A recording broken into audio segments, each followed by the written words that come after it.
When you discover that the kind and gentle classmate sitting next to you is actually the future villainous boss, will you feel fear or a secret sense of anticipation? At this moment, the man quietly gazed at the obedient and gentle little girl in front of him, but his mind was already churning with thoughts. He was not a resident of the original world.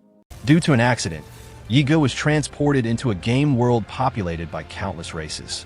More precisely, he became a young boy in this world who possessed the bloodline of an ancient demon race. Knowing the game's plot well, he was well aware that his family would eventually decline due to the betrayal of a traitor, and that he himself would die in that disaster. What he finds even more unsettling is that this gentle girl in front of him will one day become a villainous boss that strikes fear into the hearts of countless powerful figures. At this moment, Yigo was just a young child, powerless to change the fate that was about to befall him. Just as he was on the verge of despair, a cold, mechanical voice suddenly rang in his mind. Ding! Personal system restart complete. Complete the system task to receive generous rewards. In that instant, a glimmer of hope finally ignited in Yi Ji's eyes. He understood that he had to rely on the power granted by the system to quietly lay the groundwork for the future, solely to change his destiny and survive. System? Yigo had barely thought that when a sudden pain shot through his head. Then, a transparent game panel, visible only to him, appeared before his eyes. Character: Yigo, age, 7 years old. Race: human level. Yellow realm, stage 1 HP. 103/103 MP. 90/90ths 4 attributes. Strength 6, agility 7, spirit 7, stamina 5. Basic attributes: physical attack 18, magic attack 17, defense 15, resistance 15, burst 20, speed 21, dexterity 22, perception 21. Special attributes: luck 5, charisma 10, intelligence 12. Bloodline talent: demonic gene variant. You possess an extremely unique demonic bloodline with exceptional adaptability. Upon reaching the 100 Souls realm, you can freely switch between fully demonized and human forms. Yigo frowned slightly. Wasn't this the personal panel he saw when he first entered the holographic game Tales of Myriad Races? Had the game interface been restored? He tried repeatedly for a long time, but couldn't find the exit game option. Apart from not being able to log out, the other functions were almost exactly the same as when he played before. Ding dash, notification. Player has not yet checked in today. Check in now? Why hesitate about checking in? Without hesitation, Yigo clicked yes. Sign in successful. Received 20,000 Imperial currency, 100 exchange shop points. First time login detected. New player gift pack awarded. Please select gift pack type. New player gift pack, coin gift pack. Randomly grants 10 million to 10 million Imperial coins. The best choice for non-paying players. New player gift pack B, special gift pack. Randomly grants one of 3 abilities, talents, bloodlines, or special items of white to gold quality. Choose with caution if you're unlucky. Yigo hesitated for a moment. When he first played 10,000 Races map, years ago, he chose package A and won 10 yuan. That's right, the Imperial currency of the Empire, 10 yuan. This time, he decisively chose package B without hesitation. Congratulations on choosing newbie gift pack B. You have obtained special talent, spirit soul gold. You have obtained forbidden ability, demonic copying technique gold. You have obtained spirit pet egg, calamity spirit gold. Upon seeing the dazzling golden light, Yi Ji's eyes lit up. He had been playing 10,000 races for so many years and had never seen a golden reward appear before. But today the newbie gift pack gave him 3? Could it be that all the bad luck he had accumulated from playing games in the past has now come pass? At that moment, Yigo felt a strangely powerful energy surging into his body. He instinctively gripped the wooden sword in his hand, feeling an indescribable sense of power throughout his body. Special talent, weapon spirit soul, quality, gold description. You are born with the ability to communicate with weapons. Once any weapon falls into your hands, you can quickly master and integrate it, unleashing its maximum potential. Yigo looked down at the wooden sword in his hand. Was this the effect of the spirit of the weapon? At this moment, holding this wooden sword, he had the illusion that he was using it as an extension of his body. A faint but real sword aura was gathering on the blade, causing the entire sword to tremble slightly. The originally ordinary wooden sword was now emitting a faint pink glow. Just then, Jiang Xiaoming on the combat platform suddenly raised his wooden sword and shouted sharply, "Come on, I will defeat you." He raised his wooden sword high, gathering his soul power on the blade, and slashed fiercely at Yiga. The male teacher standing beside him noticed this, and his eyes flickered slightly. This child's fighting style is clearly not something taught by an ordinary person. In a place like the War Academy, children who can enter the first year all have extraordinary backgrounds. Jiang Xiaoming, this chubby boy, is clearly among the top students in his class. His family has invested a great deal of resources in his systematic training since he was very young. Having just entered the first year of university, he had already reached the first stage of the Yellow Realm. Moreover, he had mastered the most basic sword skills. Sword technique, vertical strike. Jiang Xiaoming roared, swinging his wooden sword with soul power and slashing down fiercely with great force and imposing momentum. But in Yi Ji's eyes, this sword strike was full of flaws and not worth mentioning. Almost reflexively, he simply raised his sword slightly and flicked it upwards. With a crisp sound, Jiang Xiaoming's wooden sword was severed on the spot. The broken sword half drew an arc in the air and flew over Yi Ji's head before falling down. Immediately afterwards, a new notification panel appeared in front of Yigo. Congratulations, you have mastered a new swordsmanship skill during battle. Sword thrusting stance. The male teacher, standing nearby, was stunned. It was only the second day of the new semester, and he hadn't yet figured out the background of each student in the class. I originally thought that Jiang Xiaoming's strength was already among the top in this group of students, but I didn't expect that Yigo, who looked weak, was actually much more capable. Jiang Xiaoming watched helplessly as his sword broke. After a second of stunned silence, he collapsed to the ground, tears welling up in his eyes. "Teacher, I want to report him," the chubby boy cried, looking aggrieved. "His sword is better than mine. It broke as soon as I touched it. Don't talk nonsense. These are wooden swords provided by the school for training. They're all made of the same material." The male teacher walked up to him helplessly, rolled his eyes at him, and thought, "This kid, he can't beat someone, and he still has to make excuses. All right, that's enough." He reached out and gently patted Yi Ji's shoulder, asking with a smile, "Have you studied swordsmanship before?" Just a little bit," Yiga replied casually. The male teacher smiled even more broadly. "Then how about you help me demonstrate this lesson?" Yiga scratched his head, hesitating. "Let's forget it then. What, you don't want to? I'm afraid of getting hurt." "Haha, don't worry, I'll be careful. The teacher won't use his soul power either. We're just demonstrating basic swordsmanship." Yigu opened her mouth, but before she could say anything, a system notification suddenly popped in her mind. Ding. Daily tasks refreshed. Task objective. Defeat the male teacher in the school's swordsmanship class. Task reward. 5 lucky blind boxes. Yi Ji's eyes lit up instantly. A daily quest? I can't miss this. Then, "Teacher, I won't be polite." Yi Ji's attitude changed instantly. She gripped the wooden sword tightly, and her eyes suddenly turned cold and sharp. He stepped onto the combat platform, his movements clean and crisp, his aura calm and composed, and his entire demeanor suddenly changed. The male teacher was smiling, thinking the child was quite cute and earnest. However, the next moment, whoosh, the sound of a wooden sword cutting through the air rang out. The male teacher's pupils contracted as he saw Yiga draw his sword. Clang! Before he could react, the wooden sword in his hand was knocked away and landed behind stage. The tip of Yi Ji's sword was firmly planted on his abdomen. Ouch! The male teacher clutched his stomach and squatted down, his face ashen, too pained to utter a single word. The surrounding students immediately erupted in commotion, especially the girls, who clapped their hands enthusiastically. Xiaoshi Yao was the one drumming the loudest, her eyes even sparkling. On the other side, Gao Xinshuan narrowed her eyes slightly, her expression becoming somewhat amused. After a long while, the male teacher slowly stood up, his expression strange. "What was the name of that move you just used? How is it so fast?" Yigu pondered for a moment, and the panel reappeared. "Congratulations, you have comprehended a new sword skill during the battle. Charging sword style? It should be called charging sword stance, right?" The male teacher's expression became even more complicated. Could this child come from some swordsmanship family? Let's do it again. He tried to regain his composure. Yiga nodded, looking obedient. "Okay." The male teacher picked up the wooden sword, stood up again, and this time held it with both hands, his expression much more serious. "Come on, attack." Yiga didn't hesitate and attacked again. After just 2 or 3 simple moves, The male teacher was defeated once more, and the wooden sword flew off the edge of the fighting platform. His face was filled with confusion. He couldn't see Yi Ji's sword trajectory at all. It felt like a serpent was coiling around his sword, making it impossible for him to exert any force. At the same time, a notification appeared before Yi Ji's eyes again.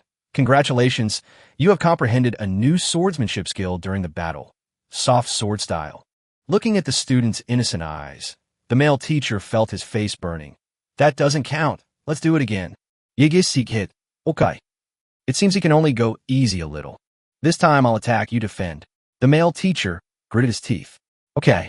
This time, the male teacher targeted Yi Ji's short stature.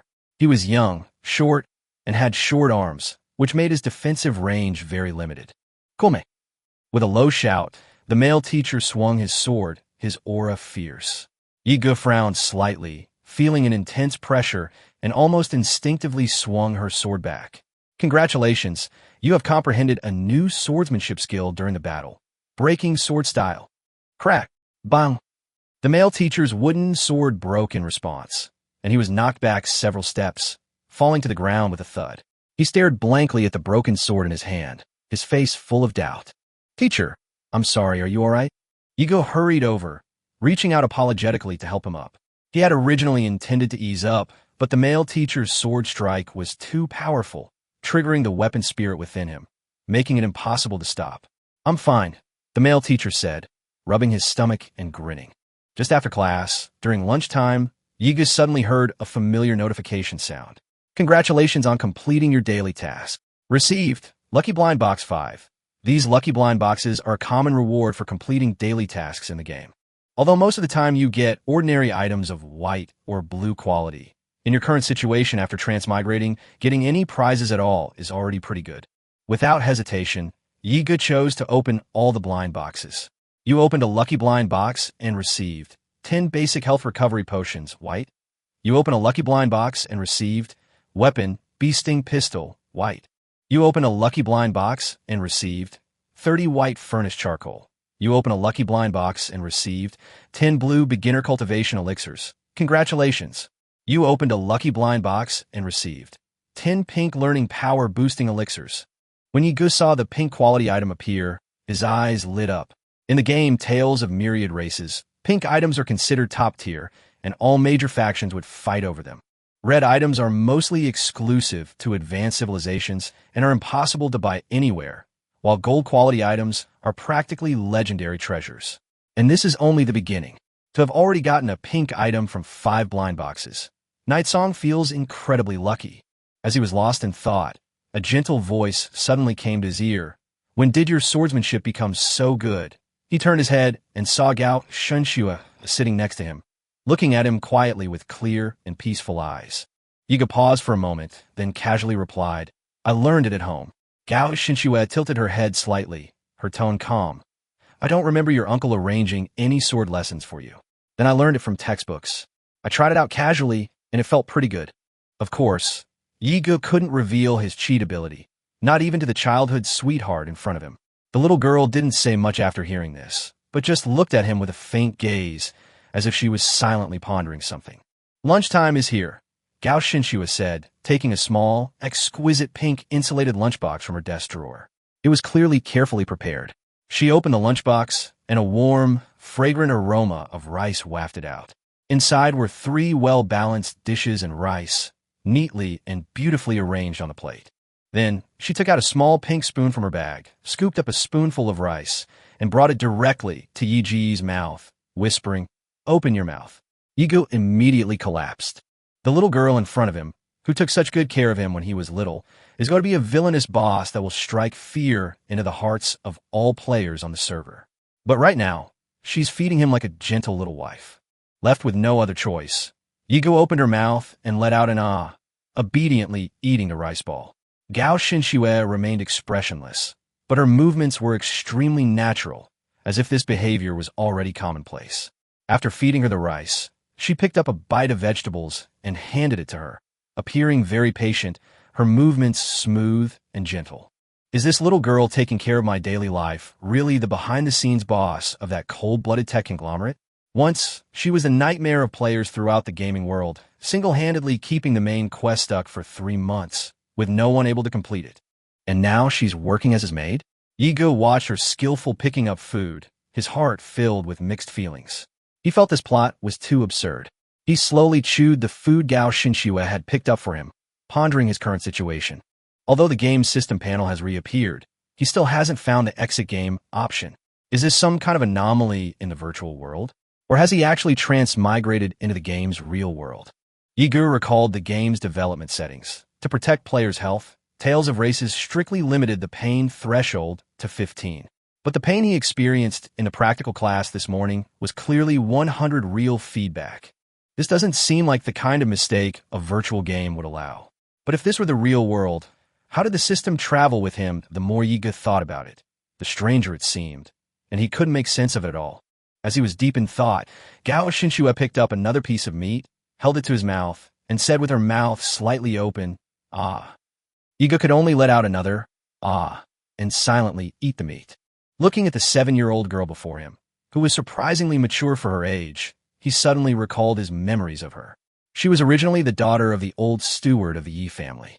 After the old steward passed away, her mother took her in and raised her as one of the family members. From the time he was old enough to understand, Gao Xinxue took care of him like a little mother, feeding him, dressing him, washing his face, folding his blankets, supervising his homework, and doing almost everything for him. Her mother even made her a secret informant, so that if Yiga did anything clandestine, she could report it to her. Yiga chewed her food while marveling at the strangeness of fate. Who would have thought that this incredibly gentle little girl would one day become the villain who destroys the hopes of countless players? Chapter 6, Yi Family Manor. As soon as the school bell rang, the gate of the War Academy in Asen City instantly became lively. Hundreds of luxury cars lined up in a row, with a smartly dressed butler or attendant standing in front of each car, waiting for their young master or young lady to come home. Most of the children who can get into this school are either rich or noble. Apart from a few selected geniuses, the rest are either children of noble lords or descendants of high-ranking members of major corporations, guilds, and sects.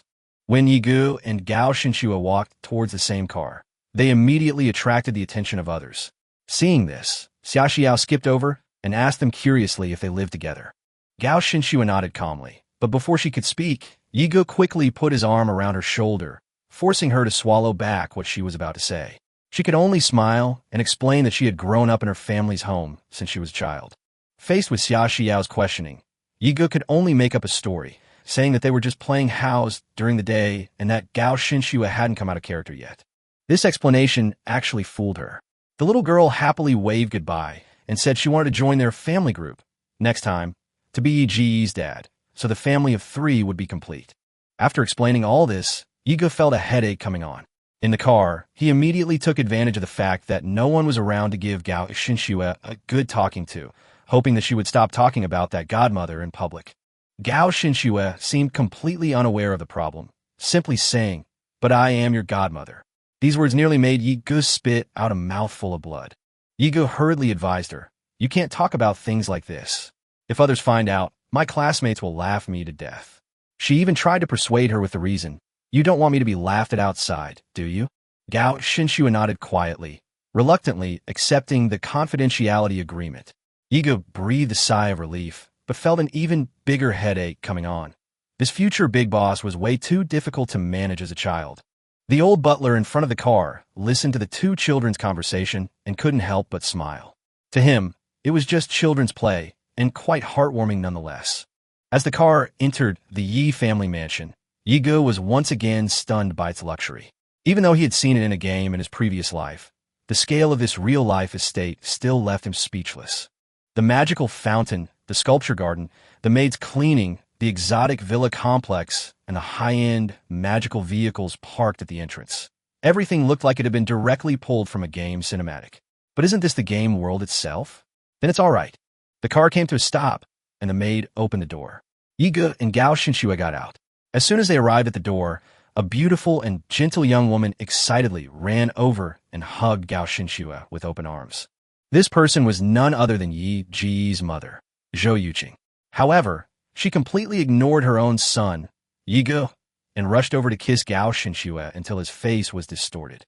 While kissing her, Zhou Yuqing asked with a smile if she had missed her sister. Gao Shenxue's delicate face was almost squashed, but she remained as quiet and cooperative as a porcelain doll. Gao Shenxue gently reminded her, "Sister, we're only going to school for 2 days." Zhou Yuqing replied with a wronged expression, "I'll miss you even after 2 days." Only then did she seem to suddenly remember that she had a son, and casually asked, "By the way, has Xiao Yega been naughty at school?" Yega helplessly retorted, "Fine, at least you still remember that I'm your biological son." Gao Shenxue spoke up for Yi Ge, praising him for being obedient and well-behaved. Zhou Yuqing then patted her son's head with satisfaction, saying that his only problem was being a picky eater and that she planned to have Gao Shenxue supervise his meals. Yi Ge could only nod nonchalantly, but inwardly he sighed. In this family, it's hard to say who the real child is. After dinner, Yi Ge went back to his room alone. Once the door was locked, he lay down in the large room, which was at least 50 square meters, and began to rethink his current situation. Although he had basically accepted the reality of his time travel, he still needed to figure out the rules of this new world. He walked to the window, took a deep breath, and then brought up the familiar game system interface, beginning to review the existing functions. Tasks. Daily tasks refresh regularly. Random tasks are triggered by chance. Check-in. Check-in daily to receive rewards. This is no different from the previous game operation. Item space. Similar to a backpack system, it can hold personal items. Attributes. Allows you to view your personal status and skill tree. Currently, skill growth is primarily through the system. Auction house. Allows you to sell equipment and materials that you don't currently need for money. Achievements. Unlock special rewards by completing specific conditions. Exchange shop. Use points to exchange for rare items. Maps and encyclopedia. Includes background information on all races, equipment, classes, ruins, etc. Chapter 7 SSS rank. Maxed out learning ability. Yiga knew all too well that the character he was currently inhabiting in the original game storyline never had a good ending. Not only him personally, but the entire Yi family, including Gao Shenxue, all met tragic ends in the end. Thus, Yiga couldn't help but recall the heavy history of the Yi family within this game world. 1,000 years ago, a demonic calamity erupted, plunging the continent into chaos, resulting in the tragic deaths of billions and the swallowing up of thousands of human city-states. Countless humans were corrupted by demonic energy, turning into terrifying monsters, plunging the world into apocalyptic chaos. The ancestors of the Yi family, however, were tainted by demonic blood during that catastrophe. Yet unlike the others, they did not succumb to madness and mutation. Not only did he survive, he even gained the ability to control demonic energy, transforming it into power, becoming one of the earliest demonized humans to retain human consciousness. For centuries, human researchers have been baffled as to why the Yi family could maintain their clarity and rationality despite being corrupted by demonic energy. Although the Yi family made great contributions in the war and gained noble titles and fiefdoms by virtue of this special demonic power, they still suffered from prejudice. The word demonic was always a shadow hanging over people's hearts, causing many nobles and forces to be wary of and reject them. The fate of the entire Yi family has been inextricably linked to war from beginning to end. Over 70% of their wealth comes from the war itself. For hundreds of years, the Yi family members have fought bravely on the battlefields of all races, making them one of the most reliable forces on the Empire's front lines. The Night Clan's ferocity and madness even troubled other races. On the battlefield, demons would avoid them. However, this power also made the Night Clan a potential threat to many self-proclaimed righteous organizations who feared they would one day succumb to darkness. When the previous emperor was alive, he was able to protect the Yi family. Now that a new emperor has taken over, his attitude towards the Yi family has become much colder. In particular, Duke N of the southern border has frequently clashed with the Yi family in recent years, constantly provoking disputes over trade and territory. Legitimate forces such as the Taoist Company, Confucian Company, and Mahis Company, including the Southern Territory Extraordinary Ones Association, frequently suppress the Yi family openly. Not to mention Angong Ru, the director of the Imperial Night Watch Bureau, who directly made the astonishing statement in the media that demonic humans are not human. Lung Yuning, the palace master of Yuning Palace, the #1 cultivation sect among humans, even made a harsh statement, vowing to one day eradicate all mutants with dark bloodlines. This was because her younger sister had died in the berserk state of a demonized mutant, torn to pieces. Yiga gave a helpless, bitter smile. This history was too heavy, and the seemingly peaceful childhood was nothing more than the calm before the storm. If everything continued according to the original plot, no matter how loyal the Yi family showed, they would not earn true trust and respect. But now that he's transmigrated into the Yi family, he must uphold the family's honor and prevent history from repeating itself. And the only way to thrive in this world is through one word: strength. Yigo understood very well that the rules of this world were extremely cruel. Only those with ability had human rights. He opened the system's job attribute interface and began to check his current job learning ability values. Martial arts job, learning ability, 33 C rank magic job, learning ability, 42B rank psychic job, learning ability, 69 S rank. Cultivation class, learning ability, 50 grade, beast taming class, learning ability, 58 grade, support class, learning ability, 15 grade, archer class, learning ability, 61 grade S. Mutant profession, learning ability, 50 grade A. Ghost tamer profession, learning ability, 43 grade B. Mechanic profession, learning ability, 25 grade D. Yiga reviewed each statistic one by one. Overall, her talent was quite good, placing her in the upper middle tier. In this world, learning ability was almost equivalent to talent. Whether one could go far in a particular career path depended entirely on this statistic. An A in one subject is considered excellent, an S in another is genius, and an SS in yet another makes one a strategically important talent under national protection. As for SSS, that's not talent anymore, it's a miracle. There are only a handful of superhumans in the entire world who can reach SSS level talent, and he already possesses 2 S-level talents, one in superpowers and the other in archery, demonstrating exceptional talent. More importantly, he also had an incredible resource, a learning power enhancement potion, 10 in total. Yiga took out a bottle of the potion from his inventory, hesitated for a moment, and decided to prioritize strengthening his special ability profession. After all, among the 3 golden items he had drawn earlier, demonic copy technique was a top-tier forbidden skill in the supernatural ability category. This skill could copy the skills used by enemies and transform them into demonic versions, making it extremely terrifying in combat. There's also the Spirit of Weapons, a dream talent for martial arts professions, and the Spirit of Calamity, a top-tier dark spirit pet for beast tamers. These 3 are all incredibly important, so he decided to prioritize improving them. Night Song downed a pink potion in one gulp. This potion was developed by the mysterious organization Gene Corporation, whose true background is said to be unknown even to players within the game. Although it's only pink quality, its price on the system auction house is often outrageously high, starting at tens of millions of gold coins per bottle. Moreover, as the learning ability value increases, the success rate decreases, especially after breaking through to S rank, where the failure rate rises sharply. Even so, this kind of secret medicine is still extremely rare, basically belonging to the level of something you can only hope to encounter once in a while. The potion he ingested quickly triggered the bloodline effect bonus, and the system issued a notification. Use successful. Due to bloodline influence, absorption effect critical hit. Amplification X8 psychic class learning ability +8. Current level, 77 SS rank. Yige's eyes lit up. He hadn't expected to break through to SS rank with just the first bottle, almost reaching the top tier. Without hesitation, he consumed the second bottle of potion. The system notified him again. Use successful. Absorption effect critical hit.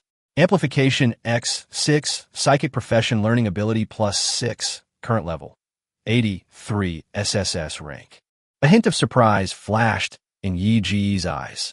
All 10 potions of the Learning Power Enhancement Elixir had been used successfully without a single failure, and even triggering critical hit effects one after another. He reopened the panel to check his attributes. The learning power of the 3 major professions, martial arts, psychic abilities, and beast taming, had all broken through to the top-tier SSS level. I have to say, the treatment these transmigrators receive is really a bit outrageous. He casually picked up a first-grade elementary school textbook, Basic Essentials of Martial Arts, from his desk and flipped through a few pages. What he had initially found dry and difficult to understand now seemed as simple as a joke. TSK, this is too simple. This thing is worthy of being called a textbook. It feels like breathing. You can understand it with just a glance. He muttered to himself as he flipped through the book. Isn't this insulting my intelligence? Does it even need to be taught in class? What was originally a thick book was finished in less than a class period. Then, Yigu sat cross-legged and tried to circulate his soul power for cultivation.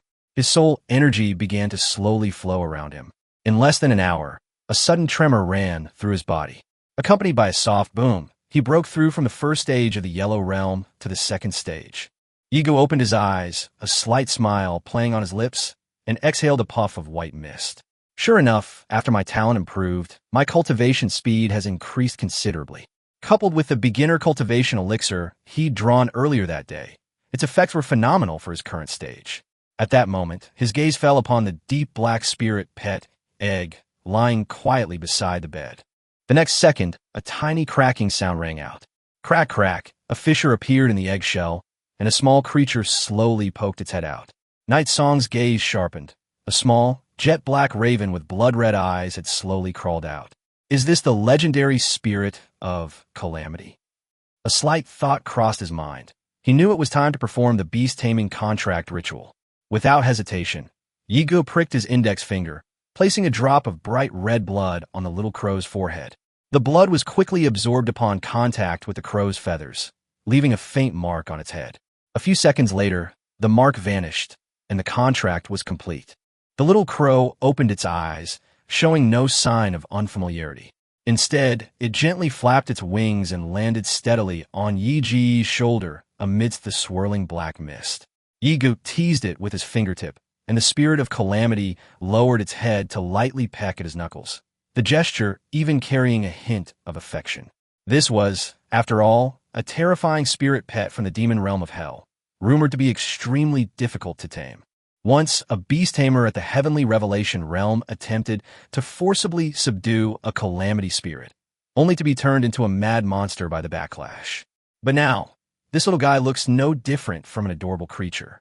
TSK, legend says this thing is terrifying, but I think it's nothing special.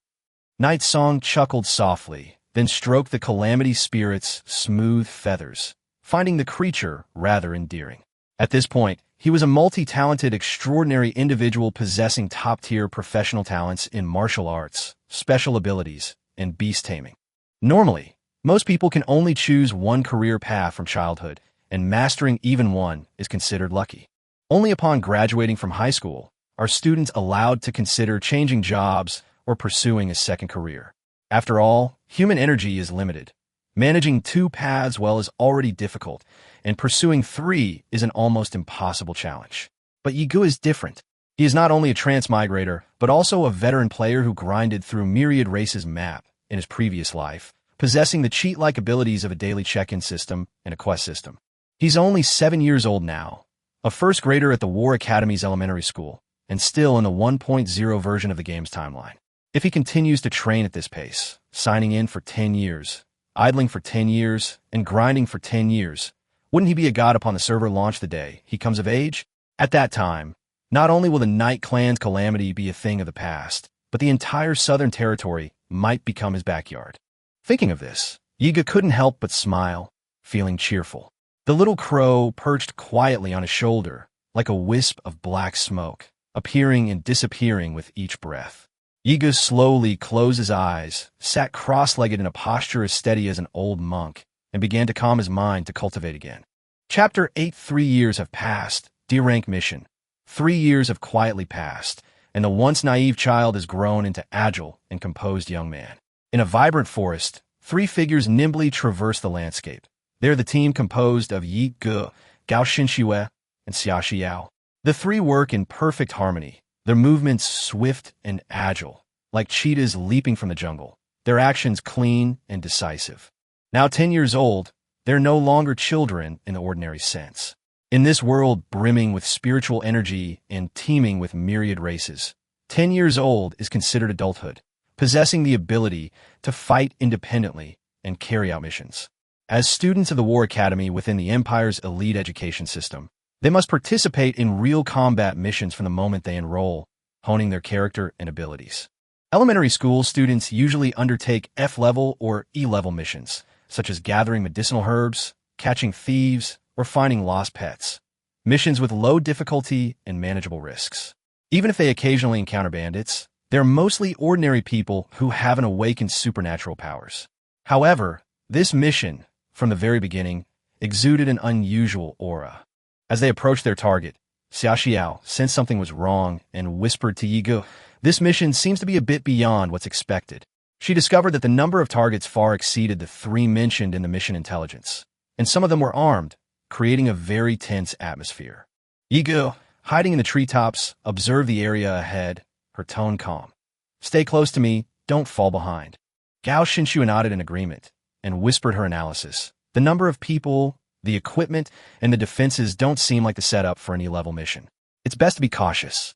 Just then, the calamity spirit on Night Song's shoulder suddenly hummed, its crimson eyes lighting up. His expression immediately changed. "Not good. The enemy has discovered us. There's no time to retreat." Before the words were even finished, a flurry of footsteps echoed from the depths of the dense forest. 3 dark figures darted through the trees and pounced on them. One of the bandits, wearing a hood, struck first, wielding a short knife. He lunged at Yi Ge from above, the blade flashing as if aimed straight for his throat, moving so fast that it was almost impossible for anyone to react.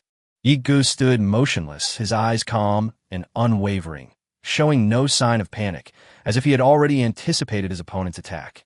The bandit, thinking he was terrified, grinned cruelly, imagining a scene of bloodshed. But just as the blade was about to pierce Yi Ji's skin, Yi Ji's body vanished like mist, dissipating into black vapor without a trace. The next second, the black mist gathered again behind the bandit, transforming into the figure of Night Song. The black sword instantly pierced through the bandit's chest. The bandit's eyes were filled with astonishment. He didn't even have time to scream before he was killed with a single blow, his body crashing heavily to the ground. Immediately afterward, Yi Ge, Gao Xinxue, and Xia Xiao landed steadily, and the bandits surrounding them gradually appeared, numbering more than 20, forming an encirclement. One of the bandits, who was in charge, stepped forward, glanced at his fallen companion, and sneered, "Kids these days are pretty ruthless. Aren't they? He killed my brother in one move." Yiga glanced at him and said calmly, "7th level of the Yellow Realm, you are indeed not ordinary thieves." He could tell that at least a dozen of these people possessed Yellow Realm strength, which was clearly beyond the scope of an E-level mission. The leader touched the dagger in his hand, approaching step by step, his tone gloomy. "You are from the War Academy, too bad. You're unlucky to have met us today." But just as he spoke, a suppressed dark aura suddenly spread out, as if the entire forest had been plunged into night. Thick black mist emanated from Yi Ji's body, and countless crimson-eyed crows flew out from it, their cawing piercing and their aura chilling to the bone. Profound realm. The bandit leader's pupils constricted, his fear barely concealed. What a joke. This brat is actually a profound realm cultivator. The other bandits were completely stunned, unable to react in time as the flock of crows swarmed towards them. Black feathers streaked through the air, the crows transforming into wisps of black mist that seemed to pierce through the soul, instantly surrounding more than a dozen enemies. A series of agonizing screams rang out, and within seconds, the bandits from the yellow border collapsed to the ground, their faces ashen, their eyes wide open, their deaths gruesome. The remaining people panicked completely. "Don't fight him. Take those 2 girls next to him as hostages." A tall bandit moved swiftly and pounced on Gao Xinxue, holding a knife to her neck, trying to take her hostage to threaten Yiga. Despite being kidnapped, Gao Xinxue remained calm and composed, showing no sign of panic. She looked at her like a clown who had walked right into a trap, a slight, contemptuous smile even appearing on her lips. Yiga paused slightly, then turned to look at the thug, his tone strange. "Are you sure you want to take her hostage?" Chapter 9. This girl is definitely easy to deal with. The bandits had just taken Gao Xinxue hostage and hadn't had a chance to threaten her when they suddenly heard a strange buzzing sound in their ears, as if there were machines flying in the air. He turned around and saw several round, cute-looking mini flying robots circling around him. They looked like toys, but something about them felt off. These small machines, all equipped with electric propellers, flew nimbly, but their expression panels displayed unusual anger, circling him incessantly like provoked bodyguards. The next second, powerful electric currents simultaneously surged from the antennas of these machines, instantly filling the air with a crackling sound. For bolts of electricity converged instantly, and a high-voltage current struck the bandit's body directly, causing him to jump wildly on the spot like an electrocuted frog. In less than a few seconds, his eyes rolled back. He foamed at the mouth, collapsed to the ground, his body smoking, and turned into a blackened piece of roasted meat, motionless. The other bandits were dumbfounded, and the atmosphere froze for a moment. How come this girl is so fierce? But before they could think any further, another fat bandit set his sights on Xia Xiao, who looked the most delicate. Her pretty and timid appearance made him decide that she was definitely the easiest to take down. The fat man lunged forward, intending to launch a surprise attack. But as soon as he reached out his hand, his body seemed to freeze, his entire body stiffening in midair. His palm was only centimeters away from Xia Xiao, yet felt as if bound by invisible chains, unable to move an inch. The next second, he looked down and saw his entire hand beginning to turn into wood. The wood grains spread from his fingertips, gradually covering his arms, chest, and even his face, turning him into something resembling tree bark. He tried to scream, but no sound came out. His mouth opened, but only the smell of wood shavings filled the air. He watched helplessly as he transformed from human into a fat piece of wood, finally losing consciousness completely, frozen forever in the moment just before he touched the girl. Xia Xiao still had her eyes closed, as if she hadn't seen what had just happened. When she slowly opened her eyes and saw the wooden fat man in front of her, she breathed a sigh of relief and gently patted her chest. Thank goodness I'm still alive. At this moment, the remaining bandits had completely lost their momentum, their expressions stiff, and none of them dared to make any further moves. About 15 minutes later, all the surviving bandits were bound hand and foot by Yi Gu and his two companions, and thrown to the ground, too afraid to move. Yi Gu turned to look at Xia Xiao and Gao Xinxue. You're both all right, aren't you? Gao Xinxue calmly shook her head to indicate she was fine, while Xia Xiao waved her hand with a grin. Of course. The bandit leader, tied up to the side, was on the verge of tears, his heart filled with despair. These 3 elementary school students before him were a profound realm cultivator, a 9th-level yellow realm cultivator, and an 8th-level yellow realm cultivator. Was this a hellish start? Yi Gu, too lazy to waste words, walked up to the bandit leader, brought his knife close to his face, and asked coldly, "Where are the hostages? Where are the contraband?" The bandit leader tried to play dumb, but before he could finish speaking, the back of his knife slapped him across the face, sending several teeth flying. His face instantly swelled up like a pig's head. Behave yourself. Beaten and losing his bravado, the bandit leader, bleeding, obediently said, "It's in that green tent over there." Yi Ji's eyes flickered, and with a swift stroke of his sword, the tent was split open in half, revealing a group of trembling hostages inside, all of whom were tightly bound. Seeing Yi Gu enter, these people cried out for help, their eyes filled with hope, having heard the entire fight just now.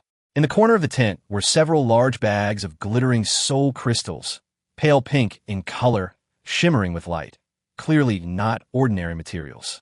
These soul crystals are extremely rare resources in the world of myriad races. They can be used to refine medicine and enhance cultivation effects, and they generally only appear in high-level dungeons or in the hands of powerful forces. Egan narrowed his eyes slightly. This amount of goods was definitely not something these minor characters from the Yellow Realm could obtain. There must be an organization behind it. Xia Xiao had already quickly gone over to untie the hostages, her movements meticulous. Yi Gu continued to stare at the bandit leader and said coldly, "Tell me, who's behind you?" The bandit leader shook his head repeatedly and said with a wry smile, "We're just temporarily hired. We don't know who's behind us." Before he could finish speaking, Yi Gu raised his straight knife again, as if to strike, which frightened the bandit leader so much that he quickly raised his hands and begged for mercy. No, I really don't know. Every time, someone contacts us remotely, but he has never shown his face, and we have never seen what he looks like." Nightsong glanced at him, but ultimately didn't press the matter further. After all, their mission was merely to investigate and eliminate the bandits. Digging deeper to uncover the mastermind was beyond their scope of duty. The rest would naturally be handled by the Imperial Night Watch and the enforcers. Chapter 10, Challenge 308. Class 3, Grade 4. Team members Yi Ge, Gao Xinxue, and Xia Xiao have just completed a D-level mission, investigating smugglers and successfully rescuing hostages. Originally an E-level mission, the difficulty was increased, but they ultimately completed it successfully as well. Back on campus, the three immediately went to the mission hall and submitted their mission. The large screen updated instantly, displaying their score and reward, minus 300 credits. At that moment, many students and teachers gathered in the hall, and upon seeing their score, a series of exclamations rippled through the room. Aren't they only fourth graders? They actually completed a D-level mission? Isn't that a mission level that middle schoolers take on? Is it Ego again? I heard that last time he led the whole class to gather herbs. They ran into a yellow realm beast, and he fought his way back unscathed. It's that Ego, the son of the Night City Lord, but I think he's also a demonized mutant. Sigh, what a pity. He has such good grades, but what can he do when he has demonic blood? You don't know. Even if a demonic person is outstanding, they will be restricted in terms of resources and will not have many opportunities for advancement. This is the default rule. Just as Ige was about to go to dinner with his teammates, a shout came from behind him. Yige, you stop right there. He turned around and saw that it was Jiang Xiaoming, with two followers behind him. It seemed that another challenge was coming. Jiang Xiaoming, brandishing a wooden sword, exclaimed smugly, "Another mission accomplished? You truly are my nemesis. I declare this the 308th challenge, and I will definitely defeat you in front of Schwer." Yiga waved her hand helplessly and said, "I'm busy today." "Oof. Are you looking down on me?" Jiang Xiaoming persisted, raising his sword again. "This time is different. I've learned a new move.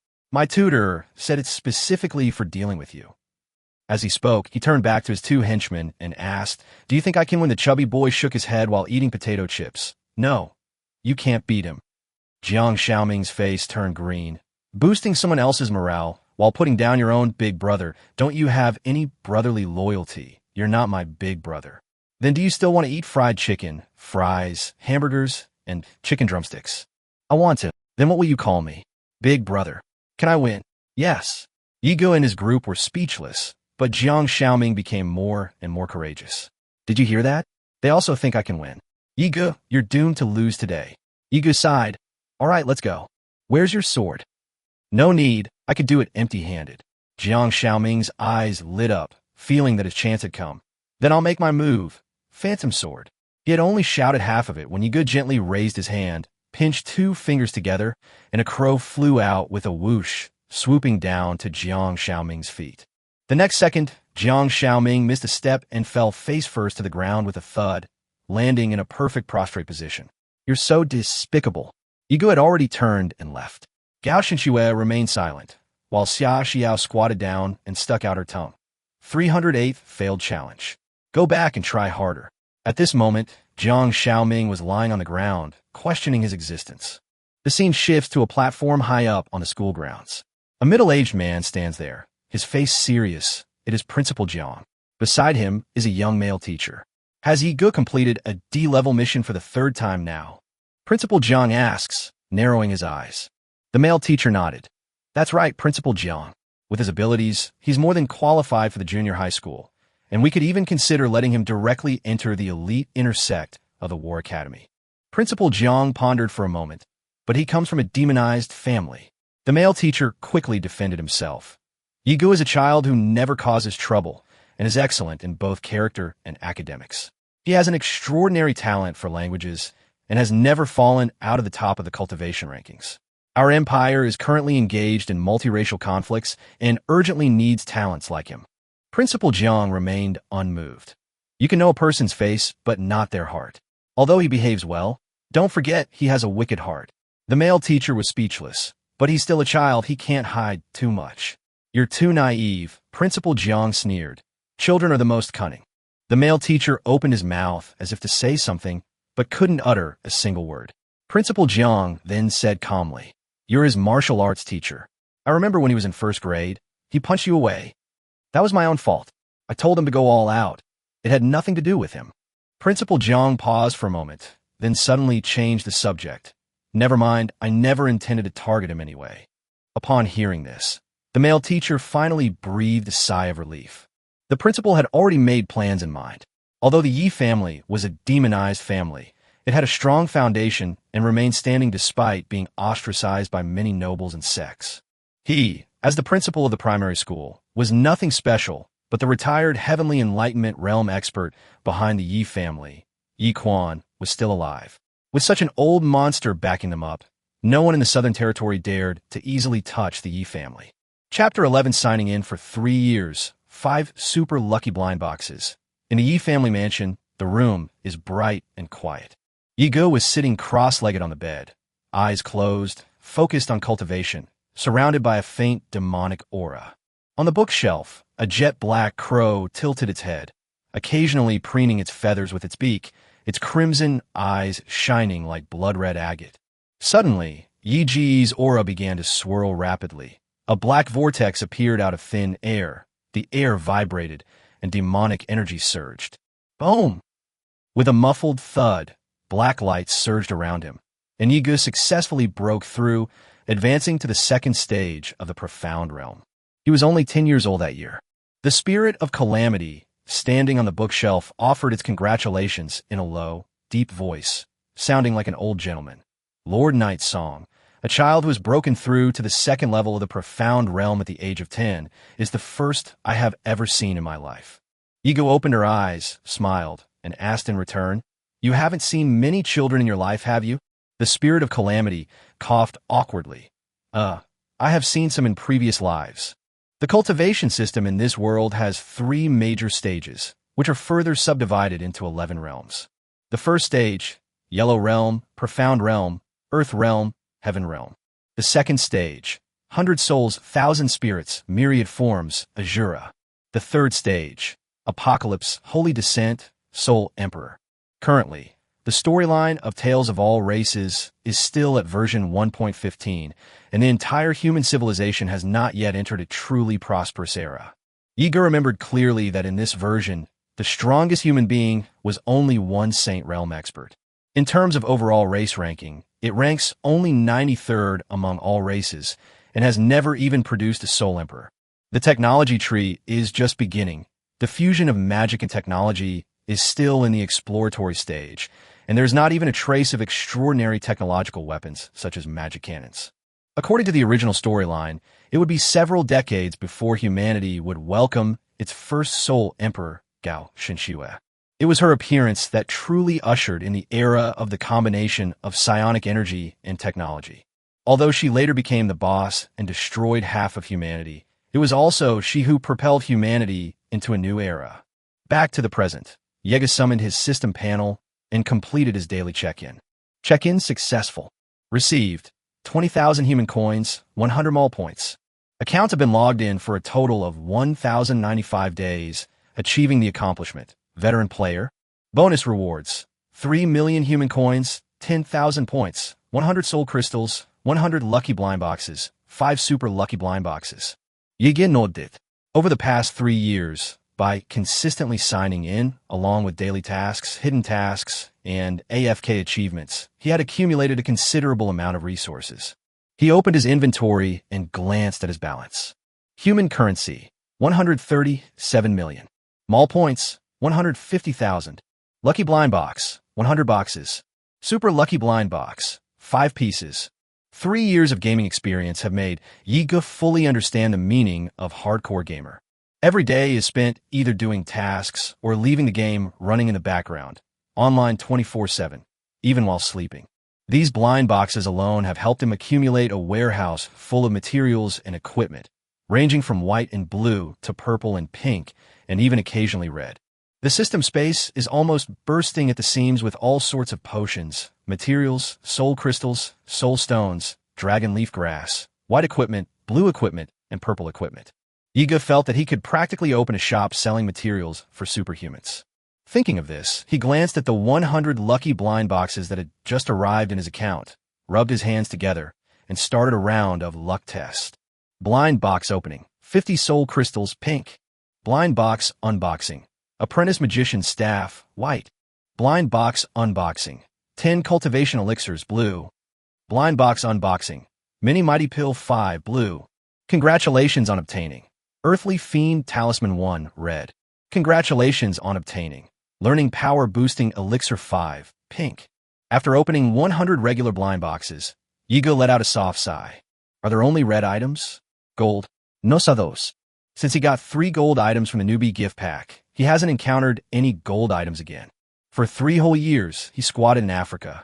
However, if I were to tell anyone about this, I'd probably get beaten to death on the spot. Because red quality items are treasures that are basically only possessed by the top 10 races among all races. Ordinary people would find it difficult to even see them, let alone obtain them. Yigo, on the other hand, complained that the system was too stingy with loot drops. Then, his gaze fell on the remaining 5 super lucky blind boxes. This is guaranteed to be pink, and with luck you might get gold. He took a deep breath and pinned all his hopes on the 5 large treasure chests. Congratulations on obtaining. Puppet Equipment Iron Fist Ghost Arm, pink. Congratulations on obtaining. 10 top-grade Spirit Gathering Pills, red. Congratulations on obtaining the accessory. Heavenly Life-Saving Lock, red. Congratulations on obtaining the skill. Holy Soul Purification Technique, gold. Congratulations on obtaining. Spirit Pet Protein Blood Spirit, gold. EGE's eyes lit up. 1 pink, 2 red, 2 gold. Compared to the previous times, this wave is quite good.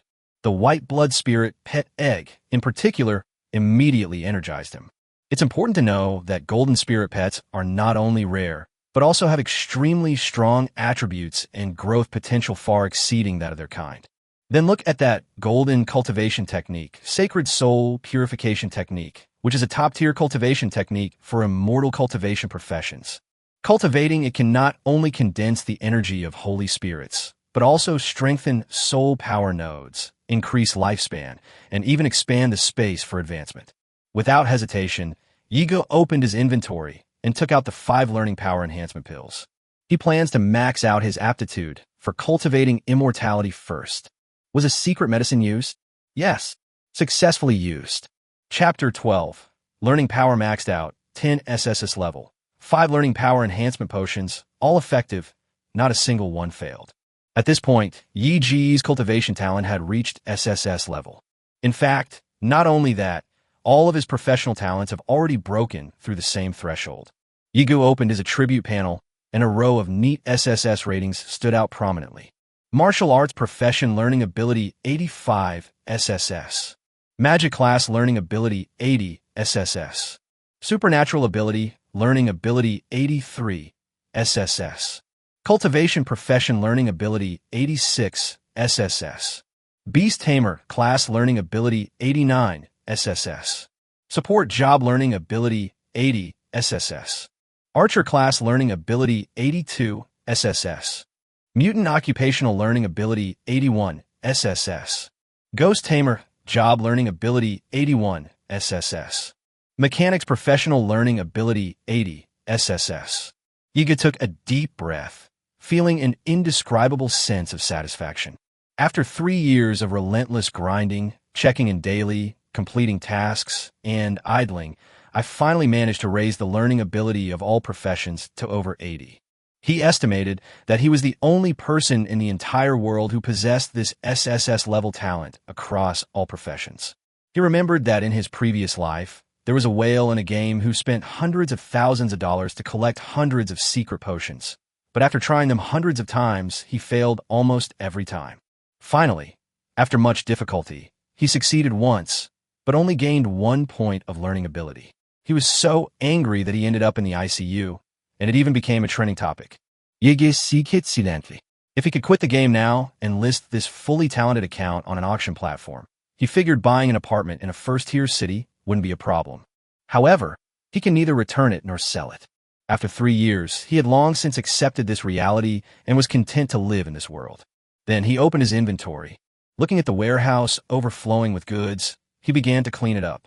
Items, materials, and equipment of all qualities were piled up like mountains, in white, blue, purple, pink, and red.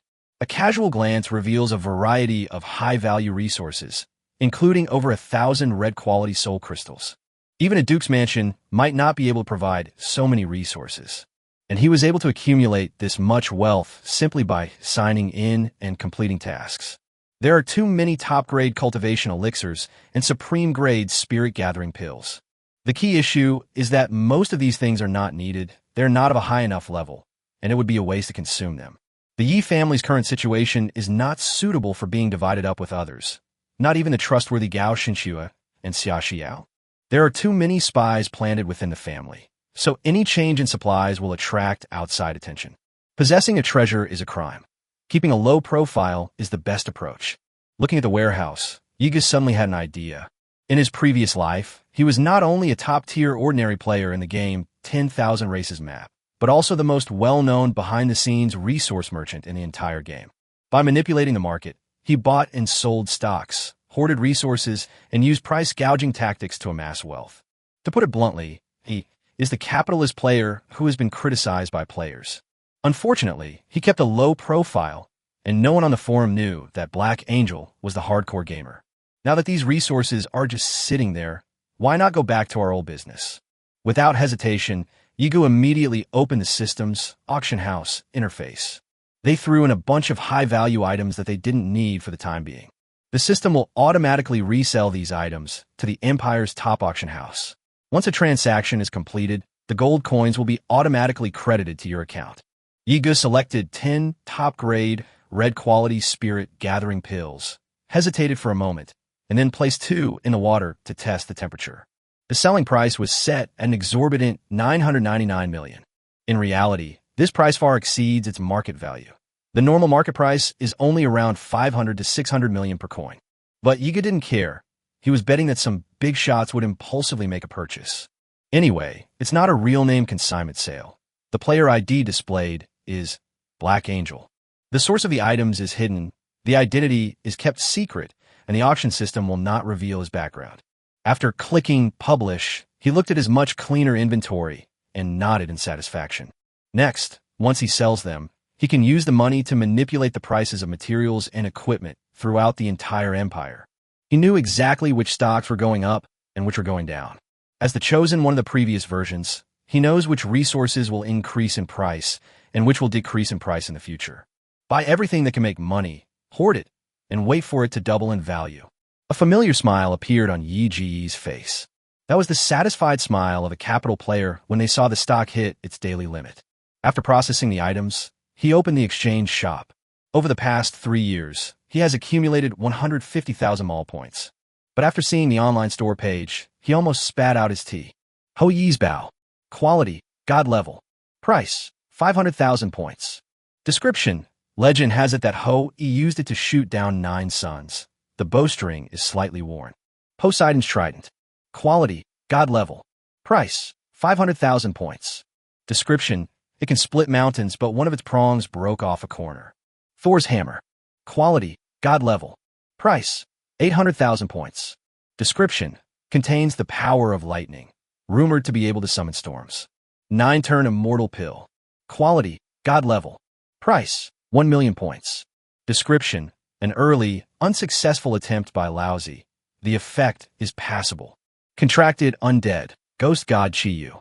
Quality, God level. Price, 3 million points. Description. Can form a necromancer pact to summon Chiyu to fight. Skill, to faggot a palm. Quality, God level. Price, 10 million points.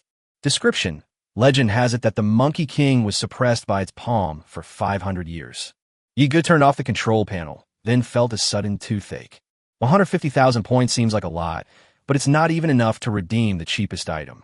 This plan clearly didn't intend for players to successfully redeem the item. He has only managed to accumulate these points over the past 3 years through sheer hard work, and now he can't even get close to the threshold. That's absolutely outrageous. He sighed and looked down at his equipment. He was wearing a transitional purple quality sword, which he used as a makeshift weapon. The highest quality available on the market is only pink, and even those are all low-grade. Things of godlike status. Don't even think about buying them, let alone even consider them. We can only wait and see. Just then, the white spirit pet egg next to the table suddenly started moving with a click-clack sound. Yigu turned her head, raising her eyebrows slightly. Oh, it's about to hatch. Chapter 13, The Spirit Demon Empress Reincarnated as My Spirit Pet. Where am I? Bai Shuling slowly awoke from the chaos, feeling somewhat bewildered for a moment. Am I dead? It doesn't seem like it. He's still conscious. But what's wrong with my body? Ego looked at the little guy that crawled out of the spirit pet egg and couldn't help but stroke his chin. The kitten that hatched this time is smaller than the palm of your hand. 2 snow white tails curled gently, with holy snow magic patterns at the ends. With those ruby-like eyes, Yigu recognized him almost instantly. The twin-tailed snow spirit cat, a gold-quality spirit pet, has a promising future. Its potential rivals that of the spirit of calamity. With proper training, he will definitely be able to break through to the Soul Emperor realm in the future. Without hesitation, Yigu pricked her finger and placed a drop of her blood on the kitten's forehead. As the mark lit up and then faded, the contract was officially established. Bai Shuoling's eyes slowly regained their luster, and her memories returned. She was once the empress of the Spirit Demon Clan, with an incomparably noble status. In the Great War more than a decade ago, her Spirit Demon Clan was repeatedly defeated by the Blood Clan. In the end, she gave up all her cultivation and escaped by giving up her memories. At that moment, she felt the warmth of the contract on her forehead, and her heart sank. This is the soul contract. Once signed, the other party becomes her master, and disobeying orders will result in severe damage to her soul. She forced herself to look up at the child with whom she had made a pact. It turned out to be a little boy with a strong, demonic aura. What's worse, this guy's demonic bloodline level is at least at the Demon King level. Bai Shuoling instantly felt so wrong she wanted to cry, her face filled with utter despair. How could a dignified female emperor of the Spirit Demon Clan be reduced to a contracted pet of a demonized human? She already harbored little affection for the human race, and now she was utterly desperate. In her eyes, humans are selfish, greedy, prone to infighting, and enjoy betraying their own kind. Demonized humans are synonymous with insidious and vicious. I had originally planned to make a comeback after being reborn, but now all those plans are probably going to fall through. Why does this little guy look so mournful? Yiga looked at Bai Shuoling's appearance and couldn't help but feel a little strange. Both being golden spirit pets, the Calamity Spirit was lively and energetic immediately after it hatched. This snow spirit cat, however, seemed to have a "I don't want to live" look to it, which didn't seem quite normal. Crow. The spirit of calamity fluttered over and landed on Night Song's shoulder, also leaning over to look at the newcomer. Yiga glanced at it sideways. You were much more lively than her when you were born. This one looks depressed no matter how you look at it. Calamity twitched its wings and explained, this is normal. Different spirit pets have different constitutions. Some are weak from birth and need their masters to take care of them. Yiga nodded, thinking that the kitten was probably hungry. So he took out a bottle of milk specifically for spirit pets from the system space. Item: pure milk from the 5-color divine ox. Quality: red. Effect: when consumed by a young spirit pet, its growth attributes double and its cultivation speed increases by 300. Description: the 5-color divine ox, a mythical beast, produces only 1 liter of elixir every 100 years, making it extremely rare. Night Song gently placed the bottle to the kitten's mouth. Meanwhile, Bai Shuoling was lying on the table, secretly observing the little boy in front of her. No matter how much she resisted in her heart, or how much she said she wouldn't give in, but she had to admit that this demonized human was actually quite good-looking. Despite his young age, his features were already remarkably exquisite, and his eyes were so clear that he didn't look like a demonic species. He'll definitely be a handsome guy who'll charm countless girls in the future. No matter how innocent she looks, she's nothing but a wicked devil inside. I won't be fooled by your innocent face. You want me to call you master? Dream on. I am the empress of the Spirit Demon Clan. How could I bow down and acknowledge a master? She was filled with resentment and decided to continue feigning illness. Once Yiga realizes she's useless, she'll be free. Who knew what would happen next? Yiga held the bottle of 5-color divine ox's milk to her nose. Bai Shuoling was taken aback, and her nose twitched slightly. This tastes so familiar. She was stunned. This isn't milk from the 5-color divine cow. This divine drink, which she could barely afford to taste even in her previous life, was actually brought out by a little kid. She looked at Yigo again, her expression becoming complicated. Who exactly is this kid? The irresistible aroma of milk made her almost lose her composure. No, I will not bow my head. Even if you're using a divine beast's milk, this emperor will never waver. Chirp, chirp. Tisk, tisk. Slurp, slurp. The next second, the kitten was drinking from the bottle nonstop. Bai Shuling's cheeks were chubby, her eyes were sparkling, and she felt like she could fly. This is so delicious, it's heavenly. Chapter 14, The Empress Reduced to a Doll. Yiga looked at the little spirit cat lying in her arms, gulping down milk, and couldn't help but feel a little puzzled. How can such a small civet cat eat so much? And how did you suddenly become so energetic? You can't drink anymore. Yiga took the baby bottle away and patted the little cat's head. You're still too small. You'll get stuffed if you eat any more. Meow. The little white cat tilted its head back, let out a soft meow, and looked at Yiga with a somewhat resentful gaze. Bai Shuling thought to herself, this human boy must be doing this on purpose. Since you've already fed me, why not just feed me properly? To whet my appetite. Hateful. Knock, knock, knock, came a knocking sound from outside the room. The voice of Zhou Yuqing, a young mother, rang out. Xiao Yiga, Xiao is here to play with you. Are you still sleeping in? Yiga went and opened the door. Outside the door, Xiao Xiao was dressed like a little princess today. Her long, loose brown hair was tied in a French braid. She wore a black and white dress, snow-white tights, and black leather shoes. Her outfit was very elegant, and she looked like a rich and noble lady. Night Song. Little green plum twirled around in front of Night Song. Do I look pretty today? Yiga looked her up and down, then nodded sincerely. Yes, it looks good. Xiao Xiao seemed very happy. Zhou Yuqing looked at the two children and said with a smile, I'll go have the servants cut some fruit for you. You can play slowly. Then she went out.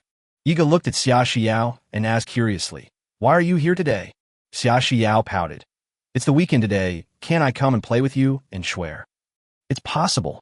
Yiga paused for a moment, but our Yi family is a demonized family. If you keep coming to our Yi family territory, won't your father have any objections? My dad isn't the kind of person who cares about such trivial things. Xiao Xiao snorted, walking into the house with her hands behind her back. At that moment, she suddenly saw Bai Shuling lying on the table in the room. Ayoa, such a cute little kitten. Xiao Xiao ran over excitedly and picked up Bai Shuling. Bai Shuling was startled. The white fur on her body bristled as she tried to escape, but it was too late. Xiao Xiao held the little cat in her arms and rubbed her cheek against the cat's face. The white spirit struggled in her arms, howling, but could not break free. Night Song. Ah, it's so soft, and it smells so good. Xiao Xiao happily stroked the little spirit cat. Yiga, is this your new spirit pet? Night Song. I guess so. Although it wasn't bought. Xiao Xiao held Bai Shuling in her arms, liking her more and more as she looked at her. She hugged her, touched, and kissed her, and then roughly handled her in her arms. The white spirit struggled desperately, while the little spirit cat's face was filled with terror. What is this little human girl trying to do? Her eyes are so pretty, and she has two tails too. Xiao Xiao grabbed Bai Shuling and played with the two fluffy little tails behind her buttocks. Then he showed a regretful expression. It's a pity that I don't have the talent of a beast tamer. Otherwise, I would have asked my dad to buy me a spirit pet to play with. Yiga said strangely, even if you don't have the talent of a beast tamer, if you don't expect it to help you in battle and just want to play with it, you can still raise one. Xiao Xiao stuck out her tongue. I think I'll pass. I've raised several little spirit turtles before, and they all died. I haven't found a spirit pet with stronger vitality than a spirit turtle yet. Night Song. But it's okay. Since you're a beast tamer, Yiga, even if I can't raise a little spirit pet, I can still come to your house often to play with your spirit pet, Xiao Xiao said with a smile. Upon hearing this, Bai Shuling's round eyes widened even more. Often, the spirit of calamity stood on a nearby bookshelf and let out a soft sigh. It seems like cute pets are indeed more popular with girls. Oh, right. I heard that after a little spiritual cat enters its growth stage, it can transform into a cat girl. Is that true? Xiao Xiao tilted her head up and looked at Yiga, asking a question. Yiga pondered for a moment, then nodded slightly. Yes, this breed of spirit cat does indeed have the potential to transform into a humanoid cat girl. That's great. Xiao Xiao was even happier, hugging the cat in her arms and taking a few more deep breaths. Once she can transform into a cat girl lowly, I could dress her up every day. Night Song. Goodness. Changing clothes? This is treating mythical beasts like living dolls. Yiga felt a bit amused and exasperated. He seemed to understand why Xiao Xiao could never keep her little spirit pets alive. Few spirit pets in the world could withstand this little girl's enthusiasm. Bai Shuling was on the verge of tears. I am the dignified empress of the spirit demon clan, a sole emperor-level powerhouse who has reigned supreme for eternity. Now it has been reduced to a plaything that is abused by a little girl, and it will become a dress-up doll in the future. Ugh, that's so insulting to cats. Xia Xiao sucked on the little spirit cat for a while longer before reluctantly putting it down. After all, it's Yi Ji's spirit pet. If her little childhood friend's spirit pet couldn't handle her intense love and passion and died for being touched by her, she would feel guilty to death. Oh, right. Little green plum blinked her big eyes and looked at Yiga. Yiga, do you know what date is today? Yiga asked in confusion. Today? He pondered for a moment, but couldn't recall. How can you forget everything? Xia Xiao pouted. So what day is it today? Okay, let's go find Schwer first. This little girl is actually keeping him in suspense. Yiga then felt Xia Xiao pulling her hand and dragging her outside. The two little ones were running one after the other down the corridor. They soon arrived at Takashi Yuki's room. Unlike Gao Shinshue's aloof personality, her room is cute and cartoonish, which is quite different from her personality. The walls are entirely made of stacked Lego bricks, and various flying toy robots are in cartoon style, flying around the room. Yiga thought to herself, it was hard to imagine that this was the same person as the crazy female inventor who created the nanobug chaos, destroyed countless city-states and civilizations, and single-handedly built the city of the future. Of course, Xia Xiao, who now has the image of a little angel, could not have imagined that she would grow into such a cold-blooded and ruthless chaotic female demon. It can only be said that different life experiences can truly change a person's life trajectory. The game storyline does not provide a detailed account of Xia Xiao's upbringing. I don't know what she went through to become like that. 10-year-old Gao Xinxue sat in front of a computer. With a cool and aloof appearance, she wore cute cartoon-patterned pajamas, her hair tied in a high ponytail, and she calmly typed on the keyboard. On the wall in front of her hung 3 enormous display screens made of Lego bricks, with countless lines of code and data scrolling across them. The computer's main unit was connected to a multitude of cables, linking it to some massive technological device. Chapter 15 Shadow Moon, Lights Separated. Xue. Xia Xiao happily ran up to Gao Xinxue and kissed her. The two little girls have known each other for so long that they have become best friends. Yiga walked in and saw 2 little girls whispering to each other and felt a little helpless. We've all grown up together as childhood sweethearts. Are you trying to avoid talking to me? That's too formal. The 2 little girls seemed to have finally finished their whispered conversation. Gao Xinxue looked at Yiga and said, Xiao Yi, close your eyes. Yiga looked puzzled. Why are you closing your eyes? Hey, just close your eyes first. Xia Xiao ran over, stood behind Yiga, and covered his eyes with her 2 small hands. Yiga had no idea what the 2 of them were planning. After a while, she heard Xia Xiao say, Get ready. 3, 2, 1, bang, bang, bang. Yiga let go of his hands covering his face, opened his eyes, and found that the robot car in front of him was slowly opening, with a large cake inside. The cartoon robots around him were flying around, and the expressions on their facial screens were playing the familiar happy birthday song. Yiga then remembered that today was his birthday. Or rather, it should be the birthday of this world's night song. Gao Xinxue reached out her small hand and gently pinched his cheek. How come you don't even remember your own birthday? Night song? I didn't expect you guys to remember it so clearly. Gao Xinxue said earnestly. Of course. What mother would forget her child's birthday? Night song. This little girl still remembers? I wonder if, when she grows up and remembers what she said as a child, she'll feel disgusted. Even so, Yiga still felt quite touched. In her past life, Yiga was a person who lacked a sense of ritual and never properly celebrated her birthday. They always said they didn't care about these days and would just eat some cake and longevity noodles and let it pass by quickly. Later, when they grew up, they gradually stopped eating cake altogether. But in reality, it's because no friend has ever genuinely and proactively celebrated his birthday. So of course it's not very interesting. At most, his parents would wish him a happy birthday. Xia Xiao brought out a crown and put it on Yi Ji's head, then let Yiga make a wish in front of the cake. Yiga smiled bitterly to himself. Since he was 15 years old in his previous life, he had never made a wish on his birthday, nor had he ever believed in birthday wishes. But today he closed his eyes and made a wish very seriously. After making her wish, Xia Xiao blinked and asked curiously, Yiga, what did you wish for? Gao Xinxue looked at her, Does this kind of thing lose its effectiveness if you say it out loud? That's true, Xiaoxiao added.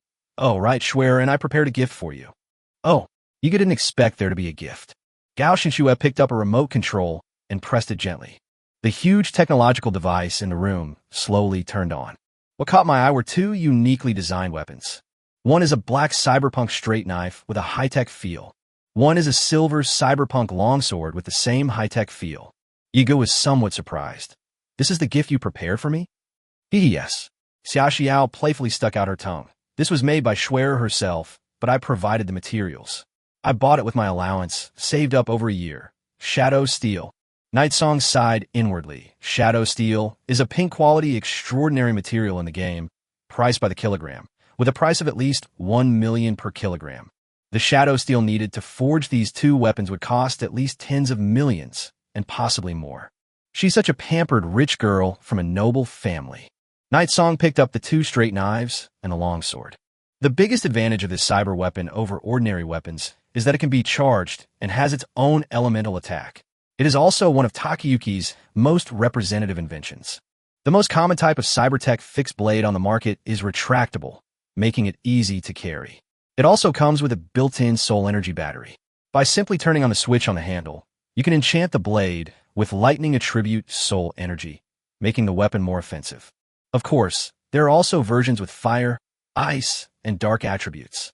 As the strongest human mechanic in 10,000 Races map, Gao Xinxue's skills need no further explanation. In fact, Gao Xinxue herself was a wealthy woman. Although she was left in the Yi family by her mother, she had never used a single penny of the Yi family's money since she was 7 years old. Even in elementary school, Yuki Takashima displayed exceptional intelligence and a remarkable talent as a mechanical inventor. Many of the mechanical technologies she has created have become commercially viable, and she has her own mechanic account online. Even the retractable straight swords and soul energy beam pistols used by the Night Watchers and Enforcers in various human city-states are her anonymous creations. Every year, when the Night's Watchmen and Lawmen need to purchase their standard-issue knives and sidearms, they have to order them from her online. Because the standard weapons she manufactures are affordable, easy to maintain, durable, and cost-effective. The Night's Watch probably couldn't have imagined that the person who manufactured and distributed their knives and pistols was a 10-year-old girl. Her manufactured mechanical bombs, self-destructing robots, high-tech grenades, and detection drones are all popular items. Whether online or at the extraordinary shopping mall in Atlanta, they consistently rank high on the weapons sales charts. Therefore, Takashi Yuki has never been short of money. In addition to the shadow steel, I also added some nanometals to these two weapons during the forging process. Gao Xinxue said softly, the straight sword is named Shadow Moon, and the long sword is named Light Separation. Upon hearing this, Yi Ji's eyes flickered slightly. Shadow Moon? Light Separation? Aren't these the two most mysterious red-quality weapons that appeared in the early versions of the game in the Human Empire? In the game's background description, the origins of these two weapons are very mysterious. They are the first and second truly advanced cyberpunk weapons in human history that combine supernatural power with technological power. The background information only states that the weapons were forged by a mysterious blacksmith from the Empire for his childhood sweetheart. Later, these two weapons disappeared and remained unavailable for purchase until version 4.75. Unexpectedly, this mysterious person turned out to be Gao Xinxue. Nightsong picked up the two weapons, and a transparent attribute panel popped up in front of her. Weapon, Shadow Moon, straight sword. Level, no level restriction. Attributes can be improved as the user's strength increases. Quality, red. Attributes, sharpness 195, toughness 180, strength 253. Soul power battery status, 100. Effect, 1. Can be charged with dark attribute soul power, gaining dark attribute attack. 2. Upon a successful attack, the attacker will absorb 10 MP from the target to replenish their own. Special attribute. Contains the friendship and love of childhood sweethearts. Weapon luck plus 99. Success rate of enhancement and enchanting this equipment is increased by 30 times. Weapon. Light splitter, longsword. Level. No level restriction. Attributes can be improved as the user's strength increases. Quality. Red. Attributes. Sharpness 203. Toughness 257, strength 149. Soul Power Battery Status 100. Effect 1. Can be charged with light attribute Soul Power, gaining light attribute attack. 2. Upon a successful attack, the attacker will absorb 10 HP from the target to replenish their own. Special Attribute contains the friendship and love of childhood sweethearts. Weapon luck plus 99. Success rate of enhancement and enchanting this equipment is increased by 30 times. Yiga couldn't help but marvel inwardly. In the game, Nether Soul Steel is merely a pink quality material.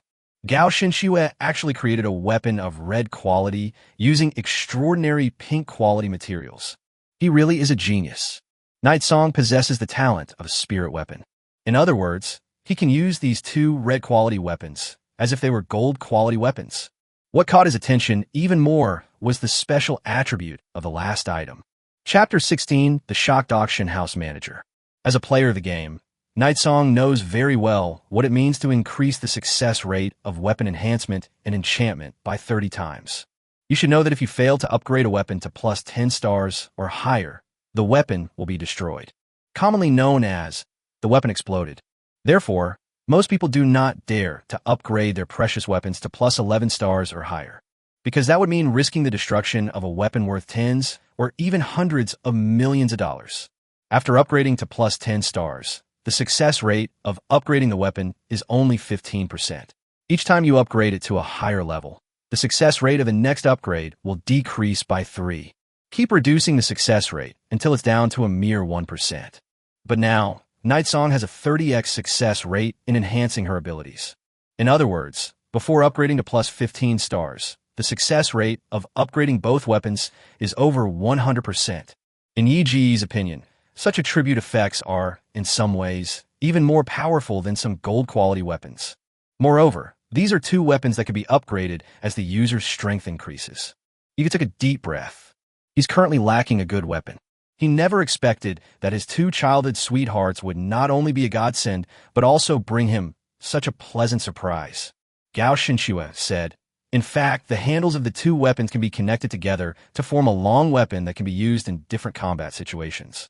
Upon hearing this, Yiga immediately tried it out and found a mechanical switch on the handle. Click, click. The mechanical axles of the two weapon handles began to rotate, and the handles started to change shape. Finally, the two weapons were connected together and combined into a double-edged long blade that was nearly 2 meters long. Such a long weapon is still a bit too early for Yiga, who is only 10 years old. However, this weapon is mechanical and retractable and can be completely reduced to the length that Night Song can currently use. "Thank you, I really like it." Yiga reached out and touched the two girls' hair. "Hee, I'm glad you like it," Xia Xiao said happily. "Swear, and I discussed it for a long time, just in case you didn't like it. Although these two weapons haven't been professionally appraised yet, I think they're definitely pink quality weapons since Schwerer made them herself." Yiga thought to herself, it really isn't pink. However, it is a red of a higher quality than pink. Generally speaking, in the game world of Tales of Races, it is normal to use pink quality extraordinary materials to create purple quality weapons. To be able to forge a weapon of the same pink quality requires the skill of a master craftsman. Using pink quality materials to forge a red quality weapon is something that even the best blacksmith in the Southern Territory, no, even the best weapon blacksmith among humans, would probably find almost impossible. Night Song, by the way, I also have gifts to give you. Xia Xiao's eyes lit up. "Really? You also prepared gifts for us?" Yiga took out 2 top-grade spirit gathering pills. "What is this?" Xia Xiao took one of them and asked innocently. "Spirit gathering pill. Yiga simulate faintly. It can help you increase your cultivation speed." Xia Xiao was too young to even know what the spirit gathering pill was. She was simply happy to receive Yi Ji's gift. Gao Shinshue looked at the 2 spirit gathering pills, her eyes flashing slightly. As a top female student since elementary school, she naturally recognized the spirit gathering pill. Moreover, she immediately realized that these two were not ordinary spirit gathering pills. Both spirit gathering pills were engraved with beautiful pill patterns and emitted a faint red glow. It is a rare, top-quality, red-colored spirit gathering pill, a once-in-a-century find. Logically speaking, this kind of top-grade spirit gathering pill with red color should not be available for sale on the market. This has only happened once in the history of the human race's top auctions. That time, the top-grade spirit gathering pill that appeared was eventually bought by a powerful member of a top family in the capital and sold for a high price of 700 million. Even if Yigu is the young master of a demonized family, there should be no way he could get his hands on such a child. Gao Xinxue couldn't help but feel a little puzzled. Where did Yigu get this top-grade spirit gathering pill from? And there are two of them? However, there's one thing I need to remind you of, Yigu said seriously. You should take this spirit gathering pill back and consume it as soon as possible. Under no circumstances should the adults see it, understand? Okay, I understand. Xia Xiao didn't ask why and obediently replied. Then, the three of them ate the birthday cake together. While they were eating, they started playing around and causing mischief. Xia Xiao chuckled and smeared cream on Yi Ji's face. Ha! Yi, you look so ugly like this. Looking at Xia Xiao's innocent and adorable smile, Yigu suddenly felt that it might not be so bad to be a child for once. Humph, how dare you laugh at me? Yigu also grabbed a handful of cream and pounced on Xia Xiao without any hesitation. I'm sorry. Don't put it here, it itches so much. Swear, help me. After a bit of playful fighting, Xia Xiao was sitting on the ground in a duck-like position, her clothes askew, her hair disheveled, and covered in cream. Yigu and Gao Xinxue also had a lot of cream on their faces, but overall it wasn't as much as Xia Xiao's. After playing until evening, Xia Xiao reluctantly went home after being urged by her father on the phone. After seeing Xia Xiao off, Gao Xinxue reached out and poked Yi Ji's cheek with her finger. Where did you get those two top-grade spirit gathering pills? Yigu was surprised that Gao Xinxue was so knowledgeable at such a young age. She truly is a formidable female academic genius. A top-grade spirit gathering pill. Don't play dumb. Even Uncle Yi couldn't possibly get his hands on a red-quality pill like this. As expected of the knowledgeable and worldly wise Miyuka Mama, nothing escapes your notice. Yorika then put on a very serious expression and deliberately lowered her voice. All right then, I can tell you, but you have to keep it a secret from me, okay? It's a very serious secret. Can't we even tell Sister Yuqing and Xiao? Of course. Okay. Gao Xinxue also came closer, her expression serious. Yigu whispered in her ear, I am actually a transmigrator. I didn't originally belong to this world. I was the chosen one who was born to be here with a cheat system. After listening, Gao Xinxue remained silent for a long time, then glanced at him and asked, When did you all become as immature and childish as Jiang Xiaoming? Night Song shrugged. That's just how it is sometimes. When you tell the truth, nobody wants to believe you. Arson City, 9-star extraordinary auction house. Qian Jinglai, the president of the Yazan City auction house, is a middle-aged man who looks quite wealthy and wears gold-rimmed glasses. He is currently sitting in his office. He was holding a list of new items that had been added to the auction house this month, and he looked utterly astonished. What exactly is going on? Yesterday, a mysterious seller sent a full 1,000 soul crystals and over 100,000 soul stones through a consignment auction.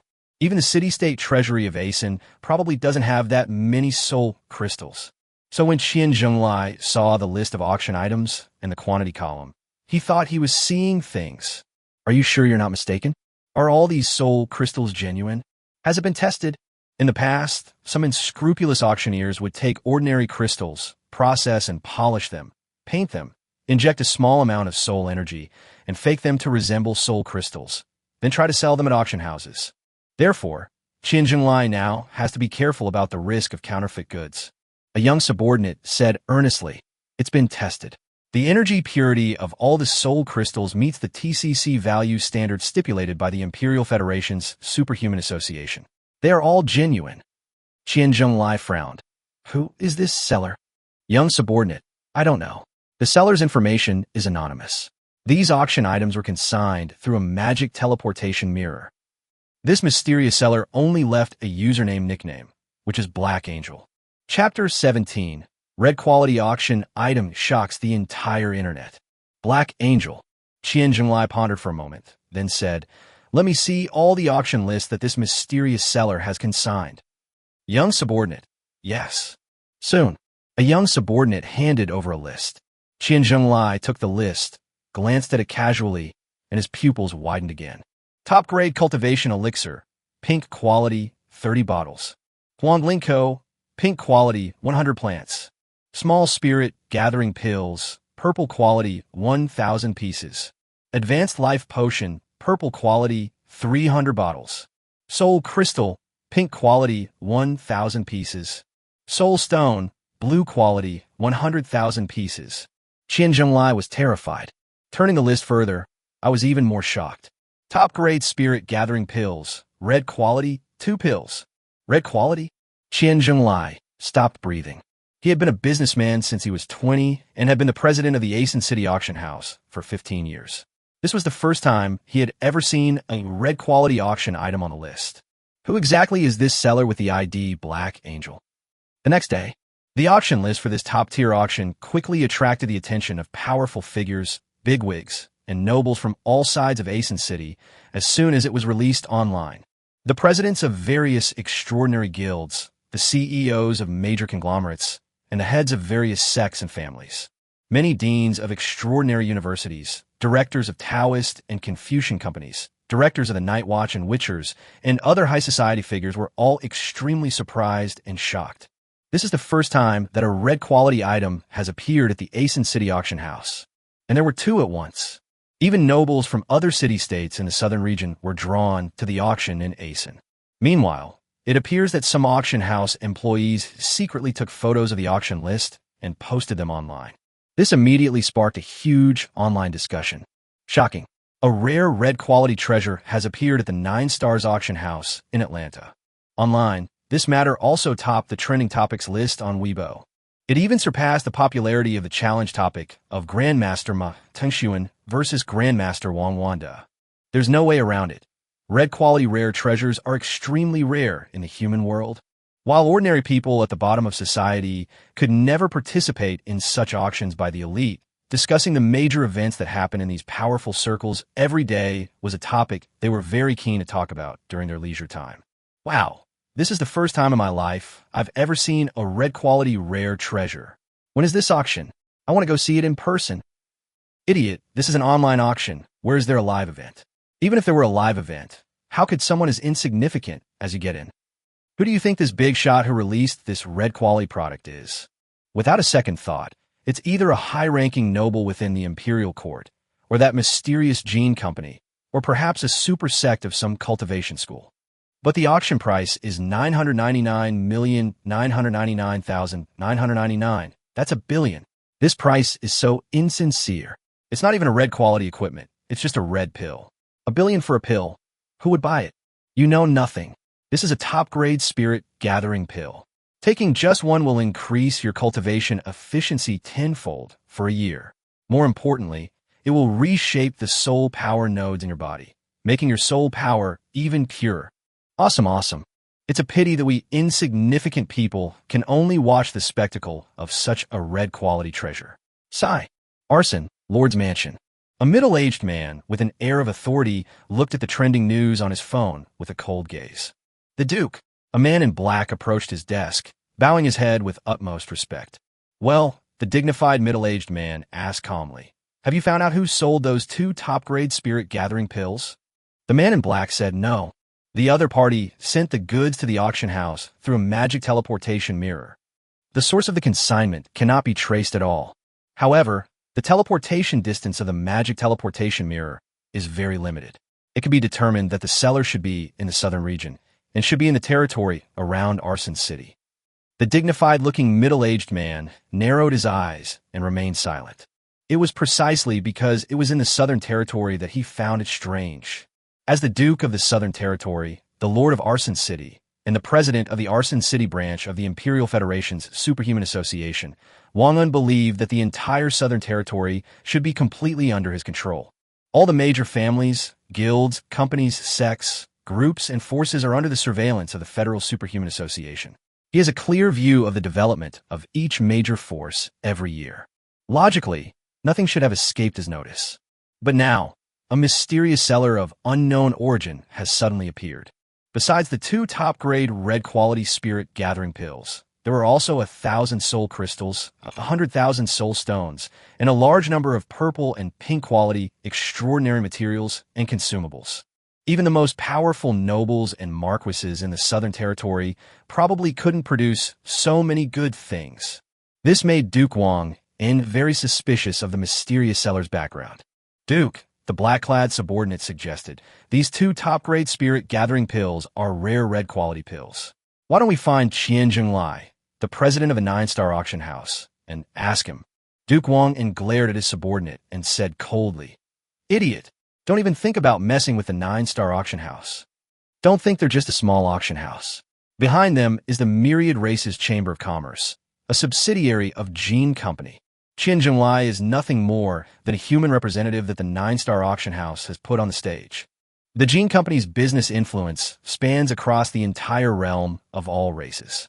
Their background is shrouded in mystery, and no one knows what the true power behind them is. They even have the ability to make deals with demons and devils. Do you think you can afford to mess with them?" The black-clad subordinate immediately broke out in a cold sweat. Never expecting that an auction house would have such powerful backing, "I apologize for speaking out of turn." Duke Wang gazed out the window and remained silent for a long while, seemingly deep in thought. After a moment's thought, he waved his hand and said, "Have someone bid on those 2 top-grade spirit-gathering pills." The black-clad subordinate exclaimed in astonishment, "That's 2 billion. Isn't that a bit too much for just 2 pills?" Duke Wang hesitated for a moment, but finally gritted his teeth and said, "It's all right. Red-quality rare treasures are extremely rare. Let's buy it. But our territory doesn't have that much liquid capital right now. Then let's find a reason to levy an additional 10% tax on the major guilds and lower-level superhumans in Asen City, and try to raise the money as soon as possible." "Yes. By the way," Duke Wang suddenly remembered something and asked, "How has the Yi family been lately?" "I'm already working on the next version of Chapter 18. The man in black immediately laughed and replied, "You can rest assured about the Yi family. Under your pressure and that of the various noble families in the Southern Territory, the Yi family's business on the human continent has not seen any improvement. Several of their weapon shops, pharmacies, elixir shops, talisman shops, and several supernatural item shopping malls and online stores that they invested in throughout the Southern Territory have already gone bankrupt and closed down. I think that although the Yi family hasn't made any moves recently, their family company is probably not far from bankruptcy." Duke Wang nodded in satisfaction after listening. According to his various intelligence sources, the Yi family is indeed facing a serious financial crisis. Duke Wang said seriously, "Even so, we cannot let our guard down. Don't forget what the Yi family excels at. The Yi family had faced bankruptcy several times in the past, but they always managed to pull themselves back from the brink. Their method of reviving them was simple and brutal: war. War has always been the Yi family's biggest source of income. During the Great Depression 300 years ago, the Yi family owed a mountain of debt to nobles throughout the empire and to allies of other races in the Dawn faction among the Myriad Races, amounting to hundreds of billions in assets. Yi Quan, the then head of the Yi family, immediately led the family's remaining 3,000 warriors to fight against the Dark Race. After 3 years of war, Yi Quan led tens of thousands of warriors back in triumph. It is said that in the past 3 years, they have plundered the city-states of 20 Dark Races, not only seizing gold and silver treasures worth hundreds of billions, various soul crystals, spirit stones, and high-grade resources, but also rescuing tens of thousands of human slaves who were kept by the Dark Races. These slaves later became the most loyal warriors of the Yi family, dedicating their lives to the Yi family for generations. However, such examples are not uncommon in the history of the Yi family. According to the records of the imperial history alone, the Yi family has made a fortune from wars at least 7 or 8 times in the past 1,000 years, not counting the small fortunes made from wars. Such a terrifying family was once described as madmen of war, making it hard for them not to be feared by the various noble families. Even the royal family later became very wary of them. Duke Wangan's face turned somewhat cold as he recalled the events of that year. He pondered for a moment, then asked, "What has that old guy Yi Quan been up to lately?" The black-clad subordinate said, "Since stepping down as the head of the Yi family, Yi Quan has been in seclusion, cultivating and healing his old injuries. He hasn't shown his face for a long time, and even members of the Yi family rarely see him. The current head of the Yi family, Yi Xiao, has already reached the 9th level of the Azura realm, and is only one step away from breaking through to the heavenly revelation realm. Night Owl's son, Night Song, is currently 10 years old. His academic performance at the War Academy is also quite outstanding. It is said that when he was admitted to the academy, his archery and supernatural abilities were both tested and found to be at the S level. However, for some reason, Yigu seems to be focusing more on the training of the beast taming and swordsman professions now. He usually only needs a straight sword and a black spirit pet crow to handle combat and missions. He has always been the top student in the school and is currently at the first level of the profound realm. Guang and Fronit slightly. He wasn't particularly concerned about Yigu, this little guy with 2 S-level talents. After all, he's just a 10-year-old kid. It will be at least a decade or more before he grows up. However, the current head of the Yi family, Viscount Night Owl, made him feel a little wary. The 9th level of the Azura realm is just one step away from the Heavenly Revelation realm. Although there are countless Azura realm experts in this world, they cannot break through the barrier of the Heavenly Revelation realm, even if they spend their entire lives. But if Yi Xiao really breaks through, it means that the Yi family will have 2 experts at the Heavenly Revelation realm. At that time, wouldn't the Yi family, this demonized family, be able to rise from the dead again? Humph, Duke Wang Yin said. It seems the Yi family has had it too easy these past few years. It's time to weaken them further. War Academy, research lab of all races. An elderly man with white hair came up to the 2nd floor and found that Yigu was sitting there as usual. The old man nodded in agreement. This child is very hardworking. What a pity, he was a demonized mutant. Night Song, you're here again. Yes, Grandpa Wang. Yigu raised his head, revealing a shy and obedient smile. Combined with his harmless, boyish face, if one did not know that he was a mutant with demonic genes, it would be difficult for anyone to dislike him. Yigu is a regular here, so he's quite familiar with the manager. The white-haired old man walked over and saw that the table in front of Yigu was covered with various picture books and documents about all kinds of races. Beside it, there were many bottles and jars, as well as many chemical and alchemical equipment used for experimental research. The white-haired old man stroked his beard. Yigu, with your talent for cultivation, you don't need to do these things that only scholars do. In this world of conflict among myriad races, warrior cultivators are ultimately the mainstream. Learning the languages of all races, researching their genes, refining elixirs, and concocting potions are things that only scholars with poor combat talents would do. Yigu has such excellent combat talent, yet he's wasting his time researching the myriad races. In his eyes, it's a real waste of time. Grandpa Wang, it's all right. I've already completed all my cultivation courses. I just discovered that I'm more interested in the study of all races. Night Song laughs. Is that so? Okay then. Grandpa Wang felt somewhat helpless. Yigu is a well-behaved, mature, intelligent, and quick-witted child, but she is too stubborn and always likes to do things according to her own interests. Despite having achieved an S-rank level in both archery and supernatural abilities during enrollment, he ended up becoming a beast tamer. I really don't know what he was thinking. Grandpa Wang, I want to exchange for a bottle of Thunder Demon Beast Essence Blood, Yigu said at this moment. Grandpa Wang was surprised. Thunder beasts are rare variants of monsters that emerge from the hybridization of demon and beast bloodlines. At the same time, its essence and blood are naturally very expensive. Grandpa Wang frowned and said, this Thunder Demon Beast's essence blood requires 300 academic credits to exchange for just 1 bottle. It's okay. I just completed a D-level mission a few days ago, so I still have enough credits. But for a combatant like you, using your credits to exchange for this kind of research stuff is such a waste. Grandpa Wang couldn't help but shake his head. You should use them to exchange for various magical treasures, equipment, cultivation resources, magical artifacts, or even for instruction courses from renowned teachers. That would be much better than this. It's all right, Grandpa Wang. I don't need any of those things. Grandpa Wang sighed softly, and seeing that he really couldn't persuade him, he gave up. He brought over a bottle of Thunder Demon Beast's Essence Blood and handed it to Yigu.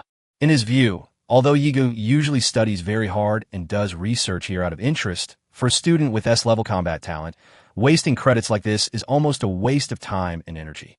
And he couldn't say anything, since it wasn't his own child. Besides, we can't discourage a child's interest, can we? A very hard-working child.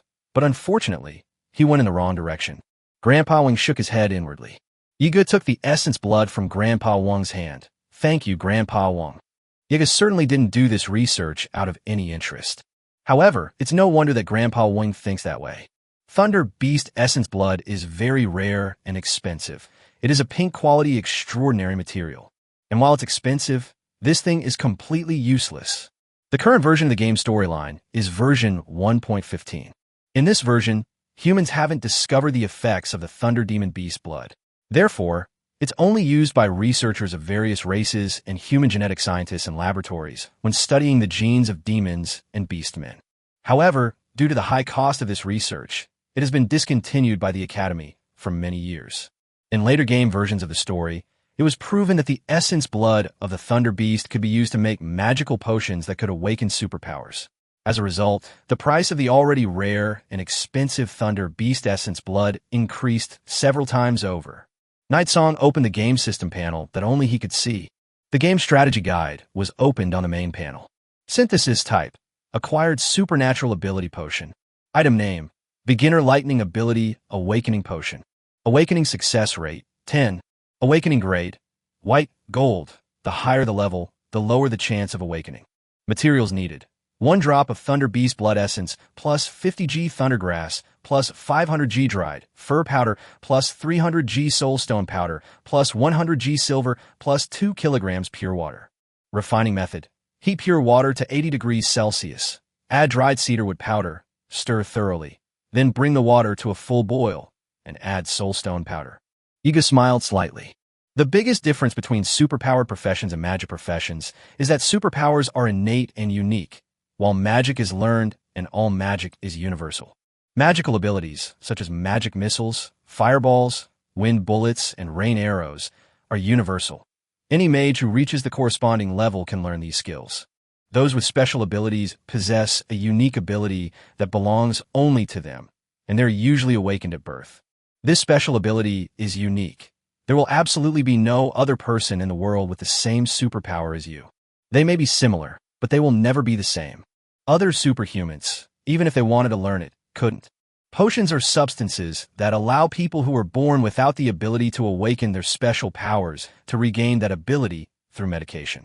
Even ordinary people without any extraordinary talent have the opportunity to awaken their abilities through magic potions and become superhumans. Of course, acquired superpowers are absolutely unique in this world. Due to differences in physique and genes, even if people take the same potion, the superpowers they awaken may be vastly different. However, Nightsong remembered that this kind of potion was originally something that would only appear in version 2.75. If he figured it out beforehand. Are you still looking at version 1.15? I'm already studying the 2.75 version of Wealth. Chapter 19, The Gift from the Strange White-Haired Girl. In the evening, I returned home from the academy. Yigo was about to enter the Yi family manor gate. A timid, soft female voice suddenly sounded behind me. Hello. Yigo turned around and found a little girl she didn't know. The little girl was about 10 years old, around the same age as him. She had a head of fine white hair, a fair and delicate oval face, and a pure appearance. However, she looked very shy, with her 2 little hands clasped together, appearing extremely weak and timid. Who are you? Yigo looked at the little girl he didn't recognize with a hint of confusion. Here, this is for you. The little girl with white hair lowered her head slightly and nervously handed over something with both hands. Yiga took it and saw that it was a small pink hand-woven lucky bag, and it seemed to contain something inside. Judging from the style and design of this lucky bag, it seems like the little girl made it herself. Did someone give you a gift? Is this a gift? Yes. Why did you give me this? Because of the white-haired little girl seemed quite introverted, her fingers clenched together. Thank you for saving me last time. Huh? Yiga looked puzzled. Did I save her? When? Yiga carefully examined the little girl's face, but had absolutely no recollection of her. The white-haired little girl stared intently at Yiga for a long time, her rosy cheeks instantly burning red like overcooked lobster meat. Anyway, thank you. After saying that, she bowed deeply to Yiga, then turned and ran away as if her life depended on it. Yiga watched the little girl's figure gradually disappear, completely bewildered. He opened the lucky bag and found that it contained a soul crystal. Soul crystals are an important resource in this world. Although they are pink quality, a piece of this size should only be worth around 100,000. This is nothing to Yiga, of course. However, judging from the little girl's clothes and appearance, she should be a girl from a commoner background. Giving him a single soul crystal would probably mean emptying one's entire fortune. It looks like the girl is about the same age as him, around 10 years old. But Yigo had never seen this little girl before at the War Academy, at least not as a student in the same grade as him. That would be even stranger. She said she had saved her, but who could it be? Yigo glanced at the soul crystal in her hand, then casually put it into her inventory space. However, just as he was about to put away the pink lucky bag in his hand, a transparent information box suddenly popped up, making Yigo slightly startled. Item: a handmade woven lucky bag given to me by a stranger. Quality white. Description: this gift comes from a girl who is grateful to you. It contains her deep affection and gratitude, and may bring you some good luck. Special attribute: luck plus 10. This attribute only applies to you personally. The effect disappears when the item is transferred. Nightsong was somewhat surprised. A seemingly unremarkable handmade lucky bag actually has the attribute of increasing luck. Young master, is that your friend? The butler walked out of the Yi family's gate and asked with great curiosity. Oh no, Nightsong said. It's a complete stranger. Nightsong seemed to understand something. It seems that as long as you receive a gift from relatives, friends, or even strangers, as long as it is heartfelt, it may be given this hidden special attribute. Luck is a very rare attribute in the game.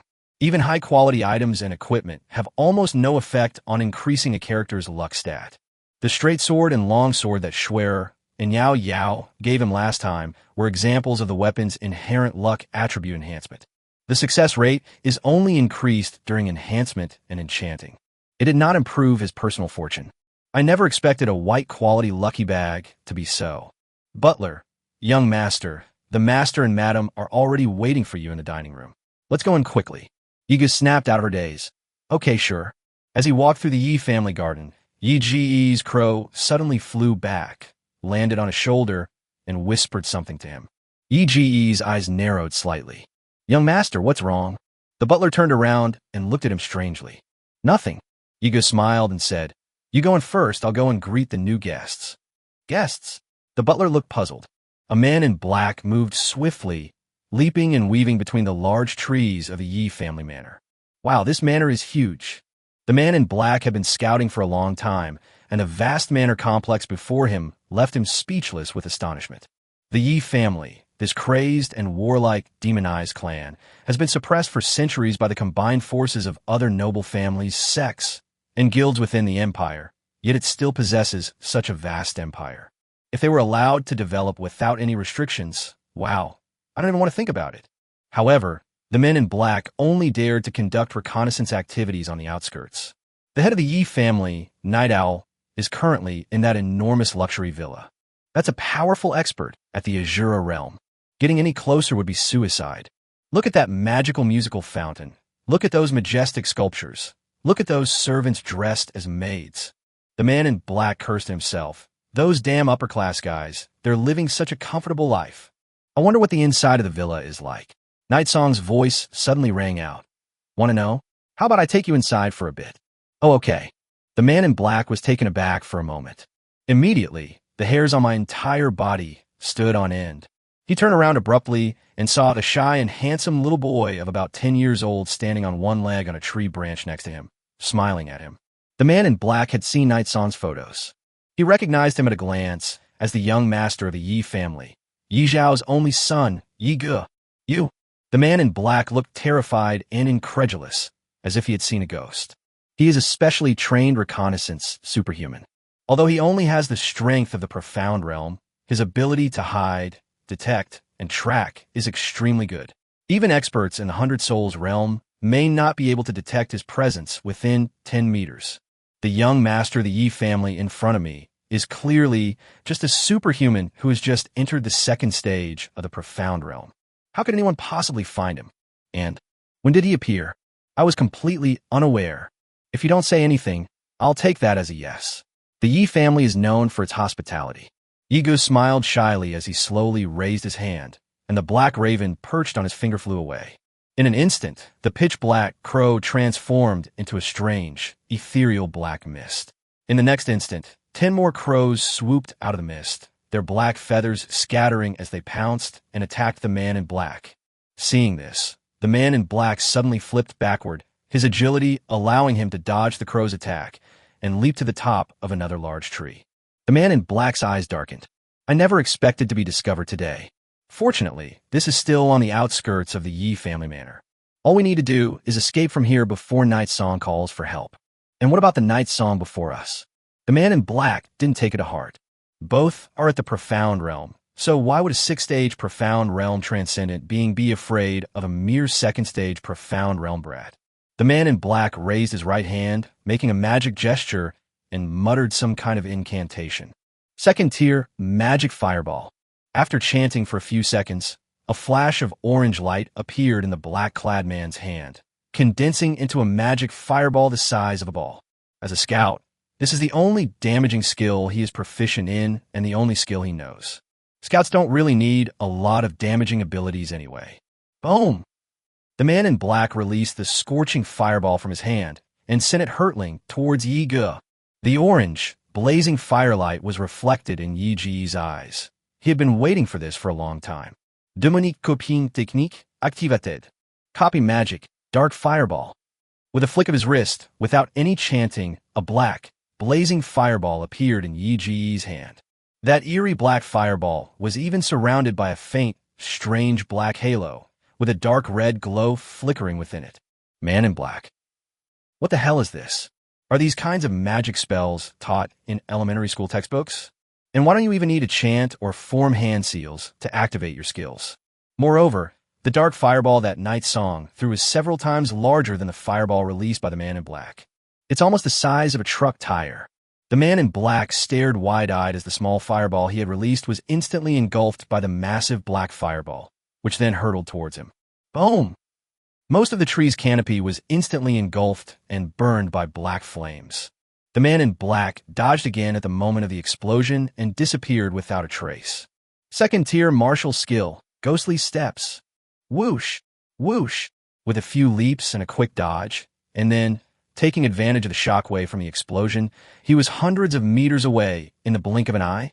Yi Ge watched the retreating figure of the man in black fleeing into the pitch-black night. They escaped pretty quickly. The figure in black moved like the wind. As a reconnaissance-type superhuman, he excelled in martial arts classes, but his physical training focused entirely on agility and flexibility. Even if they can't win a fight, they're masters at escaping. In a matter of seconds, the man in black had already escaped from the Yi family manor. Fortunately, I have a high-level movement technique like Ghost Step. The man in black let out a deep breath, remaining in a half-squatting position on the ground, feeling that he should be safe now. Just then, a small hand reached out from behind and patted his shoulder. Ghost Step, huh? Not bad, it's mine. The man in black's pupils dilated as he turned his head in disbelief. Night Song's small figure appeared behind him like a ghost, revealing a cruel smile. Chapter 20, The Demon Queen's Terror. The next day, Yi Ge was not at all surprised that someone was spying on the Yi family. He remembered very clearly that in the game storyline, it was when Yi Ge was 10 years old that many changes occurred in the Yi family. Duke Wang, in alliance with a number of legitimate forces within the Southern Federation's Superhuman Association, launched both overt and covert attacks against the Yi family. My cousin, Yi Shengxiong, who was also the traitor in the Yi family, was also bribed by Duke Wang. In that same year, my father led the soldiers of our territory to the front lines of the battlefield against the myriad races to provide support and resist them, and he was gone for several years. When news finally came back, it was that his father had been betrayed and killed on the front lines. Night Song ponders. He's only 10 years old now. His strength is only at the profound realm. At only 10 years old, what things can he change now? Meow. Just then, a terrified meow suddenly rang out. Bai Shuling rushed in from outside, as if fleeing for her life, and immediately hid behind Yi Ge. Question mark. Yi Ge looked bewildered, not knowing what had happened. What could make a golden spirit pet so afraid? Hey, Lingling, don't run away. The young mother, Zhou Yuqing, dressed in a pink apron, followed Yi Ge into her room. Hiding behind Yi Ge, Bai Shuling shrank back, staring at Zhou Yuqing with a horrified expression, as if she were a formidable enemy. Yi Ge looked puzzled. Mom, what are you doing? Zhou Yuqing pouted, looking quite aggrieved. I just want to spend more time with the adorable Lingling and get to know her better. I even gave her a bath and fed her some snacks, but she seems scared of me and won't let me hold her no matter what. Yi Ge was both amused and exasperated. It's easy to guess that, just like with Xia Xiao before, The little cat couldn't handle Zhou Yuqing's enthusiasm. After all, the civet is ultimately a proud and aloof creature. Bai Shuling was on the verge of a mental breakdown. What on earth is going on with this family? Did you guys never pet a cat in your past lives? As for that tiny human girl from a few days ago, well, she was just a child, so I won't bother with her. How can you, a grown woman, act like a child, grabbing an adorable cat and hugging it, petting and kissing it like crazy? They even kissed for 2 hours straight. Moreover, I, a dignified female emperor of the spirit demon clan and a sole emperor-level powerhouse who has dominated for eternity, am now being raised as a spirit pet in this life. To make matters worse, I'm being held upside down in someone's arms and bathed. Can't they at least look like a demonized human family? Okay, Lingling, Mommy was wrong. Did Mommy hurt you while I was bathing you? Can Mommy hug you again? Zhou Yuqing was still not giving up and tried to get behind Yigu to take the little cat out. Bai Shuling was so startled she almost jumped up, and with a meow, she simply burrowed into Yi Ji's clothes. Yigu felt a tiny, furry little bundle of flesh wriggling inside her clothes and couldn't help but smile wryly. Forget it, Mom. Lingling is still a baby. You'll scare her if you do this. Oh well. Zhou Yuqing sighed regretfully, then turned to leave dejectedly. By the way, Yigu asked, how's the interrogation of that man in black from last night going? Dead. Dead? Yes. Zhou Yuqing turned around, shrugged, and smiled without taking it too seriously. The other party was a professionally trained spy. The mission failed, and he committed suicide by poisoning himself. Yigu frowned. I remember I should have removed the poison sac he hid in his mouth, right? It's no use. These professional spies will seal a special toxin within the body's meridians. If they fail, they will use specific martial arts techniques to circulate their soul power, allowing the toxin to quickly spread throughout the body. Zhou Yuqing smiled and patted Yi Ji's head. But my little Yigu is really amazing that she could figure out the other person hid poison in their mouth. Come here, let Mommy give you a kiss. Night song. After receiving a kiss on the cheek from a family member, Zhou Yuqing said, tomorrow is your grandfather's birthday, so get ready and remember to go to bed early. By the way, you can also invite Xiao to come and play. Grandpa. Yigu was taken aback. Grandpa has come out of seclusion? Yes. Grandpa has successfully broken through to the 8th stage of the heavenly revelation realm. Zhou Yuqing smiled. Oh, and your cousin will be back tomorrow, too. Cousin. Yigu narrowed his eyes. Night, victory. In the game storyline, there's the traitor from a Yi family who secretly poisoned his grandfather while his family was off guard. He is also the character he hates the most in the story. Haha, you finally showed up. In the original storyline of the game, Yigu was unaware that her grandfather had been killed by Yi Xingxiong. Moreover, because Yigu was too kind-hearted in the original storyline, she was too soft-hearted to kill her cousin. Night Song sneered. Now, he will no longer show mercy to such a despicable person. Arson, Lord's Mansion. Duke Wang stood in front of a floor-to-ceiling window, his face somber. The spies he sent out to monitor the Yi family haven't sent back any messages using the designated method all day. Then there's only one possibility. He's dead. Unexpectedly, the Yi family also had experts responsible for counter-surveillance on their periphery, who were able to discover the detectives he had carefully trained. The Duke, a young man who looked like a subordinate, rushed in. Speak. Yi Quan of the Yi family has emerged from seclusion and has successfully broken through to the 8th stage of the heavenly revelation realm. Duke Wang's expression grew even more grim. However, his expression quickly calmed down. He then let out a cold, disdainful laugh. Oh, you've finally emerged from seclusion, old man of the Yi family. Duke Wang turned around and said, inform Yi Xingxiong that our plan can begin. The subordinate replied, yes. Chapter 21, Yi Family Birthday Banquet. The next day, in the morning, the morning light shone lazily through the curtains, spilling into the room. Yigu woke up groggily, opening her eyes as if to stretch or yawn. He turned over and sat on his side, only to find a tall, snowy creature squatting beside his bed. The girl's clear eyes gazed at him quietly, her two small hands supporting her chin, slightly distorting her fair face. However, this did not detract from her original beauty. Instead, it created an irresistible contrast and made her even more adorable. I don't know how long I've been watching him like this. Night song. Shuer, what are you doing? Gao Xinxue.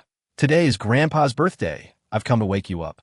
Gao Xinxue calls Zhou Yuqing's sister, but calls Yi Quan Grandpa.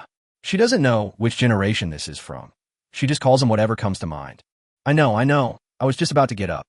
Yiga sat up and was yawning. Then he noticed that Gao Shinshue was picking up one of his coats and skillfully shaking it lightly. It was obviously to help him get dressed. After transmigrating to this world, Yiga maintained the habits from the original story, letting Gao Shinshue take care of her life, helping her with dressing and washing. I have to say, it's really nice to get up in the morning without having to do anything. Someone helps me get dressed and even brings a hot towel to wipe my face. At first, Yiga found it quite novel and enjoyed it. I'll think about tomorrow. Tomorrow I'll tell Schwer that I don't need him to take care of me like this anymore. It's not like I don't have hands. As a result, Miyuki's mother's care was just like a shameful, harmful habit of being in a comfort zone. Once a habit is formed, it's very difficult to break. No, this can't go on. I'm already 10 years old. How can I let others dress me? If this continues, I'll be raised to be a useless person. If you can't even step out of your comfort zone, how can you talk about changing your destiny, achieving great things, becoming a god of war in every profession, and conquering all races? Yiga hesitated. I can put on myself. Gao Shinshue. So what kind of clothes does Xiaoya want to wear today? She was still picking and choosing among several clothes, completely ignoring Yi Ji's struggles. Night Song. In the end, Night Song chose to lie flat and let it do as it pleased. Gao Shinshue brought over a hot towel, tested its temperature, and then gently placed it on Yi Ji's face, carefully wiping it. Night Song. He couldn't help but let out a soft, comfortable groan. Forget it. Why step out of my comfort zone? I'll think about it tomorrow. The main hall of the family home at night. It was bustling and lively, with many guests already present. That's it. Father Night Owl stood beside Grandfather Night Spring and said in a voice only the two of them could hear, "Our Night family's financial situation isn't very good right now. Last night, Zaij caught a spy outside the manor. Although he committed suicide by poisoning himself, I estimate that he was probably sent by Duke Wang in to spy on him again." Yi Quan, with one hand behind his back, smiled faintly. That old fellow Wang probably still can't forget the grudge I gave him a good beating in Kyoto 100 years ago, and how he was kicked in public by a royal princess's spirit beast, Dandan. Night Owl was taken aback. Is that so? Of course. Ye Huan Simidet. That time, he made a complete fool of himself in front of his sweetheart. Thinking about it now makes me feel all good, ha. Night Owl. Dad, you're joking, right? The Yi family's financial situation is really precarious. Don't rush. Yi Quan stroked his white beard. Let me think of a solution first. After a while, many guests came to Yi Quan's side to offer their congratulations. Yi Quan stood among a group of people chatting, his complexion rosy and his laughter hearty. Yiga arrived at the banquet hall at this time. Happy birthday, Grandpa. Yiga came to her grandfather's side and called out in a very childlike and innocent way. I feel like I've already gotten used to being a kid. Actually, Yiga had just overheard the conversation between her grandfather and father. However, he didn't say anything. If he said he had a way to help the Yi family overcome the current crisis, the adults certainly wouldn't believe him. After all, he's just a 10-year-old child. Haha, little Yiga. Grandpa smiled and patted his head with a loving expression. Good boy, it's been so long since I've seen you. I missed you terribly. Yiga misses you too. Yiga hugged Yechuan's waist and acted coquettishly. Oh, by the way, Grandpa hasn't prepared a gift for you yet since you came out of seclusion. Grandpa Yehuan Similit Indulgente. What would you like? A gift. Yi Ji's eyes darted around, then suddenly lit up. Then I want a bunch of subordinates. A bunch of loyal and obedient subordinates. After all, he lacks nothing now. He has money and possessions, but he lacks people. No sooner had he finished speaking than his head was pressed down from behind. His father, Night Owl, appeared behind him at some point, looking at him with a sinister gaze. You brat. What do you need a bunch of henchmen for at such a young age? You don't mean you want to take them out to fight with your classmates and show off, do you? Go away. Yi Quan glared at him. Yigu is such a well-behaved and kind child. Do you think everyone is like you when you were little? Always causing trouble for me. The Night Owl, was on the verge of tears. Why are we bringing him into this? Then, Grandpa put one hand behind his back and said in a calm tone, Zero, come out here. Not far behind him, a strange, cocoon-shaped creature gradually emerged from shadow. As he slowly stood up, the shadow gradually transformed into a human form. Master! This was a cold-looking man with a cold demeanor. His silver-gray eyes made him seem completely devoid of warmth. He knelt on one knee behind Yiquan. Grandpa said calmly, "From now on, my grandson Yega is your new master." "How many people are left in the Shadow faction?" Zero answered. "There are 103 people left." Grandpa nodded. "From now on, you will all be under Yi Ji's jurisdiction. Later, have Dark Shadow gather together and establish a soul contract with Yiga." Zero replied respectfully, "Yes." After speaking, his body turned into a shadow again, gradually merging into the shadows on the ground. The father was shocked. "Dad, you're kidding, right? Yiga is only 10 years old. You're going to hand over the shadow skill to him." "Hee, what does it matter? I'm happy to be out of seclusion today." Grandpa glanced at him. "You brat, are you trying to teach me how to do things?" That's not what I meant. That's not what I meant." The owl chuckled awkwardly. "He usually doesn't have any of the dignity he has as the Lord of Night City. He's like a child in front of Yiquan." Yiga was slightly stunned. He was just saying it casually. Unexpectedly, his grandfather actually gave him an army. Moreover, they are elite assassins like Shadow. Grandpa placed his hand on Yega's head, his face full of kind smiles. "Little Yega, once the Shadows establish a soul contract with you, their souls will be under your jurisdiction, and they will only be loyal to you. Even your father has no right to interfere. The Shadows are all assassins. If they harbor even the slightest thought of betraying you, you can sense the abnormality in their souls and execute them at any time.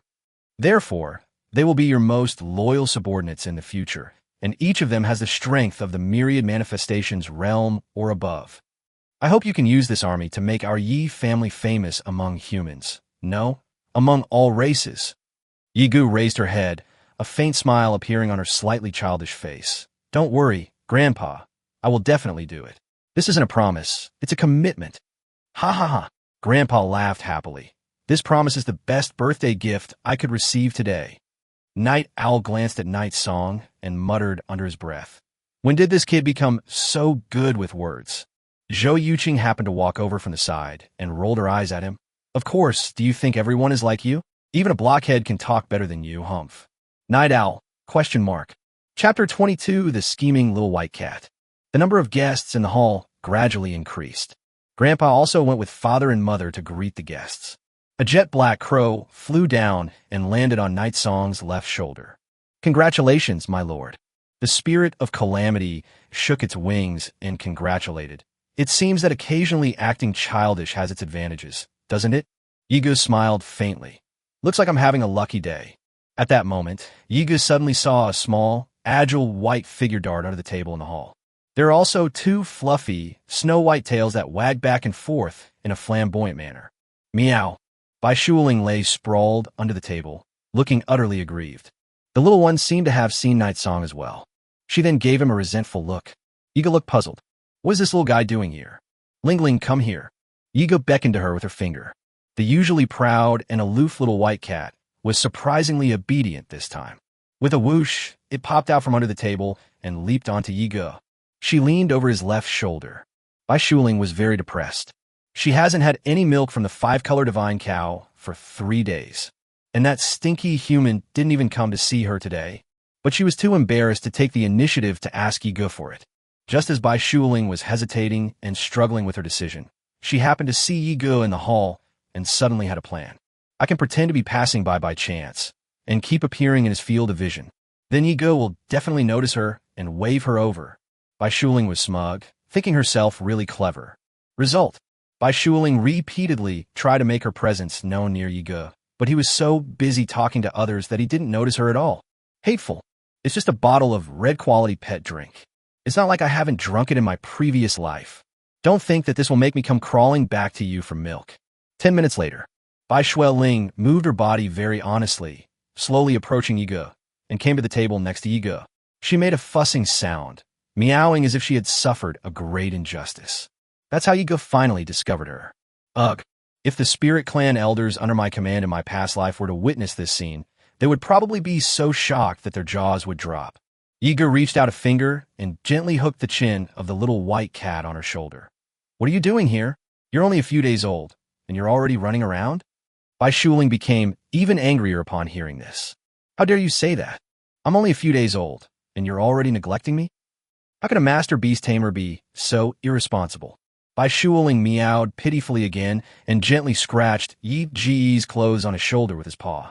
As a beast tamer, Night Song is proficient in all languages, so of course he can understand what the little spirit cat is trying to say. You want to drink God's milk? Uh-huh.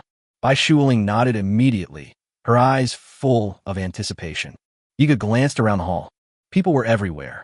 5-color divine milk is a red quality item. There are many experts and discerning people in this hall.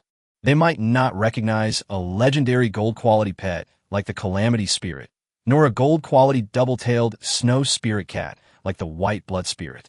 However, these powerful figures who have lived for hundreds of years might still recognize items of red quality.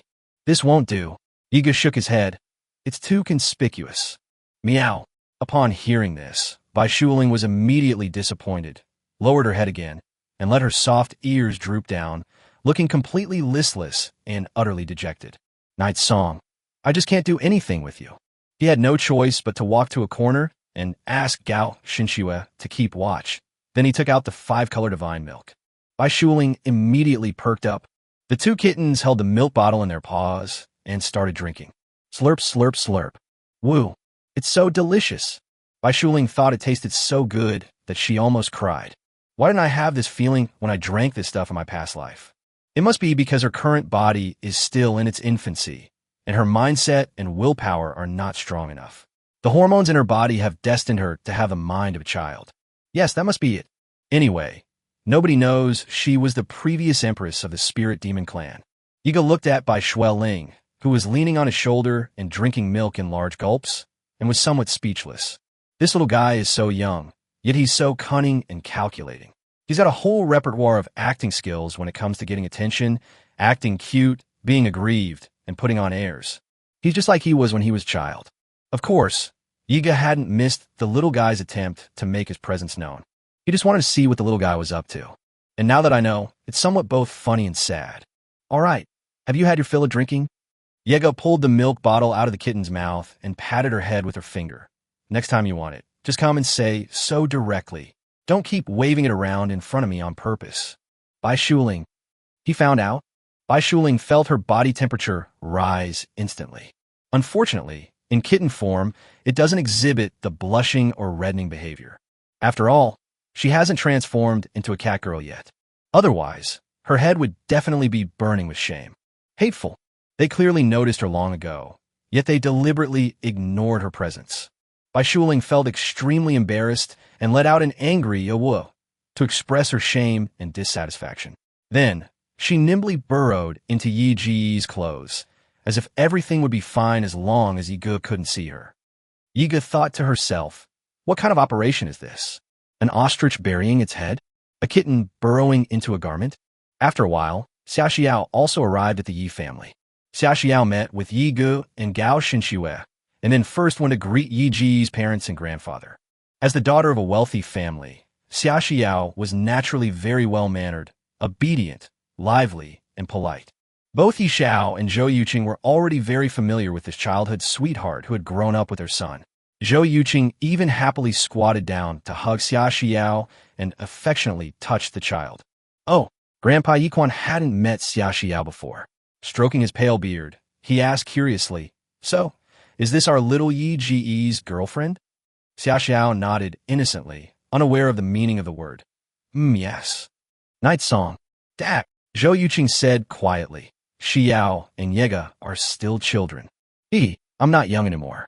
When I was their age, Yiquan suddenly stopped, scratching his head somewhat embarrassedly. Never mind, I won't say any more. Xia Xiao, who was being held by Zhou Yuqing, whispered in her ear somewhat shyly. Aunt Zhou, I'm sorry, my parents said that with the current situation in the southern border of the empire, other nobles are targeting you, so it's inconvenient for them to come as guests on such an occasion. However, they still asked me to bring a gift.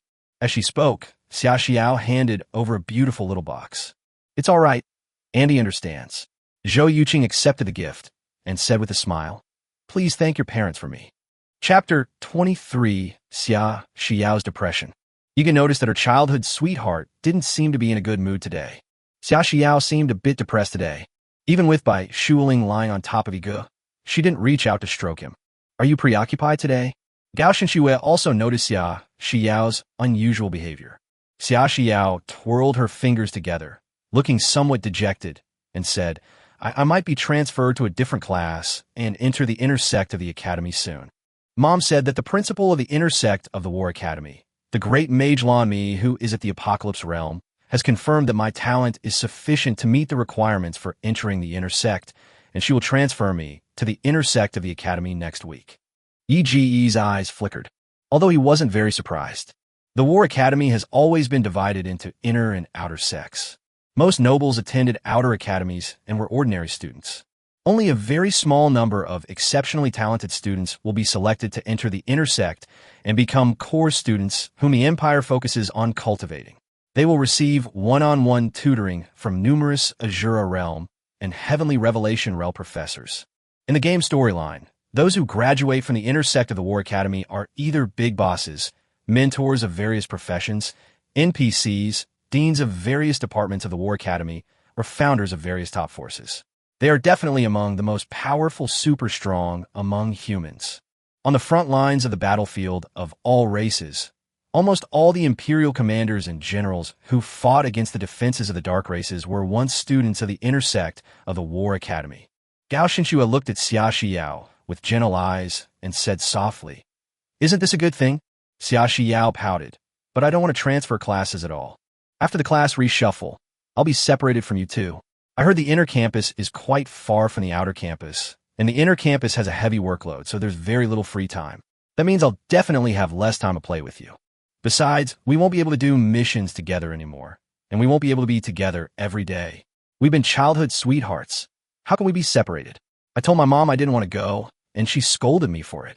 Gao Shenxue said earnestly, Entering the inner gate of the academy is an opportunity that many people yearn for, but cannot obtain. You should go. Even if you go to the inner sect, you can still come and play with us after school. Yiga rubbed her head. Schwerer is right. Your future is more important. Woo. Xiao Xiao didn't expect that both Yi Gu and Gao Shenxue would say the same thing, although she did know that the opportunity to enter the inner sect was very rare. Xiao Xiao pouted. If only you two could enter the inner sect with me. With your talent, you'd definitely meet the requirements. Yi Gu shook his head. Schwerer and I are from a family of demonized mutants, so it's impossible for the Academy's inner sect to admit us. Although the War Academy's rules and regulations do not explicitly state that demonized humans cannot be admitted to its inner circle. However, throughout history, no demonized human has ever entered the inner gate of the War Academy. This is clearly an unspoken rule set by the Imperial Federation's Association of Extraordinary Individuals. Xiao Xiao felt even sadder after hearing this. It took Yigo quite a while, patting his head for a long time, to calm down his clingy childhood sweetheart. Gao Shenxue stood to the side, watching Xia Xiao, enjoying Yi Ji's head pats, lost in thought. After a while, Xia Xiao went to the restroom. Yigo suddenly felt someone poking his arm beside him. Looking back, it was Takashi Yuki. Yigo asked in confusion, What's wrong with you? Gao Shenxue didn't speak, but just looked at him quietly with her emotionless, clear, and innocent eyes, and then pointed to her head. Night song. You want her head patted too? Gao Shenxue nodded vigorously. Yes. Yiga sighed softly and could only give Gao Shenxue a pat on the head for the same amount of time. There's just no way to deal with Miyuki's capricious mother. At this moment, a very conspicuous figure appeared at the birthday banquet. He was a tall, flamboyant young man, about 1.85 meters tall, who could be considered tall and imposing. His face exuded arrogance, and he carried a faint, chilling aura of evil. He was followed by several followers. Yigu recognized the young man at a glance, and her eyes narrowed immediately. His cousin, Yi Shengxiong. In the game storyline, he is a future traitor to the Yi family. Yi Shengxiong approached Yi Quan and said with a smile and respect, Grandpa, as soon as I heard you had come out of seclusion, I immediately returned to celebrate your birthday. Hee okay. Yi Quan smiled, his gentle face crinkling with wrinkles. Shengxiong, I heard you've been studying abroad these past few years, doing quite well. Yes, Yi Shengxiong said. However, I have decided to return to the Southern Territory. Grandpa asked, Oh, why did you suddenly come back? I've come today to share some good news with you, Grandpa. Yi Shengxiong puffed out his chest slightly, his face beaming with pride. Grandpa, I've been accepted into the inner sect of the Southern Border War Academy. As he spoke, he took out a black iron plaque with a pattern of swords and muskets engraved on it. This is the symbol of the inner gate of the War Academy, and also proof of being admitted as a core student. Many people around him made surprised noises, followed by congratulations from guests. Some even gathered around Yi Quan, flattering and praising Yi Shengxiong for his success. However, a few people remained quiet. For example, Night Owl and Zhou Yuqing didn't say a word to each other. The Knight family is a family of demonized mutants. To other nobles in the empire, the Yi family was a symbol of barbarity, cruelty, and warlikeness. They have always been subject to various forms of discrimination and unspoken rules imposed by the influence of other nobles.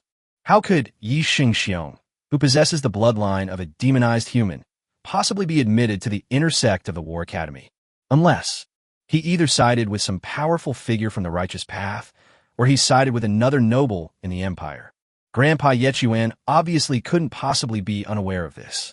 However, he saw through it, but didn't say anything, still wearing a gentle smile.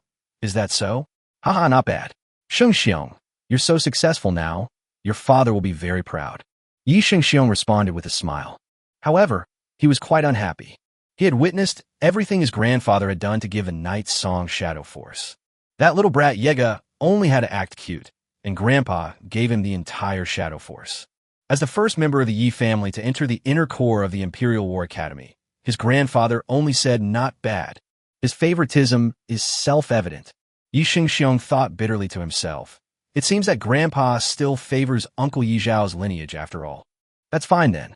In that case, I won't feel guilty about what I do. By the way, Shengxiong, how did you get into the inner sect of the academy? Behind Grandpa, a middle-aged man asked curiously. I've heard that the selection criteria for the inner sect of the Imperial War Academy are extremely strict, especially for cultivators. There are 4 or 5 layers of screening just for spiritual roots. Only students with exceptionally outstanding talent can be chosen by the academy's deans. Shengxiong, what stage of cultivation have you reached? Yi Shengxiong smiled and replied, Earth Realm, first stage. Chapter 24, Cultivator, Traitor to the Yi family. Many people present gasped in astonishment upon hearing this. No wonder. I never expected that this junior from the Yi family would actually be a cultivation genius. So young, yet he's already reached the Earth Realm? No wonder he was exceptionally admitted to the inner sect of the War Academy. Whispers continued to drift in. Hearing these voices, Xiaxi Yao was puzzled. She nudged Yi Ji's arm and whispered, Hey, why do they look so surprised? The first stage of the Earth Realm doesn't seem that strong. In Xiaxi Yao's opinion, Yi Shengxiong looks to be at least 18 years old, yet he has only just reached the first stage of the Earth Realm. He's so useless. Yi Gu is only 10 years old and has just started learning elementary school material, yet he's already at the Mystic Realm, and she has already reached the 8th stage of the Yellow Realm. The teachers at the War Academy have said that with her talent, as long as she enters the inner sect and receives excellent resources and education from the core members and continues to cultivate until she is 18, breaking through to the heavenly realm will be absolutely no problem, and she might even be able to challenge the 100 Souls realm. Yi Gu slowly shook his head and said, It's different because his extraordinary profession is that of a cultivator. Xiaxi Yao asked innocently and naively, What's wrong with cultivators? Gao Xinxue explained gently, because cultivators are the profession with the slowest progress in the early stages among all extraordinary professions. In the game world of 10,000 races, the number of players in the warrior and archer classes is the largest. Because these two professions allow for the fastest improvement in strength in the early stages, an ordinary person with no basic talent can reach the strength of the quasi-yellow realm in just 2 or 3 years in the game world. Secondly, there are support-type professions whose cultivation speed is only slightly slower than that of martial artists and archers. Then there are professions such as magician, psychic, beast tamer, and ghost tamer. The learning speed is moderate. A student with strong talent can reach the heavenly realm level by the age of 18 and into university, as long as they receive complete extraordinary education from elementary school. However, cultivators, although the potential ceiling of the immortal cultivator profession is generally recognized as the highest and strongest among all professions in 10,000 races map. However, the progress of cultivators in the early stages of cultivation can only be described as slow as a snail's pace. After all, The time of cultivators is calculated in thousands of years. Without 300 or 400 years of cultivation, how dare you call yourself a cultivator? This was a very popular phrase among players on gaming forums at the time. A cultivator with ill-level talent might have to cultivate diligently until they are 60 or 70 years old before they can barely reach the Earth realm. Therefore, it is certainly an amazing thing that Yi Shengxiong broke through to the Earth realm at the age of 18. After hearing these explanations, Xia Xiao finally understood why the adults were so surprised. So that's how it is, Xia Xiao said, hiding behind Yi Ge and secretly glancing at Yi Shengxiong. For some reason, Xia Xiao felt this person was terrifying. He seemed to be surrounded by an eerie aura that made people afraid to approach him. Bai Shuling perched on Yi Ji's shoulder, sniffed lightly, and immediately gave him a look of disgust. There was a smell about Yoshio that he found extremely offensive, a very murky demonic aura. As a member of the same demonized family, Yigo also had a demonic aura about her, but for some reason, this aura made her feel very comfortable. The demonic energy emanating from Yigo was not like the false justice of the soul energy cultivated by those prestigious sects. Instead, it was as gentle and subtle as ink. Little Ling Mao has noticed that she's recently grown to love the scent of night song more and more, although she really didn't want to admit it. How could I, the dignified spirit cat descended from the empress of the spirit demon clan, always sneak into a human boy's clothes to snuggle up to him and secretly smell his scent? But her body always betrayed her, instinctively moving closer to Yi Ge. Yi Shengxiong, on the other hand, exuded an incredibly turbid, evil, and violent demonic aura. It also seems to contain the primordial yin energy of countless women that have not yet been transformed. Bai Shuling suddenly understood how Yi Shengxiong cultivated. This guy is a real heretical cultivator. Grandpa Yi Quan fell silent, looked at Yi Shengxiong for a while, and then reached out and patted him on the shoulder. You're amazing, Shengxiong. I never thought you had such potential. Yi Sheng sneered inwardly. Old man, you looked down on me back then, and now you're discovering my potential? What good is that? Now you know you regret it? Yi Shengxiong said with a smile. Grandpa, your grandson's potential is far from over. To tell you the truth, after I became a core member of the Academy, I also received a secret medicine to enhance my learning ability from the Academy. It has successfully raised my cultivation learning ability talent value from 58 to 60, which has reached the standard of S-level talent. Moreover, my mentor promised me that he would help me get the Tanyuan opportunity, which only comes once every 10 years at the Academy. As long as I can successfully reach the Tanyuan realm, my strength can break through from the first level of the Earth realm directly to the Heaven realm. Upon hearing this, the surrounding guests became even more surprised and whispered among themselves. My God, an S-level cultivation talent. I've never seen anything like it. The learning ability enhancement drug developed by the Gene Company has always been scarce in the Empire and very difficult to obtain. It seems that the War Academy really values this young member of the Yi family. Yes, and the War Academy even gave him the once-in-a-decade Tanyuan opportunity. I initially thought Yi Ge was definitely going to be the future head of the Yi family, but now it seems that might not be the case. Yes, now that Yi Shengxiong has become a core member of the War Academy, he will definitely receive the best mentorship. The most crucial thing is his S-level talent in cultivation. The gap between Xiao Yega and him will definitely widen in the future. Hearing these comments, Yi Shengxiong's lips curled up slightly with a smug look. Actually, a large part of what he just said was bragging. For example, the learning ability enhancement elixir was not actually given to him by the Academy, but rather something that Duke Wang In promised to give him in order to win him over. For example, the opportunity to Tanyuan was something the instructors at the War Academy hadn't actually promised him. It was just empty promises. But it doesn't matter, since Duke Wang In still needs him anyway. We can discuss the terms with that guy later. Tanyuan. Yi Quan smiled faintly. If we can get such an opportunity, of course it would be the best. Then I'll see how you perform. Yi Shengxiong wore a sharp smile. Just wait and see. I will definitely bring glory to the Yi family. Yi Quan narrowed his eyes slightly. Hee, okay. Chapter 25, as long as you don't tell on me, it's fine. The birthday banquet was halfway through. Yi Shengxiong seized an opportunity to slip out of the banquet hall and, seeing that no one was paying attention, silently went to the kitchen. After entering, he looked around and, seeing no movement, walked to a stove or boiler and took out a tube of medicine. This is a soup that Yi Quan drinks every day. It is made by simmering various rare and precious ingredients and is very helpful for cultivation. The medicine in Yi Shengxiong's hand is also a slow-acting drug developed by the Gene Company.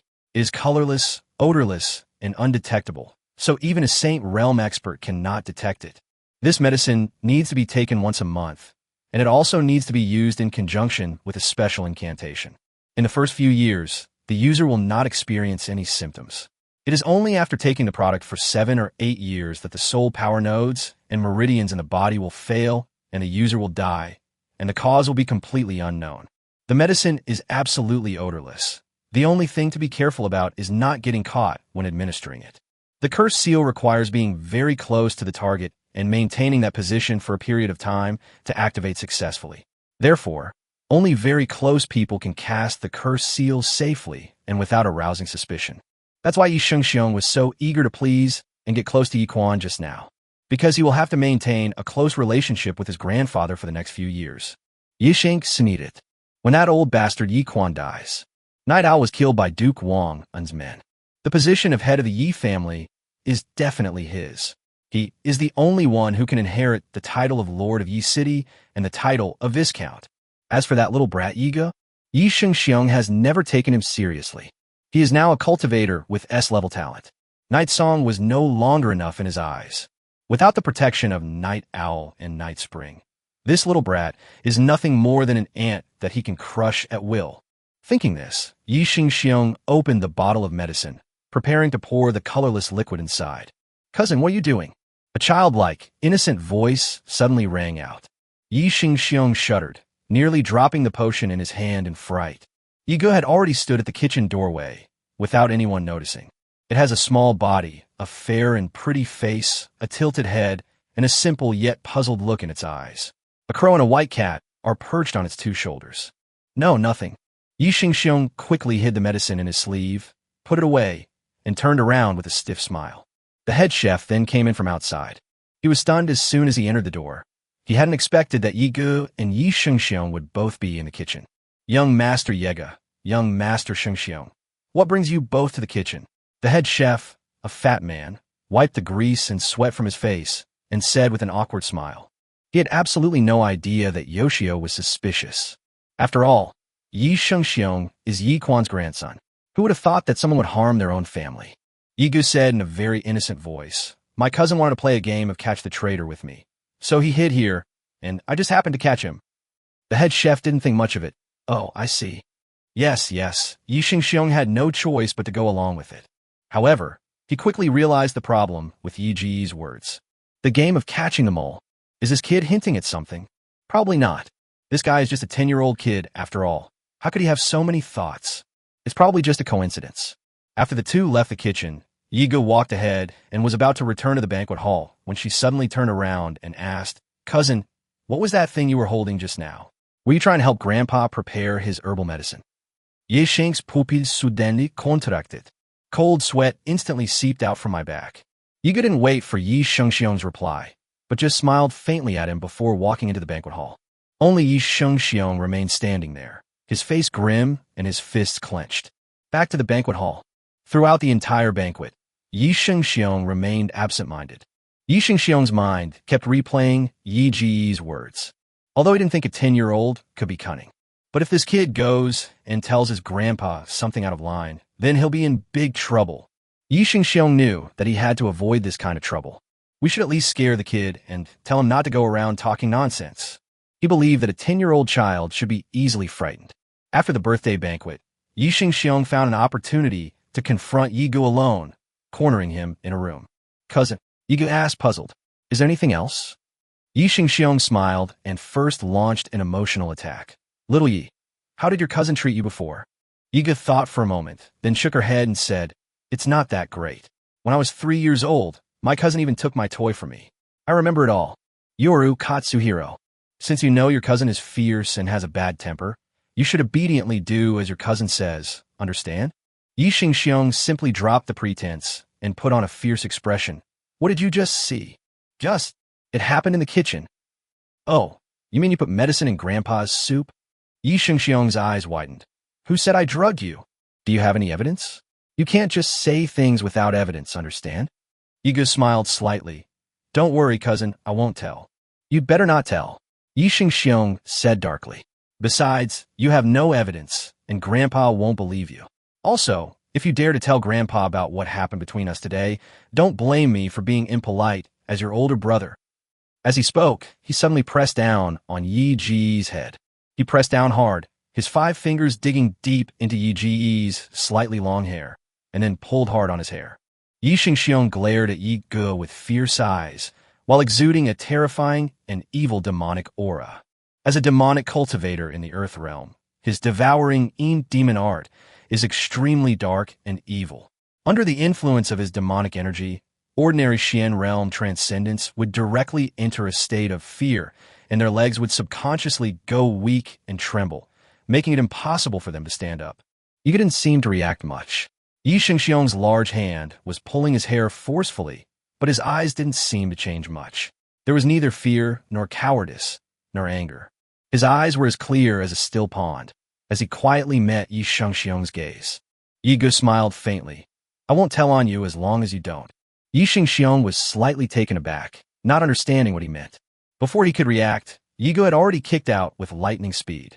The next moment, the excruciating pain quickly spread from the lower body to the whole body. A hysterical, piercing scream. Yi Ge felt that it was the most tragic scream he had ever heard in both his lives. Chapter 26 Doomsday Curse, Blood Spirit Illusion. Yi Xingxiong was completely unprepared. He never expected Yi Ge to dare to launch a sneak attack on him. And it was actually a sneak attack on him. Staggering several steps, Yi Xingxiong's face turned purple, and he awkwardly bent over, clutching his body, uttering, "Bastard, you." Yi Ge stood still, motionless, but his eyes were icy cold. A strange and ethereal black mist had already spread out from his body, entangling Yi Xingxiong. Yi Xingxiong was stunned. The black mist enveloped him, seemingly silently seeping into his body through his ears, nostrils, and other openings. Immediately afterwards, Yi Xingxiong felt as if the blood in his entire body was burning and boiling. It's like being in a blazing alchemical furnace, or like falling into boiling volcanic lava. My body felt as if it were being melted by scorching volcanic lava again and again. It looked as if 10,000 fire ants were gnawing at his flesh and internal organs. The pain was unbearable, worse than death. The scariest thing is, Yi Xingxiong discovered that he was completely unable to use his cultivation technique to resist this power. What kind of sorcery is this? Another scream rang out. Yi Xingxiong was in so much pain that he couldn't think straight. He collapsed to the ground, writhing and struggling in agony. His face was contorted in pain. The pain was even worse than the agony of his testicles being ruptured. Yi Ge gazed silently at Yi Xingxiong lying on the ground, glanced at the crow on her shoulder, and said, "He shouldn't be dead, right? He won't die." The spirit of calamity shook its dark wings and said, "He also has demon blood. The doomsday curse has a limited effect on him. It will only cause him some pain." Yi Ge nodded. If he were to die here now, that would be quite troublesome. Yi Xingxiong trembled and struggled on the ground, still unable to recover from the boiling state of his blood. At that moment, he suddenly felt a pair of scarlet eyes appear in his mind. Those were the cold, piercing eyes of the white blood spirit. As Yi Xingxiong's soul power burned throughout his body, he suddenly felt dizzy and then lost his balance, falling into a blood-red environment. Where's this place? Yi Xingxiong looked around warily. At this moment, the figure of an old man in red robes, covered in blood, emerged from the darkness, his face cold and indifferent. "Xingxiong, you beast! Why did you harm me?" Yi Xingxiong's eyes widened. It turned out that the old man was his grandfather, Yi Quan. "Grandpa, I didn't." Yi Xingxiong's voice trembled as he backed away step by step. "Today I will clean house." Yi Quan raised his hand, his entire body surging with demonic energy, and a terrifying, enormous black shadow attacked him. Yoru Katsuhiro's body was torn to pieces by Yoru Izumi's demonic energy. "No!" Yi Xingxiong suddenly opened his eyes and found himself lying on a bed, panting and sweating profusely. This is his room, and there are no injuries on his body. Were you having a nightmare just now? Yi Xingxiong breathed a sigh of relief, his back drenched in sweat. The nightmare he had just experienced was so real. The feeling of his entire body being torn apart by demonic energy still lingered in his mind. With a creak, the room door was suddenly opened. A woman with long hair and dressed in red walked in from outside, holding a blood-stained dagger in her hand. Yi Shengxiong's eyes widened. Xiao Qian? That was a woman he once used for cultivation, a furnace to drain all her vital essence, leading to her death. Yi Shengxiong, you've ruined me so badly, the woman in red said with a ferocious expression, approaching him step by step. Yi Shengxiong was stunned. Aren't you already dead? After a moment of terror, he suddenly sneered, Hey, so what? You become a vengeful ghost? So what? Even if you become a vengeful ghost, I'll still kill you. As he spoke, Yi Shengxiong stood up and attempted to circulate his internal energy. However, he discovered that he could not mobilize the soul power within his body at all. What happened? Yi Shengxiong panicked completely. The footsteps in the room grew louder. He looked up and was horrified to find that more than 30 women in red had inexplicably appeared in his room. Every face was incredibly familiar to him. Every person was covered in blood, their faces filled with sinister anger, and every person held a sharp knife. I'll kill you. Go to hell. Yiga stared blankly at Yi Shengxiong lying on the ground. With so much time having passed, Yi Shengxiong should have long since escaped the effects of the Doomsday Curse. But he still didn't look well.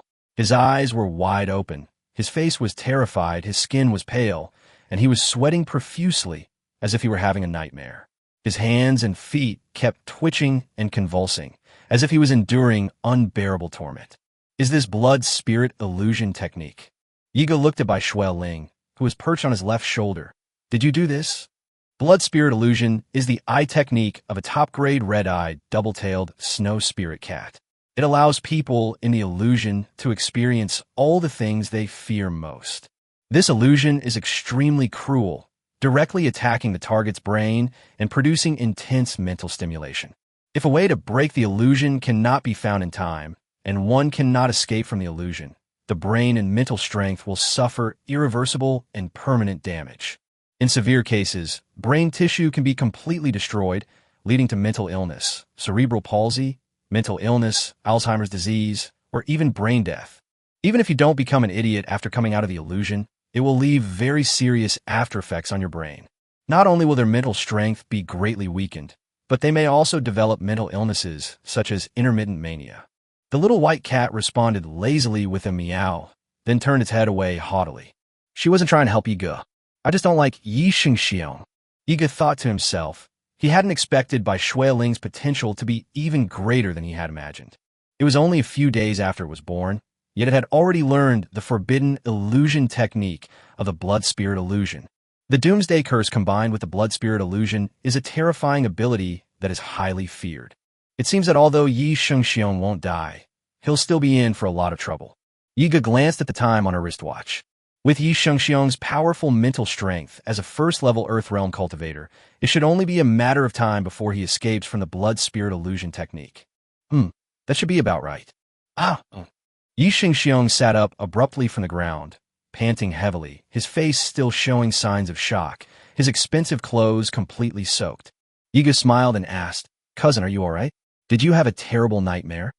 Yi Shengxiong lowered his head and took a few breaths, then suddenly realized what was happening. Everything that just happened must have been done by Yiga. You little brat. Yi Shengxiong angrily got up from the ground. What happened? At this moment, Grandpa Yechuan's voice suddenly came over.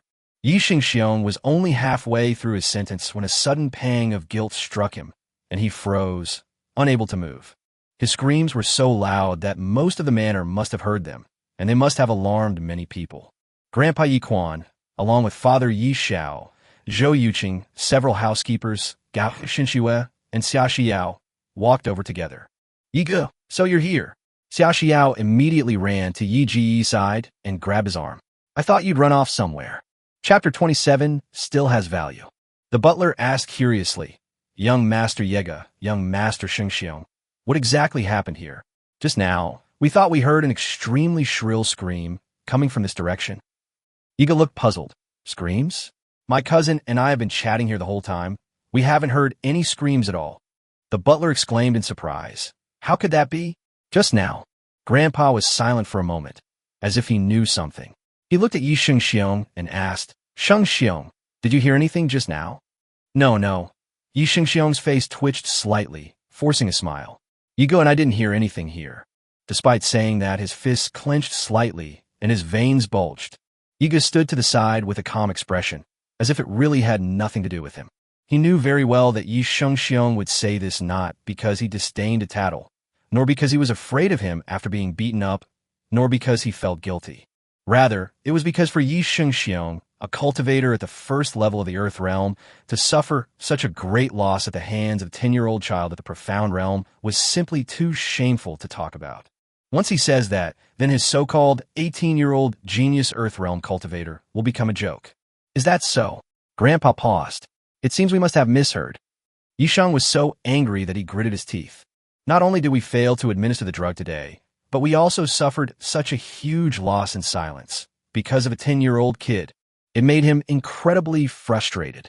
Grandpa, happy birthday. I have some things to take care of at the academy, so I'll be leaving now. Good.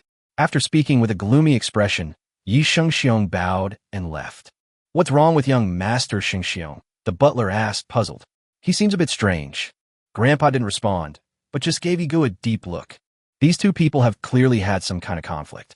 It's not a big deal for conflicts to occur between younger generations, especially since both of them are junior members of the Yi family and potential heirs. Conflicts are quite normal. As long as nothing serious happens, Yi Quan doesn't bother to get involved. He just wants to see how capable his two grandsons really are. However, what he couldn't understand was why Yi Ge, who only had the strength of the profound realm, seemed to be completely unharmed. On the contrary, Yi Shengxiong, a cultivator with the strength of the Earth realm and an S-level talent, looked disheveled, weak, pale, and covered in sweat. Grandpa was completely baffled. The birthday banquet concluded successfully. Night. Bedroom. Night Song formed a soul contract with a group of shadow assassins. From that moment on, he officially became the true master of these shadows. Zero and his group of shadow assassins knelt respectfully before Night Song. Master, you saw what just happened? Yigo put his hands behind his back and glanced back. At this moment, Yi Ji's demeanor was completely unlike that of a 10-year-old boy. Yes, Zero said calmly. I was about to take action, but it seems you don't need my help. Master, should I go and eliminate that traitor? When Zero said this, his voice was completely devoid of killing intent, almost cold and emotionless. The tone was as simple as saying, I'm going to clean up the trash. No need. Yigisimulet. Let's keep him. He'll still be of some use. Let him live for another 2 months. In the game's storyline, Yi Shengxiong is the villain that Yigo hates the most. But within the overall worldview, this guy is ultimately just a nobody being used. Night Song never took him seriously. The key is the people behind him. Yes, Zero obeyed his master's judgment without question. 3 days later, Xia Xiao completed the formalities and entered the inner gate of the academy. Usually, she could only go to the Yi family to play with him and Gao Xinxue during her free time after school. The coursework in the inner sanctum of the War Academy was exceptionally rigorous and demanding. Xia Xiao often sent, crying, emojis to Yi Ge and Gao Xinxue in their chat group to complain and seek comfort from her two childhood friends. Of course, Yi Ge also has his own things to do. For the past few days, Yi Ge has been locking herself in her room. Gao Xinxue felt something was off, so she went to his room to look for him. Then I saw Yega sitting at the table, with all sorts of alchemical equipment and extraordinary materials laid out in front of him. Beakers, test tubes, crucibles, narrow-neck flasks, tubular bottles, open jars, etc. Yi Ge was dressed in a white lab coat, looking serious and operating with caution. He held a vial of medicine in his hand and slowly poured the blue liquid inside into a small pot in front of him, where it mixed with the purple liquid in the pot. The purple liquid in the pot was bubbling and gurgling. Gao Xinxue stood quietly behind Yi Ge, her brows slightly furrowed, somewhat worried that this pot might suddenly explode. However, it didn't happen in the end. Night Song successfully concocted 10 high-level MP recovery potions. When did you learn the art of concocting extraordinary potions? Gao Xinxue asked. Yi Ge shook the liquid medicine in her hand and said leisurely, I learned it when I had nothing to do in my spare time. Gao Xinxue glanced at him. This isn't something you can learn in your spare time, is it? At the age of 10, he was already able to concoct high-level alchemical potions. This was something Gao Xinxue had never heard of before. Unexpectedly, my childhood sweetheart is actually a genius in alchemy? There was no response from Yigo. He sighed inwardly. In Gao Xinxue's view, she seemed to have succeeded in refining the potion this time. But in reality, it was a failure for him. What is this? Gao Xinxue pointed to the only bottle of dark blue liquid medicine on the table. Night Song, elementary awakening potion for supernatural abilities. Gao Xinxue asked in confusion. A magic potion? She had never heard of such a thing before. Well, my invention is not yet fully researched. Night Song picked up the dark blue potion and gave a bitter smile. This is why he said it was considered a failure. Yiga found it very strange. The material ratios should all be correct. However, the results of each refining attempt were always unsatisfactory. In reality, crafting is not as simple as it seems in this absolutely realistic game world. In the game, to make things easier for players, the operation is simple. Just follow the proportions of the ingredients in the crafting book, go to the crafting workshop, fill in the blanks according to the proportions, and the crafting recipe will be automatically generated. But now we've entered the real world of the game. This is equivalent to the real world. The entire process of refining a medicine requires extremely strict control over the heat, techniques, temperature, and humidity, which cannot be simply described in words. It relies on the feeling and experience during the refining process. Alchemy, though not as profound and complex as the alchemy of the immortals. However, without dedicated study for 7 or 8 years, it's simply impossible to even get started. Yigu, relying on the character's exceptional intelligence and learning ability, has already learned to concoct high-level potions at the age of 10, which is almost an impossible miracle in the eyes of ordinary people. In the current version, he can refine almost all universal potions. Since this is the newly launched version, there's only one type of HP recovery potion and MP replenishment potion. There are only a few types of buff-type potions. But Yegan knew that taking a step further would be quite difficult. What he wanted wasn't to recreate something that already existed. Night Song wanted something groundbreaking. For example, a future version of the potion like the Awakening Power Potion. He wanted to obtain it first. Although Yigu aspires to become a full-time master, it would be a waste of time for him to spend so much time learning a secondary profession, reading those thick alchemy books, cultivating experience and intuition, and then conducting research and invention. Perhaps we can think of a solution. Find or train a highly loyal tool to do this kind of work for me. Yigu stroked his chin deep in thought. Chapter 28, A Girl Who Found a Treasure from the Sky. On the weekend, Xiaoxiao School was on holiday, so she came to the Yi family's house to play with Yigu and Gao Xinxue. She also brought a little girl who was about the same age as her. Xiao Yi, Shuer, let me introduce you. Xiaoxiao introduced with a smile. This is my new friend whom I just made in the inner sect of the academy, Yuli. The little girl seemed to be very introverted and shy, hiding behind Xiaoxiao, clutching her clothes with her little hands and timidly peeking out half of her head. Snow-white shoulder-length hair, a pure face, and a reserved, shy expression. Yiga was taken aback. Isn't this the little girl who gave her the small gift the other day? Night Song, it's you? Yuli's cheeks flushed instantly upon seeing Yigo, her already shy face becoming even more bashful, and she gripped Xiaoxiao's clothes even tighter. Why you hello? Huh? Xiaoxiao looked at Yuli, then at Yigo, and asked blankly, You two know each other?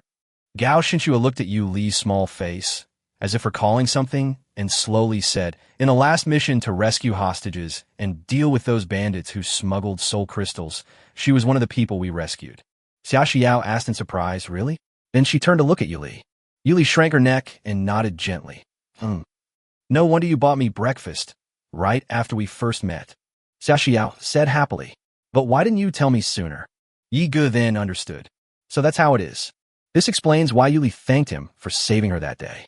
At that time, having dealt with the bandits, Yigu focused solely on them and paid no attention to the hostages. Clearly, Xiaoxiao was the same.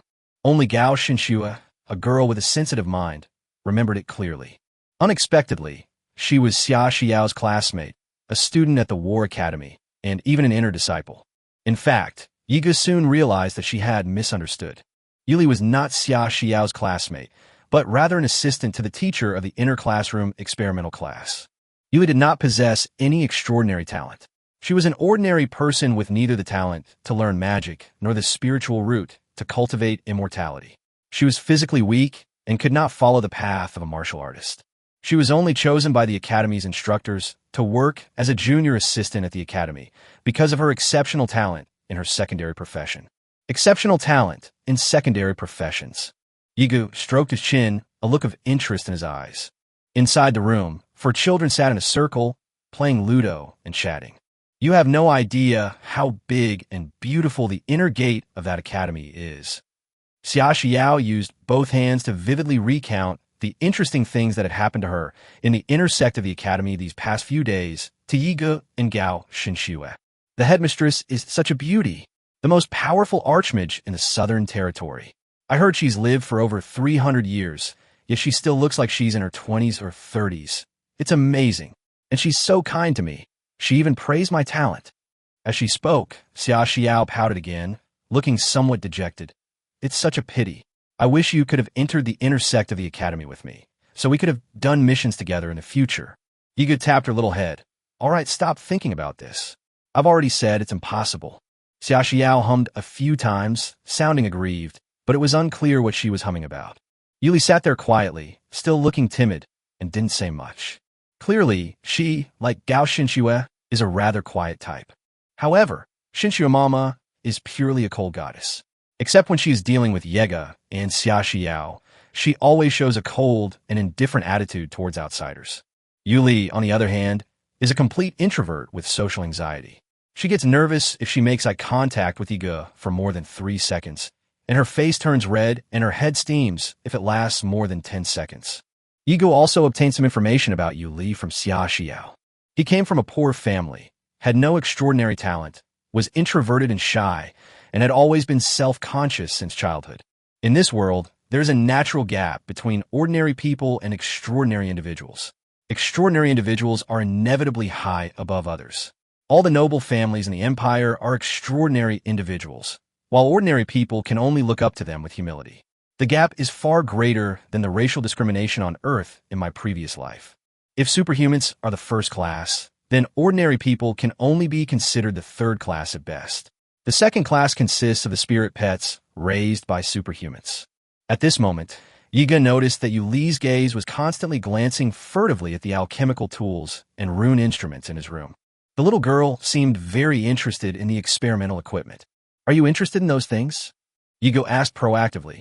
Yuli was stunned for a moment, then quickly and subconsciously waved her hand. Ah, no, nothing. Before she could deny it, Xia Xiao immediately said, Shaoli is a super tech geek. She's our college's lab professor's assistant, and she also has several side jobs. Yuli said shyly, No. Oh, don't be so shy, Xia Xiao said with a grin. Although Shaoli is an ordinary person, she has many side jobs. Enchanter, talisman master, prop maker, alchemist, rune master, hacker, and network security instructor. They say that although Shaoli is an ordinary person, her talent in these side jobs is extraordinary. In the future, she will definitely be able to refine many valuable props and potions, become a super rich woman, and definitely make a lot of money. Yuli became even more embarrassed, her cheeks turning as red as ripe apples. She gripped Xia Xiao's arm tightly, saying, Xiao, you shouldn't say such things. Yiga scratched his chin, thinking to himself, it's really something to have so many side jobs. Considering Yuli's family's difficult circumstances, it's not surprising. In the game, secondary professions such as enchanter, alchemist, and alchemist are generally only pursued by casual players. Since you don't spend real money, you can only make money by selling potions, elixirs, and enchanting items for others. These side jobs, in the early stages, were really just manual labor, which was quite arduous. Only in the later stages, if one could become a master alchemist or above, can one earn a decent income. Wait a minute. You was labiali. Yiga was taken aback, then suddenly realized something. Could the mysterious female NPC who always wears a long robe and hood, is silent, and forever stays in a dark corner, the legendary goddess of secondary professions, be her? This little girl is the inventor of the awakening potion in version 2.75. EGE's eyes lit up. A treasure girl just fell from the sky and landed right in my face. Chapter 29 is definitely easy to bully. Yiga gazed at Yuli with calm eyes, seemingly lost in thought. Yuli quickly noticed Yi Ji's burning and direct gaze. The girl immediately felt shy and quickly lowered her head to avoid eye contact, not even knowing where to put her hands. She certainly didn't dislike Yi Ji's gaze. She simply didn't know what kind of expression to make, afraid that she would make a bad impression on her savior. Xia Xiao noticed Yu Li's strange behavior and also noticed Yi Ji's gaze. She immediately pouted and clapped her hands, slapping Yi Ji's thigh. Why are you staring at people like that? Night song? Oh, I'm sorry. Coming to his senses, he continued playing Ludo with a few girls. However, Yiga had already begun to hatch her own scheme. 2 days later, Yiga set her sights on Yuli. He ordered someone to find out Yuli's address. Yuli lived in a working-class neighborhood in Yaching. It was a narrow alleyway filled with old tenement buildings, and the girl's home was in one of them. The girl usually stays at the War Academy in the Duchy of Asen, but today is the weekend, so she came back for a visit. Just like any other weekend, the girl was walking alone on the muddy path home, carrying a simple little bag. Suddenly, 2 men dressed in black suits, with sinister expressions and villainous looks, appeared in front of her and blocked her way. The timid and introverted Xiao Yuli was startled by the 2 fierce-looking men. She timidly shrank her neck and asked, "Excuse me, what can I do for you?" One of the tall men, wearing sunglasses, said coldly, "Our young master would like to invite you for a drink. Come with us." Another, slightly overweight man in a suit next to him nudged him with his elbow and muttered, "Idiot! How old is he? He can't drink." "Oh, right," the man in sunglasses said. "So, I'll treat you to a milk tea, a soda, or a QQ star drink. It's all the same. Kid, you wouldn't refuse, would you?" Yugoslavia. 5 minutes later, Yuli was taken by 2 fierce-looking men to a shop that looked like an ordinary store selling items for superhumans. The girl didn't know why these 2 people had brought her to a place like this. 2 tall men led her inside, down creaking wooden stairs to a dimly lit cellar, which was a supernatural laboratory. The shop wasn't very big, but the underground cellar was full of extraordinary experimental equipment, tools for making various props, alchemy furnaces, alchemical vessels, and so on. The girl's attention was quickly drawn to those fancy tools. "You've arrived." Yi Ji's voice rang out as he sat down at a table. Yuli never expected that the person who summoned her would be Yiga. Looking at Yi Ji's smiling face, the girl was momentarily stunned. "Sit down. Why are you standing?" "Oops, okay. What would you like to drink?" Yiga asked. "Juice? Soda? Coffee?" Yuli said nervously, her fingers gripping the hem of her clothes tightly. "Anything. Anything is fine."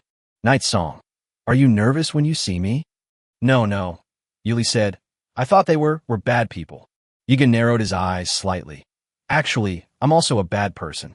According to those people in the righteous path, I'm a dangerous, demonized mutant." Yuli quickly said, "I know you definitely aren't like that. You're a good person." "Oh." Yiga looked at the girl with interest, a half smile on his face. "Then you're wrong. I'm really not a good person." Yuli didn't speak again. Under Yi Ji's gaze, her cheeks flushed again, and she lowered her head. What a socially anxious girl. Yiga thought to herself. No wonder. Even in the later stages of the game's story, this female NPC always covered her true appearance with a thick black robe and hood, as if she was always embarrassed to let people see her appearance. She was also the only NPC who did not have a single line of dialogue from beginning to end. "What brings you here today?" Yuli asked timidly. "It's nothing," Yiga said. "It's just that after we met that day, I kept thinking, she's such a cute little girl, and a white-haired loli at that. She must be so easy to bully. One punch, and she'd cry for a long time." Yugoslavia. "Oh no." Yiga smiled and said naturally, "I mean, after that day, I was thinking that it would be great if I could become childhood friend with such a lovely girl. So I sent someone to find you." "Huh?" Yuli's heart felt as if it had been struck a violent blow. Yi Ji's words were too sudden and direct. The little girl's expression turned flustered instantly, her ears even burning red, completely unsure how to react to Yi Ji's words. "Childhood sweethearts? Growing up together? With young Master Yiga?" Yiga asked innocently, "What's wrong? Shouldn't children make more friends and play together outside? Just pure friends, without any interests, status, or power relations. Those are relationships that only adults would consider, right?" You was don't you want to be my friend?" No, that's not it." "That's great," Yiga said. "Well then, as your childhood sweetheart, you'll have to pass a test first." Yuli looked bewildered. "Huh?" Yiga placed a thick notebook on the table. "Help me with my homework." Yugoslavia. I heard you're an assistant to an intersect professor in the academy, so your studies must be excellent, Yiga said. Come on, I'm sure this test won't be difficult for you. Yuli opened her workbook and found that the entire book was basically filled with questions about potions and elixir refining. Yuli breathed a slight sigh of relief. Fortunately, this kind of side job topic is exactly her forte. That way, at least I won't embarrass myself in front of my savior. Without questioning why childhood sweethearts had to go through such a test, Yuli picked up her pen and began to write seriously. Soon, Yuli finished writing in a notebook. I'm all better now. Huh, you finished so quickly. Yiga looked a little surprised, then said with satisfaction, It's really great to be childhood sweethearts with Yuli. You'll definitely help me with my homework from now on, right? You uzlabieli, uve. Then, I'll reward you with another workbook. Yiga placed another workbook in front of Yuli. You uzlabieli. The girl opened the exercise book again. This time, the exercise book was still full of content on the crafting of various extraordinary items, but the types of questions were much more difficult than the previous one, at least the kind of content that only advanced extraordinary crafters would need to learn. Moreover, there were some questions that Yuli had never seen before. Since these are all extraordinary item crafting formulas that Night Song copied from future game versions, they're naturally not found in the current Game World's textbooks. Chapter 30, I'm sorry, just this once. Yuli looked bewildered. These shouldn't be elementary school homework, right? Yiga watched from the side and asked, What's wrong? Can't you make it? It seems that being Yuli's childhood friend isn't a magic bullet after all. I need to make a few more childhood friends to help me with my homework. Upon hearing this, Yuli quickly replied, I will try my best. Under the desk lamp, the girl looked determined and began to write diligently. Yiga watched from the side, a sly smile spreading across his face. An hour later, the girl finished all the exercises again. But this time, Yiga noticed many mistakes, so he shook his head, pointed to a certain question, and said, This is wrong, look, and then began to explain it to the girl. Yuli was stunned. She hadn't expected that Yiga would also know about extraordinary crafting techniques. She had assumed that a young nobleman like Yiga must have terrible grades. Besides, someone like young Master Yiga shouldn't be short of money, right? Why would you want to learn a side job? Soon, Yuli was captivated by Yi Ji's explanation. She discovered that Yi Ji's concepts were extremely novel, things that even the alchemy masters at the War Academy had never discussed. Next, Yiga led Yuli into actual combat. Arriving before those extraordinary tools, they began the actual refining of extraordinary potions. Yuli stood beside Yiga, watching him operate the game, and became so engrossed that she completely forgot the time. Before you knew it, the night had passed. It's a success. During the actual combat, Yuli unknowingly finally let go. When she successfully crafted the first extraordinary buff potion, which was originally planned to appear in version 1.4, the little girl couldn't help but shout with joy. However, after calling out, Yuli realized what was happening and cautiously glanced at Yiga beside her, feeling slightly embarrassed. Yiga looked at the enhancement buff potion from version 1.4 and couldn't help but sigh. As expected of the future goddess of secondary professions in the game, her talent is truly amazing. The process of making that buff potion is quite complicated. He tried many times but failed to actually refine it. Yuli, on the other hand, only looked at the formula he gave her once and successfully figured it out on her own. Not bad. My little childhood sweetheart is really smart. Yiga looked at the research results on the table all night. It's about time. Let's call it a day. I'll send someone to take you home. Is that all? Yuli felt a little unsatisfied and secretly regretful. Yiga looked at the girl's expression and smiled. It's already noon on the second day. Don't you feel like you've had enough? The next day at noon? Yuli finally realized what was happening, checked the time, and was immediately startled. She hadn't expected so much time to have passed. Her mother must be worried. I want to go home. The girl quickly grabbed her school bag and rushed out. Yiga watched the girl's flustered figure and smiled faintly. For the next few days, Yiga and Yuli would meet up in the cellar of that extraordinary item shop almost every day after school. Night Song taught her how to craft many of the late-game potions. Yuli grew to trust and rely on Yiga more and more, completely regarding him as a mentor. She also regarded him as a close friend. Because very few people study things like alchemy in academies, and even fewer people are talented at it. Most of the students in the inner circle of the War Academy come from wealthy families. These young masters and ladies are never short of money, so of course they wouldn't bother learning any side professions. Yigo was the first friend she truly made with whom she could exchange hobbies.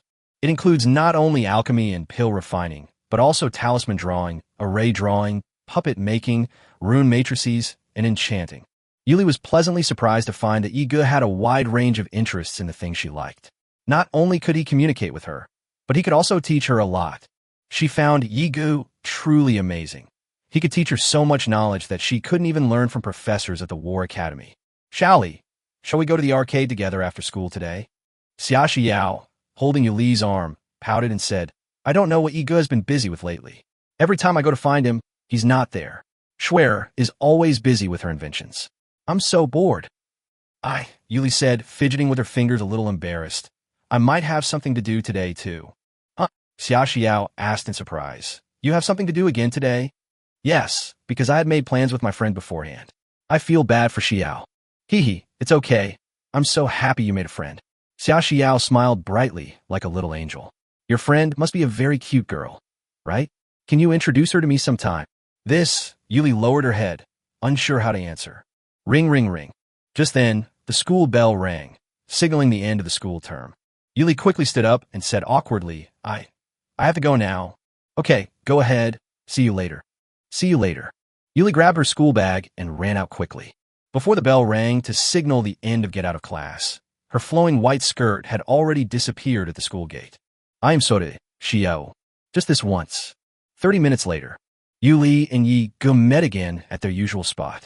Oh, my little green plum is here. Yigo looked at the girl with a smile. Yuli always felt quite embarrassed by Yi's words. After all, it was just a short time ago, and the little girl didn't even have a single friend to talk to. Now, the handsome little boy in front of her is both a teacher and a friend to her. And this little boy was actually her savior, young Master Yiga. What will we learn today? We're not learning anything today. Not learning anything? Yuli was somewhat bewildered. Night Song intended to get straight to the point. He took out 2 bulging little bags, placed them on the table, and pushed them in front of her. For you. What's this? You'll see when you open it. The girl hesitated before untying the red string at the top of the bag. Inside the bag were a full 10 soul crystals. The other bag was full of gold coins. There were 40 or 50 of them. The face value of a gold coin is 10,000 yuan. That means there are 4 or 500,000 here. This, Yuli exclaimed in fright, waving her hands hastily. I can't accept it. Don't be so quick to refuse. I'm not giving this to you for nothing. Yiga looked in her eyes. I want you to work for me. Work?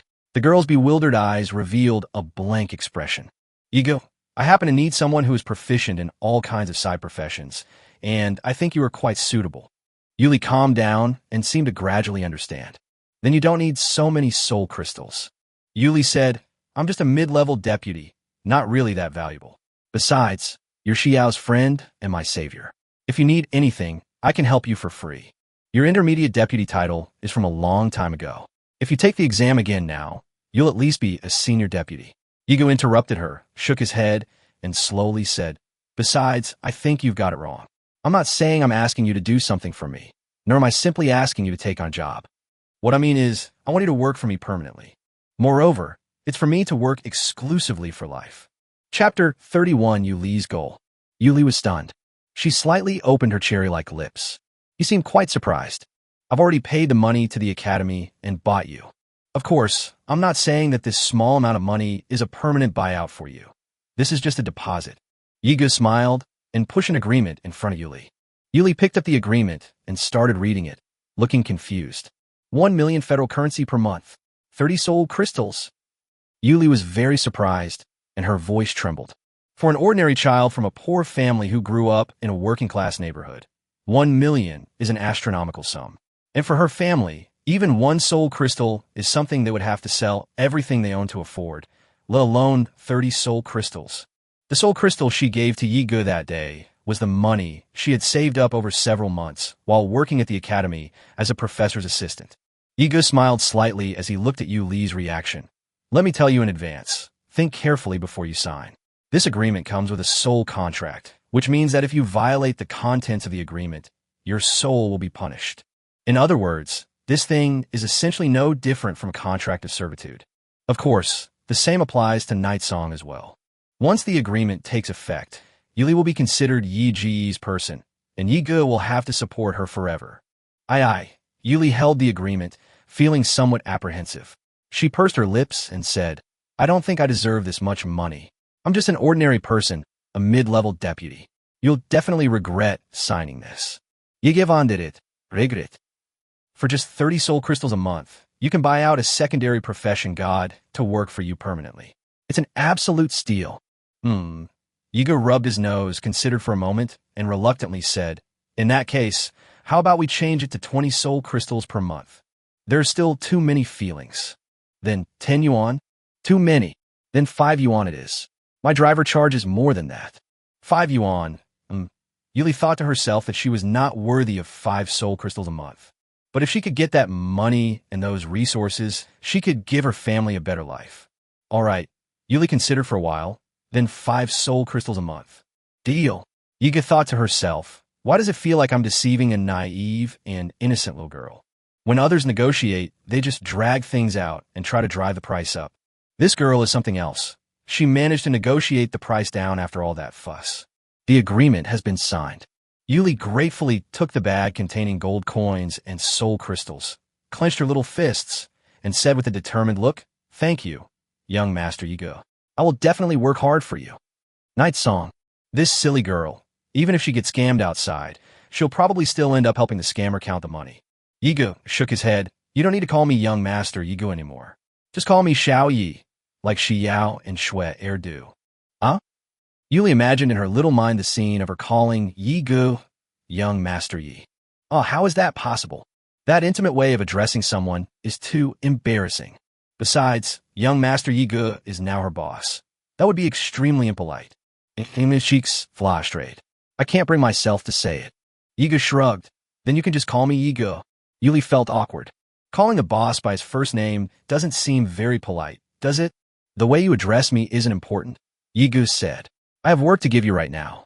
As he spoke, he placed a list of extraordinary ingredient proportions on the table and pushed it in front of Yuli. Yuli picked up the dosage sheet blankly and looked at it carefully. I want you to research and create a special magical liquid according to the proportions of the ingredients above, Night Song said. Its effect is to allow ordinary people to awaken extraordinary powers and become acquired superhumans. An awakened superhuman? Yuli was stunned.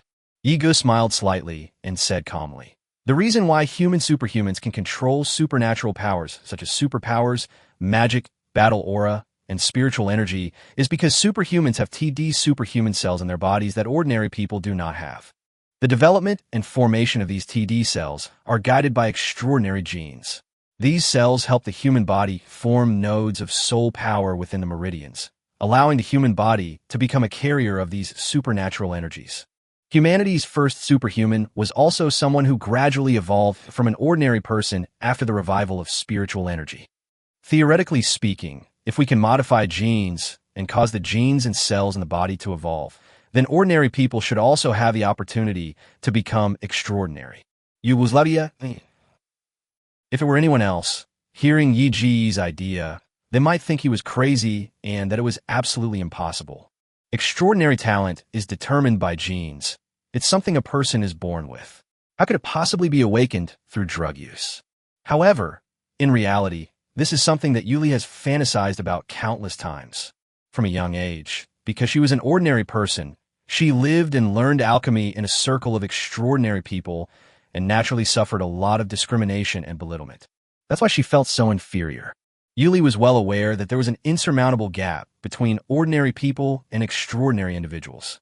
It's like a child who is ugly, honest, and not smart. They're bound to be bullied when playing with other children. Moreover, even for secondary professions, if they want to advance further after reaching the advanced level, they must possess extraordinary power. Because some high-grade medicines and pills require the combined infusion of extraordinary power to be successfully refined.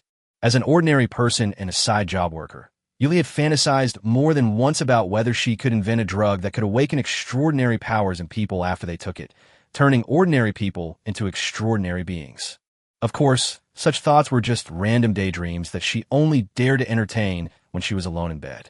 Yuli had once mustered up the courage to bring up this idea to a professor at the college. However, The college professors reprimanded and ridiculed her mercilessly, appearing extremely angry.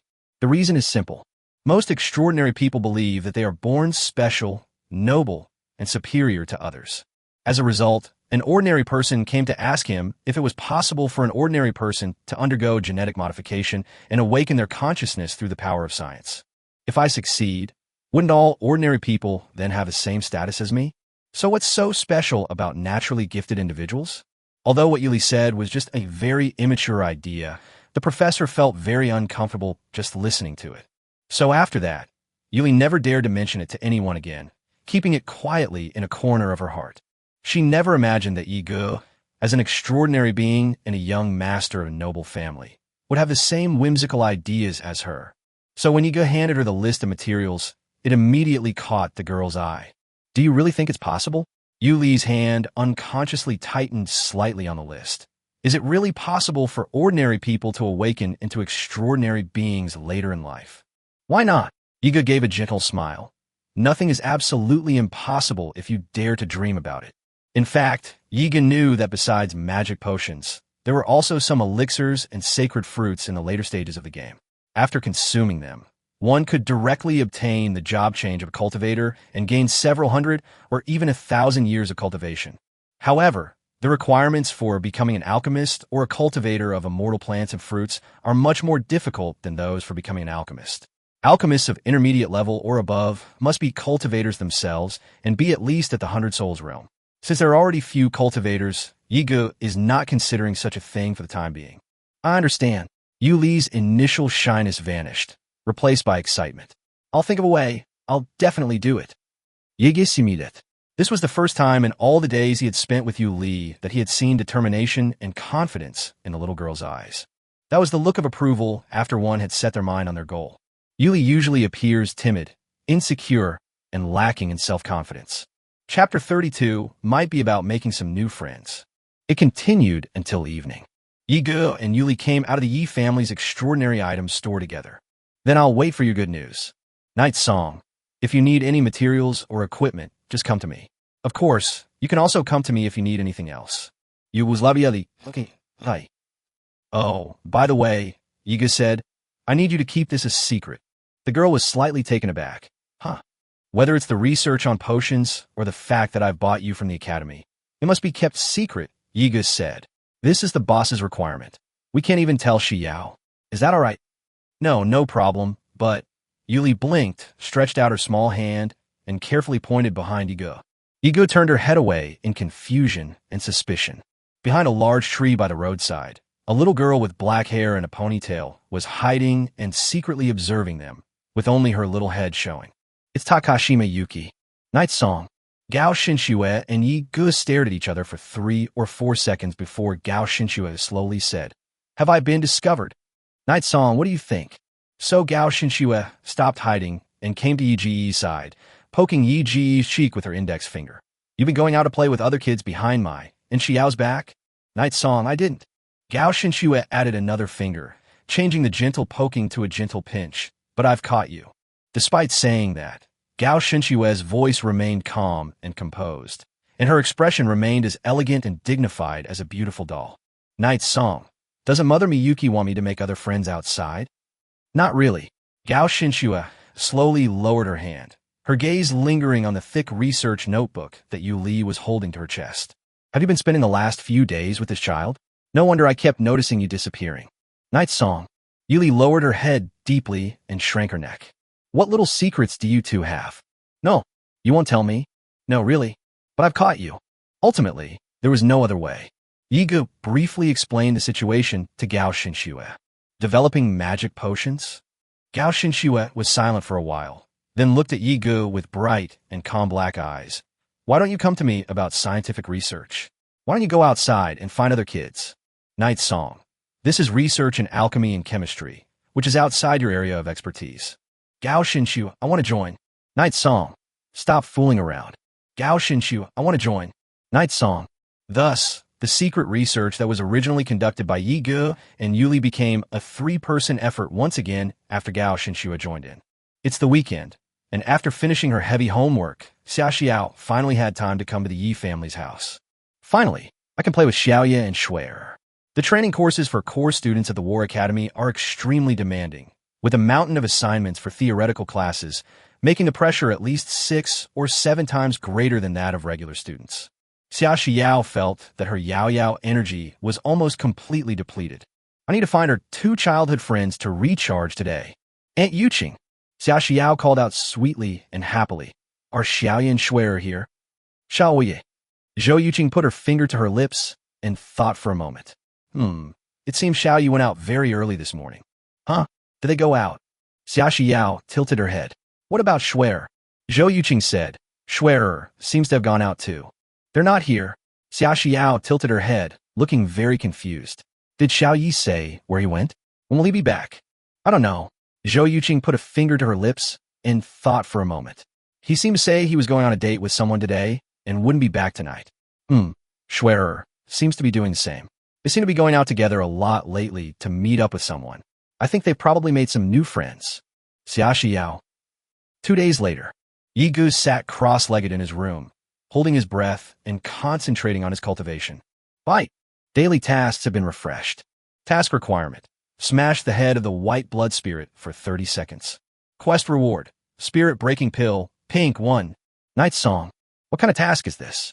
However, the system's daily tasks occasionally come up with some ridiculous and abstract ones, but Yigo has gotten used to it over the past 3 years. There was another mission before, which required him to deliberately hide Xia Xiao's little leather shoes. That time, Xia Xiao was angry with him for a whole day and ignored him, which made Yigo feed her several lollipops before he could coax her back to peace. Yigo turned her head to look for Bai Shueling's figure. Then I spotted the little white cat on the locker. Yigo beckoned to her with her finger. Lingling, come here. Bai Shueling opened her eyes, thinking Yigo was going to feed her, and excitedly jumped into Yi Ji's arms with a meow. However, Yigo grabbed her head and stroked it hard for over 30 seconds, making the little white cat's fur extremely messy. Then Yigo put her aside and said, All right, you can go now. Bai Shueling. Chapter 33, The Academy's Assessment. Congratulations on completing your daily task. Obtained. Spirit-breaking pill 1. Yigo picked up the spirit-breaking pill, swallowed it directly, then closed his eyes and circulated his cultivation technique to continue his practice. The spirit-breaking pill is a special elixir for cultivators. For cultivators, it has the effect of making their cultivation twice as effective with half the effort, and most importantly, it can be stacked with the effects of other cultivation-accelerating elixirs. Yigo closed her eyes, feeling the spirit-breaking pill rapidly taking effect within her body. He activated the Holy Soul Purification Technique. Logically speaking, once someone practices cultivation techniques, they are considered to have entered the profession of a cultivator. Any extraordinary being below the Earth realm can find a low-level cultivation technique in the library, and then choose to change their profession to cultivate immortality. The progress of cultivators in the early stages is very slow. So many opportunistic students think, I can get stuck at the 9th stage of the profound realm and then choose to switch to cultivating immortality. That's certainly possible, but in reality, the earlier a cultivator changes their profession, the higher their potential will be, and the purer the spiritual energy they cultivate will be.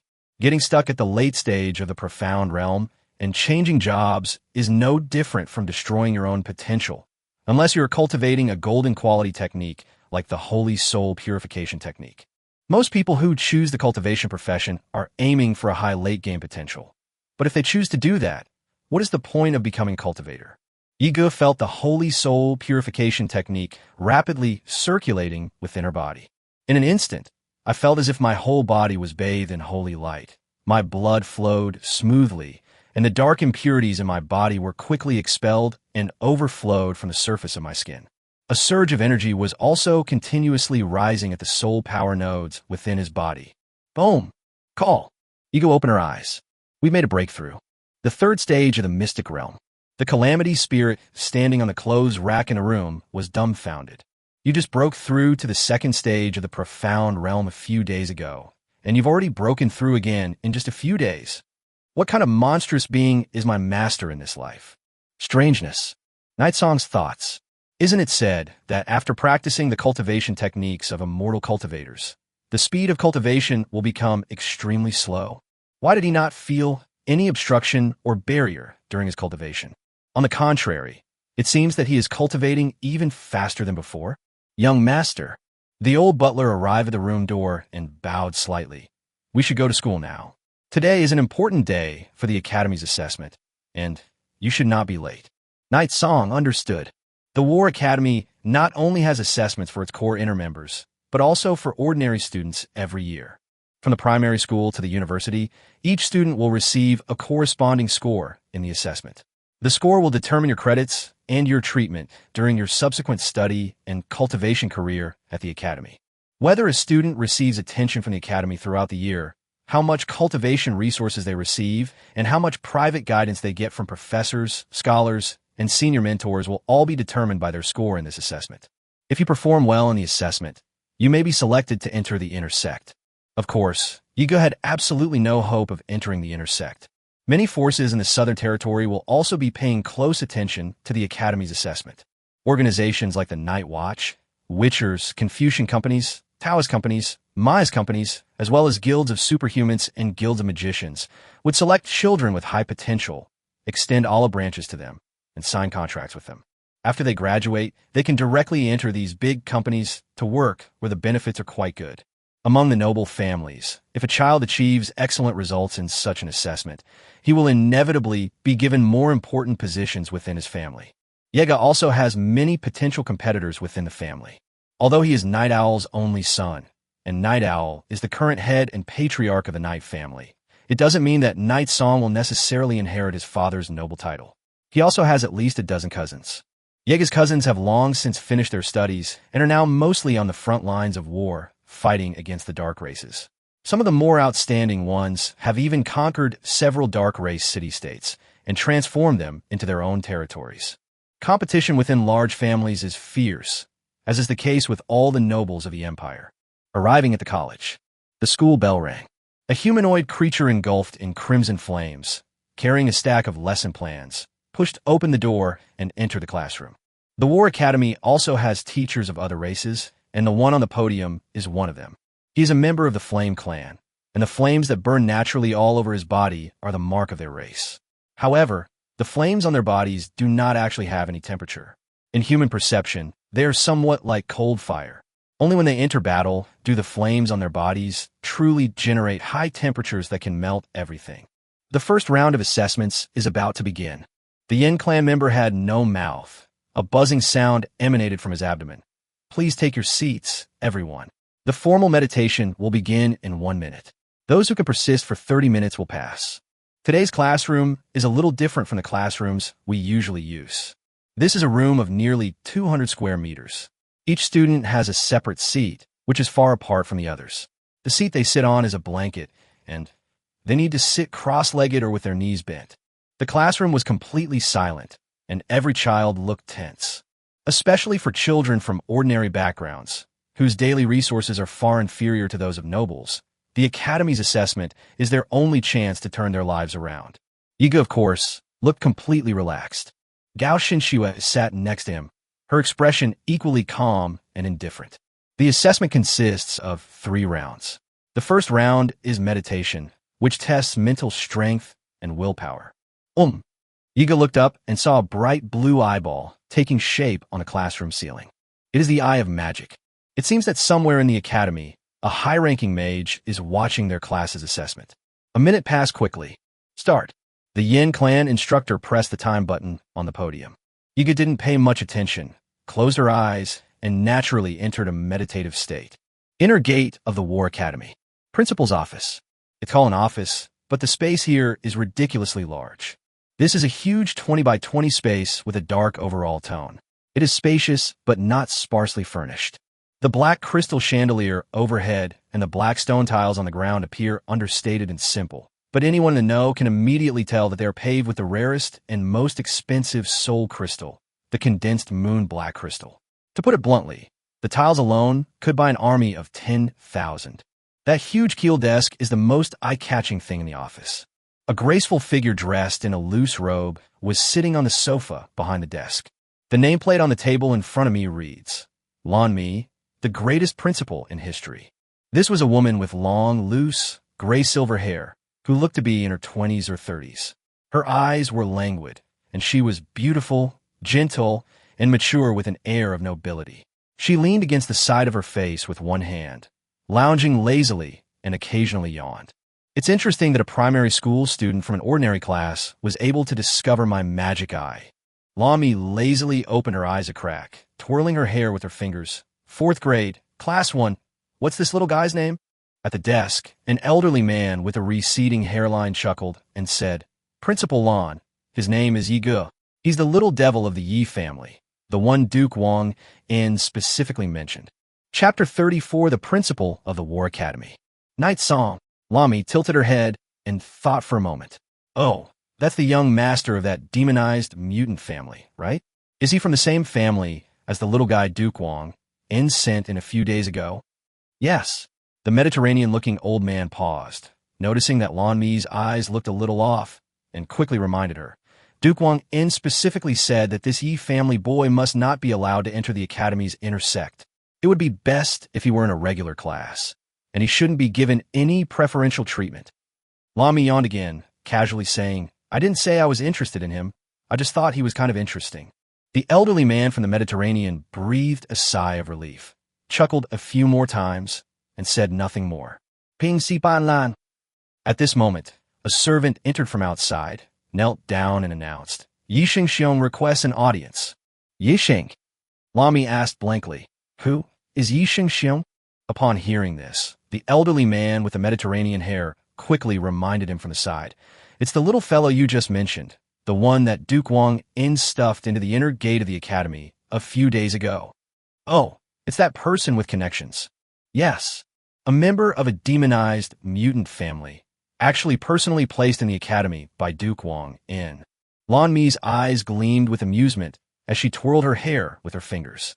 They seem to have some extraordinary connection. Let him in. Lan Mi waved her hand dismissively. Yes. The attendant withdrew. After a while, Yi Xingxiong appeared in the principal's office. Yi Xingxiong wore a fawning smile, his expression obsequious and ingratiating. Hello, principal. Upon seeing Lan Mi, Yi Xingxiong couldn't help but feel a little nervous. While waiting outside the academy, he was preparing himself, thinking about how to face Lan Mi once he went in, so as to win the favor of this powerful principal. He knew that the great mage in front of him was no ordinary person. Lan Mi's identity was not simply that of the intersect principal of the Southern Border War Academy. In fact, she was also the dean of the entire Imperial War Academy. Although Lan Mi is known as the Empire's most powerful magician, she actually has more than just that one extraordinary profession. She is also a great superhuman, a martial artist, a cultivator, and a beast tamer, holding 5 different extraordinary professions at the same time. Moreover, she has reached the heavenly revelation realm level in each of these professions. Looking at the entire history of the human race, apart from Lan Mi, there have been at most extraordinary individuals who simultaneously held 2 professions and reached the heavenly revelation realm in both. Lan Mi is unprecedented in this respect. She was no ordinary celestial realm transcendent. Lan Mi's strength ranked among the top 10 in the entire human empire. The legendary tales about her could probably be told for days and nights. In the Southern Territory, even if Duke Wang In wanted to ask her for a favor, he could only say it was a discussion, not an order. In fact, looking at the entire empire, the only people who could command Lan Mi were probably just a few members of the royal family. Lan Mi lazily crossed her legs, propped her right cheek against her side, and glanced at Yi Xingxiong. What do you want from me? Yi Xingxiong said respectfully. Actually, it's nothing much. I just know that you, principal, enjoy collecting all kinds of extraordinary spirit crystals that contain power. Last time we met, it was a rush, so I specially prepared a gift for you this time. As he spoke, his 2 attendants brought up a heavy and ornate chest. When they opened it, it was indeed filled with all sorts of strange spirit crystals, which refracted light in a colorful manner and were quite beautiful. Lan Mi glanced at the box, her stunningly beautiful face showing little change in expression. It seems your father taught you quite a bit about giving gifts and bribing people before he passed away. Yi Xingxiong suddenly broke out in a cold sweat. Lan Mi, however, the items are good. Let's keep them. Upon hearing this, Yi Xingxiong was overjoyed. He was afraid that Lan Mi wouldn't accept it. If you accept his gift, it means there's room for maneuver in many things. Then Yoshio paused, then tentatively asked, "When will the students be able to enroll?" This. Lami gently bit her lip, revealing her small tiger teeth. After thinking for a moment, she sat up straight. "All right, since I've accepted your gift, then Night Bear Night Lamp. Oh, by the way, what's your name again?" Mediterranean Old Man.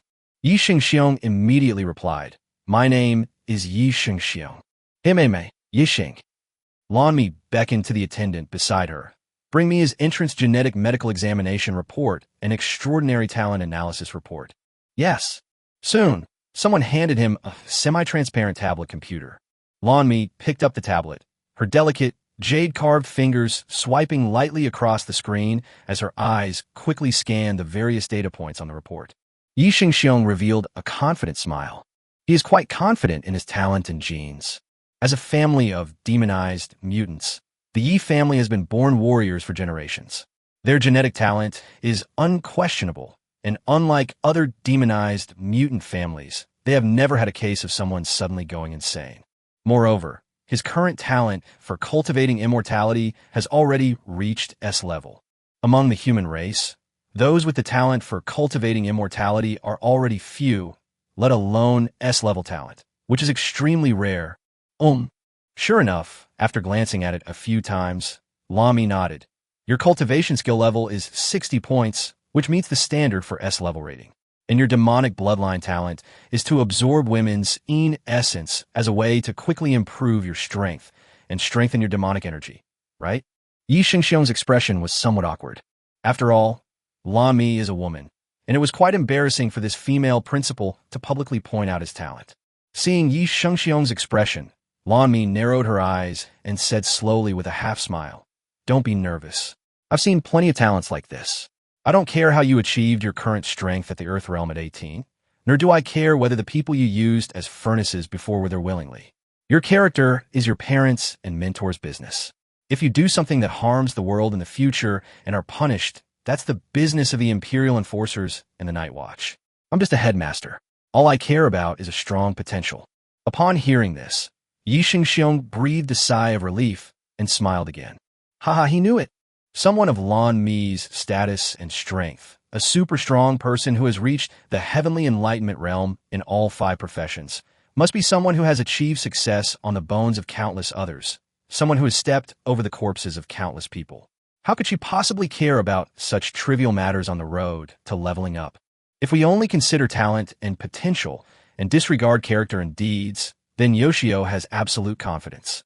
As far as he knew, there were only 2 humans in the Southern Territory with cultivation talents of S level or higher, and he was one of them. The other one is Xiao Yushi, the personal disciple of Lung Yuning, the master of Yuning Palace, and also the Holy Maiden of Yuning Palace.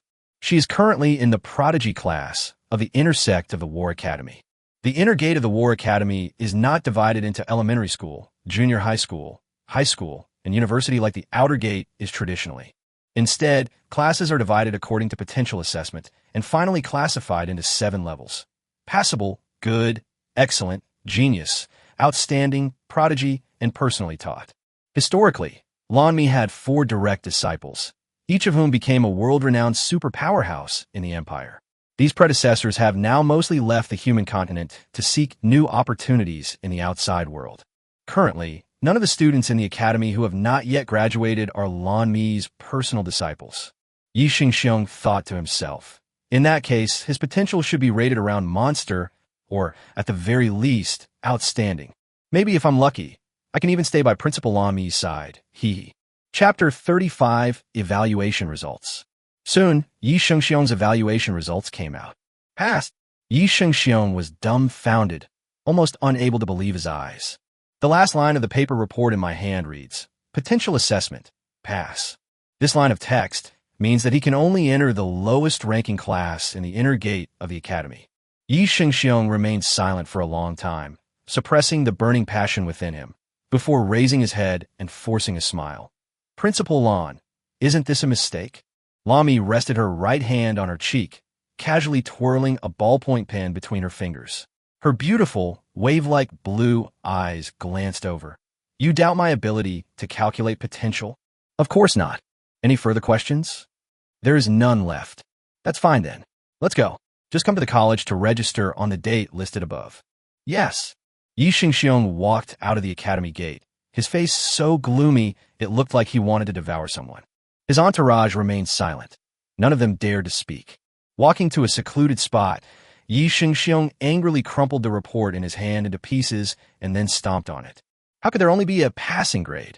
He is one of only 2 humans in the entire Southern Territory who possess the learning talent of an S-level cultivator. It seems it's still because of my demonized mutant bloodline. Yi Xingxiong thought to himself, this must be the only possibility.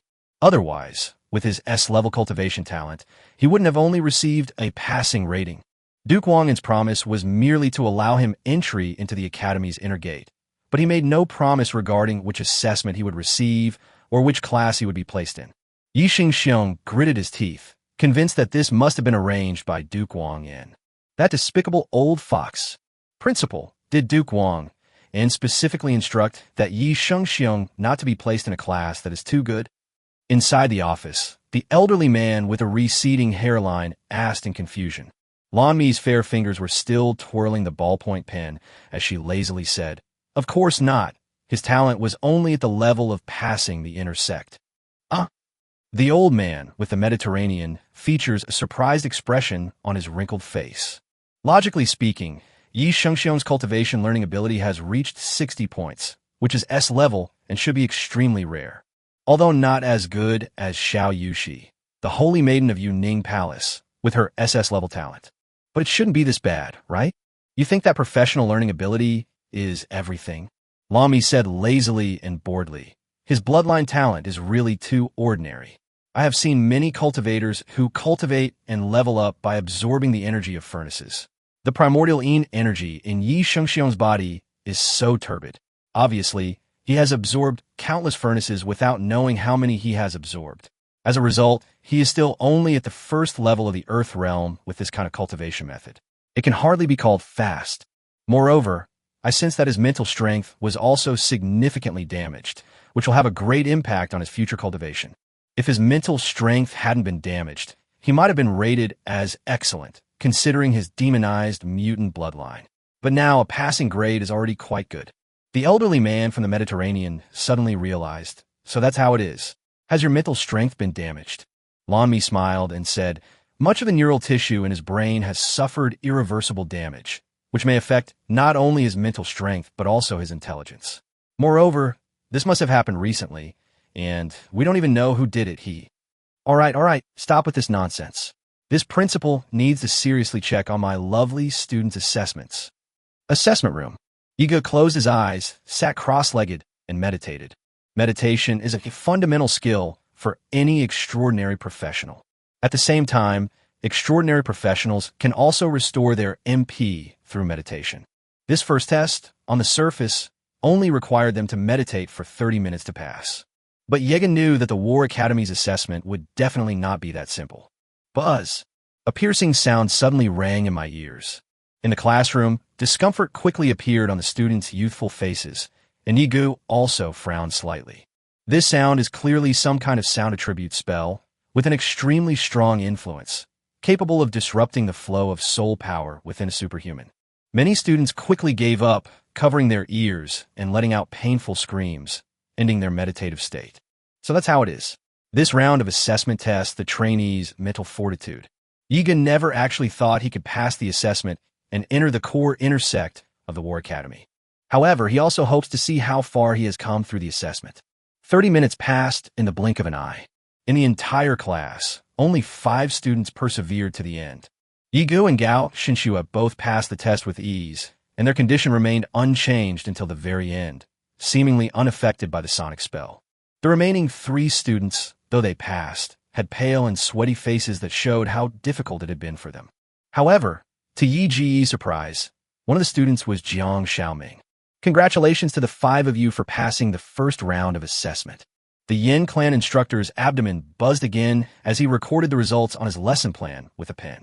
Then, Yi Gu, Gao Xinxue, and 3 other children were taken to another, even larger metal hall. Hey, Yige! Jiang Xiaoming followed Yi Gu, confidently waving his fist. This time I'm definitely going to get into the inner sect of the academy and become a core student. You better not fail to get selected, Otherwise, I won't have anyone to compete with in the future. Yigu said nonchalantly. Then you're probably going to be disappointed. I'm sure I'll be eliminated. Jiang Xiaoming was taken aback. Could it be that you deliberately failed to be selected because you were afraid of being defeated by me? That can't be, can it? The hall was filled with a lot of children, making a little noise. They were probably students from the regular classes who had passed the first round of assessments. A short while later, a tall male teacher with a long, narrow, bright red scar on his face walked out from a white metal door. The children in the hall immediately fell silent and gradually quieted down. The male teacher's eyes were cold, and he said in a fierce voice, "Students whose names are called, come in one by one and take the test." Chapter 36, Second Round of Assessment.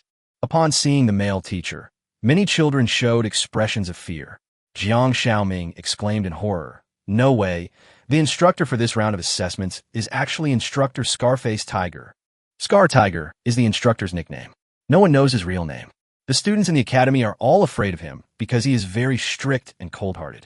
He will give extremely harsh punishments to unqualified students, regardless of age or background. According to him, all students who enter the War Academy are warriors of the Empire, and warriors are not distinguished by age or background. Nightsong heard that Instructor Scar Tiger was once an outstanding warrior of the Empire, but he was seriously injured in the Battle of 10,000 Races and has now retired to the second line as an instructor at the War Academy. I never expected to be so unlucky, actually running into Scarface Tiger as my assessment instructor. Many children already looked miserable and started whispering among themselves. Yes, I heard that every time he's an assessment instructor, the difficulty level is several levels higher than everyone else's. Sigh, looks like my chances of being selected are slim again. I never really expected to enter the intersect. I just hoped to pass the assessment and get more cultivation resources and credits. I never expected to run into him like this, sob. What bad luck. Scarface heard the children's whispers, but he pretended not to hear them and just gave a cold laugh. The first one is Tang Hao from Class 1, Grade 6. He picked up the tablet and read out the name of the first student being assessed. The child whose name was called stood up trembling under Scarface Tiger's cold, stern gaze and walked into the testing room. In less than a minute, bang! The metal door to the testing room opened, and the child was thrown out, covered in wounds, lying motionless on the ground, clearly unconscious. The trainees in the hall all cried out in terror. Jiang Xiaoming's voice trembled slightly. No way. Even the older students didn't last a minute before being thrown out, and they're injured like this. What on earth is this round of testing? Instructor Scarface sneered. Oh, sorry, I forgot to mention. The requirement to pass this round of testing is very simple. You just need to stay inside for 10 minutes and come out still standing.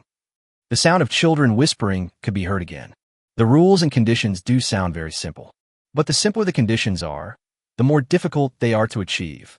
Gao Xinxue calmly said, "It seems that this round is a test of physical strength." Yiga nodded slightly. The first round of meditation assessment was clearly a test of mental strength. Assessing mental strength is actually unfair to all professionals, because martial arts students are bound to have weaker mental strength, while mage students will naturally find it easier to pass the first round. However, if this round tests physical strength, the remaining fragile mage students will be in trouble. Most magic-based professionals are not very resistant to damage. The second trainee to be tested is Zhang San. The third trainee to be assessed is Lu Hua. The fourth trainee to be assessed is Gu Ju. As a result, not a single one of the dozen or so children passed the test. Moreover, they were all wounded, covered in blood, and thrown out in a very pitiful state. He wasn't even conscious when he was thrown out, let alone able to stand up. It's unimaginable what happened inside. Scarface shook his head. Well, the quality of this year's students is really too poor. When a 19th student was thrown out, the floor near the door was already covered in bloodstains. The 20th examinee is Jiang Xiaoming. Yes, Jiang Xiaoming stood up with a stiff upper lip when he heard his name called. 10 minutes later, Jiang Xiaoming came out. His situation was better than the previous children. At least he lasted for 10 minutes, and he wasn't thrown out, but rather he slowly walked out by himself, supporting himself against the wall. Scarface glanced at him and nodded. Jiang Xiaoming, you've passed the test. Upon hearing the announcement that it was approved, Jiang Xiaoming couldn't help but force a smile onto his face, which was swollen like a pig's head, but which he was deliberately trying to appear nonchalant. He deliberately avoided looking at Gao Shinshua, thinking smugly to himself. Hee hee, I was the first to pass. Schwer is definitely watching me right now. Hee hee. However, Jiang Xiaoming's smugness didn't last long. He finally collapsed from exhaustion. His vision went black, and he fell to the ground with a thud. Several medical students with superhuman abilities immediately rushed over with a stretcher and carried him away with great skill. At this moment, Gao Shunshua's clear eyes were looking at Yi Ge. Did you eat enough this morning? I brought a lunchbox. Would you like to eat something before going in? No need, Yi Ge said with a wry smile, thinking to herself, if I eat something, won't I just throw it up inside? Gao Shinshua said with concern, you've always been physically weak, so maybe you shouldn't participate in this assessment. Night Song. My poor health started before I was 3 years old. The 20th examinee is Gao Shinshua. Scarface then read out the name of the next trainee to be assessed. Your turn, Night Song whispered. Good luck. Gao Shinshua stood up and walked straight toward the white metal door with a calm expression. 10 minutes later, Gao Shinshua walked over calmly. There were no marks on her body at all. The wrinkles in her clothes were not much different from when she went in, and even her high ponytail was not messed up at all. The students in the hall. What's going on? No. Why is it that everyone else who went in came out with bruises and swelling, but this girl doesn't seem to have any injuries at all? Isn't this cheating? Quiet. Scarface finally lost his patience and snarled at the students in the waiting area. The children trembled and immediately lowered their heads, not daring to speak. Gao Shinshua has passed the test. Scarface thought to himself. It seems we've finally found someone decent. He said, all right, go out that door and prepare for the final assessment. Remember not to talk to the other trainees. Gao Shinshua nodded, glanced back at Yi Ge, and then left the waiting hall. Yi Ge continued to wait here alone. The number of children in the hall gradually decreased. One child after another was called into the assessment room. Of the hundreds of students in the hall, only a handful were able to stand out and emerge from the examination room. Yi Ge roughly counted them. In this hall, there should be no more than 20 trainees who have passed this round of assessment. Moreover, apart from Gao Shinshua, all the other children who passed the test were seriously injured. Even though they made it out, they only managed to stay upright by sheer willpower. The last student to be tested, Yi Ge. When Scarface read out Night Song's name, he was taken aback for a moment. Open the detailed information about Night Song on the tablet. It's actually the young master of the Yi family. Chapter 37, They Should Need Treatment. Yi Ge stood up and walked into the assessment room without much hesitation. Once inside, the metal door slammed shut with a heavy thud. The testing room was pitch black. You couldn't see your hand in front of your face, and you couldn't see anything at all. Yi Ge was a little puzzled. Why weren't the lights on? What was going on? Swish! Suddenly, a powerful sound of wind breaking came from beside my ears. Before Yi Ge could react in an instant, he had already subconsciously tilted his head to dodge, narrowly avoiding the opponent's sneak attack. The attacker was clearly surprised, not expecting that Night Song could dodge his attack so easily. In reality, the opponent's sneak attack was extremely swift and cunning. The attacker's strength in the darkness reached the peak of the 9th stage of the profound realm. Theoretically, it would be impossible for an ordinary child of this age to dodge the attack of a warrior of this level. Yi Ge remained vigilant. He had already sensed that there was more than one person in this place. Soon, the attackers launched a second attack. There was indeed more than one attacker in the darkness. Yi Ge heard more than a dozen different footsteps coming from all directions, making the originally quiet space seem very chaotic. So that's how it is. Yi Ge now roughly knows what the assessment is about. This round is indeed a test of physical abilities in close combat. However, almost all of the dozen or so examiners for these assessments were at the peak of the 9th stage of the profound realm. In such a dark and ambush-filled environment, the trainees who come in for the assessment have almost no chance to fight back. Then there's only one path left. Take your beating. Being able to withstand blows is a skill in itself. The more resilient a person is, the higher their health and the stronger their defense will be. Trainees who can withstand 10 minutes of repeated beatings are indeed qualified to pass the assessment. This is a truly outrageous and unusual assessment. But I'm not going to take 10 minutes of beatings for nothing. Yi Ge narrowed his eyes, using his mental power to sense the examiners who were attacking him from the surrounding darkness. Black mist surged and swirled around him, accompanied by the sharp cawing of crows echoing in the darkness. The examiners, wearing night vision goggles in the darkness, were stunned when they saw the red-eyed crows flying out of the black mist. What's this? 10 minutes have passed. The white metal door creaked open slowly. Yiga walked out of the room unharmed. His condition was the same as Gao Shinshue's. Even his hair and clothes were perfectly in place. As Instructor Scarface watched, he thought to himself, as expected of someone from a family of demonized mutants, they do have some strength. You've passed, Instructor Scarface told him. Go wait outside.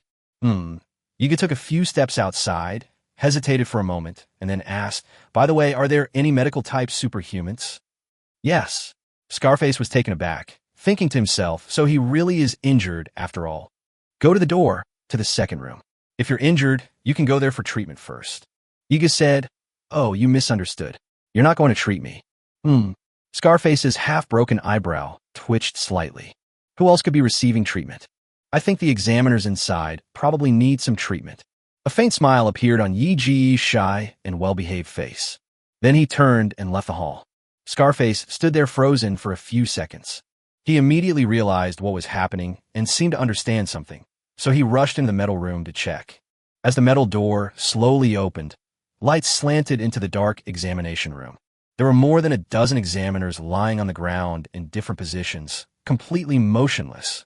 They appeared to be unharmed, but they had all passed out, and their expressions before losing consciousness were extremely ferocious, fearful, and pale, as if they had seen something extremely terrifying before they fainted. Scarface could sense that they were all severely injured, and their soul power was already very weak. Scarface's pupils contracted sharply.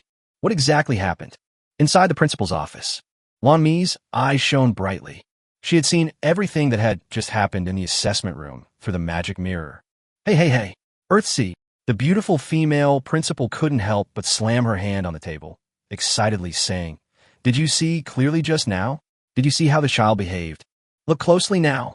The Mediterranean-skinned elder was still stunned, his face full of astonishment. It's unbelievable. This kid actually defeated 17 examiners at the 9th level of the profound realm all by himself. And he's already reached the 3rd stage of the profound realm?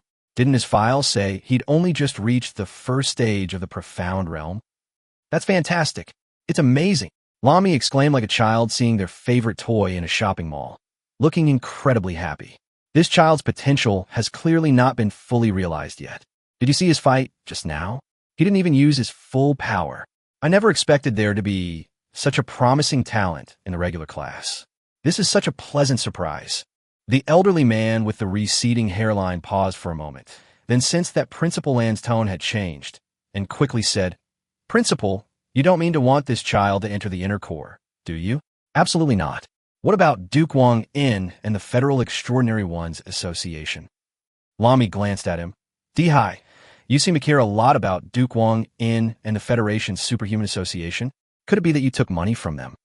Well, the elderly man with the receding hairline coughed twice, somewhat embarrassed, and said, Headmaster, to be precise, it wasn't me who took their money, but the Academy.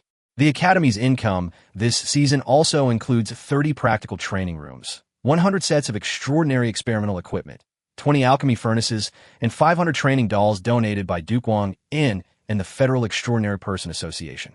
Oh, so that's how it is. Lami pressed her finger to her lips, thinking carefully for a moment. Yes, the Mediterranean elder continued. And Lung Yuning, the palace master of Yuning Palace and president of the Imperial Immortal Cultivator Association, whose apprentice is currently studying at your academy. Nangong Ru, the director general of the Imperial Night Watch, has a younger sister who is now also an inner disciple. These two important figures also harbored extreme hatred towards demonized humans. Chapter 38 Lan Mi Shai Supi Sian. Oh, Lung Yuning. So Nangong Ru are those two arrogant women. Lan Mi's eyes darted around. So their apprentice and sister are also studying at my academy. Why didn't you tell me before? The elderly man with the Mediterranean hair blushed and said, I mentioned this headmaster to you last month, but you were researching new magic at the time and didn't pay attention. Besides, you always seem to forget people's names. Really? Lan Mi twirled her hair with her fingers. Yes, I really can't remember the names of students who don't have talent. Mediterranean old man.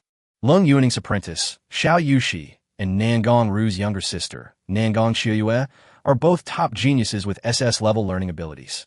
In Principal Lami's eyes, these students are actually without talent. In fact, Lami certainly didn't think that the two children lacked talent. However, the Palace Master of Moonlit Palace and the Chief of the Night Watch are both her old rivals. Lami was naturally unwilling to say anything nice. At least outwardly, they were unwilling to say anything nice. That's right. Lami's beautiful eyes suddenly lit up, as if she had thought of a brilliant idea. She clapped her hands and said, "If I take this little knight's song into my inner sect, wouldn't that mean that Lung Yuaning and Nan Gongru's disciple will become classmates with a little demon?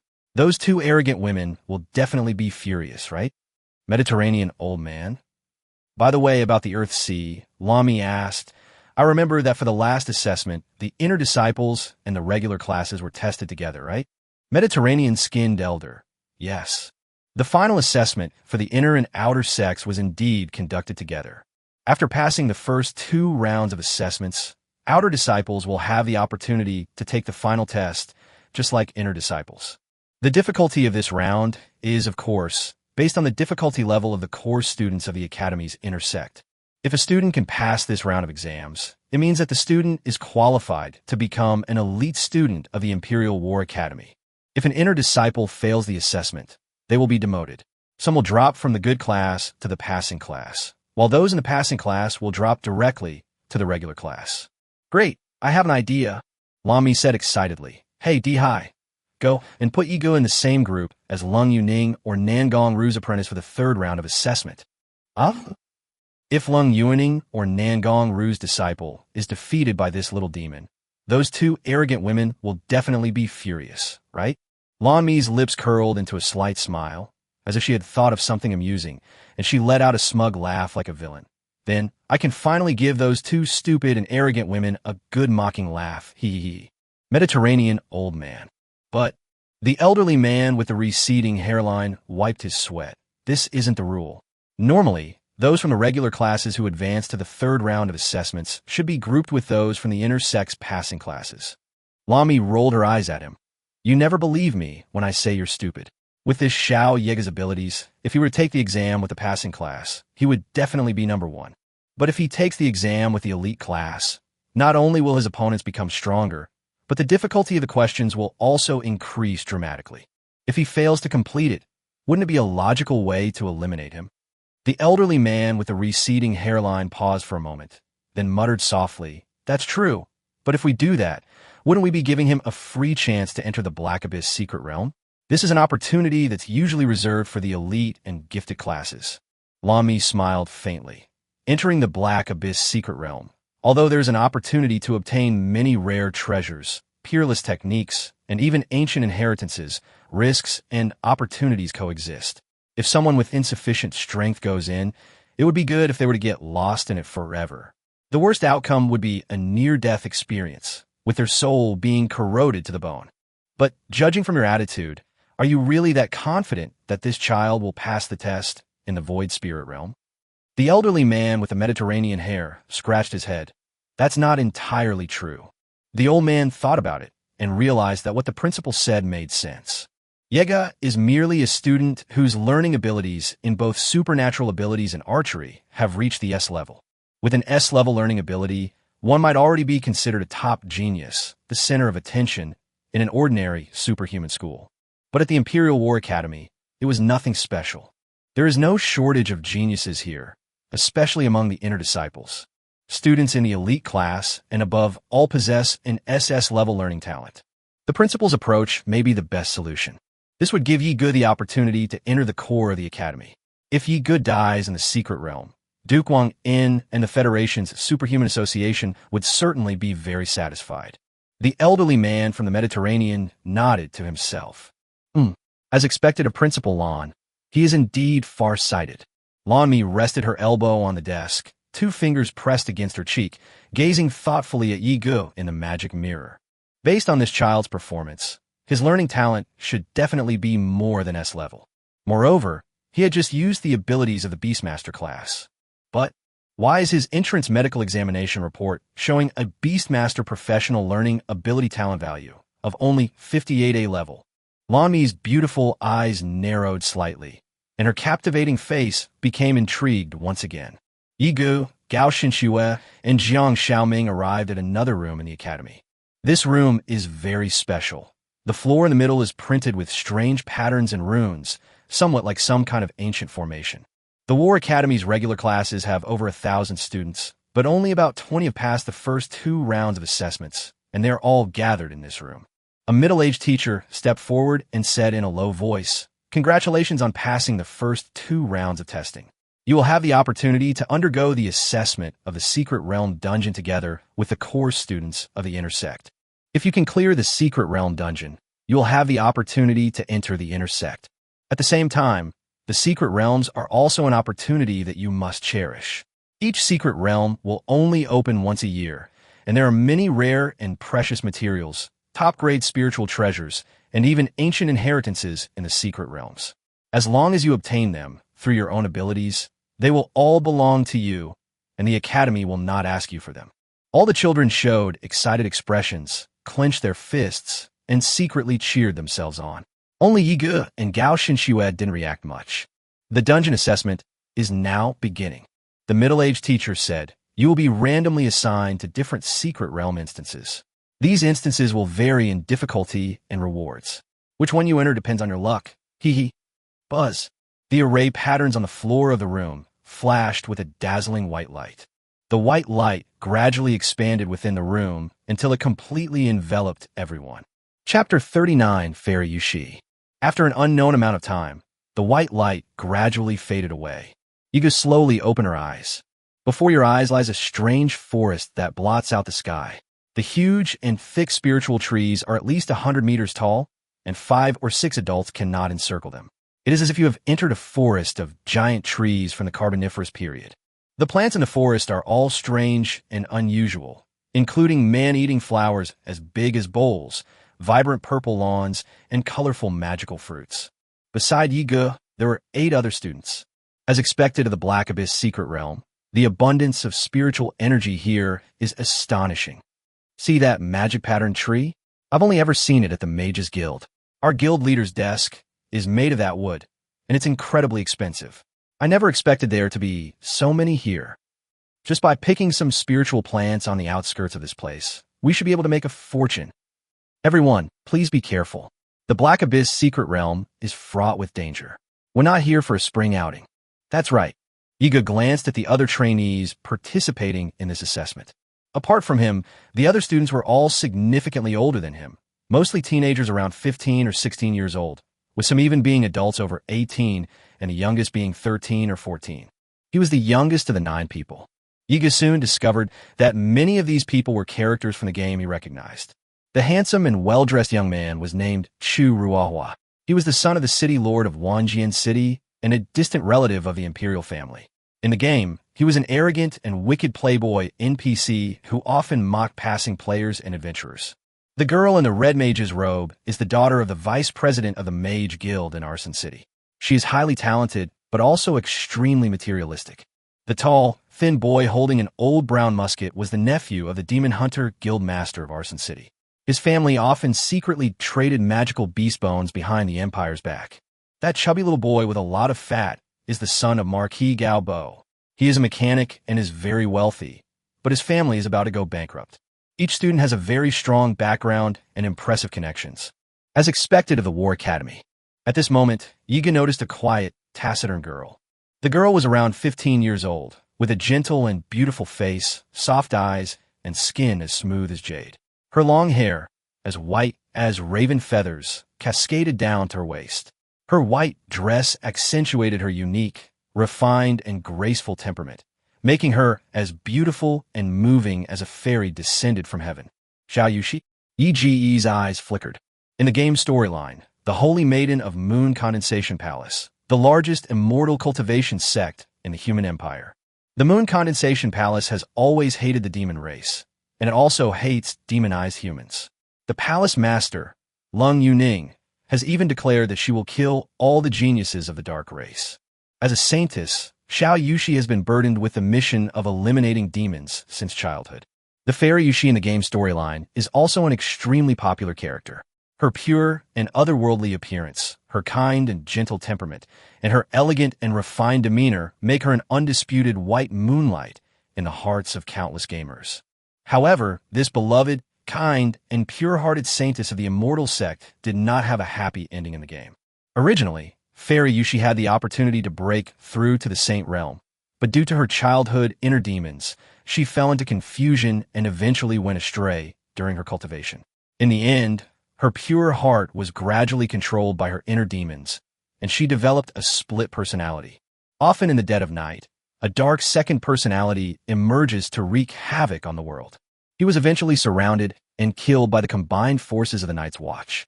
Yiga gazed quietly at the legendary fairy Yushi, thinking to herself, "She is indeed even more beautiful than in the game CG. Fairy Yushi, I never expected that we would be assigned to the same group."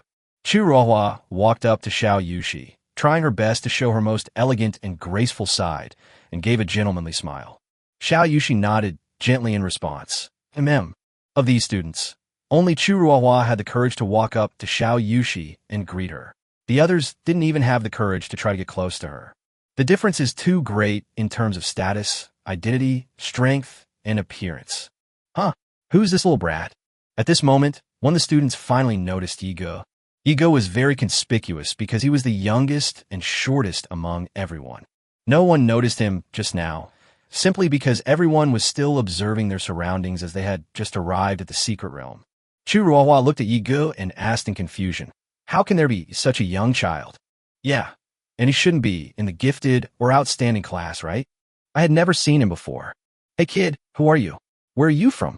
Xiao Yushi also turned her head and looked at Yiga with calm and emotionless eyes, seemingly a little curious about the boy. Yiga said in a slightly childish voice, "I'm from a regular class, in the 4th grade of elementary school. I passed the first 2 rounds of tests at the academy and came here to participate in the secret realm assessment." The little white cat, huddled inside Yi Ji's clothes, trembled upon hearing Yi Ji's voice, goosebumps rising on its skin. They can speak properly, but they are more cunning than anyone else, yet they insist on pretending to be a naive and innocent child. It's unbearable. Her master in this life is actually a naive and immature man. Someone asked in surprise, shouldn't students who advance from the regular class go to random, low-level dungeons? How come they were teleported to the Black Abyss dungeon? Like a shy child, Yiga said embarrassedly, I don't know either. Maybe it was a wrong teleport." Everyone burst into laughter, thinking that Yiga was really unlucky. The Black Abyss Secret Realm is only open once a year. It offers the highest rewards among all Secret Realm dungeons, but it is also the most dangerous and fraught with peril. For ordinary people, coming here is a matter of life and death. Even these chosen ones cannot guarantee that they can reliably clear the Black Abyss Secret Realm. Everyone here is at least from the elite class. You from the regular class, coming to this secret realm is practically suicide. Churuohua grinned and said, "Little friend, I think you should just stand still and wait for us to clear the dungeon. The academy will automatically pick you up from the dungeon. Otherwise, you'll just be throwing your life away." Yiga hesitated for a moment, then shook his head. "That won't do. I worked so hard to get this opportunity." A few people among the crowd let out soft chuckles. Most of the laughter was directed at the boy's youth and ignorance. Being older naturally gives them a sense of superiority over younger, inexperienced people, but they forget that they were once that age too. By the way, a burly student chuckled for a moment before asking, "Hey kid, what's your name?" Yiga smiled innocently and said, "My name is Yiga." A sudden silence. The smiles on the faces of the trainees gradually disappeared. Several people were stunned, exchanging bewildered glances. "Night song?" Churuohua immediately asked. "Which night? The night of falling leaves, or?" "It's the night when darkness falls." Everyone's expressions froze completely. In the human empire, absolutely no one else would casually use the surname Night. "Your father is the city lord of Night City." "Juzuhu Fadawen." "Yes." Chapter 40, do you also want to dance? Everyone fell silent, and the atmosphere suddenly became unusually quiet, creating a somewhat subtle and strange feeling. Most of the students present were also children of noble families from the empire. The Yi family is a family of demonized humans. In the eyes of many imperial nobles, the Yi family is undoubtedly a symbol of disaster barbarity, and war. This surname makes them both disgusted and fearful. But they looked at Yi Ji's shy, obedient, and innocent appearance with complicated expressions. It's completely unimaginable that they're related to that group of warmongering lunatics from the Yi family. Demonized mutants? Xiao Yushi seemed to be deep in thought. One of the students whispered, "Hey, how come it's someone from Yi family?" Another student said, "It's all right. So what if he's a little demon seed from the Yi family? This brat is only 10 years old. And look at his innocent and naive appearance. He doesn't seem to have any Yi family blood at all. He's probably the most useless and weakest coward in the Yi family." Roar. Just then, the roar of an unknown, violent creature echoed from the distant woods. The echoes of that ferocious roar reverberated through the mountains and forests. The trainees immediately tensed up and became alert. Soon, the monsters appeared. Dozens of ferocious and terrifying monsters were charging towards them from the giant forest ahead. These magical beasts are as strong as oxen, 3 times the size of wild bears, with dark red magical patterns on their bodies that resemble flowing lava and muscles beneath their dark skin brimming with powerful explosive force. They are all various strange beasts that were once corrupted by the demonic tide, and they carry a portion of impure demonic blood. They were originally normal spirit beasts and strange beasts, but now, due to the corruption of dark blood, they have become extremely violent. Every single magical beast has reached the Earth realm level. Iga thought to himself, so that's why these people said this secret realm shouldn't be a place for him. Let alone so many Earth realm magical beasts. Even just one would be too much for an elementary school student to handle. Everyone be careful. Chu Ruohua spoke calmly, drawing a long sword inlaid with magnificent jewels. The other trainees were also ready to go. Gunners drew their sidearms. Magic users picked up their staffs, and beastmasters and ghost masters summoned their spirit pets and contracted spirits, all preparing for battle. Second tier superpower, lightning strike. Second tier magic windblade. Third tier martial skill, breaking fist. Tier 1 support skill power boost. The trainees all displayed their skills. Warriors charged ahead, mages and gunners followed with ranged attacks, and support healers provided buffs and healing from behind. A perfect teamwork. In an instant, all sorts of skills flew around, and the battlefield was in complete chaos. Yiga watched from the side, nodding frequently. Yes, truly worthy of being an inner disciple of the War Academy, a core student trained by the Qin Empire of the human race. He's way better than his classmates in the regular class. Back in my first year of regular class, during a mission, we unexpectedly encountered a monster that was only at the Yellow Realm. Aside from his childhood sweetheart, no one in the class could help. Only Yigu, Gao Xinxue, and Xia Xiao fought, while the other students could only cower in a corner, trembling and shouting 6,666. These people's talents are indeed those of geniuses among humans. Soon, the dozens of magical beasts were suppressed by the students' skill output. But at this moment, some of the magical beasts finally noticed Night's song. This human child undoubtedly seemed to be the easiest to bully. Hearing the beast roar, Yigu raised his head. Then he saw a monster 3 times the size of a wild bear pounce on him. One of the support class students hesitated for a moment, unsure whether to provide protection for Night Song's spellcasting. But Chu Ruohua immediately gave him a wink. A little demon from a demonized mutant family. Why save them? Seeing this, the students in support roles lowered their hands from casting spells. Yigo watched helplessly as the enormous demonic beast pounced, standing rooted to the spot without moving, as if he were frozen in terror. Be careful. Xiao Yushi saw this scene. Her eyes flashed, and she warned. But it was too late. The monster's huge, sharp claws had already struck Night's Song.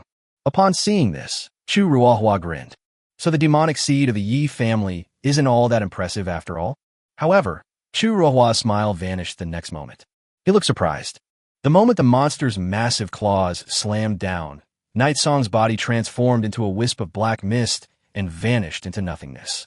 The ferocious beast missed its target with its slap and was immediately stunned. The black mist gathered a few meters away and transformed back into the shape of Night Song.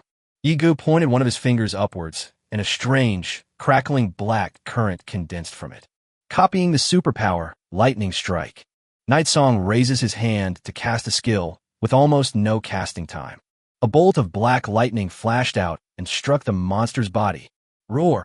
A chunk of the monster's chest was instantly scorched by black lightning, the smell of burnt flesh wafting out as it let out a painful roar. Other students. Chu Ruohua said in surprise.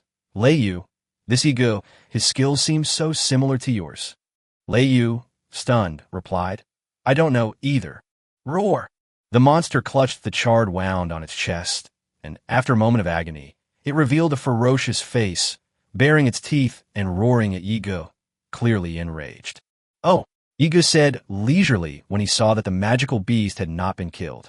Earthrealm magical beast, it really does have a lot of health. Roar!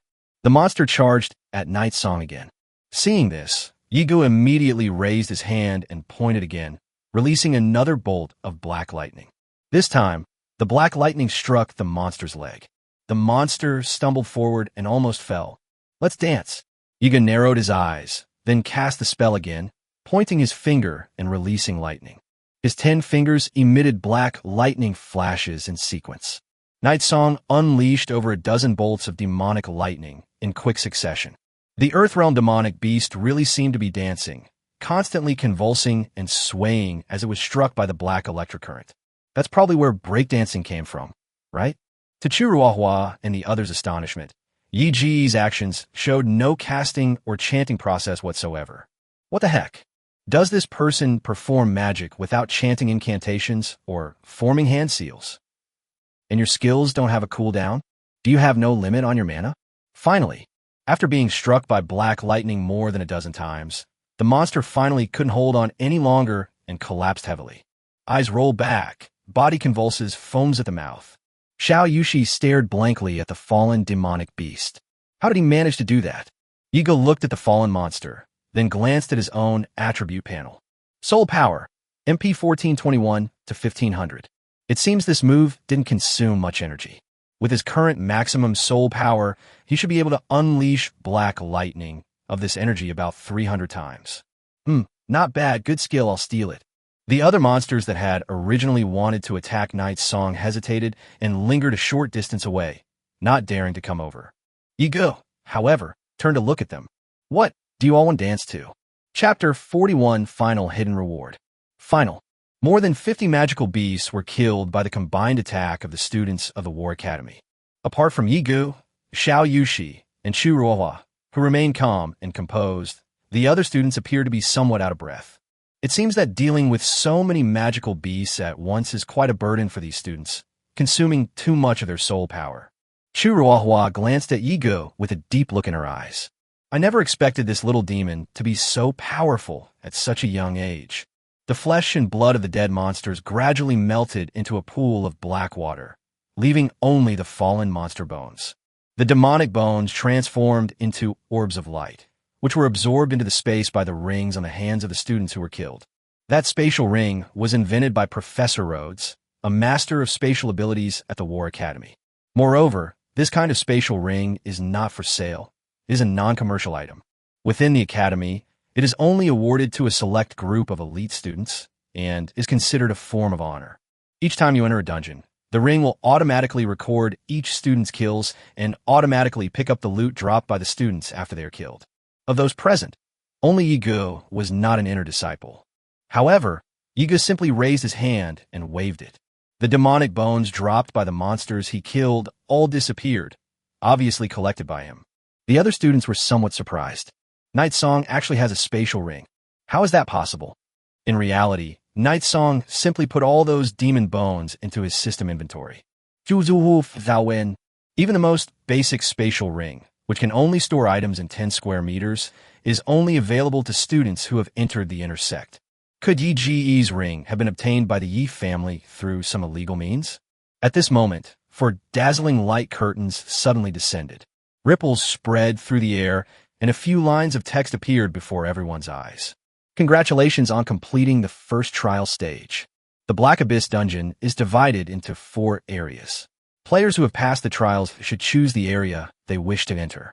1. Wanlun Valley. 2. Pure Spirit Pool. 3. Dusk Forest. 4. The Well of the Black Abyss. Yi Ji's gaze swept briefly over the long lines of text. So that's how it is. It must be the power of that legendary academy principal. Each area is accompanied by a brief text description. The Black Abyss secret realm is very vast, but these light screens allow students to easily choose according to their needs and teleport directly to the vicinity of their destination, serving as a fast track.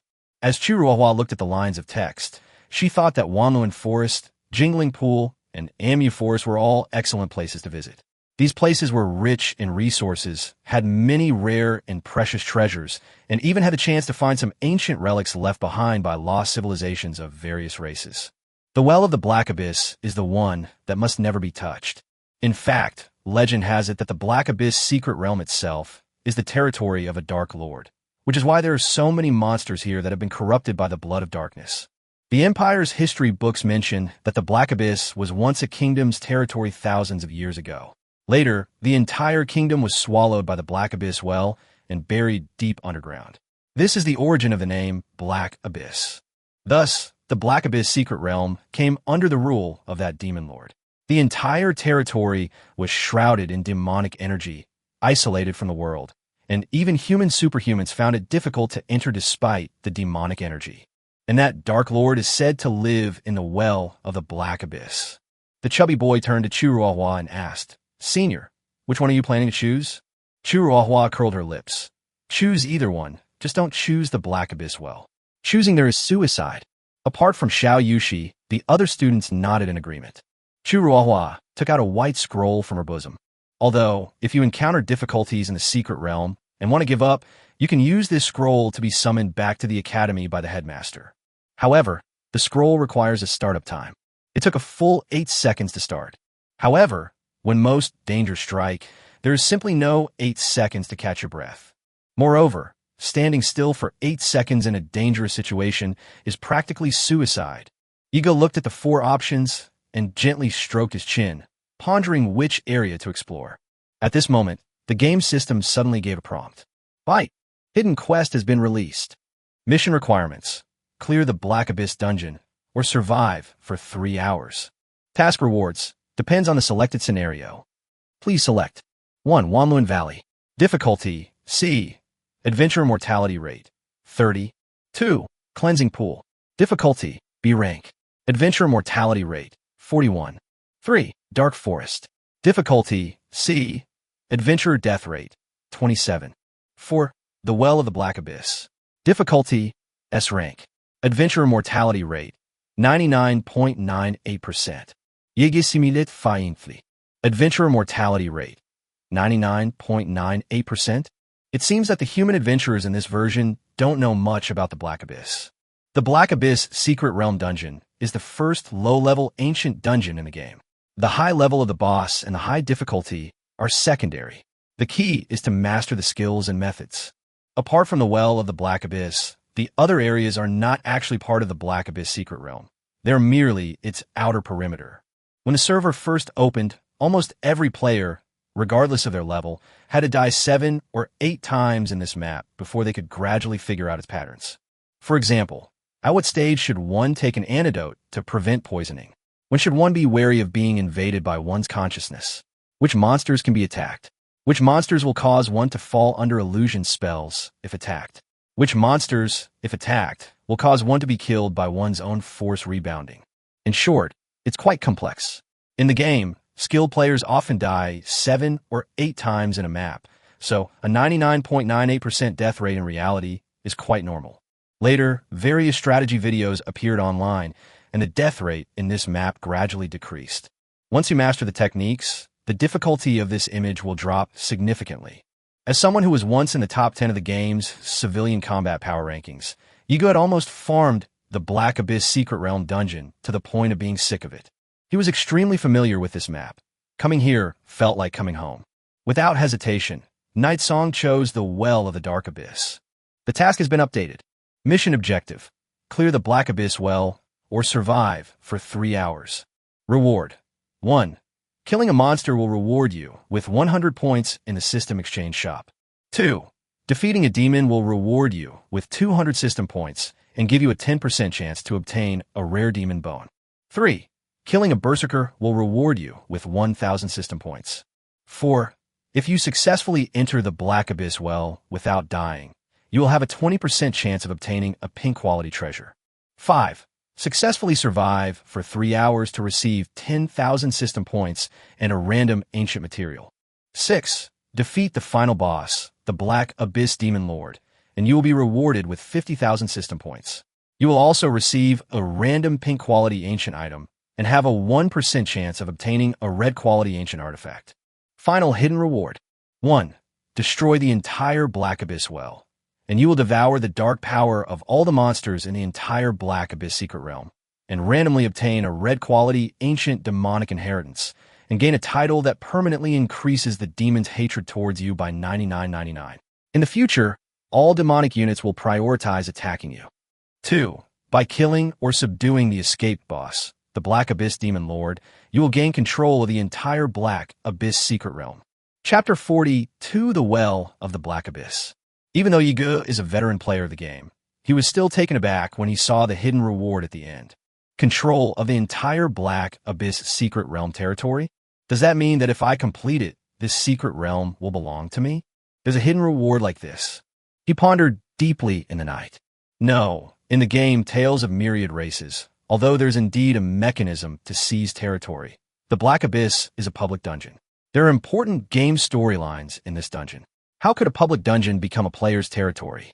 Unless, is my game system set to developer mode?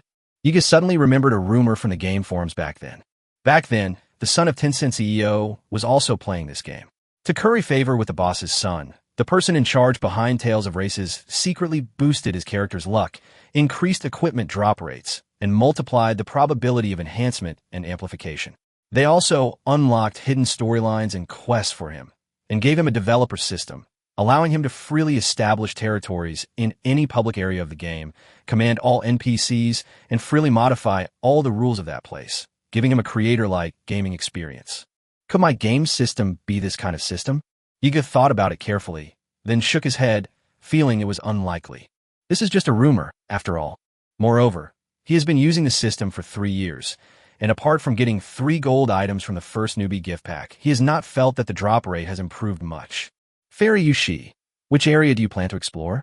Chu Ruohua looked at Xiao Yushi with a somewhat ingratiating smile. He participated in the assessment, not simply for the final score. He also wanted to take this opportunity to get closer to the people of Yuning Palace. Moon Condensation Palace is the largest immortal cultivation sect in the empire.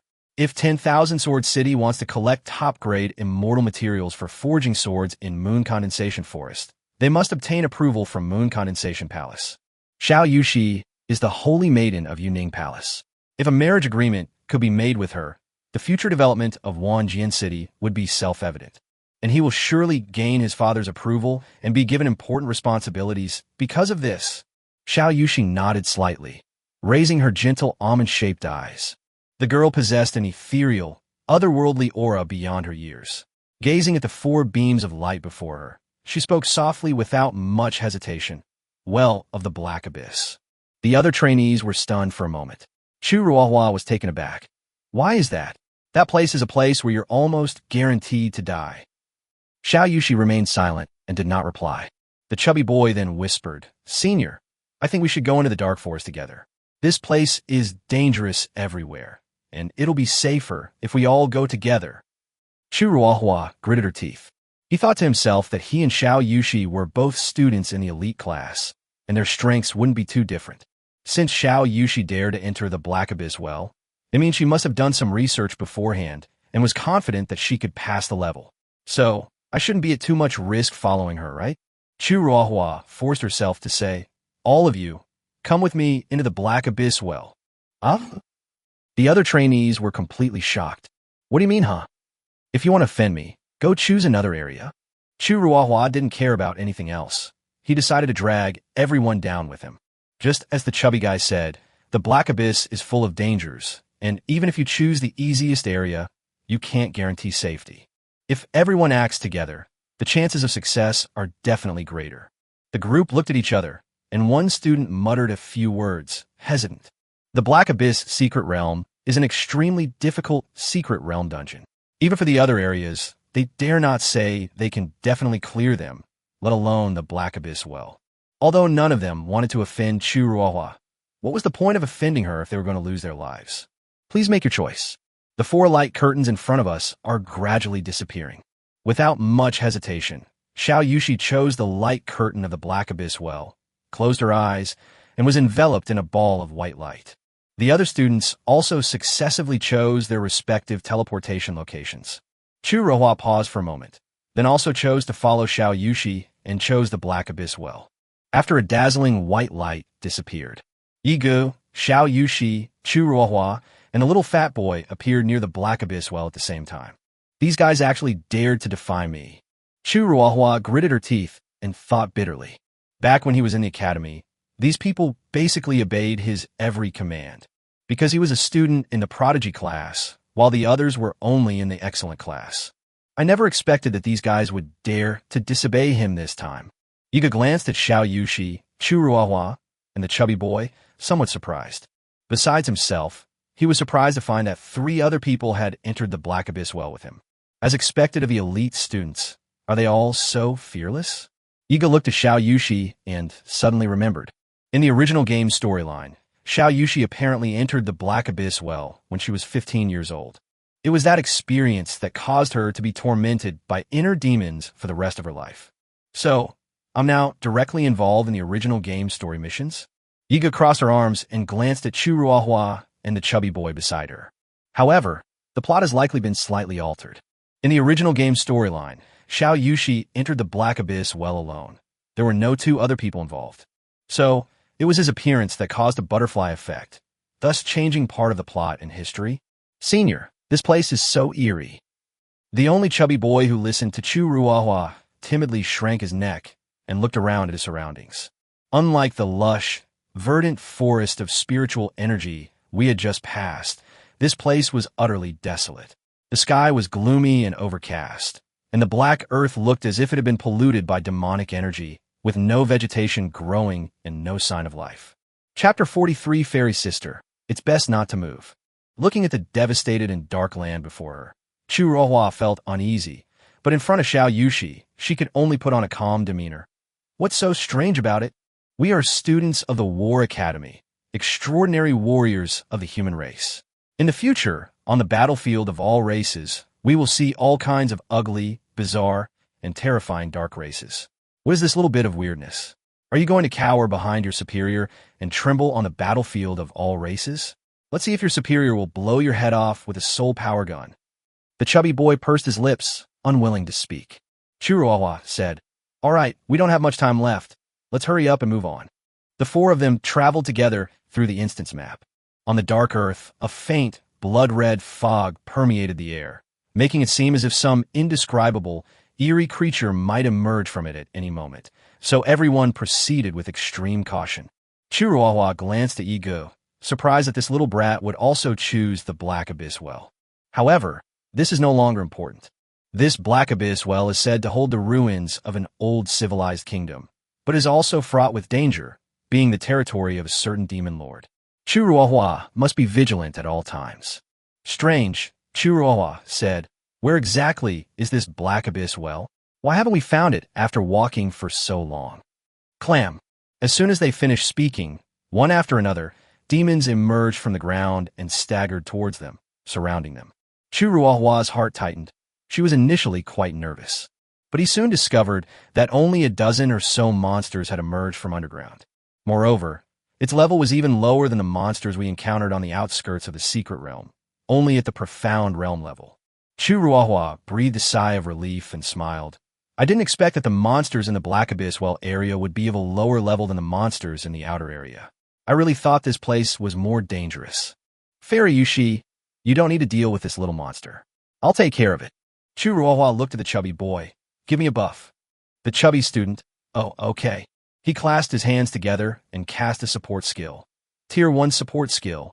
Agility boost. As his soul power twisted and surged, a dazzling beam of light fell upon Chu Ruohua. Agility plus 150. Chu Ruohua's speed suddenly increased dramatically. Holding her longsword, she charged towards the demons. Whoosh! Click! Snap! A flurry of sword lights danced wildly. One demon after another was easily killed by Chu Ruohua. Chu Ruohua herself was an extraordinary being with the strength of the 7th level of the Earth realm. So dealing with these profound realm demons was a piece of cake. After the demons that were slain died, their flesh turned into blood and transformed into wisps of black soul energy, which entwined around Chu Ruohua's body. But Chu Ruohua was completely unaware. Ego watched the battle from the sidelines, secretly amused. I never expected to be so lucky. He thought that with his current Xian realm strength, it would definitely take a lot of effort to clear this map before even meeting the big boss. I never expected to run into such a reckless and clumsy NPC. Perhaps we can make good use of it. At this moment, Bai Shuling's kitten head popped out from Yi Ji's collar. 2 soft cat ears twitched, and its bright red eyes looked around the area. Then she raised her cat head and meowed at Yiga. Yiga lowered her head. You mean this place is dangerous? You're advising me not to go too far in. The little white cat nodded vigorously. As the reincarnation of the queen of the spirit demon clan, Bai Shuling possesses exceptional sensory talents. She could sense the scent of a powerful demonic creature nearby that had inherited the bloodline of the ancient demons. Moreover, there's something strange about this place. The dark red fog seemed to conceal some kind of deadly aura. In short, it's definitely not something that Yega can handle right now. Yiga smiled and said, if it's dangerous, then you've come to the right place. Bai Shuling, ? Xiao Yushi, who was watching the battle from the sidelines, quickly realized that something was wrong with the place. The monsters kept bursting out of the ground, emitting chaotic and indescribable low murmurs. The surrounding crimson fog was growing thicker and thicker. These monsters are strange. Xiao Yushi pondered for a moment, then slowly raised her hand, wanting to help. Fairy sister, it would be best if you didn't attack these demons. At that moment, Yi Ji's voice suddenly came. Xiao Yushi paused for a moment, then looked at Yi Ge beside her with a puzzled expression. The demons kept uttering low murmurs, and Chu Ruohua felt a dizziness in her head. However, the Earth Realm swordsman Strong will allow him to withstand the pressure of mental energy and kill all those demons. They do have some skill as expected. Yi nodded. I actually managed to pass this level using the wrong method. As expected of a student in the elite class, they do have some skill. However, Chu Ruohua was also clearly not feeling well. Status: cursed, poisoned, corroded by demonic energy, haunted by demonic resentment, mental disorder. HP continues to decrease. -26, -31, -19, -32. Affected by the following debuffs: mental state -186, intelligence -2, on-the-spot judgment -98, memory -21, brain cell activity -10. Chu Ruohua planted the sword upside down in the ground, supporting her body, and felt her life force constantly draining away. What on earth are those monsters? Give me a healing spell right now, Chu Ruohua said through gritted teeth to the chubby boy. Okay, sure. Upon hearing this, the chubby boy quickly cast a spell. Tier 1 auxiliary skill, healing. A green light landed on Chu Ruohua's head. HP, +50, -25, +50, -31. Even so, it was still of no use. Once the healing spell wears off, the demonic energy will continue to drain your health. Chu Ruohua cursed under her breath, then took out another bottle of intermediate level life potion and drank it down. At this moment, the true well of the abyss appeared before the 4 of them. A huge abyss slowly appeared on the ground. It was a huge, circular, dark abyss, the size of 2 football fields with no bottom in sight. Everything around it seemed to be being sucked into the abyss like a cascading waterfall. Chu Ruohua's eyes widened. You call this thing a well? Chapter 44, The Confused Girl. Nightsong had seen the well of the abyss many times in the game CGs, but experiencing it in person was a completely different experience. That bottomless, dark abyss is still expanding. It is still relatively small now. This enormous dark abyss once swallowed an entire kingdom. The ground beneath my feet was like a surging, swift black quicksand, constantly being sucked into the abyss, much like river water falling into a waterfall. Chu Ruohua gasped in surprise, falling to the ground as she was swallowed up by the abyss well along with the quicksand. Night Song is also about to be sucked in.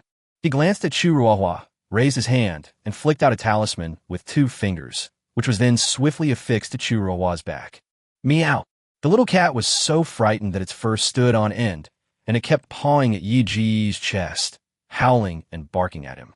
It means he should leave quickly, as it's not too late to leave now. Although she was the empress of the spirit demon clan in her previous life. But right now, she's just an ordinary cat. Yigu smiled and reached out to stroke the cat's fur to comfort it. Don't be afraid, you're already here. With that, he leaped into the abyss. Meow. The kitten's face was filled with despair. Finished.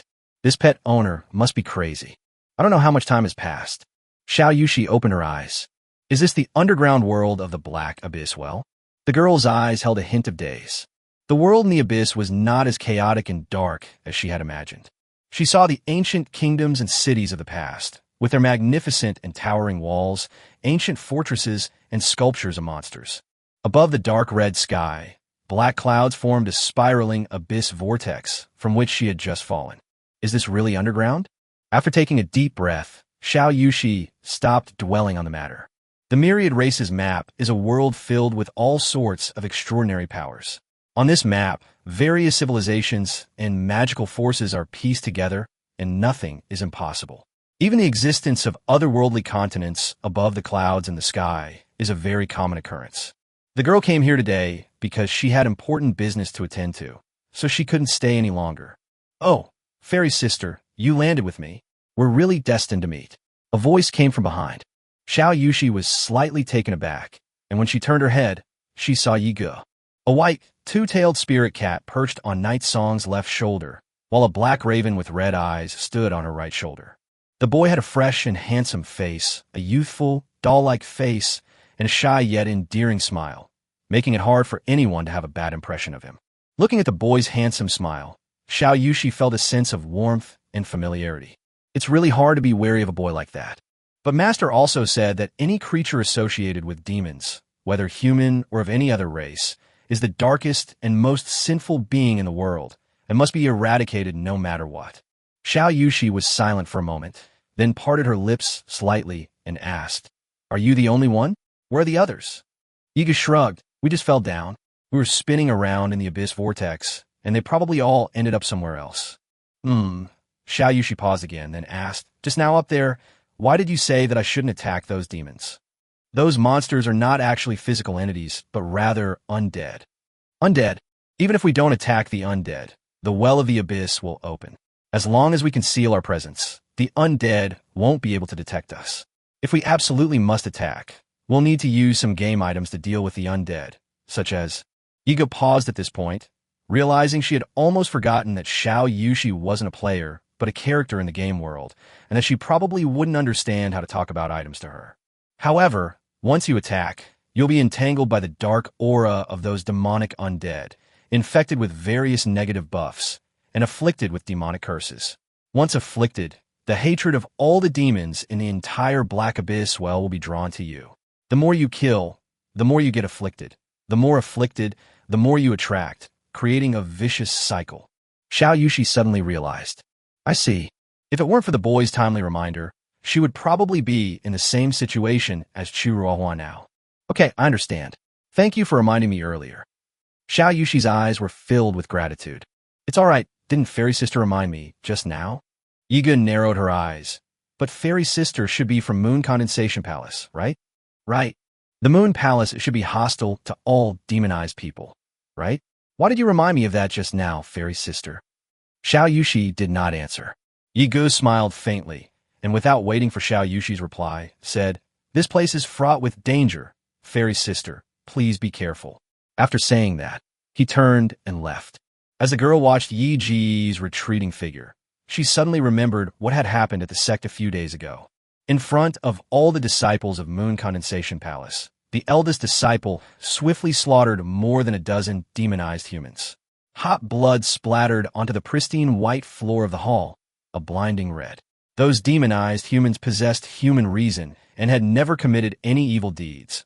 The look in their eyes before they died remained vivid in the girl's memory to this day. But the eldest brother said that the reason they were corrupted into demons was because their destiny was filthy. They did despicable things in their past lives, which is why they're suffering such evil consequences in this life, while those with pure hearts will not be corrupted by demons and darkness. Ultimately, what is right and what is wrong? The girl shook her head. Although she was called a saintess and was the pride of the Moon Condensation Palace in terms of cultivation and talent, she had always been pure and detached from worldly desires and had never experienced any worldly affairs. Despite her high position, she had never experienced any conflicts, and all the right and wrong she knew was instilled in her by her elders. She couldn't think of an answer. Yiga walked along a long corridor. On the left and right sides are sculptures of various monsters. These sculptures have different postures and ferocious faces, and at first glance they are quite artistic. It was eerily quiet everywhere, but he felt as if some indescribable horror was secretly watching him from the shadows.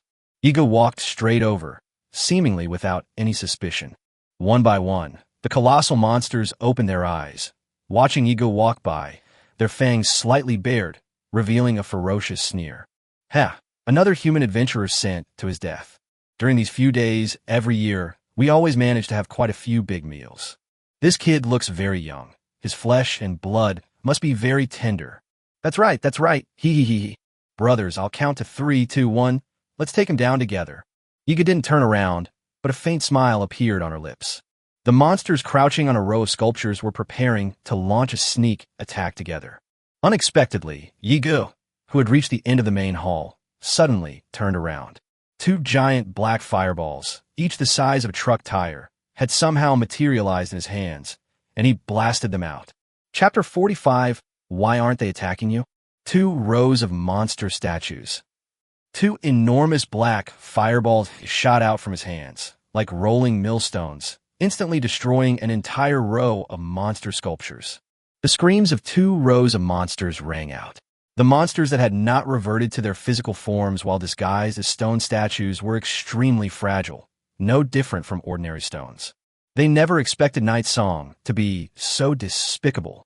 She suddenly turned around and launched a sneak attack. Despicable mans.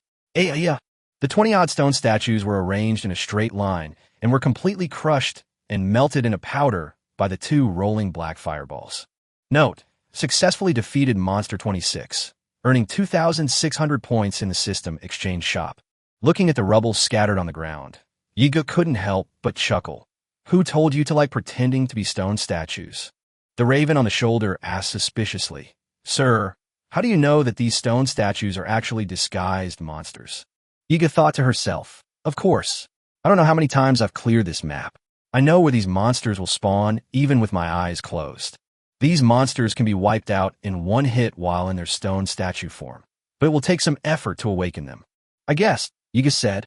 The spirit of calamity was dumbfounded. I guess. This is allowed? All right, now let's see where Brother Ruohua is now. Yiga took out a positioning device, which was invented by his childhood sweetheart Gao Shenxue, and it was very useful. 2 red dots appeared on the instrument. One of the red dots is moving in another area. Chu Ruohua walked alone in the ancient ruins of the city-state. Unbelievable, truly unbelievable. Who could have imagined that such an incredible world and such a magnificent city-state existed beneath the Black Abyss well? Many of the buildings here still bear traces of the ancient kingdoms and city-states, except that many of the murals on the walls have been replaced by demon totems, and many of the hero sculptures have been replaced by monster sculptures. Could this be the lair of that Black Abyss demon lord? Chu Ruohua couldn't help but shudder. It was eerily quiet everywhere, yet there was a sense of impending danger. If this really is the lair of the Black Abyss demon lord, then there must be quite a few demons here. Chu Ruohua looked up at the magnificent, ornately decorated hall in front of her. He dare not go any further. It is said that since the entrance to the Well of the Abyss appeared, no student from the War Academy has ever been seen to have cleared it. Forget about clearing the game, very few people even made it back alive. Even if there are the best opportunities here, and many ancient treasures and inheritances are buried here, if you can't get them and lose your life, wouldn't that be a huge loss? He is the son of the Lord of 10,000 Swords City, the pride of the Swordsman Guild, and has a bright future ahead of him. He doesn't want to ruin it like this. Chu Ruohua gritted her teeth, took out a bundle of teleportation scrolls, and prepared to return to the academy. Senior. At that moment, a voice suddenly rang out. Night's Song appeared. It's you. Chu Ruohua narrowed her eyes. Why is it just you? Where is Xiao Yushi? I don't know. Yigi Shuruk. I've met her before, but we went our separate ways later. Chu Ruohua thought to herself that Xiao Yushi would choose the Black Abyss well, for a reason. But now, he doesn't know where Xiao Yushi is, so staying any longer would be unwise. Although he wanted to improve relations with Yuning Palace, he wasn't stupid and knew what was important. Yiga glanced at the scroll in Chu Ruohua's hand. Senior, are you going to give up the assessment and return to the academy? Chu Ruohua felt really unlucky to have a 10-year-old kid see him trying to run away. It was quite embarrassing. But losing face is still better than losing your life. That's right, I'm leaving. Chu Ruohua snorted lightly. You can stay here. Yiga tilted her head in confusion. But that main hall in front looks like it's hiding a lot of treasures. Don't you want to go take a look, senior? I'm not interested. No, you might be interested. Chu Ruohua was puzzled. Just then a hoarse, shrill, strange roar rang out. More than 30 ferocious and brutal monsters slowly crawled out from the dark corners of the square, silently approaching and surrounding them like a pack of hyenas hunting a wild deer. This, Juzuwu Gapet.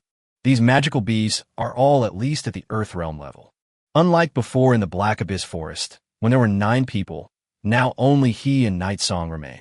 Chu Ruohua immediately drew her longsword, looking as if she were facing a formidable enemy.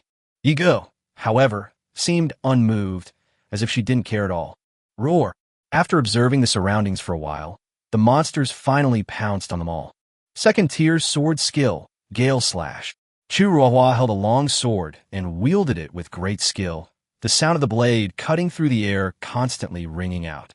The long sword was as sharp as autumn water, and as Chu Ruohua moved, it drew out a series of dazzling sword lights. The sword dance was fierce, as if it could cleave the air, and one after another, the magical beasts were precisely slain. Yiga stood quietly to the side, her eyes following Chu Ruohua's graceful figure. The eyes of the 2 little crows and the white cat on his shoulder moved with his figure. Wow, impressive. Excellent swordsmanship. No wonder they're a class of prodigies. Despite being subjected to so many debuffs, they still possess such formidable strength. However, it is, after all, a magical beast from the Earth Realm. After slaying the 3rd demonic beast, Chu Ruohua was already panting heavily, and her wrist holding the long sword was trembling slightly. The hides and armor of these terrestrial magical beasts are incredibly tough. At that moment, he noticed Yigu standing to the side, seemingly oblivious to everyone else, as if he were watching a play. Why aren't these monsters attacking you? Yiga looked around. I don't know either. Maybe they just like you more. Chu Ruohua was speechless for a moment, because he was no longer in a position to speak. The monsters have already attacked again. Damn it. Chu Ruohua was inevitably injured under the siege of a group of magical beasts. He gritted his teeth and said, Don't underestimate Chu Ruohua, the #1 genius of 10,000 Sword City. 3rd-tier sword skill, draw sword slash. Chu Ruohua's eyes sharpened. He abruptly sheathed his long sword and then suddenly drew it out. A sharp sword cry suddenly rang out, and powerful soul energy was released from the sword. He swung his sword forward, and a dazzling sword aura instantly sliced through the air, producing a deafening sound. Wherever this sword energy passed, the demonic beasts were cut in 2, with blood and flesh flying everywhere. Night Song 666-6666. Chapter 46. The senior probably doesn't want to make a big fuss, right? Whoosh! With a final wail from the demons, Chu Ruohua finally slew all 30-odd demons with her sword. Chu Ruohua plopped down on the ground, her long sword stuck in the ground, panting heavily. The flesh and blood of those demons turned into black mist, which floated into the air and silently wrapped around Chu Ruohua's body. Damn it, what kind of monsters are these? Why didn't they drop even a single demon bone? Chu Ruohua felt that she had wasted half a day's work. Moreover, he felt that he was getting more and more debuffs. Chu Ruohua quickly took out a bottle of intermediate-level purification potion, tilted her head back, and drank it down. However, this purification potion does not seem to completely eliminate these negative buffs. This place is really eerie. We must leave immediately. Senior, you did a really good job. Yiga walked over at this moment. All right, let's go take a look at that main hall together now. Get lost. Who wants to go with you? Chu Ruohua glared at him fiercely. Now that there's no one else around, it's just him and this 10-year-old kid in front of him. He didn't need to put on any airs. Chu Ruohua stood up, patted his clothes, and said with a gloomy face, "I'm leaving. If you want to go and die, then go ahead." As he spoke, he took out his teleportation scroll. Yigu smiled slightly. "Senior, you probably don't want people to know about the shameful things you've done, right? You must be the mastermind behind those soul crystal smugglers who were caught in Asen City a few days ago, right?" Chu Ruohua was startled. Night Song. Smuggling soul crystals is a serious crime in the Empire. What's soul crystal? I don't know. Chu Ruohua looked guilty, but of course he refused to admit it. "You brat. You dare to talk nonsense without evidence. Do you know who I am?" Chu Ruohua made a fierce expression as if to threaten her. "I know that you are not only the son of the Lord of 10,000 Sword City, but also a distant relative of the current emperor," Yigu said leisurely. "After the founding emperor of Qin died, the circle of nobles related to the royal family became a mess. Wasn't it you and a few other playboy nobles who killed the son of Marquis Pan Yuan? It seems that Marquis Pan Yuan still hasn't found the murderer." Chu Ruohua's eyes widened. Yigu continued unhurriedly.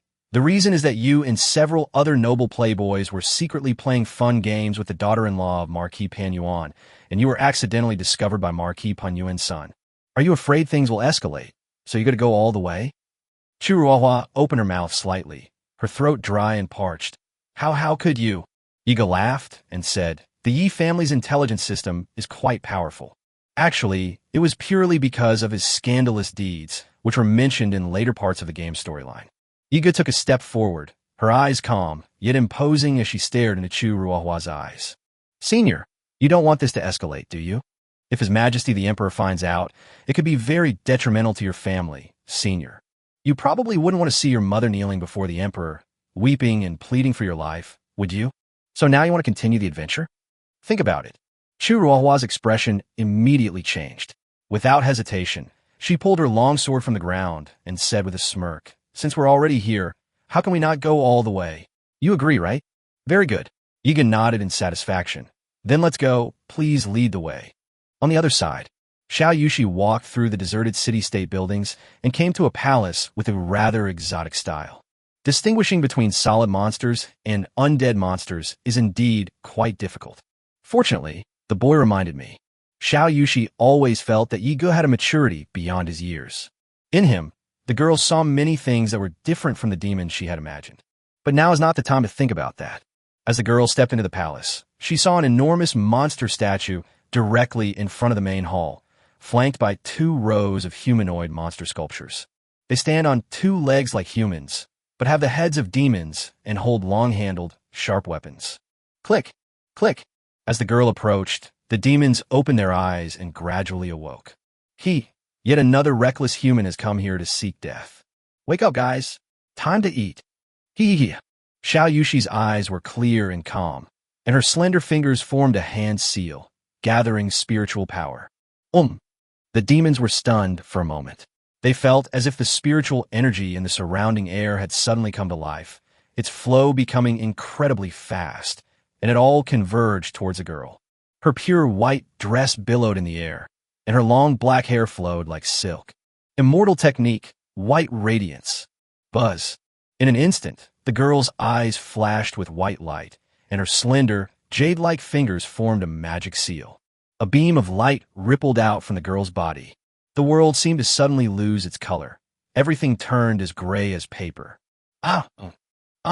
The desperate cries of the demons echoed throughout the entire hall. Kill!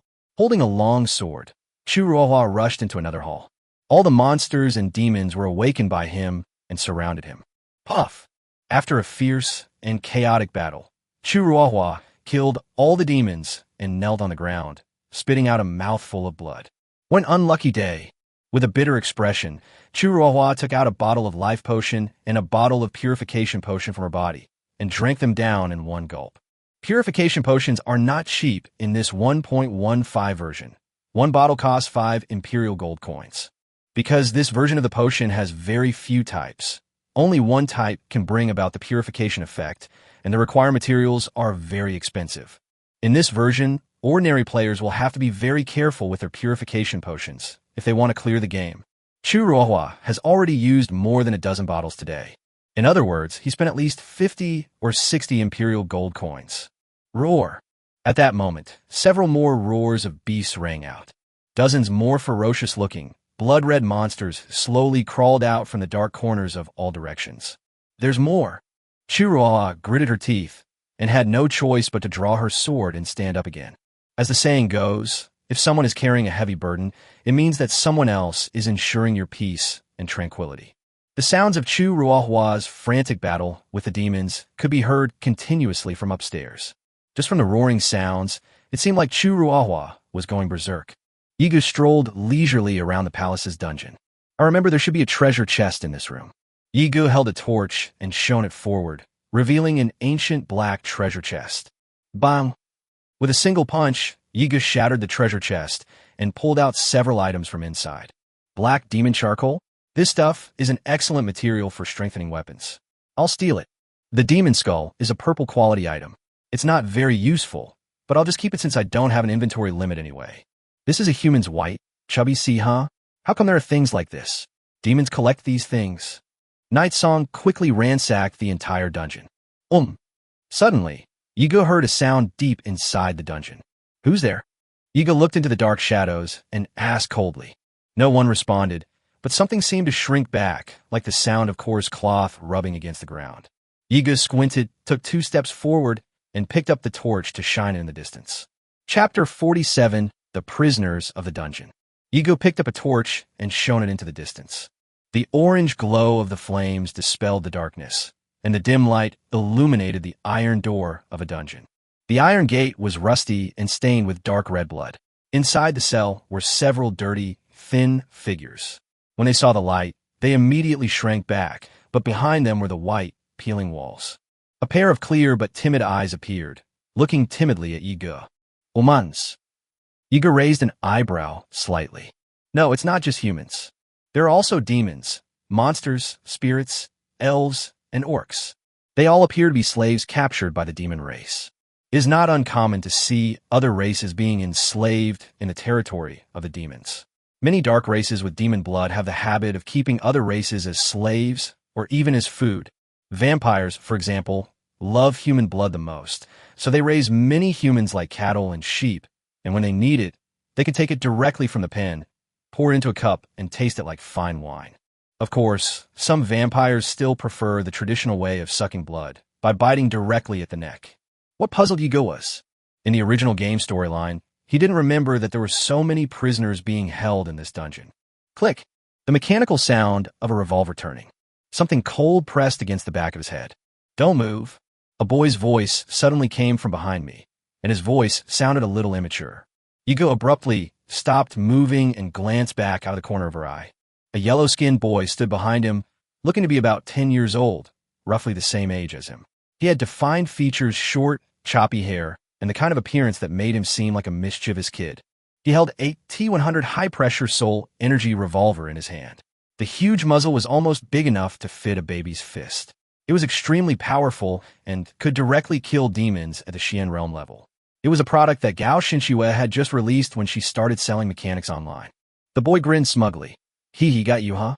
Before he could finish speaking, Yi Ji's body poof, turned into a cloud of black mist and vanished. The boy looked blank, not knowing what was going on. Soon, the black mist gathered again, and Night Song's figure appeared behind a yellow-skinned boy. The Night Singer held a Shadow Moon Cyber Straight blade to the boy's neck. Don't move, I've got you. Boy. Night Song's Shadow Moon blade was pressed against the boy's neck, ready to kill him. The boy cried out in alarm. Brother. No. I surrender. I'm human. Are you human? Night Song asked doubtfully. Yes. The boy raised his hands.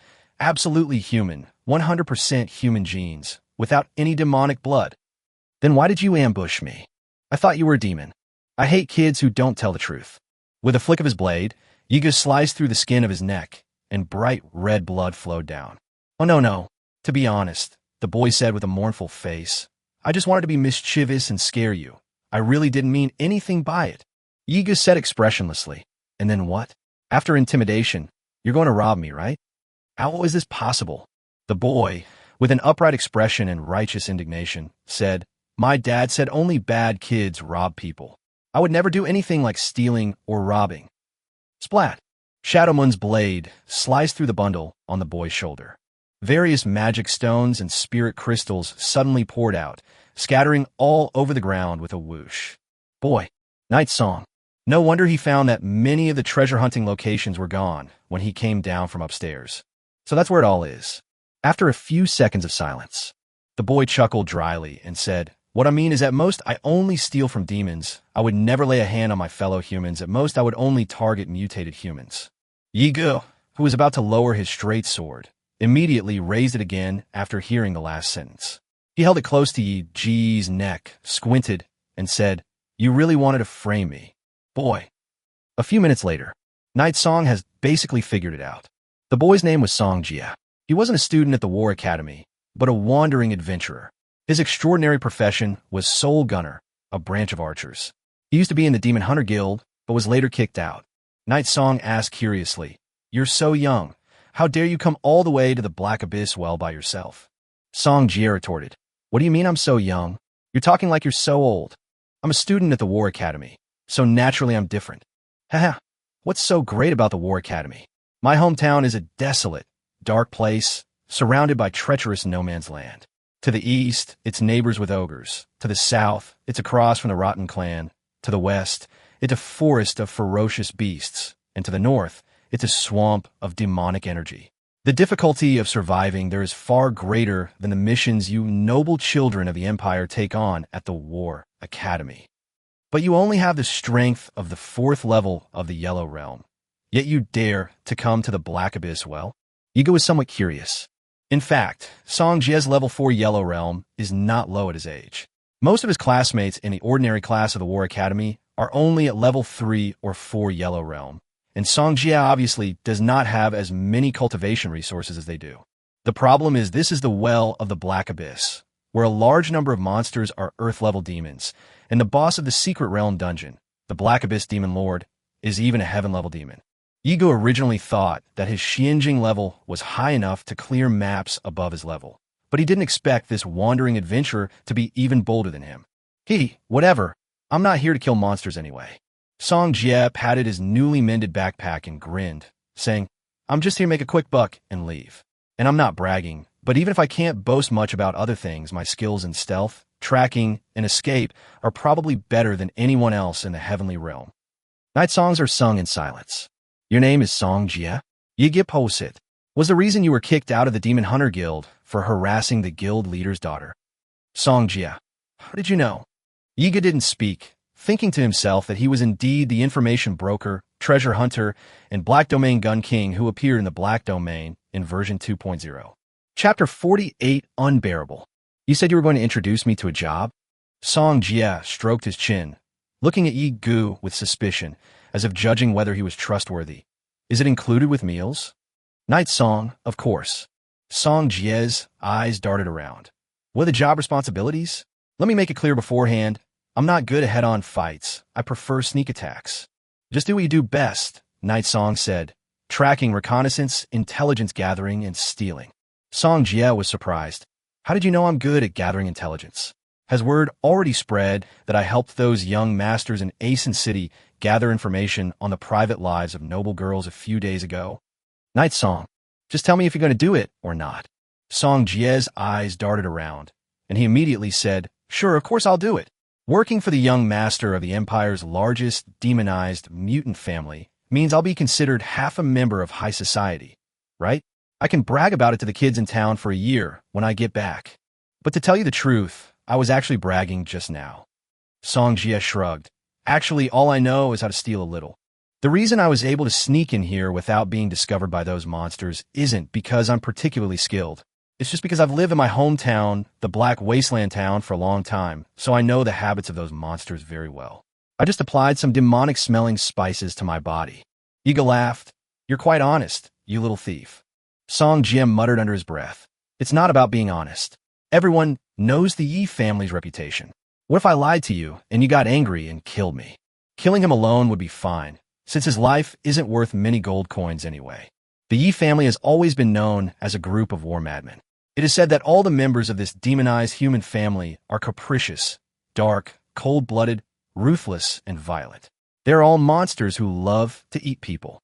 What if the young master of the Yi family gets angry and sends troops to take over his hometown town as well?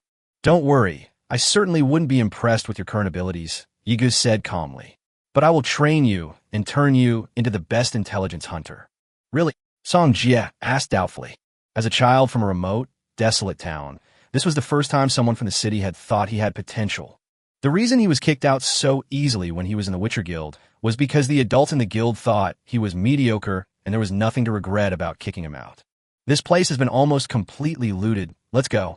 Yigu turned around and suddenly saw the prisoners and slaves locked in the dungeon cages again. Song Jie followed his footsteps and looked in the direction he was looking. He clicked his tongue with some regret and said, "What a pity. These people have been corrupted by the demonic aura here. They probably won't live much longer. Those who survive will definitely become demonized humans. But then again, death might be a relief for them. They're really suffering here." Yi's eyes remained calm. Without saying a word, she strode away. Inside the main hall lay the corpses of dead demons. Chu Ruohua knelt on the ground, supporting her body. Her clothes were tattered, and her wrist, which was holding the sword, trembled slightly. As expected of a number 1 genius of 10,000 Sword City, you did a really good job. You actually killed them all. Knight Song patted him on the shoulder. Let's go, I've already looted this place. Next location is the fortress in the east. Continue. Chu Ruohua's eyes were filled with terror. We've already raided over a dozen areas. You've also looted over a dozen areas. Your storage ring should be almost full by now, right? And you're still not satisfied? He, a 6th-level Earth Realm transcendent, managed to kill hundreds of Earth Realm demons despite being under a lot of negative buffs. Fortunately, he was in the elite class, with extraordinary talent and strength. If it were any other ordinary Earth Realm transcendent, they would have died hundreds of times over. Knight Song, we haven't even seen the boss yet. What are these few levels? Let's go, senior.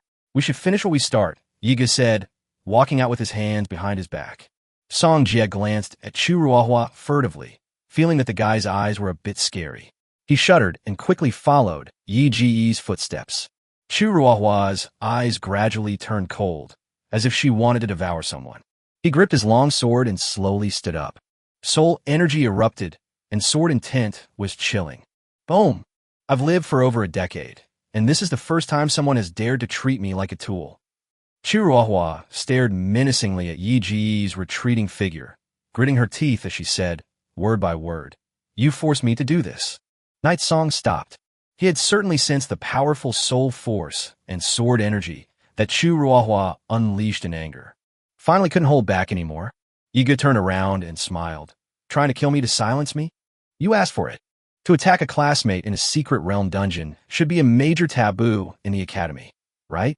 The principal won't know, Chu Ruohua said solemnly.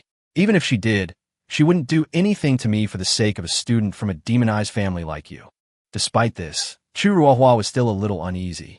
Even if the principal doesn't pursue the matter, if the Yi family finds out, he'll still be finished.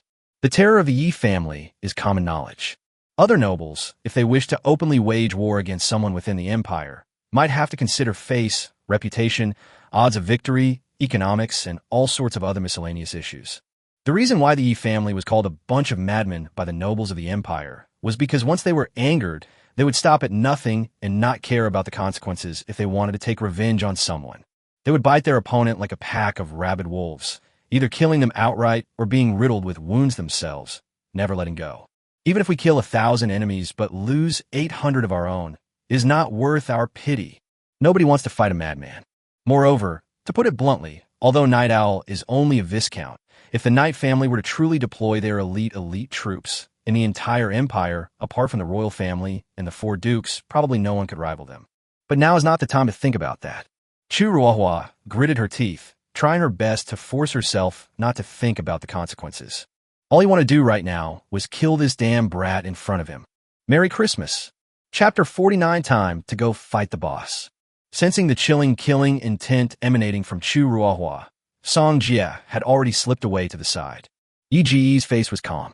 After his handsome and shy young face calmed down, he exuded a unique composure. This calm and composed demeanor was seen as a provocation by Chu Ruohua. Yigu said, Your remaining life, soul power, stamina, and the status of your various attributes are probably less than 30% of your peak. Chu Ruohua sneered. Dealing with a mere brat like you at the profound realm is more than enough with a level 20.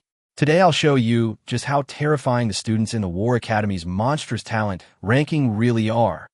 Chu Ruohua's figure suddenly blurred, and in the next breath, she appeared in front of Yi Ge. The longsword in his hand was aimed straight at Yi Ge's throat. Wow, that was fast. Song Jia, who was observing from the shadows, couldn't help but marvel. This young master looked so weak, but I didn't expect him to be able to break out so quickly. Chu Ruohua's eyes revealed endless anger and killing intent. Swish! A sword pierced Yi Ge's chest. But Yi Ge's body suddenly turned into wispy black mist with a poof and disappeared into the air accompanied by several sharp crow cries. Chu Ruohua's eyes flickered. He had already noticed Night Song's move when he was fighting the monsters in the outer forest. Several black crows swooped down on him. Chu Ruohua reacted swiftly, wielding his sword with lightning speed, killing all the crows that tried to attack him. But the crows did not splatter blood. Instead, they turned into a cloud of black mist after being struck. Chu Ruohua sensed something was wrong with the black mist and retreated several steps to avoid its pursuit. It seems that the black mist abilities are related to his spirit pet, the crow. What kind of bizarre ability is this? The next moment, Yi Ge's figure also appeared in the black mist. His eyes were sharp, and he held a cyberpunk longsword with a white blade that glowed with a faint red light. Chu Ruohua, as the future successor of Wanjian City, had never seen such a sword before. The sword blade seemed to be made of some kind of nanomaterial and some kind of rare metal. The faint red light wrapped in the blade did not seem to be soul energy. The sharp edge was already stabbing straight towards him. Hey, you actually dare to engage me in close combat? Zhuzuhu smai. He was afraid that Yi Ge would use this strange black mist displacement ability, combined with the black lightning skill he used when fighting the monsters in the forest, to launch a ranged attack to wear him down. Unexpectedly, Yi Ge didn't choose a protracted battle, but instead chose to engage him in close combat. Trying to fight a swordsman in close combat? You're asking for death. Chu Ruohua brandished her longsword, clashing it against the strangely shaped technological longsword in the Night Singer's hand. Bite! As the two swords clashed, an extremely sharp metallic clang rang out. The sword in Chu Ruohua's hand, inlaid with rare crystals, shattered like an ice lake in an instant. Chu Ruohua's pupils dilated. For a moment, he thought he was dreaming. The sword in his hand is called Linghua. It was forged by the best swordsmith in Wanjian City and is a top-grade weapon, even among pink-quality weapons. He also spent a lot of money to find the best weapon enhancers and enchanters in the Southern Territory to enhance and enchant this sword, which has now been enhanced to plus 10 stars. How could it be shattered with just one blow? Puffed. Guangli shattered the magnificent sword and pierced Chu Ruohua's chest. Chu Ruohua's inner lining was protected by a layer of cold, soft armor, yet that too was pierced by a sword. Before Guangli, it was like a thin sheet of paper and blood gushed out, splattering on the ground like spilled red wine. With a painful wail, Chu Ruohua clutched her bleeding wound, her face deathly pale, and staggered backward. Yi Ge, clutching the dripping Guangli, slowly walked towards him step by step. Chu Ruohua finally showed panic. No, you can't kill me. My father is the city lord of 10,000 Swords City. I'm also a student in the War Academy's prodigy ranking. The principal won't allow you to do this. He ignored the night song. Forget it. Although they were in the secret realm, Yi Ge could sense that the headmaster had been watching their every move ever since they entered the instance. If she really wanted to stop it, she would have done so long ago. Seeing that Yi Ge didn't seem to want to let him go, Chu Ruohua gritted his teeth and decided to fight to the death. Third tier sword skill, draw sword slash. Chu Ruohua held the broken sword in her hand, and an invisible sword aura actually grew out from the broken edge of the sword. He swung his sword forward with a fierce slash, and a sharp sword aura shot out and slashed towards Yi Ge. Yi Ge narrowed his eyes, showing no sign of backing down. Copy sword technique, black light sword draw slash. He also unleashed a sword aura, but his sword aura was black, wrapped in an eerie black light. Wherever the black light of the sword energy swept, it seemed as if all the light in the surrounding air was swallowed up. The two sword energies clashed, and the black sword energy instantly devoured Chu Ruohua's weak sword energy. A faint black line flashed across Chu Ruohua's waist. Chu Ruohua was stunned for a few seconds. He looked down and saw that his upper and lower body were separating. He opened his mouth slightly, as if he wanted to say something, but he couldn't utter a word. Soon, vision and consciousness blurred, and the world before my eyes turned blood red. Song Jia, who was hiding to the side, also opened his mouth slightly, looking completely dumbfounded. "Mommy, is this for real?" A transcendent being at the profound realm actually killed a powerful figure at the Earth realm? Yiga used his soul energy to evaporate the bloodstains on a light-leaving sword, and then put it into the system's inventory. He bent down and searched the body of the dead Chu Ruohua, finding a spatial storage ring. However, it cannot be opened directly. This spatial ring is obviously encrypted and requires the user's soul power to open. "I'll take it back and let Miyuki's mom take a look." Song Jia also cautiously walked over. "No, you really killed him? This guy is the son of the city lord of 10,000 Sword City. Aren't you afraid of his father's revenge?" "Yigisimidet. Let them retaliate then." He really didn't believe that any noble family in the Qin Empire would dare to openly challenge the Yi family. As for secretly retaliating and using underhanded tactics, he was even less worried. How many underhanded tricks has the Yi family been used to suppress the empire? "Let's go," Yiga said. "We've almost cleared out the mobs in this city. It's time to go fight the boss." Chapter 50. You guys have already started a group purchase here? Inside a magnificent, dark red palace in the Black Abyss. A gigantic, 3-meter-tall, humanoid, demonic creature sat on the throne in the palace, its face eerie and filled with evil. The dark red, blood-like light from outside fell in, illuminating his terrifying demonic face. He is the lord of this Black Abyss secret realm instance, the Black Abyss Demon Lord. I never expected that there would be human adventurers who dare to trespass in my territory and even kill so many of my demon warriors. The Black Abyss Demon Lord's voice was hoarse yet filled with majesty, truly courting death. At that moment, a gust of wind blew by, and a handsome man in flowing white robes appeared in his hall. It turned out to be a human. Moreover, judging from his ancient attire and the ethereal spiritual energy surrounding him, he seems to be a cultivator. "It's you?" The Black Abyss Demon Lord lowered his dark red eyes and coldly snorted. "Why are you here again?" The man in flowing white robe smiled and said, "Of course, I'm bringing you new goods, Demon Lord." As he spoke, he raised his hand and waved it. A group of human children, bound and wrapped in ropes and nets, appeared in the main hall. There were about 30 children inside the net, all with youthful appearances, mostly around 7 or 8 years old, both boys and girls. Upon seeing the Demon Lord's terrifying appearance, their pale, innocent faces all revealed expressions of fear and terror. They were terrified, their small bodies trembling like leaves, but they couldn't cry at all because Li Yiji had sealed their tear ducts and vocal cords with his spiritual power before he arrived. The Black Abyss Demon Lord glanced at it and smiled with interest. "You seem to be in a more hurry than I am." Probably no one would have imagined that Li Yiji, who is showered with flowers and love in human territory, and is known as a chivalrous immortal, would actually cooperate with a demon race like mine to improve his cultivation level. He's even willing to kill his own kin. Ha ha ha ha ha. With one hand behind his back, Li Yiji said calmly without batting an eye, "These children are just ordinary people without any extraordinary talents. Their lives will ultimately be ordinary, uneventful, and tormented by birth, aging, sickness, and death. Their existence will not bring any value to the human race or the future of the empire. But if they become the stepping stones for my future breakthrough to the apocalypse, then their value will increase more than 100-fold, and they should feel honored for their sacrifice." Ha ha ha ha. The Black Abyss Demon Lord laughed in a hoarse voice. "But your moon condensation palace, haven't you been showered with offerings from the common people, claiming to fight for them? You humans are indeed hypocritical. You are clearly more ruthless than our dark races, yet you insist on saying those high-sounding words." Li Yiji smiled faintly, without the slightest shame. "Humans are inherently hypocritical. I just made a mistake that all humans make." "Humph." The Black Abyss Demon Lord scoffed at him.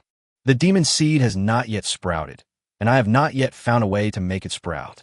However, the people you sent should be able to sustain the seeds for a week, and during that time, they should produce some essence. I will keep a bottle for you. Li Yiji nodded gently. I will come again in a week. After saying that, he turned around and prepared to leave.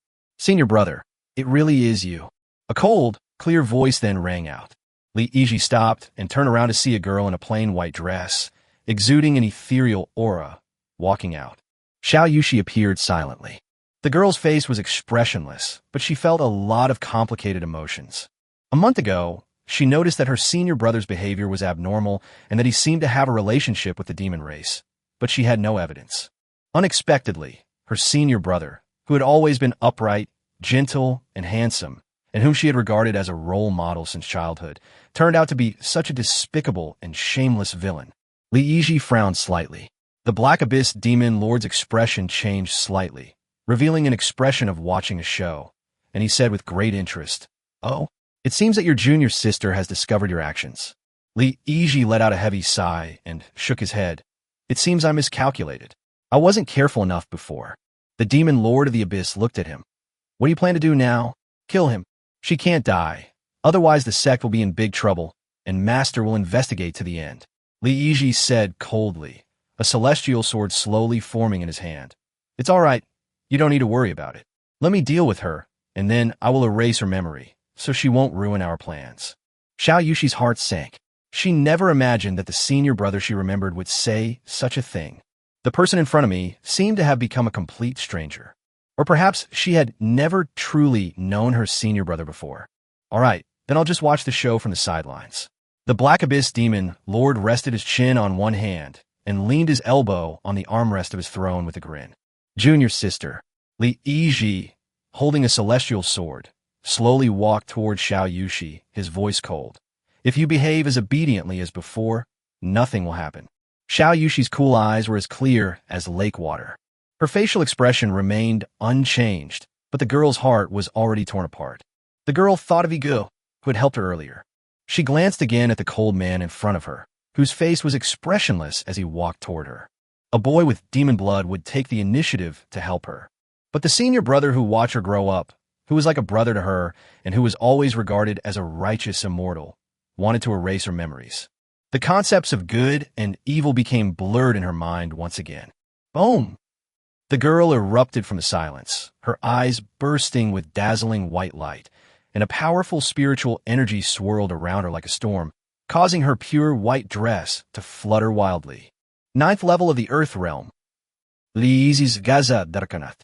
No wonder she is the holy maiden whom her master favors and values the most. At such a young age, he is already on the verge of breaking through to the heavenly realm. Such talent is probably unprecedented in the tens of millions of years of human history. It seems you're not going to listen to your senior brother. Then don't blame me for being impolite. Li Yiji dared not be negligent and unleashed his 5th level heavenly realm strength, fiercely wielding his sword as he charged forward. The two engaged in a fierce battle inside the main hall, neither holding back whatsoever, unleashing a barrage of various magical techniques. The demon lord of the Black Abyss was completely amused, sitting high on his throne watching the spectacle unfold. Human infighting, how interesting. You've already started group buying here. At that moment, a slightly childish voice suddenly rang out. Yega entered the main hall. Her small body had 2 small pets perched on her shoulders. Her shy and handsome appearance made her seem harmless. Chapter 51 is no longer important to a dying man. Inside the principal's office at the college, Lami sat on the principal's throne, leaning back in a languid posture, her fair elbows resting on the armrests, and one finger touching her chin. A large magic mirror in front of them was displaying everything that was happening in the Black Abyss secret realm. I never expected that the Moon Condensation Palace, which is always claimed to be a prestigious and righteous sect, would produce a scumbag like Li Yiji. Although Lami said that there was no anger on her face at all. Instead, she grinned and looked gloating. If Lung Yuaning knew that her good disciple had done such a thing, I wonder how interesting her expression would be. Ha. Oh dear, I really want to see it right now. Mediterranean old man. But, principal, the elderly man with a receding hairline stood in front of the desk and couldn't help but ask, is this really all right? Churuowa is dead in the secret realm instance. And what about Wanjian City? Lami waved her hand dismissively. Oh, Isn't it normal for someone to die in a secret realm? I've said it before, unless something extremely unusual happens in the secret realm, like it collapses, I won't interfere even if they all die inside. That just means they weren't capable enough. Do you think anyone will help them on the battlefield of 10,000 races in the future? But, shut up. Alright, Di, stop nabbing. You're only a little over 200 years old. Why do you always act like those old men who have cultivated immortality for over 1,000 years? No wonder you're bald at such a young age. Earthsea. Alright, I'm not talking to you anymore. I want to watch the boss battle. Lami rubbed her hands together like a little girl, her face full of anticipation. I didn't expect that this little knight song would actually be able to reach the Black Abyss Lord. I hope that even if he can't beat him, he won't die. Otherwise, it would be such a pity. Dihai opened his mouth, thinking that if the principal didn't die, he might really want to recruit Yi Ge into the intersect. However, that's probably all unlikely now. Night Song's level is only at the profound realm. For a transcendent being in the Xian realm to have come this far is already quite remarkable. However, facing the boss of the heavenly realm, there is virtually no chance of survival. There's a difference of 2 major levels. The gap in strength between the two is simply too great. That's an insurmountable chasm. Moreover, that Black Abyss Demon Lord is only at the 9th stage of the heavenly realm. He's just 1 step away from breaking through to the 100 Souls realm. Deep down, Earthsea also felt some regret. After all, he is such a talented child. It's a pity he wasn't a demonized mutant. Xiao Yushi never expected that Yi Ge would come here. This is too chaotic. She originally thought that Yi Ge would just wander around the secret realm, take some benefits, and then go back. Clang! When Li Yizhi thrust his sword, the immortal energy was wrapped around the sword intent, making it extremely lethal. Xiao Yushi quickly retreated and used her magic to form a barrier to defend herself. What, is he your friend? You dare to be distracted at a time like this? Li Yizhi said, you're barely able to protect yourself right now. Xiao Yushi did not respond. Her delicate brows furrowed in resistance. The Black Abyss Demon Lord stared at Night Song, who appeared at the gate, with a hint of curiosity on his face. I didn't expect that the human adventurer who has trespassed into my territory would be such a small child. Yi Ge raised her little head and looked at the huge Black Abyss Demon Lord. You really are even uglier than in the game. The Demon Lord of the Black Abyss paused for a moment, then asked, what did you say? He couldn't understand what Yi Ge said before, but he understood what he meant by what came after. Kid, do you know who you're talking to? The Black Abyss Demon Lord's hoarse voice deepened, and one could faintly sense his anger. Clearly, he could not accept that a boy dared to be so disrespectful to him. Yi Ge smiled faintly. Of course I know. 300 years ago, in the Nightmare War, you were defeated by Baron Didak of the Nightmare Clan. You originally possessed the strength of the Myriad Realms, but now you only have the magic power of the Heavenly Realm. Later, relying on the seed of the demon tree that you found, you created the Well of the Abyss in this place, turning this place into your Abyss domain, calling yourself the Abyss Demon Lord. Am I right, Camroll? The Black Abyss Demon Lord's eyes widened. How do you know my real name? Yi Ge slowly raised his right hand and said with a playful tone, for a dying person, this doesn't seem to matter anymore. Having said that, he suddenly raised his palm and struck. A massive ball of black flame roared out. As the enormous black fireball flew out, it gradually grew larger, eventually becoming almost the size of a small truck cab, several times larger than the black fireball used to fight the monsters on the outskirts of the forest. Boom! The black fireball exploded on the throne of the Black Abyss Demon Lord, and the scorching flames spread out due to the explosion, forming a raging black curtain of fire. Xiao Yushi's mouth agape upon seeing this scene. Not only her, but Li Yizhi's attention was also drawn to it, and he was immediately stunned, because this move caused such a huge commotion. When Yi Ge first appeared, Li Yizhi found it quite amusing. How dare a 3rd-level Xian Realm Transcendent Provocateur challenge a 9th-level Tian Realm Demon Lord? That's just childish ignorance. He didn't widen his eyes until the black fireball was launched from the Night Singer's mouth. Could this be a fireball that can be condensed by the Xianjing realm? And is this some kind of variant of fireball spell? Why is the flame black? Roar! From within the black flame curtain came the tyrannical roar of the Black Abyss Demon Lord. Call! A huge humanoid figure burst through the curtain of fire and charged head-on towards Yi Ge. Yi Ge, however, seemed to have anticipated this and dodged to the side a step in advance. Boom! The Black Abyss Demon Lord slammed down with his fist, causing the floor of the main hall to crack and the earth to tremble. The whole scene tilted and swayed, and a long crack quickly spread across the ground. Countless pebbles flew up and splashed around Yiga. But Yiga remained completely still, her gaze calm and clear. "How dare you ignore me?" The Black Abyss Demon Lord's roar was ear-piercing. He thought that Night Song had just dodged his attack, and immediately swung his huge arm to sweep across. 10-year-old Yiga is less than 1.5 meters tall, while the Black Abyss Demon Lord is more than 3 meters tall in his normal form, making him look like a behemoth in front of him. Call! As the Black Abyss Demon Lord swept his arm across the area, the surrounding air vibrated and flowed due to the magic power of his heavenly realm. The moment Yi Ji's body was struck, it turned into black mist and reappeared 10 meters away the next moment. Immediately afterwards, another giant black fireball hurtled towards them. A raging, scorching heat wave swept across the area, accompanied by a deafening roar. The Black Abyss Demon Lord believed that the variant black fireball used by Night Song had at least the power of the Earth Realm. Moreover, the little guy's chanting speed when casting the spell was so fast, it was simply outrageous. Chapter 52. The significance of being the first free-to-play player to clear the game without taking damage. Despite being at the Heavenly Realm level, the Black Abyss Demon Lord wasn't significantly harmed by the Black Fireball, but he was still forced back 2 steps by its impact. The moment the heel of the retreating foot touched the ground, the third giant Black Fireball came right after. Black Abyss Demon Lord. What the hell is that chanting speed? Night Song seemed to see through the Black Abyss Demon Lord's thoughts. Chant? Who chants properly? Normally, after a mage casts a fireball, they need a certain amount of time to adjust the elemental disturbances within their body and wait for the fire element to stabilize before they can cast it again. In gaming terms, this is equivalent to skill cooldown, and the Demon Lord of the Black Abyss has finally discovered it. The Night Song wasn't sung fast. It was sung without any actual singing at all. There isn't even a skill cooldown.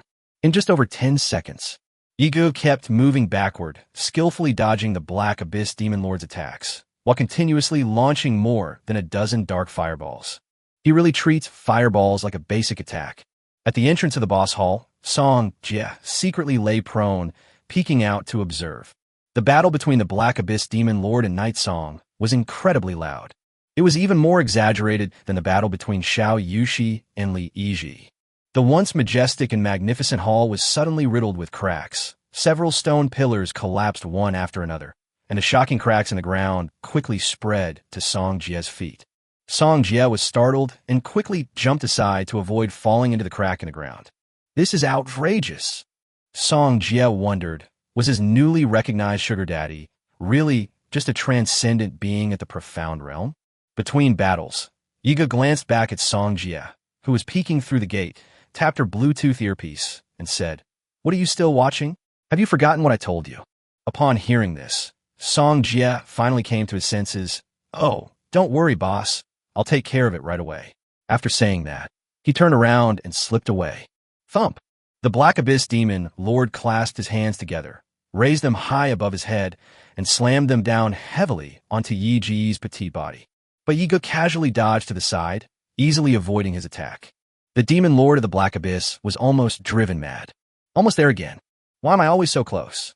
This kid seems to always know exactly what moves I'm going to make. Yiga gave a slight smile. He had run the Black Abyss dungeon countless times. He could dodge many of its skills even with his eyes closed. Even if the boss just farts, he knows what the boss is trying to do. Yiga still remembers that the game video guide he posted online.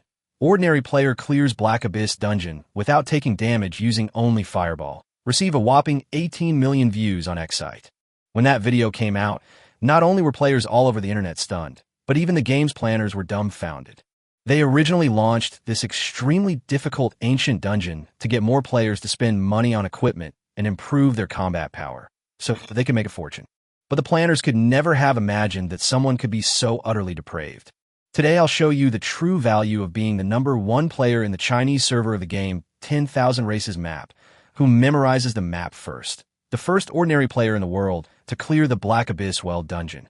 and the only ordinary player in the top 10 of the world server's PvP rankings. Boom! Another black fireball slammed into the Black Abyss Demon Lord's chin. Human brat, I'm going to eat you alive. The Black Abyss Demon Lord went completely mad, leaping high into the air before plummeting back down. Night Song remained calm and composed, as immovable as a mountain, her mind constantly replaying the information from previous playthroughs. The boss's speed isn't particularly fast in its first form. Even characters at the Xian realm level can barely dodge it if they can clearly see its attack animation. However, be careful of the splash damage from its demonic energy. Boom! The Demon Lord of the Abyss crashed heavily to the ground, sending countless fragments of stone flying. Yiga lightly touched the ground with her toes and gracefully retreated. After the boss uses the high-altitude sudden drop skill, there will be a 3-second delay period, during which players can freely attack. As Yiga retreated, he quickly raised his palm and launched a black fireball. In 3 seconds, Night Song instantly cast 3 black fireballs. All 3 black fireballs struck the Black Abyss Demon Lord's head, a vital spot. The Black Abyss Demon Lord staggered back 2 steps before regaining his balance. He felt that Yiga was completely mocking him. Hateful. The Demon Lord of the Abyss was furious, but no matter what he did, he couldn't catch Night Song, who seemed to have a premonition of the future. He was like a fierce and powerful beast, yet he was completely helpless against a tiny fly. Night Song. When the boss raises its right hand, it will release a burst of demonic energy forward. This move is the most difficult for low-level players to dodge and requires very skilled technique. The boss leans forward, indicating that he is charging up his power. At this moment, you can easily interrupt his charging action by using a fireball to attack his forehead. The boss's leaping attack is very fast, with an attack angle of 46 degrees. To avoid it, you need to stand 10 meters away from the boss in front of you and dodge 2 steps to the left. His attack should be about 5 centimeters away from you. When you find an opportunity to attack, it's best to stand at a 97 degrees angle to the boss's left. This position is a blind spot and weak point in the boss's vision, making its reaction time to attacks from this position about 35 seconds slower than other normal attacks. Xiao Yushi and Li Yizhi had completely stopped fighting at this point, because the main hall was almost collapsing. The earth trembled as if it were experiencing a magnitude 7 earthquake. The two stared in disbelief at the scene unfolding inside the hall. Li Yizhi was completely stunned. He felt like he must be dreaming. What is wrong with this world? A transcendent being at the profound realm level fought a demon descendant at the heaven realm level to a standstill? No, it shouldn't even be described as a back-and-forth exchange. From the very beginning, the Black Abyss Demon Lord never encountered Night Song. If the two were of equal level, the Black Abyss Demon Lord would have been killed long ago. It's like a mad bull being toyed with in a bull ring. Boom! Finally, after the load-bearing beams of the main hall collapsed due to the fireball spell, the entire Demon Lord's hall finally succumbed to its wrath. With a deafening crash, the roof beams shattered, and fine dust and sand fell like rain as the entire roof of the hall collapsed. Chapter 53, Second Form. The magnificent and imposing Demon Lord's palace finally collapsed. Inside the underground passage of the main hall, Song Jie leaned against the wall. The violent shaking of the ground made him dizzy, and he almost fell several times. What exactly happened up here, Ward? Song Jie clicked his tongue in amazement. He had already arranged the talismans here as Yi Ge had instructed, although he didn't know what Yi Ge wanted him to do by setting up these things here. Oh my god, I'd better run away right now. Otherwise, I would definitely die here. Inside the dungeon, a group of dirty-clothed children huddled in a corner of their cage, watching in terror as the cracks in the ceiling stretched out above them, and as debris and dust continued to fall from them. 8-year-old Arthur had no idea what was happening. He could only close his eyes and hug his 7-year-old sister with his small body and arms. "Brother, I'm scared," Yizi said in a weak, soft voice. "It's okay, I'll protect you." Arthur said this, even though his own body was trembling. Boom! The ground finally collapsed completely. The children gasped in surprise. Fortunately, the iron cages holding them were very sturdy. Even when the roof collapsed, the cages did not deform. This was originally intended to prevent them from escaping, but it ended up saving them instead. Arthur struggled to open his eyes in the smoke and dust. The dust particles in the air made him choke several times, and falling pebbles cut his head, drawing blood. But he still managed to make out two figures through the hazy smoke. One is the Black Abyss Demon Lord, who is over 3 meters tall, completely black, and has a ferocious and terrifying appearance. And there was another one, a human boy who wasn't much older than him. The dungeon ceiling just collapsed because the Black Abyss Demon Lord was completely enraged by Night's Song, and with a leap and fall, he destroyed the palace floor. The palace collapsed, and the ground caved in as well, causing Night's Song and the boss to fall into the dungeon together. Yigu raised his head and looked at the Black Abyss Demon Lord in front of him. "You're in such a hurry, aren't you? You even tore down your own house just to kill a mere profound realm cultivator like me." Thump. Faced with Yi Ji's provocation, the Black Abyss Demon Lord's attack methods became increasingly violent. "You brat! Don't you dare be so smug!"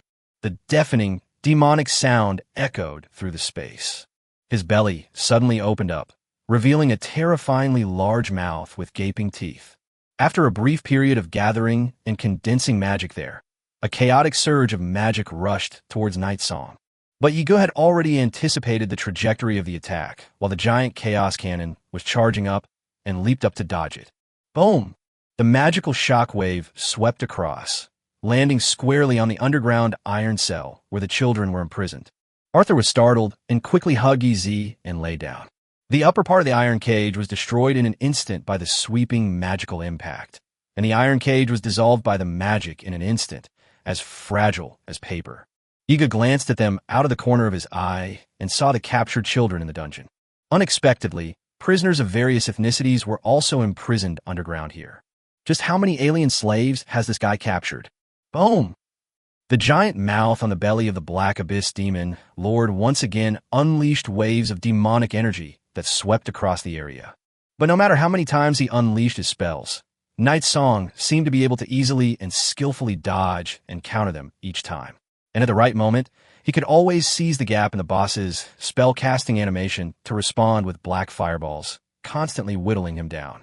The battle between Night's Song and the Demon Lord of the Abyss was reflected in Arthur's clear pupils. He and Yi both came from a remote and impoverished village on the border of the Empire. There were very few extraordinary individuals and few adventurers there. A wandering mage who could conjure a small flame was almost the most unattainable being in the eyes of these children, because the adults in the village who often scolded them were all afraid of these wandering mages. Therefore, in Arthur's mind, humans could never defeat monsters, just as it was natural for rabbits to be hunted by wild beasts. The most common images from their childhood were of humans fleeing in panic as various dark races invaded and plundered them. At this moment, the scene of Night's Song fighting with the Black Abyss Demon Lord undoubtedly brought a great shock to Arthur's young understanding. Humans are actually capable of fighting against demons. Boom! Thump! Boom, boom, boom, boom. In the academy office, Lanmi and Dihai looked at the image in the magic mirror together. Earthsea was completely stunned, never expecting that Night's Song could fight the Black Abyss Lord to this extent. Lanmi's face no longer showed much surprise. She was just curious about what kind of skill Yigu used, that black fireball spell. Is it a variant of the fireball spell that he improved upon? Lanmi was the Empire's best archmage, but she had never seen a black, dark attribute fireball spell before. In fact, not only had she never seen one, but even ancient magical texts had never recorded a similar spell. If this was truly an improvement made by Night's Song herself, does that mean this child possesses the talent to become a magical inventor? Xiao Yushi and Li Yiji had already used their magic to escape the moment the Demon Lord's palace collapsed. Xiao Yushi flew in the air, looking down at the palace ruins, feeling somewhat worried about Yi Ji's situation. The palace has been collapsed for so long. Why hasn't Yigu come out yet? Swish! Suddenly, a sword pellet shot towards us. Xiao Yushi came to her senses. The sword pellet grazed past her, tearing the wide white sleeve of her arm, and bright red blood immediately flowed from her fair skin. Li Yiji said disdainfully, "Junior sister, you can't even protect yourself, and you're still worried about that little demon seed? I won't show you any mercy." With a flick of his sword, he silently chanted a sword incantation, and with his other hand, he formed a hand seal with 2 fingers. The 3 sword shadows transformed into 3 streaks of light that shot straight toward Xiao Yushi. Xiao Yushi's cold eyes flashed with a chilling light, and with a graceful wave of her white sleeves, she shattered all 3 flying sword shadows. What? Li Yiji's expression changed instantly. Senior brother, you're beyond saving. Xiao Yushi's voice became extremely indifferent, and it also carried a holy and ethereal quality. She was surrounded by a pure white halo, the light so pure and flawless that it seemed to wash away all dust and darkness like holy water. Xiao Yushi's figure gradually blurred in the light, as if merging with heaven and earth. Her long hair danced in the air, her clothes fluttered like a fairy, and her eyes gradually became firm and profound, as if she were a goddess who could see through all the illusions of the world. You! Li Yiji wanted to say something, but it was too late. The dazzling white light instantly enveloped his body. Li Yiji felt his body being torn apart bit by bit. Being swallowed by that white light was an excruciating pain, akin to being torn apart by 5 horses. Ea-ea-waha. After about half a cup of tea's time, the white light gradually dissipated, and Xiao Yushi's figure gradually became clearer. No one heard her soft sigh. Boom! A loud explosion suddenly erupted from the ruins on the ground. Night Song and the Black Abyss Demon Lord finally emerged from the ruins one after the other, bursting out of the dungeon and onto the surface. The Demon Lord of the Abyss has entered the second form of the boss. In his second form, his body became even larger, and his height increased by another 2 meters. His jet black body's surface resembled torn muscles. His skin and muscles, which were originally rock-like, now became crystalline like obsidian. His large, fanged mouth on his stomach grew even larger, constantly emanating dark, smoke-like demonic energy. He looked even more brutal and terrifying. Chapter 54, The 3 Slashes is over. Yigisimidet. We've finally reached the second stage. In the second phase, the Black Abyss Demon Lord grows larger, and his speed, strength, agility, and burst damage all increase. Furthermore, the cooldown time for releasing demonic energy impact is reduced by 70, and the recovery speed of HP and MP increases by 80. It's basically an infinite firepower state. However, the weaknesses of the Black Abyss Demon Lord in the second phase are also obvious. In the first phase, players cannot get close at all. The boss's magic will create extremely deadly energy radiation damage around its body. Even a character at the 100 Souls realm would be courting death if they try to get close in the first phase.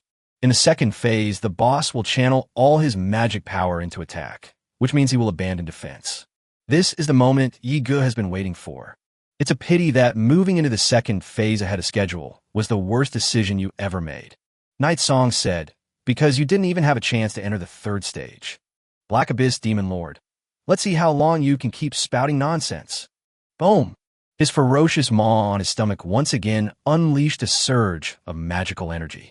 In the second phase, the diameter of his magical impact was twice as large as before, and its power was also much greater than in the first phase. It was even more difficult to dodge, but Yiga did not retreat, but advanced. Instead, they took advantage of the gap in the boss's attack and went straight at it. What does he want to do? Xiao Yushi felt a pang of anxiety upon seeing Yi Ji's action. Night Song focused her attention and, with agile movement, nimbly dodged the sweeping attack of magic. He knew very well that if he were hit by this move, even just grazed by it, it would be an absolute instant kill for a Xian realm character like him. There is absolutely no other possibility. But this is indeed the best opportunity to take down the boss in one go, so it's worth the risk. The timing of this attack is very difficult to grasp. Even if an average player knows how to dodge it, it is impossible to do so without hundreds or thousands of practice sessions. In the game walkthrough video, Night Song's previous life also provided a very detailed tutorial on this part. However, other players commented and posted in the chat. He actually wanted to teach me. Swish! Night Song was incredibly fast, dodging the Black Abyss Demon Lord's endless stream of magical attacks, and arrived in front of his massive body in the next instant. Doomsday Curse. A large amount of eerie black mist surged out from around Yi Ji's body. Countless red-eyed crows emerged from the black mist, emitting sharp cries, and swooped down towards the Black Abyss Demon Lord. When the Black Abyss Demon Lord saw those little crows flying over, he didn't take them seriously at first. With a wave of his hand, the crows transformed into ethereal black mist and drifting black feathers. But the next moment, the Black Abyss Demon Lord sensed that something was wrong. The eerie black mist swirled around him, as if it could penetrate his body, which was as hard as black steel. Immediately afterwards, the Black Abyss Demon Lord felt that something was wrong with his body. Skill: Doomsday Curse. Effect: for a certain period of time, inflicts the special effects of silence, confusion, vulnerability, and dark burn. The target will enter a state of magic incapacitation, unable to use any skills, and unable to trigger health and mana regeneration. All positive buff effects are nullified. All damage taken is increased by 50. Mental energy is reduced by 500, and health is continuously lost at 300 points per second. The duration of this skill depends on the strength of the opponent. The Black Abyss Demon Lord's eyes widened. He discovered that he couldn't unleash his magical shock. The demonic energy within his body seemed to be sealed, completely unable to be mobilized. It felt like I was constipated. No matter how hard the Black Abyss Demon Lord tried to thrust his enormous belly, all that came out were farts. He couldn't conjure any powerful energy blasts. What on earth is going on? It's time to end this. Night Song then leaped up above the boss's head. Originally, in the game guide, he only used the fireball spell and was a commoner character with no equipment, skills, or talents, so he could only use the scraping method to slowly grind through the third stage. The fourth stage would take several hours to complete. But the current Night Song is no longer a commoner character dressed in blue. Yi-Ge descended from the sky, and two weapons surrounded by pink halos appeared in his hands. A shadow moon, a flash of light. Whoosh! Night Song landed behind the Black Abyss Demon Lord, wielding his swords in a cross strike. Two streaks of light flashed past, and the Black Abyss Demon Lord's tough skin was slashed open twice. Attack hit, 10 HP absorbed from target. Attack hit, 10 MP absorbed from target. With two slashes in a cross pattern, followed by the Doomsday Curse vulnerability effect, the boss's HP was instantly wiped out by more than 33.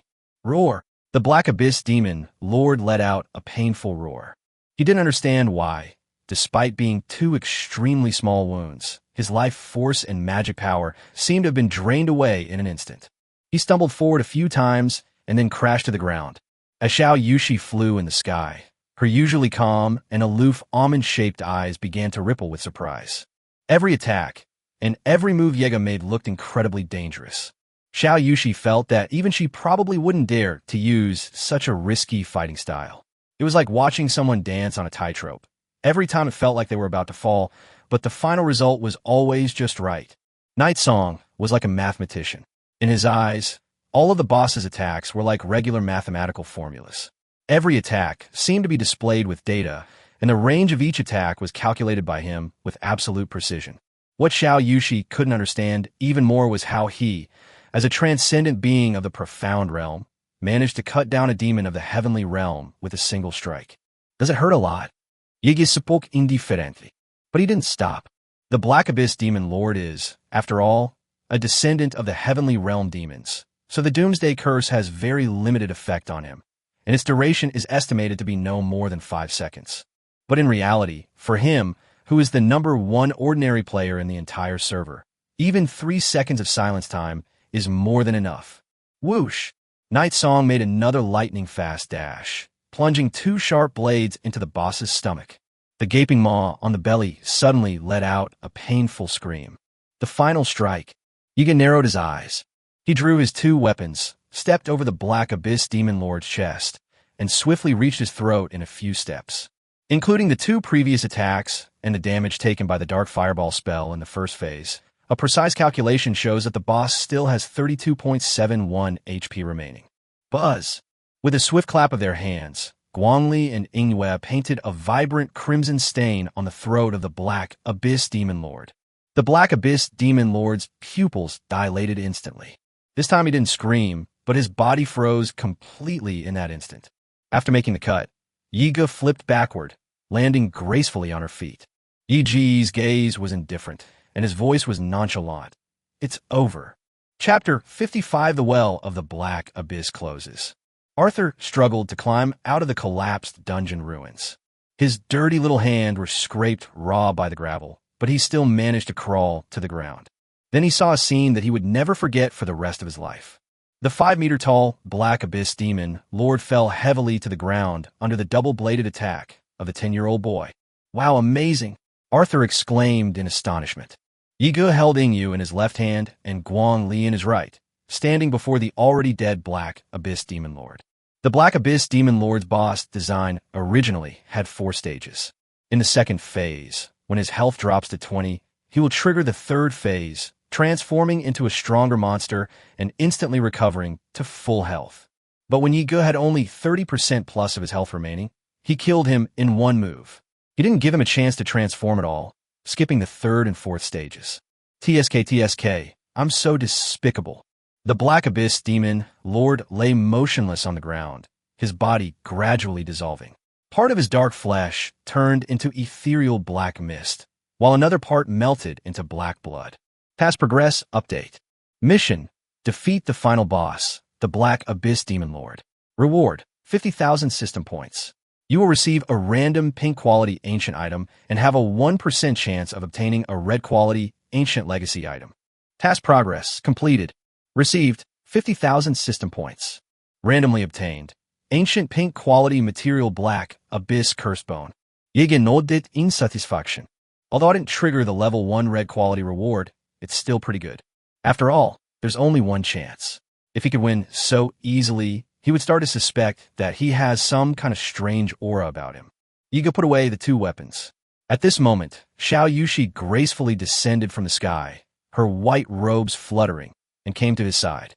The girl couldn't help but ask, "How did you do that? Does the fairy sister want to know?"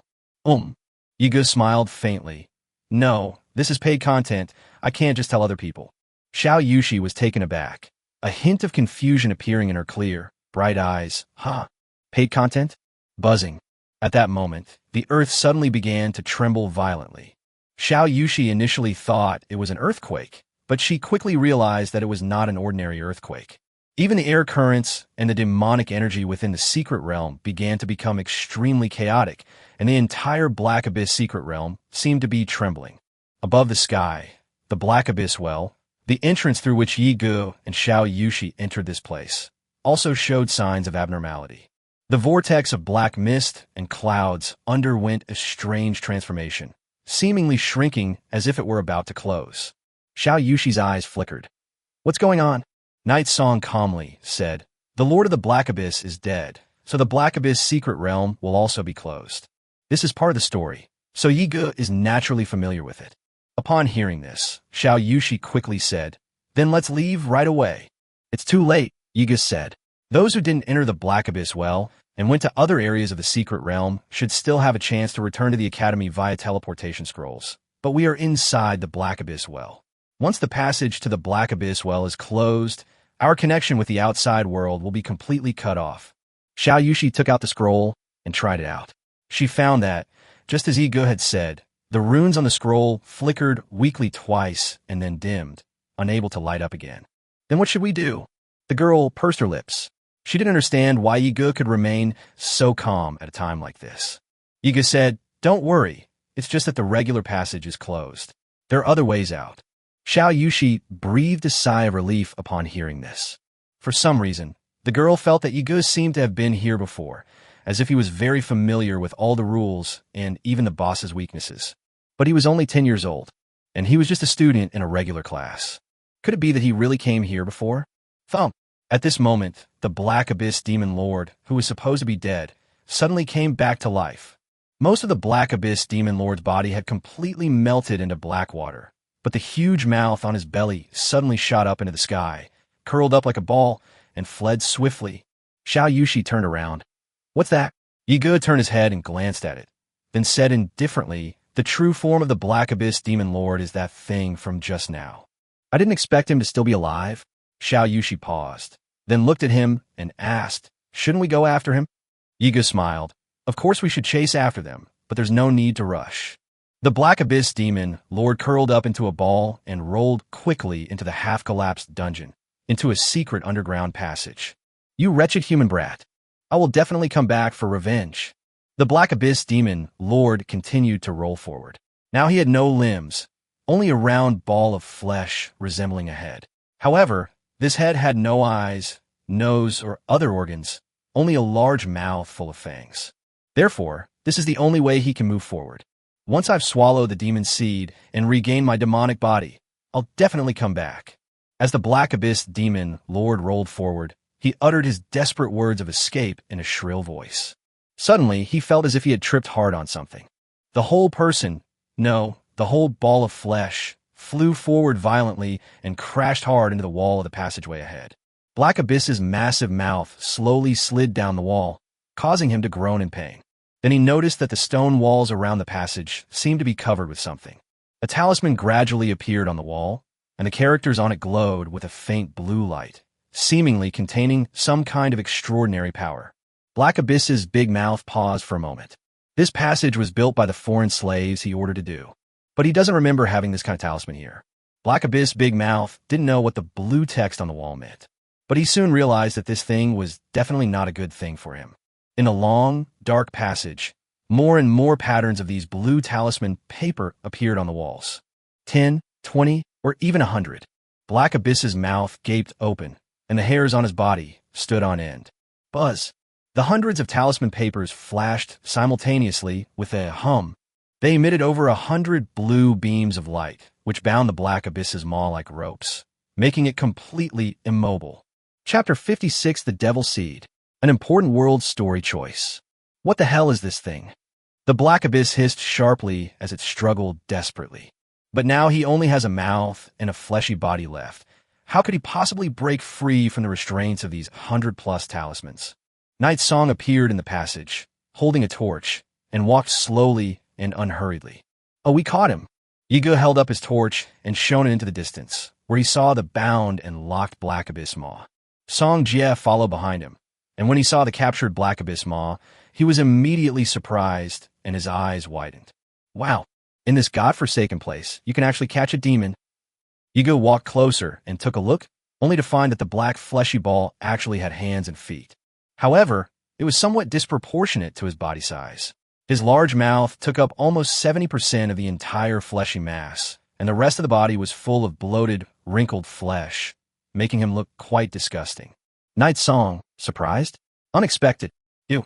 Black Abyss's big mouth couldn't understand it all, staring at him in disbelief. What trick did you use?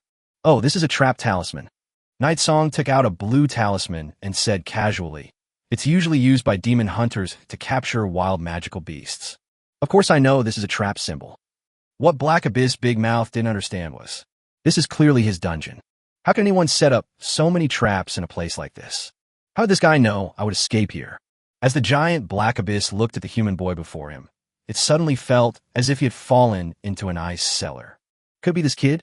Not only can it move automatically, it can even predict the future. Clang! Night Song took out Shadow Moon. Upon seeing the black, technologically advanced straight blade, Hei Yuan Dezue trembled in fear. Knowing its power, he immediately begged for mercy, pleading, wait, I'm willing to submit to you. Spare me. The words hadn't even been finished. Night Song had already pierced the head of this fleshy ball with a single slash. Well, the giant Black Abyss's maw froze instantly. Its last breath made it struggle a few times, but it quickly lost all life force, and its mushy, wrinkled flesh began to melt away. Night Song deftly pulled out Shadow Moon. Excuse me, you're too ugly. I don't want to take on such an ugly subordinate. It would be too embarrassing to take you out. Song Jia, standing beside him. At this moment, Yiga saw a stone door at the end of the passage. Something seemed to be faintly emitting a purple light from the cracks in the stone gate. Song Jia asked curiously, what is that? Yiga squinted, paused, and said, you wait here. Song Jia, oh, okay. Although he was curious, as a child who grew up in the Black Wasteland, he knew that people are often killed by their curiosity. Yiga then arrived at the stone gate. Shadow Moon swung her hand and slashed. With a flash of cold light, the stone gate was instantly cleaved in two and collapsed with a rumble. Yiga walked in and found that it was a very large underground space, at least 10 meters above the ceiling. In the center of the hall stood a massive, oval-shaped life form, its body a deep, dark red color. Its outer shell resembled that of some kind of plant. The surface of this crimson life form was covered with root-like structures that connected it to the surrounding walls and the soil beneath, seemingly absorbing nutrients from the soil. Yiga wondered, could this be the demon seed from the game's backstory that can grow into a demon tree? Earlier in the main hall, he seemed to have overheard the name Demon Seed from a conversation between the Black Abyss Demon Lord and Li Yiji. Isn't this thing called a seed? Yiga gave a somewhat strange look. In the game's storyline, the demon lord of the abyss originally escaped, and the players did not intercept him, nor did they discover the demon seed. Therefore, the legend of the demon tree has always been part of the game's official background story. Until the version before Night's Song traveled to this world, players had never seen the true face of the demon tree. The huge, dark red seed trembled slightly, like a fleshy heart connected to many roots, beating gently from time to time. At this moment, a transparent system task notification popped up in front of Yi Ji's eyes. Hidden quest options. Entering a story branch. Players, please make your choices carefully. Option 1. Burn the demon seed with fire. You will destroy the entire Black Abyss realm, permanently closing it and instantly killing all monsters within. You will also absorb the demon seed and all the magic power of the monsters within, and randomly obtain a red-quality ancient demonic inheritance. Additionally, you will be cursed by an ancient demonic spirit, permanently increasing the demon's hatred towards you by 99.99. In the future, all demonic units will prioritize attacking you.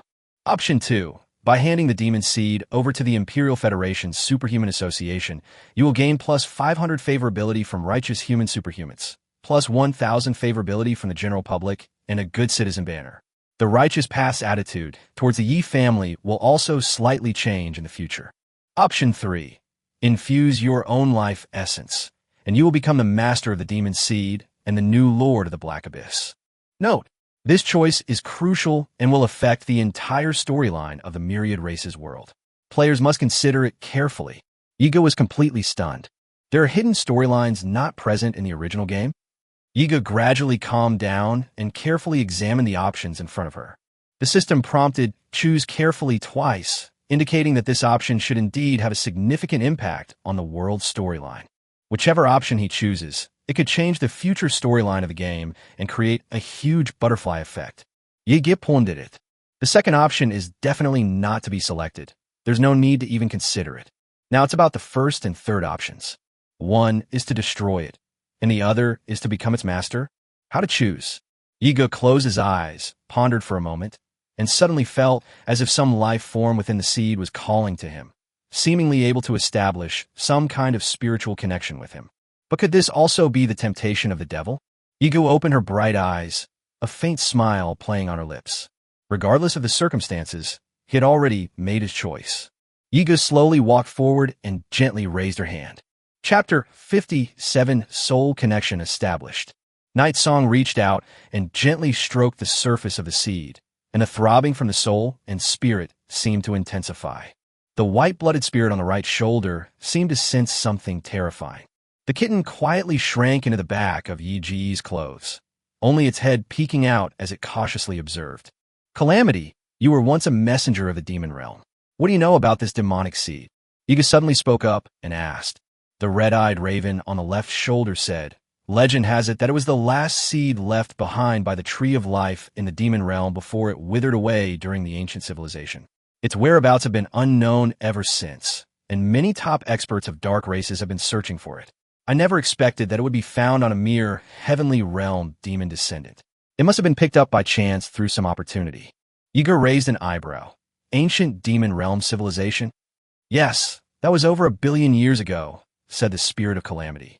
The death of the demon tree, at that time, directly led to the largest extinction of demons in the demon realm. At least 98% of the demon races disappeared.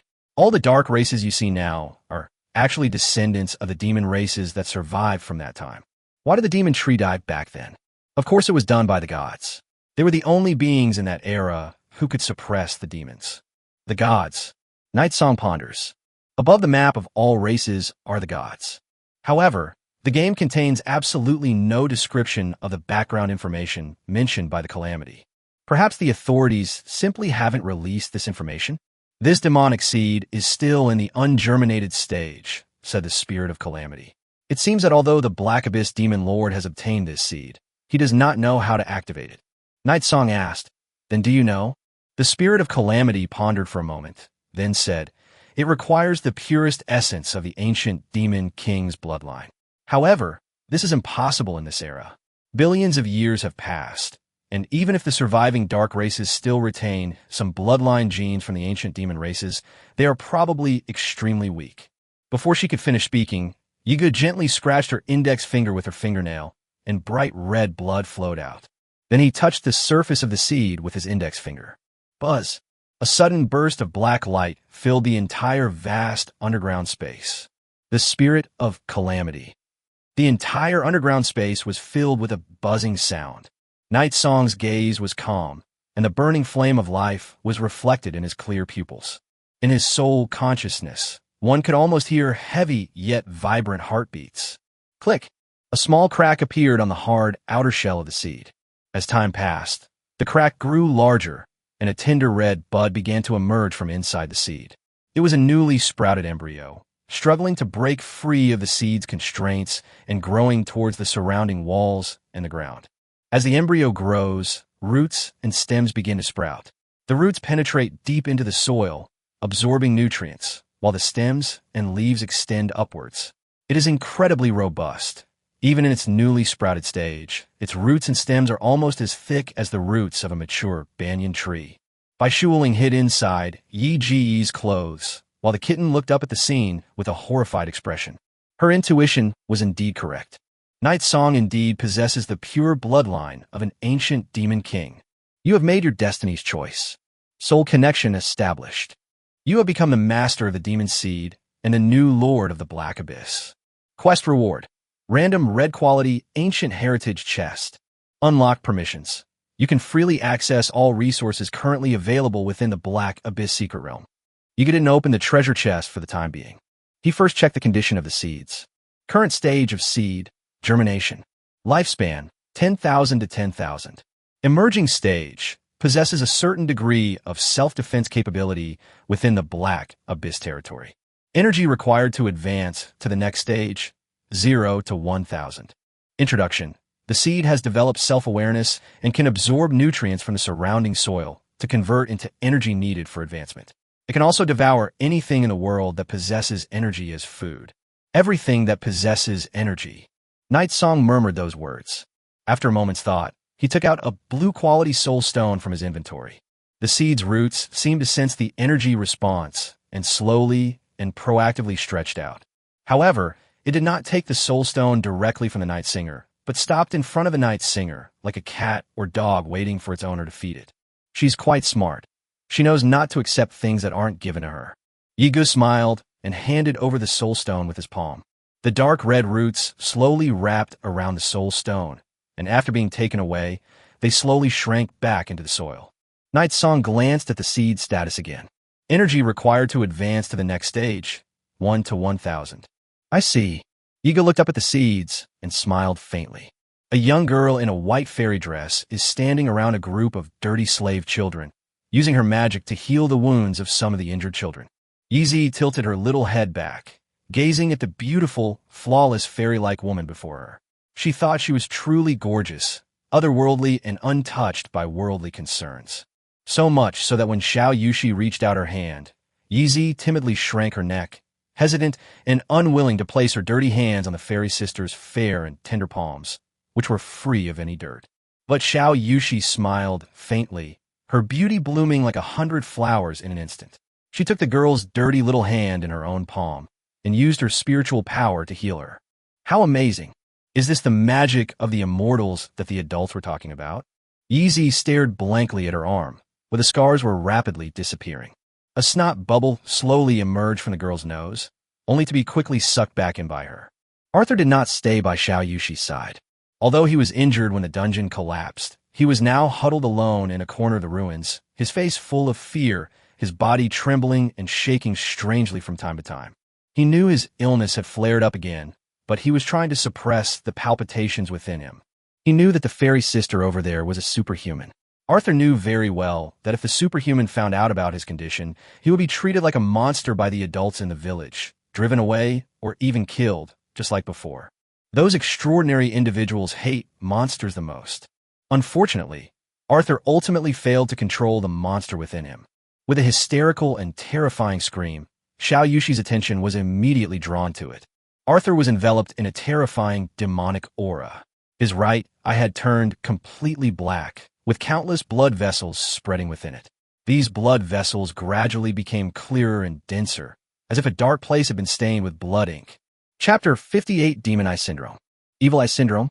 Xiao Yushi looked at Arthur, her delicate eyebrows furrowing slightly. This is a symptom of being severely contaminated by demonic energy. Most people die when their bodies are corrupted by demonic energy to a certain extent. However, some people's bodies will be completely transformed by demonic energy, eventually resulting in some kind of genetic mutation. The Magic Eye Syndrome is one of them. Those afflicted with the Demon Eye Syndrome lose all reason and humanity during an attack, becoming manic, violent, belligerent, painless, and possessing terrifying aggression and destructive power, gaining immense strength. They transform into berserkers who attack everything around them without regard for anything else. Elder brother. 7-year-old Yezi saw her brother suddenly go berserk and immediately wanted to run over to him. Xiao Yushi stopped her. No, it's too dangerous. Roar. Arthur let out a hoarse roar like a wild beast, his limbs also sprawling on the ground like a wild beast. Then he assumed a charging stance, baring his teeth, and suddenly pounced on Xiao Yushi. The children around screamed in fright and ran away. Earth Realm Level 5? Xiao Yushi's cold eyes flashed as she thought about how the boy had suddenly gained such powerful strength after his demonic eye disease flared up. You should know that this child was originally supposed to be just an ordinary person without any extraordinary talent. Xiao Yushi quickly pushed Yeezy away, then flung out her white silk ribbon, which wrapped around Arthur's small body and sent him flying. Roar! Arthur was thrown more than 10 meters away by the white ribbon, but he quickly flipped in the air and landed steadily. Arthur's expression was ferocious, his teeth bared, and his terrifying demonic eye was like a black hole that devoured everything, with dark red, swirling demonic energy rising and falling around him. It's already been so severely corrupted by demonic energy. Xiao Yushi secretly felt that something was wrong. Arthur pounced on him again. Xiao Yushi used her white silk ribbon to fight back. The two exchanged blows for several rounds. The girl knocked him away several times and severely injured him with her white silk ribbon. But Arthur seemed oblivious to pain. No matter how many times he was hit or knocked away, he would get up again and again, charging towards his target, attacking, and attacking relentlessly. The attack power of the Demon Eye Berserker exceeded Xiao Yushi's expectations. Xiao Yushi once again used 2 white ribbons to wrap around Arthur's body. But then there was a loud boom. The demonic energy surrounding Arthur seemed to have a conscious entity. He tore the 2 white ribbons to shreds with ease. Xiao Yushi took a step back, her eyes narrowed, and she had no choice but to form a hand seal. Immortal Technique Spirit Tremor. The girl's body shimmered with holy white light, blasting Arthur away once again, sending him tumbling several times on the ground. At this moment, Yi Gu and Song Jie walked out of the dungeon together. Holy crap, what is this thing? Song Jie exclaimed in surprise. Arthur was clearly drawn by his voice and turned to look at them, his black, blood-red eyes staring at them as if they were prey. The Demon Eye Berserker? Yi Gu raised an eyebrow. Roar! Arthur charged toward them like a monster. Exclamation point. Song Jie was so frightened that he jumped up and ran to the side. Night Song remained standing there, expressionless as she watched Arthur rush towards her. Be careful. His attack power is comparable to that of a celestial realm expert. Xiao Yushi hurriedly said. Yi Gu ignored him and silently drew his sword, Guangli. Swart technique, swart persistance. Arthur launched a very swift and powerful lunge. However, he himself didn't know what happened, but suddenly he felt a dizzying sensation, and then he found himself being thrown away by some kind of skillful force. His entire body was thrown more than 10 meters away, and with a loud bang, he crashed heavily into a stone statue, breaking it in 2. Xiao Yushi was stunned. What Yi Gu just used was probably just the most basic upward/sword technique, but Yige Shaitet Guang Lisiort. The second stage of the Demon Eye Syndrome is before the person has fully transformed into a Demon Eye Berserker.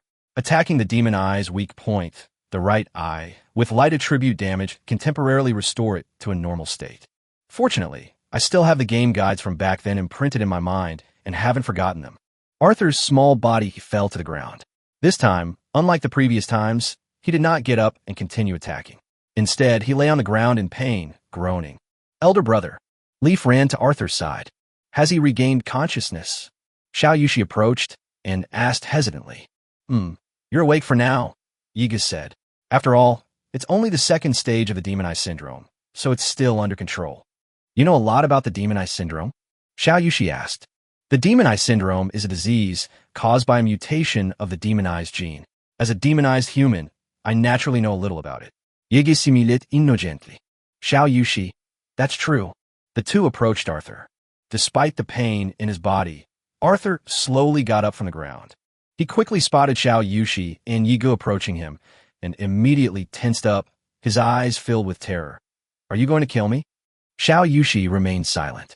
The demonized syndrome is incurable. Once you are infected with it, becoming a demonized berserker is only a matter of time. If we take him back and hand him over to the Imperial Federation's Superhuman Association, he'll probably be executed anyway. Xiao Yushi didn't know what to say.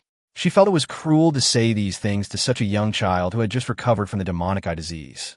Yiga suddenly said, Fairy sister, if we hand this child over to Yuning Palace, do you think Yuning Palace will save him? Xiao Yushi's lips parted slightly. This, Night Song. Actually, you should know very well that if he were handed over to any of those so-called righteous forces, or even the Federal Superhuman Association, he would not be able to survive. The only outcome would be his execution. Xiao Yushi paused for a moment, then said softly, The demonized syndrome is incurable. They will suffer endless pain until they are completely demonized. My master said that it is only humane to kill these demonized people before they completely lose their humanity. At least in this way, we can help them maintain the last vestige of human dignity. Is that so? Yiga said softly, I don't think it's humane to help someone give up their life before they've even given it up. And another thing, who told you that the demonized syndrome is incurable? Didn't you ever consider that it might be a lie? Question mark. Xiao Yushi was stunned. Chapter 59, prove it to me. What do you mean by that? Xiao Yushi wanted to find out. Yiga said softly, Demonized syndrome is a genetic mutation that occurs when humans are corrupted by demonic energy. Even if they are saved, the genetic mutation is irreversible. In other words, the best outcome is that they will become like me, a demonic genetic mutant with rationality and humanity. Those righteous people would love for all the demonized people to die. Do you think they would exhaust their resources to research this disease and save even one demonized person? If this precedent is set, there will be more and more demonized people in the future. This is certainly not what some important figures in the Empire want to see. Xiao Yushi hesitated for a moment. But there are indeed many cases of demons turning into humans and harming others. I think the Empire probably just wants to reduce the occurrence of such tragedies. Yiga glanced at her. If I had enough power, I could publish a story about a moon condensation palace disciple harming people every single day of the year, and it would be different every day. What do you mean? Is your understanding based on the truth told to you by others, or on your own experiences and observations? Having lived his previous life as an Earthling, Yiga was all too familiar with the power of public opinion. It can completely blind countless people, create strong stereotypes, and construct a false world of information in people's minds. It's like how many foreigners came to China for tourism in a past life, only to be surprised to find that this place was different from what they had imagined. In other words, what you see is what others want you to see. Of course, stereotypes about insiders and outsiders also exist. Once people lose the ability to think, they quickly become lost in the fantasy world that others construct for them using information. Why was it that when the founding emperor of the Qin dynasty was alive, demonized mutants could live peacefully and harmoniously with ordinary people, but after the second emperor, they suffered frequent accidents and became public enemies? Yiga calmly looked into the girl's eyes. Have you really never thought about this?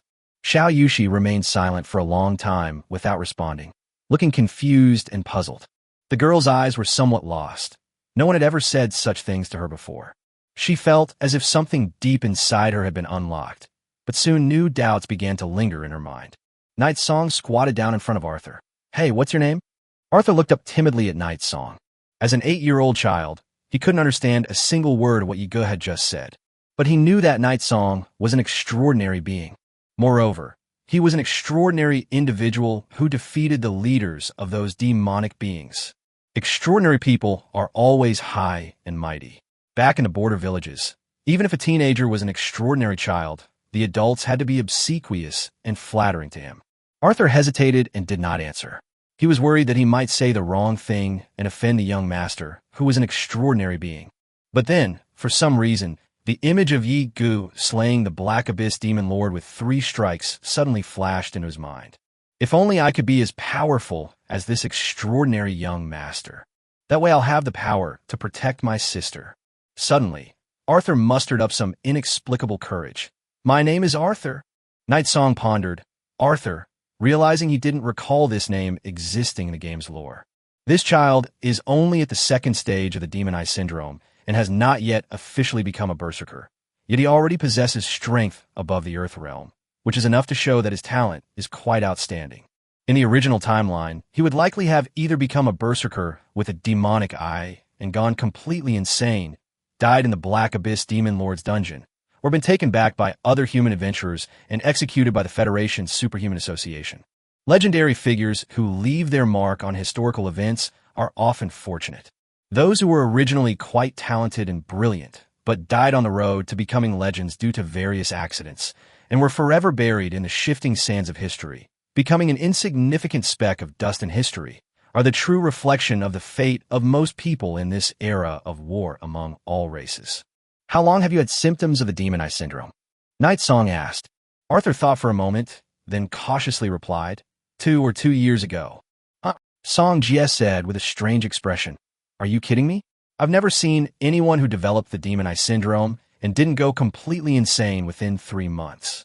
Usually, their consciousness is completely eroded in less than 2 weeks. I'm telling the truth, Arthur said angrily, because I have to protect my sister. She's only 7 years old. If I become the berserker, no one will be able to take care of her. Yiga raised an eyebrow. Is that so? So, you forcibly suppressed the symptoms of the Demon Eye Syndrome, and your consciousness wasn't completely eroded even after 2 years. Arthur said, then regretted it a little. He was worried that Night Song would treat him as a freak. All right, prove it to me. Night Song said, if you can prove that you really have the willpower to endure the pain of being eroded by the Demon Eye Syndrome, then I will teach you how to control the demonized berserker power within you. Of course, the premise is that you have to work for me in the future. Xiao Yushi's usually aloof face showed a look of surprise. Song Jie was also taken aback and asked, really? You know how? Arthur paused for a moment, then immediately stood up. Okay. But how do we prove it? Night Song took out a medicine bottle. It contained some kind of purple liquid, which shimmered faintly in the light. After taking it, you will experience level 12 pain. If you don't make it through, you will die. Arthur, who had been reaching out his hand, hesitated for a moment upon hearing the words, you will die. But soon, his eyes hardened, and he took the vial of medicine. You keep your word. As Arthur spoke, he tilted his head back and gulped down the potion in the bottle. Yiga gave a faint smile. Strange, what's going on? Lan Mi's eyebrows were tightly furrowed. The image in a magic mirror was completely covered by a strange black mist, making it impossible for her to see what was happening inside the Black Abyss. Such an accident has never happened before. Dihai said, Principal, it seems the entrance to the Black Abyss secret realm is about to close. Could it be that something unusual has happened to the Black Abyss secret realm? That shouldn't be the case, Lan Mi said, puzzled. The Lord of the Black Abyss secret realm has already been killed by Yiga, so why would the entrance be closed prematurely? Dihai said, it's possible. It's because the Black Abyss secret realm is connected to the life force of that Black Abyss Demon Lord. Now that he's dead, the secret realm will soon collapse as well. Lan Mi thought about it and realized that it was indeed possible. Okay, notify all the trainees and bring them back. Yes. Dihai immediately cast a spell, using a telepathic communication technique. All students, listen up. An unknown situation has occurred in the Black Abyss secret realm. It appears to be on the verge of collapse, and the entrance to the secret realm will be closed ahead of schedule. All students, prepare to return to the academy immediately. Chapter 60 Assessment and Evaluation. What the heck? What's going on? Is the secret realm about to collapse? No wonder it suddenly felt like an earthquake. Let's hurry up and leave. Stop killing monsters, or we won't be able to get back. Principal, we're ready. Please come take us back. The students who were exploring the Black Abyss secret realm panicked and hurriedly stepped onto the teleportation beam that would take them back to the academy. Dihai clasped his hands together, reopened his eyes, took a deep breath, and said, "Headmaster, we have brought back all the students except for those from the Black Abyss well." "Besides the well of the Black Abyss?" Lami raised an eyebrow. "What about Yi Ge and Xiao Yushi?" "I also sent teleportation beams to them, but no one has returned yet," Earthsea said. "Moreover, the well of the Abyss is sealed by some strange black mist power, so my teleportation technique can't get through and I can't contact them. It seems there really has been an accident." Lami pondered for a moment, tapped her finger lightly on the table, and said, "Never mind, I'll personally bring them back." "Wait a moment, Principal." Dihai closed his eyes again and sensed with his mental power for a while. He then opened his eyes and said, "They're back. Xiao Yushi and Yi Ge have already boarded the teleportation beam and will be back at the academy soon." "Is that so?" Lami leaned back in her seat, twirling her silver-gray hair with her fingers, lost in thought. What were these two little guys doing, staying in the secret realm for so long after defeating the boss? A few days after the college's assessment ended, the results have been released. "Ha ha ha, great!" Jiang Xiaoming shouted excitedly in class. He scored 61 points in this dungeon raid assessment. This means that he has already reached the passing standard for core students within the academy. When Jiang Xiaoming's classmates saw his grades, most of them looked on with envy. Entering the inner sect undoubtedly means receiving several times more resources and training than before. It can be said that he has a bright future. Jiang Xiaoming immediately took the report card and excitedly ran to Yi Ge and Gao Shenxue's seats. He wanted to show off. Yi Ge was sitting in a corner seat, seemingly unconcerned about her grades, with a report card casually tossed aside on the table. Yi Ge leaned back in his chair, holding a game console in one hand and playing a game. He would occasionally open his mouth and say, "Ah," to receive fruit from his classmate, Gao Shenxue. Jiang Xiaoming. "I clearly entered the inner gate. But why do I feel like I've lost?" Jiang Xiaoming felt a pang of bitterness, as if he had just eaten a lemon, and his little fists clenched tightly. "Hateful. I also really want to be fed a bite." "Yi Ge, you're so immature," Jiang Xiaoming muttered sourly.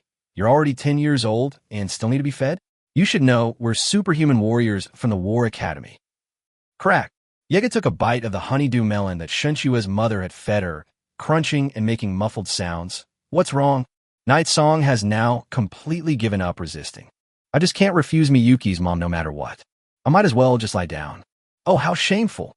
Jiang Xiaoming puffed out his chest and said with great pride, "I got first place in my dungeon this time, and I was accepted into the inner sect this year with 61 points. A passing grade." Night Song. "Yes, congratulations." Jiang Xiaoming frowned. "Hey, Yi Ge, even if you weren't selected for the inner sect this time, you don't need to be so self-deprecating, do you? I even considered you my lifelong rival." Yi Ge didn't say anything and continued playing the game. Gao Shenxue, who was standing next to him, was holding a small pink lunchbox in one hand and a fork in the other. She looked at him with gentle, calm eyes and asked softly, "Would you like an apple or a melon next?" Yi Ge tilted her head and thought for a moment. "Honeydew melon, I guess." Snap! Gao Shenxue forked a melon, held it to Yi Ge's lips, and slightly opened her mouth to indicate, "Ah." Night Song, "Ah." Jiang Xiaoming. "That's enough." "No. As extraordinary warriors of the War Academy, the future pillars of humanity and the backbone against all races, don't you care about your grades at all?" Jiang Xiaoming looked indignant. Then he saw the two report cards on the table. "TCH, I like to see just how many points you got that made you so despondent." Jiang Xiaoming angrily picked up the two students' report cards and spread them out to take a look.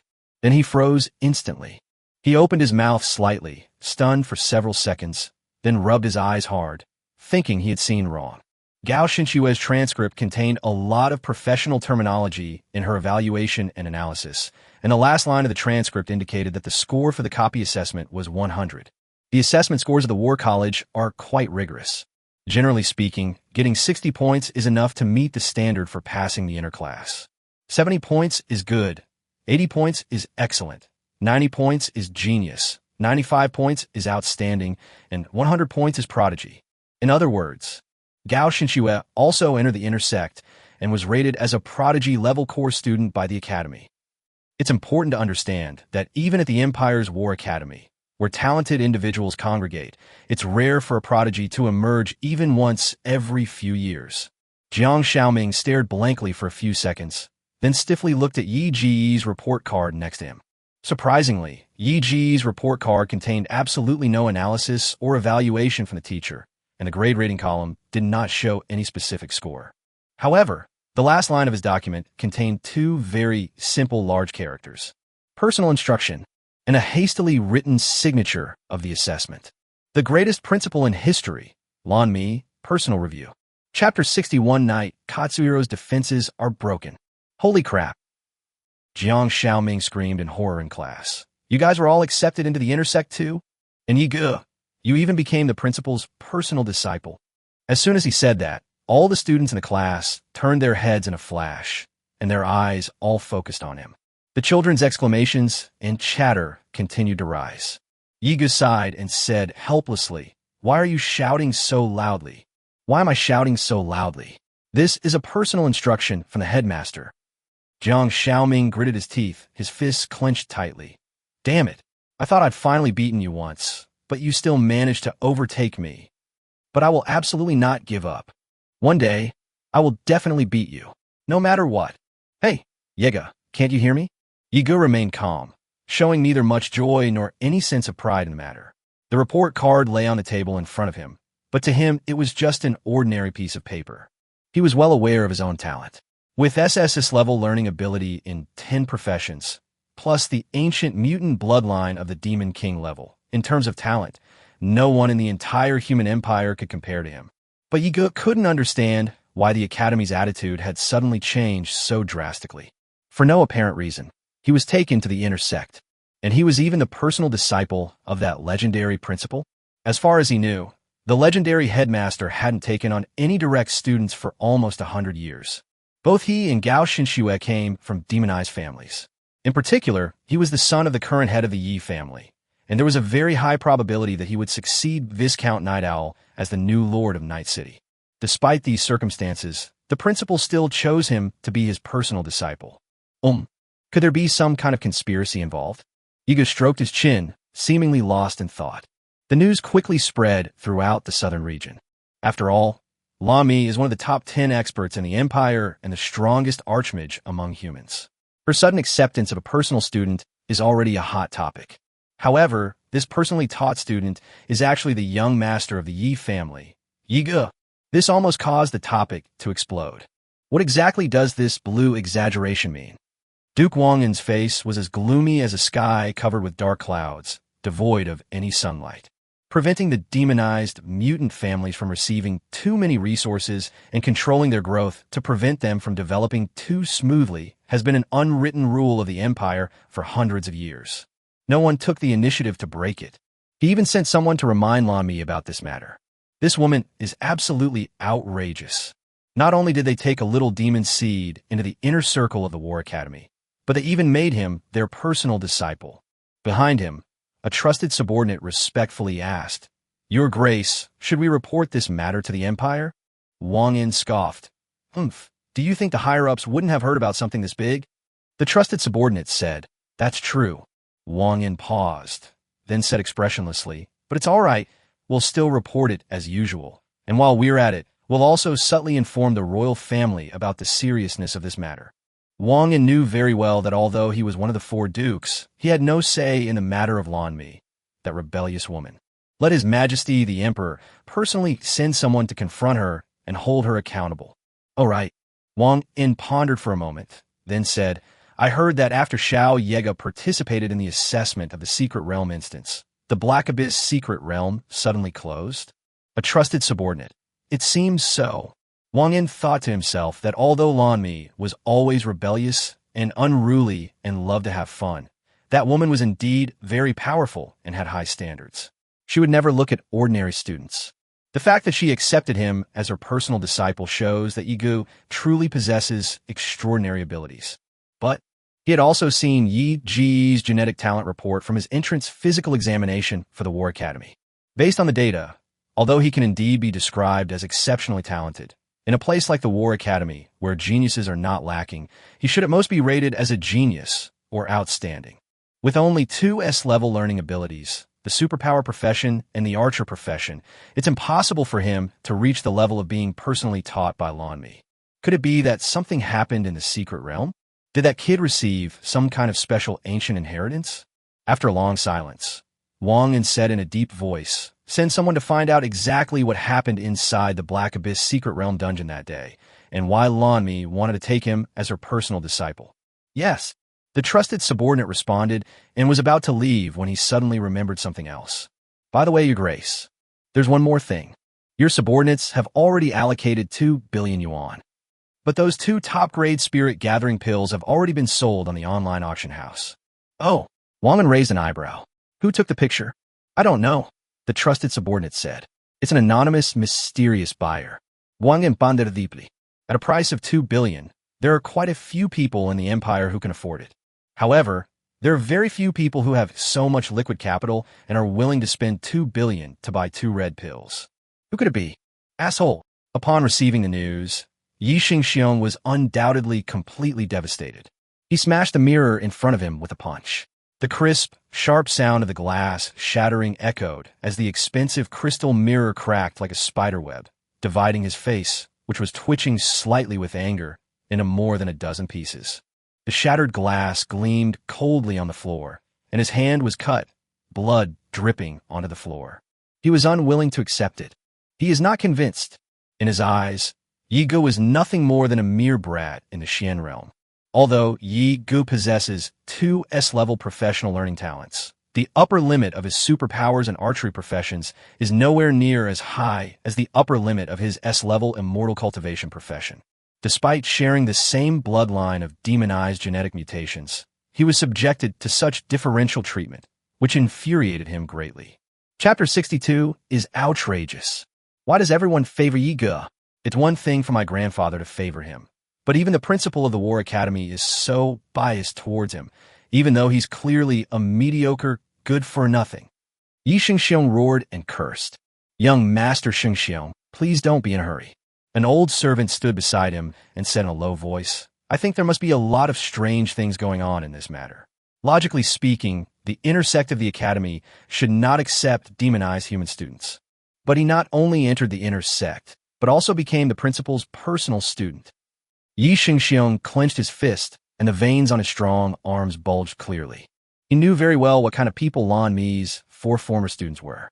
One is the current protector of the state of the Qin Empire, the chief high priest, the current head of the Yinyang School Company, the chairperson of a famous conglomerate, and also the richest woman in the capital.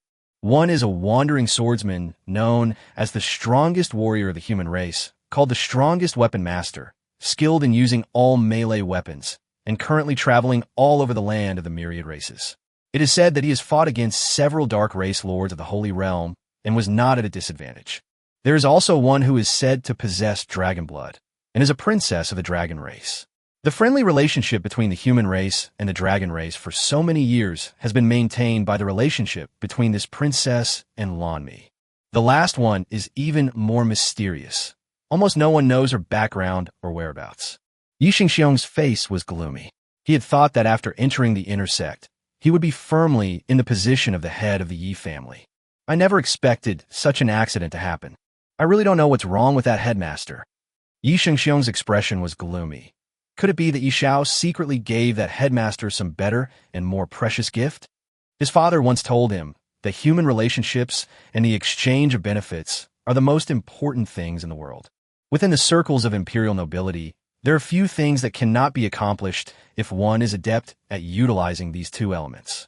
The old servant reminded him, "Young Master Xingxiong, I think you shouldn't underestimate young Master Yega." Yi Xingxiong glanced at him coldly. "What do you mean by this?" The old servant said, "That night, you fought with young Master Yega. Although he ambushed you and you didn't have time to defend yourself, you were indeed completely helpless, weren't you?" Yi Xingxiong's face grew increasingly gloomy. The words, "without any chance to fight back," weighed heavily on his heart like several tons of heavy rocks. "What do you mean?" The old servant, head bowed, was unaware of the suppressed coldness in Yi Xingxiong's voice. "What I meant was, although young Master Yi Ji's physical examination data showed only average talent, the fact that he, 2nd-level Xian Realm Beast Tamer, could suppress you, a 1st-level D Realm Immortal Cultivator, suggests that his talent might be more than what's shown on paper." Before he could finish speaking, the old servant was lifted up, his feet off the ground, his face filled with terror. Yi Shengxiong grabbed the old servant by the neck, lifted him above his head, and stared at him expressionlessly. Come on, tell me, what does it mean to have no chance to fight back? I didn't mean that, the old servant said, his deeply lined face flushed red, his words slurred, and he seemed to be completely out of breath. Speak up. What do you mean by no chance to fight back? He ambushed me. Ambushed me. Do you understand? Yi Shengxiong's face was contorted with rage as he roared hysterically. If he hadn't attacked from behind, a useless beast tamer like him could have been easily killed by me in one move. I'm an S-rank cultivator with exceptional learning ability. As he spoke, he suddenly tightened his grip on the old servant's throat. Snap! The old servant's body fell to the ground with a thud, like a kite with a broken string, and he could no longer move. The other subordinates beside him all looked trembling with fear and dared not utter a sound. All right, do any of you remaining have anything to say? Yi Shengxiong turned around and looked at them with a sinister gaze. A young henchman rolled his eyes and quickly scrambled forward, saying with a smirk, Young Master Shengxiong, I think you're right. Last time, it was just that kid being unethical and ambushing you. If you had faced him head-on, he would have been no match for you. Do you even need to tell me that? Is this the kind of flattery I want to hear? Yi Sheng sneered. Although he said that, he did feel comforted and his anger subsided considerably after hearing it. That's right, last time I was just ambushed by that cunning kid. Yi Shengxiong told himself this in his heart. The problem now is, what should we do? Yi Shengxiong said through gritted teeth. He has become the principal's personal disciple, and with the great magician Lanmi backing him up in the future, how can I compete with him for the position of head of the Yi family? The young subordinate smiled and said, Isn't that simple? As long as he's dead, everything will be fine. A dead man won't compete with you for the position of family head. According to the information I've received, one of the students from the prodigy class, Chu Ruohua, the son of the city lord of 10,000 Sword City, died in the assessment instance that Yi Ge and his group participated in this time.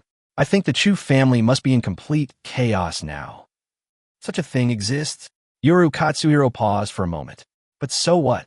Simple, the young subordinate chuckled. Few people know what happened within the Black Abyss secret realm, but regardless of how Chu Ruohua died, you can pin the blame on Yi Ge.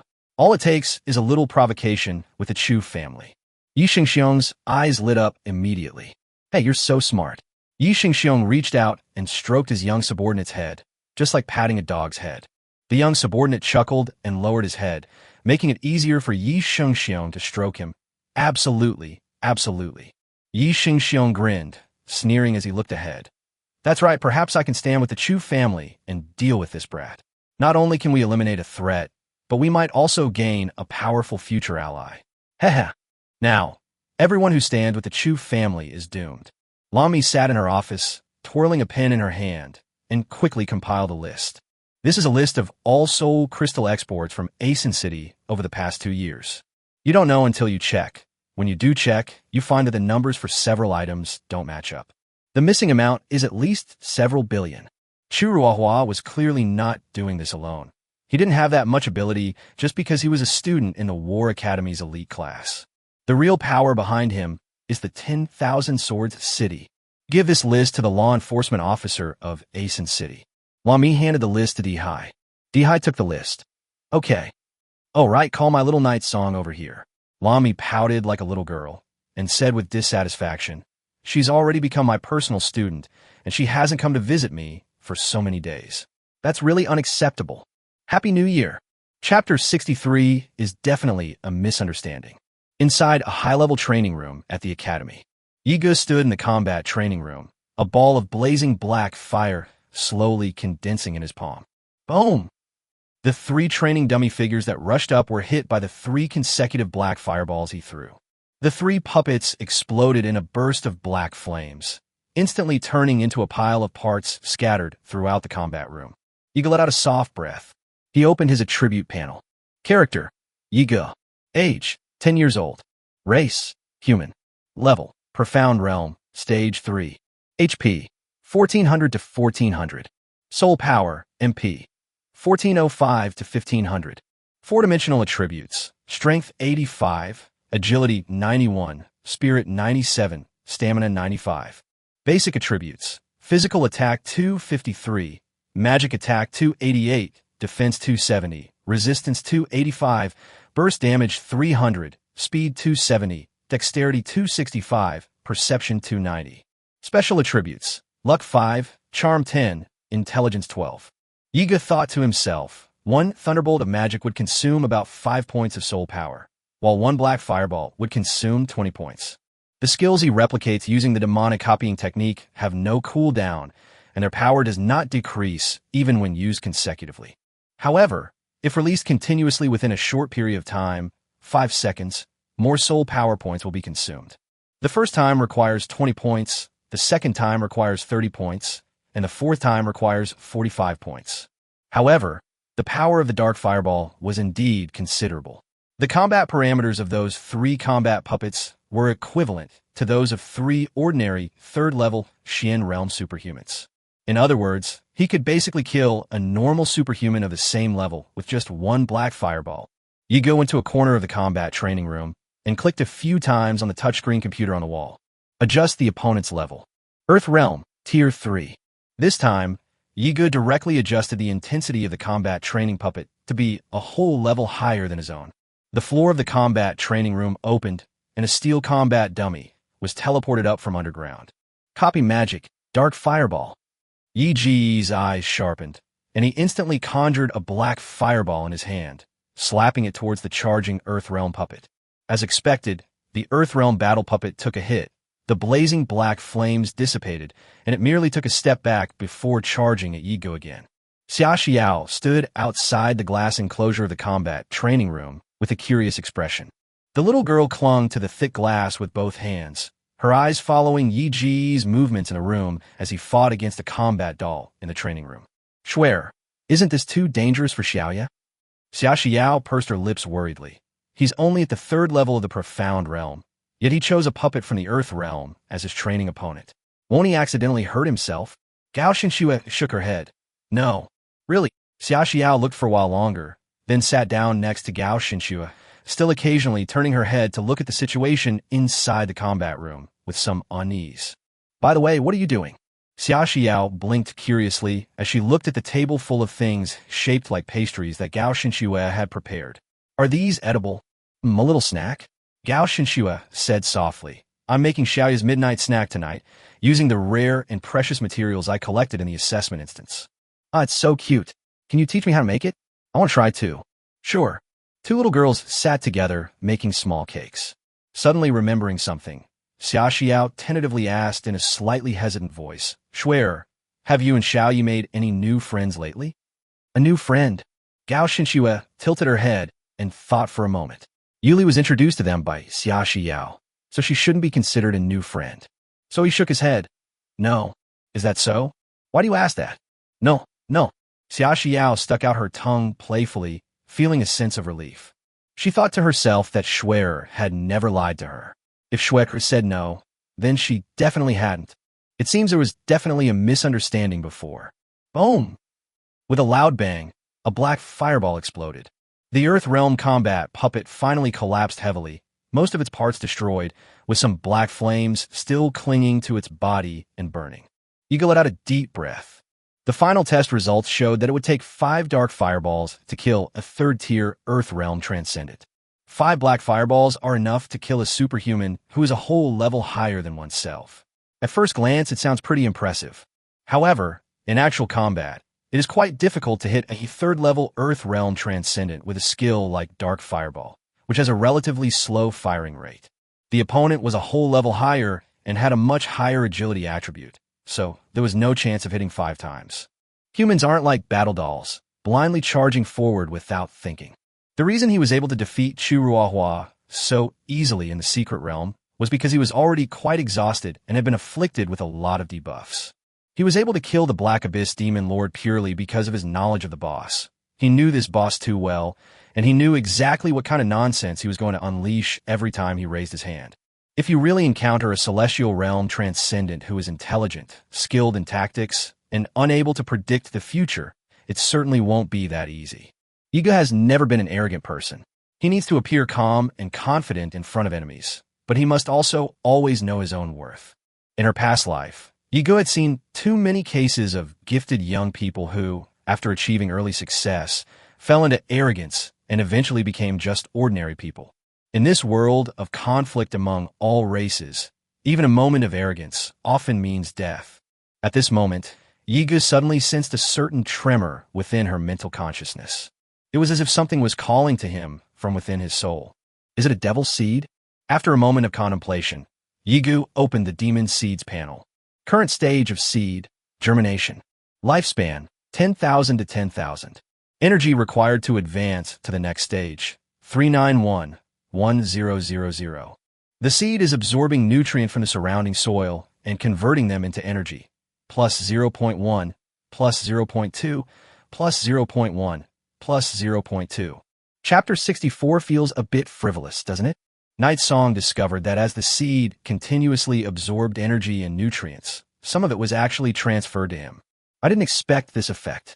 So, wouldn't that be equivalent to having a 24/7 auto-leveling cheat program running, constantly adding experience points to him? TSK, TSK. So this is a good thing. When Yiga came out of the training room, she saw Gao Xinxue and Xia Xiao, her two childhood sweethearts, sitting at a table in the outer hall, fiddling with something. Gao Xinxue still looked calm and dignified. Even though she was very young, her movements in making these snacks were already very skilled. Xia Xiao had no idea what was going on. Her delicate, fair face was covered in flour and cream. However, the girl still looked very serious. She pouted, wrinkled her little nose, and struggled with the flour in her hands, which was quite cute and made it hard to laugh at her. Night Song, what are you doing? I'm making you some dessert, Xia Xiao answered in a babbling voice. Holding a pastry she had painstakingly shaped in both hands, her eyes sparkling with anticipation as she looked at him. Does it look pretty? Yiga crouched down to examine it. Is this a pig's head? Xia Xiao said with a grin. No, it was sculpted based on Xiaoya's face. Yiga paused for a moment, then stretched out his two merciless iron hands and pinched her soft cheeks. I was just thinking that I couldn't bear to laugh at you, you wretched little girl. Xia Xiao's youthful face, full of collagen, was pinched and kneaded into various shapes by Yiga, making her speech indistinct. Wah, it hurts, Schwerer, save me. Yi is bullying me again. Gao Xinxue tilted her head and said slowly, but aren't you always happy after he bullies you? Night Song. Si Gao está mered. No. Schwerer, don't talk nonsense. Hawu. Bai Shuling lay on the table beside her and let out a long yawn. The kitten's two fluffy, snow-striped tails were wrapped around its body, and it curled itself into a small white ball. Humans are indeed strange creatures. Everyone likes to pinch and knead each other. And how could the person being rubbed actually feel happy? What a strange racial culture.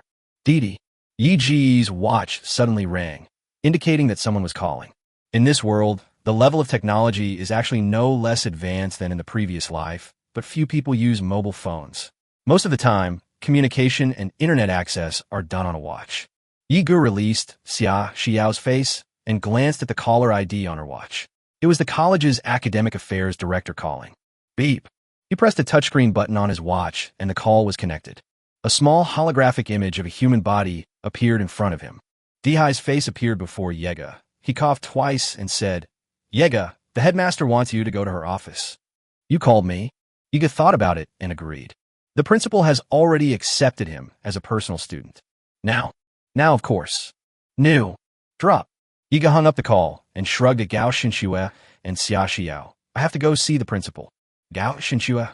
Okay, we'll wait for you to come back so we can go home from school together. Night Song. Okay. After leaving the training room, we went down to the teaching building. Yiga walked through a large part of the campus before finding the building where the principal's office was located.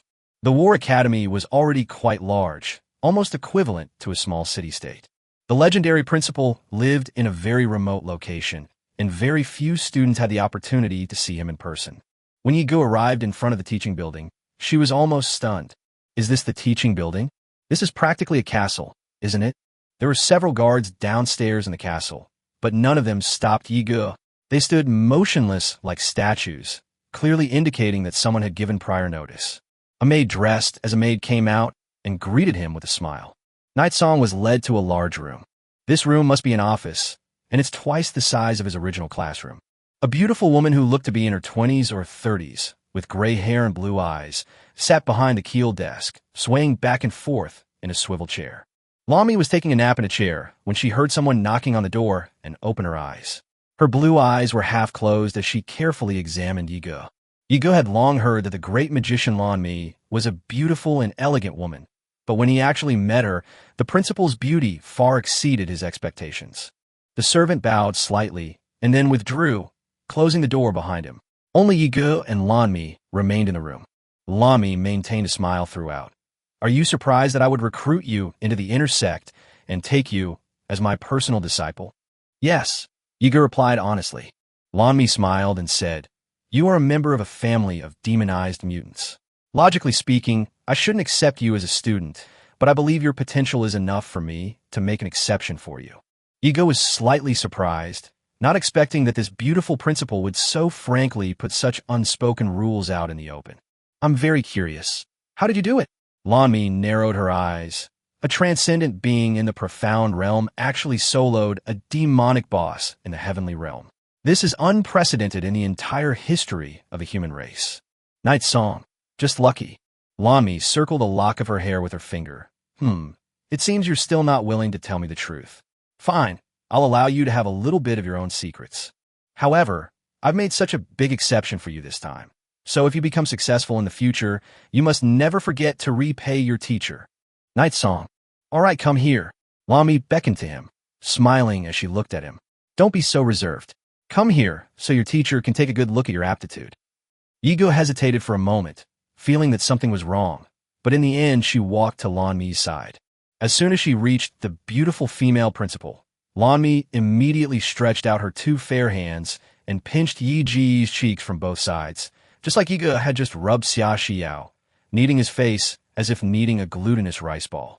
Lanmi exclaimed happily, he really is a cute little boy. He's even cuter and better looking than he appears in the videos. Night song. How do I feel? My new teacher is a bit unconventional, isn't he? Chapter 65, Finding Fun. Wah. Yi Ji's face was roughly pinched and squeezed by the beautiful principal. At only 10 years old, he was completely powerless to resist. Sigh.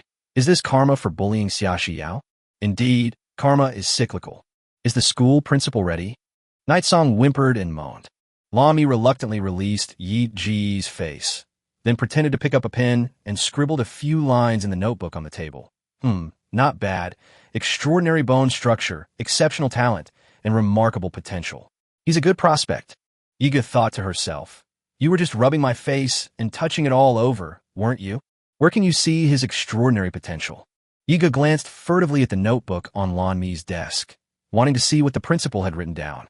The notebook read, cute, well-behaved, doesn't resist, feels great to touch, a delicious little cutie. I can touch him often in the future. Night song. From now on, you will be my student. No one in the academy will discriminate against you because you are a demonized human. Lanmi tivilet had pen in her fingers. If any professor in the academy dares to make things difficult for you because of your bloodline, just tell me, and I will hang him up and beat him up. Night song. Yes, principal.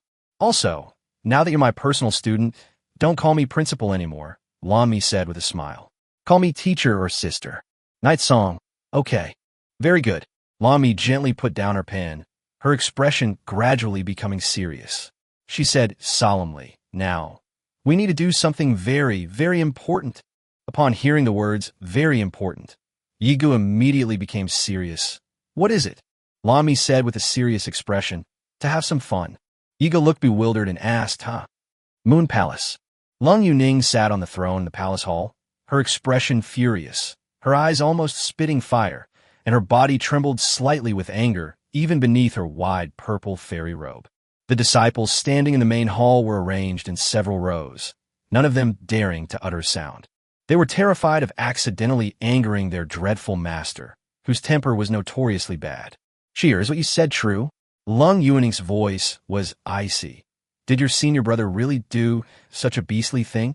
Xiao Yushi nodded slightly, her face still cool and calm. Yes. The disciples looked at each other in bewilderment. No one expected that the senior brother, who was always upright, talented, and handsome, and revered by countless people as a righteous and chivalrous immortal, would be such a hypocritical villain. Snap! Lung Yuning crushed the teacup on the table beside her in a powder. I never thought that Iji would actually do such a thing. This beast has ruined the reputation of our Yuning Palace. He is truly despicable and hateful. It's a pity he died like that.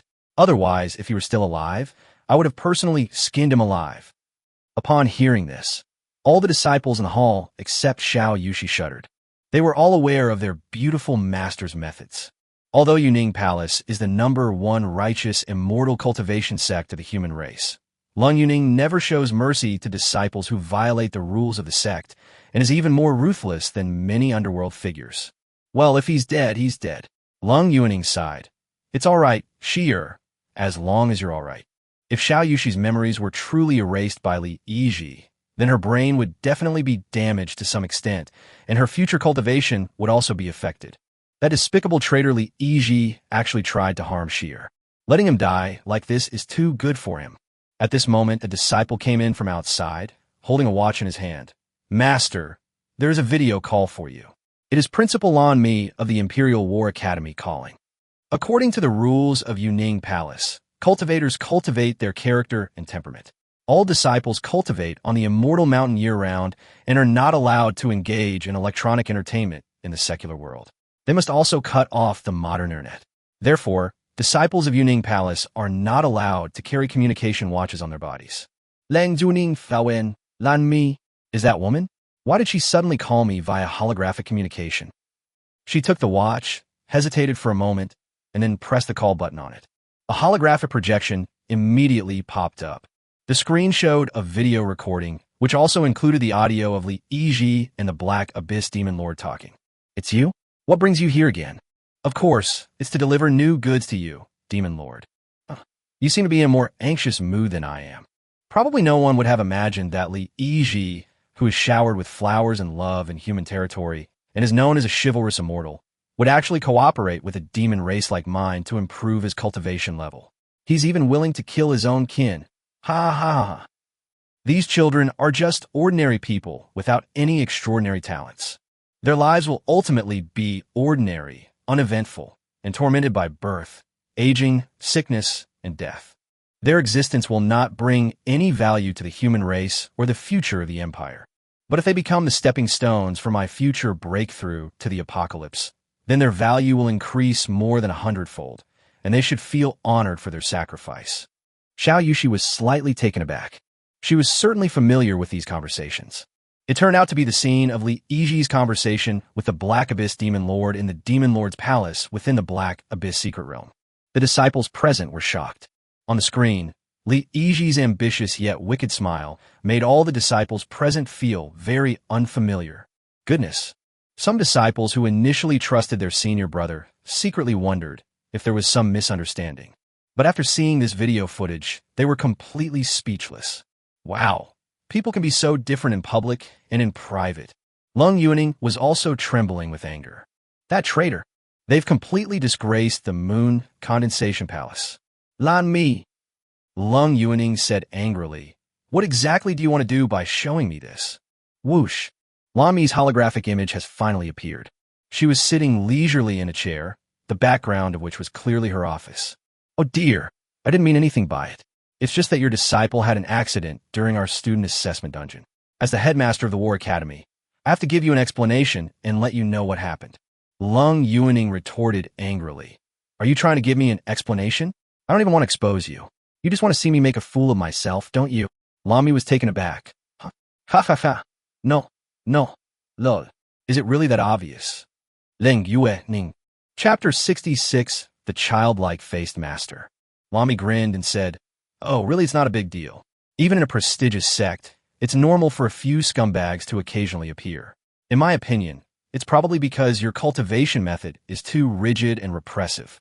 What era are we living in? Why are you still talking about being pure and desireless? And the great Tao, being ruthless, you've led such a large sect to be holed up in a remote, immortal mountain, isolated from the modern world. That's why your disciples are so stifled and repressed that they've turned to evil and crooked paths. Lung Yuning's face was icy. What do you know? These are the rules of our Yuning Palace for thousands of years, the rules set by our ancestors, and they have never changed. Lan Mi, precisely because it has never changed, don't you think it should adapt to the times and change a bit? Lung Yuning's lips parted slightly, as if she was about to say something. Lan Mi interrupted her. Forget it. I know you're not convinced. You're going to give me a long lecture about ancestral teachings and a bunch of vague and confusing principles. I have no interest in listening to you. I'm not just here to mock you. There's something else I need to discuss with you today. Lung Yuning gave a light snort. What is it? Lan Mi's lips curled into a slightly amused smile. Your disciple, Xiao Yushi, almost had her memories wiped off in the Black Abyss secret realm.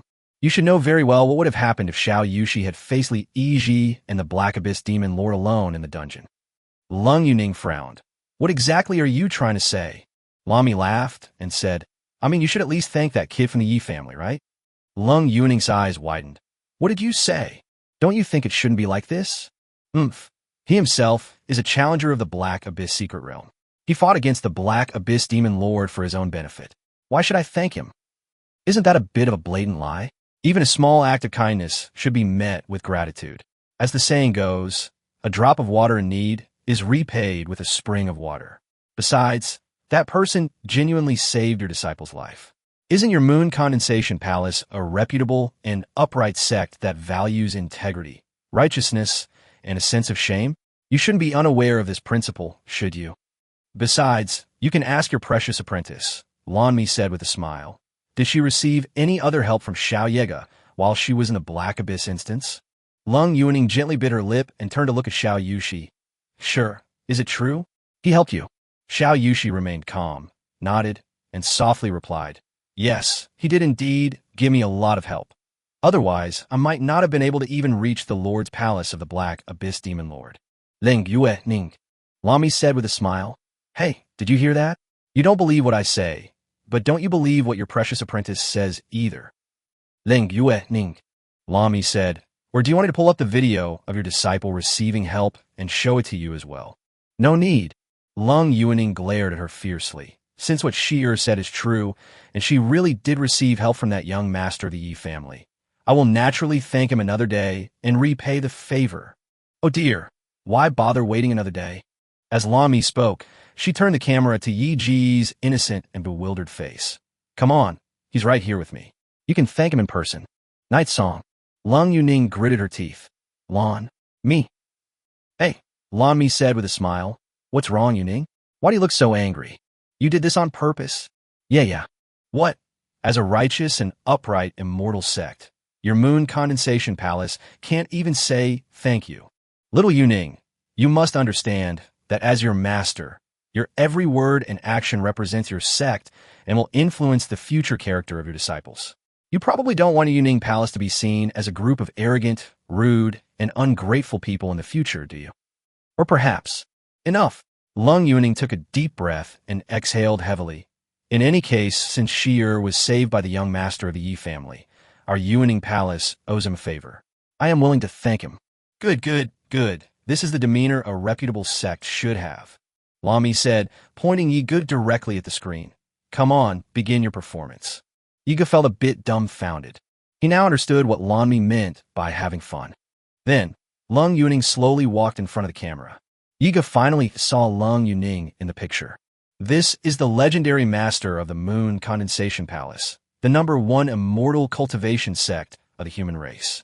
Many people who have never met Lung Yuning but have only heard her name or heard her legends would surely think of her as a stern, ruthless, and cold-faced middle-aged woman.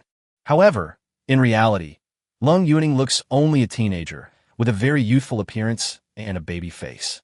She is also not tall, less than 1.6 meters, so at first glance, she looks even younger than Xiao Yushi. Many disciples who have just joined the sect mistake her for their junior sister when they first meet her.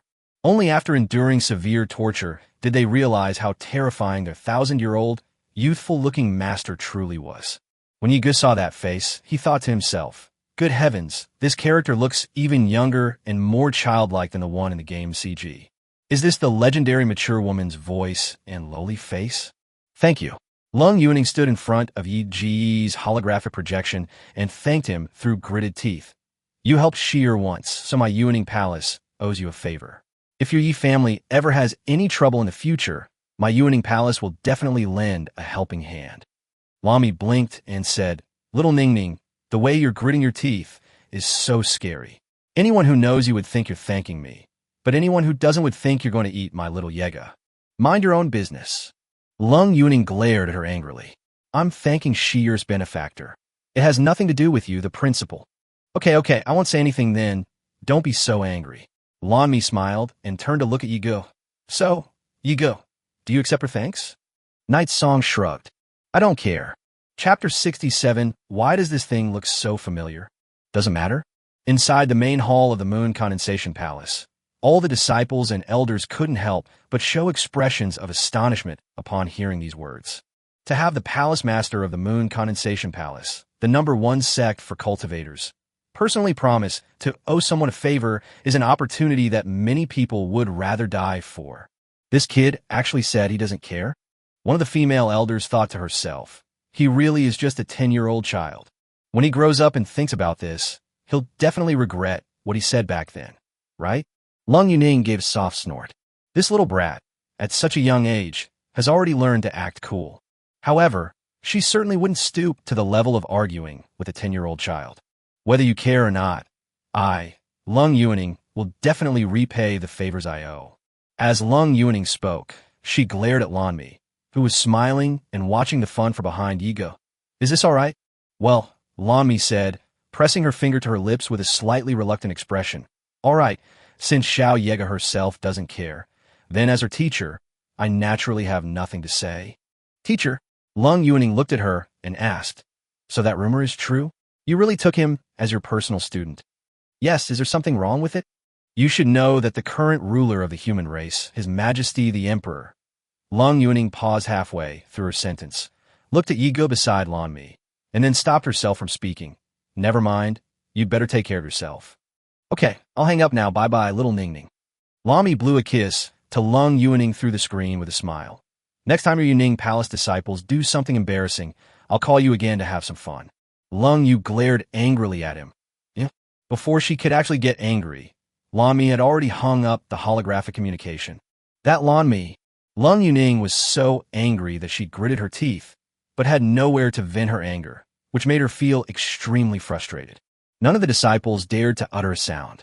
They all knew that under no circumstances should they anger their master when she was in a bad mood. Otherwise, they won't have a good year ahead of them. You may all leave. Lung Yuning waved her wide sleeves and said, I want to have a few words with Shier alone. Yes. The disciples and elders, who had been on edge, seemed to breathe a sigh of relief and took their leave. Shier, tell me, what exactly happened to you in the Black Abyss secret realm? Lung Yuning glanced at Xiao Yushi. Did that little devil really help you? Xiao Yushi nodded gently. Then they briefly recounted everything that happened to them in the secret realm. Really? Lung Yuning's beautiful eyebrows furrowed. That little devil will actually help you. However, Lung Yuning soon figured it out. Perhaps that little devil had already foreseen the Moon Condensation Palace's principle of repaying kindness, which is why he took the initiative to remind and help them. I never expected that this little devil, who is only 10 years old, would be so cunning.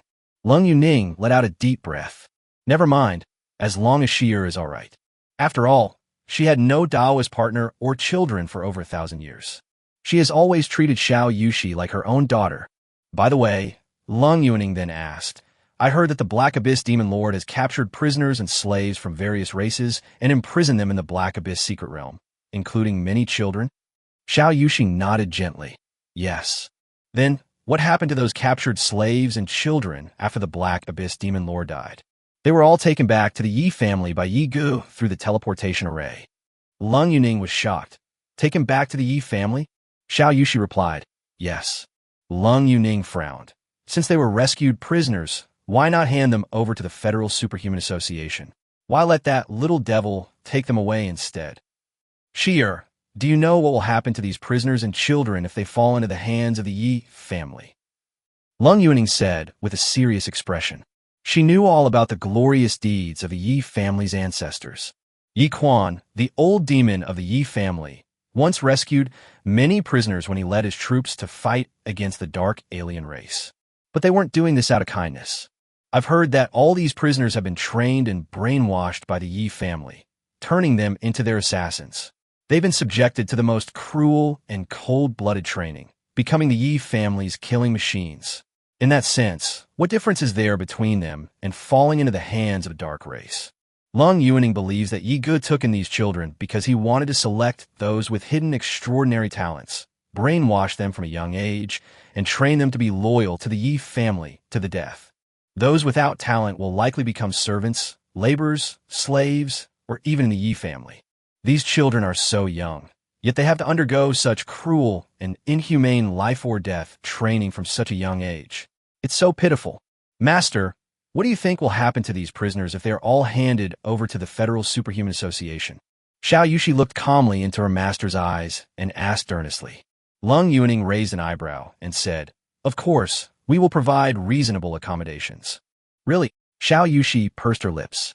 They've been imprisoned in the Black Abyss well for so long. Their bodies have been tainted by demonic energy, contracting dark diseases, demonic eye disease, demonic blood disease, and some might even become demonized mutants. If they really develop these symptoms, will the Federal Superhuman Association really take care of them? Of course. Lung Yuaning looked at her in confusion, not understanding why Shi'er would ask such a question. She said calmly, "The Federation Superhuman Association is a guild that unites all the righteous forces within the Empire. Naturally, it will help those mortals, providing them with the best possible treatment so that they can return to a peaceful and prosperous life." Xiao Yushi gently shook her head. "Master, you have not descended the mountain for too long, and you have been detached from the mortal world for too long. This is no longer the era when the late emperor was alive." Lung Yuaning stared blankly, as if struck by lightning. This was the first time Shi'er had ever argued back and talked back to her like this. What exactly happened? War Academy, Principal's office. After hanging up the holographic communication, Lami rubbed Yi Ji's face with both hands and played with it quite a bit. "Yes, your potential is indeed very good. Don't worry, I will definitely train you well." After Lami had finished kneading, she seriously picked up a pen and wrote something down in her notebook. "Night song." Lami turned her head away, unable to bear Yi Ji's resentful gaze, and coughed twice. "Ahem. Well, since you have become my student, this is a gift from your teacher to you." After she finished speaking, she raised her hand and waved it, and 3 beams of light appeared on the table, gradually turning into 3 different things. The 3 items included an iron plaque from the inner gate of the War Academy, bearing the symbols of a sword and a musket, which served as proof of identity. Yi Ge remembers that Yi Xingxiong also had one. With this metal plaque, you can unlock many privileges within the academy, including access to higher levels of the library, more professors' instruction courses, and the ability to rent many laboratories and training rooms. There's also a top-of-the-line storage ring that can hold a full 1,000 cubic meters of items.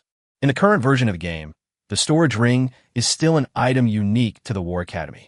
It wasn't until later versions, as the story progressed, that various families, factions, and companies finally imitated the storage ring and developed storage bags, storage capsules, and so on. In this version, a spatial ring is undoubtedly priceless, let alone the highest grade spatial ring. The last one was a small box containing 2 pills that faintly emitted a red glow. Yi Ge was slightly taken aback when he saw the pills in the 2 boxes. Why does this thing look so familiar? Chapter 68, Village Stories. A top-grade spirit gathering pill? Yi Ge looked completely bewildered. He looked at it several times before he was sure he wasn't mistaken. Lan mi boling get. This is a red quality treasure, which is very rare in the human kingdom. You actually recognize it. Night song. Yes, I've seen it in a book. I thought to myself, I recognize this thing all too well. I still have several left in my system space. Yi Ge gave a strange look. Could it be that? He immediately opened his game system panel and accessed the auction house panel. Upon inspection, it was indeed true.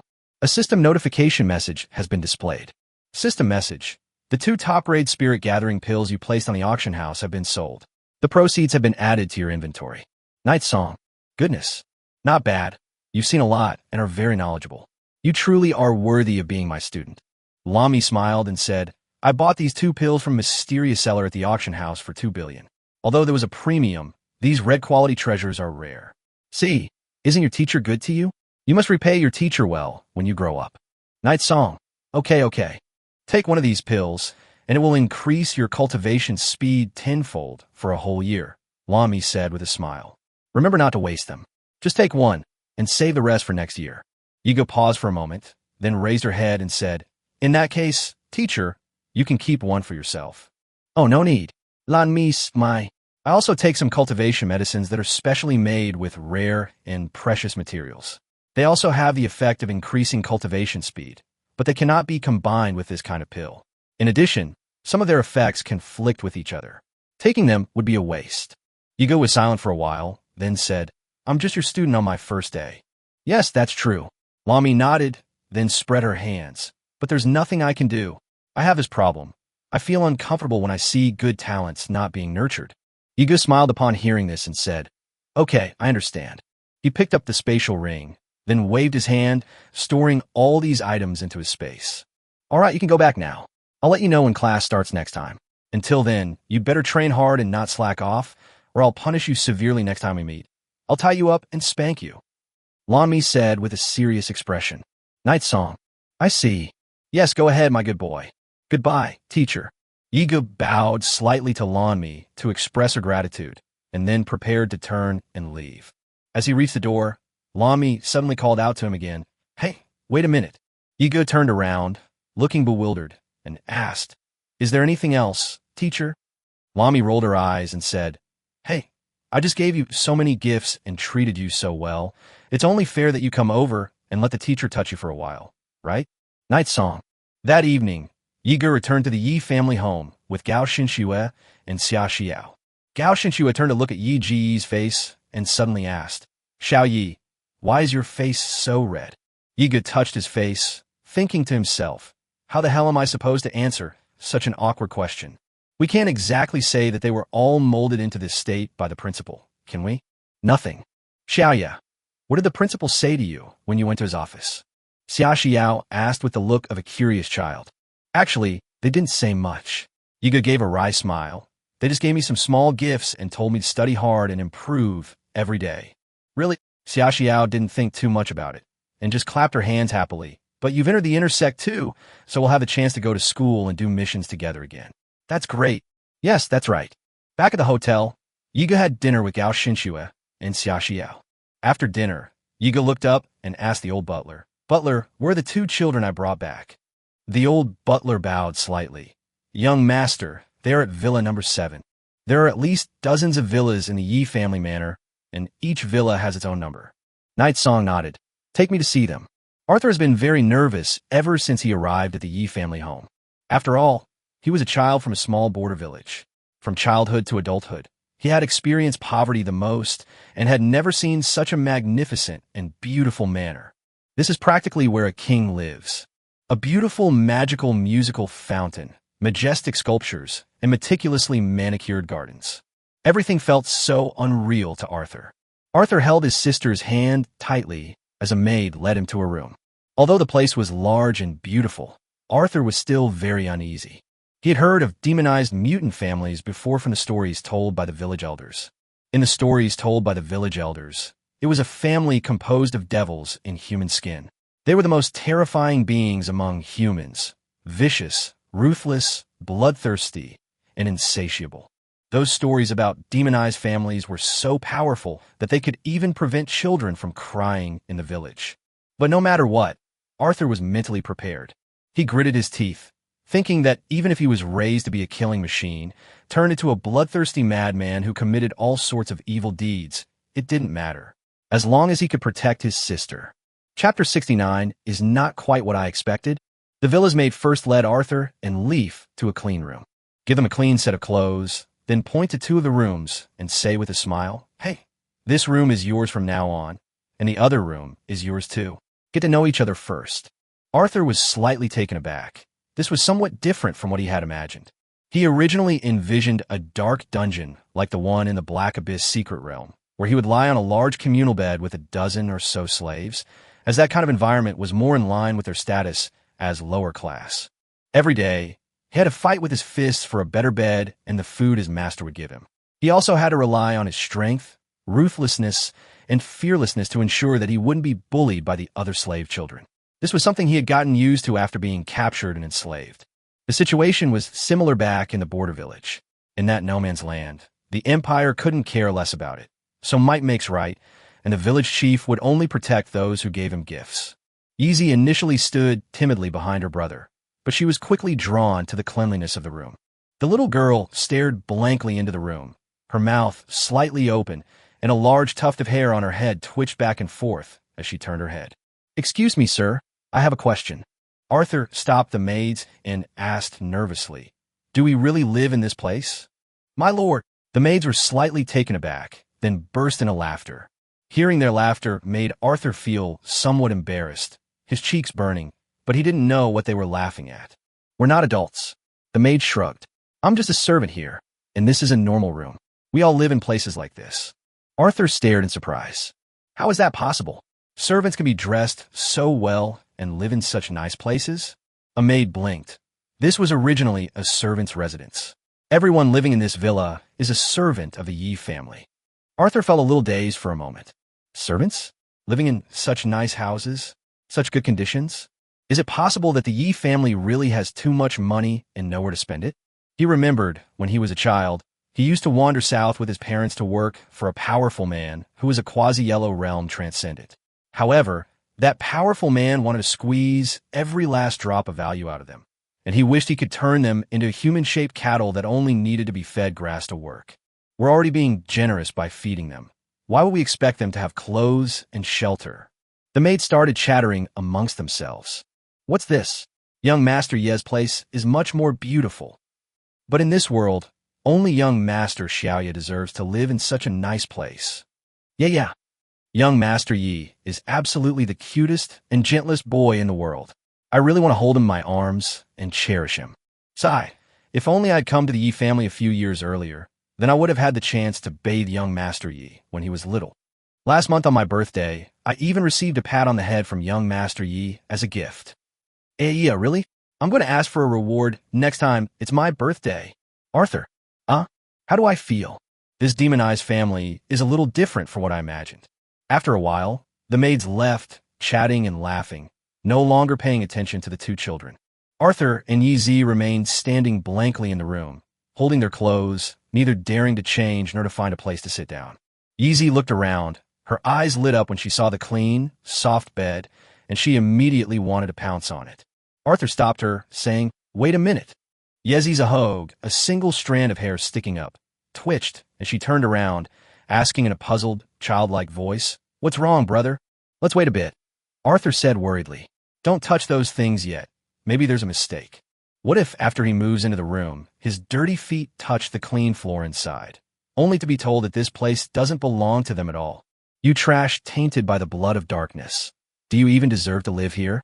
Look at your filthy hands. You've dirted my bed. That would surely provoke the young master's anger, and he might even throw them to feed the monsters in a fit of rage. Yeezy didn't quite understand why her brother was doing this, but she still obediently stood beside him, occasionally turning her head to look at the allure of the pristine white bed. The little girl's gaze fell on the table in the room, where there were several pieces of bread, milk, and other food.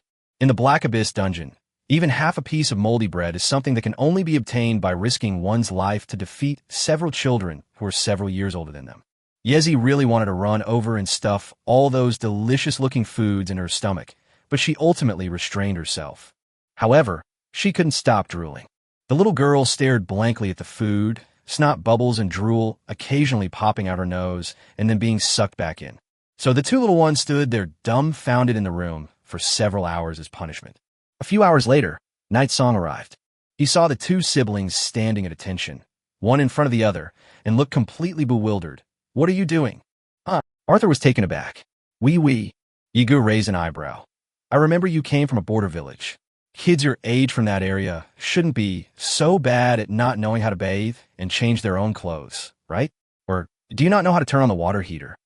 "Arthur, no, that's not it." Yigu raised his wrist and glanced at the time.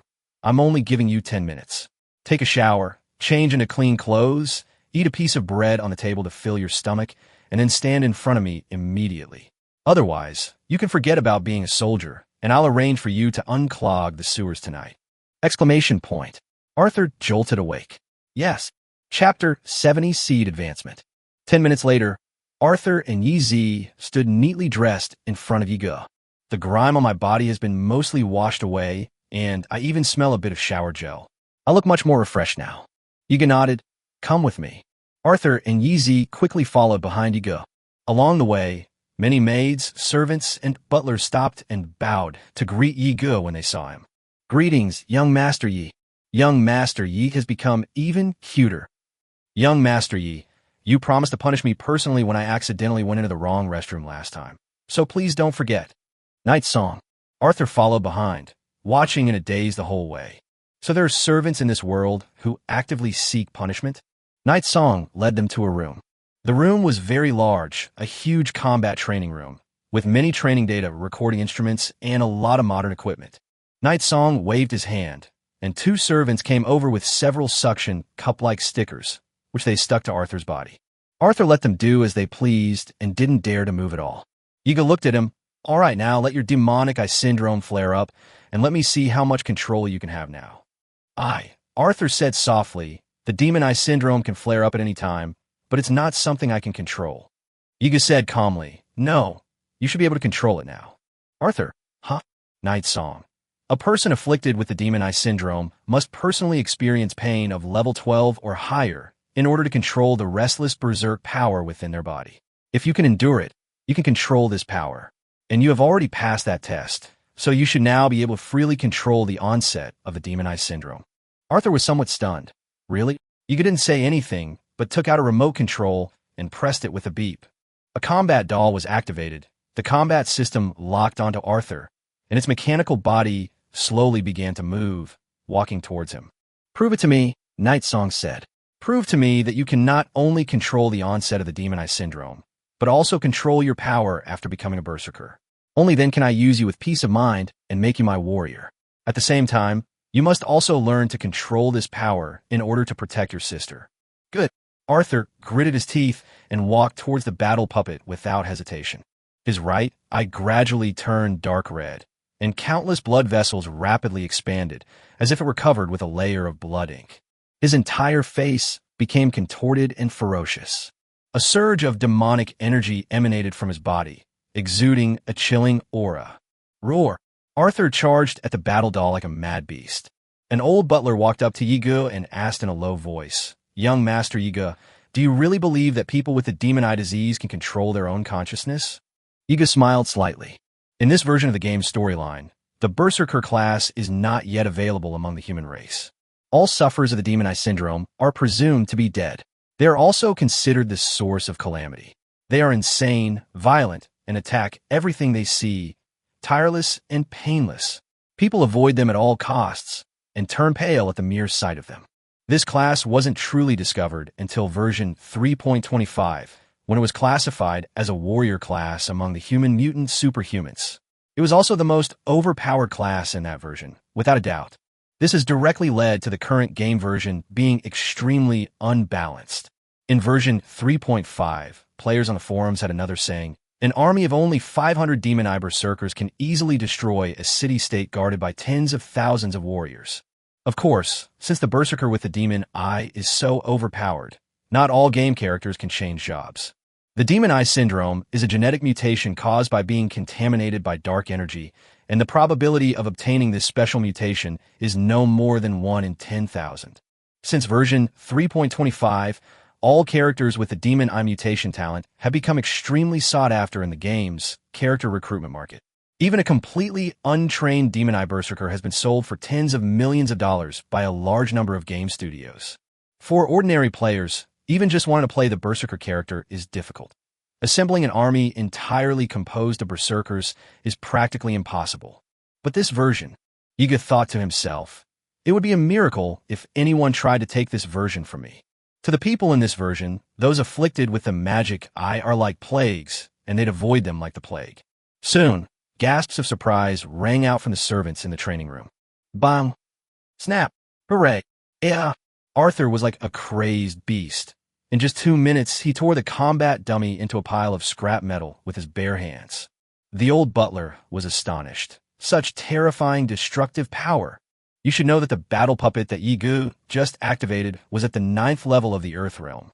A slight smile appeared on Yi Ge's lips. Huffing and puffing, Arthur let out a beast-like pant, slowly turned around, and walked towards Night Song step by step.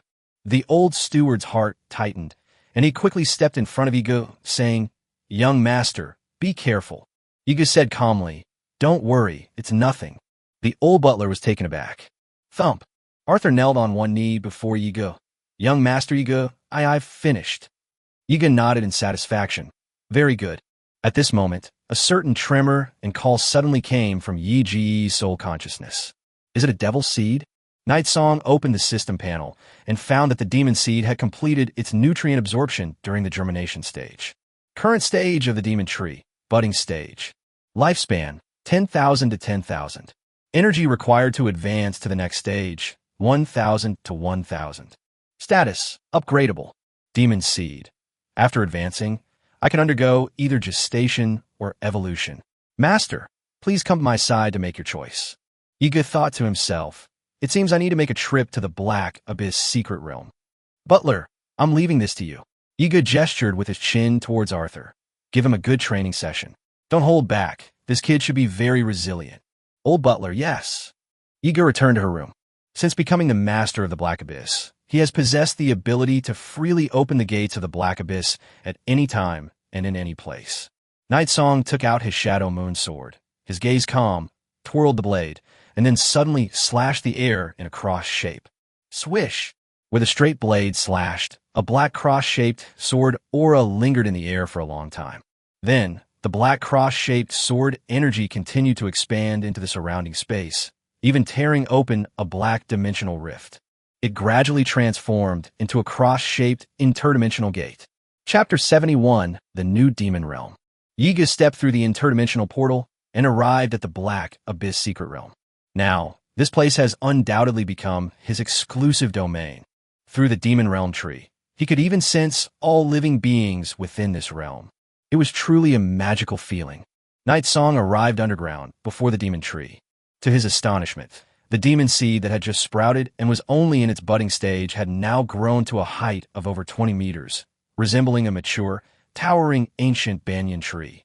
Dark red magic patterns shimmered faintly on the surface of the black tree, its gnarled and thick roots burrowing into the surrounding soil, and countless radiating branches completely filling the underground space. However, Yiga knew that what she saw before her were merely the roots of these demon realm trees. And the thing that beat slowly like a heart was now surrounded and entangled by dense tree roots. This is only just past its nascent stage. Yiga clicked his tongue, scratched his ear, and found it hard to imagine how big this thing would be in the future. Hint: the demon tree has entered its growth period. Current stage of the demon tree. Growth period. Lifespan, 50,000 to 50,000. Magic power, 10,000 to 10,000. Soul points, 1. Growth period, 1. Possesses a certain degree of self-defense ability within the Black Abyss territory. 2. It can affect the ecology of the entire territory, creating more demonic plants and demonic spiritual energy. 3. Can give birth to demonic creatures. The types of demonic creatures given birth depend on the specific characteristics of the host that activates the demon seed. Energy required to advance to the next stage, 0 to 50,000. Hint: the demon tree has entered its growth period and can undergo a gestation or evolution process. Please select 1. Give birth to a monster girl A. 2. To give birth to a monster girl B. 3. To give birth to a monster girl C. 4. Giving birth to a monster girl D. 5. Evolve the roots of the demon tree, granting it enhanced self-defense capabilities and making it more aggressive in attacking invading enemies. Night Song. Why are there only monster girls? Yiga looked at him strangely. Evolving tree roots to gain stronger self-defense capabilities seems unnecessary for the time being. Anyway, the Black Abyss secret realm is currently closed, so no other enemies will be able to enter for the time being. If you don't choose evolution, you'll just have to pick one from one of 4. After thinking for a moment, Yiga chose 4. 4. Giving birth to a monster girl D. Currently in the planning stages. Cost: 1 soul point, 10,000 mana. Time remaining, 10 minutes. 10 minutes later, a huge, deep red flower bud, connected by many roots of the demon realm tree, suddenly trembled slightly. Yiga stood up from the ground. Is it done? The enormous flower bud slowly bloomed and opened. A dark red-haired demon woman appeared before him. The woman had her head down, her eyes still closed, seemingly not fully awake. Her deep red hair was exceptionally long, hanging down from her head to the ground. Her long, blood-red hair, as if it were algae, was connected to the deep red demonic flower that had given birth to her, like an umbilical cord, and seemed to still be slowly absorbing the remaining nutrients from the demonic flower. Several seconds later, the woman slowly opened her eyes. Her appearance was exquisitely beautiful, mature and charming, an absolute beauty. Her heterochromatic eyes showed a hint of confusion. Master, Yiga thought to herself, it seems this is no ordinary demonic creature.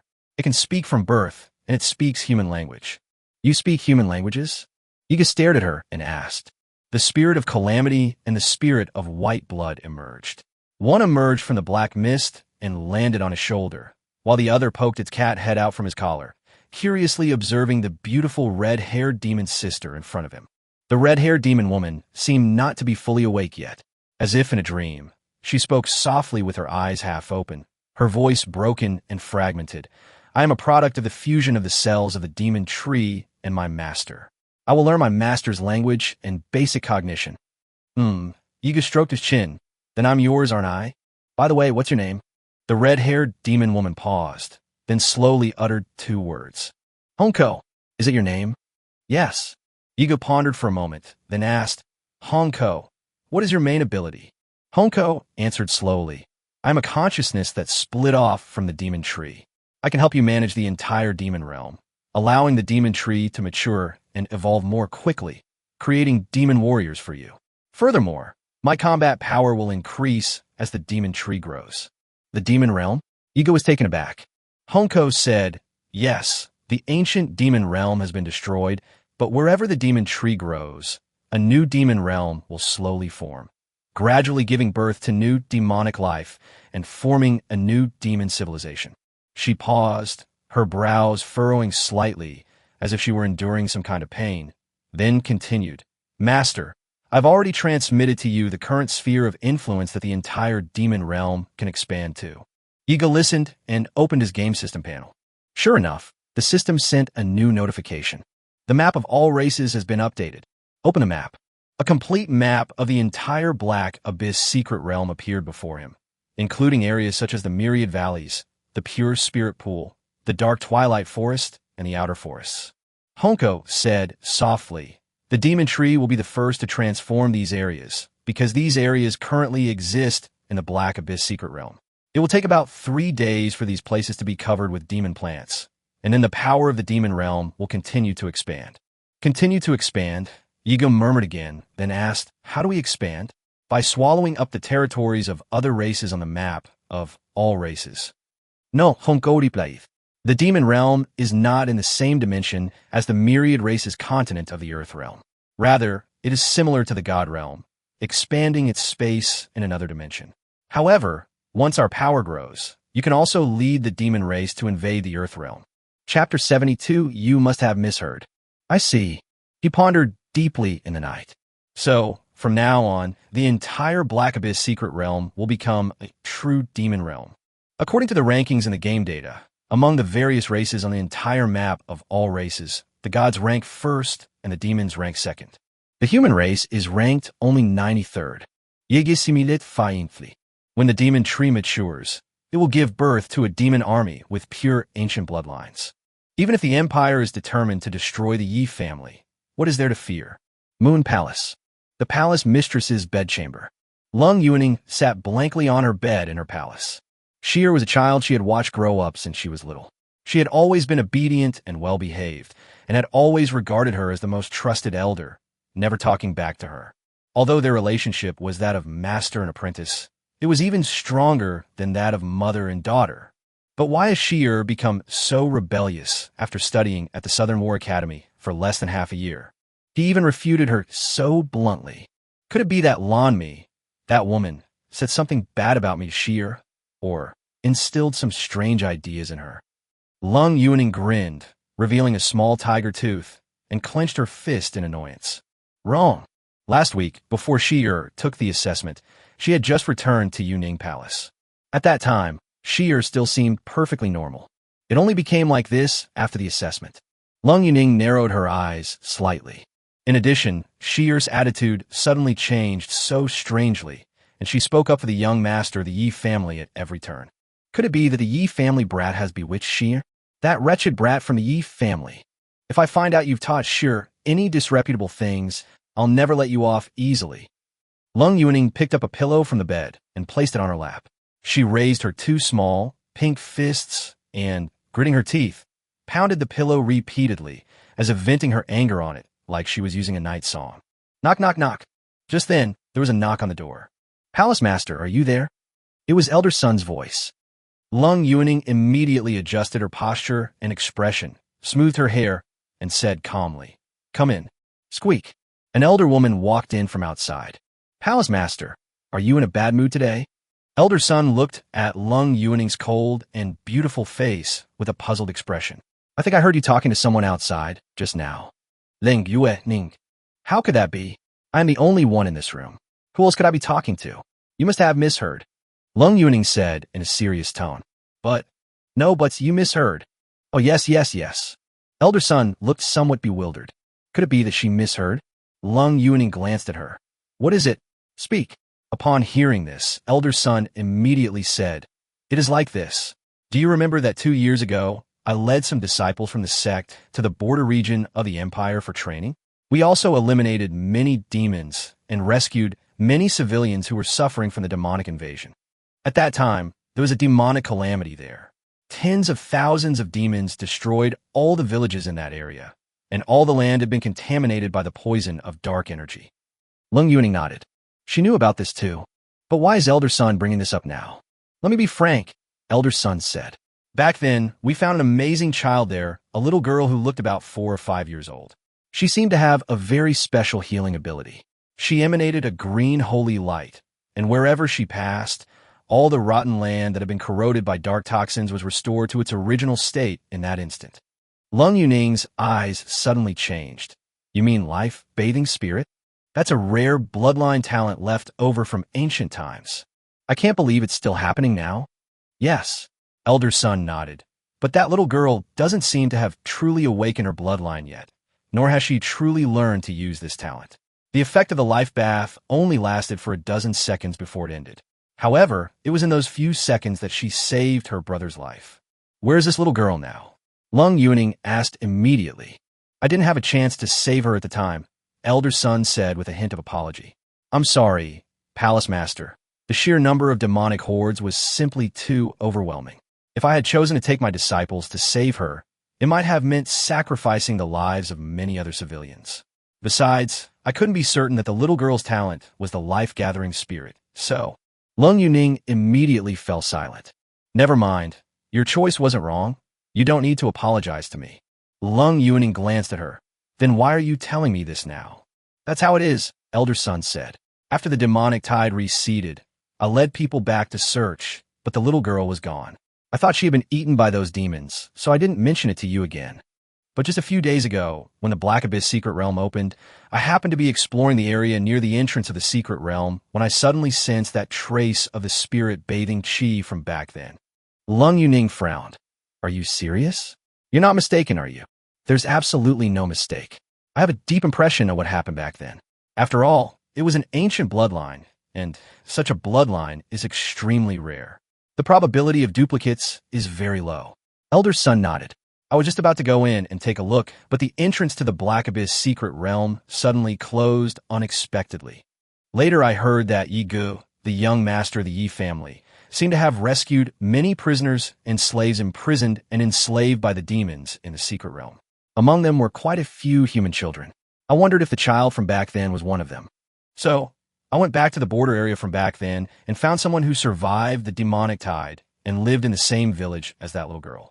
I found out some of the child's identity information and learned her name. Elder Sun said, her name is Yeezy. Chapter 73 ultimately transformed him into a whale, a player who spends a lot of money on in-game purchases. After hearing this, Lung Yuning, nicknamed Yeezy, fell in a deep thought, so that's how it is.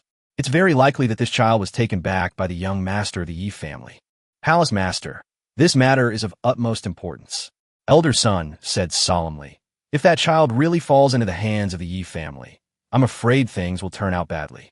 Lung Yuning hesitated, but this time, Shir happens to owe that young master of the Yi family a favor.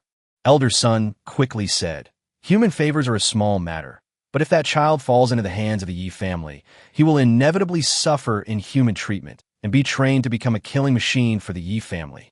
Just think about it. That's a demonized family. They have no bottom line. They are cruel and bloodthirsty. They are capable of anything. A child with the talent of nurturing life spirit, in a place like the Yi family, who knows what kind of torture would be inflicted upon him. Turning her into a killing machine is probably lucky. Those demonized people might want to use soul-stealing techniques to directly seize her bloodline and life.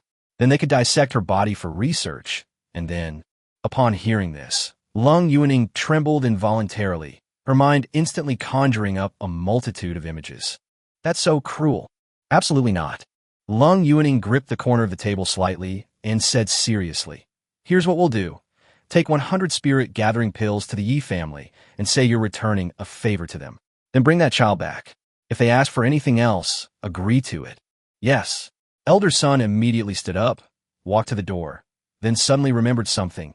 "By the way, what if the Yi family refuses to release them?" Lung Yuaning said calmly, "As long as the exchange conditions are sufficient and the benefits are satisfactory enough, they will definitely release the people." "Yes." Elder son turned to leave, but then suddenly remembered something. "But what if that child doesn't want to come back with me?" Lung Yuaning rolled her eyes at her. "Do you think that's possible?" Elder son scratched his head and said, "That's true." Then he turned to leave. Lung Yuaning, "Wait a moment." Elder son stopped for the third time, turned around and asked suspiciously, "Palace Master, what's wrong now?" "Fine, I'll go myself." Lung Yuaning suddenly remembered what Shi'er had said earlier. "Master, you haven't descended the mountain for far too long. You've been detached from the mortal world for far too long. This is no longer the era of the late emperor." Lung Yuaning gave a defiant snort. "I'm going to go and see what this mortal world has become. The demon tree is growing faster than expected. In just 2 days, it has grown from its original height of over 20 meters to over 100 meters. The canopy and trunk have emerged from the ground and soared into the clouds. Furthermore, the life energy emanating from the demon realm tree has completely transformed the entire Black Abyss secret realm, filling the entire demon realm with dark attribute spiritual energy, and countless kinds of ancient demon realm plants are blooming here one after another. On the trees with various colors and magical patterns. Some have even borne enormous demon fruits. Once these devil fruits ripen and fall to the ground, they will give birth to entirely new demonic creatures. Furthermore, the roots of the demon tree began to spread further afield, expanding the territory of the demon realm. Yi Jia, in the bedroom. Yiga sat on his bed in his room, closing his eyes and focusing on his cultivation. The demon tree and he were connected. As the demon tree grew and absorbed nutrients, he absorbed a portion of that energy. Therefore, in the past 2 days, Yi Ji's strength has increased at an astonishing speed. 4th level of the profound realm. 5th level of the profound realm. 6th level of the profound realm. 7th level of the profound realm. The main reason why the demon tree can develop so quickly in such a short time is one thing. Pay to win. The demon tree can devour everything in the world that possesses energy and transform it into its own nourishment. Therefore, Night Song can also actively feed the demon tree with energy-containing items. For example, Imperial gold coins. The gold in this other world isn't even entirely the same substance as the gold in Earth's world. The gold coins of the Qin Empire were made using gold with high-pressure energy, ensuring that each coin retained its value and thus became the universal currency of the world.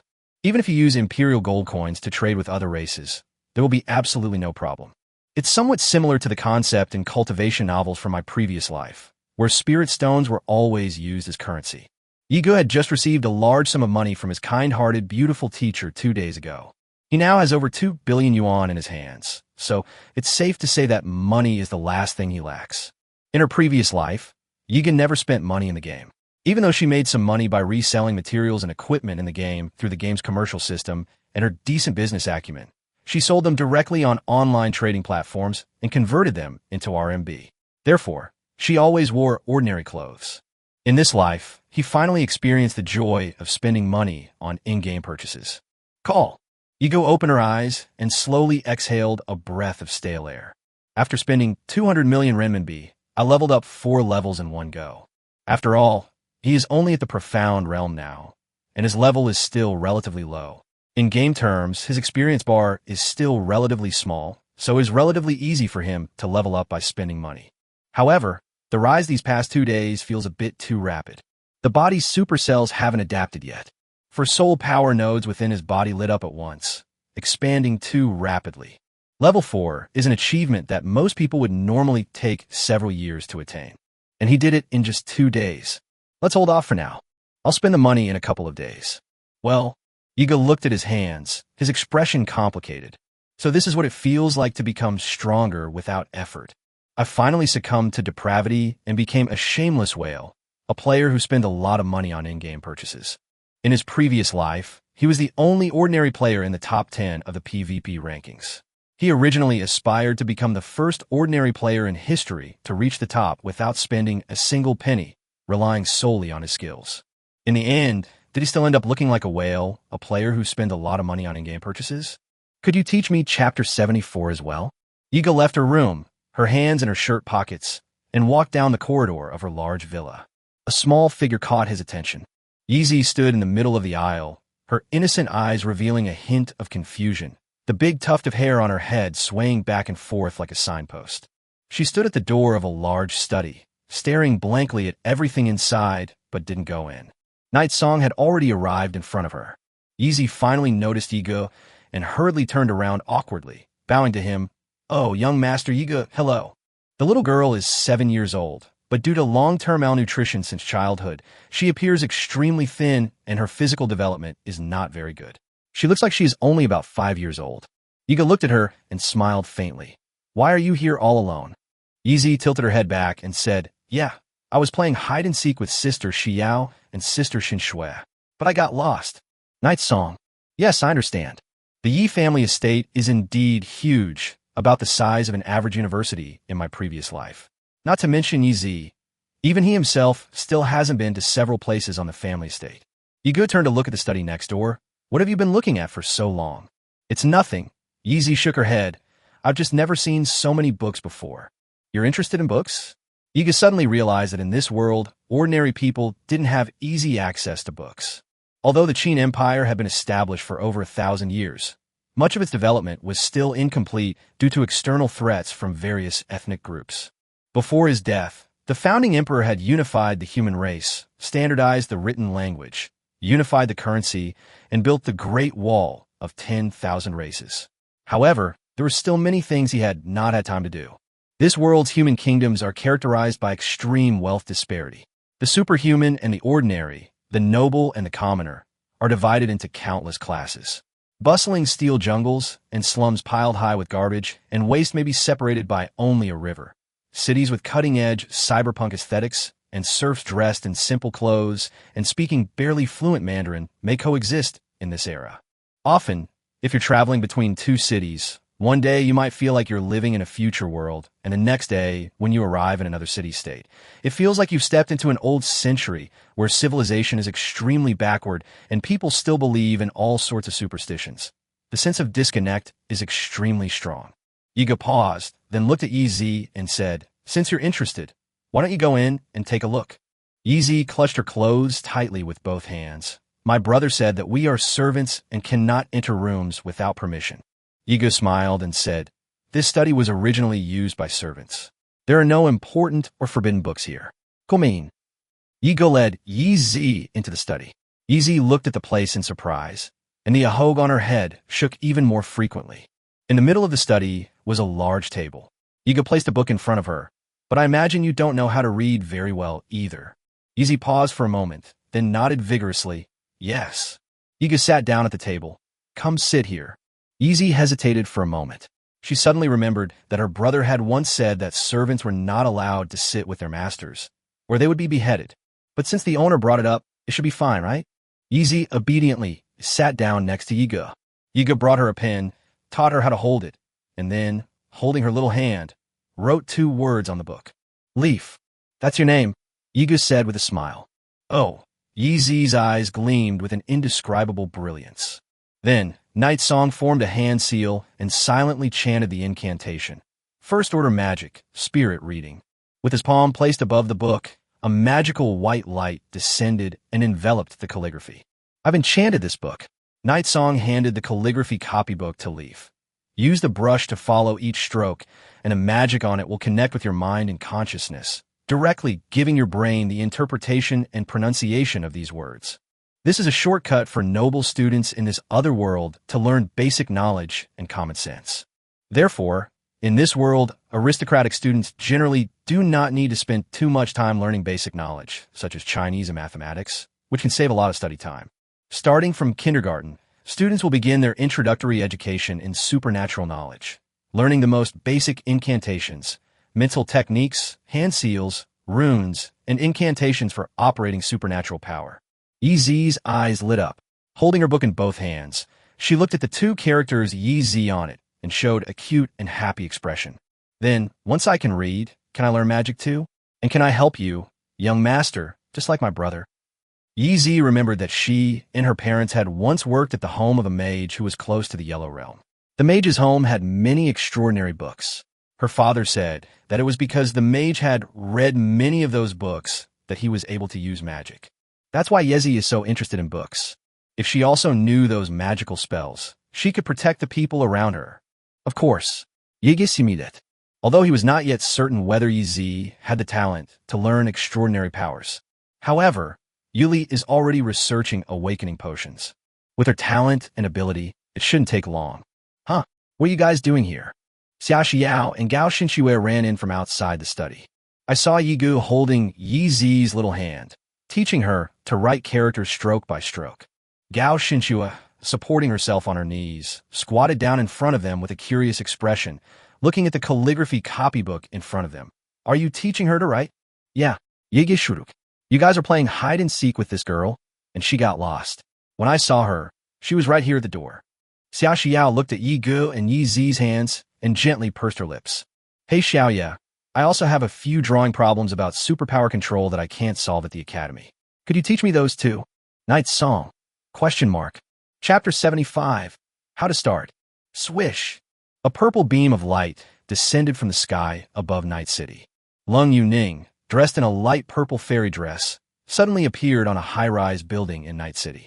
Lung Yuning gazed into the distance with her cool eyes, looking down at the small city that had fallen into the night.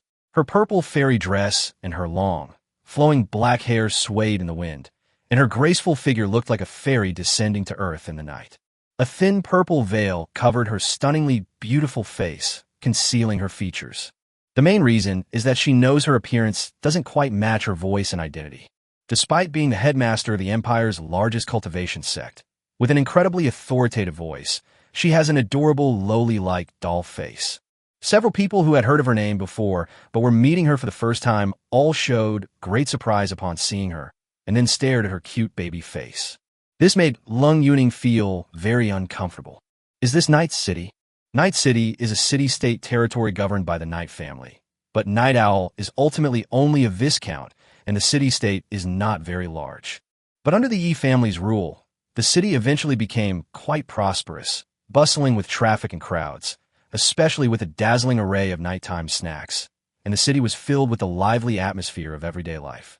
I never imagined that in just a few hundred years since I last ascended the mountain, the cities of this world have changed so drastically.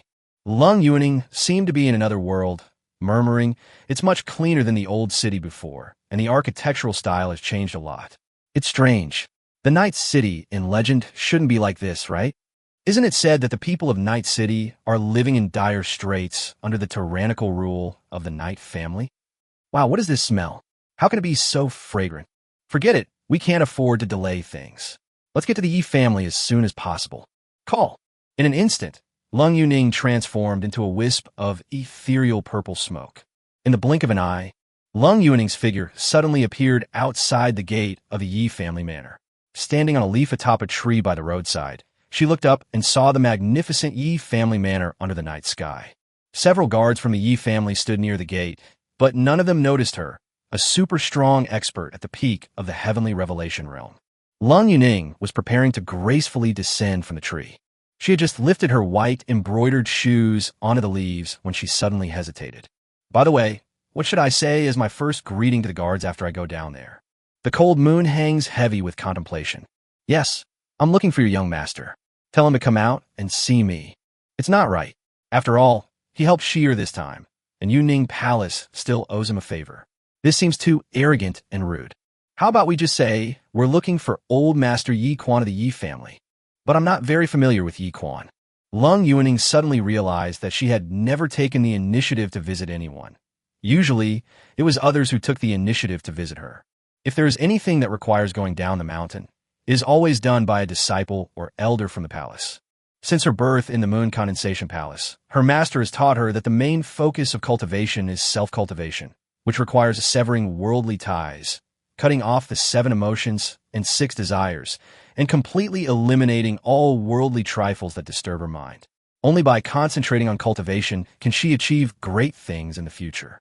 Therefore, for over 1,000 years, except for the Great War between humans and the Dark Races 1,000 years ago, when she led the disciples of Moon Condensation Palace to the battlefield of all races to assist, she almost never descended the mountain. So, her experience in interpersonal communication is practically zero. It's just like a socially anxious person who's too embarrassed to ask someone for directions on the street. Lung Yuning looked troubled. Oh no, if I had known, I would have brought Elder Sun along. Should we go back again and bring another disciple with us? No way. If my disciples knew that their master couldn't even communicate with people in the most basic way, where would they put their dignity as her? If word gets out, won't Yuning Palace become a laughingstock? Especially that bastard Lan Mi. He'll definitely call again on video and laugh at her mercilessly. Lung Yuning took a deep breath. He slowly exhaled. Don't rush. Isn't it just a visit to the Yi family? It's no big deal. Is it any more difficult than cultivating to the heavenly revelation realm? Lung Yuning gazed at the Yi family's gate in the distance, her eyes gradually hardening. Let me think this over for a bit. And so, under the cover of darkness, Lung Yuning stood atop the tree in the cold wind, hesitating and pondering her next move at the Yi family's gate all night long. Yi's house, study, bathed in warm-toned light in the study. Yigu, Xia Xiao, Gao Xinxiwe, and Yi Zi, the 4 little ones, sat around the table in the study, each with a thick book in front of them. A crow stood on the top of the bookshelf, preening its black feathers from time to time. A small white cat with 2 fluffy, snow-striped tails lay lazily on the desk next to it, occasionally letting out a long yawn. The whole scene looks quite heartwarming. Yigu sat, facing Xia Xiao, quietly reading a book while supervising her studies and homework. Xia Xiao would occasionally glance at Yigu, muttering under her breath in frustration. You didn't teach Yi Zi to write like this just now. Yigu looked up blankly, huh? Xia Xiao, that's exactly what you were doing just now. Night song. That's because Yi Zi has never held a pen before. Xia Xiao. Xia Xiao took a breath of air, her cheeks puffed out. I have absolutely no motivation to study like this. Yigu smiled and asked, why? Is there any difference in this teaching method? Xia Xiao, I hate you. Under the table, the girl's foot, clad in white stockings, suddenly kicked him. I don't want to write anymore. Let's play some games. Xia Xiao jumped down from the high chair, went to Yi Ji's side, and shook his shoulders. Yigu, stop researching your superpowers and come play some games with me. Yigu closed the book in front of him, smiled, and looked at her. What do you want to play? Xia Xiao's eyes darted around, and she murmured for a while. For example, riding a big horse. Night song. Yigu raised her hand and tapped her little head, looking speechless. You're already 10 years old. Why do you still think about playing such childish games? Xia Xiao rubbed her head, feeling wronged. It's all because you never played with me when we were little, leaving a regret. Yigu shook his head helplessly. Not now, maybe later. Later. Xia Xiao tilted her head. How much later? Night song. Let's talk about it 8 years from now. Xia Xiao wrinkled her nose and said angrily, 8 years is too long. I think you're just trying to fool me. You'll definitely think I'm childish in 8 years and won't want to play with me anymore. No, y promija. Okay, let's pinky swear. You can't complain no matter how many times I ride it. Xia Xiao held up a little finger, pouting as she stared at Yigu. Night song. Chapter 76, Entrapment. Moon Palace. Elder Sun arrived at the palace master's palace early in the morning and saw 2 maids sweeping fallen leaves in the courtyard. Upon seeing Elder Sun, the 2 maids quickly bowed and greeted him. Elder Sunday. Elder Sun nodded slightly, then asked, Has the palace master woken up? A maidservant bowed and said, The palace mistress is traveling and has not yet returned. Elder Sun was taken aback. A whole day and night have passed. and they still haven't returned? Strange, with the palace master's stamina. 20 round trips should have been enough, so why did it take so long? These 2 days were the weekend, and there were no classes at the academy, so Xia Xiao stayed at the Yi family's house that night and slept in the same bed with Gao Xinxue. Morning. Yi Gu arrived at Gao Xinxue's room and heard 2 girls playing and splashing in the bathroom while taking a shower. Knock, knock, knock. Yi Gu raised her hand and knocked on the door, saying helplessly, "Didn't we say we were going to the magic amusement park together at 9 o'clock this morning? It's 10 o'clock now, and you guys still aren't ready?" The noise in the restroom subsided. Then Xia Xiao's voice came through. Hurry up, Xiao Yi, wait a minute." Yi Gu had no choice but to sit down on the sofa in the room and randomly pick a book to read. At that moment, a sudden, inconspicuous shadow slowly moved across the ground. The shadow seemed to appear alone on the ground, with no other objects around it, just as if you didn't see the person but saw a shadow walking on the ground. Yi Gu glanced at it and asked casually, "What's wrong?" The next moment, Zero's figure slowly emerged from the shadows, as if he were slowly rising from a dark swamp.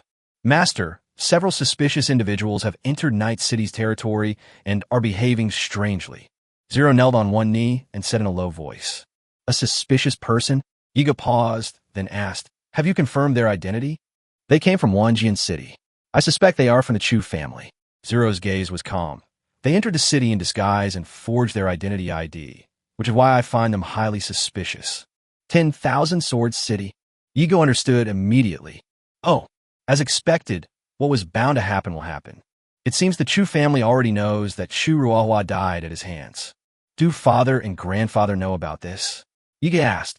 "I think they definitely know," Zero replied. "They also have many elite reconnaissance units under their command." "That's fine then." Yi Gu nodded. "These people are acting strangely, and ever since we started watching them, they've been lingering around the Yi family's place, clearly with some ulterior motive," Zero said. Yi Gu said calmly, "Oh, their intentions aren't anything mysterious. They're after me because I killed Chu Ruohua, the son of the Lord of 10,000 Sword City." Zero showed a slight look of surprise.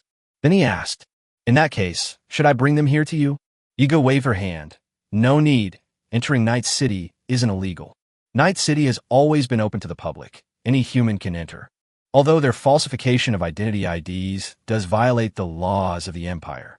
However, even if they were arrested for such a trivial matter and handed over to the Imperial law enforcement officers, given the Chu family's connections in the Imperial court, they would all be released within 2 or 3 days. It's meaningless. There are only 2 possibilities for the arrival of the Chu family in Night City. First, he came to the Yi family to demand an explanation for Chu Ruohua's death. However, they had no evidence. When Chu Ruohua was killed, there were only the 2 of them, with at most Lan Mi, who used her magic to check the situation inside the secret realm. If Lan Mi wanted to betray him, she certainly wouldn't have taken him in as her personal student, much less spent 2 billion to buy him top-grade spirit-gathering pills. The second possibility is that they want to play dirty tricks.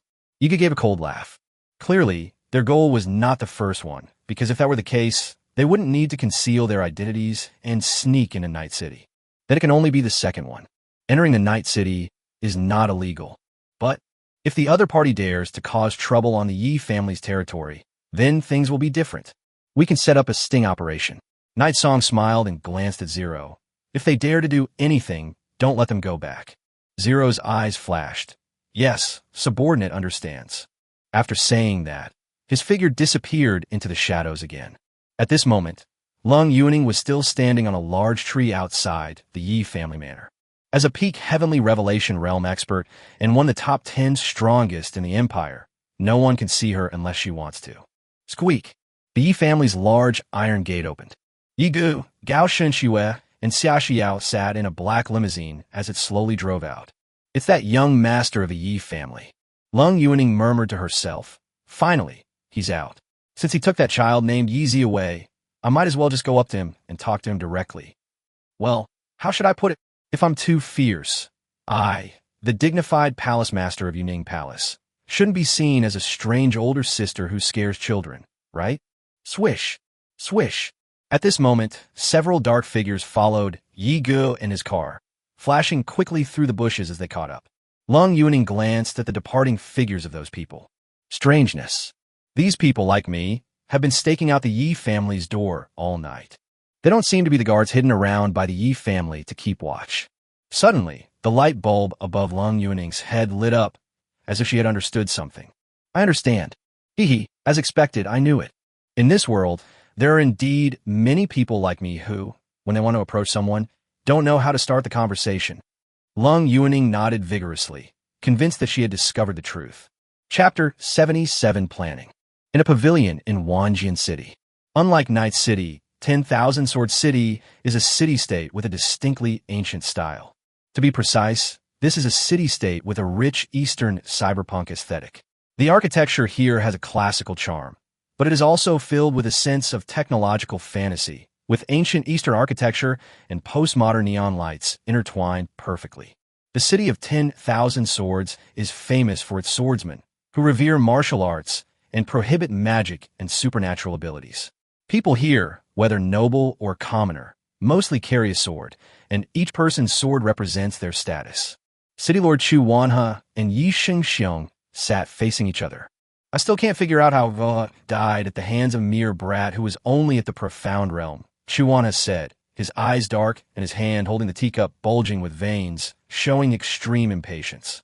When Yi Xingxiong arrived in Wanjian City and found Chu Wanhe, the entire Chu family was almost driven mad with anger because of Chu Ruohua's death. This played right into his hands, which was exactly what he wanted to provoke.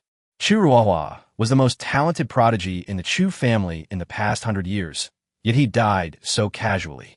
Moreover, the Southern Border War Academy refused to give any specific explanation, only saying that Chu Ruohua died in the secret realm during the assessment. The Chu family was naturally furious. It wasn't until Yi Xingxiong arrived that Chu Wanhe finally understood why the War Academy refused to give an explanation. Because the murderer actually became the personal disciple of Lan Mi, the most powerful magician of the human race. Chu Wanhe was furious and immediately sent people to investigate Yi Ji's information. With only a double S-level learning ability and being a little demon with demonic bloodline, how did she become the personal disciple of Grand Mage Lan Mi? Was that headmaster blind?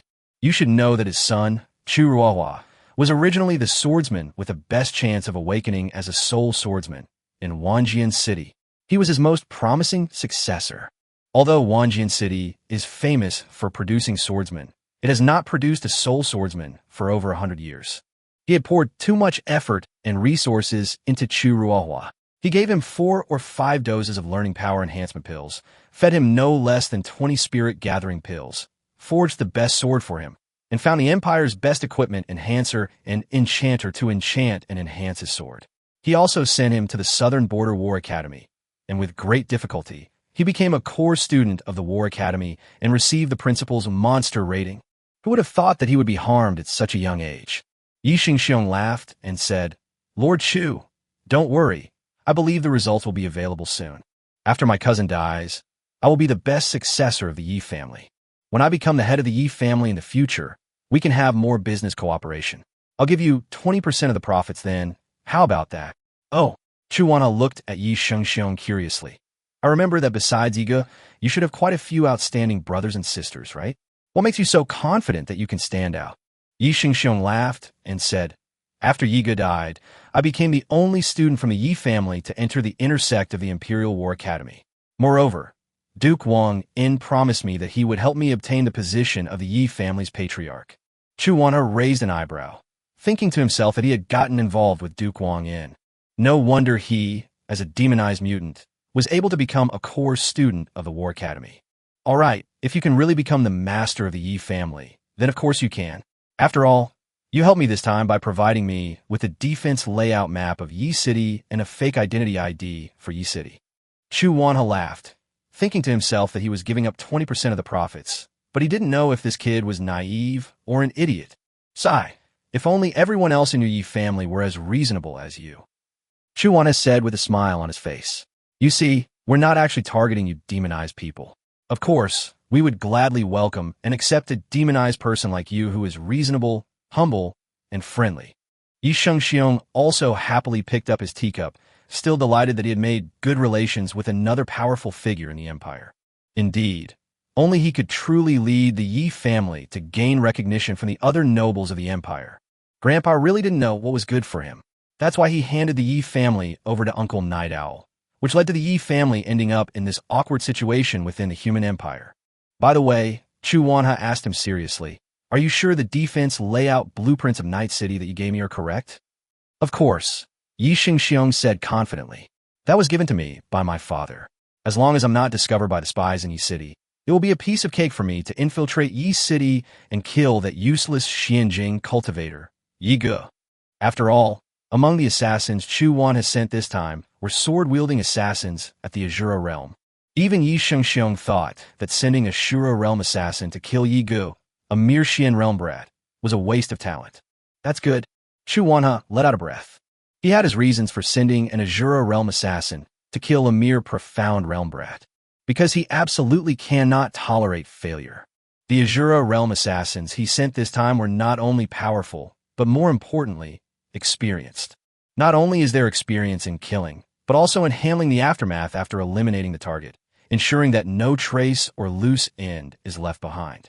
Chu Wanha was well aware of the consequences if the assassination attempt failed or left any loose ends. That was the Yi family's insane revenge. That family is a group of war-crazed madmen who are feared even by the dark races. Chu Wanha didn't want to be targeted by such a group of lunatics. The blueprint that Yi Shengxiong gave him was definitely genuine. Unfortunately, what Chu Wanha and Yi Shengxiong didn't know was Yi Ji's father, Yi Xiao, has updated the layout of the sentry posts in Yi City more than 3 times since the first day he officially became the head of the Yi family. These undercover agents of the Night family are like an all-pervasive net, covering every corner of the bustling Night City. Below the heavenly revelation realm, no outsider can escape their surveillance, unless the Yi family deliberately let them in. Night City. Those kids seem to be going to the magic amusement park. A man shrouded in a black cloak, with bandages wrapped around his face and a gloomy gaze, stood in the bushes, staring at Night Song and his companion's car as it slowly drove into the magic amusement park. I didn't expect that the little brat from the demonized family would go to such a childish place. Another assassin in black turned and asked, "Mr. Black Fong, shall we make our move at the amusement park?" "Of course." The bandaged, gloomy man slowly drew a gleaming short sword. This kind of place is perfect for creating chaos and carrying out assassinations. "Let's go and watch my signals later." "Yes." Swish, swish, swish. A dozen or so figures darted out from the roadside bushes. Then, Lung Yuning, dressed in a purple fairy dress, silently floated over, looking at the backs of the assassins with a puzzled expression. Strangeness. What exactly are these people here for? He doesn't seem like someone with social anxiety. Chapter 78, You've struck gold again? Inside the magic amusement park. "Boss, how much is this?" Night Song pointed to a magical staff with special abilities on the stall shelf. The stall owner chuckled and rubbed his hands together. "This is 300 coins, but if young Master Yi wants it, 200 coins will suffice." Night Song took the staff, weighed it in her hand, nodded in satisfaction, and paid for it. "Give." Night Song handed the magical staff to Leaf.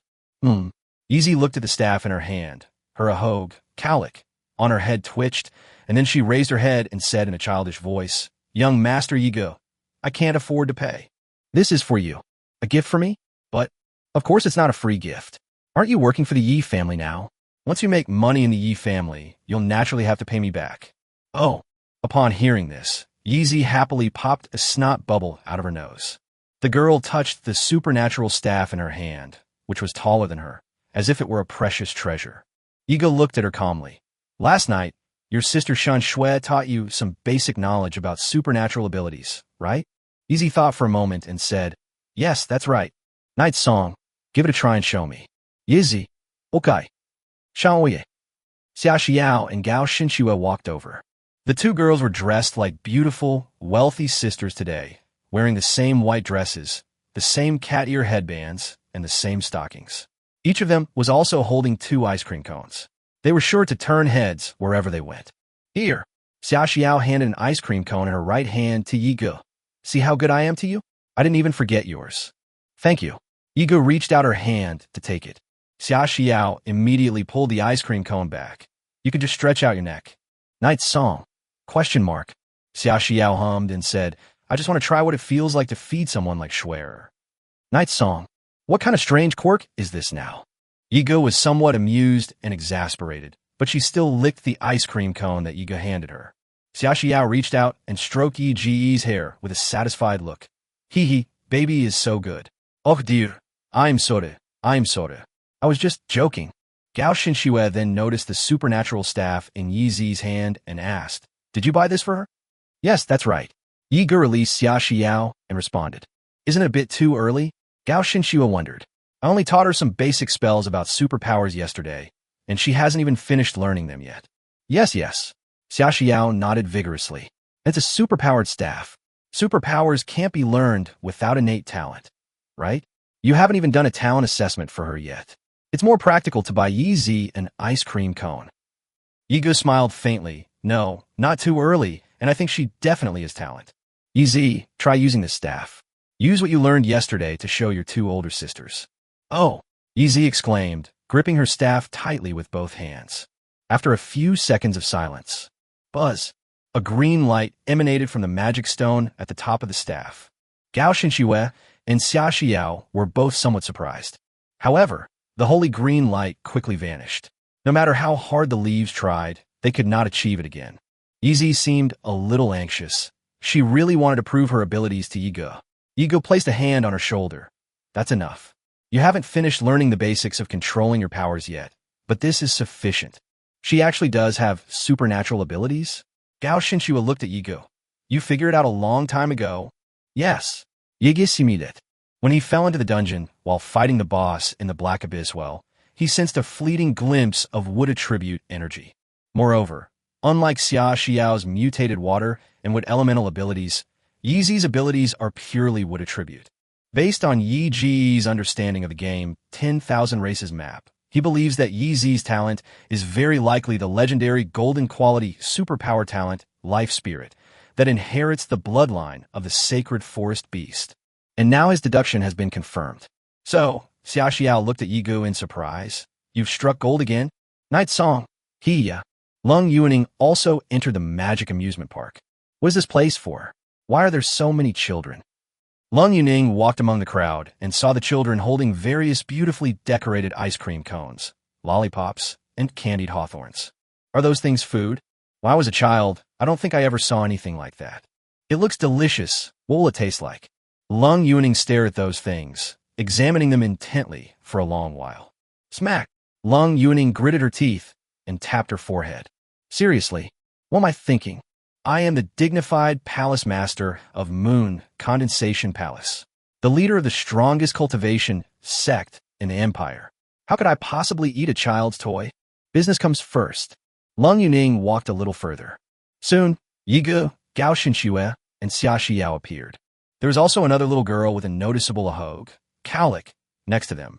A beam of green holy light flashed from the little girl's staff. Lung Yuning's gaze changed. Life is bathed in spirit. As expected, Elder Sun was right. The superpowers inherited from the ancient forest beasts have actually reappeared in the world. So that thin little girl is Yi Zi? Boom! At that moment, a sudden loud bang was heard. The giant magic Ferris wheel, not far away, suddenly exploded for some unknown reason and collapsed with a roar. Yigu, Gao Xinxue, Xia Xiao, and Yi Zi were right below the Ferris wheel. Lung Yu's pupils immediately contracted. What happened? Swish, swish, swish. The dozen or so assassins reappeared, weaving quickly through the crowd in the amusement park. Murderous look. Lung Yuning narrowed her eyes. Could these people be? Help! When the people in the amusement park saw the giant Ferris wheel collapse, they panicked and fled for their lives. A huge black shadow covered the four little ones. Yigu, Gao Xinxue, Xia Xiao, and Yi Zi. Yigu looked up and saw the giant Ferris wheel collapsing right in front of him. However, Yi Ji's expression remained completely calm, and his eyes did not change at all. Xiao. Okay, I know. Xia Xiao also appeared very calm, and clasped her hands together with a slap. Even though he is essentially a 10-year-old child who should be childish and playful, his mental fortitude as a core student of the War Academy immediately comes into play when something happens. Xia Xiao. First tier ability barrier condensation. Chapter 79, I think I understand. Black Fong has always believed that the moment of a killer's hunt is an art. It's like the Grim Reaper's hand slowly caressing the face of his prey. Seeing the prey's panic, fear, and helplessness in the face of death is the most artistic scene in his eyes. After seeing Night Song and the others enter the magic amusement park, Black Fong immediately observed the surrounding terrain and then planned a series of assassinations. Chu Wanha had repeatedly emphasized that this assassination must be carried out cleanly. No loose ends could be left. If you get caught, you must commit suicide immediately. Because Chu Wanha didn't want to be retaliated against by those lunatics from the Yi family, it's best to design it as a tragic accident. Black Fong thought it was far too simple. His greatest skill was creating the art of surprise. Murder in person? That's something only a low-level assassin with no artistry would do. First tier, supernatural ability barrier. Xia Xiao uses her supernatural abilities. An invisible barrier appeared above Yi Ge and the others. The timid Yi Zi gasped in fright, clinging tightly to Yi Ge beside her and closing her eyes in fear. Yi Ge gazed silently at the collapsed Ferris wheel. The enormous magical Ferris wheel, which had been tilting and collapsing with a deafening roar, suddenly stopped above their heads after crashing through the colorless barrier. Crackling, the entire giant Ferris wheel began to harden and harden little by little, sprouting fresh, tender green branches and leaves, gradually transforming into a huge, round tree. But Yi Ge knew that this was not the end. This is just the prelude to the assassination. Really? Bang! Just before the magic Ferris wheel was about to be completely turned to wood, the magic stones suspended on the Ferris wheel suddenly exploded all at once. The magic stone is the power source of the magic Ferris wheel, and it's also the source of the magical effects that this entertainment project can perform for tourists, even without a magician. These stones generally have very stable energy, and as long as they are installed properly, there is absolutely no possibility of any unexpected situations. However, it suddenly exploded today. The exploding magic stone created a large amount of explosive crystalline dust, which scattered in the air and fell like snow. Black Fong, who was hiding in the distance, then gave a signal to the other assassins lying in ambush all around. Upon seeing this, the assassins immediately understood what he meant. He raised his hand and fired several silver threads from his sleeve. Whoosh! Whoosh whoosh! Silver threads shot out from all directions in the shadows. Yi Ge looked down and felt that her body and feet were temporarily unable to move, as if she were bound by some kind of invisible thread. And the crystals from the exploding magic stones were already raining down from above. Wow, they really have a lot of tricks up their sleeves. Yi Ge simulate secretly. Use silver threads to control his movements. He was currently unable to move. If those magic crystals were to fall and burn him alive, and then the assassins retracted the silver threads, it would appear as if it were an accidental death. Upon investigation, it was impossible to explain why Yi Ge, a cultivator at the Xian realm, couldn't even escape the dust. Because these silver threads will not leave any trace. Goodness, that's really flashy. How many episodes of Detective Conan have these assassins watched? Yi Ge raised his hand and waved. With the sharp cawing of crows, an eerie black mist surged forth, enveloping him and Gao Xinxue and the others around him. The crystal dust of the magic energy stone fell with a whoosh, forming a sea of fire. The next moment, Yi Ge and the others appeared in another place more than 20 meters away, along with the black mist. Black Fong's pupils contracted. What kind of ability is this? I never expected this kid to have such a life-saving skill. Black Fong's eyes turned cold. Forget it, we can't create any accidents. Let's not waste time. Let's just kill him while things are chaotic in the amusement park. Then retreat immediately. He said this fiercely into his Bluetooth headset. Yes. Upon hearing the order, the assassins lying in ambush all around simultaneously appeared from all directions. 18 assassins at the Thousand Soul Realm, each wielding a different kind of short sword, charged toward Yi Ge simultaneously. All of this happened extremely quickly. In the blink of an eye, they were right in front of them. Yi Ge maintained a calm and composed expression. Gao Xinxue, Xia Xiao, Yi Zi, and the others standing nearby didn't even have time to react. They had just been brought here by Night Song's black mist and hadn't even figured out what was going on when a dozen sharp, gleaming short swords appeared in front of them. At this moment, a man with a cold and gloomy appearance suddenly appeared out of nowhere and stood in front of the dozen or so assassins. With a wave of his hand, he controlled the surrounding shadows, enveloping the assassins. Ah! Hey! A series of screams suddenly rang out. These assassins didn't even see how Zero made his move before several of them instantly lost their lives. At the same time, the other shadow assassins also appeared one by one. As if they had laid an encirclement from the very beginning, they began to hunt down these assassins. They had no intention of letting any of them escape. Black Fong's heart skipped a beat. Zero's image was reflected in his pupils. This person is actually also at the Azura realm. The other shadow assassins are all at least experts at the myriad manifestations realm. Black Fong's heart sank to the bottom. He did so without any hesitation. Immediately retreat. As an assassin, it is of course very important to observe the situation at the scene of the assassination and then make a judgment and choice immediately. When it's time to evacuate, we must do so without hesitation. Unexpectedly, this young master of the Yi family has a Shura realm expert by his side, as well as so many assassins secretly protecting him. And the way that Yi family brat acted, and the way those assassins acted, made it seem as if they had already discovered them and were deliberately lying in wait for them to make their move. Was their whereabouts exposed the moment they entered the city? Could it be that the spy deployment blueprints Yi Xingxiong gave us were fake? Black Fong cursed under his breath. But at times like this, nothing you say will make a difference. This mission was undoubtedly a failure. The only thing we can do now is to get out of there as quickly as possible and avoid getting caught. Black Fong's extraordinary profession is assassin, a branch of the martial arts profession and the fastest profession among all human professions. So under normal circumstances, as long as the opponent is not a powerful figure in the heavenly revelation realm, escaping and saving one's life is definitely not a problem. Even that Azura realm assassin from before would never be able to catch up with him. Swish! A beautiful woman dressed in a purple fairy dress suddenly appeared and landed in front of him, blocking his way. Black Fong. Daily realm awakening? I think I understand now. Lung Yuning looked at He Liao with a serious expression. So you're not socially awkward. You're assassins who want to kill that young master of the Yi family, right?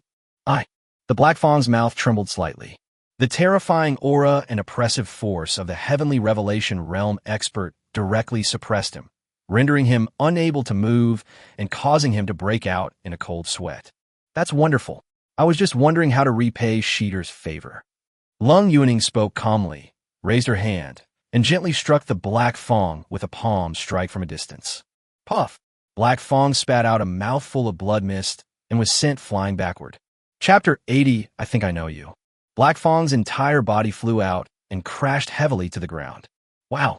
Black Fong fell to the ground and spat out a mouthful of blood. This is absolutely unbelievable. Where did this expert at the heavenly revelation realm come from?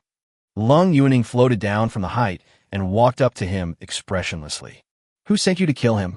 Lung Yuning stared at him and asked. Black Fong did not respond, but instead gave a pale smile. Hee, I never thought I'd fail a mission. If the assassin mission fails, there's only one ending. That means you must commit suicide immediately. Lung Yuning seemed to see through his intentions. Her beautiful eyebrows furrowed slightly, and she immediately raised her hand and grabbed his chin with her 5 fingers. Snap! In an instant, his jaw was crushed. In this way, he would be unable to bite down on the poison sac in his mouth to commit suicide. Black Fong, however, paid it no heed. It's useless. He not only hid a poison sac in his mouth, but also sealed a special toxin within his body's meridians. If the mission fails, he can use specific martial arts techniques to rapidly circulate the toxins throughout his body. Black Fong smiled inwardly, closed his eyes, and prepared to use his internal energy to commit suicide. However, he soon discovered that his soul power was unable to circulate. What happened? Black Fong paused for a moment. He opened his eyes and found himself enveloped by a strange black mist that seemed to have appeared out of nowhere. And the black mist slowly seeped into his body. What's this? Black Fong was surprised. Yigo was standing not far away at that moment. He raised one hand and unleashed the power of the Calamity Spirit. Skill Doomsday Curse. Effect. For a certain period of time, inflicts the special effects of silence, confusion, vulnerability, and dark burn. The target will enter a state of magic incapacitation, unable to use any skills, and unable to trigger health and mana regeneration. All positive buff effects are nullified. All damage taken is increased by 50, Mental energy is reduced by 500, and health is continuously lost at 300 points per second. The duration of this skill depends on the strength of the opponent. This move can put the target into a magic suppressing state, which means sealing all the meridians and soul power nodes in the body, preventing the soul power from functioning normally. The last time Ego caught that spy outside the Yi family, he made him activate the toxins in his body by circulating his cultivation technique, and then he committed suicide. So this time, he certainly wouldn't give the other party any chance to commit suicide. How is that possible? Black Fong was drenched in cold sweat, but he refused to believe it and kept trying to circulate his soul power to activate the toxins in his body. However, no matter how hard he tried, the nodes in his soul power system were like a blocked blockage, preventing his soul power from condensing at all. Ego slowly walked up to him. All right, stop trying, it's useless. With your Azura realm strength, you should have been able to break free from the effects of the Doomsday Curse very quickly. Unfortunately, you were slapped by a peak Heavenly Enlightenment realm expert. Now, the health bar and other attributes should all be less than 5, so it's practically in a dying state. So, don't waste your energy struggling. Black Fong slowly raised his head and stared at him in astonishment. What kind of sorcery did this guy use? You should get some sleep first. We'll interrogate you slowly when we get back, and then we'll play with you again. As Ego spoke, he revealed a wicked smile and actually pulled out a brick from behind his back. She raised her hand and slapped him on the head. Well, Black Fong's vision went black, and he gradually lost consciousness. He was knocked unconscious by a brick. This is a truly shameful disgrace. Looking at the unconscious Black Fong, Ego casually tossed the brick aside. Not long afterward, Zero, along with the other shadow assassins, bound all the assassins and brought them before Night Song. Owner. Zero approached Night Song and said softly, "Several people committed suicide. We couldn't stop them." Yiga nodded slightly, her hands behind her back. Just now, while the shadow assassins were subduing those killers, Night Song also took the opportunity to cast a Doomsday Curse on some of them. However, the casting speed of the Doomsday Curse is not fast, so there will definitely be a few that slip through the net. It's all right, that's enough. Night Song gestured with her chin towards the Black Fong on the ground. Their leader has been caught, and that guy definitely knows more. Pack them up and take them back to the Yi family. I'll interrogate them myself then. Zero, yes. Yiga then asked, by the way, were any of the visitors at the amusement park injured? Zero replied calmly, yes, 19 people were slightly injured. No one was seriously injured and no one died. Because you just instructed that the safety of the civilians in Night City within the park must be guaranteed, we dispatched several shadows to protect those civilians, and no serious harm was caused. Yiga nodded gently. That's good. It's all right, you can go now. Zero, yes. After saying that, Zero and the other shadow assassins, along with Black Fong and the other subdued killers, slowly sank into the shadows beneath their feet and disappeared. Lung Yuning looked at Yi Ge with some surprise. Her expression complicated. I didn't expect you to care about the safety of civilians? In his mind, shouldn't demonized mutants all be cold-blooded and ruthless? It's good enough if they don't dominate a region or act arrogantly. Why would they care about the safety of the people? Yi Ge gave her a strange look. They are all citizens of Night City, and my father is their city lord. It would be strange if I didn't care about them, wouldn't it? Ling Yue Ning. Come to think of it, I think I know you. Yi Ge looked Lung Yuning up and down with innocent eyes, as if she had suddenly remembered. Right? You're the Anne of Yuning Palace who video chatted with my teacher in the school office that day? Ling Yue Ning. Chapter 81. You really are so innocent and naive. What did you call me? Lung Yuning was furious. Who is Auntie? Yi Ge was taken aback. Huh? But my teacher said you're over 1,000 years older than me. So Grandma Yuning. Ling Yue Ning. She was momentarily speechless. Hateful. It's that bastard Lami again. Snort. Lung Yuning turned to the side and gave a light hum without any expression. However, she couldn't help but glance at him a few more times out of the corner of her eye, carefully examining the boy in front of her. With clear and bright eyes, fair complexion, and handsome features, he looked like a young boy who had stepped out of a painting. I never expected a little boy to grow up to be so handsome, even rivaling Shier's appearance when she was a child. Could it be that Lami took this boy as her apprentice because he's good-looking? Just kidding. Please don't take offense, Palace Master. Yi Ge smiled faintly, then put away her childish smile and put her hands behind her back like a little adult. But I'm very curious. Why is the cold Palace Master here? This. Lung Yuning was momentarily embarrassed. Of course, she couldn't possibly admit that she had stood at the gate of the Yi family all night. She turned her head and said expressionlessly, "I just happened to be passing by." "Just passing by?" "Yes, I just arrived in Night City and originally intended to visit your Night family." Lung Yuning said calmly, "You helped Sheer a bit during this assessment, so this is my way of repaying your favor." "Favors?" Yiga looked around. "Where are they?" Lung Yuning frowned. "If I hadn't been here, that assassin leader would have surely escaped by now, wouldn't he? How about we repay your favor?" Yiga smiled faintly. "These assassins were discovered by my men as soon as they infiltrated Night City yesterday. How could I possibly let them escape?" In fact, he had already had the Shadow Force set up a triple encirclement around the entire area near the amusement park. Even if that Black Fong had just escaped, there were still 2 more encirclements waiting for him. In short, there was absolutely no way he could leave Night City alive. Lung Yuning asked in surprise, "So you already knew about these assassins before they were lying in ambush at your Yi family's gate last night?" "Yes, we were just conducting a sting operation." Lung Yuning fell silent.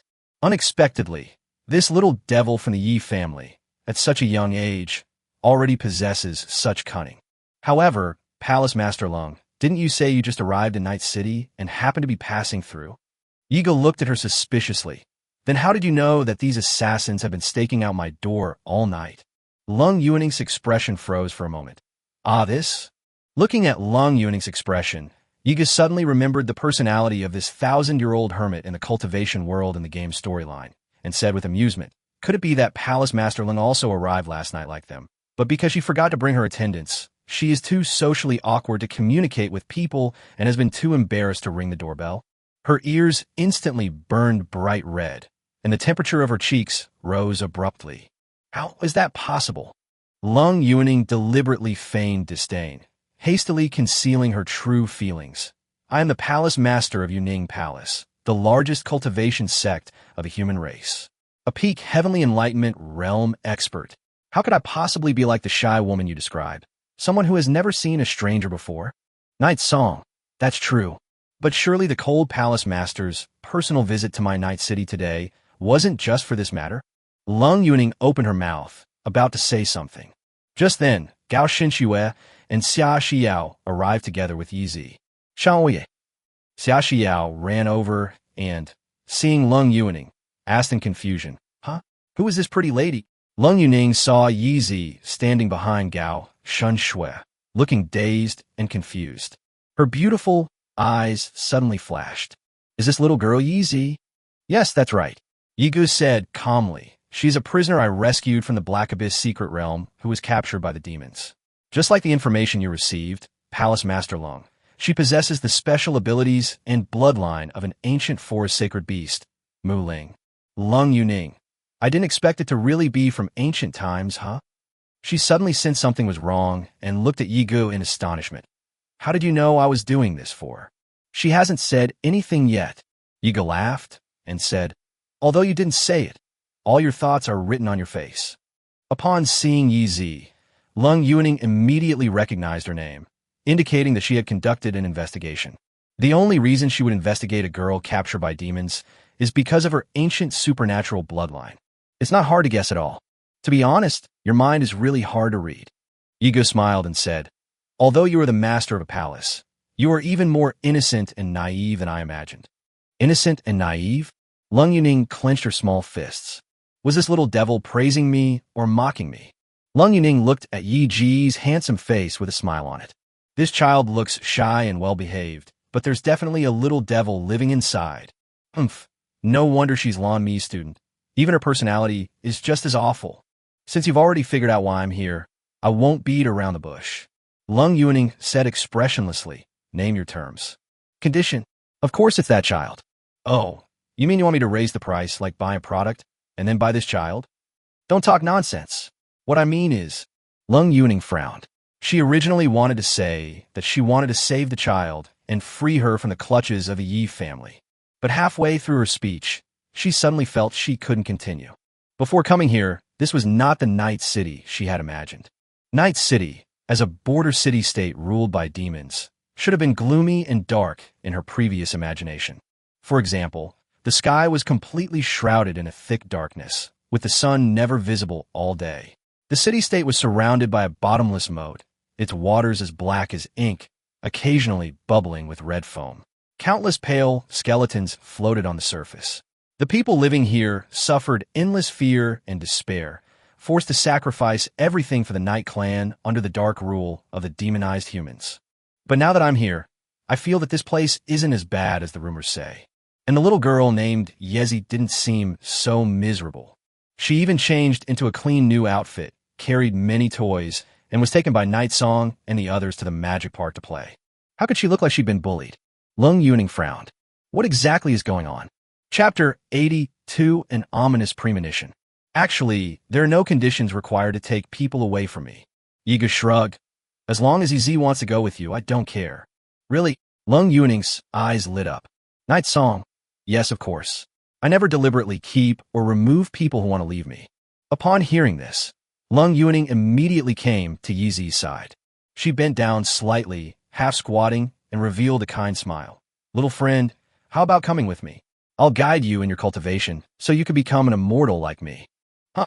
Yizi's blank expression froze for a moment. Then she shook her head violently. No.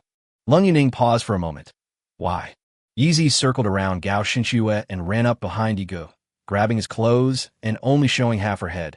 I'm already young master Yi Ji's servant. Lung Yuning's expression was complicated. If you follow me to cultivate immortality and become a righteous immortal who is respected by all and can turn the world upside down with a wave of his hand, wouldn't that be better than being a servant? Yizi shook her head vigorously like a rattle drum. I don't want to be admired, and I don't want to manipulate events. I'm going to help young master Yiga do great things in the future. That's why I can't go with you. The little girl gripped Yi Ji's clothes even tighter. Lung Yu's expression was complex. If Yi Zi hadn't been standing right in front of her, she would have thought that Yi Zi's mind had been controlled by Yi Ji's dark illusion magic. But the little girl's eyes were clear and innocent. She didn't seem to be under the control of an illusion at all. Could it be that the little girl is too young to distinguish between cultivators and servants? Yigu smiled. Palace Mistress Lung, Yi Zi has already made her choice. Leng Yue Ning Siket softly. All right, since that's the case, I won't insist. Keep this safe, consider it a gift from me. Lung Yuning gave Yi Zi a green jade pendant. Oh, Yi Zi said blankly, reaching out her hands to take the jade. Lung Yuning then turned to look at Yigu. She raised her hand and waved it, and a ball of light slowly floated out. These are 100 spirit gathering pills. Consider it a thank you gift for helping Shi'er in the secret realm dungeon. Thank you. Yigu waved his hand without any hesitation and put the ball of light into his system inventory. Then, with a serious expression, he said, Don't worry, Palace Master Lung. Now that I've accepted your gift, I certainly won't easily reveal that you're a shy, socially awkward person who's too shy to even ring the doorbell. Leng Yue Ning. Don't talk nonsense. I'm not socially anxious at all. Yigu nodded seriously. Yes, I believe it. Leng Yue Ning. The sun slowly sank below the distant horizon. The crimson sunset spread across the entire sky from the west, as vivid as blood. Above the tea house in Wanjin City, Chu Wanhe and Yi Shengxiong had been sitting here all day. Black Fong had already sent them a message in the morning. Yigu, Gao Xinxue, Xia Xiao, and an unknown little girl went to a magical amusement park together. Black Fong has already arranged for other assassins to set up multiple assassination plots at the scene and is ready to take action against him. Chu Wanhe was initially very happy when he heard the news. A magical amusement park? It seems that the little brat from the Yi family is still just a child after all. Those crowded, bustling places are perfect for creating chaos, and then carrying out assassinations amidst the chaos. Chu Wanhe's biggest worry was that Yigu would stay in the Yi family and not come out until Monday, when the Yi family's butler would drive her to the War Academy in Asen City. In that case, Black Fong and his gang wouldn't have a chance to make a move.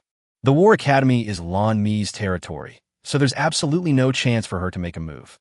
But now, it is undoubtedly a golden opportunity that has fallen from the sky. In Chu Wanhe's eyes, Yigu is already a dead man. After all, Black Fong is a killer at the Azura realm.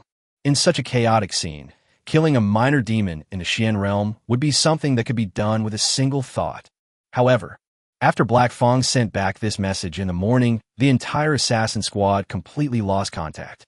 No further news came back. Chu Wan knew very well that if He Liao succeeded, he would definitely send him a message as soon as possible. In this situation, there's only one possibility. That means Black Fang's assassination attempt failed. Not a single assassin from the entire squad sent a message back. This means that Black Fang and his men not only failed, but were completely wiped out. They all fell into the hands of the Yi family. Chu Wan's hands trembled slightly, and he accidentally cracked the white jade teacup in his hand. "Young Master Yi," Chu Wanha asked in a deep voice, "are you sure the map of the sentry deployment you provided is correct?" "I'm sure." Yi Shink froned. "He's been sitting here for so long. He must have already guessed the outcome." It seems that the assassin sent by Chu Wanha failed in his attempt to carry out the assassination. Chu Wanha took a deep breath. He tilted his head back, drank the tea in the cup in one gulp, and then slammed the cup down on the table. "It seems we don't need to wait any longer. Without a doubt, the mission has failed." Yi Shengxiong frowned. "Didn't you say that you sent assassins at the Azura realm? And with the help of more than a dozen assassins at the Thousand Soul realm, plus my map of the sentry deployment, how could you possibly fail to assassinate a mere brat at the Profound realm?" "How would I know?" Chu Wan's expression was somewhat gloomy. He was already being quite cautious and sent Mr. Black Fang to handle the situation personally. "I never expected such an accident to happen." The thought of losing more than a dozen subordinates at the Thousand Soul realm and one at the Azura realm filled him with immense heartache. Then Yi Shengxiong paused, then asked somewhat nervously, "Those assassins you sent out, they shouldn't betray us, right?" "No, not at all." Chu Wanha let out a deep breath and said, "Black Fang and the others are professional assassins. They all know very well that if the mission fails, they must commit suicide. Each of them has a special toxin hidden in their body. As long as they use specific martial arts techniques to circulate their energy, this toxin will quickly spread throughout their body and kill them within a few seconds."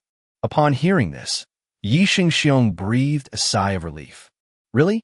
That's good." Chu Wanha feared retaliation from the Yi family, and Yi Shengxiong, as a member of the Yi family, was naturally even more aware of the Yi family's terrifying nature. If Grandpa finds out about this, it's no joke.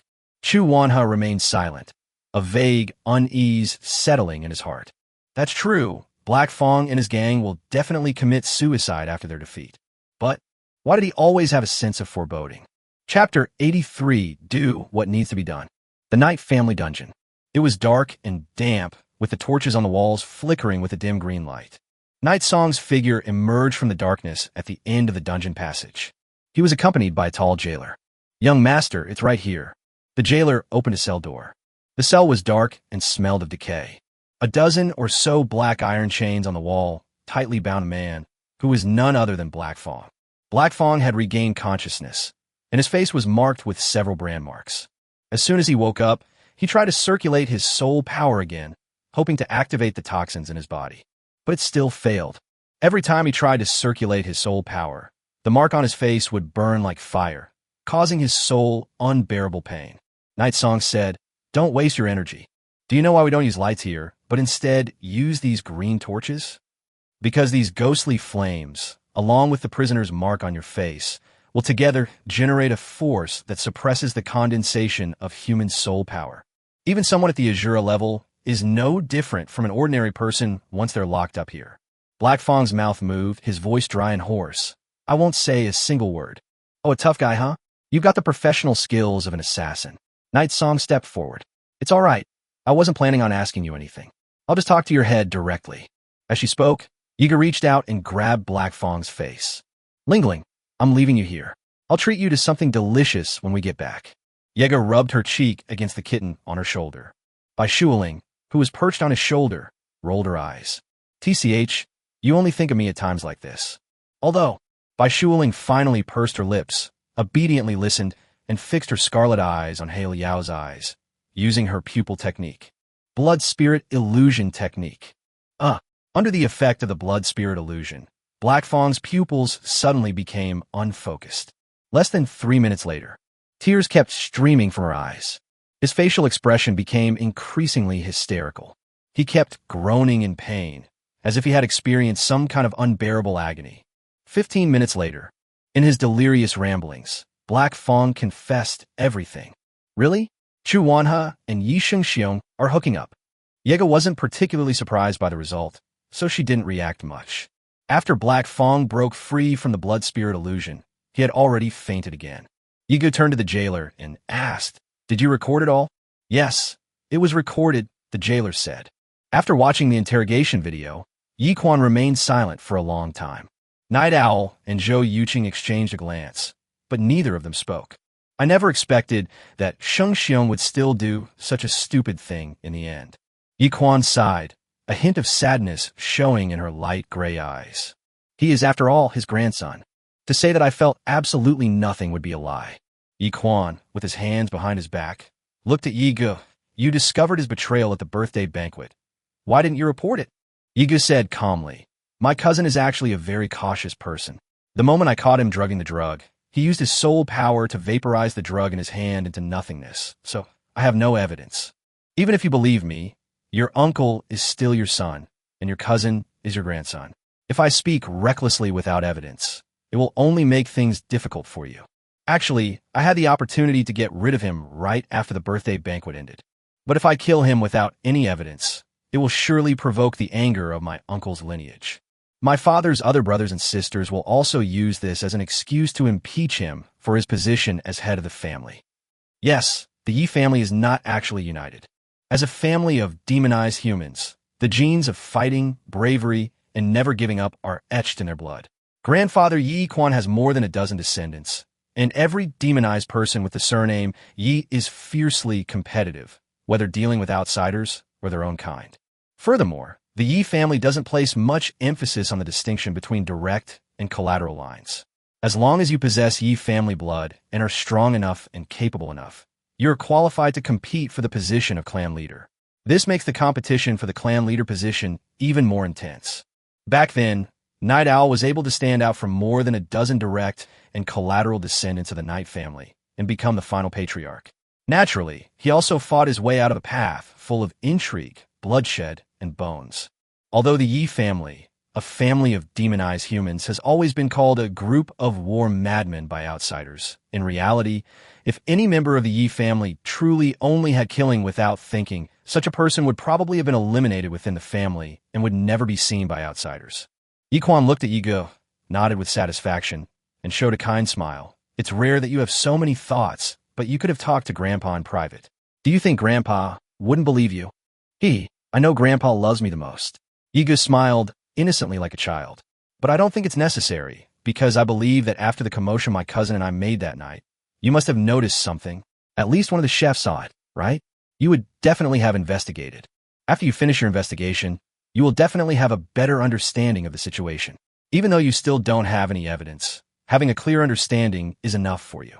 Yi Quan gazed at Yi Gu and remained silent for a long while. The younger generation is truly formidable. Yi Quan silently said this to himself.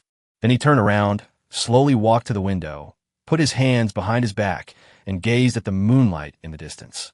He didn't speak for a long time, and no one knew what he was thinking. Night Owl said, "Father, about this matter. There's no need to discuss Yi Sheng Xiong further." The elders who knew about his actions, but tacitly approved of them, and even provided him with the layout blueprints for the hidden sentries, were naturally also guilty. Yi Quan closed his eyes and said calmly, "Go and do it. Do what needs to be done. You are now the head of the Yi family. You don't need to ask me anymore." The Yi family has always had only one attitude towards traitors. Night Owl understood his father's meaning and said no more. "Okay." 3 days later, Yi Shengxiong's father, and everyone in his lineage, including all his confidants and subordinates, all disappeared from the Yi family. Chapter 84 Rewards and Punishments. Yi Shengxiong escaped this calamity because he was not at the Yi family home at the time. Inside a dilapidated rental house in Assen, Yi Shengxiong was hiding here. He had been hiding here for several days. At this moment, his face was pale, his lips were purple, and his hands were trembling slightly as he clutched his hair. Those assassins, as expected, fell into the hands of Yi Gu and his men. Chu Wanha, that idiot. Didn't he say that those assassins were professional assassins, and that if they failed, they would definitely commit suicide? Yi Shengxiong knew very well that now that things had been exposed, the Yi family would definitely not let him off the hook. The demonized mutant family had never tolerated traitors, so Yi Shengxiong didn't even have the thought of going back to beg his grandfather for mercy. He knew that if he returned to Yi City now, there would only be one outcome. No, not just in Night City. He doesn't even dare to show his face anymore. Even in Asen City, Yi Shengxiong feels extremely unsafe. Night Owl will definitely send assassins to deal with him to eliminate any future trouble. That person has always been ruthless.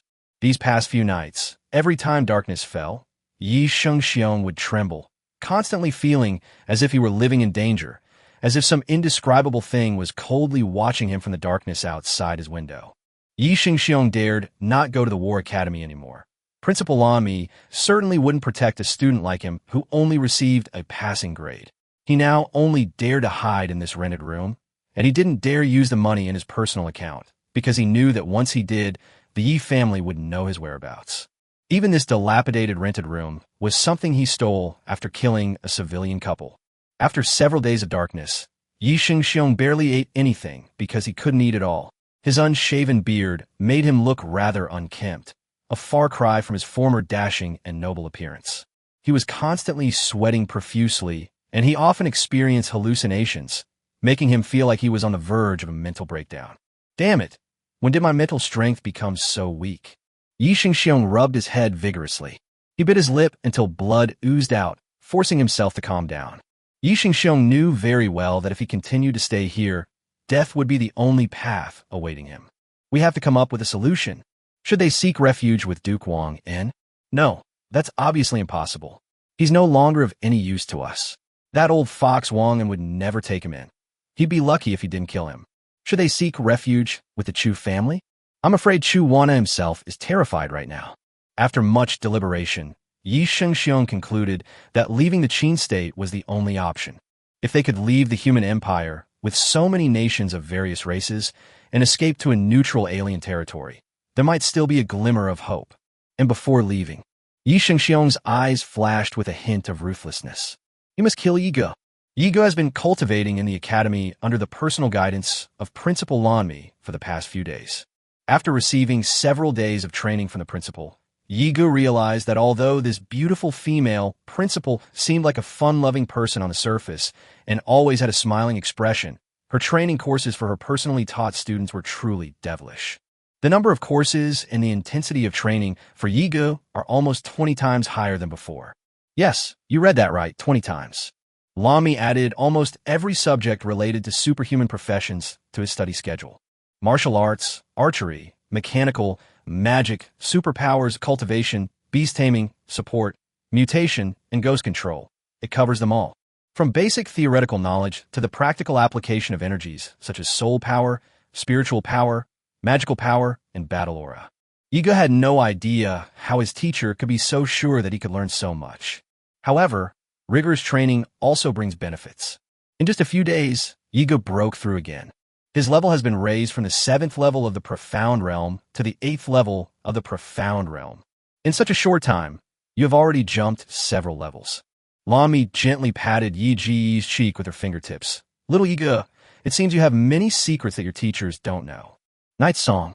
It's all thanks to the top-grade spirit gathering pill you gave me. Teacher. Lan Mi rolled her eyes at him. Don't give me that. Even if you ate 10 top-grade spirit gathering pills, and all the effects of those pills could be stacked, you still wouldn't have this effect. Night Song. All right, I wasn't planning on pressing you for answers. Lan Mi Silmai Gen Li. How much of the 3rd-tier spell I taught you yesterday, Fireball, do you know? Yiga thought for a moment. I think I've basically mastered it. Lan Mi's eyes lit up. Really? Then show me one. As she spoke, the female principal raised her hand and snapped her fingers crisply. 3 battle puppets at the celestial realm level slowly rose from the ground. Here's a test for you, Lan Mi said with a smile. You're only allowed to use your skill once, but you must kill all 3 combat puppets with the strength of the heavenly realm. If you succeed, your teacher promises to grant you one wish. Anything your teacher can do. Yiga didn't pay much attention to the reward the teacher had promised. Her mind was already racing, trying to figure out how to solve the problem. She muttered to herself, use only one skill to take down 3 celestial realm puppets?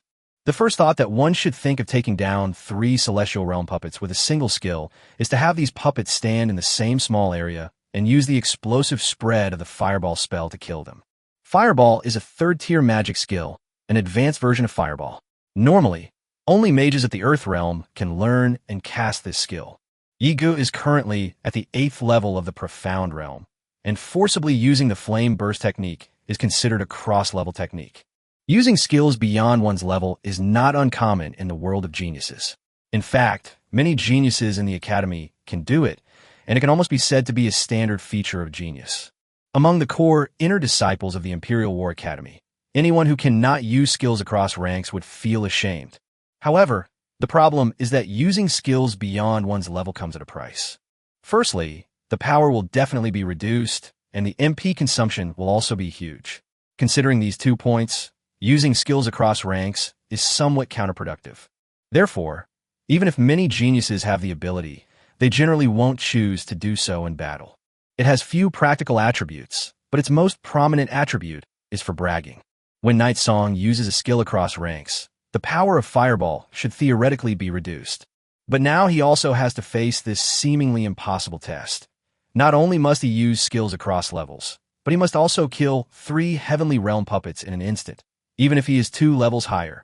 Yigu pondered for a long time, seemingly having come up with a plan, and said, "Okay, I understand. Let's go." "Don't be in such a hurry. I haven't finished yet." Lami narrowed her eyes. "I only talked about the reward. I haven't talked about the punishment yet. If you win, the teacher will reward you. But if you lose, I'll spank you 100 times. Night Song. Chapter 85, The Method of Night Song. Yiga looked troubled. "Teacher, isn't this a bit inappropriate?" "Oh, it's okay. Don't be afraid," Lami said earnestly. "And I will hit you very gently. I definitely won't hit you hard." Night Song. "Even if it's not hard, it's still very embarrassing for a 10-year-old boy to get a spanking." Yiga took a deep breath. "Okay, I'll give it a try." Buzz. The 3 Celestial Realm combat dolls moved, their joints making a crackling sound. Immediately afterwards, their eyes turned red, as if they were locking onto Night Song. Lami gracefully walked to the side, sat comfortably on the sofa in the corner, lightly tapped her finger in the air, and smiled. "It's starting now." The 3 Celestial Realm battle puppets sprang into action and launched an attack on Night Song. Yiga didn't move at first, calmly observing the movements of the 3 puppets. That's fast. Moreover, their attack angles are completely different, making it impossible to kill them all in one strike using the spread of Fireball. Night Song remained motionless. One of the combat dolls had already rushed in front of him, leaping high into the air and raising its leg to kick him directly. Night Song didn't intend to fight it head-on. With a nimble sidestep, he dodged the doll's downward kick, which shattered the floor. "Call!" At the same time, a ball of blazing flame suddenly flew toward his ear. Night Song. He caught a glimpse of the red light out of the corner of his eye and immediately ducked down, letting the fireball glide past him. One of these combat dolls is actually a magician. Yegifronit. He had originally thought that the 3 combat puppets would all be martial arts type puppets. After all, martial arts type puppets were standard equipment at the academy, and they were relatively inexpensive. I never expected there to be a magician type. This makes things even more difficult. If all 3 combat puppets are martial artists, by carefully maneuvering them, it might be possible to find an opportunity to bring them all together in the same area. However, a warrior and a mage mean that one is a melee fighter and the other is a ranged fighter, making it impossible for them to stand in the same area. Azigu dodged the warrior puppet's downward kick and the magician puppet's fireball attack. The gunman puppet, hiding further away, immediately picked up a large caliber rifle and fired several more shots at Yigu. The bullets clattered around his feet, but Yigu dodged them with his agile movements. A martial artist, a mage, and a gunslinger. The 3 types of combat dolls are equivalent to opening up 3 attack lines at once. While busy dealing with the attacks of the 3 puppets, Yigu thought to herself, "This is much more difficult than I imagined." Moreover, the movements of these 3 combat dolls do not seem as simple and clumsy as those of ordinary dolls. They would even coordinate tactical actions with each other, giving Night Song absolutely no angle or opportunity. Yigu felt immense pressure and couldn't find an opportunity to make a move, so he could only keep dodging. He turned his head and looked at Lanmi, who was watching the battle from the sidelines. Lanmi sat cross-legged on the soft sofa, her right hand resting on Hei's thigh. Her slender, fair fingers moved gently from time to time, and several faint blue soul power threads could be seen connecting her fingertips. Yigu then understood. It turns out that Lanmi was controlling these fighting puppets. Night Song. "Teacher, that's despicable. You cheated." Lami blinked her beautiful azure eyes. Where did I cheat? I didn't say in the beginning that these combat dolls were AI. Night Song. What's wrong? Want to give up? Lami said with a smile. It's not impossible to give up. The teacher won't blame you. It's just a little punishment for Xiao Yega. Even if you fail, the teacher won't be disappointed in you. Yega seeked helplessly. Having such a shameless teacher is really... Call! Another bright fireball came hurtling towards Night Song. Yiga snapped out of her daze and dodged again. The three combat puppets coordinated their attacks, launching a series of combo attacks against Yiga. Already 2 levels lower, the addition of Lan Mi's control and the synergy between different classes escalated the difficulty from hellish to insanely hellish.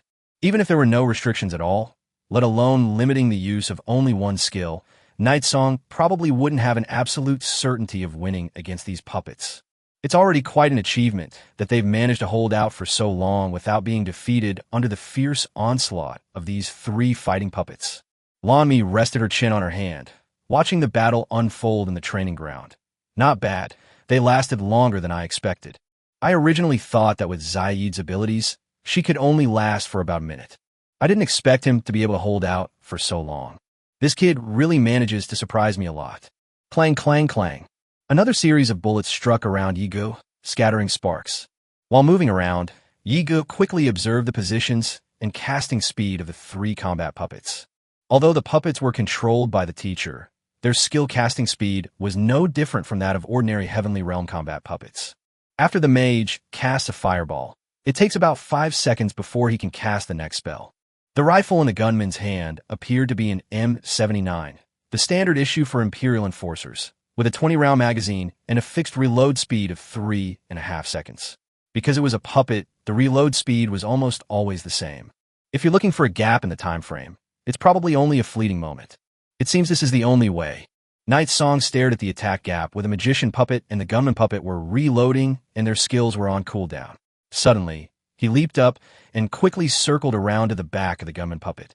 His right palm faced upwards, instantly gathering all his soul power. A ball of blazing black fire appeared in his palm. Thump!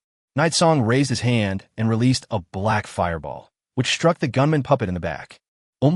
Lami raised her beautiful eyebrows slightly. Isn't this the kind of dark fireball spell unique to Little Night Song? But this time, the challenge is to defeat these 3 puppets using the fireball spell. Did Zaid give up? Lami couldn't figure it out. She didn't know what Yigo was planning. The black fireball struck the puppet, but did not explode on the spot. Instead, it propelled the puppet forward like a rolling wheel, and the black fireball gradually grew larger and larger, from the size of a truck tire to the size of a locomotive. The black fireball propelled the gunslinger puppet towards the warrior and mage puppets. Chapter 86, The Killing Intent at Night. I see. Lami seemed to understand after seeing this. Night Song wanted to find a straight line to hit all the targets, just like bowling. However, it's not that easy. Lan Mi's lips curled up slightly, and with a flick of her slender fingers, she controlled the 2 combat puppets to scatter in 2 different directions, dodging the incoming dark fireballs. The range of flames after a fireball explodes is incomparable to that of a fireball. In fact, even a spell like Fireball could not achieve such a range. Little Serenade, you lost. Lan Mi my. Boom! The black fireball sent the gunman dummy flying more than 10 meters away before finally exploding between the other 2 dummy figures. The huge black fireball after the explosion ejected hundreds of small red fireballs from its interior, which spread in all directions like exploding fireworks. And those scattered fireballs splashed toward the other 2 combat dolls, and then suddenly exploded a second time. Thump, thump, thump, rumble, rumble, rumble, rumble. Lami was stunned. The core of that enormous dark fireball actually contained a fireball spell. Using the splash damage from the dark fireball spell, followed by a second explosion and another splash, the powerful range of this multi-blast spell reached nearly 200 square meters. Clang, clang. A doll's head, blown off by the explosion, flew dozens of meters and rolled to Lan Mi's feet. The steel doll was completely dented by the splash fireballs, and its surface was covered with scorch marks. Lan Mi was overwhelmed with indescribable shock. This is a celestial realm level doll. Although they lack intelligence, their physical attributes are designed according to the average values of their respective professions. All 3 puppets were within the blast radius, and each one was blown to pieces, with parts flying everywhere.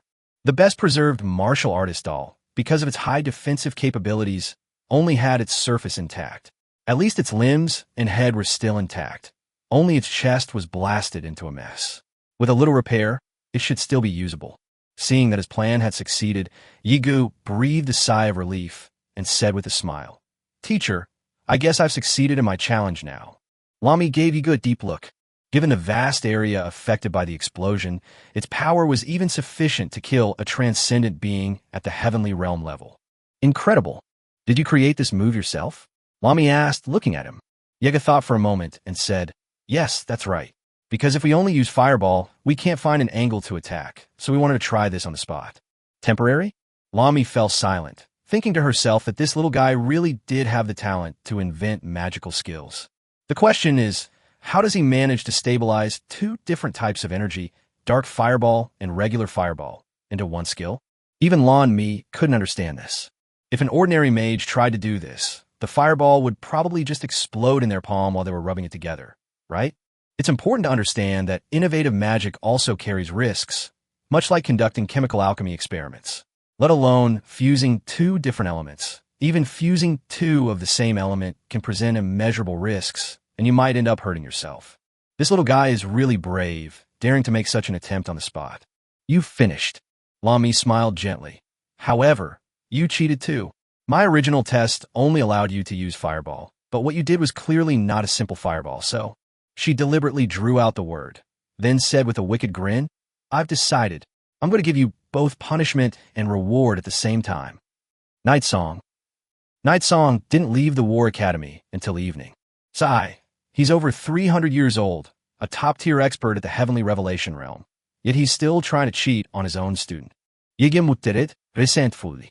He did not choose to use the reward privileges immediately. He plans to keep it for now. Anyway, he doesn't really need anything right now.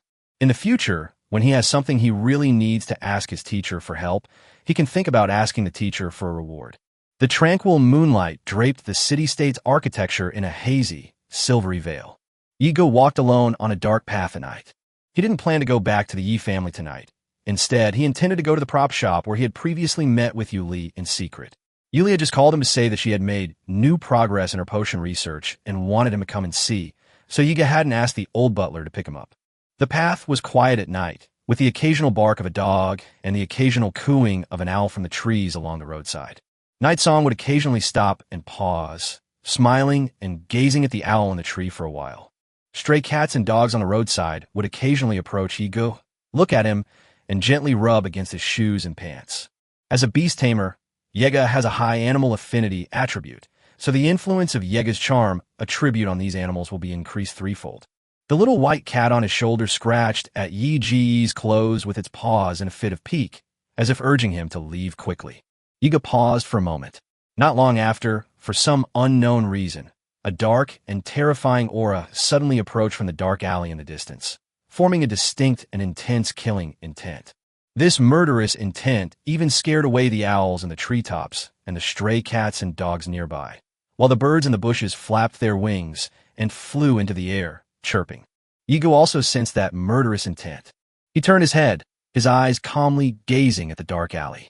The silhouette of a man gradually emerged from the darkness.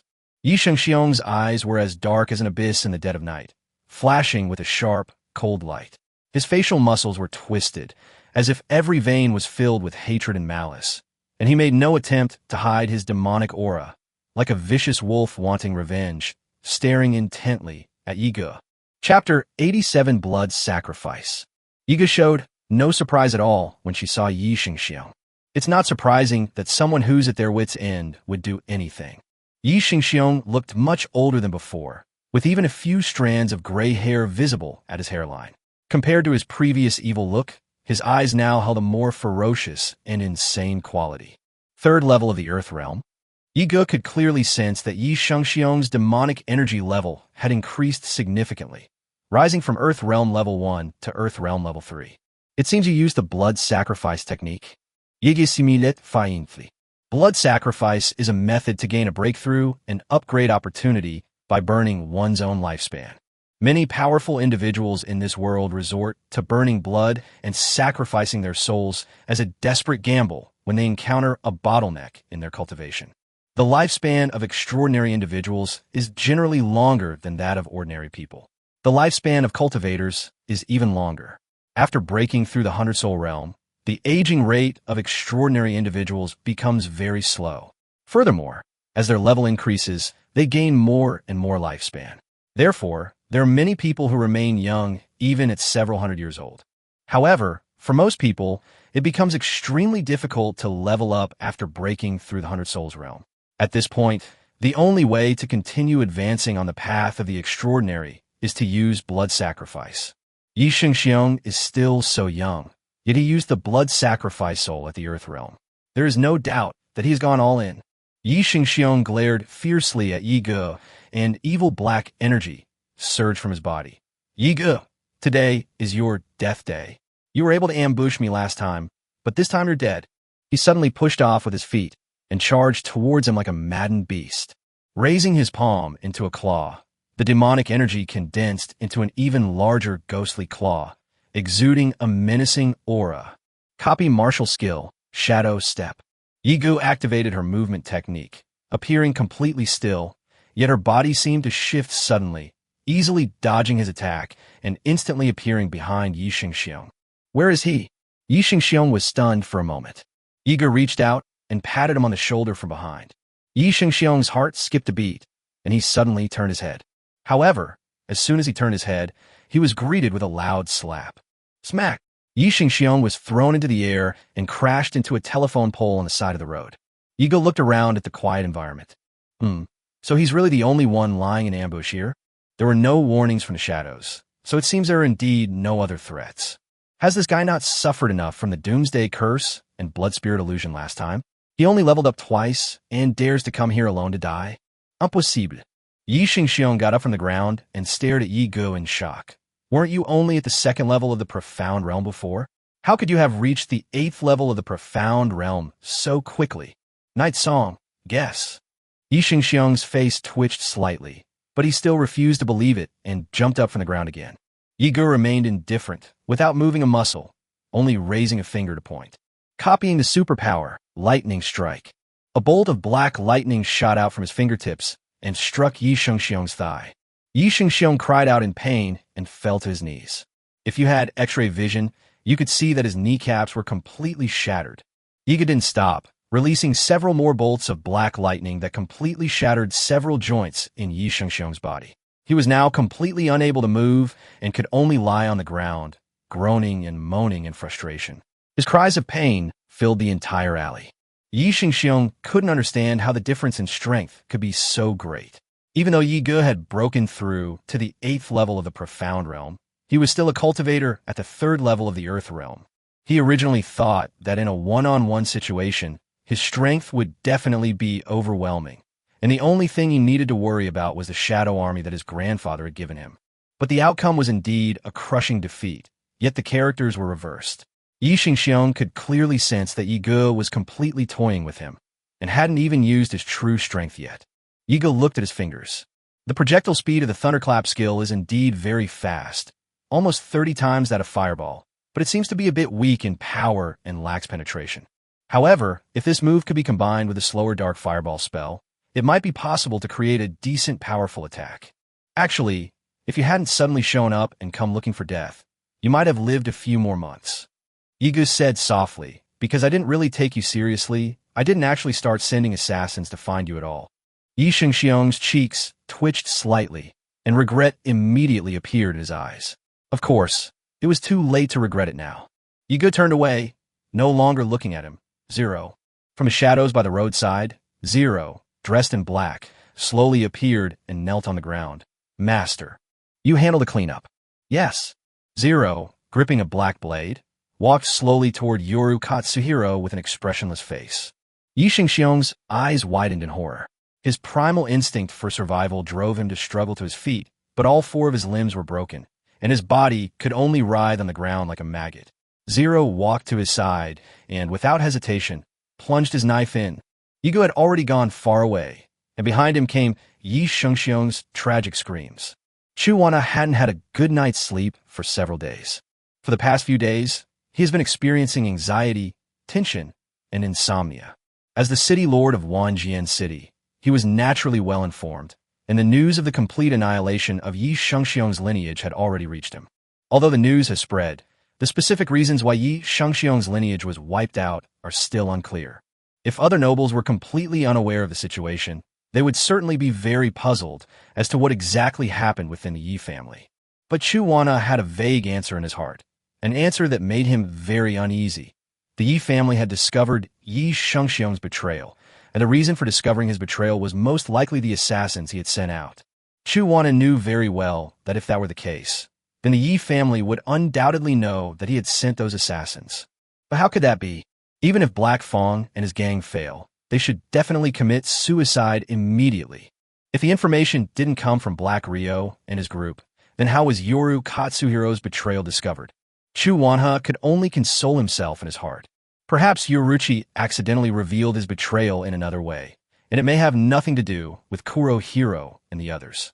But that ominous premonition lingered in his heart, and he couldn't shake it off no matter what he did. Chapter 88, The Night Owl's Letter. Chu Wanha sat at his desk, his mind filled with this matter. His wife sat in the room, holding Chu Ruohua's photo and weeping bitterly. Ever since Chu Ruohua's death, she had been constantly in tears.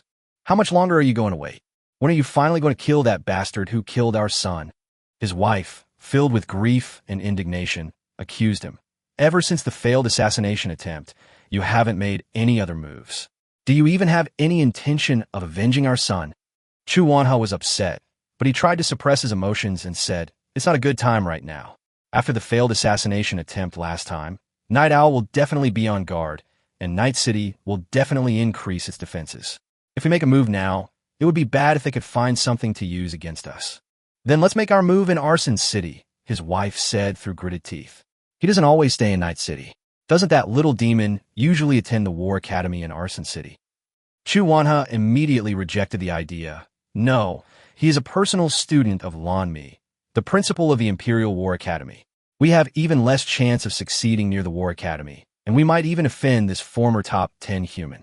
You're always worrying about this and that. How long are you going to drag this out? His wife was furious. It's just killing a minor demon seed at the Profound Realm. Why is it so complicated? Chu Wanha ignored her. When he married his wife, she had some royal blood and was a distant relative of the current second emperor. She had been spoiled since childhood and had hardly ever suffered any hardship. Therefore, she usually had a strong personality and would act impulsively without considering the consequences. Calm down, calm down. Chu Wanha gritted his teeth and silently told himself.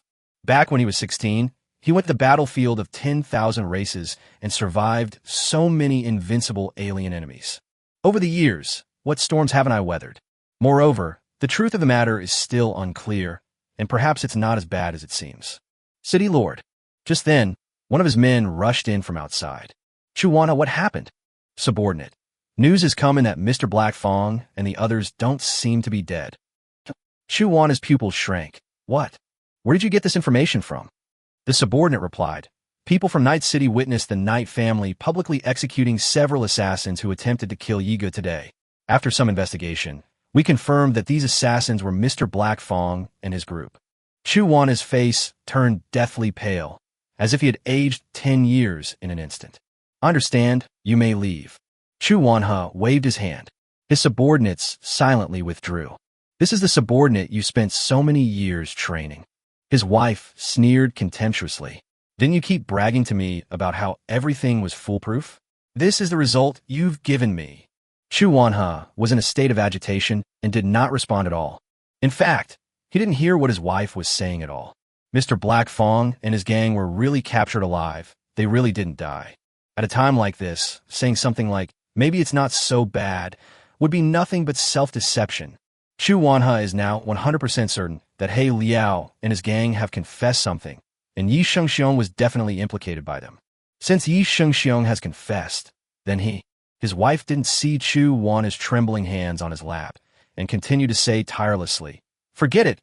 I don't expect anything from you. You good-for-nothing man. I'll find someone to kill that little devil myself. I can ask my sister in Kyoto to borrow an assassin. I've already investigated.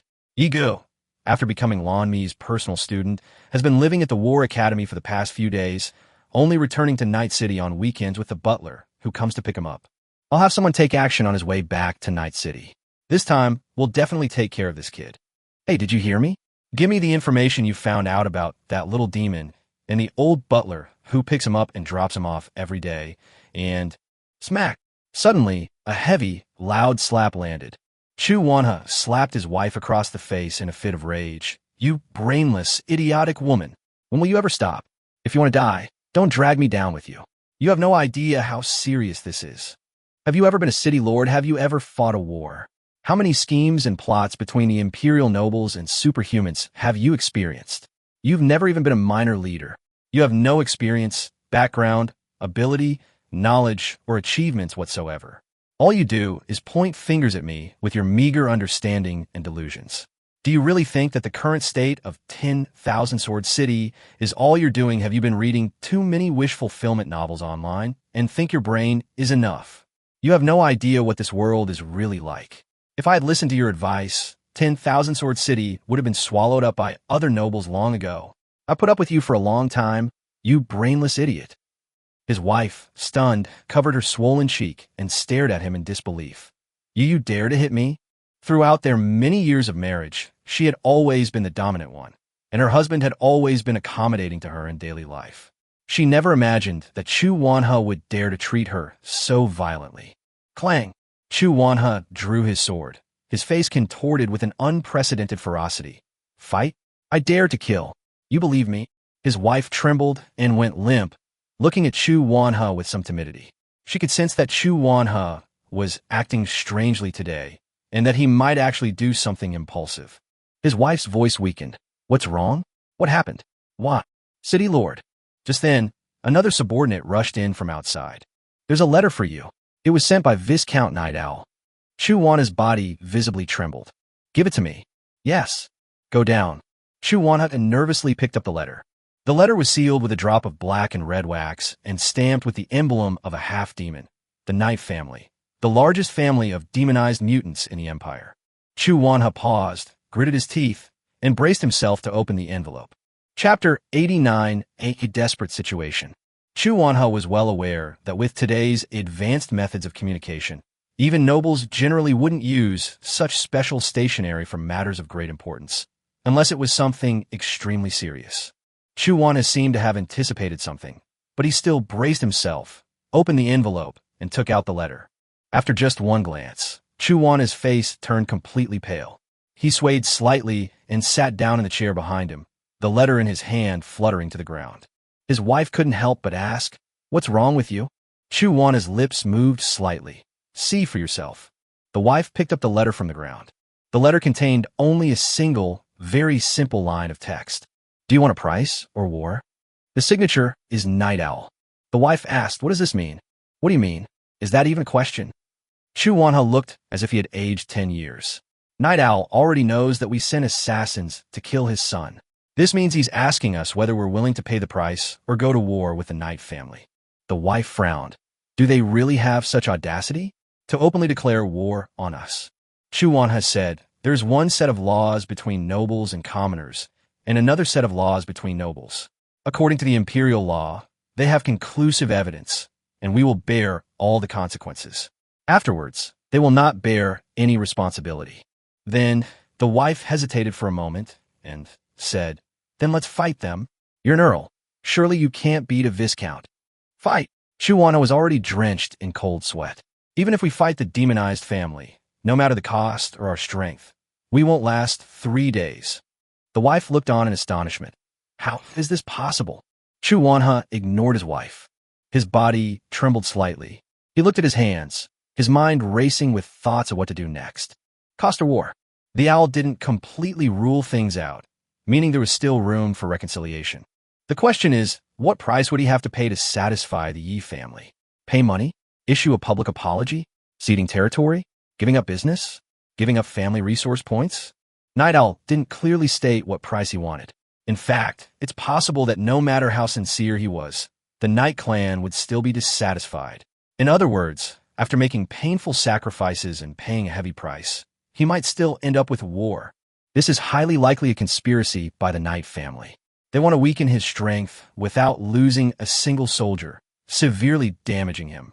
Then, Night Owl will lead his demonized army to attack 10,000 Swords City directly, at which point he might not even have a chance to fight back. That cunning fox. There's no other way. Chu Wanha gritted his teeth and looked up. His wife was startled when she saw his bloodshot eyes. You'll have to ask your relatives in the royal family for help, Chu Wanha said. That's all we can do right now. Beep, beep, beep. At that moment, Chu Wanha's communication watch rang. He picked it up and saw that it was a call from Lan Mi, the principal of the War Academy. Chu Wanha was stunned for a moment. He didn't understand why Lan Mi would call at this time, but he still answered the call. A holographic image quickly appeared in front of him.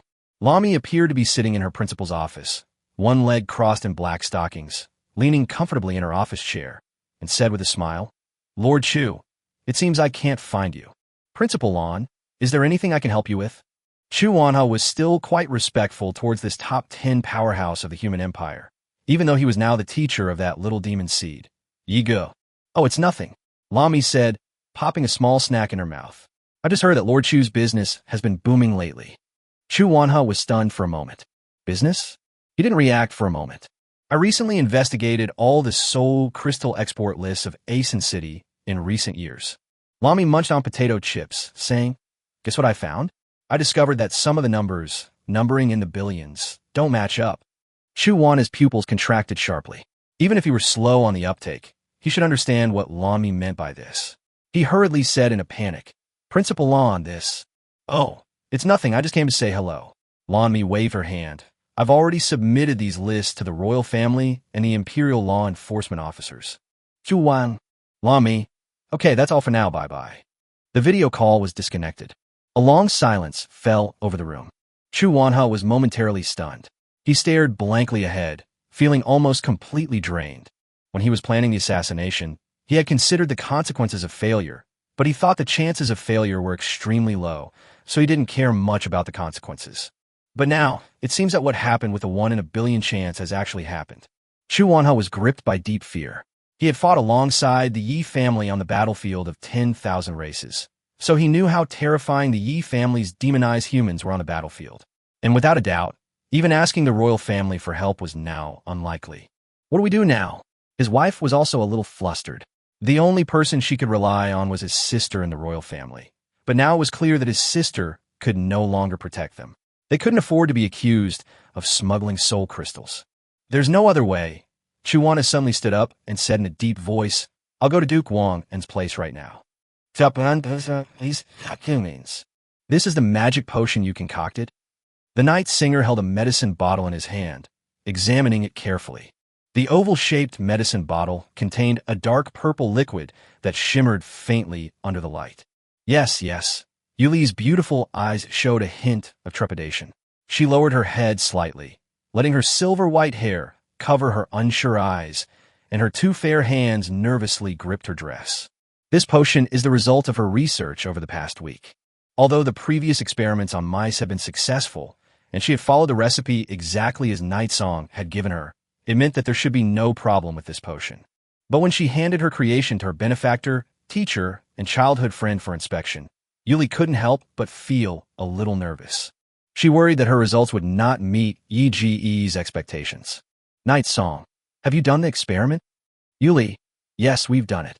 We've done it on mice, and the results are exactly as you said, young Master Yigo. This is a Tier 1 Reconnaissance Awakening Potion. After drinking it, one can randomly awaken a reconnaissance-type ability. The success rate for mice after drinking it is around 50%, with a 40% chance of awakening a white-quality ability and a 30% chance of awakening a blue-quality ability. The higher the quality of the ability, the lower the probability of awakening. However, we haven't tried it on humans yet. That's fine then. Yigo had complete faith in Yuli's abilities. She was a genius secondary class player in the game. If she couldn't do it, then no one in the world could. I believe it will definitely be successful on a human body as well. Yigo paused, looked up at Yuli's face, and smiled, because I absolutely believe in my little childhood sweetheart's abilities. Yuli felt a little dizzy when she heard this. Young Master Yiga said he absolutely believes in me. He absolutely believes me. And another thing, I've said it several times already, don't call me young Master Yigo anymore. And don't call me you either. Yiga said, just call me Xiao Yi like Schwer does. Yuli said, her cheeks slightly flushed. Can't bring myself to call you that. What? All right, forget it. Yi Ji's eyes darted around. Then what can you call me? In any case, you can't call me young master, and you can't call me boss. Yuli, I don't know. Yiga shrugged. How about you just call me Ego? It's the simplest way. No. Yuli hurriedly shook her head. That's too impolite. I mean, brother Yi. Yiga rested his chin on his hand. Don't treat the last word as the G in him, just treat it as the G in big brother, okay? Yuli hesitated for a moment, but it still sounds the same. Really? Yiga thought for a moment, then suddenly smiled. Then I understand. From now on, you can call me brother. Oh, you can just think of the brother in front as G! Exclamation point. Yuli's petite body swayed slightly, as if she felt her cheeks getting hotter, and she asked in a daze, brother? Night song, sigh. Yuli, but it sounds like that. You don't like it? Yiga looked slightly disappointed. But I quite like this nickname. No, not really. Seeing Yi Ji's disappointed expression, Yuli felt a little sorry for her. It's just a little embarrassing. Then how about this? Yiga similet. In front of outsiders, you can call me whatever you want, but in private, you have to call me brother. Yugoslavia. It's decided then and there. Yiga took out some food from her inventory. By the way, let's sit down and have something to eat. I just came here after leaving the academy today, and I haven't had dinner yet. Yuli immediately waved her hand. No, I'm not that hungry. Night song. But your brother ordered you to sit down. Yugoslavia. Hearing this, the girl obediently sat down opposite Yiga. Yiga knew that Yuli still considered herself a servant. That's why when she heard him ask her to sit down and eat together, she subconsciously felt that she wasn't qualified to eat with the young master because of her status. For ordinary people without extraordinary talent, this mindset is very difficult to change. Yiga didn't intend to force her to change her mind all at once. Just let things take their natural course. Anyway, if I stay by his side in the future, things will change sooner or later. How is it? Is it delicious? It's delicious. Yiga suddenly noticed Yuli's new dress and asked suspiciously, by the way, what's this outfit of yours? Schwer gave it to me, Yuli said cautiously. Schwer is a very nice person. Is that so? Yiga pondered, then nodded secretly. Yes, as expected of Fukuyuki Mama, overflowing with maternal instincts. However, you can call Schwer by her nickname without any hesitation, but you can't call me that. Yiga glanced at her wistfully and sighed. It seems you're closer to her. Yuli said in a panic, that's not how it is. Please don't think that way. Then call me brother now, and let me hear it. Brother. Yes, that's more like it. Yiga nodded in satisfaction. After finishing his late-night snack, Yiga patted his belly contentedly. Oh, by the way, although the previous potion has been researched and completed, you should not drink it for the time being.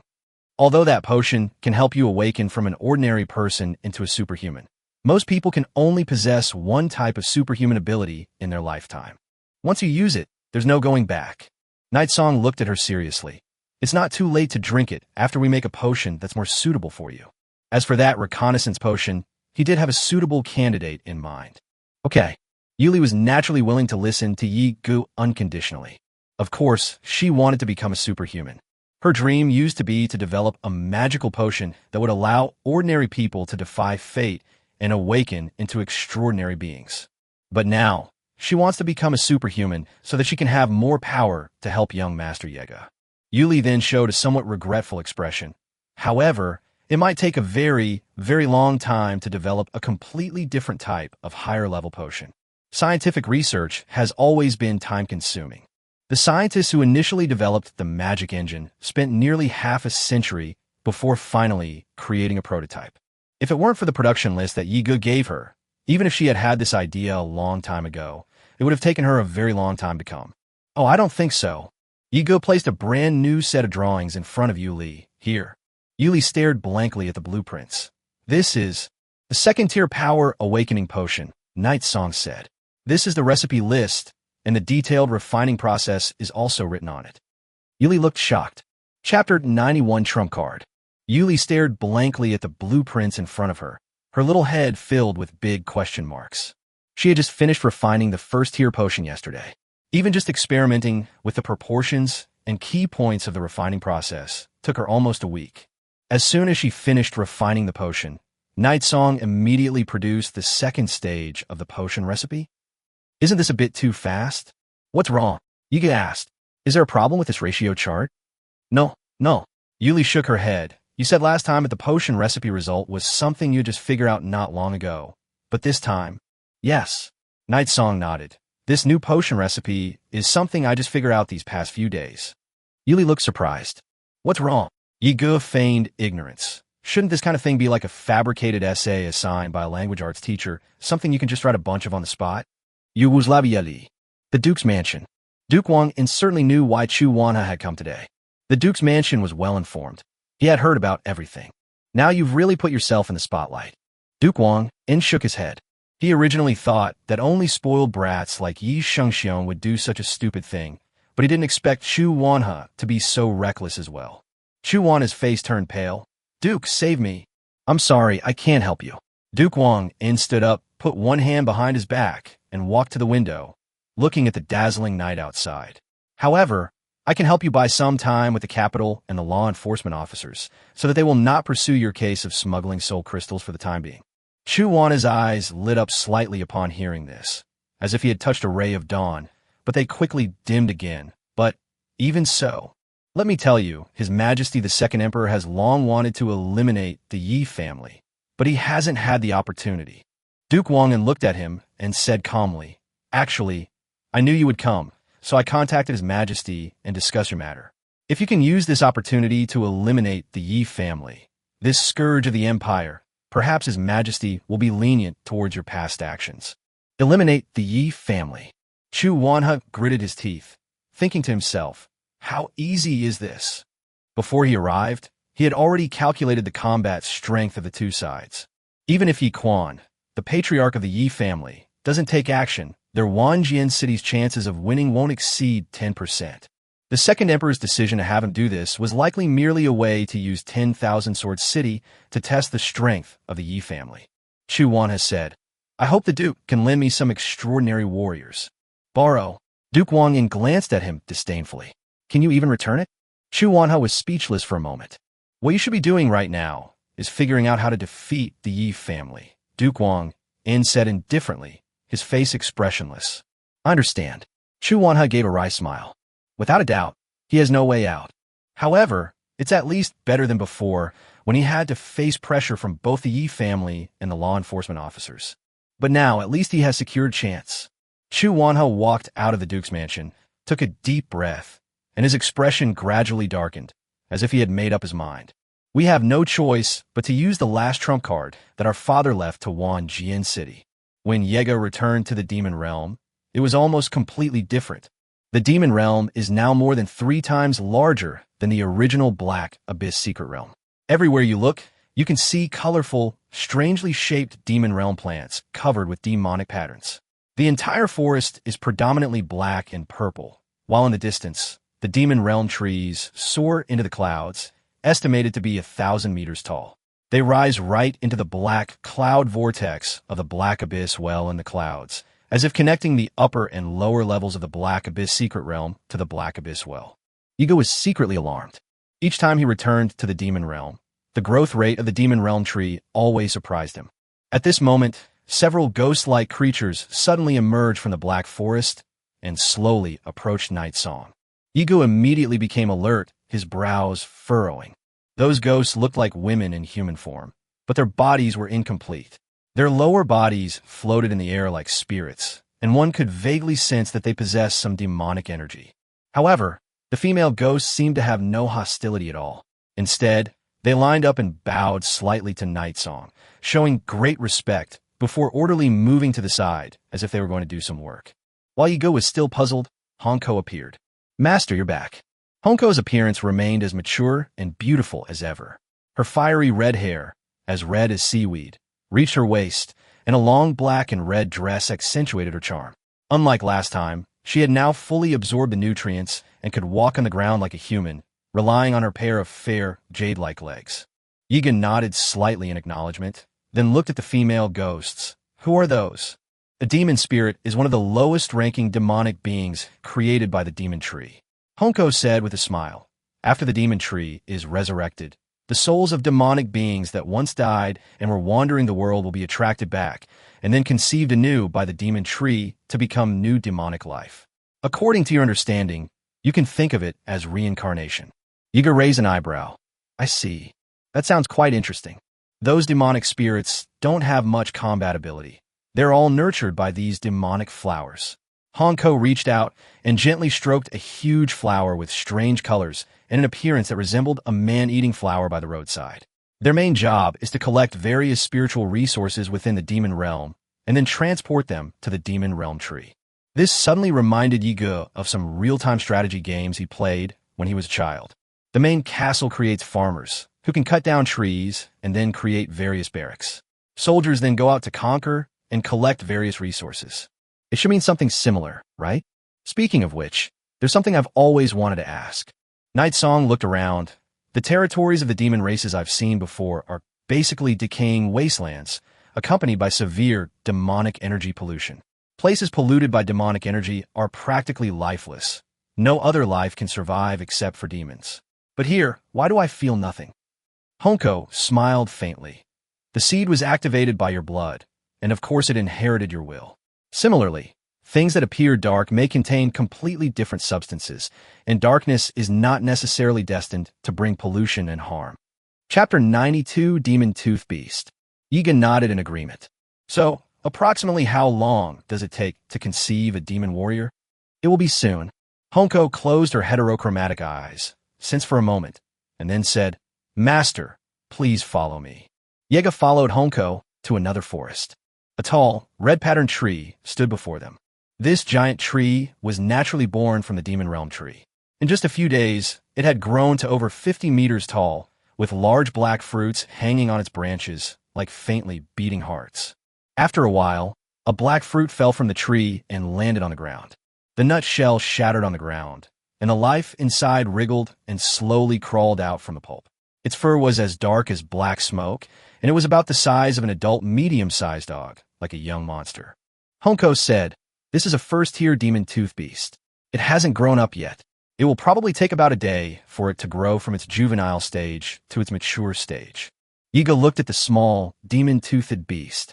It looked somewhat like a large beast, such as a lion, tiger, or bear. Its eyes were not fully open yet, but its pair of sharp fangs were already as long as an adult's finger. Very good, Yiga said. Approximately how many of these demon-toothed beasts can the demon realm produce now? Honko said, It depends on the number of soul points stored in the demon realm tree and its current energy. Currently, the demon realm tree has a total of 306 soul points, which means that without considering the gestation of other demon realm life forms, it can gestate 306 demon-tooth beasts. Honko paused for a moment, then asked, Master, are you asking this because there's some battle coming up that requires these magical beast warriors to serve you? Yiga paused for a moment, then nodded slightly. Yes, there might be. Back at the Yi family home, Yiga rested on the bedside for a while, then took out a cat toy and a bottle of milk and played with by Shuling for a while. The little cat meowed incessantly as she was being played with. She kept trying to snatch the milk from Yi Ji's left hand, but Yiga always managed to hold her down with the cat toy in his right hand, and then vigorously brush her belly. Just then, Yi Ji's watch suddenly beeped twice. Yiga glanced at it, then said calmly, Come in. Squeak. A small figure vaulted in through the window and landed nimbly. Hey, hello, boss. Song Jie chuckled sheepishly and tugged at the backpack on his back. Yiga gave him a long, wistful look and said helplessly, Why did you have to climb through the window when there was a front door? If I hadn't told my family beforehand, weren't you afraid of being mistaken for a wolf and attacked? Song Jie was taken aback for a moment, then scratched his head sheepishly. Sorry, I'm used to it. Night Song, Song Jie said, but this time I have brought you quite a bit of information. Yiga continued to fondle the little spirit cat in his arms. What information? Tell me. Wanjian City is mobilizing its army, Song Jie said earnestly, and they have recalled all the extraordinary warriors who were scattered across various resource points in the myriad races regions. Yiga paused for a moment, stopped what she was doing, and looked at him. Where did you get this information from? Song Jie chuckled. In the wilderness, scavengers and adventurers from all walks of life are often the most well-informed, and they can even find out things that you noble spies can't. Yiga simidet. No wonder he became the most famous intelligence broker in later versions. He showed such strong diplomatic negotiation skills at such a young age. Oh, right, you said you wanted me to find those homeless people in the wilderness who have contracted demonic pollution and want to survive. I found them for you. Song Jia added, they said they would do anything for them as long as you could let them live and show them a way to survive. Yigu said calmly, send them to the battlefield, do you dare? Battlefield, of course, we dare. Song Jia rubbed his nose. Boss, don't underestimate these guys who live in the wilderness. The wilderness is another battlefield. These people can live in the border area between humans and other races all year round, surviving on the garbage they find and scarce food. They've grown up entirely by fighting to the death with their fists against other wanderers. They're savage. At this point, Song Jia paused, then added, but speaking of which, boss, I have to warn you, these guys are daring and willing to risk their lives. They'll do anything to survive, but they might not be easy to manage. Several of them have a history of theft and petty thievery. I reckon even if you recruit them, they might not behave themselves here. Yiga glanced at him. Did you do less? Oh, well, Song Jia scratched his head and laughed sheepishly. I was forced by life to do this. Yiga said, do you know why unruly people often come from poor and remote areas? Song Jia was taken aback. They originally lived in a place beyond the reach of the laws of the Great Qin dynasty, in the black wilderness where dark races often roamed. The law of the jungle was the only way to survive. If they had been moral, polite, and courteous, they would have died long ago and wouldn't be alive now. Yiga looked at him calmly. In fact, even outside the wilderness, in Night City, in Asen City, within this steel jungle, without the constraints of law, how many people would be willing to consciously abide by the bottom line of morality? Song Jia was completely dumbfounded. He was only 10 years old. He couldn't understand, but he was deeply moved. Yiga certainly didn't expect him to understand. Take these two things. Night Song placed a black card and a bottle of purple potion on the table. Song Jia picked up the two items curiously. What are these? One is a Night City ID card. With it, you can freely enter Night City and prove that you're a member of my Night family, Yiga said. The other bottle is a potion that can help you awaken a reconnaissance-type ability and become an ability user. Chapter 93, Old Stories. A potion. Song Jia's eyes widened. It can awaken a superpower? Really? But when I took the test of the Demon Hunter Guild, it didn't show that I had any superpower talent. After you drink this potion, you will have it, Night Song said. However, the grade of the ability you awaken will depend on your own luck. After Song Jia became his employee, he signed a soul contract, so there was no need to worry about him betraying him. Upon hearing this, Song Jia happily accepted the potion. That's great. Boss, you're so generous. Boss, you're healthy. Boss, you'll definitely make a fortune. Boss, you'll surely be able to win over several beautiful wives in the future. Night Song. Well then, boss, I'll be heading out now. Song Jia chuckled and prepared to turn around and climb out the window to leave. Wait a minute, Night Song said. Song Jia stopped in his tracks. Boss, is there anything else? Gray smoke, come out here, Night Song said. Song Jia looked on with suspicion, still unsure who the gray smoky go was referring to was. Just then, a figure suddenly emerged from the shadows beside him. The person was dressed entirely in black, tall, and covered in burn scars, startling Song Jia. Holy crap. Gray Smoke is the most capable intelligence gatherer in the Shadow Force. He is a man of few words, and his strength is not top-notch in the Shadow Force, but his reconnaissance ability is absolutely unparalleled. However, due to his taciturn nature, he is actually less adept at networking than Song Jia. Yigu said, your current skills in reconnaissance, exploration, and escape are all self-taught. This person will be your mentor in the future. He will train you and make you a true master of reconnaissance. Song Jia scratched his head. You really want to mentor me? I thought you were just joking when you said that. Night Song said, I hope that in the next few years, you will help me weave a vast intelligence network across this land that controls the pulse of the world. Song Jia was surprised. You think I can do that? Yigu smiled and said, you can definitely do it. After all, I know your future. Song Jia paused for a moment, then said, all right, given your trust, I will definitely do my best.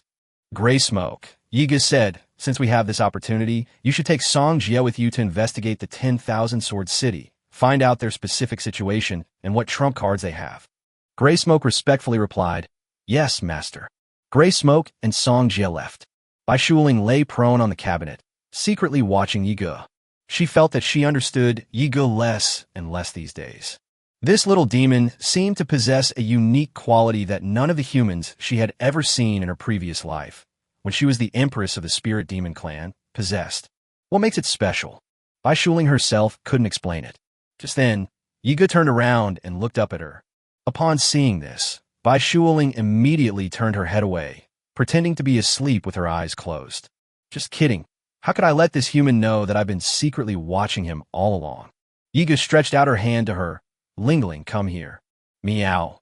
The little cat made a gesture as if it didn't want to pay any attention. All right, stop being so smug, Yiga said. I know you've been secretly watching me for a while. The little cat was immediately embarrassed and annoyed. Meow. Who was secretly watching you? Yiga took out the 5-color divine ox's milk bottle and shook it. White blood spirit. Gurgle gurgle. It smells so good. Knock knock knock. Just then, there was a knock on the door. Mother Zhou Yuqing poked half her body in from outside, smiling, and asked, Little Yiga, are you asleep? Yiga asked, what's wrong? Zhou Yuqing said, Grandpa is in the cemetery behind the manor. He said he wants you to go there. Yiga asked in confusion, Grandpa. Night Song arrived at the back mountain of the manor. The back mountain of the Yi family manor is a huge cemetery where not only members of the Yi family, but all warriors who sacrificed their lives for the Yi family are buried. Yi Quan stood alone in front of a black monument that was over 10 meters tall, with his hand behind his back, looking at something. Yiga walked over. Grandpa, did you need something from me? Yi Quan responded calmly, nodded at him, and then continued to gaze at the tall monument. Yiga walked over and stood next to him, also looking up at the huge stone tablet. It was covered with text, and many of them were clearly people's names. Grandpa, what is this? Yiga asked. Yi Quan said, These are the names of the extraordinary warriors who sacrificed themselves when I fought against the alien demon tide on the battlefield of 10,000 races with the late emperor. Yiga was taken aback. With the late emperor? Of course. Yi Quan smiled and stroked his beard. Back then, my relationship with the late emperor was quite special. I was one of the first veteran ministers who helped him build the empire. When we were young, we often went to the river to pee together with our bare bottoms. Night Song, Yi Quan said, To be honest, I have never really admired anyone in my life, except for the late emperor. He was a remarkable king. He accomplished something that no human had ever done before. Look at many races that rank higher than us among the myriad races. They are still divided into different kingdoms and several factions. But we humans have achieved unity. That's why our human race's ranking jumped from over 500th to 93rd. If that's the case, then why? Yiga paused, then didn't continue the question. Yi Quan looked at him. Are you trying to ask why? Since our Yi family is considered a founding hero of the human race, our situation in the empire is still so precarious? Night Song nodded gently. There's nothing we can do about it. Ye Huan Shuruk. The late emperor has passed away. Night Song. The royal family is a deep and complex place, far more complicated than the internal problems of our noble families. Yi Quan glanced at Yiga. Although you often act childish with me, I know you are very mature for your age. You should understand what I mean. Chapter 94, someone will surely do it. Hee. Yiga stuck out her tongue sheepishly. Yi Quan continued. The late emperor was an extraordinary figure. With his original level of cultivation, he could have lived even longer, and with his strength, he could definitely have firmly held the throne. In the past, there were 3 Saint Realm experts in human history, and the late emperor was one of them. But he knew that with the strength of the Saint Realm alone, it was impossible to fight against the powerful myriad races. You are still young. Among the myriad races, there are many powerful races you have never seen. They are stronger than us, and their civilizations are more advanced. That's why the late emperor used the blood sacrifice to try and break through to the Soul Emperor realm. Yiga paused for a moment. So it seems that the blood-burning breakthrough failed? Yes. Yi Quan's eyes showed some sadness. Before the late emperor passed away, I promised him that I would protect the human race and the empire. Otherwise, why do you think I've been pretending to be deaf and dumb when the empire is making things difficult for our Yi family in secret? Yiga fell silent. I see. This part of the story was not mentioned in the original main game storyline. Perhaps the planners haven't revealed this part of the plot yet.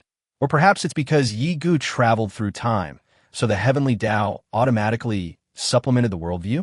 But none of that matters anymore. Since Yi Gu has transmigrated to this world, it is a real world, and sometimes it cannot be completely regarded as a game. The Empire has betrayed me, but I will not betray the Empire. Yiquan sighed and shook his head. People used to say that only when faced with a real crisis of extinction can humanity truly unite. But as it turns out, even on the verge of extinction, humanity was unable to achieve true unity. Because even at that moment, a group of people with different ideas and different choices will emerge. Some may choose to surrender to all races and become prisoners in order to survive, while others may choose to fight to the death and never surrender. Yige nodded vigorously. I agree. Although the late emperor founded this empire and united the power of the human race, this empire was ultimately united because of him. But once he passed away, the problems were exposed. The second emperor was clearly unable to take over the great cause laid by his predecessor. The late emperor accomplished a great deal, but because he passed away too early, there were many things he was unable to do. However, I believe that those things he was unable to do will one day be accomplished by his successors. Yiquan paused for a moment, then turned to look at Yigo beside him, his eyes deep. Although I promised the late emperor that I would protect the empire for him, that was still a promise I made. Now that it's your generation, I hope you can make your own judgments. Yigo smiled and said, I understand. Yiquan's gray eyes suddenly narrowed, and he chuckled. Sorry, little Yigo, for making you come all this way in the middle of the night to listen to Grandpa's rambling. Yigo said, It's okay, Grandpa. All right, enough about the old news. Now let's get down to business, Yiquan said. Tell me the truth. Why did Chu Wanha send assassins to kill you? And why were they Azura realm assassins? Yigo paused for a moment, then told Yiquan everything that had happened during the secret realm assessment. I see. Yiquan snorted coldly. This Chu Ruahua deserved to die. But Little Night Song, our Yi family has always had a tradition. It's best to take responsibility for the problems you've caused. If you're incompetent but like to cause trouble outside, and your family has to clean up your messes, your other brothers and sisters will look down on you. Yi Ji's eyes darted around, and she quickly understood Yiquan's meaning. You mean you want me to deal with Chu Wanha myself? Yes. Yiquan smoothed the wrinkles on his face and revealed a faint smile. Back when your grandfather was 20 years old, your great-grandfather gave all his children a test, giving each of us only 300 extraordinary warriors, and asked us to fight against all races. Whoever can occupy more territories, more resource points, recruit more warriors, and seize more money and treasures on the map of all races within 3 years will be the next head of the family. Back then, your grandfather was just a 100 Souls realm expert, but he had to face many alien enemies at the 1,000 Souls realm and even the Myriad Manifestations realm. Didn't he still manage to defeat them? Chu Wanha's strength is only at the 3rd stage of the Azura realm. In fact, he is at most a Viscount. He was able to become an Earl purely because of his marriage with his wife. You have a shadow force under your command, and you have every opportunity to fight him. The Chu family is not like our Yi family. If your father dies, the other branches of our Yi family can step up and take on the responsibility.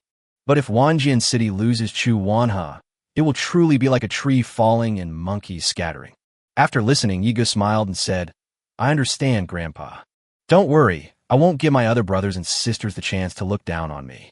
Yiquan looked at Yigo and nodded with admiration in his eyes. Yes, if you can really do it, Grandpa promises to give you another gift.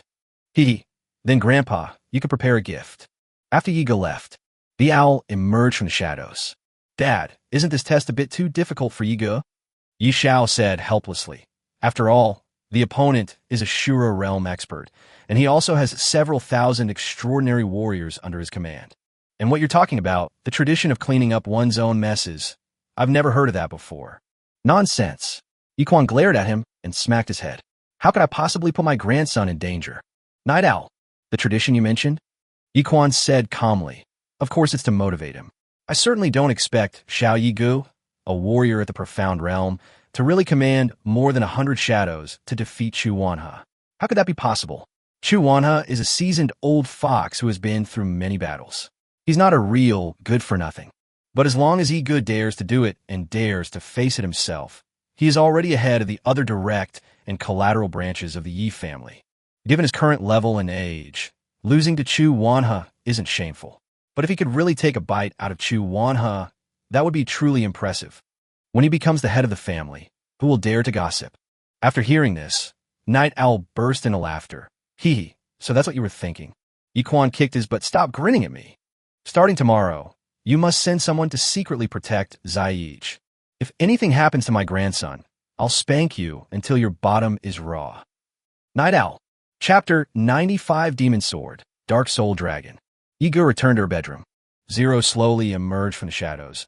Master, what do you intend to do? The city lord of 10,000 Sword City, Chu Wanha, is a swordsman at the third stage of the Azura realm, and he also has thousands of extraordinary warriors under his command. In a direct confrontation, without the support of our family, we have almost no chance of winning. Yi Ji's lips curled into a slight smile. Yes, Grandpa has really given me a tough challenge this time. If this were in a game, it would be hellish and insanely difficult. It's really given me a headache.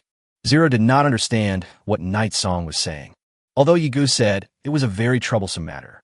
But looking at Yi Ji's expression, why does he always seem so confident? Zero, Yigu said, if you had the chance to fight Chu Wanha one-on-one, what do you think your chances of winning would be? Ling paused for a moment before replying. I am at the first stage of the Azura realm, while Chu Wanha is at the third stage. But if it's a fair and absolute one-on-one match, I am 100% confident I can win. But battles are often not fair. As the city lord of Wanjian City, Chu Wanha wears many protective treasures. Yigin no did genti. After all, this is a game world, and the benefits of equipment are still very important. The combat power of a character of the same level, but with a rich player wearing a bunch of pink gear with high enhancements, enchantments, orbs, necklaces, and buff potions, will be world apart from that of a commoner wearing white gear with no enhancements. Even a level 18 Blade Master without any equipment might not have a guaranteed win against a level 1 Tryndamere with 6 full items.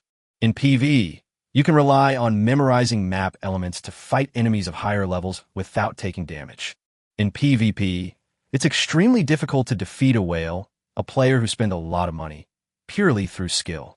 Yigo was a player who played in an ordinary outfit in his previous life, so he has a lot to say about this.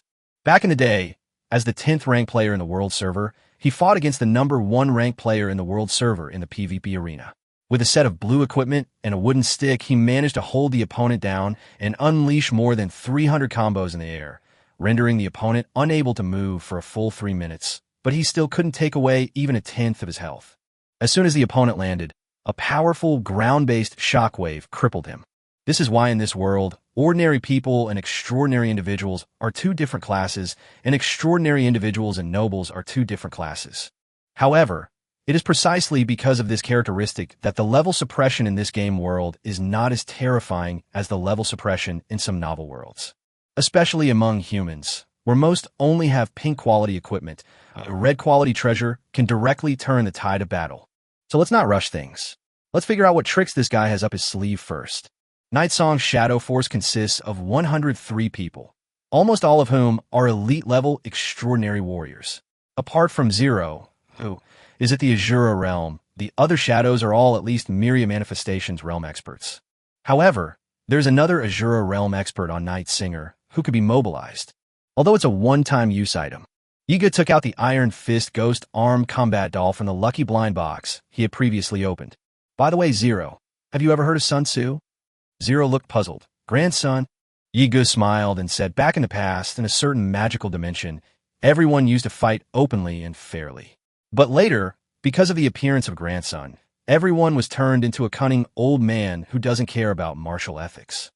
Zero still looked completely bewildered. After having a grandson, everyone turns into a cunning old fox? Who is this grandson's father? Is it some kind of divine intervention that brought about this extraordinary event? How could it possibly cause such a miraculous change in the world? 10,000 Sword City. Night fell, and the cold night was eerie. You mean, that kid from the Yi family said he'd take care of me himself and didn't need the family's help? Chu Wan's face was gloomy. Snort. What an arrogant tone. Does the Yi family really look down on him? Do they think that even a lowly Xian realm brat from their own family can easily kill him? Are you kidding me? Is your information accurate? Absolutely accurate. But sir, I think you can't be careless. One of his trusted men knelt on the ground and said, Night Owl's behavior may be a deliberate attempt to glorify his son. If Yiga can really defeat you, it will undoubtedly become his most boast-worthy achievement in his future struggle for the position of Yi family patriarch. But in reality, Night Owl must have given his son a fairly elite and large number of superhuman troops, possibly including several Azura realm experts, as well as a strategist to guide him in tactics. Yiga doesn't have to do anything at all. He just holds the title of commander and acts as a figurehead general. Chuan not that? That's what he actually thought too. So in reality, the real opponent should still be the entire Yi family. If you're really stupid enough to think your opponent is just Night Song, then you're bound to fall for it. My lord, the swordsmen have assembled. A swordsman in light armor approached Chu Wanha, knelt down, and respectfully reported. The 13 golden heavy swordsmen have already rushed back to 10,000 Swords City overnight. 300 elite sword riders are already waiting in the city. We await the city lord's decision. Chu Wanha nodded in satisfaction. Very good. Then, he arrived at the Chu family's secret chamber with several trusted subordinates. Chu Wanha stood in front of the secret room, his expression serious, and even a few beads of sweat appeared on his forehead, showing his nervousness. A trusted subordinate behind him said, "Sir, are we really going to break the seal on that thing?" Chu Wanha's face was pale. Then what else can we do? Our opponent is the Yi family. In a normal battle, we have no chance of winning. The trusted subordinates fell silent. Rumble. The stone door to the secret chamber opened. The secret chamber was not large, and a black longsword was stuck in the stone platform in the middle. The longsword was wider than a palm, as black as night, and emitted a faint black smoke. A black dragon was faintly engraved on the hilt. Half of the sword was stuck in the stone platform, while the rest was bound by many rune chains. The demon sword Dark Soul, Ghost Dragon. Chu Wanha's expression grew, even more serious. The expressions of his trusted subordinates behind him were even paler. Just by getting close to the sword, they could feel its terrifying and evil aura. Chu Wanha hesitated for a moment before approaching the stone platform. This sword was left to him by his father. It was unearthed by chance from underground in the battlefield of 10,000 races. It is the last trump card of 10,000 Swords City. Even the Empire does not know of the existence of this sword. The demon sword, Dark Soul Dragon, a gold-quality weapon, is a weapon that truly possesses a spirit. It is said that the soul of an evil dragon is sealed within this sword. This dragon will never easily submit to anyone, so unfortunately, no one in this world can truly wield it yet. Even Chu Wanha, a powerful cultivator in the Azura realm, had to make a soul deal with the ghost dragon to sell 100 years of his lifespan in exchange for the temporary right to use it. Even so, there is still a risk that the soul will be devoured by the demon dragon, and the soul will go completely mad and become a monster. If he hadn't been driven to desperation, Chu Wanha would never have wanted to use this demonic sword. One wrong move, and you're doomed. Chapter 96 Princess Longing. Chu Wanha nervously reached out and grasped the hilt of the demonic sword stuck in the stone platform. The black mist instantly dissipated and swirled, and faint, indescribable whispers could be heard coming from within the demonic sword. After hesitating for a long time, Chu Wanha shook his head and let go of his hand. Grown-ups. Just then, another trusted subordinate ran over. My lord, the 9th princess, Princess Longing, has arrived. Chu Wanha was immediately startled. Why would members of the royal family come? Where is she? Whatever you do, don't let her near the secret room. Chu Wanha's expression was stern. If the royal family were to find out about the existence of the demon sword, that would be terrible. Rest assured, sir, the subordinate said. Princess Longing is waiting in the reception room. Chu Wanha breathed a sigh of relief upon hearing this. After a while, Chu Wanha left the secret room and went to the reception hall, where he met Long Ying.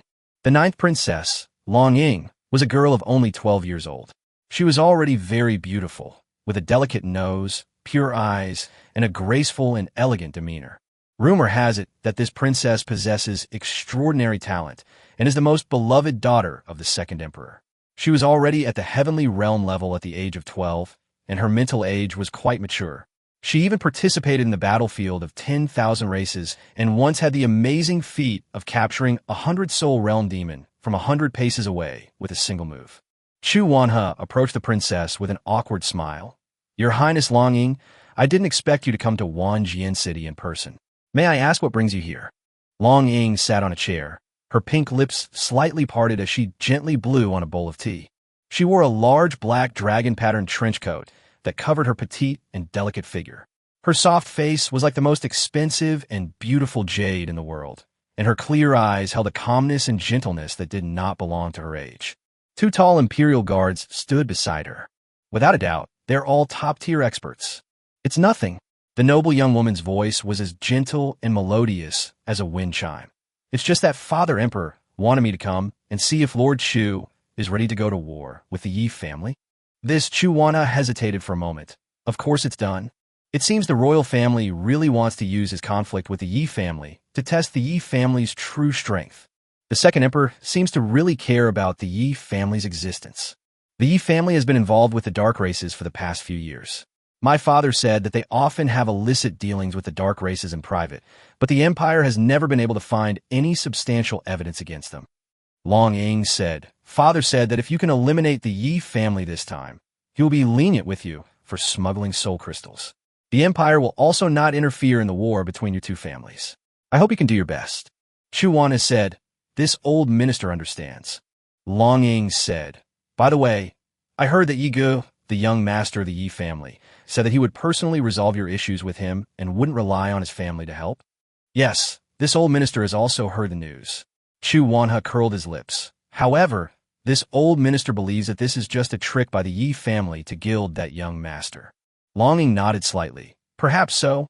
I heard that Yi Ge was chosen by Principal Lan Mi of the Imperial War Academy and has become Principal Lan Mi's personal disciple. Chu Wanha said, that's right. Longing paused for a moment, then said softly, back then, I also studied at the War Academy.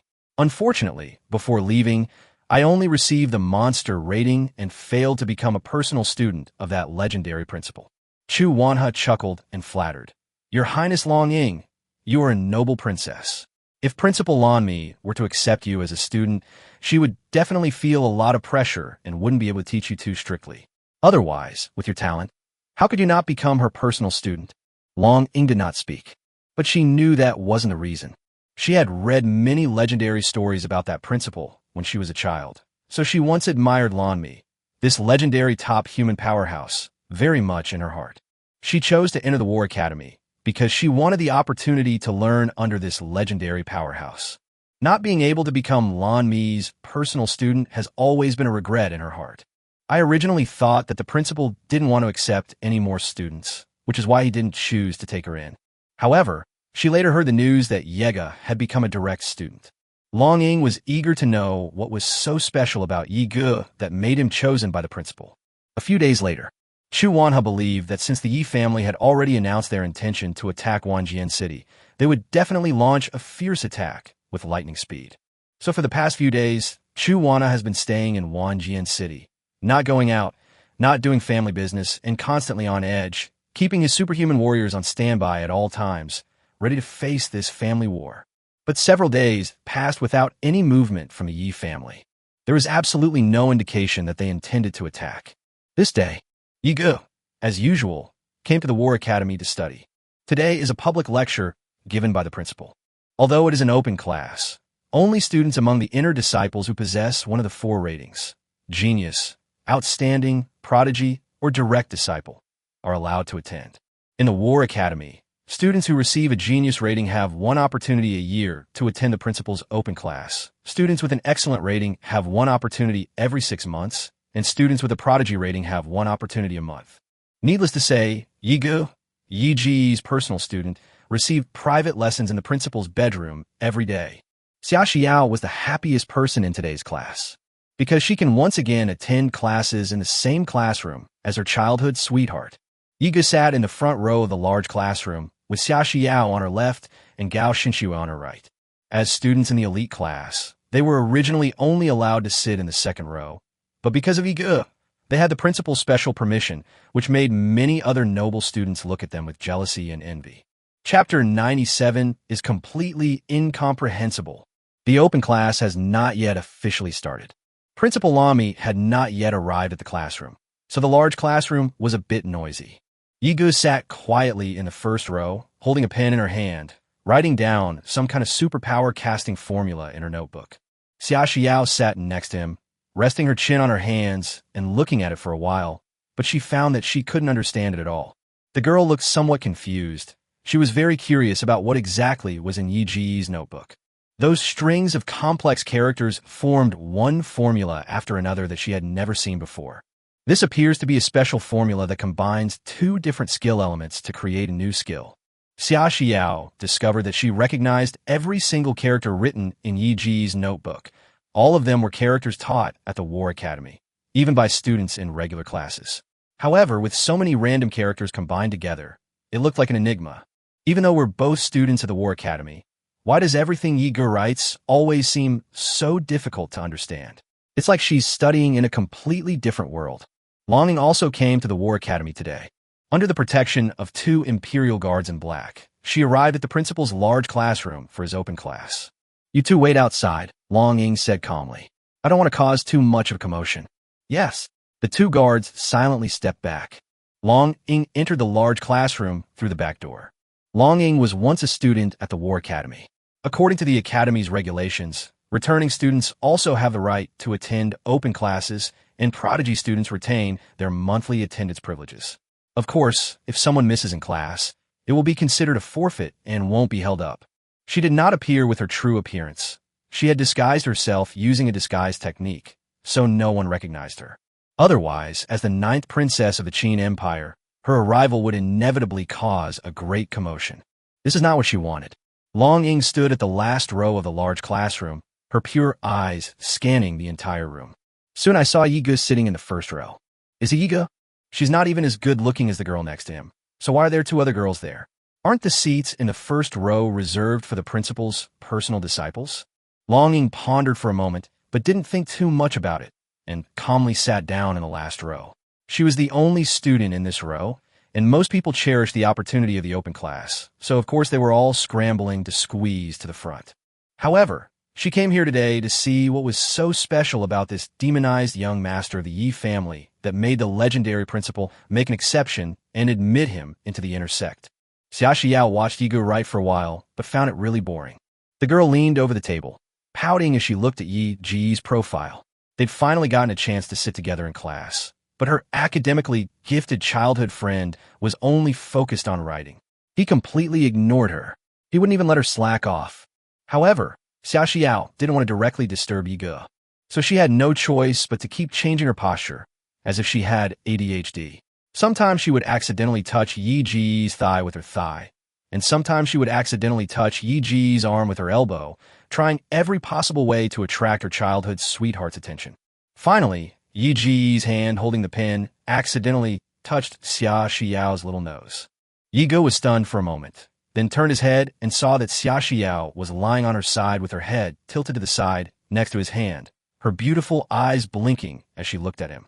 Because she was lying on her side on the table, her face was slightly deformed, but instead of diminishing her beauty, it made her look even more adorable. "What's wrong?" "It's nothing," Xia Xiao stuck out her tongue. "You can write yours.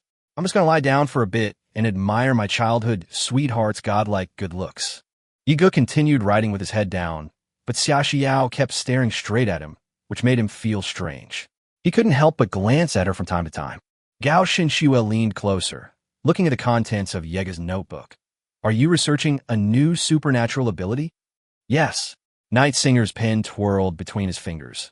Although a superhuman can only control one type of superpower, there are countless different possibilities for the subsequent development of that superpower. For example, a person with supernatural abilities might control temperature. Some might develop skills that cause enemies to spontaneously combust. Others might develop skills that cause opponents to suffer from hypothermia and become frozen. Still others might utilize temperature in other extraordinary professions, such as making their magical fireball spells faster and more powerful. Yi Ji's special ability is quite unique. He possesses the ability to copy other skills and adapt to change into a darker version. Copying represents learning. Changing it to a dark version signifies innovation. Therefore, Yi Ge's ability to learn and innovate skills will be enhanced by this special ability. Gao Xinxue is also an absolute female academic genius, so of course she can understand the formulas written in Yi Ji's notes. It's worth noting that in the game's storyline, she is a top inventor who combines magic, cultivation, and technology to create various psionic and soul energy weapons. After reading the formula once, Gao Xinxue understood Yi Ji's intention. "You want to fuse 3 skills, 2 different elements?" "Yes." Night Song nodded. Gao Shinshua. The fusion of lightning and fireball can indeed increase the trajectory speed of the fireball, but fire and lightning are both relatively violent elemental attributes. What you're doing is too risky, and you simply cannot stabilize the energy they generate. Night Song. It's because their attributes are all quite strong that once they merge and repel each other, the resulting explosion will be several times more powerful than if there were only one element. Gao Shinshua glanced at him. But if you do that, the skill might explode on the spot before it can even be chanted and is condensed in your palm, which could easily hurt you. Yiga nodded and added a few more strokes to the formula. So I want to add a little more dark element to it, so that fire and lightning can coexist briefly under the wrap of dark element, delaying the time when these two elements repel each other by about 3 seconds. Gao Shinshue raised her hand and brushed her hair back behind her ear, saying calmly, "If that's the case, then I suggest you try this formula." What are those two talking about? Why can't I understand any of this? Chapter 98, Toes Digging into the Ground. After receiving Gao Shinshue's advice, Yigo immediately came up with several more good ideas. He made a few more notes in his notebook, planning to try it out when he got back. At this moment, Gao Shinshue took a banana out of her bag from the drawer, peeled it, and held it to Yi Ji's lips, her lips slightly parted in a gesture of invitation. "Ah, Night Song." Yiga blushed, quickly looked around, and whispered, "Too many people are watching here. I'll eat after class." No, Gao Shinshue looked at him with calm, unwavering eyes. "You need to replenish your nutrition to have the energy to think." Her voice was gentle and calm, yet filled with an unyielding determination, like a tender and patient mother watching over a child who is not eating on his own. "Night Song. It's okay, it won't affect you." "Gao Shinshue, I'll help you peel it. You can continue writing. You just need to stretch out your neck and eat it in one bite." "That's not the problem at all." Yigu silently complained to himself. "There are so many people here. Back when we were in a regular class, there were only about 30 people, so it was fine. There are over 300 people in this big classroom. Moreover, before, sitting in a corner, he probably wouldn't have attracted much attention. But now he's sitting in the front row, and as Lami's personal student, he receives a lot of attention in the academy, and is definitely being watched by countless eyes." Gao Shinshue held the peeled, white banana to his mouth. Yiga felt extremely ashamed. The thought of many people possibly watching made his face feel hot and flushed, as if he had a rash. But he could only grit his teeth and eat the soft rice. No, the soft banana that Shinshue Mama had put in his mouth. I could faintly hear whispers coming from behind me. Out of the corner of his eye, he seemed to see that someone in the back row was pointing and whispering at him. Night Song's toes were already digging into the floor. Seeing this, Xia Xiao's eyes suddenly lit up, and she whispered to Gao Shinshue, Schwer, do you have any other food? Let me feed you too. We can feed you from both sides." Night Song. "Yes." Gao Shinshue reached under the table and around Yi Ji's abdomen, handing an orange to Xia Xiao. "Come here, little Yi."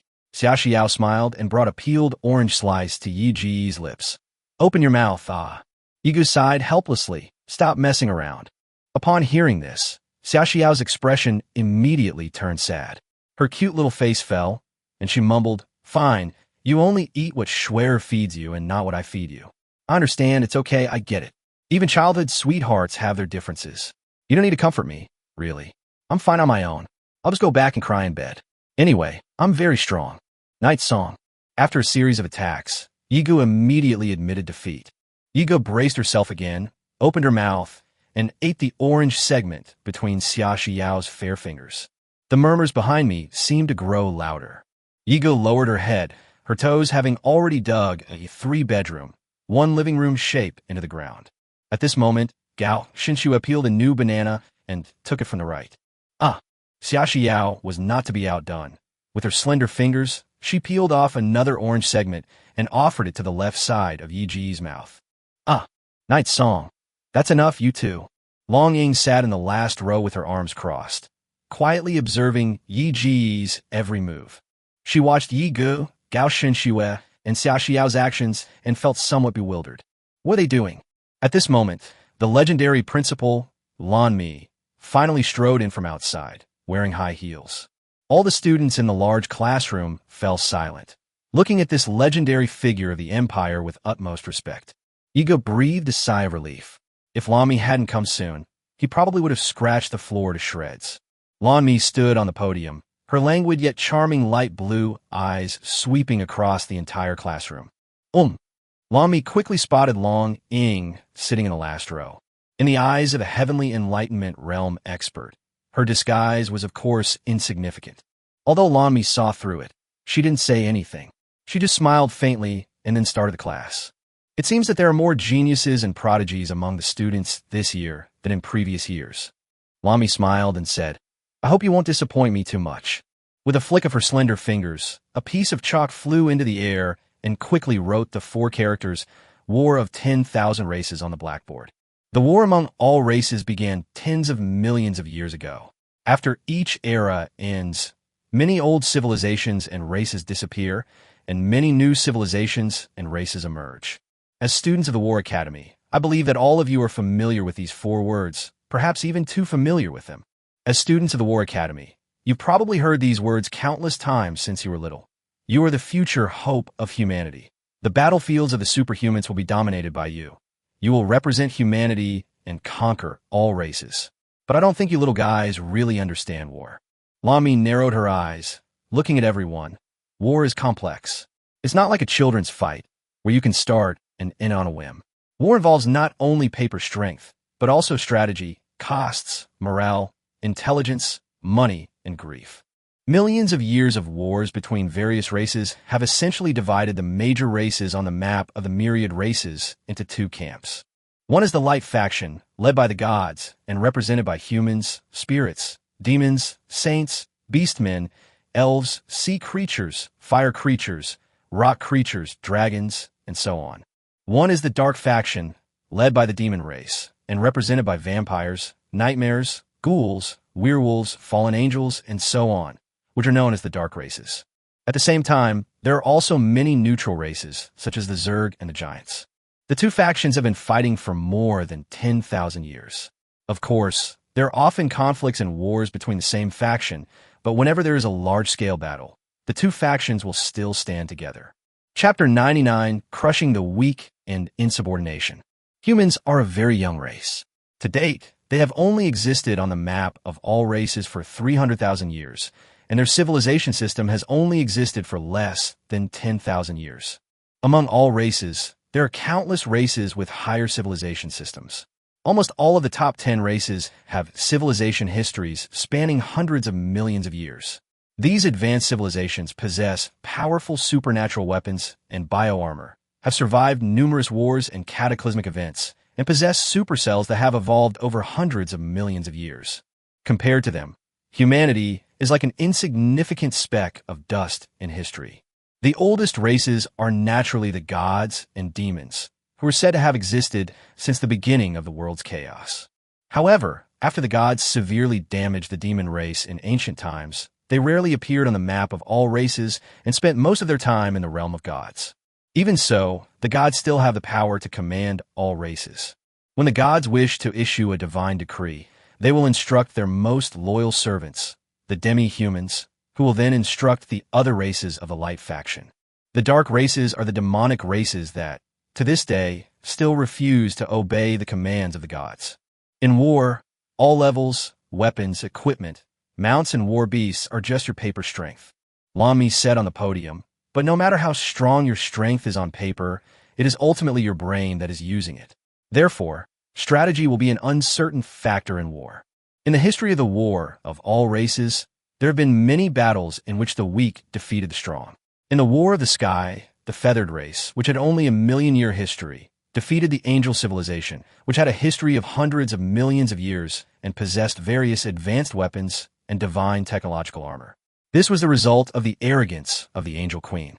Our human empire's founding emperor, with the strength of the saint realm, once led an army of 100,000 to defeat an alien enemy whose leader was a sole emperor realm expert with an army of 300,000. Yigo listened quietly, while Gao Shunxue and Xia Xiao beside her were also taking notes diligently. However, this wasn't necessarily the case for some of the noble children. These stories of war between countless races were already familiar to them from a young age. If the principal's open class consisted only of such ordinary war history lessons, then this class would be a waste of their time. Principal. Actually, strategies and the like are only used when you're not strong enough, right? A boy sitting in the fifth row suddenly said, casually, as long as you can overwhelm the enemy with strength, strategy is just nonsense. No matter how clever or tactical an ant is, how could it possibly overthrow an elephant? And I'm a man who will become an elephant. After saying this, the boy had a smug look on his face, seemingly proud of his unique insights. However, he soon realized that there was no applause around him. The classroom was silent. Almost none of the students around him showed any expression. No one responded to him or mocked him. The boy's smile froze on his face. He felt inexplicably awkward, unsure whether to continue smiling or not. He had just passed the assessment to enter the inner circle not long ago, and this was his first public lecture as the principal. Back in his regular class, if he were to interject with something like that during class, many classmates would applaud along with him. But now here he suddenly feels a little out of place.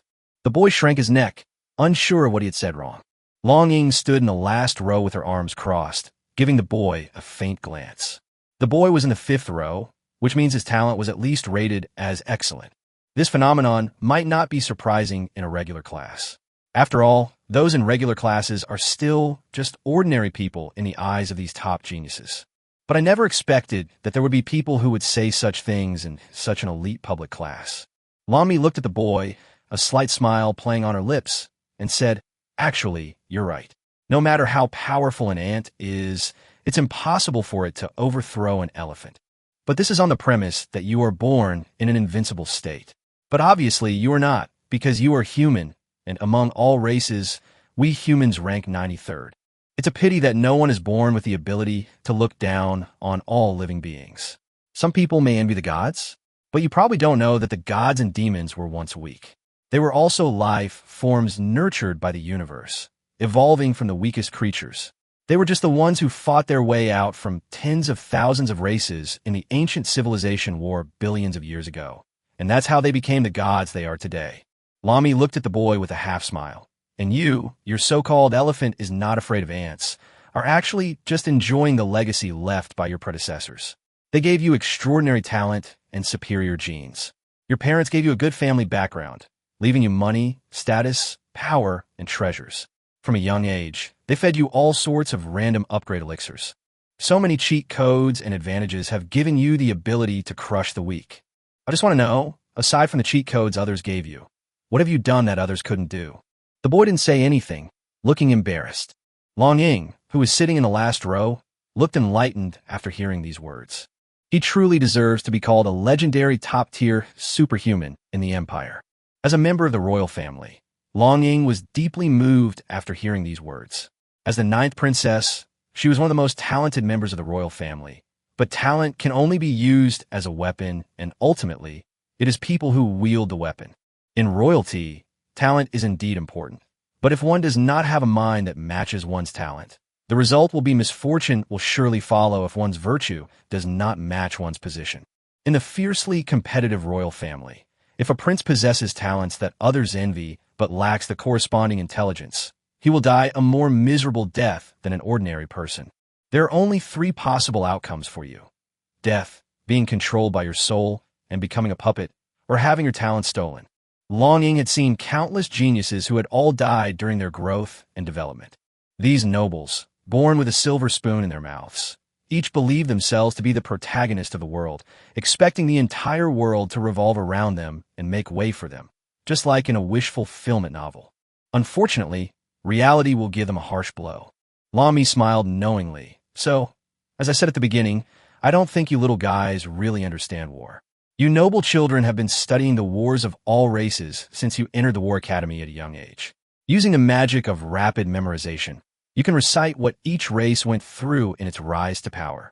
But you don't understand the real meaning of having you read these chronicles of civilizations of all races. Listen, you ignorant and pathetic little creatures. You are all core students of the War Academy, and have always been regarded as the future of the Empire and the future of humanity. As your principal, I hope that in the future you will not rely on overwhelming strength to crush the weak, but rather rely on your strength to target even stronger enemies and defy authority. Lami narrowed her eyes slightly, her gaze sweeping over all the students in the large classroom. I expect that one of you will emerge as an ant, yet be able to bring down an elephant. Chapter 100. another hellish trial. Long afterward, Yigo had left the War Academy, and his relationship with Lan Mi was no longer that of teacher and student. But Lan Mi's words remained deeply etched in his mind, forever imprinted. Yigo hadn't expected that today's open class would be about war, and indeed, he was currently facing a war. After that class, many new ideas came to his mind. He silently wrote them all down in his notebook. Unfortunately, the level of his opponent this time was far from that of an ant compared to an elephant. All right, now let's get down to business. Lan Mi continued, as I just said, you little guys don't understand war at all. So this lesson is to let you experience real war and feel the pain of the world. The students in the large classroom looked at each other, puzzled as to what the principal meant. How should we feel about it? Lan Mi hummed in agreement for a while, then turned and looked around at the students in the classroom. Let's find someone to demonstrate. Hey, Night Song, I choose you. Night Song. Yigo felt that Lan Mi's act of turning her head around and looking at the students in the classroom was just a pretense. No matter what, they'll definitely pick him, right? Yigo stood up and walked to the podium. All right, now we need an opponent, Lan Mi said with a smile. By the way, that guy from earlier, I bet you're still not convinced, right? Come on up here. I'll give you a chance to prove yourself. Upon hearing this, the boy quickly waved his hands. No, don't deny it. Lan Mi said playfully, people don't change their minds so easily. But no idea in this world is necessarily wrong. If you want to prove yourself, just being resentful in your heart won't do you any good. Upon hearing this, the boy remained silent for a while, then gritted his teeth, stood up, and walked to the podium. Don't be nervous, it's just a game. It's just that most of you probably won't want to play this game a second time after you've played it. As Lan Mi spoke, she raised her slender, fair finger and gently tapped it in the air. A dazzling ball of light slowly appeared in front of the two of them. The game is actually called War, the most realistic war. It's a large-scale illusion that will place you two into a war world as leaders of two nations. You will each be given a certain number of warriors, and your current knowledge and strength will be preserved so that you can fight each other. After listening to Yigo, he thought to himself, wow, this really is a real-time strategy game. Longing listened to the rules and seemed to be deep in thought. I see. It seems quite interesting. Lan Mi looked at the boy. By the way, what's your name? The boy puffed out his chest and answered, Tang Shan.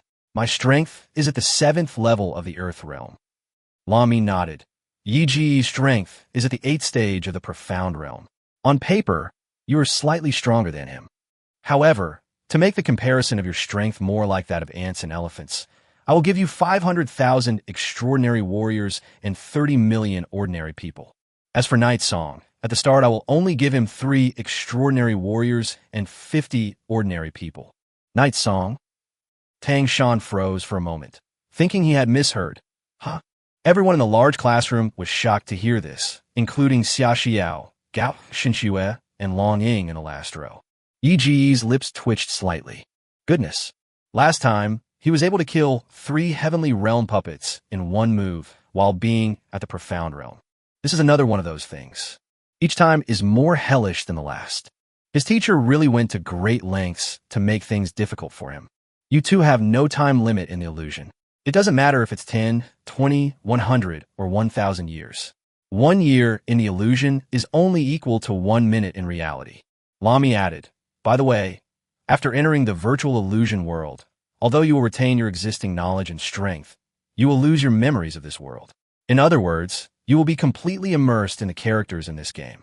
You will not treat this as a game, but as real life, and truly feel the despair and pain of war.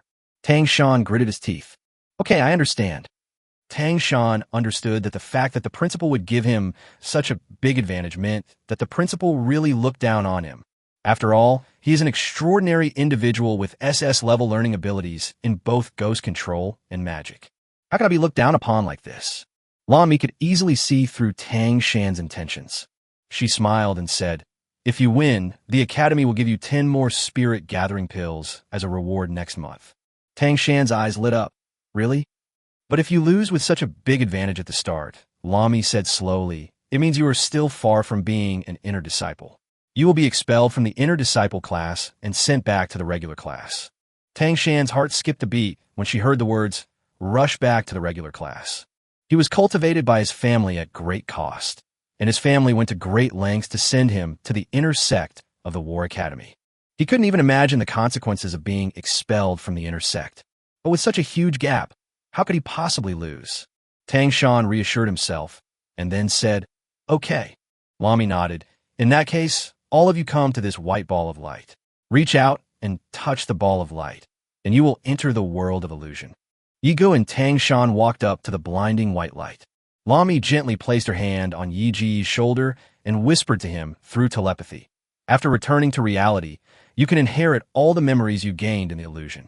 This is an opportunity that others would give anything for, so make the most of it." Yiga nodded slightly. He understood what Lami meant. Experience is the most valuable thing. Yiga reached out and slowly touched the white orb of light. In an instant, blinding white light filled his consciousness. Chapter 101 Problems Emerge. Yiga slowly opened her eyes, and the world before her gradually became clearer. The night was desolate. A warm campfire burned, and a camp made up of a few simple tents was set up. 3 superhuman warriors sat around the campfire with him. A group of ragged militiamen and women walked around the camp.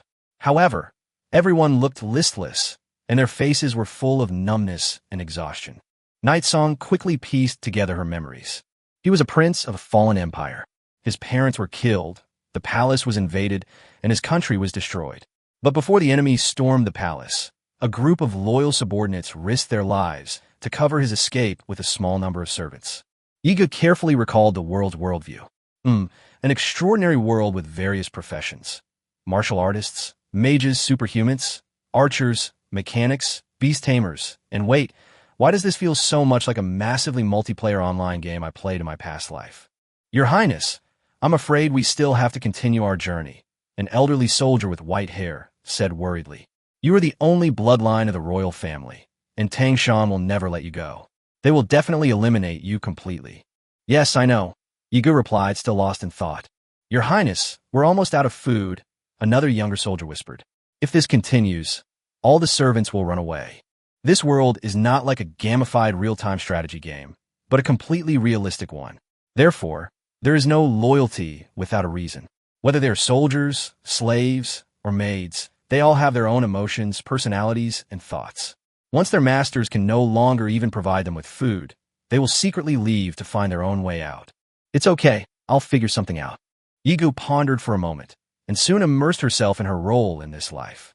Since this world is so similar to the extraordinary system in Tales of Myriad Races, can things that can be achieved in that game world also be achieved in this world? Tang Shan always believed that he understood war very well. As a nobleman's son, war was as commonplace to him as eating a meal. When he was young, he often saw his father leading many extraordinary warriors on expeditions to fight against alien races and seize the territory of the dark races. He had also accompanied his father on these expeditions. Isn't it just about burning, killing, looting, seizing resources, plundering wealth, and wiping out all those damn dark races? So when Tang Shan heard Lan Mi say that he didn't understand war, he felt very unconvinced and dismissive. "I've clearly been on the battlefield myself, so what gives you the right to say that?" After Tang Shan transmigrated to this world, he vaguely remembered his identity in his previous life, as well as the talents, knowledge, and extraordinary abilities he possessed. But he had forgotten how he came into this world. It seems that some of my memories have been locked away, but none of that matters. Since he'd already transmigrated, he should adapt to his new identity. Now, all he needed to do was eliminate Yiga, the former dynasty's prince. However, this matter is both urgent and not urgent. He now commands an army of 500,000 superhumans, a total population of 30 million. As for the prince who escaped, it's unknown whether he had 100 or so remaining servants. Tang Shan didn't believe Yiga could cause any more trouble. To him, Yiga was like an ant, easily crushed at any moment. It was just that this ant had disappeared into some hidden corner and couldn't be found now. The first year passed quickly. For a year, Yiga disappeared without a trace, and no one knew where he had gone. Finally, in the first month of the following year, intelligence agents reported that Yiga had fled to the northern frontier of the human realm more than 6 months prior. It was an extremely barren area, heavily polluted by dark energy, utterly desolate and devoid of any vegetation. Yiga fell seriously ill the day after arriving there and died a month later. Tang Shan was overjoyed and richly rewarded the intelligence agent. With Yiga dead, he had no more worries, even though he had never really taken his fallen prince seriously. The third year. For the entire year, Tang Shan basically indulged in the extravagance and debauchery of court life, spending lavishly and consuming 10,000 coins a day. His small kingdom was located in a relatively remote area of this extraordinary continent, a place where military strategists did not contend, and basically no other races would target or harass them. To put it bluntly, he was a local tyrant, so he could enjoy his life in peace. In his fourth year, Tang Shan continued to enjoy life. The spy who had previously provided him with intelligence sent him over 30 beautiful women this time, saying they were maids bought from slave traders in a country across the sea, very obedient and highly skilled. Tang Shan's eyes lit up, and he rewarded the spy with a large sum of money once again. From now on, Tang Shan will be even more unrestrained, indulging in nightly revelry. In the fifth year, Tang Shan continued to enjoy life. His 2 concubines bore him 2 children. On this land, he had no natural enemies, and in such a peaceful environment, he didn't even have the mind to cultivate. His strength and realm remained at the 7th level of the Earth realm, let alone managing the country's political order. In his 6th year, Tang Shan continued to enjoy life. In his 7th year, Tang Shan was still enjoying life. By the 10th year, problems within the territory began to surface. On this day, Tang Shan heard from a minister that the court's revenue for the year had turned negative. Tang Shan initially didn't take it seriously, so he waved his hand and ordered an increase of 5% in taxes to replenish the court's treasury. In the 11th year, even more problems emerged. Tang Shan saw the report submitted by the minister and discovered that the population of his territory had suddenly decreased significantly this year. Tang Shan angrily questioned the minister about what had happened. The minister, sweating profusely, said that there had been a famine in recent years. Many people had starved to death, and some refugees had fled the territory. Moreover, there are actually many more problems. For example, due to education issues, the average level of extraordinary individuals in the territory has been declining in recent years. At the beginning, the average level was Earth Realm, then it was only the average level of Profound Realm, and now even Yellow Realm extraordinary individuals are in very short supply. The strongest person in the territory was originally an old minister at the Myriad Manifestations realm, but after this old minister passed away last year, the strongest person is now only a general at the Thousand Souls realm, and he is also very old. The older generation gradually passed away, but no outstanding new talents emerged.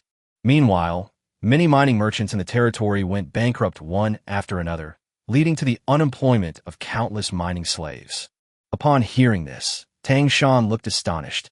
How is that possible? Why are so many businessmen suddenly going bankrupt? Chapter 102 This is War. The territory they inhabit possesses extremely rich magical energy, stone mineral resources. Magic stones are the primary energy source in this extraordinary world. They possess excellent conductivity and stability, and can perfectly stabilize many extraordinary energies such as magic power, soul power, spiritual power, and primal force. For example, Gao Xinxue invented a spirit-powered pistol in which the energy bullets are conducted and stabilized through magic energy stones. Without magic energy stones, the spirit-powered pistol would explode directly after the trigger is pulled and would not be able to condense into energy bullets to fire. Magic stones are needed not only by humans, but also by all other races on the continent. Therefore, in this extraordinary world, the status of magic stones is higher than that of oil, electricity, nuclear energy, and so on Earth combined. The reason Tang Shan was able to enjoy life so peacefully before was because the territory's income could be perfectly met by the output of the magic energy stone mine alone. It's practically a permanent iron rice bowl. No, a golden rice bowl. Tang Shan frowned. Why did those mining merchants go bankrupt? Have we run out of magic stones in our territory? The old minister looked bitter. The magic stones haven't been mined out yet. Our territory may not be able to mine all the magic stones in hundreds of years, but your majesty, times have changed. A special and inexpensive synthetic liquid energy has suddenly appeared on the continent. This liquid energy can almost perfectly replace the function of magic energy stones. Now, this cheap liquid energy is gradually becoming popular on the continent, and even many races are using it. Our business is getting more and more difficult. Magic stones are rare and expensive, while liquid energy is cheap, readily available, and has similar effects, so who would buy expensive magic stones? So in recent years, magic stones have basically become decorative items, and their price has dropped to less than 10% of what it used to be. Many merchants among the myriad races who hoarded magic energy stones lost everything. What? Tang Shan exclaimed in shock. How could such a thing be? Which race invented this? It is said that it was invented by a small human nation, the old minister said. Tang Shan paced anxiously in place. How so? This is indeed a very tricky problem. But despite the difficulty, he couldn't think of any solution. In the 12th year, the kingdom gradually declined, and various territorial problems became increasingly apparent. Tang Shan tried other businesses, but failed repeatedly. Not only did he fail to reverse the decline in territory, he also suffered even greater losses. The number of superhumans in the territory has dwindled from 500,000 at the beginning to just over 100,000 now. In the 13th year, Tang Shan suffered from insomnia every night and was extremely anxious. His new business venture failed again. He felt as if the entire business market was being controlled by an invisible hand. Every time he chose to invest in a particular industry, that industry would suddenly decline. Once or twice could be a coincidence, but it always happened. Tang Shan sent people out to investigate, but to no avail. In the 15th year, various upheavals occurred in the territory. Due to the Great Famine, more and more crimes emerged, and for the first time, there were even extraordinary individuals who jumped out to rebel against the imperial court. However, all of these people were suppressed by the imperial court. But this can't go on forever. Tang Shan racked his brains but couldn't find a solution, so he made a decision. While he still had tens of thousands of extraordinary warriors under his command, he would quickly launch an expedition to plunder. There are many small tribes of dark races on the continent. Each tribe consists of only a few thousand people, and the strongest among them is only at the heavenly realm.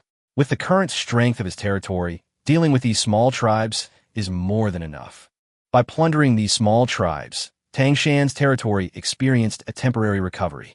In the 16th year, Tang Shan's territory was plunged into war. An army of 100,000 men besieged the city. The survivors of the dark tribes he had previously plundered, the ones who had barely made it, rallied together and launched a campaign of revenge against him. Furthermore, this army is quite unique, not only consisting of dark races, but also including humans, spirits, dark races, fire races, beastmen, and elves. It's a whole mixed army. Tang Shan panicked completely. He had no idea why things had turned out this way. Those dark tribes from small tribes should have been a rabble. So who had gathered them together? In less than a week, Tang Shan was utterly defeated. Of his 60,000 extraordinary warriors, over 40,000 deserted. Tang Shan nearly collapsed during that short week. Death reports arrived daily, along with the sighs of his old ministers and the cries of his concubines. He watched helplessly as his territory was eroded, and 17 of his 19 children perished in those 7 days. A week later, the army had already reached the palace. Tang Shan abandoned his concubine and child and fled overnight under the cover of his trusted subordinates. He wondered if GE's situation 16 years ago was also tragic. Tang Shan fled for 3 days, during which he was tormented by nightmares. The death of his child, Fei Zi, kept replaying in his mind. In just 3 days, his cheeks became sunken and his hair turned half white. He was also mentally unstable, constantly worried that there might be enemies around him who would suddenly attack. At that moment, a sentence suddenly popped into his mind. I told you, you little guys have no idea about war.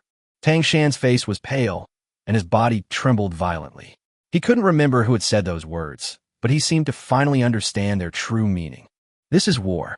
What he used to think of as war was actually nothing more than one-sided bullying. Come, come. Tang Shan sat before a bonfire, shivering. He felt inexplicably cold, as if he were in the coldest, darkest cave in the world. Bring me some clothes. However, no one responded. The camp was eerily quiet. A moment later, the sound of scattered footsteps could be heard. Tang Shan stiffly raised his head and blankly discovered that he was surrounded by a lot of people. There were dark races whose homes he had once invaded, as well as orcs whose skin color was obviously abnormal due to the corruption of demonic energy, and many other races. And many human warriors. Tang Shan cried out in terror. Who are you people? Guards. Where are my guards? These people slowly made way for them, their expressions respectful and solemn. Yiga slowly walked out from inside and stood in front of him, staring at him indifferently. Do you think I'll write a few filler chapters? Chapter 103, The Results of 16 Years. Tang Shan saw Yi Ge and stared blankly, his expression as if he had seen a ghost. You? He pointed at Yi Ge, stammering for a long time. Weren't you dead? Seeing Tang Shan's disheveled appearance, Yi Ge suddenly thought of herself 16 years ago. At that time, he had just escaped from the palace. In Tang Shan's eyes, he was nothing more than an ant that could be crushed at will. To put it bluntly, when he was on the run, he was even worse than a stray dog.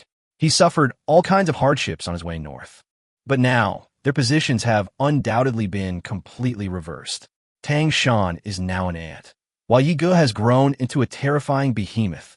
Yi Ge stared coldly at Tang Shan, his dark pupils suddenly flashing with a buzzing sound, like a cybernetic figure in a sci-fi movie, with strings of data codes flashing rapidly in his eyes. In front of Yi Ge, a data panel that only he could see was accessed. Character, Tang Shan. Age, 32. Level, Earth Realm, Stage 7. HP, 6441 to 8900.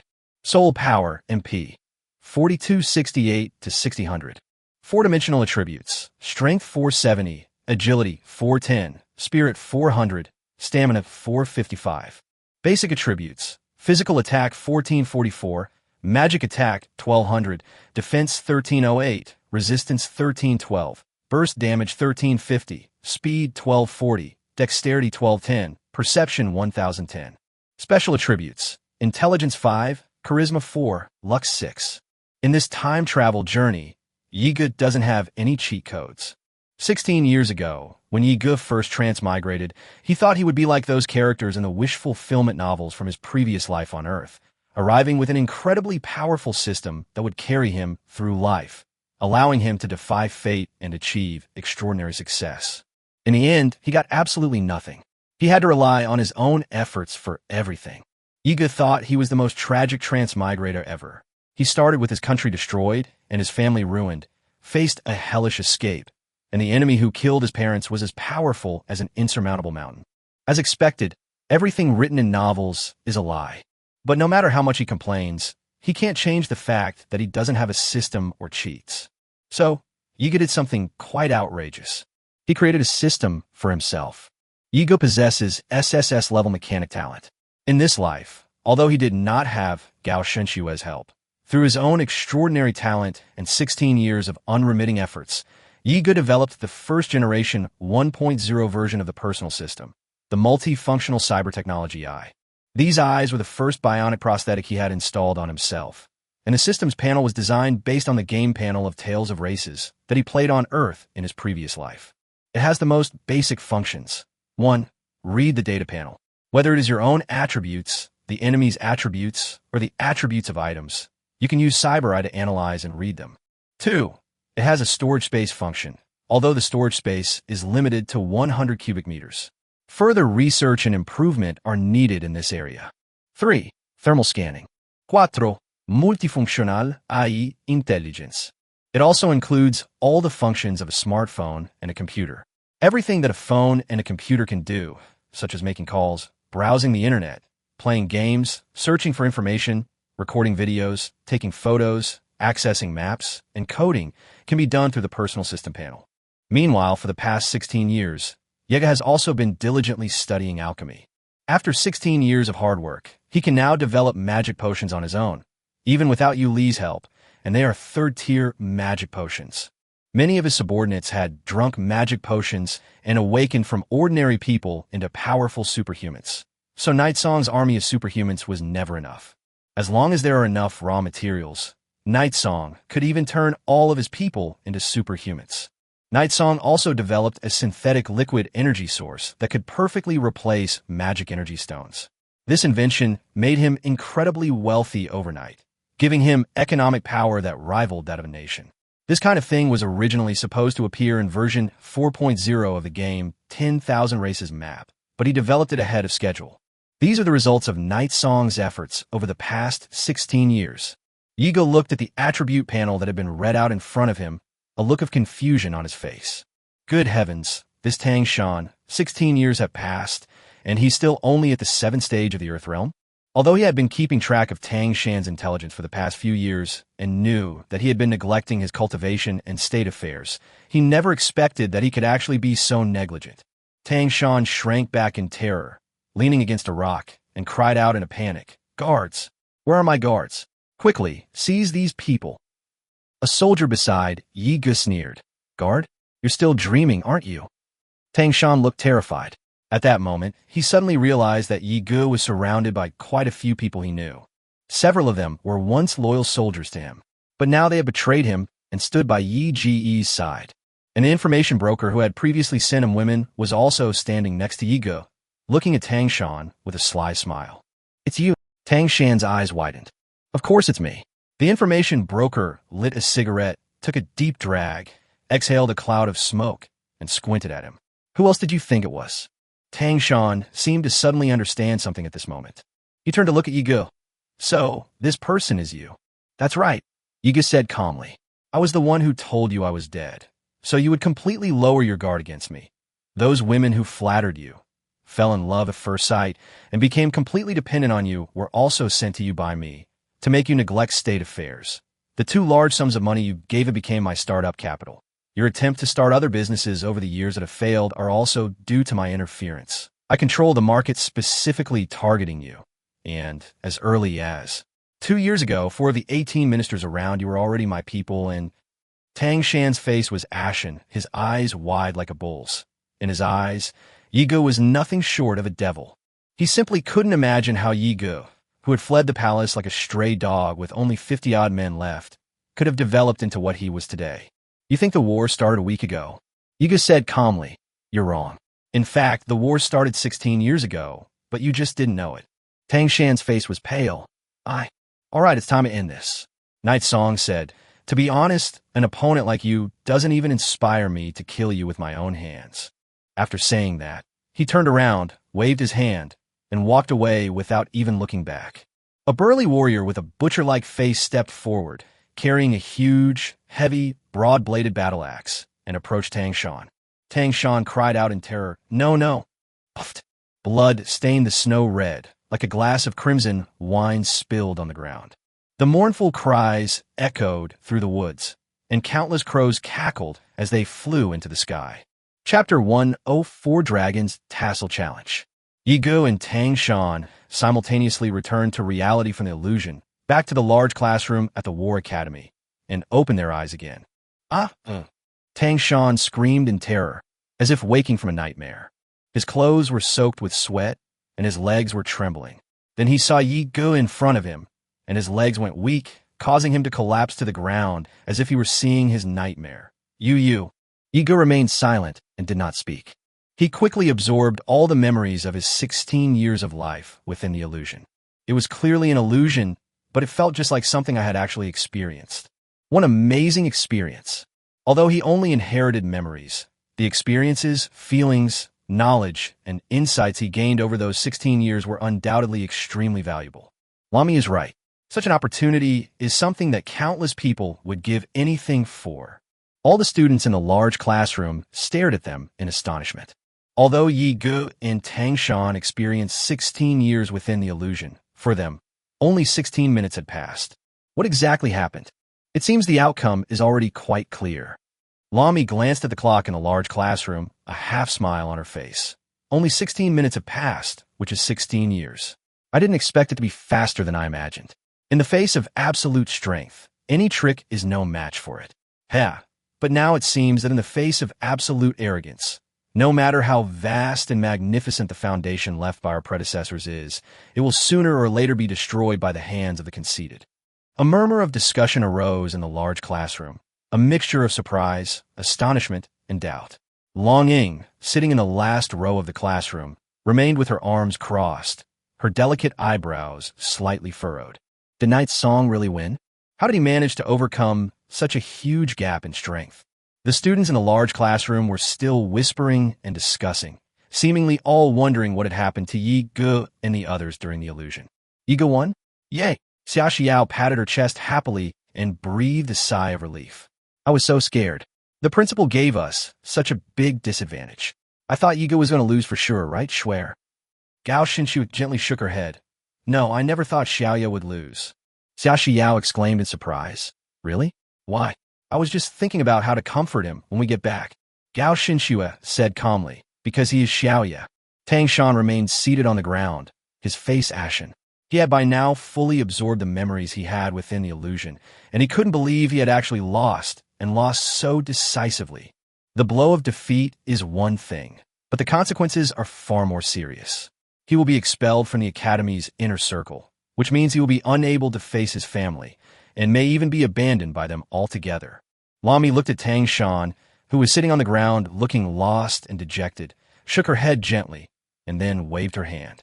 2 instructors came in from outside, took Tang Shan away, and carried him away. Next, you will all be divided into pairs for combat training, entering illusions to undergo war training, Lami said. Only after experiencing the pain that war brings to the world will you understand what true war is. Lami believes that the kids who attended the open meeting in the big classroom today are really lucky. Everyone has such an opportunity, which may be a once-in-a-lifetime opportunity for them, because creating such a white illusion orb requires a lot of her primordial spirit, and the orb can only last for 1 day before disappearing. Of course, while opportunities are presented, the amount of value one can create by utilizing them varies from person to person. Just like Yiga and Tang Shan, both had 16 years, but Yiga undoubtedly gained a lot, while Tang Shan probably only gained a bunch of skills in eating, drinking, and having fun. Oh, and perhaps they also gained a fear of night songs and a fear of war. So Lami said at the beginning that this game may be an invaluable treasure for some people, but for others, they may never want to experience it a second time, because they don't want to experience another war.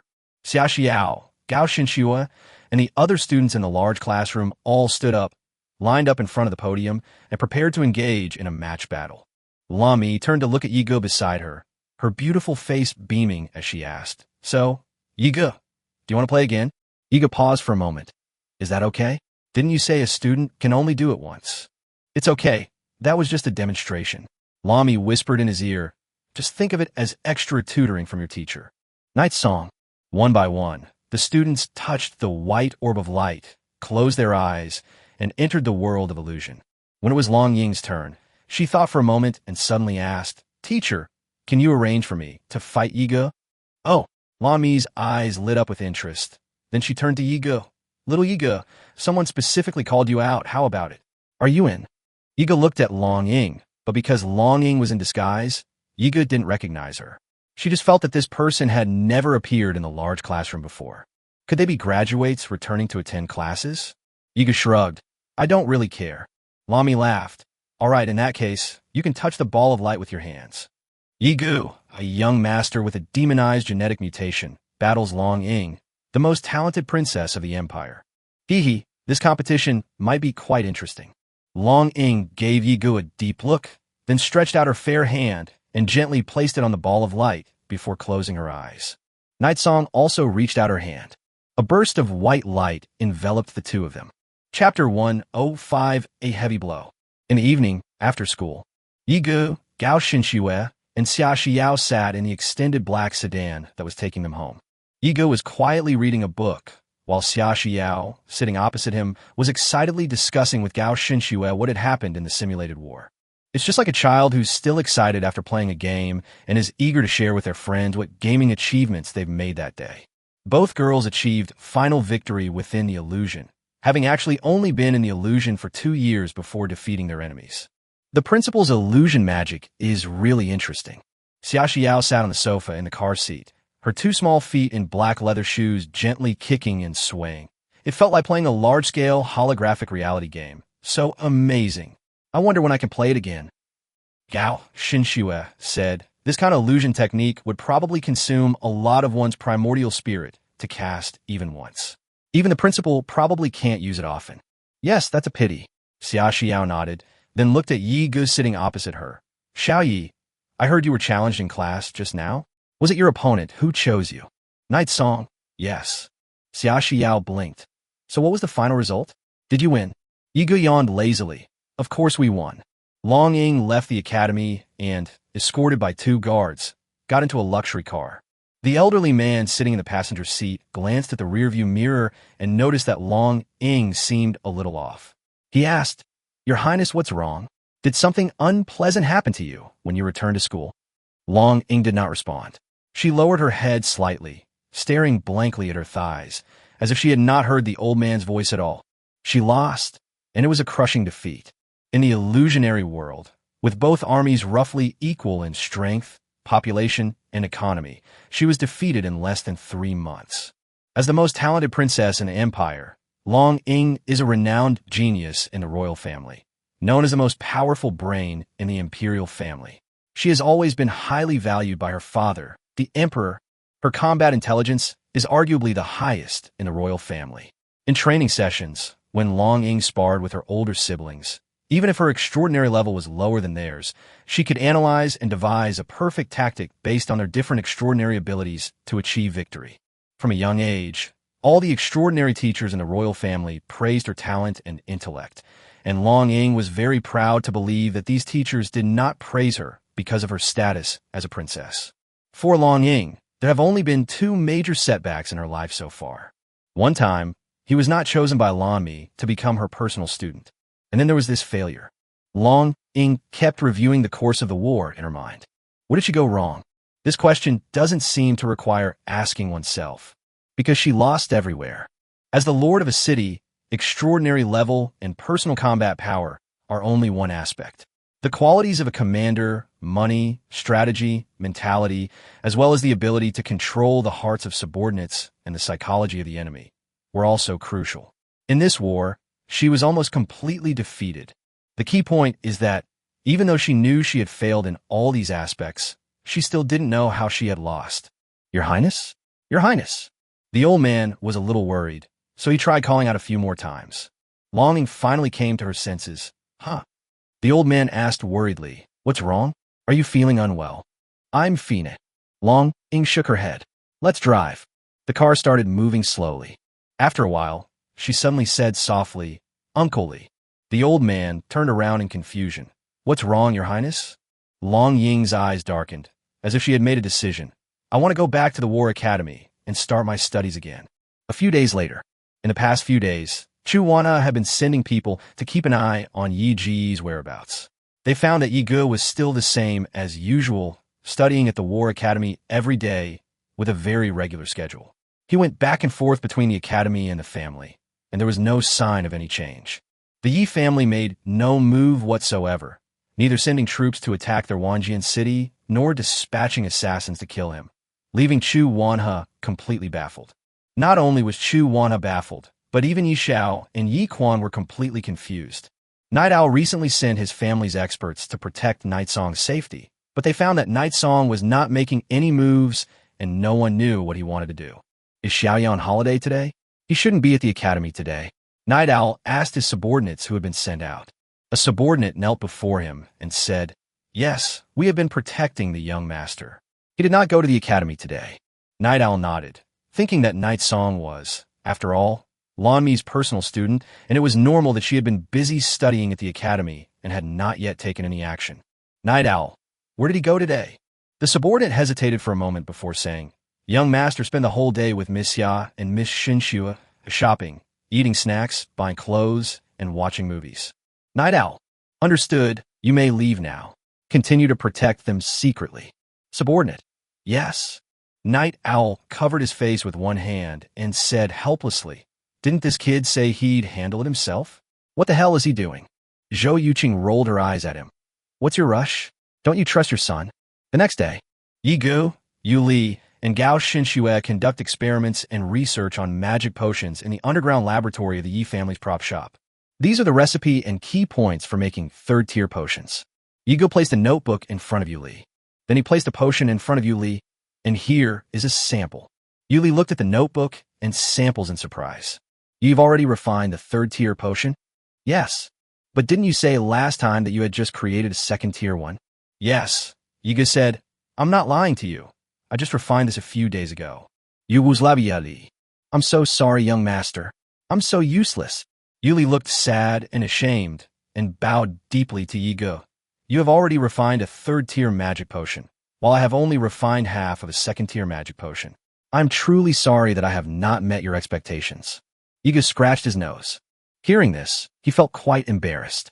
Even knowing the recipe, It took him 16 years in the illusionary world, through countless failed attempts and accumulated experience, to master the skill of refining third-tier magic potions.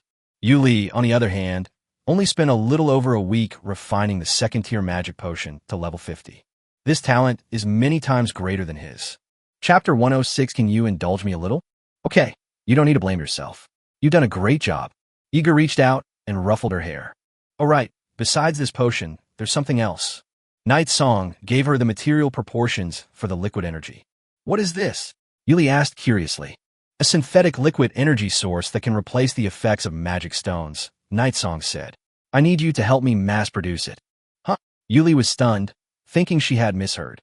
A replacement for magic stones? Schwer, there's one more thing I need to trouble you with. What's up? Come and take a look. Iga sat in front of a computer, her hands moving rapidly across the screen. Gao Xinxue came up behind him, bent down slightly to look at his screen, her long, untied black hair hanging down her shoulders. What's this? Okay, I'll name it System. System. You can think of it as a combination of the functions of a computer and a communication watch, along with attribute scanning and analysis capabilities, as well as the item storage function of a spatial ring. Iga pointed to the design drawings on the computer and gave a long explanation before saying, I want to design it as a prosthetic body that could be installed inside the human body. Gao Xinxue stared at the design drawings on the screen for a while, then said, It seems quite interesting, a good idea. Night Song laughs. Gao Xinxue glanced at Iga. However, this design is very professional. It shouldn't be something an outsider could create. When did you become knowledgeable about these things? Igu said awkwardly. It was designed by a friend of mine. Gao Xinxue stared intently at Yi Gu with her clear eyes for a long time, making Yi Gu feel uneasy all over. Then the girl reached out and gently pinched Yi Ji's cheek. A child who lies to his mother is not a good child. Night Song. Can Xinxue's mom indulge me a little? Gao Xinxue paused for a moment, then said, Okay. Yi Gu blinked, her eyes filled with innocence and anticipation. Then I'll trouble Xinxue mama to pretend she didn't see through me. Gao Xinxue. If I pretend I didn't see through it, what kind of reward will I get? Yiga thought for a moment and said, Of course, whatever reward Xinxue Mama wants is fine with me. Gao Xinxue hesitated. She'd accept any reward, but now she didn't know what reward she should ask for. It's all right, Schwerer can think about it slowly. Yiga said, By the way, if you were to make it, how long would it take? Gao Xinxue said, 1 day. Yiga looked surprised. 1 day? Yes, Gao Xinxue said calmly. The design drawings are already finished. They're very detailed, with all sorts of parameters. Is it really that difficult to complete in just 1 day? Night Song. He spent a full 3 years in his illusionary world. Sure enough, his childhood sweethearts, though they all look cute on the outside, are actually a bunch of terrifying little monsters on the inside. After a while, Gao Xinxue asked Yigu again, By the way, I recently learned some things from my sister. Are you planning to go to war with Chu Wanha? Night Song said yes. Gao Xinxue asked, Then why haven't you taken any action yet? Yigu smiled and said, Did you think I hadn't taken any action? Gao Xinxue asked in surprise, You've been with us these past few days, and I haven't seen you do anything else. Yigu said, Yes, even you think so. I think Chu Wanha must think so too, and those nobles in the empire who have been keeping an eye on our Yi family must also think so. But in fact, the war has already begun. It's just that Chu Wanha may not know it yet. A few days later, that day, Yiga stayed in her bedroom. Gray Smoke and Song Jia emerged from the shadows and appeared before him. It seems that Song Jia has indeed made rapid progress. He has only been following Gray Smoke for a short time, and he has already learned the shadow concealment technique. How did it go? Yiga asked him. Boss, this thing you gave me is really useful. Song Jia pointed to his right eye and said with a grin, I've downloaded all of Chu Wanha's attribute data and the data of his equipment. Chu Wanha, 51 years old, a third-tier Azura realm transcended, a swordsman. His sword is a plus 11-star pink quality longsword named Tiger Soul, enchanted with an ice attribute orb. He wears a plus 10-star swordsman's trench coat, lined with a plus 10-star black gold soft armor and plus 10-star warrior boots. He also wears a plus 11-star Earth Ascension amulet. In short, all his equipment was pink quality and expensive, enhanced to 10 or 11 stars. His strength was originally at the 3rd stage of the Azura realm, But with his equipment and weapons, his attributes were almost comparable to those of an ordinary civilian at the 9th stage of the Azura realm. Besides his strength level and equipment data, Gray Smoke also brought Chu Wana's other detailed information, including his personality, age, hobbies, daily routine, talents in various aspects, sword skills he cultivated, the economic situation of 10,000 Sword City, his family situation, and so on. Chu Wanha is a naturally suspicious and cautious person, as evidenced by his willingness to use a Shura realm expert to assassinate Yigu, a Xian realm cultivator. Even with his most trusted subordinates, he remains wary and doesn't give them any chance. Moreover, while he does have a man's lustful desires, he would never let women interfere with his duties, a trait that greatly differs from Tang Shan. Gray Smoke said, "We've been secretly observing Chu Wanha for a long time. His personality and lifestyle seem almost flawless. He takes his men with him wherever he goes. If we want to assassinate him by capturing the leader first, it probably won't be that easy." Yiga smiled knowingly. No, everyone has weaknesses. Someone as cautious and suspicious as him certainly has his own weaknesses. Oh, Gray Smoke looked on with curiosity. Chapter 107 Conspiracy. You mean that kid from the Yi family went shopping with 2 girls today? Chu Wana stood by the window with his hands behind his back, his brows furrowed. Yes, Lord City Lord. Old Shao knelt before him and reported respectfully, "We've been watching him for several days. This is the first time he's left the War Academy and his family." Old Shao was an ordinary-looking middle-aged man with small eyes, a flat nose, and a full beard. He wore an inconspicuous gray outfit. His appearance was the kind that would never attract a second glance if he walked on the street. He had the most typical look of a spy. He was one of Chu Wana's trusted subordinates and a head of intelligence in Wanjian City. He was highly capable, and Chu Wanha always valued him. Chu Wanha was silent for a moment, then said, "I understand. You may leave." "Yes." Old Shao withdrew. Chu Wanha paced back and forth in the bedroom with a solemn expression. These past few days, he's been preoccupied with how the Yi family will deal with him. But for 2 weeks in a row, the intelligence he received was nothing but meaningless information. Logically speaking, Chu Wanha should have felt relieved that the Yi family had been silent for so long. But Chu Wanha felt no sense of relief whatsoever. For him, the lack of news was the worst possible news, because he always felt it was the calm before the storm. If he could find out what the Yi family was doing, he would at least have time to prepare and deal with it.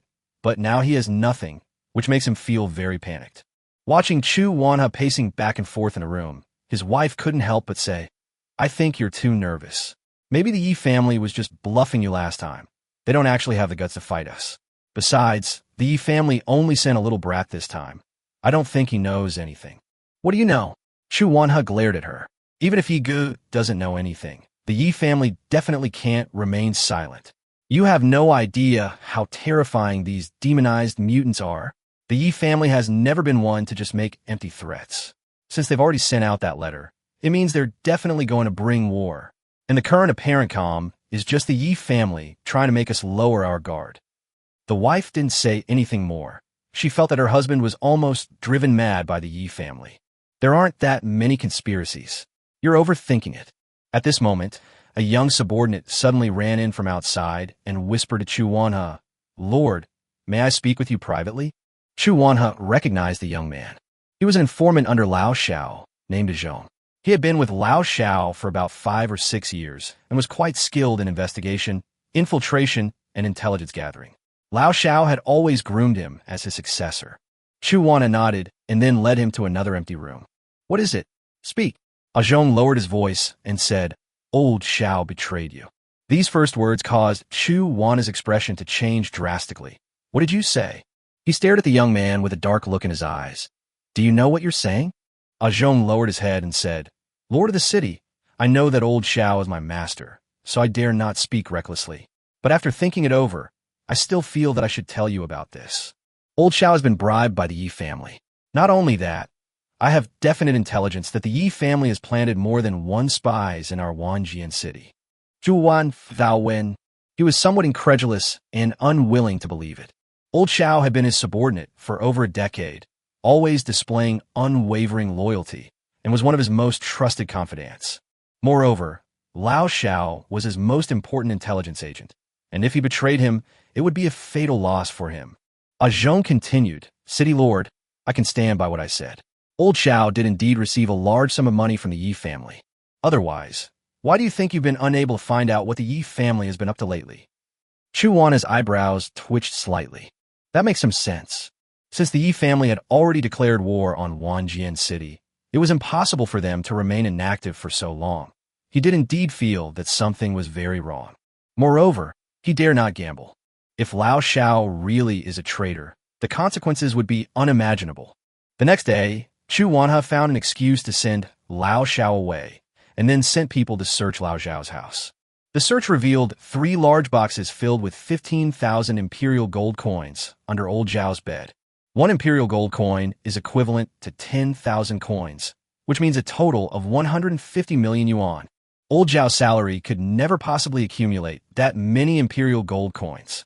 Chu Wanha was furious and immediately called Lao Xiao back to make him explain. Old Xiao stammered and couldn't get a coherent explanation, so he quickly knelt down on the ground to admit his mistake. Seeing his hesitant manner, Chu Wanha assumed he had confessed. His eyes reddened, and in a fit of rage, he drew his sword and beheaded him. Old Xiao stood frozen in place, his eyes wide with shock before he died. Although he had indeed embezzled quite a bit while working for Chu Wanha over the years, he believed that with his excellent abilities, Chu Wanha wouldn't pursue the matter too much, but would only let him redeem himself through meritorious service, especially now that Wanjian City needed manpower. He never expected that Chu Wanha would be so decisive as to execute him directly. Looking at Lao Zhao's body lying in a pool of blood, Chu Wanha's mood became even heavier. His mind was in turmoil. He waved his hand, ordering his men to carry Old Xiao away, thinking that he needed to find all the other spies the Yi family had planted in Wanjian City as soon as possible. After killing Lao Xiao, Chu Wanha's access to intelligence was greatly reduced. And besides Lao Xiao, he didn't know who else to trust. After much deliberation, he promoted the young man who had reported to him, Zhong. Zhong demonstrated strong professional skills, constantly bringing back intelligence and information to Chu Wanha. He told Chu Wanha that there were more than just 1 or 2 traitors in Wanjian City who had been bribed by the Yi family. Some of them were even elites of Wanjian City, including the 13 golden heavy swordsmen and his 300 elite sword riders. Then, Zhong gave Chu Wanha a detailed list of traitors. Chu Wanha looked at the list and trembled with rage. He immediately ordered people to thoroughly investigate the people on the list. The matter was resolved quickly. There were as many as 30 or 40 undercover agents under investigation, which shocked and angered Chu Wanha. He was shocked that the Yi family had infiltrated so many of his men. In fact, among these 30 or 40 people, only 7 or 8 were real undercover agents. These were people who had been recently bribed by Huiyin and Song Jie. This was what Huiyin and Song Jie had done besides gathering intelligence during this period. However, these 7 or 8 people were actually the lowest of the low, the lowest-ranking swordsmen and soldiers in Wanjian City. They were easy to bribe because these low-ranking swordsmen had basically never seen money. If you threw a lot of gold coins in front of them, they would immediately waver. Chapter 108 Another Powerful Powder. The swordsmen were initially puzzled when Song Jie and his group bribed them. They believed they shouldn't be worth that many gold coins.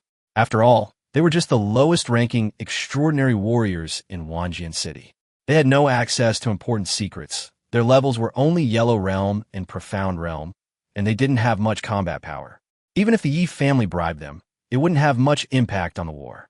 So why would the Yi family spend so much money to bribe these small fry? But their suspicions were quickly overshadowed by the excitement of acquiring the gold coins, because they had never seen so many gold coins before. The hardest thing to judge in this world is whether the truth is mixed with lies. Similarly, once the real undercover agents on that list were caught, Chu Wanha would no longer dare to trust the remaining innocent people, even if they were truly innocent. Meanwhile, another rumor began to spread among the lower-ranking swordsmen of 10,000 Sword City. Some say that Chu Wanha came into contact with some forbidden demonic artifact, and his mind has been devoured by the demonic spirit within it. He has lost all reason and is close to madness, controlled by hallucinations all day long, and has begun to kill indiscriminately. The Yi family's greatest enemy is outside, and Chu Wanha is almost going crazy. There's no hope left for Wanjian City. Everyone who can escape the city should do so as soon as possible. The source of this rumor is unknown, but many people are furious believing it to be an attempt to undermine morale before a major battle. But the rumors don't seem to be entirely unfounded, because many people have indeed heard that Chu Wanhe has recently executed quite a few people, and they don't even know why. As a result, the extraordinary warriors at the bottom of Wanjian City became panicked. Some of them couldn't withstand the pressure and actually took their wives and children and secretly escaped from Wanjian City. Chu Wanhe discovered that the people on the list had actually started to run away. He had only had some doubts before, but now he was completely convinced that these people were spies planted by the Yi family. Even if that's not the case, these people deserve to die for deserting their posts at such a critical moment in Wanjian City. Chu Wanhe then went completely berserk and began a killing spree. He captured and executed several swordsmen who tried to escape. Seeing this, the lower-ranking swordsmen became even more convinced of the rumors from a while back, believing that Chu Wanhe might have really gone mad and had started killing his own men indiscriminately. Thus began a vicious cycle. More and more swordsmen fled, while those loyal subordinates who did not flee lived in fear and trembling. For a time, panic gripped the ranks and morale plummeted. Upon hearing the news that Song Jie had sent back, Yiga gave a faint smile. Is that so? Hee, I didn't expect it to go even more smoothly than I imagined. Yes, Wanjian City is now in complete chaos. You haven't even led your warriors to fight yet, and they've already fallen into internal strife. Song Jie chuckled and gave Yiga a thumbs up. Boss, that was a brilliant move. I've never seen such a despicable, shameless, cunning, and treacherous nobleman like you before. Ha ha. Night Song. Ash Smoke. Gray Smoke reached out and slapped Song Jie on the back of the head, saying expressionlessly, show some respect to your master. If you can't speak properly, then don't speak. Song Jie rubbed his head and mumbled, oh. Gray Smoke gazed calmly at Night Song and asked, Master, what should we do next? Night Song said, what's next? He beckoned Gray Smoke and Song Jie closer with his finger, then whispered the next part of the plan to them. Gray Smoke nodded, we understand. Song Jie grinned and said, don't worry, boss. I guarantee I'll complete the mission. After the two left, Yiga continued to lie on the bed and read with a relaxed expression.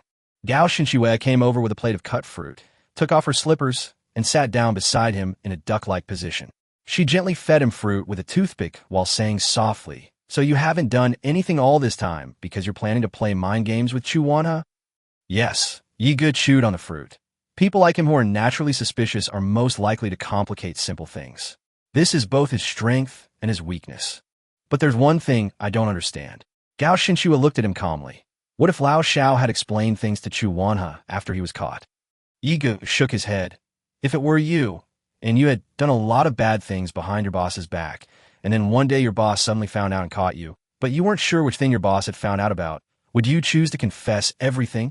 Gao Shinshue pondered for a moment, seemingly understanding his meaning. You mean he might be hoping for the best? Yes, Yiga said, because he wasn't sure which of his actions Chu Wanhe had caught him doing, so he was naturally stammering. Of course, this is also because I sent someone to investigate Lao Zhao's personality, which confirmed that he is the kind of person who takes chances.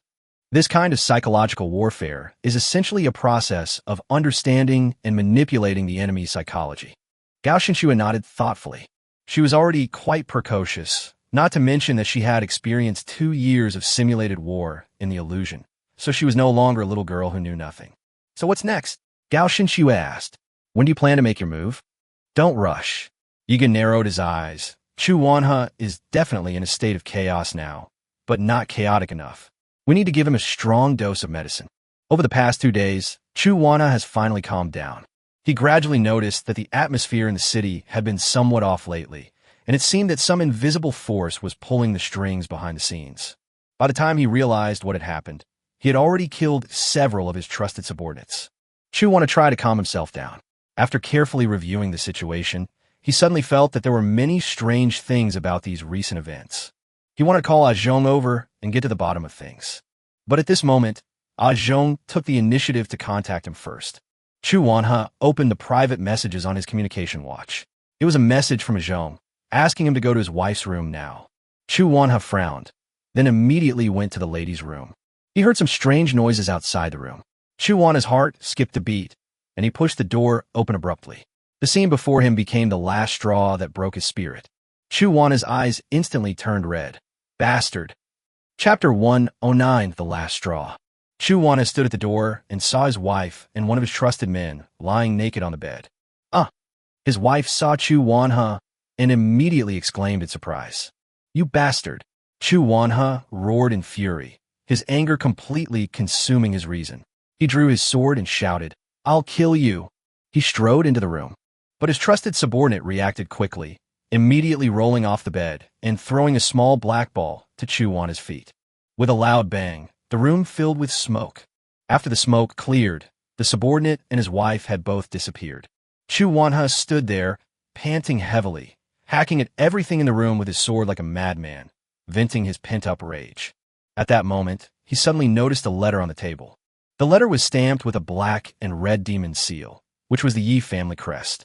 Chu Wanha walked over, opened the envelope, and saw only one line written inside. "Hey, Lord Chu, guess how many of your subordinates are still loyal to you?" Signed, Night Song. When Chu Wanha saw the words Night Song, his face trembled slightly. Why did the Yi family's letters end up in the wife's room? Could it be that the subordinate we just saw was also bribed by the Yi family? Chu Wanha's hand gradually clenched into a fist, the veins on the back of his hand standing out.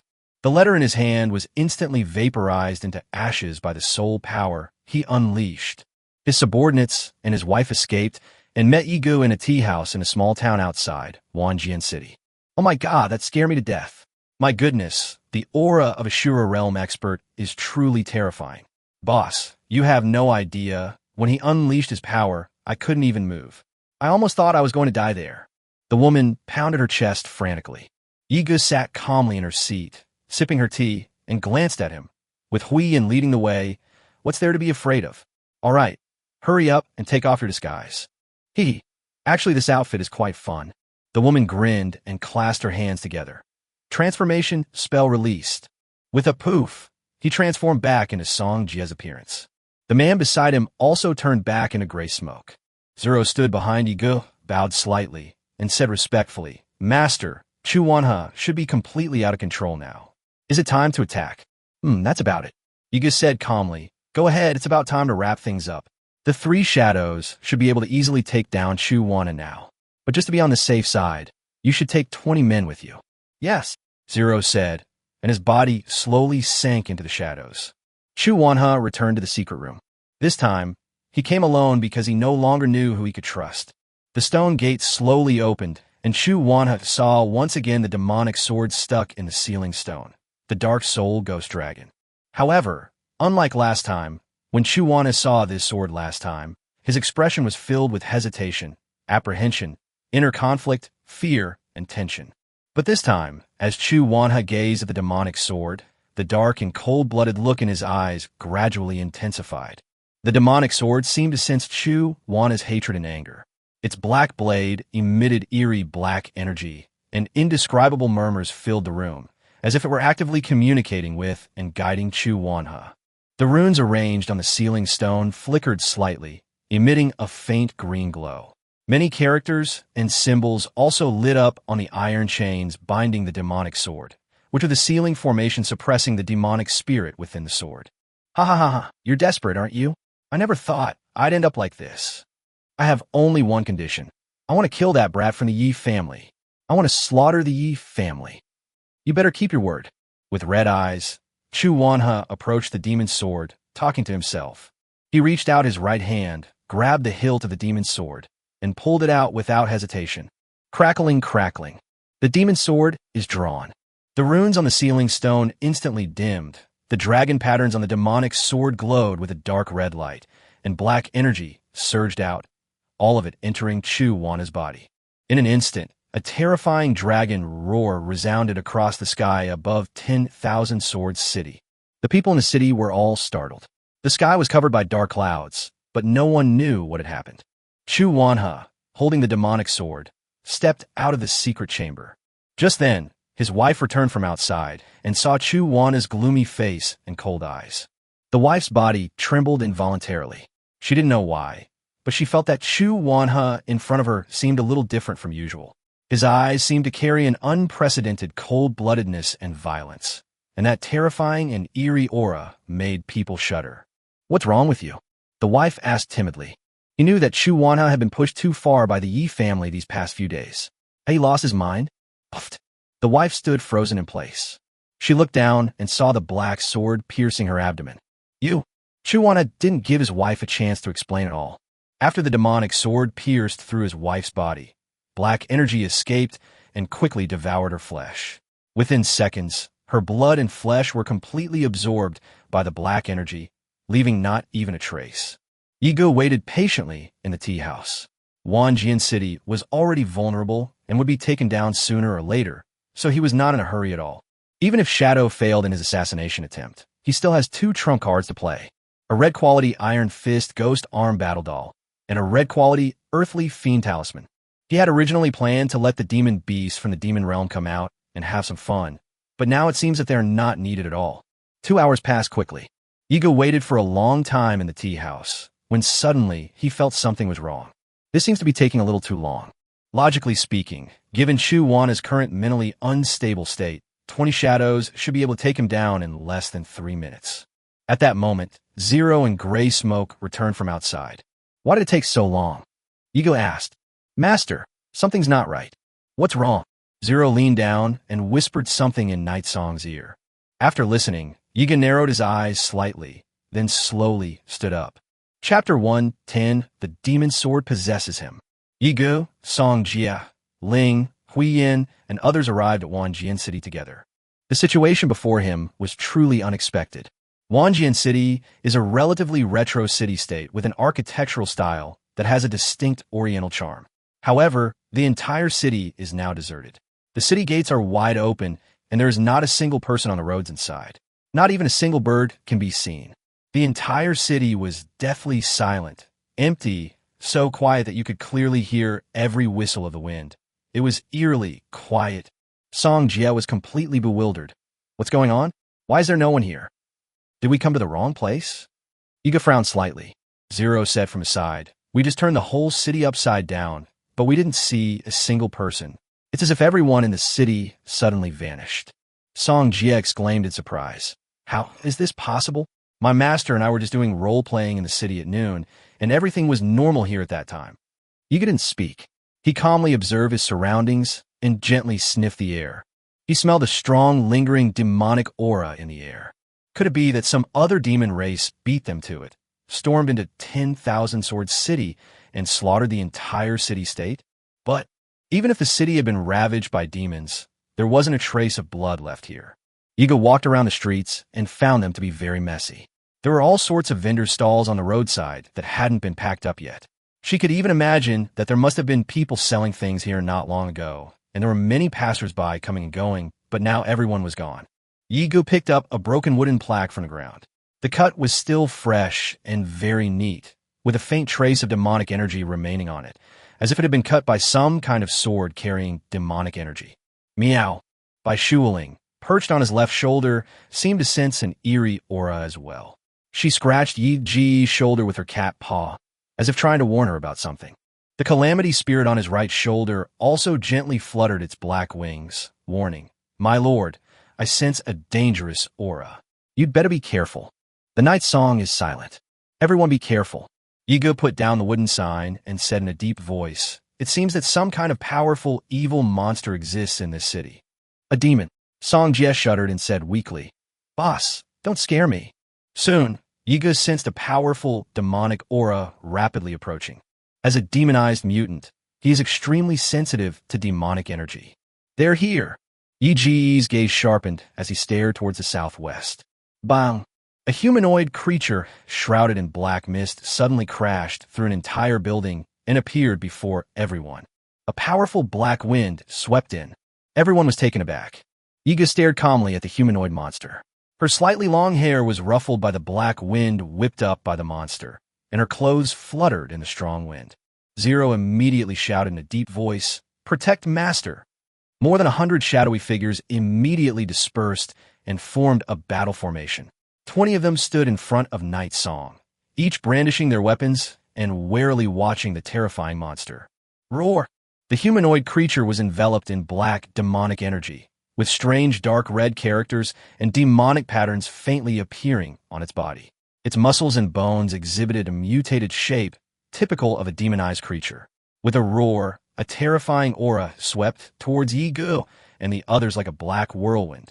Although the monster's entire body had been demonized and mutated, it still had a human face, and its features were barely discernible. It was Chu Wanha. Wow! Startled, Song Jie quickly hid in a nearby building. The monster before him was clearly beyond his level to fight. Chu Wan. A hint of doubt flickered in Yi Ji's eyes. How did this guy get corrupted by demons? At that moment, he saw that the demonized Chu Wanha was holding a very conspicuous greatsword in his right hand. It was a beautiful and exquisite black greatsword, wider than an adult's palm, as black as night, with dark red patterns, faintly exuding an eerie black aura, and a black dragon was faintly engraved on the hilt. Is pupils contracted. The demon sword, Dark Soul Dragon.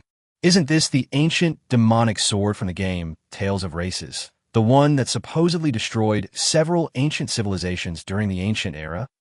In the game, Nightsong remembers that this sword will not appear until version 4.79, and it will not be available to players. It will only exist in the official weapon catalog. At that time, the dark spirit within this demonic sword controlled the minds of several bosses after version 4.79, and more than a dozen NPCs were corrupted and turned into villains. The culprit was this demonic sword. I never expected that the ghost dragon demon sword would appear here. Kill. You. All. Chu Wanha spoke slowly and deliberately, his face contorted in a ferocious and terrifying manner, uttering a hoarse and raspy voice. His eyes had turned pure black, clearly indicating that he was completely controlled by the spirit within the demonic sword. Thump! Chu Wanha, transformed into a demonic monster, charged forward like a wild beast. Upon seeing this, the Shadow Force immediately rushed forward, unleashing their abilities to fight the mutated monster. This guy, Song Jie, hiding in the shadows, swallowed hard. Could it be that everyone in this city has been eaten by this monster? Yigu remained silent, thinking that now it seemed that this was probably true. If the demonic sword spirit were to fully awaken, it would be capable of destroying an entire civilization, not to mention a small city like 10,000 swords. Yigu didn't know why Chu Wanha possessed the demon sword, because this part wasn't originally in the game's storyline, and the demon sword shouldn't have appeared here. It seems that his appearance in this world, this unpredictable factor, caused a butterfly effect, altering the original historical plot of the game and causing the demon sword to appear ahead of schedule. Rumble. The shadows were scattered around Chu Wanha, cooperating tacitly. They each swung out an iron chain. Some chains bound Chu Wanha's limbs, while others bound his body, temporarily restricting his movements. But the demonized Chu Wanha's combat power had increased many times over. He roared, struggled, and twisted wildly, and saliva flowed from his mouth. He roared ferociously, gripping the demonic sword with both hands, and swung it fiercely. Black sword energy lashed out, faintly accompanied by a soul-stirring roar of a ghostly dragon. All the chains were cut. Boom! Zero, gray smoke, and dozens of other shadow members were all blasted away by the powerful demonic energy. Chapter 111, The Trembling Demon Sword. Ha ha ha ha! The demonized Chu Wanha laughed maniacally, and the demonic sword in his hand seemed to emit eerie demonic sounds at the same time. I will kill you all. Zero got up from the ground and frowned immediately, sensing the power of this demonized monster. Master, please leave immediately. We will handle things here. After he finished speaking, he raised his hand and made a gesture. Dozens of shadowy figures leaped up, seized the high ground, and rearranged their formation. They dispersed in a well-trained manner, each beginning to chant spells or form hand mudras. Modchikrune imprisonment. Special ability, Entangling Vine. Deceptive Spirit Binding Technique. In an instant, all sorts of random control skills were unleashed. The demonized Chu Wanha was immobilized by various skills and unable to move. Zero drew a long sword from behind his back and immediately charged forward. At the same time, more than a dozen other martial arts-type shadow warriors also took the opportunity to swarm forward and slash at the same time. More than a dozen blade shadows flashed with cold light, instantly converging at a single point. However, the demonic energy swirling around Chu Wanha materialized, as if a hard outer bone armor had condensed on his body, directly blocking all the physical attacks. A dozen long swords struck it, making clang clang clang sounds, but they were not harmed in the slightest. Roar! The demonized Chu Wanha roared again, seemingly enraged. He easily destroyed the control skills that were suppressing him, and suddenly swung the magic sword he was holding with both hands in a horizontal slash. Swish! Upon seeing this, the shadows quickly scattered and hid. But it was too late. The demonic sword slashed horizontally, its blade slicing through Gray Smoke's arm. With just a touch, Gray Smoke's arm was instantly corroded by demonic energy, turning into blood. Then it was all absorbed by the demonic sword. Gray Smoke's pupils contracted. He immediately and decisively swung his long sword and cleanly severed his own left arm. Otherwise, the demonic energy would extend along his arm to his entire body and completely engulf him. Yi Ji's expression was grave. He knew that Chu Wanha was now possessed by the demonic sword, and his strength after being demonized had probably skyrocketed to the heavenly revelation realm. The shadow force was no match for him now. However, Chu Wanha was probably only recently possessed, and the forbidden spirit of the demonic sword, Guilong, should not have been fully resurrected yet. If we go by the game's storyline, perhaps. You may all step back. Yigi Sudenli Sipok Kaimli. Zero turned her head and looked at Yigo with confusion. Master? Step back. Yigo gave the order again, his voice stern. Yes. Zero knew that Shadow was a suicide squad, and the first rule was 100% obedience. All the shadows immediately retreated. In this way, Yigo stood directly in front of Chu Wanha. Chu Wanha saw Yigo, and a strong emotional fluctuation seemed to flash in those completely black eyes, suddenly surging out more black and red demonic energy. I'll kill you, Chu Wanha hissed, baring his teeth. The next moment, he charged towards Yi Gu with the demon sword in hand. Song Jia, who was hiding in the shadows, exclaimed in surprise. He thought Yi Gu was truly insane, actually willingly going his death in front of this demonized monster. Yi Gu stood still, her pupils reflecting the image of Chu Wanha holding the demonic sword. Bai Shuling was also startled. What is this guy trying to do? That demonic sword will completely devour any living thing it comes into contact with. Puffed. In the blink of an eye, Chu Wanha, with a violent expression, had already arrived in front of Yiga. The black and red demonic sword pierced straight into Yi Ji's chest. But Yiga didn't dodge at all. Chu Wanha revealed a ferocious smile. However, he soon realized that something was wrong. The demonic sword pierced Yi Ji's chest less than an inch before it could go no further. Yiga remained standing motionless, her eyes still clear and bright, blood flowing from her chest like a stream, dripping down her clothes and onto the ground. More blood was absorbed by the demonic sword, and the blood was devoured by the blade and quickly disappeared. However, the demonic sword did not show the terrifying killing intent it had shown before. Instead, it began to tremble incessantly. Chu Wanha looked bewildered. He didn't know what was going on. The demonic sword in his hand seemed to be out of control. No matter how hard he tried, he couldn't move it an inch. Night Song slowly reached out and grasped the blade of the demon sword. The broad, sharp blade instantly sliced through his palm, and blood flowed from his hand again. This time, the demonic sword trembled even more violently, its entire blade shaking like a leaf, as if the demon sealed within it was terrified. The terrifying demonic energy swirling around Chu Wanha gradually disappeared, and his eyes quickly returned to normal. The expression on his face changed from its original ferocious and violent state to one of bewilderment and helplessness, as if he had regained his human rationality. It was like a dream. When he finally came to his senses, he looked up blankly and saw Yi Gu holding the demon sword in his hand, his other hand gently stroking the blade. What a demon sword! Chu Wanha's eyes widened. What happened? How did the demon sword end up in the hands of that Yi family brat?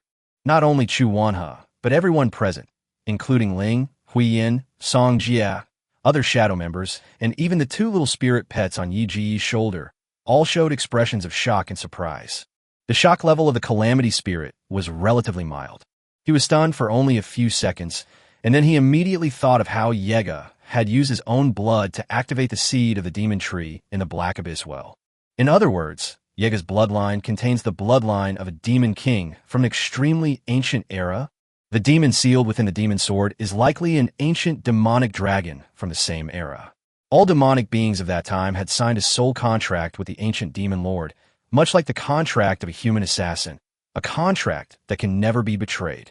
Therefore, the demon sword naturally couldn't kill Night Song, who possesses the bloodline of the ancient demon king. And upon contact with his blood, it behaved so obediently. Holy crap! Song Jie rubbed his eyes hard, thinking he was hallucinating, and asked in disbelief, "What's going on?" "You?" Chu Wanha trembled as he looked at Yi Gu in disbelief. "How could a mere Xian realm demonized mutant like you possibly control the demon sword?" "Yes, I was surprised too." Yi Gu planted the demon sword upside down in the ground, placed her hands on the hilt, and then smiled at him. "Aren't you surprised and taken aback?" Chapter 112, Final Chapter. Chu Wanha's face was still full of disbelief, and he kept repeating, "Impossible! How could a brat like you possibly control the ghost dragon demon sword?" Yi Ji's expression remained calm. He knew that although Chu Wanha had now woken up and his consciousness had returned to normal, he had been forcibly possessed by the demonic sword, and his mental state had suffered irreversible damage. He could no longer be as calm as before. "You've lost, Chu Wanha," Yiga said calmly. "Impossible. Impossible." Chu Wanha shouted wildly as if he had gone mad, and suddenly drew his other sword, Tiger's Soul. He glared fiercely at Yiga. "Ye family brat, I'll kill you." With that, he raised his long sword and charged forward without any strategy. Yiga remained motionless, knowing that he wouldn't need to lift a finger this time. Before Chu Wanha could take 2 steps, Zero's figure flashed from behind him like lightning, a black bolt of lightning striking, the long blade in her hand instantly slicing across his neck. Blood splattered. A head flew high into the air. Yiga stared expressionlessly at Chu Wanha, who lay in a pool of blood. He knew that with the fall of this lord of 10,000 Sword City, the Chu family would be completely wiped off the empire's noble register. This war between 2 major families within the human empire lasted only 2 weeks before coming to a complete end. However, if we're talking about the actual battle scenes, it probably only lasted less than 10 minutes.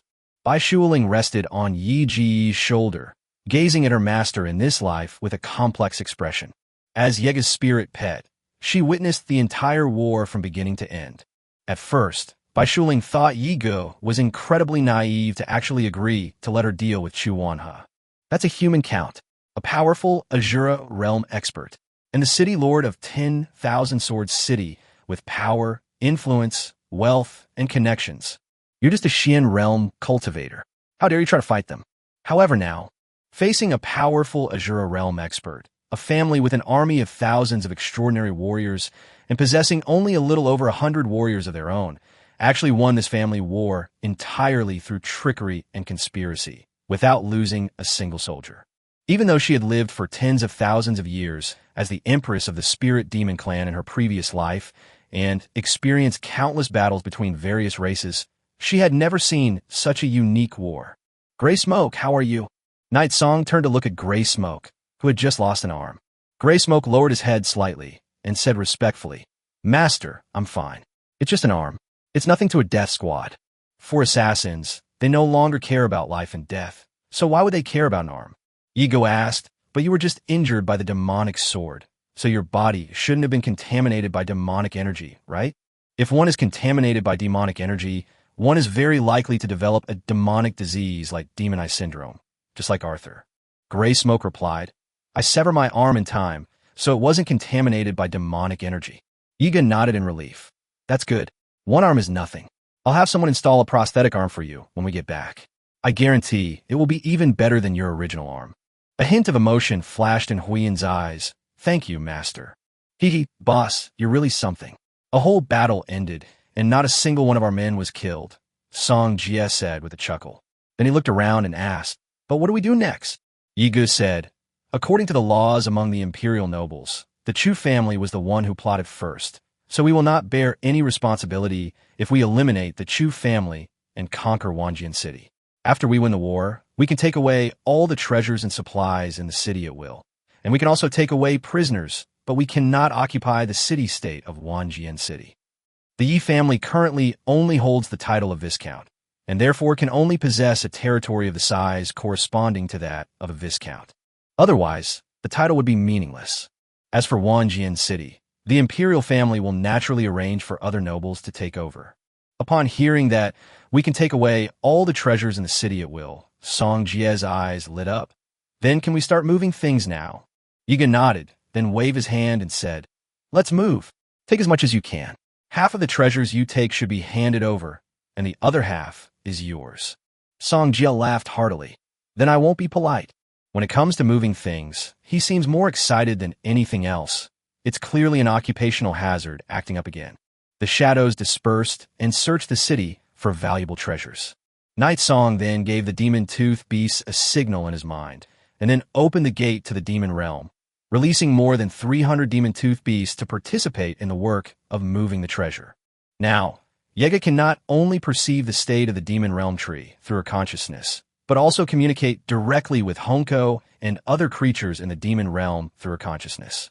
When the shadows saw the demon tooth beast, they were all startled at first and drew their weapons, adopting a wary stance. Yiga waved his hand and said, "Don't be nervous. These are all my subordinates." The shadows looked surprised. Although he's a demonized mutant, Night Song should still be human. So how come he has a group of demonic subordinates? However, considering that Night Song could tame even a demonic sword, it's not surprising that he could tame a group of monsters. Song Jia searched through the buildings, making full use of his skills as a wilderness thief, and soon found a large number of valuable items. As a thief, he had never fought such a lucrative battle. He could take as much gold and silver as he wanted from an entire city. Mom, this place is simply heaven, Yiga thought to herself. In this way, the Yi family's financial problems during this period should be perfectly resolved. However, at this moment, Song Jie suddenly exclaimed, "Ah! No, no, no, don't kill me. Ye gifron it. Could there be other enemies?" Yiga rushed over immediately. Upon arriving at the location where Song Jie had made a shout, the other shadows also rushed over. Song Jie stood there with his hands raised, his body stiff and unable to move. Before him stood a black-haired woman with a ponytail, wielding a long sword and dressed in standard light armor for swordsmen, the sword pointed directly at his throat. Upon seeing Yi Gu and the others arrive, the black-haired female swordsman immediately grabbed Song Jie by the collar and pulled him over, holding her sword to his neck while warily watching Yi Gu and the others. "Don't come any closer." Seeing this, Night Song stopped 5 meters away and raised his hand to stop the shadows as well. Chapter 113 isn't being despicable, just a given. This was a woman who looked to be around 18 years old. She had delicate and prominent features and a rather heroic appearance. She wore a light silver-white armor plated with a layer of fluorescent runes, which was a level 1 basic enchantment for swordsman's equipment, which could increase the swordsman's defense attribute by 30 points. The sword she held was the standard longsword of 10,000 Sword City, but there was a special mark on the hilt, indicating that she was probably the captain of a swordsman regiment in 10,000 Sword City. Yiga looked at the black-haired, spirited female swordsman in front of him and felt that he had seen her face somewhere before. Li Shuang stared at Yi Gu and the others, her beautiful and bright eyes filled with vigilance, and the long sword in her hand never left Song Jie's neck. Yiga looked very young, but she knew that this was the young master of the largest demonized mutant family in the empire, the leader of these people, and the one who subdued Chu Wanha. He should not be underestimated. There's no need to elaborate on Zero and Gray Smoke. The surrounding demonic beasts made Li Shuang frown even more. Monster? The Yi family actually keeps monsters as pets.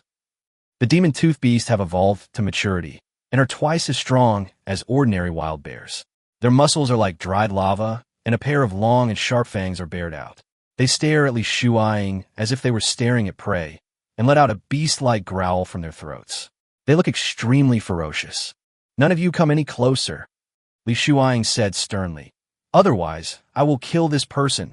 Yiga noticed that there was not only Li Shuang in the room, but also several other female swordsmen, all wearing light armor, holding long swords, and in a tense, alert posture. So there are other survivors in this city. Yi Gu said calmly, "Wanjian's city has been defeated, and Chu Wanha is dead. Do you not intend to surrender and continue your futile resistance?" Li Shuing, coldly rablia, surrende. Do you mean surrender and become my prisoner? Yiga said, "Being a prisoner is better than losing your life. You survived the massacre of the city by the demonized Chu Wanha and barely escaped with your lives. Now you want to fight this pointless battle." Li Shuing azitata. Just now, after Chu Wanha was possessed by a demon and became demonized, he almost slaughtered the entire city. Li Shuang was lucky enough to sense the demonic energy released by Chu Wanhe in advance, and led some of her female swordsmen to hide. She witnessed the tragic fate of the entire city. No one expected that Wanjian City would be destroyed by the city lord they served. But what was even more unexpected was that the young master of the Yi family actually defeated Chu Wanhe after he was demonized and strengthened. Without a doubt, they had no chance of winning against an enemy far more terrifying than Chu Wanhe. Stop arguing. Li Shuang bit her lower lip and said, "Are you going to move aside or not? If you don't, I'm going to—" "What do you mean? Are you going to kill the hostages?" "Yigisimidit. You should have heard that our Yi family are a group of ruthless and unscrupulous villains. Do you think this kind of threat will work on me?" Li Shuang's body trembled slightly. "That's right. These corrupted mutants are a group of cold-blooded and ruthless individuals. Am I really going to die here today? Her death is fine, but as the captain of the corps, he at least has to protect the soldiers under his command. So, have you made up your mind?" The sound of a night song began. Li Shuang looked up at him, and suddenly felt a blur before her eyes. A pair of scarlet pupils suddenly appeared in her field of vision. The world before my eyes suddenly became chaotic, as if everything had been turned upside down, twisting and contorting in all directions. The next moment, when she came to her senses, Song Jie, whom she was holding hostage, was gone. What happened? Li Shuang was startled. It turned out that while she was under the control of the illusion, gray smoke took Song Jie away from her in an instant. At the same time, a woman's scream rang out. At the same instant, Night Song grabbed a female swordsman, forced her to kneel on the ground, and drew his Shadow Moon straight blade, holding it to her neck. Li Shuang's eyes widened. "Xiao Yu? Hey, don't move." Yigo pressed his straight sword against the female swordsman's fair neck, the sharp blade gently slicing through her delicate skin, and blood immediately seeped out. "Otherwise, your little sister will be dead." The other female swordsmen were also shocked. They had also been affected by Shuling's illusion and had no idea what had happened. In the blink of an eye, Song Jie was rescued by Yi Ge and the others, and Xiao Yu fell into Yi Ji's hands. Xiao Yu's body trembled slightly. Under the influence of the illusion, the female swordsman's body was completely powerless, and her fear was amplified infinitely. She said with a frightened expression, "Captain, you." Li Shuang's beautiful eyes flashed with anger. "Despicable. Night Song, I am a demonized human. Shouldn't being despicable be a given?" Separated shadows. Li Shuing surrende. Any more futile resistance will only lead to the deaths of all your men. Yi Ge said. "You probably don't want to see all your men die because of you, do you?"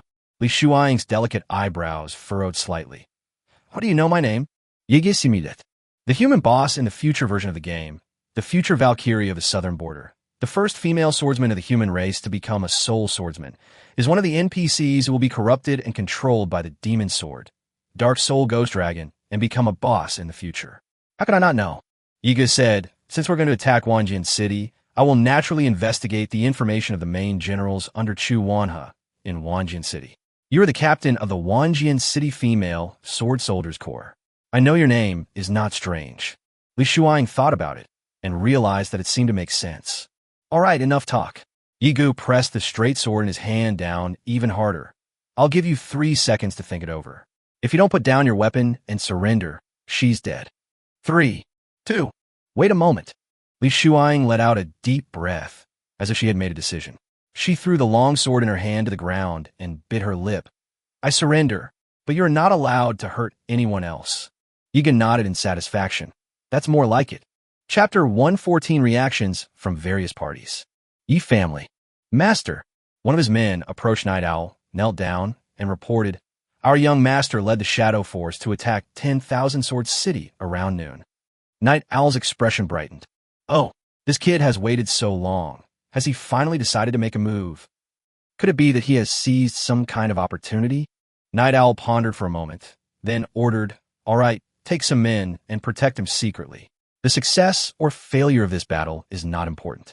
Night Song is still young, and even if we fail, it will be a good experience for him. But you must always ensure Night Song's safety." Well, the subordinate hesitated for a moment, then said, "But the young master has already returned." Night Owl looked puzzled. "You're back? What do you mean?" The subordinate replied, It seems that young Master Yega has already captured 10,000 Sword City and led the Shadow Force back in triumph. Night Owl. What? Night Owl looked completely bewildered. Didn't you say he led the Shadow Force to 10,000 Sword City around noon? Only a few hours have passed. He's already taken it.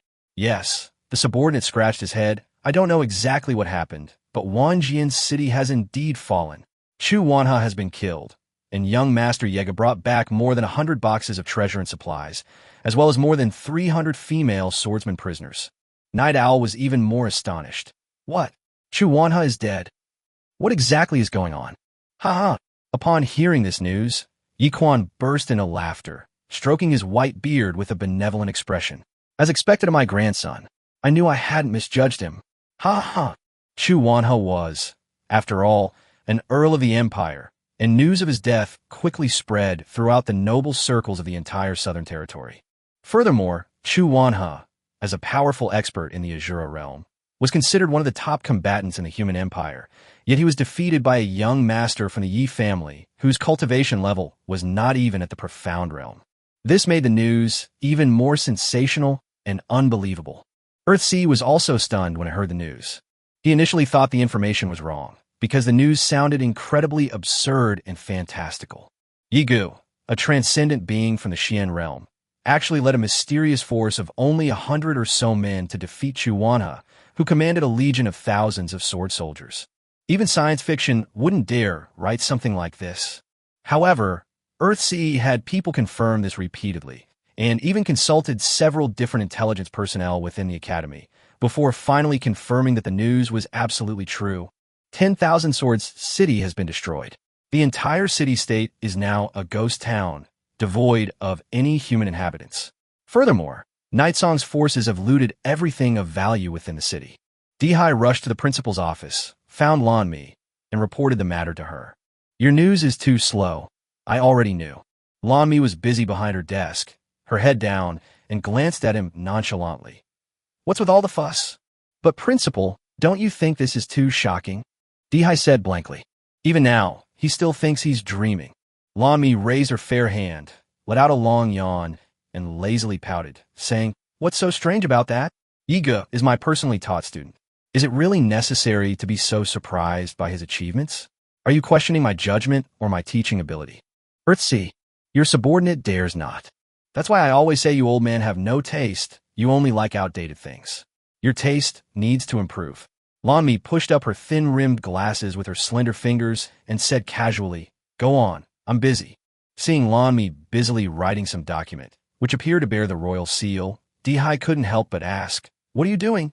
Lanmi said casually, Oh, the 9th Princess Long Ying of the imperial family said she wants to return to the academy to study again. Dihai was very surprised. Princess Long Ying? Didn't she already choose to graduate? Why is she back? The inner gate of the War Academy is quite special. If an inner disciple feels that they have learned enough in the academy and there is nothing more to learn, they can graduate voluntarily at any time. Of course, students can choose to return to school and resume their student status at any time, regardless of their status. Lanmi smiled faintly and said, Perhaps I discouraged you after you were impressed by my little serenade during the last public lecture. Haha. Dihai was taken aback, not understanding what had happened. Huh. Your Highness, have you heard? Chu Wanha, the city lord of 10,000 Sword City, was suddenly killed yesterday. Uncle Li looked grave and said, I heard that he was killed by the young master of the Yi family. Yes, I've heard about it. Long Ying responded faintly. Upon hearing the news, she showed no surprise whatsoever and continued reading the book in front of her intently. It seems that, in her opinion, this is the only natural thing to do. Li Bo's expression was complicated. I had heard before that the Yi family had declared war on the Chu family, and that the Yi family's young master said he would personally resolve the matter with Chu Wanha. I originally thought the Yi family was just trying to give this young master some prestige, but I didn't expect. Long Ying said calmly, I expected this result long ago. Uncle Li was taken aback. You expected this? A hint of calm appeared in Long Ying's eyes. It would be strange if Chu Wanha could win. Although she had anticipated it, Long Ying had not expected that Chu Wanha would be defeated so quickly. From the moment Night Song launched its attack to the fall of 10,000 Sword City, only a few hours had passed. How did he manage to do that? The Duke's mansion. Duke Wang, In had naturally received the news of such a sensational event. The entire city of 10,000 swords was massacred. Not a single person was left alive. The subordinate knelt before Duke Wang In with a grave expression and said, "Furthermore, I have already sent people to confirm that this matter was indeed done by Yi Ge alone. The Yi family did not interfere. Chu Wanhe was indeed defeated by Yi Ge. How is that possible?" Duke Wang In frowned, completely baffled. If it was Yi Quan or Yi Xiao who made the move, then Chu Wanhe's demise would naturally be no surprise. But there was only one night song.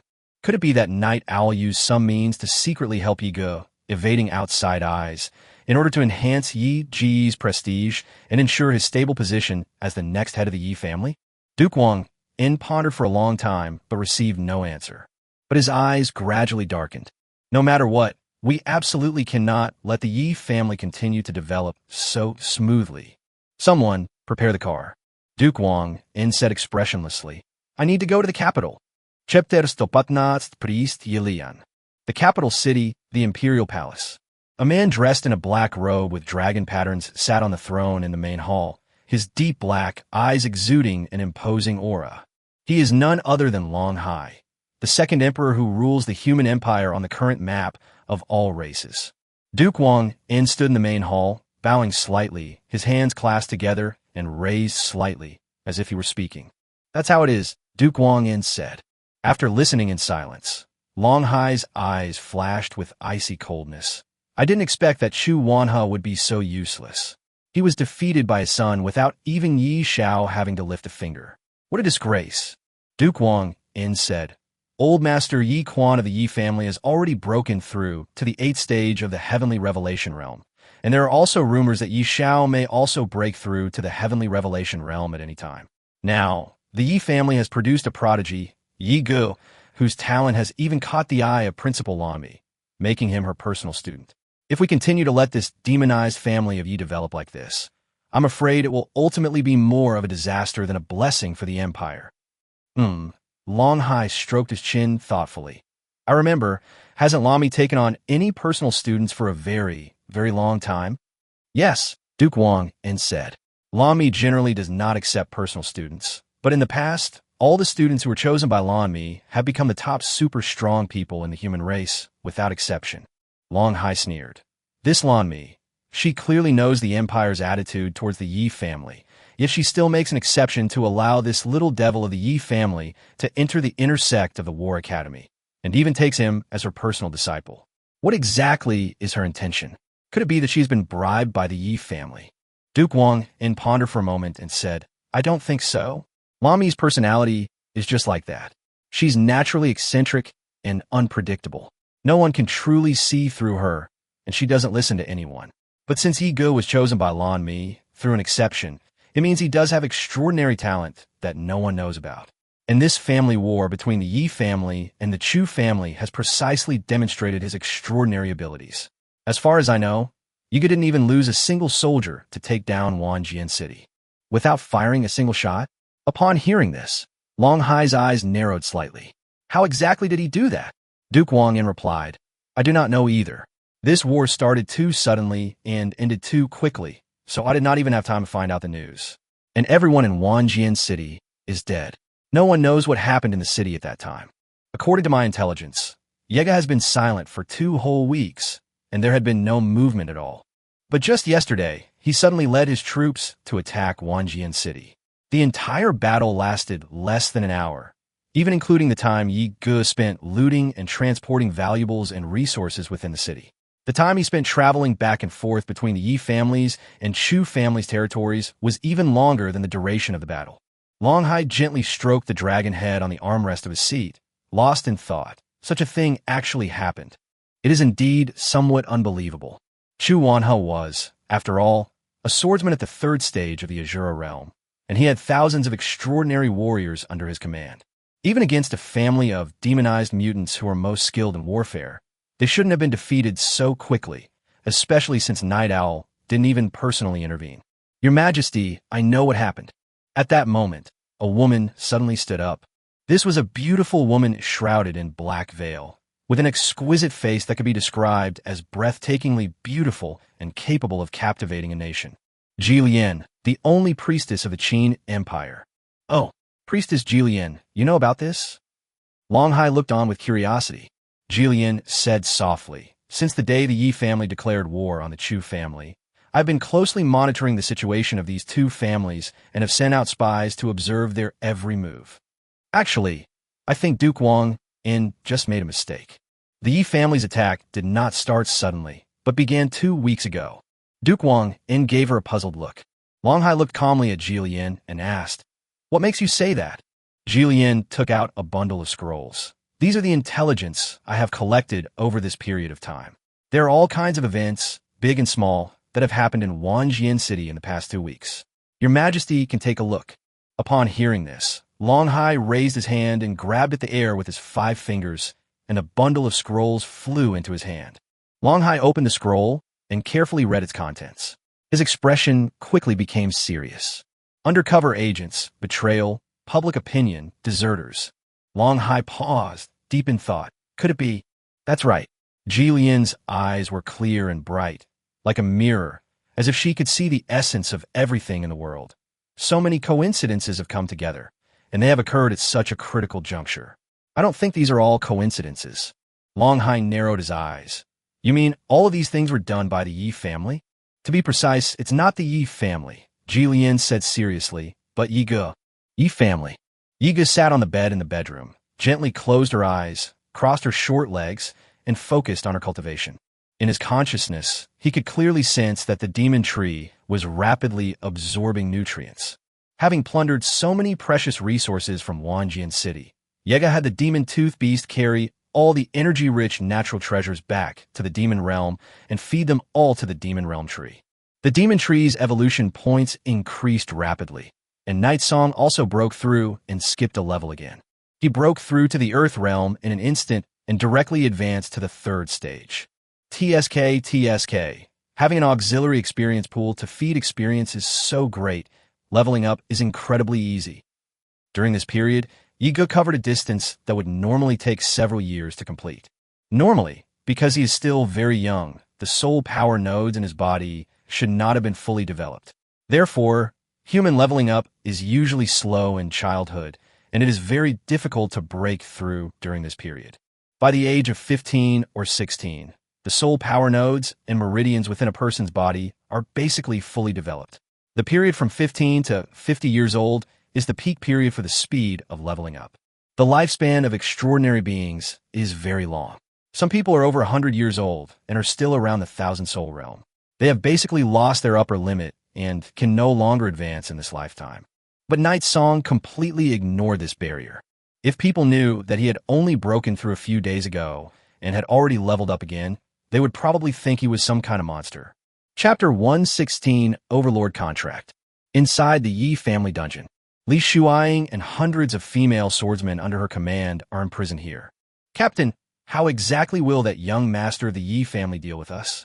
Several female swordsmen huddled together in a corner, whispering nervously. Li Shuaying bit her lip and said, "I don't know either." She had intended to say a few words of comfort, but when the words were on the tip of her tongue, she didn't know how to say them, because she's really not good at lying. Once she fell into the hands of the Yi family, she never expected to have a good end. She had already prepared for the worst. You should know that the demonized family is capable of anything. Xiaoyu looked guilty and sad. "I'm sorry, Captain. If I hadn't been captured, you wouldn't have ended up in their hands.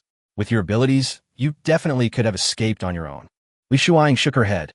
"It's not your fault. There were so many experts present at the time. Our fate was already sealed."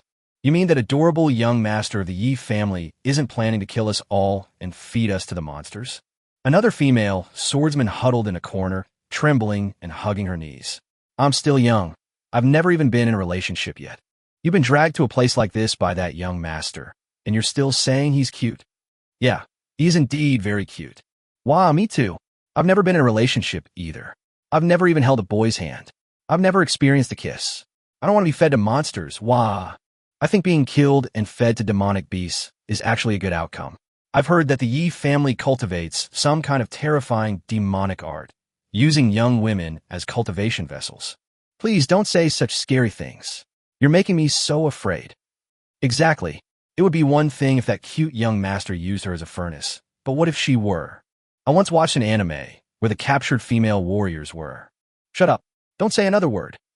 Li Shuang let out a deep breath. She clenched her fists and made a decision in her heart. She wants to talk to that young master. Whatever he wants to do, he should just do it to her. At least, she had to protect her female warriors no matter what. Just then, footsteps could be heard outside the cell. Soon, Yigo arrived at the cell under the guidance of the jailer. The female swordsmen in the cell were startled. The previously chattering cell fell silent instantly, and everyone looked at Yi Gu timidly. Yi Ji's gaze swept around the cell before finally settling on Li Shuang. He pointed and said, "You come out." Li Shuang's body trembled instantly. Is it finally coming? But that's all right. She originally wanted to talk to Yi Gu. Li Shuang stood up, her bright eyes filled with determination. The jailer opened the cell door. Yi Gu looked at her and smiled faintly. "Come with me." Then she walked away with her hands behind her back. Li Shuang gritted her teeth and followed. "Captain, be careful." Xiaoyu looked worried. "Don't worry, I'm fine." Li Shuang forced a smile, trying to appear as calm and composed as possible. "I will definitely protect you, even at any cost." Li Shuang followed Yi Gu out of the dungeon. Yi Gu walked into the villa, and Li Shuang silently followed behind him. Yi Gu walked very fast, and Li Shuang couldn't keep up with him if she was even a little slower. At the same time, she was not handcuffed, chained, or shackled, and Night Song seemed not at all worried that she would take the opportunity to escape. Li Shuang was secretly annoyed. How dare they underestimate me? Do they think they can't pose any threat, even if I'm not handcuffed? Why not seize this opportunity to capture the young master and use him to blackmail the Yi family into letting them leave? Li Shuang immediately took a quick look around. At this moment, Yi Gu was leading Li Shuang along the corridor of the Yi family villa. Occasionally, only a few maids would pass by in the corridor, but they did not see a single soldier on guard. Taking action here and capturing this young master would be a piece of cake. However, if it fails, Li Shuang recalled how she had captured Song Jie, intending to use him to blackmail Yi Gu, but had ended up being blackmailed instead. A conflicted expression appeared on her face. This Night Song's ability is very strange. His level is clearly only at the profound realm, but he was able to control her for a second with illusion magic. I don't know what his skill is. If she fails again this time, her female swordsman will likely face certain death. While Li Shuang was still struggling with her decision, Yi Gu had already led her to her room and closed the door. Only the two of them remained in the room. This place is nice. Let's talk. Yi Gu smiled. You probably have something you want to talk to me about, right? Li Shuang gazed at Yi Ji's shy and obedient smiling face and secretly bit her lip. She realized the female swordsmen were right. The young master was indeed very cute, with a delicate, fair face and incredibly refined features. And he was so adorable. I never imagined a boy could be so good-looking. But despite such an adorable appearance, she has the heart of a devil. Li Shuang took a deep breath and tried to appear calm. That's right, I want to talk to you. I hope you can spare my men. I will take responsibility for everything. If you want to do anything, just come at me. Yega nodded in satisfaction. Not bad. You're quite responsible as the female captain of the Swordsmen's Guild. In that case, you can sign it. Li Shuang was taken aback. Sign? Yi Gu placed a black scroll on the table and slowly opened it, revealing it covered in writing. Li Shuang asked, "What is this?" Yi Gu replied, "Why don't you take a look and you'll know." Upon hearing this, Li Shuang picked up the scroll, read it carefully, and her expression immediately changed. A soul contract? A soul contract scroll is a soul agreement between two people. Within the scope of the agreement, the second party must unconditionally pledge allegiance to the first party. If the second party harbors any rebellious intentions, they will immediately suffer extremely severe soul punishment, experiencing unbearable pain and a fate worse than death. In fact, the contract that Yuli signed was also a kind of soul contract. However, that contract was a two-way contract. Yuli had to work for Yi Gu forever, and Yi Gu also had to support her for life according to the contract. Otherwise, he would also be punished by his soul.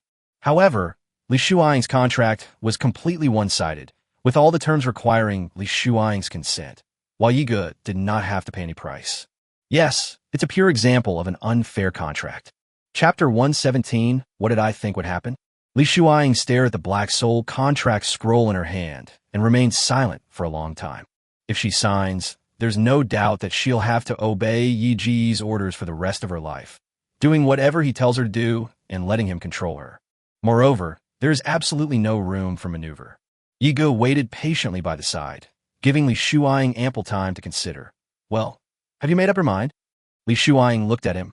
You plan to have all my subordinates sign this kind of contract? How could that be? Yi Ge sat back comfortably in his chair, leaning slightly back. Making these soul contract scrolls is incredibly expensive.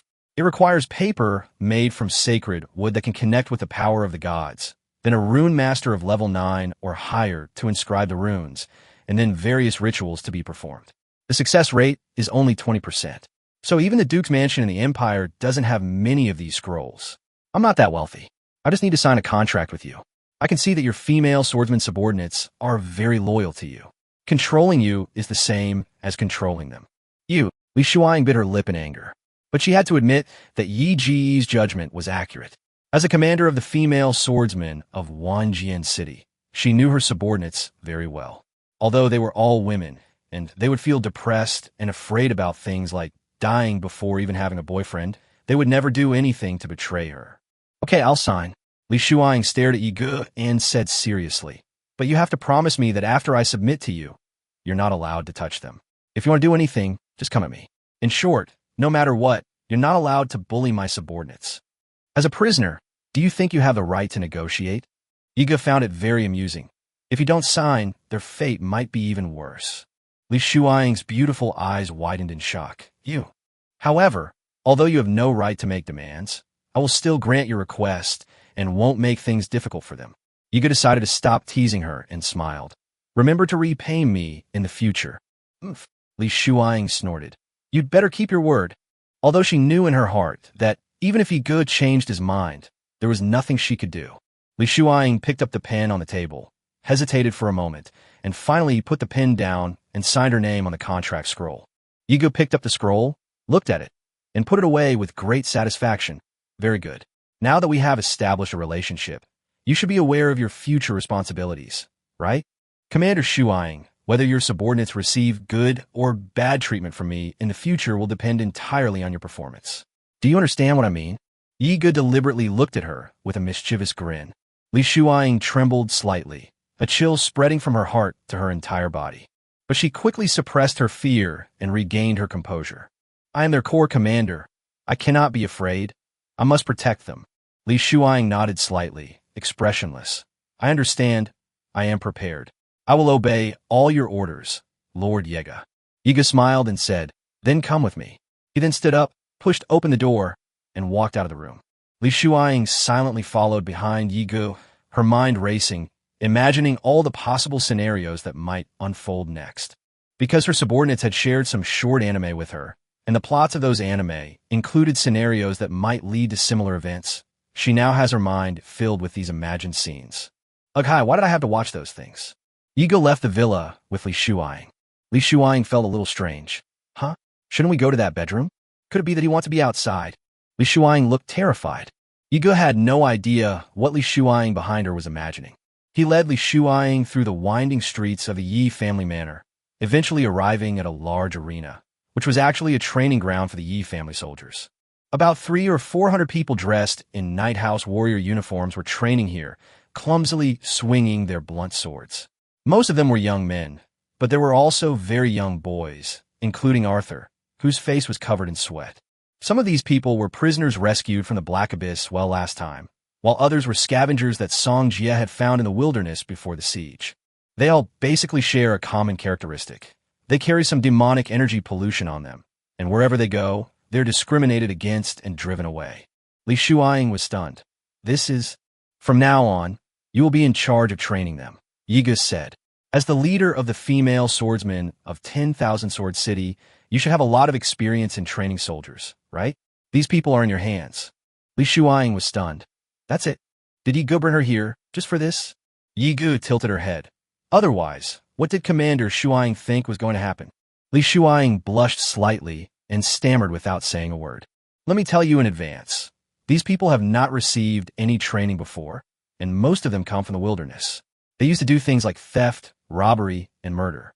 There are probably quite a few of them who are naturally savage. You must be responsible for controlling and educating them. Yi Ge told her seriously. Li Shuang looked at the people in the arena, thought for a moment, and said, Okay, I understand. If it was just about managing soldiers, she was confident she could do it. Yiga took out a tiger soul sword and handed it to her. This sword is called Tiger Soul. It was the sword of your former city, Lord of 10,000 Sword City. You can use it for now. Li Shuang was very surprised. For me? Knight Song, you're one of my men now. What's so strange about arming your own soldiers? Thank you, sir. Li Shuang accepted the tiger amber with mixed feelings. Young Master Yega. At this moment, a little girl's voice came. Yiga turned around and saw a leaf trotting up to him, then bowing deeply with its hands in front of it. Greetings, young Master Yiga. 7-year-old Yi Zi's head was only about as high as Yi Ji's chest. Due to malnutrition in her childhood, her height development was significantly worse than that of girls of the same age. However, Yi Zi's meals of the Yi family were obviously quite good during this period.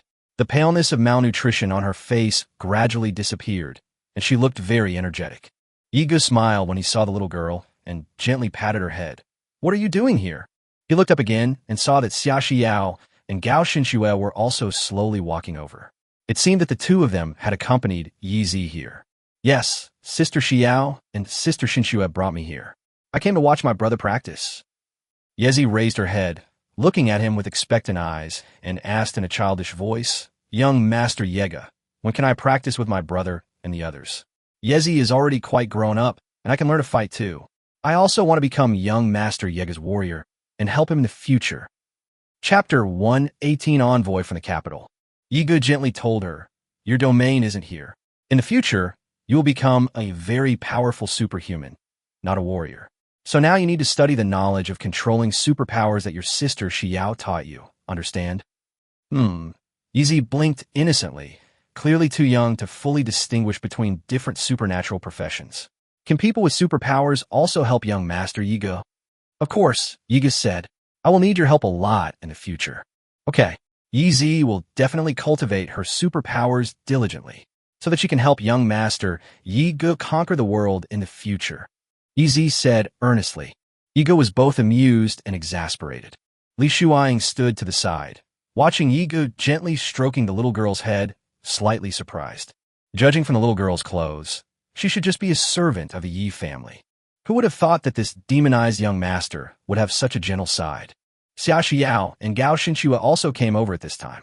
Xia Xiao looked at Li Shuang with curiosity, then leaned close to Yiga and whispered, Little Yi, who is this older sister? Oh, Knight Song said casually. She was a prisoner I captured a couple of days ago when we were fighting in 10,000 Sword City. But she's mine now, and she'll be my subordinate from now on, just like Arthur and the others. Upon hearing this, Xia Xiao couldn't help but glance at Li Shuang again. She's so pretty. She's practically on par with Yi Ji's mother. Xia Xiao and Yiga have been childhood sweethearts since they were little, and she often came to the Yi family to play with Yiga and Gao Xinxue, so she was very familiar with the Yi family situation. She knew that many of the maids and servants in the Yi family adored her childhood sweetheart and often pestered him to play games with them. Xia Xiao had never felt any sense of crisis before, and wasn't afraid that her childhood sweetheart would be snatched away. But this female subordinate, she's so beautiful. What if she, like the other maids in the Yi family, scrambled to play with her childhood sweetheart and used the pretext of family missions to monopolize his time? Little Yi, Xia Xiao nervously grabbed Yi Ji's arm and whispered in his ear, My mother said that beautiful women are the best at lying. Knight Song? Question mark. I mean, Xia Xiao stammered, unsure how to express herself. You're going to be the successor of the Yi family, so you absolutely have to be careful not to be deceived by those pretty female subordinates around you. They might deliberately pester you, trick you into playing fun games with them, and then you'll neglect the family's important affairs. Oh dear, that's what I mean. Knight Song. Separated by shadows. Yiga was both amused and exasperated. He had no idea what his little childhood sweetheart was thinking about all day long. Pretty girls are the best at lying, what about you? Yiga asked with interest. I'm different, Xia Xiao pouted. We're childhood sweethearts. Of course I wouldn't lie to you. Okay, I understand. Yiga raised her finger and hooked Xia Xiao's little nose, sighing inwardly. She's so young and already knows how to be jealous. What will she do in the future? Look at Xinxue's mother next to her. How calm and composed she is. Yiga turned his head and looked at Gao Xinxue, only to see Gao Xinxue looking at him with her ever calm and unwavering eyes. But thinking about it carefully, Given Miyuki's personality, if she discovers that he has made some new good friends, she would probably force him to join them. At this moment, the old butler came over and bowed slightly. Young Master Yega, the head of the family requests your presence. Yiga turned her head and asked, "Is there something you need?" The old steward said, "I heard that the imperial family in the capital sent an envoy to visit us." Yi Ji's eyebrows twitched slightly. Beijing? Yigu, Gao Xinxue, and Xia Xiao quickly arrived at the noble reception hall. Father Night Owl, Grandfather Night Spring, and Mother Zhou Yuqing were already sitting here. There were also many extraordinary guards and eunuchs dressed in royal attire in the hall. Clearly, these people were sent by the Empire. Opposite them sat a beautiful woman shrouded in a mysterious black veil. Her attire was unlike any other mage or warlock's robes. Strange patterns and characters were woven into the black lace veil. Her breathtakingly beautiful face was filled with boundless charm, and her eyes exuded an ethereal and holy aura, leaving a lasting impression at first glance. Wow, what a beautiful lady! Xia Xiao couldn't help but sigh. Gao Xinxue looked at the patterns and characters on the woman's clothes and the black veil, pondered for a moment, and said softly, "I think I've seen the patterns and characters on her clothes in a book before." Xia Xiao turned her head. "Really, Schwer? In which book is it?" "Ancient texts passed down from the gods to the earth," Gao Xinxue said with certainty. "Those characters seem to be the script of the gods." Xia Xiao was even more surprised. Divine script? A strange light shone in Yi Ji's eyes. He recognized the woman. In the storyline of the game 10,000 Races, there is Ji Lian, the only priestess of the human empire. A priest is a human being who can communicate with the gods through consciousness and possesses the ability to perform divine magic. Therefore, Ji Lian is a very special superhuman. There are currently 10 categories of superhuman professions among humans, but hers is not among these 10 categories. The Divine Sorcerer is the 11th extraordinary class that will appear in the game Tales of Races until version 6.0. Ji Lian is also the first Divine Sorcerer of mankind, and the only Divine Sorcerer in the current version of the human empire. He pondered deeply in the night. Ji Lian has always been an important minister of the Qin Empire, whose status is second only to the emperor. Even the 4 great dukes have to treat her with utmost respect. The fact that the Empire would send her to visit the Yi family is a plot point that is completely absent from the game. It seems that it was because he defeated the Chu family so easily this time that he finally attracted the attention of the royal family, which completely changed the original plot. Chapter 119, The Empire's Choice. Yiga became alert, thinking that the royal family had once again sent someone to cause trouble.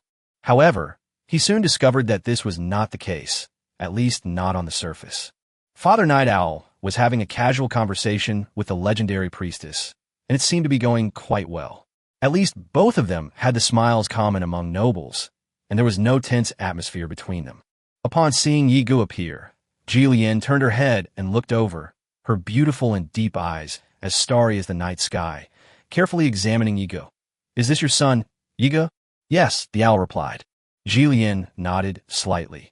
Being chosen by Lady Lanmi of the War Academy is enough to prove that this child has extraordinary talent. Perhaps in 10 years, the Empire will have a new legendary figure. Night Owl gave a faint smile and said modestly, well, he'll have to learn to survive until then first. After all, this is a cruel era. No matter how talented you are, if you can't survive, it's all just empty talk, don't you think? The gods will protect every devout child of light. Ji Lian's expression remained calm and undisturbed, like a still lake. And about the Chu family's matter this time. Upon hearing the name of the Chu family, Night Owl's eyes flickered slightly. Ji Lian said, "Your Majesty has heard that Yi Gu discovered the Chu family's smuggling of soul crystals during the War Academy's dungeon assessment, which helped the Imperial enforcement officers finally uncover the source of a series of embezzled funds. This is considered meritorious. So your Majesty sent me here to pay a visit and also ordered someone to deliver a reward." As she spoke, she waved her hand. A group of eunuchs dressed in imperial black attire immediately carried several large boxes of treasures and placed them on the floor of the hall. A hint of surprise flashed in Yi Ji's eyes. He truly hadn't expected such an outcome. Night Owl seemed to feel the same way, but he didn't show it, still wearing a polite, noble smile. "Thank you very much, Your Majesty." A top genius is the hope for the future of our human race, and the Empire will certainly attach great importance to it, Jillian said. Of course, I also hope that the Empire can produce a top powerhouse like the late Emperor, who will be famous among all races. Night Owl paused for a moment, unsure of the royal family's intentions, and simply nodded slightly. They chatted casually for a while, talking about some trivial matters. This beautiful and holy priestess did not seem as rigid and aloof as one might imagine. She was adept at bringing up topics, and she always managed to keep the tone of each topic just right. Clearly, she had received an excellent aristocratic education and was very knowledgeable about etiquette and diplomacy among nobles. As evening approached, Jillian prepared to leave. Yi Xiao, along with Zhou Yuqing and Yi Gu, saw the guest at the door. Jillian stopped and looked at him with her holy eyes. Viscount Night Owl, since the late emperor passed away, there may have been many misunderstandings between the Empire and the Knight family due to the instigation of treacherous officials. With the great enemy of all races at the border and the dark races frequently harassing the Great Wall, the human race still faces many challenges. His Majesty the Second Emperor hopes to resolve these unnecessary misunderstandings. Night Owl paused for a moment, then said, I understand. Before leaving, Jillian spoke a few more words to Yi Xiao, who looked surprised. Then Jillian said goodbye and got in the steel beast-drawn carriage towed by some kind of flying beast. The beast roared to the sky, then spread its enormous wings. The black steel wheels inexplicably began to spin, causing the steel carriages to levitate and fly away, dragged along by the flying beast. Other imperial guards and eunuchs followed closely behind in various flying vehicles. It's like the sun has risen in the west. Zhou Yuqing walked to Night Owl's side, watching the imperial convoy gradually disappear on the distant horizon, and murmured, What exactly is the Empire up to? Night Owl glanced at Night Song, then placed his hand on his head. Looks like you single-handedly changed the Empire's attitude towards us. Impressive. Night Song. Really? Zhou Yuqing turned to look at him and asked, By the way, what did that priestess say to you before she left? Night Owl paused for a moment. She told me 2 things. Which 2 things? The first thing she did was invite me to join the Federation's Superhuman Association on behalf of His Majesty. The Empire gave me a position as a branch president, which means I can participate in various important meetings in the southern part of the Empire from now on. Zhou Yuqing exclaimed in surprise. Really? Did the sun really rise in the west? The branch president of the Federation's Superhuman Association wields considerable power, can participate in many important Empire Council meetings, and receives a fixed share of the Empire's profits.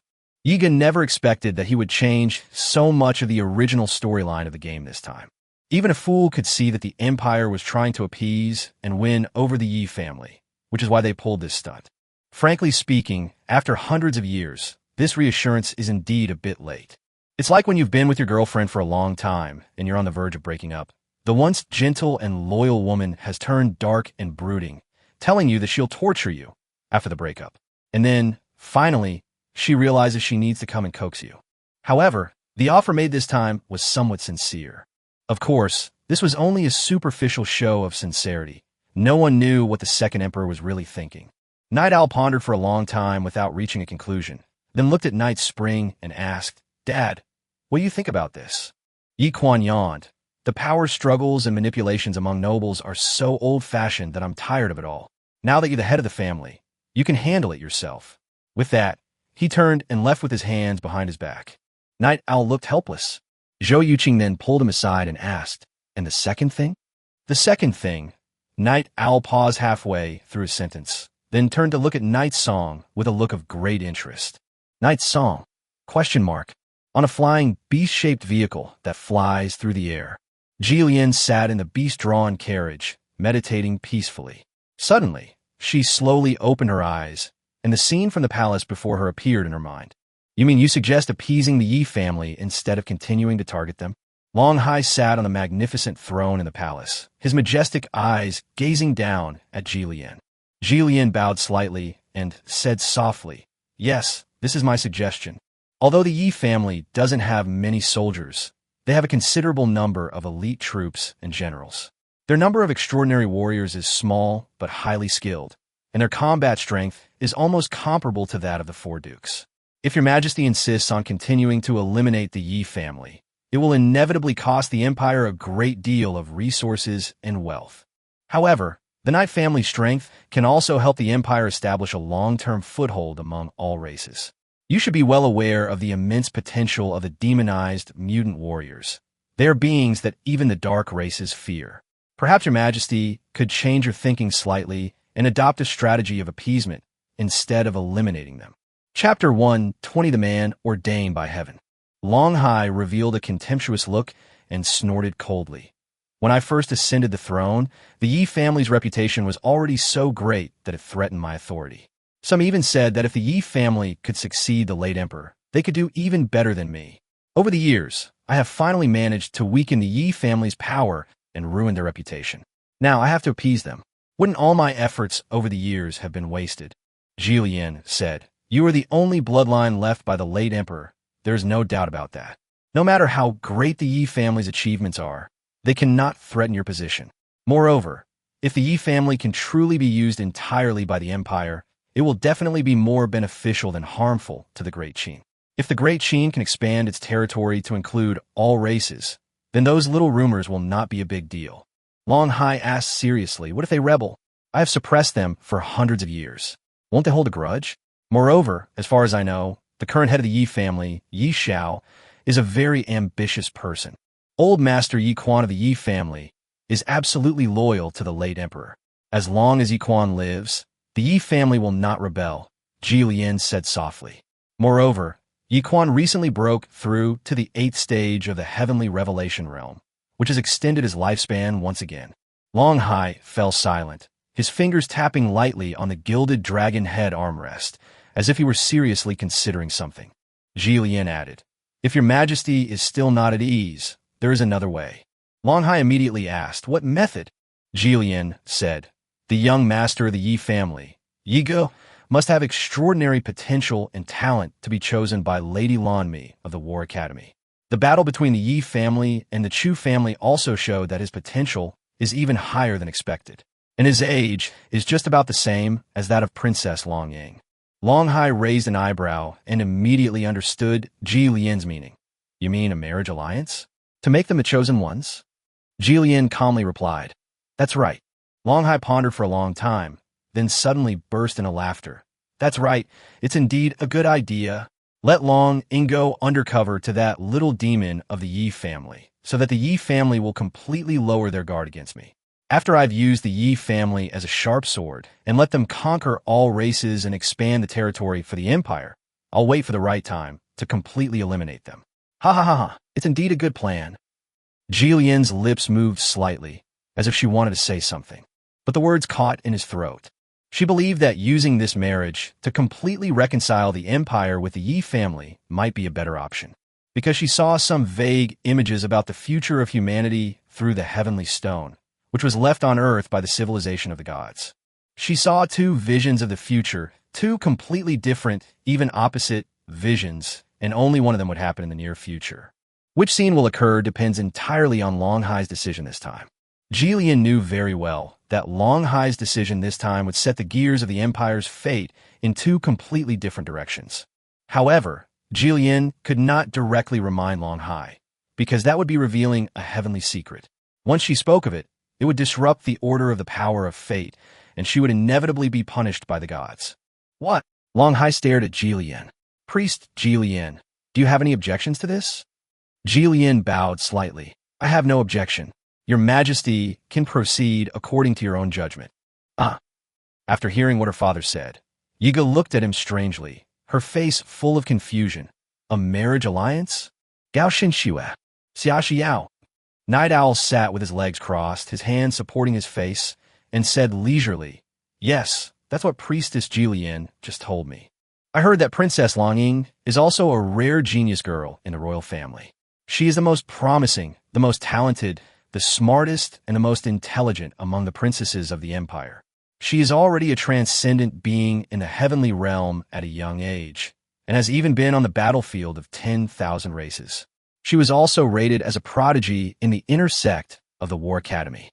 Zhou Yuqing's eyes lit up, and she clapped her hands together, saying happily, "Wow, so smart and talented. It seems like she really is a good match for our Zayich." Night Song. Night Owl also said, yeah, I'm quite surprised too.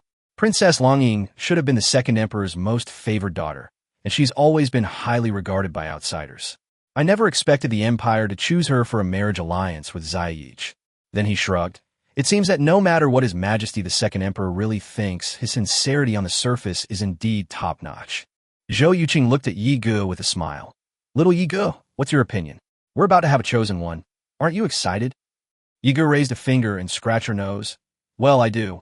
This isn't quite right. Xia Xiao finally couldn't help but say. Zhou Yuqing blinked and looked at her curiously. Aunt Yuqing, what I mean is, Xia Xiao stammered, fidgeting with her fingers, Xiao Yi hasn't even met that Prince Longying yet. Making Xiao Yi a betrothed to a stranger like this is too hasty. What if she's ugly? Wouldn't that be giving that guy a free ride? Oh, you should be meeting soon, Night Owl said a night song. I heard that Prince Longying has decided to return to the War Academy to study again.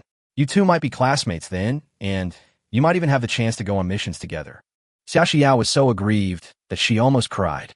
Ugh, how could this be? Dragon tassel? Yi Ge stroked his chin, seemingly lost in thought. Chapter 121 Poor Xiaoye. Xia Xiao was in a very depressed mood today, and she lay on her desk in the academy, without any energy. Gao Xinxue quietly sat down next to her. The students in the classroom were almost all present, only 17 in total. This was the number of students in the War Academy's prodigy class. They were all the top geniuses in the Southern Territory, and each of them came from a distinguished noble family. It is very difficult for super geniuses to emerge from commoners, since extraordinary genes are inherited through bloodlines. Gao Xinxue asked, what's wrong? Xia Xiao pouted and asked, Shuer, don't you feel sad? Gao Xinxue asked, why are you sad? Xia Xiao grumbled, now that Yi Ge has a Tianding run, won't she definitely have less time to play with us? Gao Xinxue thought to herself that she didn't care. Anyway, she'll ask to join later. Xia Xiao rested her chin on the table, looking sad, and said, I've heard Dad say before that in royal marriages, the younger generation are sacrifices made for the family's interests. I feel so sorry for Xiaoye. He'll be forced to play with a complete stranger every day. Maybe that princess is ugly, has a bad personality, is willful, and will bully Xiaoye. She won't feed him or give him water. Maybe she'll force him to wash her feet and feed her. Maybe she'll even be violent and tie him to the ground and stomp on his head. Just thinking about it makes me feel so miserable. Xia Xiao sat up and grabbed Gao Xinxue's hand, anxiously saying, Shuer, what should we do? Is there any way to save our little childhood sweetheart? Gao Xinxue blinked gently. I think that people like Xiaoye are usually the ones who bully others. Xia Xiao, but... Knock, knock, knock.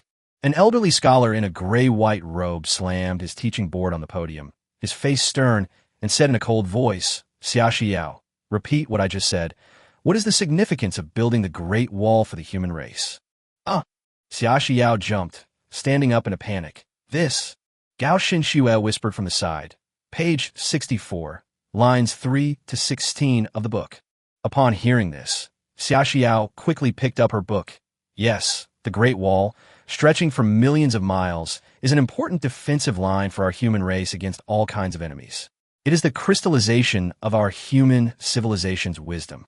Gao Xinxue turned her head, her clear eyes gazing out the classroom window. Outside the window, on a lush green tree, 3 brightly colored butterflies are fluttering around a small flower on a branch. Just then, footsteps echoed down the corridor. The classroom door was pushed open, and a tall man with scars on his face led a girl into the classroom. The girl was none other than Longying, the 9th princess of the empire. The principal has given instructions that Princess Longying will return to the prodigy class for further study. Scarface, the instructor of the protagonist during the academy's assessment, spoke to the old man who was giving the lesson. I never expected that Princess Longying would return to the academy.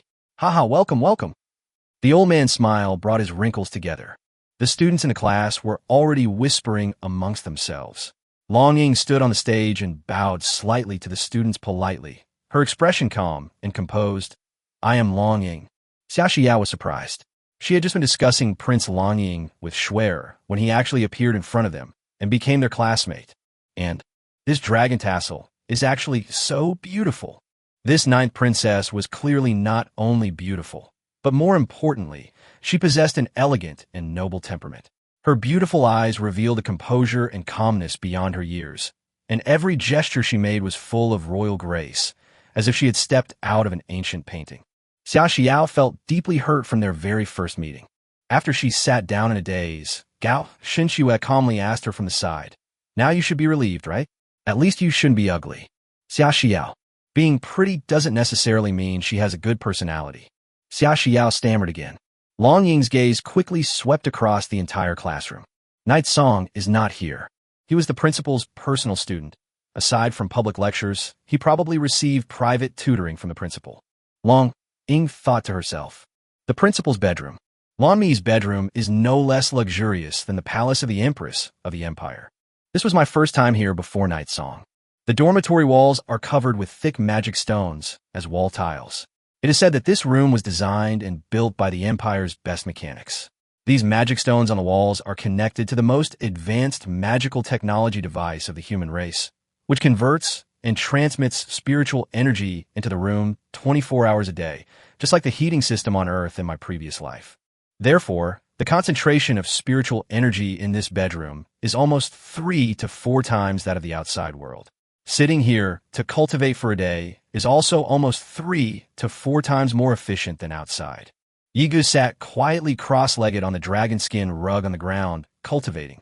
Lan Mi, meanwhile, lay on her side on the bed next to her, one hand lazily supporting her cheek, reading a book in a very comfortable position. Yigu opened her eyes at this moment. "Teacher." Lan Mi turned her head, looking at him with a gentle smile in her eyes. "What's wrong, my little Yega? Is there something you don't understand?" Night Song said, "You are the principal of the War Academy, so have you ever led troops to the battlefield of all races before?" "Hee, of course." Lan Mi twirled her hair with her fingers. "But that was a long, long time ago. That's why you said in your last public lecture that we should experience real war." "Yes." Lan Mi smiled. "Speaking of which, I don't think I've asked you yet what you went through when you fought your opponent in the illusion. Can't you see it? I can choose to see it, but that would require 100 times more mental effort than the original illusion." Yiga nodded, and just as he was about to say something, Lan Mi pressed a finger to his mouth and shook her head at him. "I don't want you to tell me what you experienced in the illusion. Even if we are master and disciple, you don't have to tell me everything. If you can process it yourself, sometimes it's better for you to process it yourself." Chapter 122, Understanding the Inner Self. Yiga shut her mouth again. Lan Mi smiled. "But after experiencing 2 simulated wars, plus this war with the Chu family, you must have quite a few feelings, right?" Yiga paused, then said calmly, "My biggest takeaway is that leadership means more than just power. It represents responsibility. Because if you fail, everyone under your command may die because of you. It may not just be your subordinates, but also your family, friends, and loved ones. Every decision must take the big picture into account. Even a small mistake could cause many people who trust you to die for you. This is a lot of pressure." Lan Mi never expected that Yi Ge, as the victor of the war, could have so many insights, and that he could gain these insights without losing a single soldier. This is usually something that the losing side gets. So, Lan Mi originally arranged for Yi Ge to be at such a great disadvantage in the illusion, hoping that he would fail once. Lan Mi said, "You know what? Generally speaking, among the young people I've met, if someone your age does something like you, they're probably already incredibly arrogant. This is a common ailment among geniuses, and also a common ailment among those who achieve early success. This ailment can last for a very long time, until it disappears after experiencing 1 or 2 major setbacks, at which point people will truly see themselves clearly. Of all the people I have met in human history, only 2 do not have this problem. You are one of them, and the other is the former emperor." Yiga lowered her head. Lan Mi smiled and poked Yi Ji's cheek with her finger. "What's wrong? Are you blushing and shy because of my praise? You're so cute." Night Song. A leader needs absolute rationality and often has to suppress our human nature. All those who have achieved lasting fame in history have done so, Lan Mi said with a deep look in her eyes. Yiga nodded and then said, "By the way, teacher, what about the illusion magic you used that day?" Lan Mi laughed and said, "You still want me to give you special treatment and let you experience it again?" Night Song. How greedy of you. Lan Mi took the opportunity to pinch Yi Ji's cheek again. "Unfortunately, it's not possible now. I can only create that kind of illusionary light sphere once every 8 years, and it can only last for 24 hours each time. If you want to experience it, you'll have to wait 8 years. Yiga thought to herself, so that's how it is. By the way, how's your development of the new superpower going? Any results? Lami asked again. Yiga nodded slightly. Yes, during the 16 years I spent in the illusion arts, I had already completed the development of the new superpower and thoroughly studied its energy patterns. If I want to use this move to combine with other skills in the future, it should be much easier. That's good. It seems you really gain a lot in those 16 years. Lami was very pleased. Sigh, it's a pity that the opponent was too weak. Such a big advantage was wasted in just 16 years. They couldn't even let you stay in there for a few more years. You're really useless. Night song. After class, Yiga left Lan Mi's bedroom and walked through the War Academy. At that moment, a beautiful and noble young woman suddenly appeared in front of him, blocking his way. It is a dragon tassel. The news that Long Ying had returned to the War Academy to resume her studies had already spread, and many well-informed students already knew about it. At this moment, in the corridor of the building, the girl's elegant temperament was like a bright pearl, attracting everyone's attention wherever she went, and soon many people looked over. It's you, Your Highness Long Ying. Yiga smiled. What brings Your Highness here? A gentle breeze lifted Long Ying's long hair, making her breathtakingly beautiful. Her clear eyes gazed calmly at Yiga. I just wanted to see what my future chosen one would look like. Night song. Now, after seeing it, is Your Highness satisfied? Long Ying. If we're just talking about appearance, of course I'm satisfied. Yiga raised an eyebrow. Oh, I'm quite surprised. What's unexpected? Because Your Highness doesn't seem like the kind of girl who would praise someone like that. I'm just telling the truth, and I'm never ashamed to tell the truth. Long Ying looked at him calmly and said, Since Father has chosen you for me, I naturally will not question Father's judgment. However, since we have become each other's destined lovers, I would like to learn more about Yi Ji's inner qualities in addition to his appearance. Yiga asked in confusion, How do you know? Fighting is the best way to understand each other. Long Ying took a step forward, standing very close to Yiga, looking directly into Yi Ji's eyes. The Academy has a combat training room that is open to the royal family. I want to see what kind of strength my future chosen one has. Yiga smiled helplessly. Didn't we already have a competition during the open class? It seems that, without a doubt, the defeat in the simulated battle during the open class dealt a blow to this proud prince. However, her pride as a royal prodigy made her resentful, so this little girl wanted to get her revenge again. Long Ying's pupils contracted. You knew that the person you fought against in that illusionary simulated war was me? Long Ying was very puzzled. Even when she entered the illusion, her appearance within the illusion was that of her in disguise. This seems to be a spell deliberately cast by Principal Lanmi. But if that's the case, why was Yiga still able to recognize that the person she was fighting against in the illusion was her? Did he already see through her disguise during the public lecture? Of course I know. Yiga Shuruk. Actually, it was because he witnessed Long Ying's supernatural abilities being used on the battlefield during a simulated war. Long Ying is also a very important character in the game's storyline. How could Yiga not recognize her special abilities? Long Ying gently bit her lip. There were many other factors involved in the illusion that time. That time it was war. This time I want to fight you one-on-one. Yiga laughed and said, Your Highness Long Ying, you are in the heaven realm, and I am in the earth realm. There's a whole major realm difference between us. Even if you could defeat me in a one-on-one fight, there doesn't seem to be anything to be proud of, does it? Long Ying fell silent and thought about it, then realized that it seemed to be true. Yiga then changed the subject, saying leisurely, However, I accept your challenge. Long Ying paused for a moment, then looked up in surprise. Chapter 123 Dragon Tassel vs. Night Song. Yiga followed Long Ying to a special combat training room. The equipment here is significantly more advanced than that in the Academy's ordinary training rooms. The walls are filled with a futuristic feel, and many magical devices are in operation. There's also a huge screen in the middle and many physical testing instruments on the side. However, from the outside, this place doesn't actually look like a training room because it doesn't even look like a ring. It looks more like a laboratory. Yiga heard that this training room was newly built. After Long Ying decided to return to the War Academy to study, the eunuchs from the palace brought a large sum of money to the War Academy to arrange for the construction of this training room overnight. This is a combat training room specially open for the royal family, equipped with a virtual combat system. Long Ying raised her hand and pressed a few buttons on the wall. Then, she inserted a magic stone into it, activating some kind of energy source. Two array patterns quickly appeared on the ground, emitting a shimmering white light. Step into the formation, and you can enter the virtual battle. Longing looked at Yi Ge and told him, in the virtual battle, we can fight in the virtual world just like we did in the illusion before, so we don't have to worry about hurting the opponent by attacking too hard. Yi Ge said, it's great. As expected of royal high technology. Longing then asked, what kind of battle scenario should we choose? Yi Ge shrugged. Your Highness can choose the scene you like. Longing gently bit her lip. She sensed Yi Ji's disdain for her. The opponent in front of her was clearly only at the Earth Realm level. So why did she have the feeling that she could never defeat him? However, she will not lose. This is one-on-one.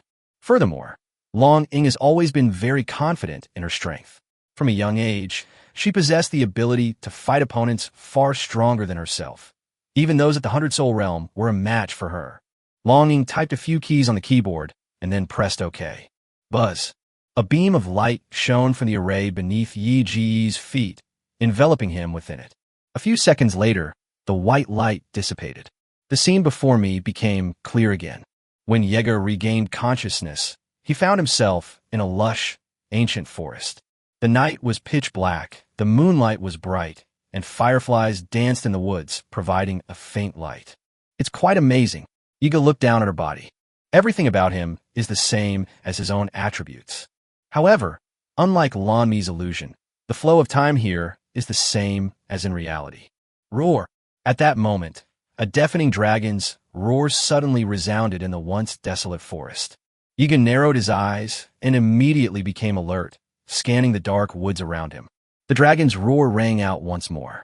At the same time, at the far end of the forest under the cover of night, a huge red crystal dragon suddenly appeared from the depths of the dense forest. The giant crystal dragon beast was made entirely of some kind of red gem crystal from head to tail. It was like a giant python raging through the forest, crashing through many tall trees. Its body was close to the ground as it roared and swam towards him, raising a cloud of dust. The red crystal dragon opened its blood-red maw, which was filled with crystals, and roared as it blew out a howling wind that snapped many trees in the dense forest. In just a few seconds, the red crystal dragon had arrived in front of Yi Ge. Its huge mouth was several times taller than him, and its shadow completely enveloped Yi Ge, about to devour him. At the critical moment, accompanied by the cawing of countless crows, Yi Ji's body suddenly turned into black mist and dissipated. The red crystal dragon bit into empty air, creating a large crater in the ground. The black mist gathered again, and Night Song's figure appeared on a tree trunk 10 meters away. Yi Ge calmly looked at the enormous red crystal dragon. This is Longying's innate ability. The red gemstone crystals pieced together on the dragon's body were actually fossilized remains of some ancient dragon beast after its death. After the ancient dragon beast died, its bones and dried blood turned into fossils, forming these crystals. Longying's innate ability is to establish a soul connection with the dragon souls within these crystals, giving these red crystals life and allowing the fossils to be pieced together again, briefly transforming back into the original form of the crystal dragon beast. Night Song had seen this move before on the illusion battlefield. However, he used a stratagem, and his army won without him having to take action. But this time it's different. This time it's a one-on-one duel. The red crystal dragon raised its head again, its body appearing to be 100 meters long, with a dragon tassel standing atop its head. Yi Ge chuckled, so serious from the very beginning. It seems your highness is still holding a grudge about the previous failure. Longing said expressionlessly, I will not allow myself to fail a second time. As she spoke, she silently chanted a spell and formed a mudra with her hands. A red crystal sword appeared in her hand. Longing raised her crystal sword, aimed it at Yi Ge, and, like a valiant female dragon knight, shouted, Go! Roar!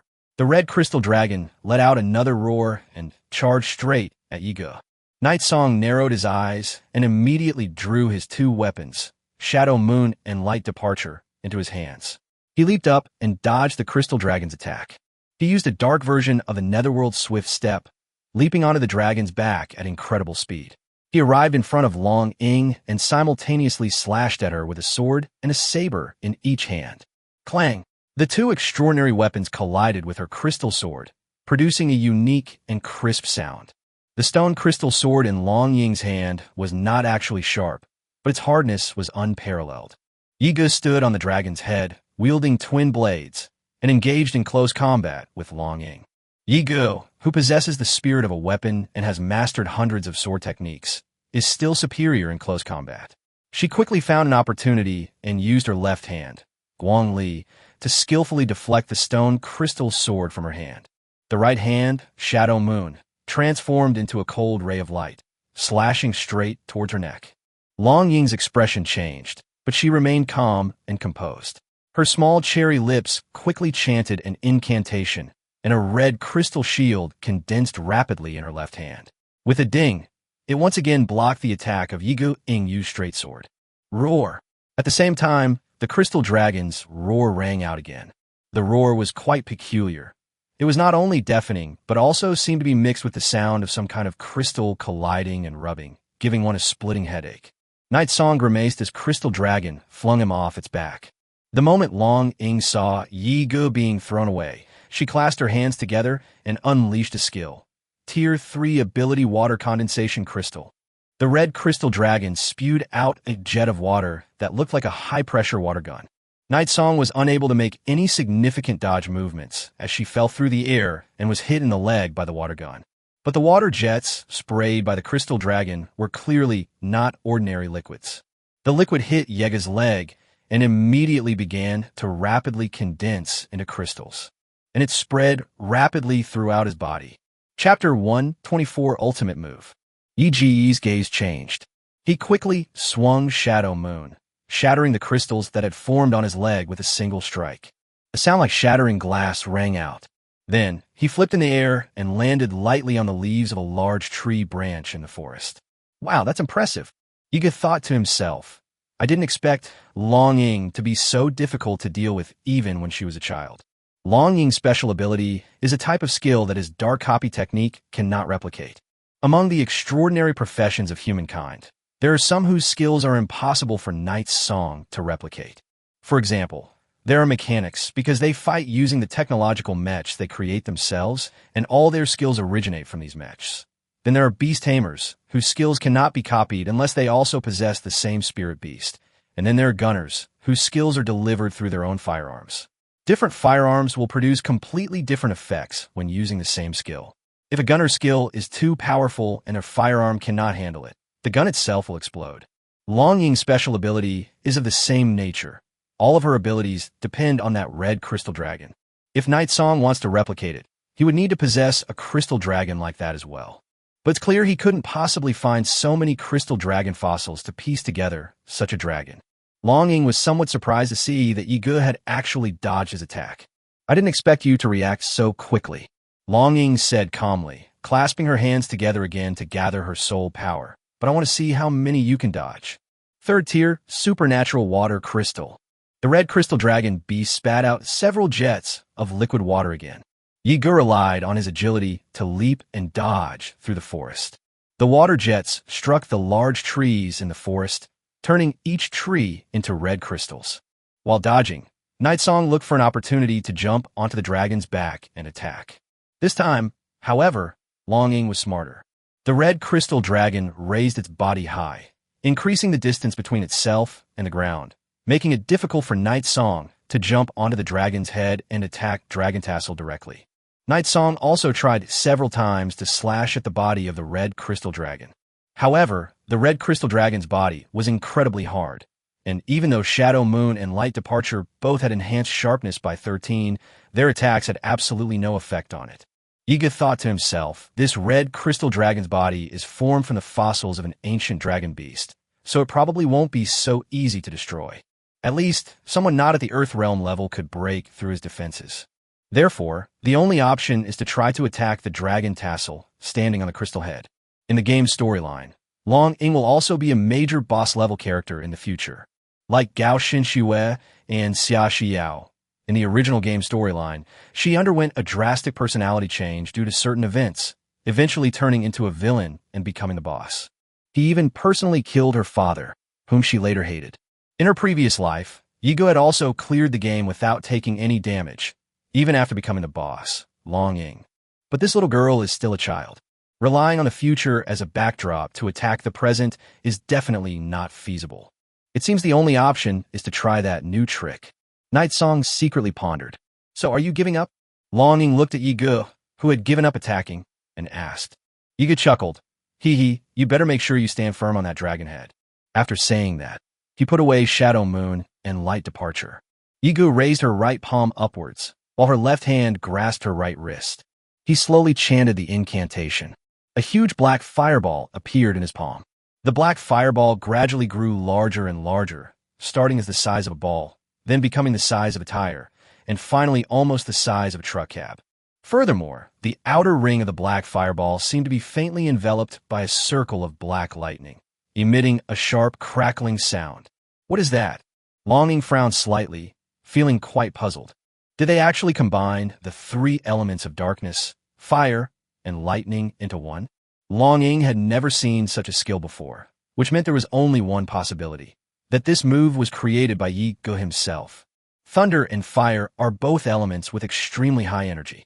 Forcibly combining these two elements can easily lead to a self-destruction if not handled properly.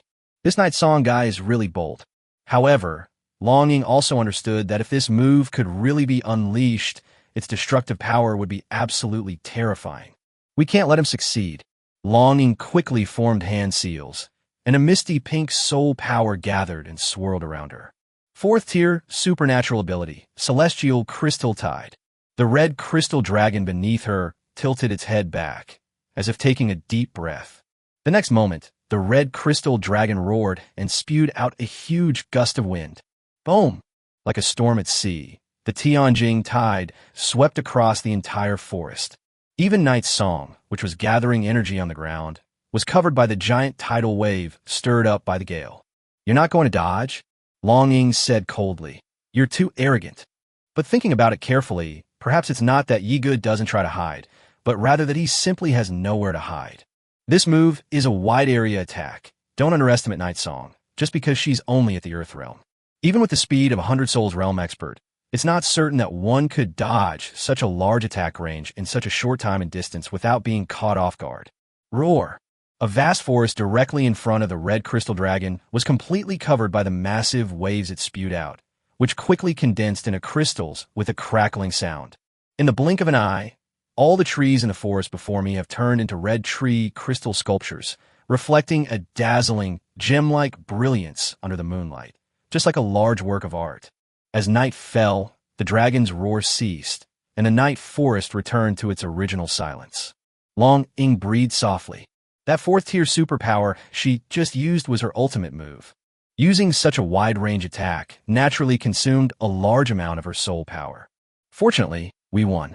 Long Ying breathed a sigh of relief, a slight smile appearing on her lips.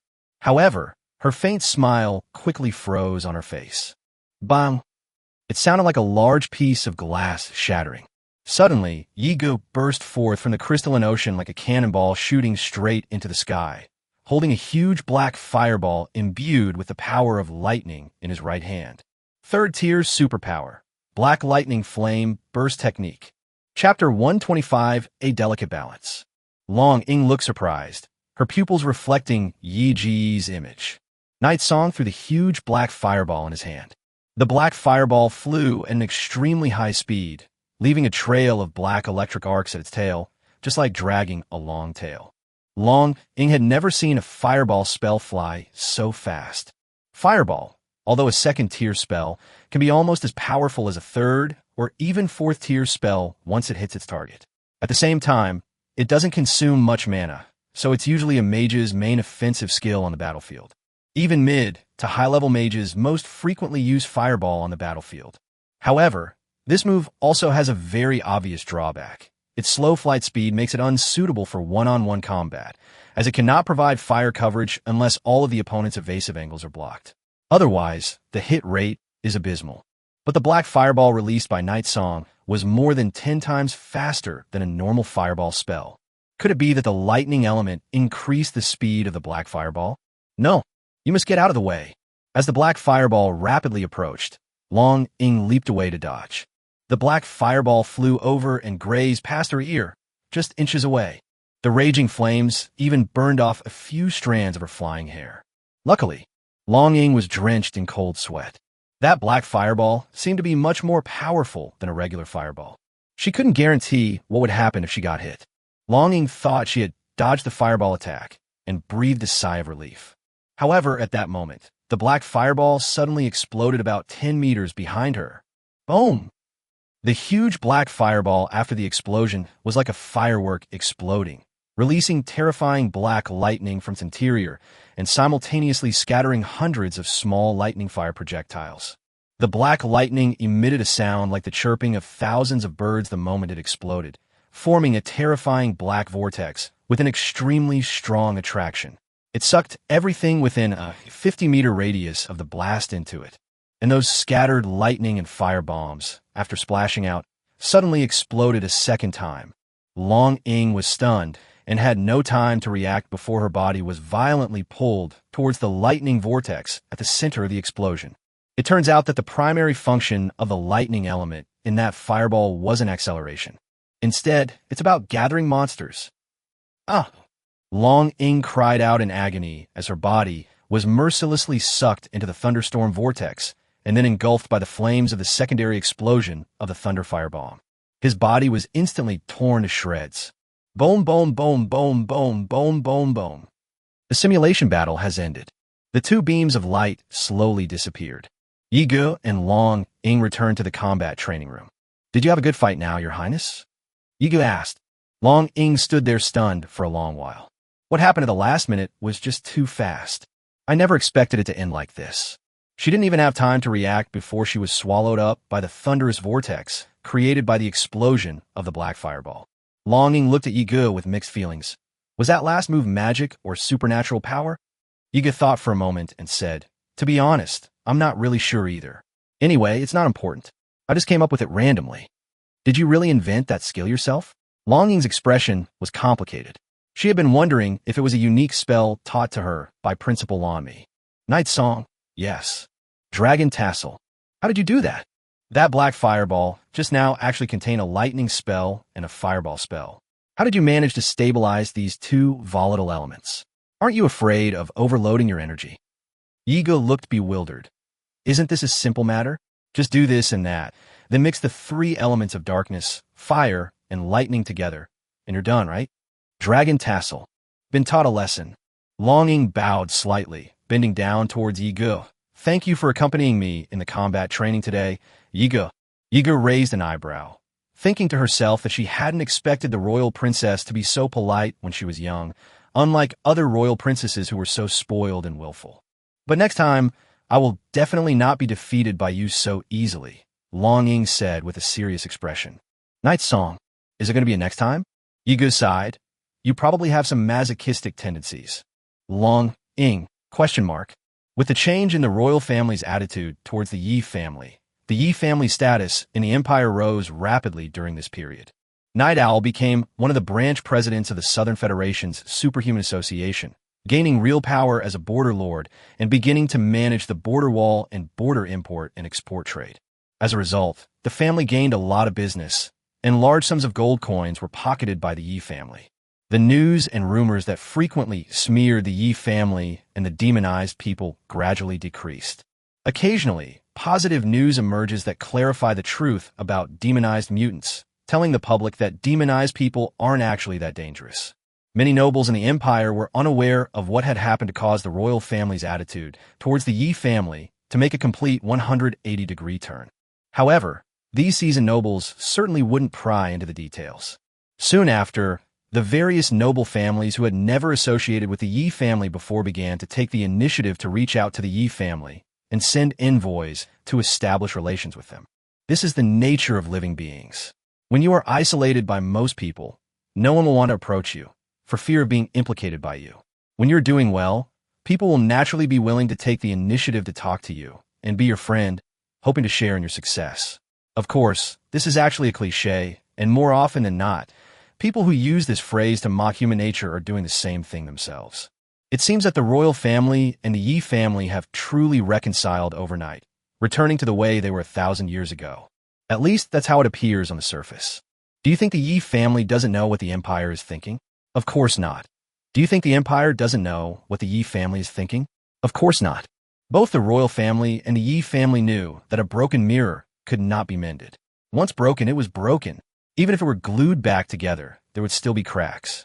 The dissatisfaction accumulated over hundreds of years meant that the two families could never be as close as before unless the late emperor's ancestor crawled out of his grave. Don't get the wrong idea. Of course, he couldn't crawl out. The royal family doesn't expect the Yi family to return to the loyalty they had 1,000 years ago, and the Yi family doesn't expect the royal family to truly trust them. But even with cracks, at least the mirror is pieced together for now, maintaining a delicate balance. Chapter 126, Yuli's Attempt. Call. We finally succeeded. Inside the underground alchemy laboratory of the prop shop, Yuli wiped the fine sweat from her fair face and revealed a pure and happy smile. She had already refined the third-tier magic potion and that special synthetic liquid energy, as instructed by Yigo. Every time Yuli finished the task Yigo assigned her, she would show a happy expression and be happy for a long, long time. Holding the two sealed test tubes of medicine, Yuli already imagined Yigo receiving the medicine, a satisfied smile on his face, and then gently patting her head. Maybe they'll say something else. My little childhood sweetheart is really amazing. She truly deserves the person I've chosen. Yuli thought blankly, her cheeks burning involuntarily, turning red and hot. Then, clutching her two vials of medicine, she pounced on the bed beside her, burying her burning face in the blankets, and shyly rolling around in bed. After a while, Yuli sat up again and went to the lab bench to study the formulation of the medicine once more. However, could these raw materials be improved further? Yuli looked at the list of raw material proportions. The materials used on these lists are all relatively cheap and inexpensive extraordinary materials, so even if a third-tier magic potion is refined, it will still be a relatively low-grade third-tier magic potion. Perhaps I could slightly change the ingredients, replacing the crab bone powder with heavenly mystic beast bone powder. Would that be better? Yuli pressed the pen against her lips, lost in thought. She was conflicted, because in the previous experiments, she had followed the proportions and techniques Yigo had taught her. She has never tried to make any changes on her own. If the materials need to be changed, the refining method may also need to be changed. Finally, Yuli mustered up her courage and decided to give it a try. She doesn't have any heavenly mystic beast bones on hand right now, and they are rare items. However, she didn't plan to ask Yigo for it. At the end of last month, Yigo paid her first month's salary, 5 soul crystals and 100 gold coins. This amount of money should be enough. Yuli searched online for online auction houses and found that several online stores didn't even have the items in stock. After searching for a long time, I finally found it at an offline auction house. Friday, Moyu Auction Center, live auction. Yuli silently noted down the address, planning to go there on Friday. Friday arrived. Yuli arrived at the auction venue, received the list of items to be auctioned at the entrance, and nervously entered the venue. The Moyu Auction Center is the noble auction center of Asen City. Almost all the people who come here are important figures from noble families, rich second generation, or high-ranking officials. Everyone here has an extraordinary background and is dressed in extraordinary clothes. Yuli felt a little timid. She was like a simple, innocent little rabbit, feeling out of place everywhere she went. So she put on her hood, lowered her head, and walked forward timidly, not looking at anyone. "Hello, where's the auction venue?" Yuli asked timidly as she approached a service counter. "Over there." "Okay, thanks." At that moment, a man noticed her. "Huh, aren't you Yuli?" An old man spoke up. Yuli was surprised to be recognized here. She looked up and found that it was an old professor who taught alchemy at the War Academy. Yuli had been his assistant in class back then. "Oh, Professori." Yuli quickly bowed slightly and greeted him cautiously. "What are you doing here?" Professor Lee was very puzzled. He knew Yuli's family background and that she shouldn't have the money to spend in a place like this. This isn't a cheap prop shop for ordinary people. Have you come to the wrong place? But that didn't seem to matter. Remembering something, Professor Lee said casually in a commanding tone, "By the way, I have an alchemy lab class next week, and I happen to need an assistant. You could be my assistant." Yuli said, "I'm sorry, Professor Lee. I've already left the academy and I'm no longer working there." "Oh." Professor Lee raised an eyebrow. "Leaving the academy? What else can you do?" "Not make money anymore. I'm currently working for someone else outside." "Other people?" Professor Lee wanted to ask something more, but at that moment a companion pulled him back. "Professor, The auction is about to start. Let's go. Upon hearing this, Professor Lee didn't say anything more to Yu Li and left with his companion. Yu Li breathed a sigh of relief. After a while, she entered the auction hall and carefully found a seat in the very corner. After the host said a few words on stage, the auction quickly began. One by one, exquisite treasures were brought to the stage for auction. This is a noble auction, so the items auctioned here are naturally all of pink quality or higher and have a certain degree of rarity. Fortunately, although the heavenly profound beast bone is rare, it is not something that many people need, so there shouldn't be many competitors, right? Yu Li thought to herself. Next item up for auction, heavenly profound beast bone. The host smiled and said, the starting bid is 100,000, which is 10 gold coins. Interested buyers, please place your bids. 100,000. Such a price would have been unthinkable for Yu Li in the past. I'll offer 100,000, Professor Lee said, raising his sign first. Yu Li was taken aback. She hadn't expected Professor Lee to bid on something like this. The host nodded slightly to Professor Lee and then said, 100,000. Are there any other buyers willing to make an offer? Yu Li gripped her pants tightly with her small hands. Are we going to compete with Professor Lee for this item? As an extremely introverted and socially awkward person, Yu Li has never been one to compete with others since childhood. When she was little, she would quietly stand aside when sharing apples with other children, and only after everyone else had finished would she quietly go up and take the apples that others had left over. However, if they don't fight for it this time, that heavenly profound beast bone might be very difficult to obtain elsewhere. Yu Li gently bit her lip and slowly picked up the auction paddle. 111,000. Taptesin 27 Lis determinación. Professor Lee was somewhat surprised. He never expected that someone would compete with him for the heavenly profound beast bone. And the person competing with him was actually Yu Li. The skeleton of this strange beast is an extremely rare, extraordinary material. The heavenly profound beast is a strange beast that is on the verge of extinction, and it is very difficult to obtain even on the battlefield of all races. However, while these animal bones are scarce, the demand is also not high. Most people don't need them because they are something only alchemists use, and only those at the level of master alchemists and above. Even in the Duchy of Arson, the number of top-tier alchemists would not exceed 5. Yu Li, this little girl, is just an intermediate alchemist. What would she need such a thing for? Moreover, where did she get so much money? 120,000. Professor Lee snorted coldly, not thinking much of it, and raised the sign again. Yu Li, steeling herself, raised her paddle again. 130,000. Professor Lee, 150,000. 300,000. 301,000. 500,000. 501,000. The two bid against each other, eventually reaching a price of 800,000. Professor Lee's expression was quite grim. As a top-level alchemist at the War Academy, his monthly salary was only 500,000. In this version, alchemists are still not very popular because there are too few items and potions. Even top-tier alchemists can only concoct some high-tier health and energy recovery potions. What could have been resolved for 100,000 yuan has now been dragged out to 800,000 yuan, which has greatly displeased Professor Lee. Yu Li, what do you want to do? Professor Lee sat to Yu Li's left front, and there were no other guests between them, so they could look each other in the eye. So he lowered his voice and questioned her through gritted teeth at a volume only the two of them could hear. Yu Li kept her head down, but she could clearly feel Professor Lee's angry gaze, and her petite body trembled involuntarily. In the past, let alone facing such an angry look from someone, if the other person had even the slightest indication that he wants it too, Yu Li would have immediately chosen to back down from the competition and let the other person have it. But this time it's different. She wasn't just doing it for herself, and for her childhood sweetheart. 1 million. Yu Li lowered her head, not daring to look at Professor Lee's face, and raised the sign again, this time directly raising the price to 1 million.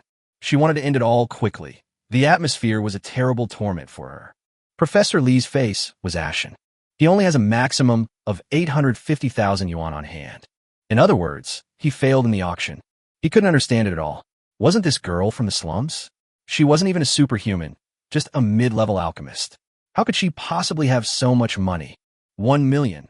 Are there any other bidders? The auctioneer asked with a smile. No one spoke in the auction hall. Then 1 million deal. Unlike the typical plot of some TV dramas or novels, this auction did not cause any great sensation. For such an aristocratic auction, an item worth 1 million wouldn't generate much discussion or attract much attention. The bidding between Yu Li and Professor Li, two insignificant figures, was merely something the nobles present found amusing. Yu Li was someone who never wanted to be in the spotlight. She received the heavenly mystic beast bone she wanted from the auction staff, breathed a sigh of relief, and revealed a simple smile. "You was At that moment, Professor Li's cold voice came from behind. Yu Li shivered involuntarily, turned around, and saw Professor Li striding towards her. "Professor Li, no, I'm sorry." Yu Li quickly bowed and apologized. Professor Li stopped and stared at Yu Li's lowered head. Although Yu Li's status was lowly, and she wasn't even a superhuman, but just an ordinary civilian. But of course, he couldn't possibly steal her auction items. The Academy has its rules, and as a professor at the War Academy, if he did such a thing and was discovered by the Academy's enforcement team, he would not only be expelled from the Academy, but would also face severe punishment. This is a rule set by Principal Lanmi, and no one in the Academy has dared to break it so far, because everyone knows how terrifying this legendary principal is. Professor Li scoffed. "What's there to be embarrassed about? It's just a normal bidding process. Do you really think a professor like me would bully a little girl like you?" "Yu Li, of course not. But I just want to ask you, why did you spend so much money to buy the heavenly profound beast bone?" Professor Li asked. Yu Li answered honestly, "It's just an experiment." "Do an experiment? What kind of experiment?" Professor Li raised an eyebrow. "I remember that in the alchemy potion catalog, only the mental power enhancement buff potion requires the bones of the heavenly profound beast, but that is something that only a top-level alchemist can make. It's not about crafting a mental energy amplification potion." Yu Li hesitated for a moment. "It's an original experiment, not one listed in the catalog." "An original experiment?" Professor Li was stunned for a few seconds, then suddenly chuckled, revealing a disdainful look. "You, a mid-level alchemist, doing original experiments?" Yu Li lowered her head, clutching the hem of her clothes with both hands. Professor Li's expression was both contemptuous and stern. "I remember you only had a few years of experience as an assistant when you were at the War Academy, right? As an alchemist, you need to be able to calm down and patiently accumulate knowledge. But you only worked as an assistant apprentice for a few years, yet you're already aiming too high and want to do original experiments? Yu Li, is that how I taught you back then?" Chapter 128, the host you are visiting is currently not home. Yu Li was somewhat at a loss, nervously saying "I." Professor Li's gaze swept over Yu Li's attire with a cold look. As Yu Li's former mentor, he knew all too well what kind of family Yu Li came from. Professor Li could tell at a glance that the clothes Yu Li was wearing were enchanted, and the fabric was woven from sacred camphor wood. Given Yu Li's original family background, it was absolutely impossible for her to afford such clothing. Could it be that this little girl has caught the eye of some high-ranking nobleman? It seems that this is the only possibility. Of course, Professor Li didn't think that the nobleman was interested in her alchemical skills, since hiring a mid-level alchemist wouldn't be worth a nobleman spending so much money. That could only be. Professor Li pondered for a moment, then suddenly gave a wry, mocking smile. In Asen City, there were plenty of wealthy nobles and spoiled brats. Even a commoner, if they had no scruples and wanted to make money, still had ways to do so. I used to think you were a well-behaved and honest child, but I never expected you to be so arrogant. Professor Li scoffed again. These young people nowadays, they just do whatever comes to mind. They haven't even learned how to write the words down to earth, yet they dream of reaching the heavens all day long. While I admit that you, as a non-supernatural being, have some talent for becoming an intermediate alchemist at such a young age, you are clearly now lost in arrogance. Scientific research is not as easy as you imagine, and alchemical innovation is not something an apprentice of your level can touch.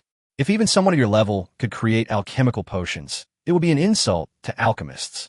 You're trying to do original experiments without even having a solid foundation? Do you think you're playing a child's game?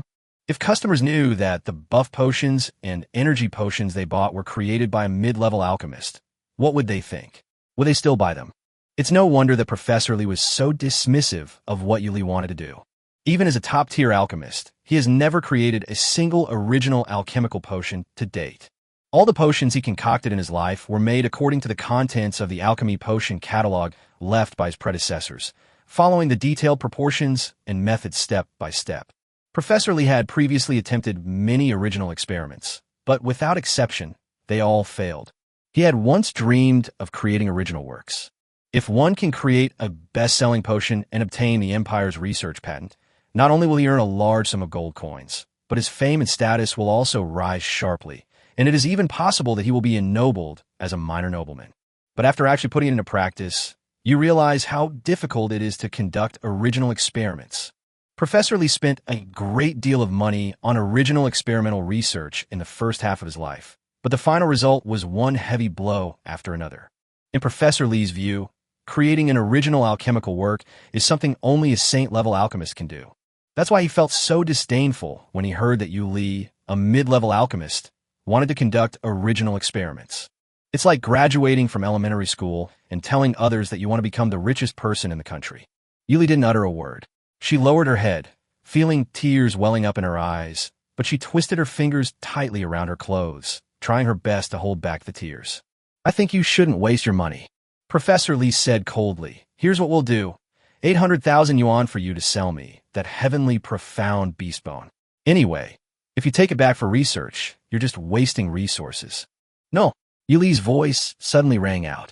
These were the two words the girl had ever uttered without hesitation and with the utmost determination in her entire life. What? Professor Lee Fronat. You rascal. Before he could finish speaking, Yu Li had already turned and run away with her heavenly profound beast bone in her arms. Stop. Did I say you could leave? Professor Lee shouted sternly, feeling that Yu Li was really impolite. But Yu Li didn't stop. She ran with her head down on the cobblestone street, her silvery white hair swinging as she ran. Along with the tears, large drops of water, like glistening, transparent pearls, fell onto the time-worn stone path and disappeared. Yi family. Yiga sat at the table in the bedroom. A large black sword sat on the table. Demon sword, dark soul dragon. Night song. Demon sword. Night song. Demon sword. This is different from the situation in the Chu family's secret chamber. At this moment, the demon sword lay flat on the wooden table in front of Yiga, looking quiet and still, without any evil aura leaking out, nor any rustling or indescribable whispers, as if it were asleep. Simply put, it's playing dead. After a few minutes of standoff, Night's song spoke slowly. All right, Ghost Dragon, stop playing dead, I see you. In demonic language. Demon sword. Sorry, the owner you're trying to access is not currently home. Please visit again later, or you can leave a message in 3 seconds. Please do not misunderstand. This is an automated reply, magic language. Night song. Is it alright if I'm not at home? Okay, so you're going to try to act cute with me, huh? Yiga narrowed his eyes, reached out, and grabbed the hilt of the ghost dragon sword. Buzz. Consciousness escaped into a dark space that resembled the universe. With his hands in his shirt pockets, Yiga looked up and saw the black dragon coiled in the universe before him. Hey, Yiga greeted Josuali. Go along. How did you get in? Yiga smiled and said, Is it that difficult to get in? His innate talent as a weapon spirit grants him the ability to communicate directly with the weapon spirits residing within them. When Ghost Dragon saw Night's song, a look of utter terror immediately appeared on its face. That vivid expression seemed completely out of place with its enormous and majestic appearance. This black Eastern dragon was ridiculously large, almost like a mountain range winding through the universe. Black scales covered every inch of its body. Yiga thought its body was probably longer than the Great Wall of the Empire. Ghost Dragon inwardly cursed his miscalculation. He had originally intended to feign death for 1,000 years, until Night Song's lifespan ended and he could be resurrected. However, he hadn't expected Night Song to be able to directly enter the demon sword space. This human brat with the bloodline of a mutated demon king was truly lacking in martial ethics. Cough, cough, cough. Guilong coughed twice. I was asleep just now and didn't hear any noise outside. Chapter 129, Perpetual Motion Machine. Really? Looks like you sleep pretty well, Yiga said sarcastically. Yeah. Everything's been fine. Guilong chuckled awkwardly. Yiga never imagined that this enormous black dragon from the east, with its fierce, terrifying, and domineering appearance, would actually be such an abstract being. Trying to be cute with me won't work. Yiga simply sat down. I know your origins, Ghost Dragon. You are not a demonized creature corrupted by the dark aura, but an ancient demon dragon with both dragon and demon blood. You were once the mount of the ancient demon lord. Later, the demon lord was defeated by the gods, and the demon realm disappeared. You were then sealed in the demon sword and have been sleeping underground ever since. Guelong stared wide-eyed in astonishment at Yega, as if she were a monster. How did you know? How I know is not important, Yiga said leisurely. Now that you're in my hands, tell me, what are your plans? Are you going to follow me from now on, or are you going to pay me protection money every day? Ghost Dragon. Guelong remained silent for a long while. Then his eyes gradually hardened. Fine. Human brat. Since things have come to this point, I won't pretend anymore. Originally, I just wanted to pretend to be asleep for 1,000 years, and we could live in peace. But I never expected that you impolite little brat, would actually barge into my domain. Although I don't know where you heard my legend from, nor do I know why you have the bloodline of the Demon Lord, you are ultimately just a 10-year-old human child. With your meager strength at the Earth realm, you think you can control me? That's laughable. Although you possess the bloodline of the Demon Lord, and my demonic energy cannot cause a backlash against you, you can forget about me obeying your orders. Yiga narrowed her eyes. Oh, are you sure? Of course, what is my status? Back then, only the Demon Lord could surpass me, while you were just a mere human cub. Ghost Dragon sneered, his majestic demonic voice, mixed with a metallic quality, echoing throughout the universe. It seems you chose the latter of the two options I gave you. Yigisimilet. Then don't blame me. Looking at Yi Ji's smile, Guelong felt a chill in his heart for no apparent reason, and had a premonition of something ominous. Does the latter mean that he would pay protection money to him? How could I possibly pay him protection money? What do you want to do? Guelong asked him. Yiga did not answer him, and directly withdrew from the demon sword's consciousness space. He opened his eyes. He glanced at the demonic sword on the table in front of him, and picked it up. Night Song smiled and gently stroked it, her fingers running over every inch of the great sword's patterns. Holding the demonic sword in his hand, Yiga felt an ominous aura. He kept humming and uttering harsh words. Let me tell you, this sword body of mine was forged with the essence and blood of the Demon Lord, making it immortal and indestructible. Furthermore, my soul will never dissipate. Don't think that your meager power can harm me now. Even if you reach the Soul Emperor realm in the future and destroy my spiritual body, I can slowly regenerate over time. So even if the King of Gods comes, he cannot completely destroy me. Immortal and indestructible? Yiga murmured, that's wonderful. You would definitely be a great natural perpetual motion machine. The demon sword was taken aback. What do you mean? Yiga did not answer him again. He slowly raised his hand, his 5 fingers spread wide. With a series of piercing cries, countless crows flew out from the black mist, gathered at a single point, and then slowly dispersed, their black feathers fluttering in the air. A scarlet door gradually opened from within the black mist. The gate to the demon realm. The demonic sword's voice trembled, seemingly filled with utter astonishment. What is this? Night Song stepped through the gates of the demon realm. Arrived in the demon realm. Night Song, carrying the demon sword, arrived in front of the demon realm tree. Demon sword, the demon tree? Wasn't that thing destroyed by the gods in the most ancient times? Night Song, yes, but I resurrected it again. Demon sword? Since we've come this far, I won't pretend anymore. Yigu sighed. I am the new lord of the demon realm, and I'm laying my cards on the table. Demon sword? Owner. Honko then approached Yega, placed her hands together in front of her abdomen, and bowed slightly respectfully. You're back. Yiga looked up the demon realm tree and asked, how's the demon realm tree doing lately? Honko answered Yega's question like a caring housekeeper. It is still in its growth period, but the demon realm tree has expanded the demon realm to 6 times its original size. The roots are absorbing nutrients every day and are undergoing a metamorphosis. The number of plants and creatures in the demon realm is also gradually increasing. Not bad, Night Song said. By the way, I brought something good to the demon tree. As he spoke, he picked up the demon sword horizontally. Demon sword. Honko's eyes widened in confusion for a moment, but she quickly searched her memory for information in her genes. Is this the demon sword ghost dragon? Yes, Night Song said.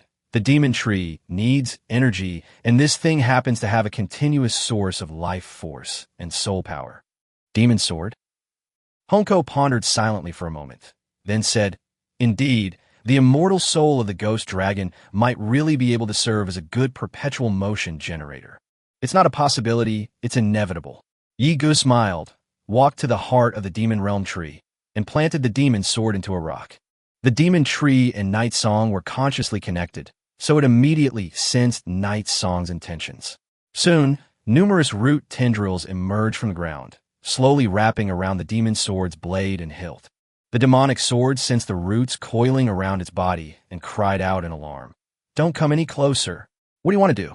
Oh my God, it itches so much. Let me go." Chapter 130, If you don't do it, the demons will.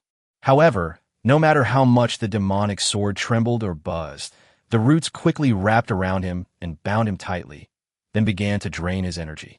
Yiga knelt down in front of him, meeting his gaze. "How do you feel?" The demon sword was terrified. "How can you control the demon realm tree? I already told you. I'm the new ruler of the demon realm, but you wouldn't believe me. Yiga Sikit. Since you're unwilling to serve me, then you can be sealed here and used as a perpetual motion machine to nourish the demon sword tree. You won't die anyway. It'll just be a bit tiring. But considering you are a sword, and the ghost dragon within you is only a soul without a body, it probably doesn't need rest, right? So you can work 24 hours a day, 168 hours a week, and 720 hours a month. With your efforts, I think the demon realm tree can evolve to the transformation stage within a month and enter the mature stage within a year. If you work for 1,000 years, the demon sword was dumbfounded. What kind of demon capitalist is this? Even if his soul is immortal, his magic power will still be depleted if it is constantly being absorbed by the demon tree. It takes time to recover. And who says the soul never gets tired? Yes, keep it up. You are the unsung hero behind the infrastructure development of the new era of the demon realm. With a look of daunting responsibility on his face, Yigu patted the demon sword's shoulder, the hilt guard, then stood up, ready to leave. Wait a minute, the demon sword hurriedly said. Ow! The demonic sword paused, then chuckled and said, "Little child, don't be so heartless. What I meant was that I will never submit to ordinary people. And since you're the new ruler of the demon realm, equivalent to the demon lord of the new century, so of course I will obey and serve you." "So, you've changed your mind again?" Yiga glanced at him. "So, do you want to follow me now? Or do you want to pay protection money every day?" "Of course I'll follow you." The demonic sword hummed with a metallic, resolute sound. "From now on, I will be your most loyal and sharpest sword. At your beck and call. Use me as you please." Yiga finally smiled and nodded in satisfaction. That's good. Unfortunately, it's too late to pledge allegiance now. Let's see how you perform after you've worked for a while. If you perform well at work, I might consider reducing your working hours to 18 hours a day. I've always been very generous to my hard-working demon employees. Yiga turned her head and gestured with her thumb to the demon-toothed beasts that were carrying supplies to the demon realm tree. "Look at them. How happy they are at work." Demon sword. Yi Ji's face hardened. "What, you're unwilling? Let me tell you, if you don't do it, there are plenty of demons who will." Demon sword. I'm willing. Yuli has been noticeably distracted these past few days. Inside the underground alchemy laboratory, Yuli dropped a drop of alchemical liquid into a boiling pot of medicine. Watching the purple bubbles rising in the pot, she pursed her lips and looked away, clearly preoccupied with something on her mind. For the past 2 days, she has been thinking about what the professor said. Actually, the professor wasn't wrong. She was just an intermediate alchemist. Although she managed to concoct potions and liquid energy, those were actually the results of Yi Ji's work and the things Yi Gu taught her. In reality, I didn't accomplish anything at all. Is it really possible for someone of my skill level to attempt original experiments and improve upon young Master Yega's work? Yuli lowered her head, sinking into deep self-doubt. The image of Professor Lee speaking to her at the auction kept replaying in her mind, making her feel increasingly sad. Glug, glug, glug. More bubbles rose from the pot. "Watch out!" Gao Shinshue's voice suddenly rang out, pulling Yuli back from a reverie. Yuli snapped out of her daze and saw the pot of boiling alchemical liquid in front of her, which startled her so much that she frantically tried to grab it. But it was too late for her to stop it. The alchemical liquid in the pot exploded with a boom, and raging flames and purple toxic gas instantly surged toward the girl. Yuli cried out in surprise and fell to the ground. However, neither the explosion nor the gas ultimately harmed her. A spherical mechanical, flying robot flew in front of her and conjured a colorless energy barrier out of thin air, blocking all the explosions from entering. The danger dissipated, and the flying robot slowly flew back to Takashi Yuki's side. Yuli sat on the ground, still lost in thought. Gao Xinxue came to Yuli's side, helped her up, and looked at her with calm eyes. Have you been preoccupied these past few days? It's nothing. Yuli forced a smile. I'm sorry, Schwer. I'm probably just too tired. Gao Xinxue paused for a moment, then said, that drop of ZX solution should have been added when the water reached 75 degrees Celsius, but the pot had already boiled. Adding it at that point is basically like putting dynamite in a pot of oil. Even I, a beginner in alchemy, wouldn't make that kind of mistake. Yuli lowered her head. Seeing that she seemed unwilling to talk about it, Gao Xinxue didn't press further. If you're not in a good mood, take a few days off. I would never do scientific research when I was in a bad mood. Yuli was silent for a moment, then suddenly asked curiously, Schwerer, did you ever have times when you were in a bad mood before? What's wrong? Gao Xinxue thought for a moment and said, when I haven't seen my godson for several days. Yuli was taken aback. Huh? Yi family. That day, Xiaoxiao took Yuli's arm and led her to the Yi family to play cards with Yi Gu and Gao Xinxue. The four little ones sat barefoot on the carpet in the room, forming a circle with a large pile of drinks and snacks next to them. Yay, I won again. Ha ha ha, Xiaoya. You lost again, so I can punish you again. Xiaoxiao waved her hands happily, picked up a drawing pen, drew a circle on Yi Ji's face, and then laughed loudly, pointing at his face. Yi Gu reached out and touched the black pen mark on her face, saying in a low voice, why is it that when I lose it gets drawn on my face, but when you lose it gets drawn on your arm? That's not fair, is it? Well, Xiaoxiao hesitated for a moment, then said coquettishly, I'm a girl. It would look awful if I put it on my face. But both of your arms are covered in drawings. It's okay.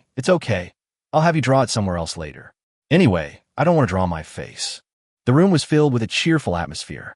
Yuli sat among them, trying her best to force a smile, not wanting to ruin such a beautiful atmosphere. But the sorrow in her eyes seemed to have been caught by the perceptive Ego. Ego looked at her, stared at her intently for a while, and suddenly asked, Shaoli, is something on your mind today? Chapter 131, Can we buy Yuli? Yuli was taken aback by Yi Ji's sudden question. Her expression clearly showed a reaction, as she instinctively waved her hand, denying it softly. No. Ego asked twice more, but Yuli still didn't admit it, only vaguely saying that she was fine. Yiga knew that, given Yuli's personality, she would probably keep anything on her mind, so he didn't press her further. The small gathering ended quickly. Yuli said goodbye and went home before dark, and Yiga arranged for a butler to drive her home. Xiaoxiao, on the other hand, felt that she hadn't had enough fun and wanted to stay and play a little longer. Gao Xinxue took a hot towel and carefully wiped away the paint marks on Yi Ji's face bit by bit, then carried the basin to the bathroom to wash it off. Xiaoxiao stayed in Yi Ji's room, hugging Bai Shuling and kissing her repeatedly. Bai Shuling meowed in fear, and finally broke free from Xiaoxiao's embrace, hiding in Yi Ji's collar and not daring to come out. Xiaoya, can I talk to you about something? After petting the cat, Xiaoxiao crawled on the carpet with her hands and feet on the ground to Yi Ji's side. She then sat down in front of him in a cat-like sitting position, looking at him with expectant eyes. Yiga smiled and said, What is it? Do you want me to go somewhere with you again? No way. In your mind, I'm just a little girl who only knows how to play. Xiaoxiao pouted and huffed. What is it? Yiga asked. Well, that's right. Xiaoxiao hesitated for a moment, then tentatively said, I wanted to discuss with you whether you could buy Yuli. Night song. What I mean is, Yuli seems quite unhappy lately, Xiaoxiao explained. Yuli used to be an assistant associate instructor at our war academy, but she resigned from the academy a while ago. I heard she's now working for some noble family in our southern territory. I'm thinking it must have been some wicked capitalist who took a liking to Yuli because she's obedient, honest, capable, and good at so many side jobs, and then tricked her into signing a contract. I asked Yuli, and it turns out it's a lifetime contract. She has to work for them for the rest of her life. It's outrageous. Yuli is such a well-behaved and introverted girl. She must have been deceived. Xiaoxiao angrily waved her little fist and said, That person is really awful. He even lied to a simple and kind girl like Yuli. He must be a big bad guy. Night song. Yuli has clearly been in a bad mood these past few days. I think she must have been bullied by the new boss. That's why she's so depressed. Xiaoxiao sighed. So, I was thinking, rather than letting Yuli be exploited by those wicked capitalists, why don't you, Yiga, be the one to exploit her hee-hee? And if you can buy her, we can hang out together more often. Yuli is so introverted, she never had any friends back in the academy. Now that she's left, she probably won't even have anyone to talk to. It's so pitiful. Xia Xiao gazed expectantly at Yiga, gently shaking her small hands on his thighs. How about it? Is it good? Yuli is skilled in so many secondary professions. She can definitely help you. Yiga raised her finger and scratched her cheek. Well, okay, I can think about it. Haha, Yiga is the best. Xia Xiao clasped her hands together and laughed happily. It's best that you and Schwerer can accept her. Let her become part of our little group, so that Yuli won't be lonely in the future.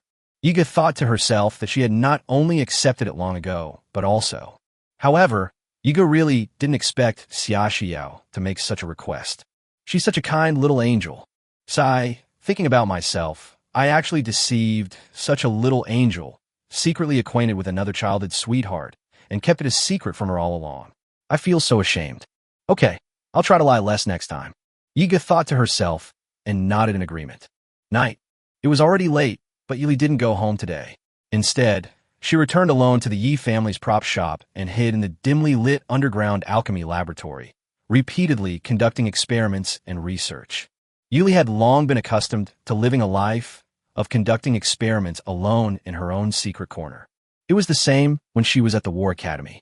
As an assistant apprentice, she was not allowed to touch the equipment in the academy during the day. She could only use the academy's laboratory at night to learn various side professions. Previously, she had no pressure. As an ordinary citizen, a non-superhuman apprentice, no one had ever had any expectations of her, and no one had ever recognized her. Even if she had a fleeting fantasy in her mind, she only regarded it as a beautiful dream in the dead of night. But later, someone actually helped her realize that dream. I gave her my approval and had high expectations for her. But do I really deserve such expectations? Failed again. Yuli looked at the experimental results in front of her and showed a disappointed expression. The laboratory was quiet.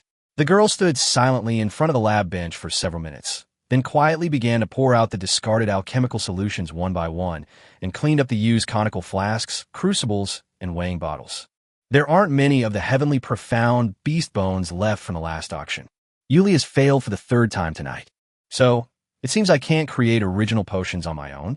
Yuli stood quietly in front of the table, looking down at the research materials in her notebook.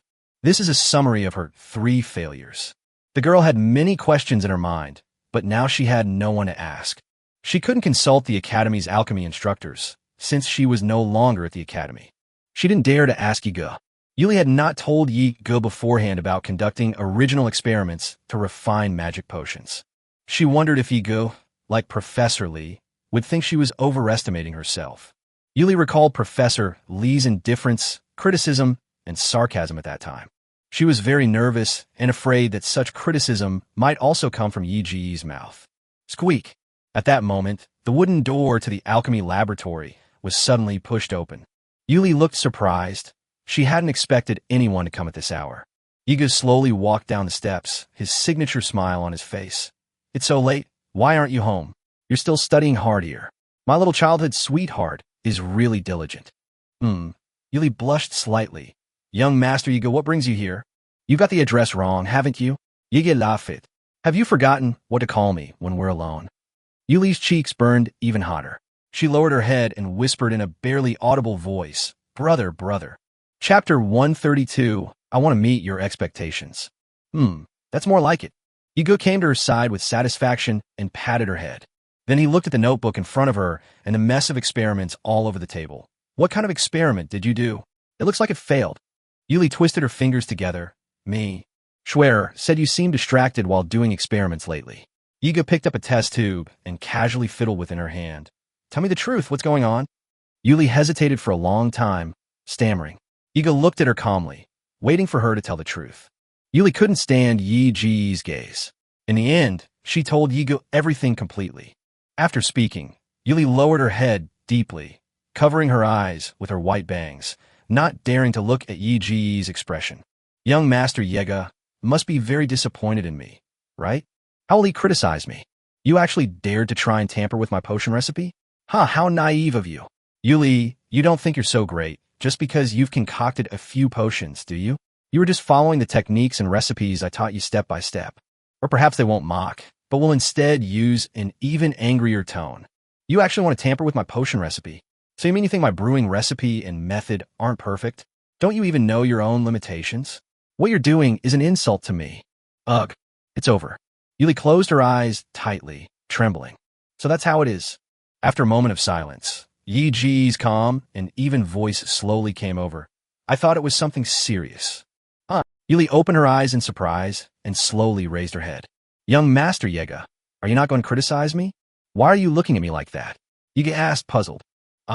Yuli clutched her clothes, saying shyly, I thought you would. Night Song gave him a meaningful look. Yuli quickly changed her tune. I thought my brother would scold me, thinking I was overestimating myself, and that it was an insult to you to presume to modify your research results. After saying that, the girl bowed deeply to Yiga. I'm so sorry. Yiga was speechless. It seems this child's low self-esteem has really reached the point where it needs proper treatment. Yiga reached out and pinched Yuli's fair face hard with 2 fingers. Yuli winced in pain, her watery eyes looking at him with a pitiful expression. It hurts. Yiga said coldly, Serves you right, this is your punishment. Yuli, I'm so sorry. You seem to have misunderstood, Night Song said. I'm not punishing you for tampering with the potion-making method. A look of confusion flickered in Yuli's eyes. I'm asking you something. Yigu released her hand, his calm gaze fixed on her eyes, and asked, Do you think the professor knows anything about potions? Yuli paused for a moment, pondered for a few seconds, and after careful consideration, slowly shook her head. Professor Lee probably doesn't even know what a magic potion is. After all, this concept was proposed and invented by Yi Gu, and it's not a conventional medicine found in textbooks. Before this, probably no one could have imagined that ordinary people could awaken into extraordinary beings through magic potions. So do you think that Professor understands potion making better than you do? Night Song asked again. Yuli thought for a moment. In the realm of other potion making, Yuli knew she would be no match for Professor Lee. After all, Professor Lee was a top-tier alchemist, while she was merely an intermediate level one. But when it comes to potions, Yuli should still have some confidence. After hesitating for a long time, Yuli slowly shook her head. Yugoslavia. The girl shrank back in fright, because she had never seen Yigu speak so fiercely before. I only said this because he's a professor and a senior, and I thought what he said might be, Listen, Yugoslavia. Yigu put on a stern face, staring into Yuli's eyes with a serious expression that Yuli had never seen before. In the future, you will definitely encounter a continuous stream of people who clearly do not understand what you are doing, but are very confident in pointing fingers and giving advice based on their own imagination and hearsay. This situation will not only occur with your elders and teachers, but will also occur with your peers, your classmates, your friends, and even people younger than you, as well as complete strangers and online commentators. They will confidently show off their half-baked, hearsay knowledge to you, and teach you how to do things in order to gain a sense of superiority. If your behavior doesn't meet their expectations, or if you don't handle something in the way they consider smart, you're bound to be attacked by them. Because in these people's minds, only the path they themselves have is the only smart and correct one. They can't accept that other people's opinions are different from their own, nor can they acknowledge the changes of the times. Yuli looked at Yi Gu with a surprised expression. Throughout the Empire and even within the Academy, whether in academic or other extraordinary fields, the emphasis has always been on respecting teachers and valuing their teachings. Yi Ji's viewpoint sounds quite heretical and unorthodox in this day and age. But you must remember, Yiga paused, then pinched her cheek again and said seriously, word by word, what you need to do is not to meet any of their expectations. After all, none of them will take responsibility for their casual comments. Yuli glanced at Yiga secretly, thinking to herself, but I want to achieve your expectations. Yiga, of course, couldn't hear what Yuli was thinking and continued seriously. You need to have your own judgment and understanding. While maintaining your confidence and ignoring those ignorant, arrogant show-offs, you must recognize your true level and reflect on your mistakes and errors. You could be introverted, but you must never hesitate because of a few words from others in your own professional field. After Yiga finished speaking, he reached out with his other hand, pinched Yuli's other cheek, and vigorously rubbed her collagen-rich face from both sides. Did you understand? Chapter 133 was completed solely by her. Yiga then released her hands from Yuli's face. Yuli covered her cheek, which had been pinched and left with bright red finger marks, her face full of shyness. All right, Yiga said, "Show me your summary reports of these failed experiments." Upon hearing this, Yuli quickly handed her notebook to Yigu with both hands. Yigu carefully read the contents of the report and then fell silent. Yuli placed her hands on her thighs and looked at him cautiously. "Am I really that bad? Actually, the basic logic of refining is still the same as what you taught me, young Master Yiga. However, I felt that some of the extraordinary materials were too cheap and perhaps better alternatives could be found. But after I replaced the crab bone powder with heavenly mystic beast bone powder, I found that the heavenly mystic beast bone powder had too much water element, causing the overall potion to become unbalanced. Later, I tried adjusting the dosage, but I still failed. I'm sorry I let you down. My talent may not be as great as you think." Yiga took a deep breath. With only 3 experiments conducted, this level of completeness has already been achieved. And then you tell me that maybe your talent isn't that great? Okay. So, does that mean only those lucky ones who get lucky on their first try are considered talented? What about those scientists who failed over 6,000 times and finally concluded that these materials were unsuitable? Yigu once again extended her merciless iron hand, this time grabbing Yuli's little nose. Exclamation point. Yuli squeezed her eyes shut in fright. "Wah." First of all, Yiga looked at her expressionlessly. "You need to change how you address me." "I'm sorry, brother." Yuli whimpered as her nose was pinched and opened her eyes to look pitifully at Yiga. Those watery, tender eyes were so pitiful that anyone who saw them would feel sorry for them. But Yigu said with a straight face, shouted 1,000 more times, "Yugoslavia!" Shout! Night Song's tone was stern. "Brother." Yuli felt her ears burning. "Night Song, shout again." "Yuli, brother." After shouting it 1,000 times, Yuli felt her cheeks were so hot they could practically fry an egg on them. If it were just shouting, that would be one thing. The key was facing Yi's deep, calm gaze. Yiga released her. "Are you used to it now?" "Yuli, emme." "Night Song. If you call it the wrong way again, next time." No. Yuli quickly shook her head. Yiga finally smiled. "That's more like it. Okay, let's get down to business now." Yiga placed a notebook on the table. Upon hearing this, Yuli immediately sat up straight, like a primary school student listening attentively to a lecture. "There were many things I didn't understand during the experiment, and I wrote them all down in my notebook. I hope my brother can explain it to me." In Yuli's eyes, although Yiga was the same age as her alchemy skills were far superior to hers. He's her absolute idol. Yiga, however, paid no attention to the contents of the notebook. Looking at the girl in front of him, he said leisurely, "You should know that Schwerer is the inventor behind the Cyberblade and Soul Power gun, right?" Yuli paused for a moment, then nodded blankly. "Yes, I know. Schwerer told me." Schwerer conducted over 100 experiments in her attempt to invent a soul power storage battery that could combine technology and extraordinary abilities, and she failed every time, Yiga said slowly. Yuli exclaimed in surprise. "Really? A girl as smart as Schwerer?" Yiga said, "No matter how smart you are, you have to try. If you try, you have to be prepared to accept failure, and even be prepared to overturn all the hard work you've accumulated over the years and start over. Otherwise, what do you think experience comes from?" Yuli said, looking down in thought. "Night Song, I don't think I have any questions that I can answer for you. You just need some confidence." Yuli thought for a moment, "But I'm almost out of heavenly profound beast bone powder. This kind of extraordinary material isn't easy to buy." "Oh, heavenly profound beast bones, right?" Yiga waved her hand, and 10 heavenly profound beast bones appeared on the table in front of her. Yugoslavia. Night Song, you go first. I have more if it's not enough. Yuli was quite surprised, wondering where Yiga had gotten so many heavenly mystic beast bones. Isn't this an extremely rare material? However, she didn't ask any further questions. The girl said blankly, "I'm fine." Yiga nodded in satisfaction, stood up, and gently stroked her hair. "But it's getting late. Shall I take you home first?" Yuli looked at the 10 heavenly profound beast bones on the table in front of her. "Actually, I want to try twice more." Yiga smiled and said, "Okay, whatever you want. But I'm going back now. My brother came out so late just for you, and he's so sleepy." Yugoslavia. Was it all for me? Yiga would never know how much his unintentional words had damaged the girl's young heart. Yuli felt her head spinning and quickly said, "Then brother should go back and rest." Yiga stood up and prepared to leave. As she reached the door, she remembered something turned back, and casually asked, "Oh, right, I almost forgot to ask you something.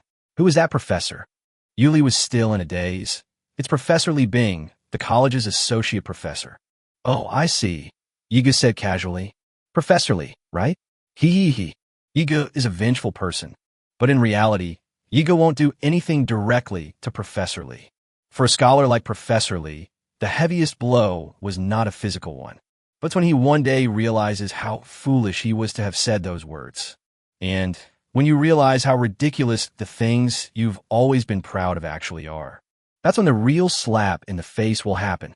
But this slap in the face cannot be done by someone else for her. Yiga turned to look at Yuli's back as she diligently conducted the experiment and narrowed her eyes slightly. To do these things, the only way is to let Yuli do it herself. Chapter 134 Blood of Darkness. As temperatures gradually drop and migratory birds that left in the summer fly back to the south, people know that the cold winter is coming. Winter is a season when all things should be at rest, but the dark races are an exception, and various monsters run rampant during this season. For many weak races across the vast map who fear the demons, this is undoubtedly a tremendous test of survival. Southern Border, War Academy. The air conditioning was on in the principal's office. Lami was comfortably reclining behind her desk, holding a game controller and wearing VR glasses, playing a game. She was rapidly manipulating the joystick while angrily complaining, "What kind of garbage are you playing? It's worse than a cheap food delivery service. If you're bad, practice more. Is that how you use R? You might as well just rip the keyboard out. My 10-year-old student is worse than you. If my lovely student wasn't here today, would I even be playing with you? Hurry up and click." Knock, knock, knock. The knocking sound came at that moment. "Lon Mi, go in." Duke Wang strode into the office as the door opened. He was dressed in standard noble attire, a black silk blouse, jet black high boots, and a long red and black cloak.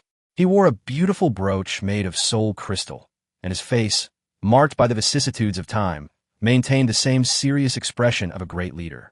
"Principal Lon Mi," Duke Wang said in a cold and calm voice. Lami lifted the futuristic glasses on her head and saw Duke Wang in. "Hey, isn't this old Wang? What a rare guest. What brings you here today?" Duke Wang opened his mouth. Lami put her tech glasses back on. "Hey, wait a minute. Let me finish this game first." Guangin. About 10 minutes later, Lami took off her glasses and placed them on the table. She stretched and leaned back in her office chair, smiling as she looked at him and said, "All right, Duke, what are your instructions for today?" Wang snorted lightly through his nostrils and said, "Principal Lon Mi should know that winter is just around the corner, right?" "Winter? Oh, I know. Who doesn't know that?" "The Southern Territory has been quite turbulent lately," Wang said. "Beyond the wall, the dark races are becoming increasingly active, and the border garrisons and Night's Watch are under extreme strain." "Oh," Lami quickly guessed Wang's intentions. "So, you want to issue a commission to our War Academy, asking me to send students to help you?" Guangin, Jis. Lami shrugged. "If that's the case, why don't you just post in the school's task hall? Why come to me?" "This time is different," Wang said. "I need a lot of people." "How many people are needed?" "At least 300 extraordinary warriors, and I need elites." Lami was slightly surprised. "Oh, has the border manpower shortage reached this point?" "This time it's not just monsters running rampant. Outside the Great Wall, the third line of defense for all races, many underground forces have also emerged," Wang said coldly. "These people are traitors to the Empire, and their hideouts are outside the Great Wall. Moreover, these people's businesses have grown increasingly larger recently, and they have even extended their reach into the Great Wall several times, causing many negative consequences. The Night's Watch has caught them many times, but they keep coming back. They're really rampant." Lami pondered for a moment. "Where exactly is it located?" Wang said, "It's near the border, close to the Night City territory." Lami raised an eyebrow. "Oh," Wang sneered. After the Yi family regained control of border transportation and trade, all sorts of illegal underground forces from beyond the Great Wall began to appear in the Empire. I said long ago that the Yi family would be a scourge sooner or later, but His Majesty made that decision anyway. Now that this has happened, I think the Yi family itself is highly suspicious." Lami smiled and said, "Oh, Duke Wang don't always blame the Yi family for every little problem. Although I know you have a grudge against the Yi family's patriarch. You were beaten up by him in front of your sweetheart back then, and a royal princess's spirit beast kicked Dandin in public. You must still hold a grudge. Duke Wang Un's expression changed abruptly, and his cheeks twitched violently several times. Oh dear, I'm so sorry. I just blurted it out without thinking. Lami said with an apologetic and sincere expression. Guangin. But even so, you can't put all the blame on the Yi family, right? Lan Mi Su. Those underground rebels outside the Great Wall aren't new to rebelling against the Empire. Didn't they already exist long before the royal family appeased the Yi family? Even if it has nothing to do with the Yi family, it's still their fault for mismanaging the border. Wang Yin's eyes flashed with a cold light. But the Southern Territory is also under your jurisdiction. Lami looked into his eyes. You are the Duke of the Southern Territory. If the Empire blames you, you will be the first one to be blamed. Guangin Riman Saident. So, isn't this exactly what I'm trying to solve now? Wang Yin said expressionlessly. The Night Watch and the city guards of the various border territories and city-states are already working hard to wipe out the monsters. Now I want you to send students from the War Academy to help investigate the rebellious forces beyond the wall. Lami smiled and twirled her beautiful gray-silver hair with her fingers. As long as the price is right, sending people is no problem. I also want my lovely students to go out and gain some experience. But I'd like to ask, what kind of business are those rebellious forces doing? Duke Wang Yin said expressionlessly, dark blood. A look of doubt flashed in Lan Mi's eyes. Dark blood? Professor Li walked alone in the college corridor, looking dejected and sighing. Well, failed again. At this rate, when will I ever become a saint-level alchemist? Just then, Duke Wang Yin came out of the principal's office, closed the door, and saw him in the corridor. Professor Li's eyes met Duke Wang Yin's cold and calm gaze, and his heart skipped a beat. He guiltily looked away. But Duke Wang Yin still walked towards him step by step. Professor Li's body trembled slightly, but he stood there, too afraid to move. They didn't dare leave. Duke Wang Yin slowly approached him and whispered in his ear, his cold voice filled with threat. Professor Li, let's talk somewhere else. Professor Li wore a bitter expression, not daring to disobey. He knew that his fate was already sealed. Chapter 135 Meeting. Several days later. Southern Territory, Federation Superhuman Association. Gentlemen, with winter approaching, the rampant monsters have become an issue that cannot be ignored. Duke Wang Yin sat in the main seat of the conference hall, his hands clasped together on the table, his eyes cold, his voice authoritative and steady.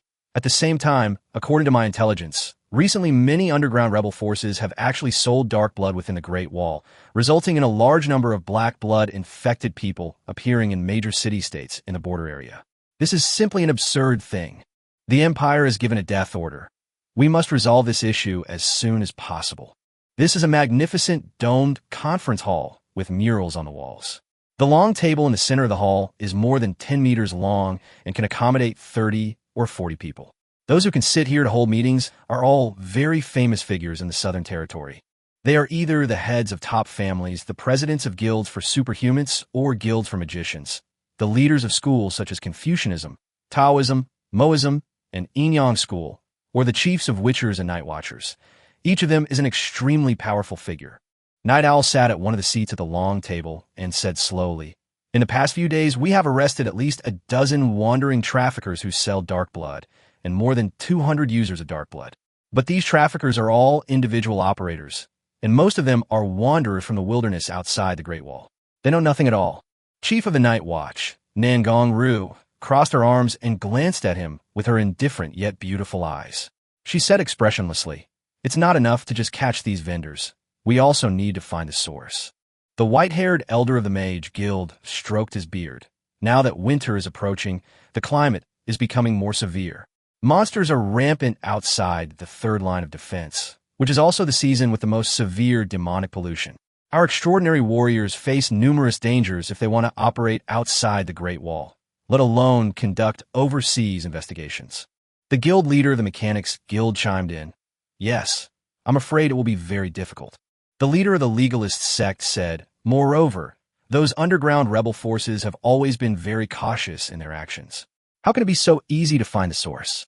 The Empire has been investigating for so long, but they haven't even found their lair. The Demon Hunter Chief said nonchalantly, Anyway, my men are only responsible for hunting down monsters. As for catching any underground rebels, that's your job. The powerful figures and leaders of various factions discussed the matter at length, but ultimately failed to reach a satisfactory conclusion. As Night Owl listened to the cacophony of voices, he silently shook his head inwardly. A bunch of rabble. Duke Wang then said, I have already issued a mission to the War Academy, asking them to send 300 elite students to help us investigate this matter. However, I still hope that the city lords stationed in the border cities will pay more attention, especially those city lords in charge of border logistics and trade. Winter is the time when the dark races are most active. Think about the major demonic calamities that have occurred in the past. They all happened in winter. If we have internal problems first, and the dark races take advantage of our weakness, none of us here can bear the consequences. The important figures all nodded in agreement. Then, the meeting came to an end. On the long table in the conference hall, the figures of the bigwigs from various forces gradually blurred and then slowly disappeared. It turned out that everyone sitting here was a holographic projection. Director Nangong, please wait a moment. Duke Wang suddenly pressed the button on the table, sending a private voice message that only the two of them could hear. So, only Duke Wang and Director of the Night Watch, Nangong Ru, remained at the long table in the conference room. Nangong Ru still crossed her arms over her chest. She was a beautiful woman who looked to be around 30 years old, but her expression always seemed aloof and unapproachable. Why did you leave me behind alone? Nangong Ru asked expressionlessly. Chapter 136 Detective Game. I kept Director Nangong behind because I wanted to speak with you alone, Duke Wang said. What do you want to talk about? Nangong Ru crossed her arms and crossed her long legs, which were covered by boots, maintaining her aloof demeanor. Even when facing Duke Wang her attitude and expression remained unchanged. Director Nangong, to outsiders, our Southern Border Federation Superhuman Association is a group of powerful figures with connections everywhere, but only you and I know that these guys are actually a bunch of good-for-nothings. Wang expressed his assessment of those powerful figures without any mercy. So, this is something I only wanted to talk to you about. What are you trying to say? After the Yi family took control of trade and transportation on the southern border, the blood of darkness began to flow into the Great Wall. Don't you think there's a big problem with that? Upon hearing this, Nangongru naturally understood his meaning. You think the Yi family is secretly helping those rebellious forces? I didn't say that. I only had a reasonable suspicion. After all, the Yi family is ultimately a family of demonized mutants. Wang sneered. Director Nangong should know best how greedy and shameless demonized people are, right? They will cooperate with anyone for profit. They have no bottom line or honor for them. They only care about the result. Nangong Ru remained silent. Duke Wang continued. Now, His Majesty has made that decision, choosing to appease the Yi family, maintain peace within the human race, and grant them such great power. The Yi family has always been known for its bravery and love of killing. Now that they're in power, all the nobles in the empire are too busy currying favor with them to dare question them. Even if someone suspects something is wrong, they wouldn't dare to openly investigate. Haha. But at the same time, I feel that Director Nangong is the only one who is not afraid of the Yi family. Nangong Ru remained silent for a long time, without giving Wang any answer. She simply gave a cold snort, and then hung up the holographic communication. Duke Wang sat in the main seat, looking at the disappearing holographic projection of Nangong Ru, and revealed a contemptuous sneer. A subordinate came to his side and refilled his teacup. Your Grace, is this kind of provocation really going to work? Of course it will work. Duke Wang picked up his teacup, took a sip, and his eyes shone with confidence. At least for Nangong Ru, it will definitely work. This woman is ruthless to the core, even to the point of being demonic. That morning, classes were held as usual. Xia Xiao noticed that there were significantly fewer students in the classrooms today than in the previous days. A couple of days ago, I saw many students getting ready to leave the college in groups, looking like they were going out to carry out a mission. It is common for students from the War Academy to go out on missions, but the disappearance of so many students at once is unprecedented. Moreover, Xia Xiao discovered that all the students who left the academy were extraordinary individuals at the 100-soul realm or above. Hey, Yigu, Schwer, have you noticed there are fewer people in the academy lately? After class at noon, in the cafeteria, Xia Xiao and her two childhood friends ate together, whispering among themselves, has something happened lately? Yigu slowly ate his lunch. It's probably about resolving matters beyond the Great Wall. Xia Xiao asked curiously. Outside the Great Wall? Winter is approaching, and monsters are rampant. Gao Xinxue said casually as she fed Yi Ge lunch with a spoon. Perhaps the Night Watch and the City Defense Forces are shorthanded. As she spoke, Gao Xinxue picked up another piece of dragon turtle meat, blew on it gently, and then brought it to Yi Ji's lips. Ah. Ayu. Yega obediently opened her mouth and ate it in one bite.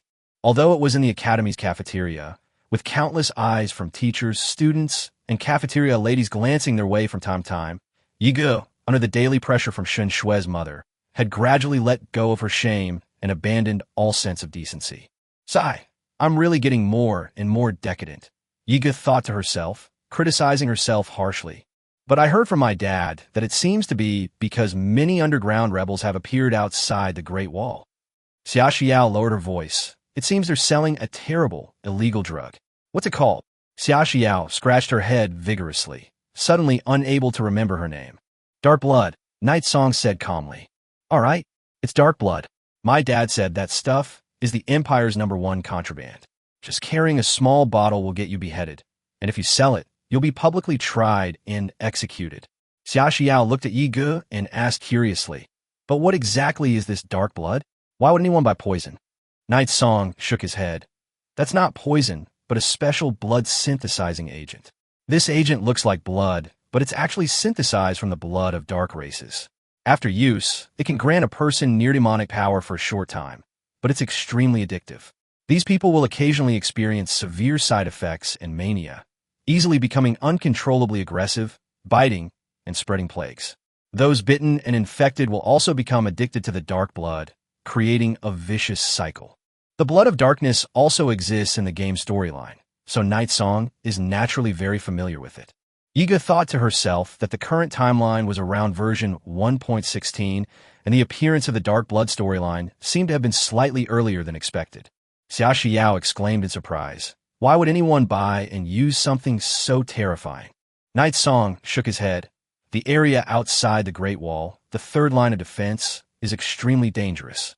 Various monsters roam freely, and food is scarce. Ordinary wilderness survivors would find it difficult to survive without powerful strength. But the blood of darkness can grant ordinary people powerful bursts of combat strength.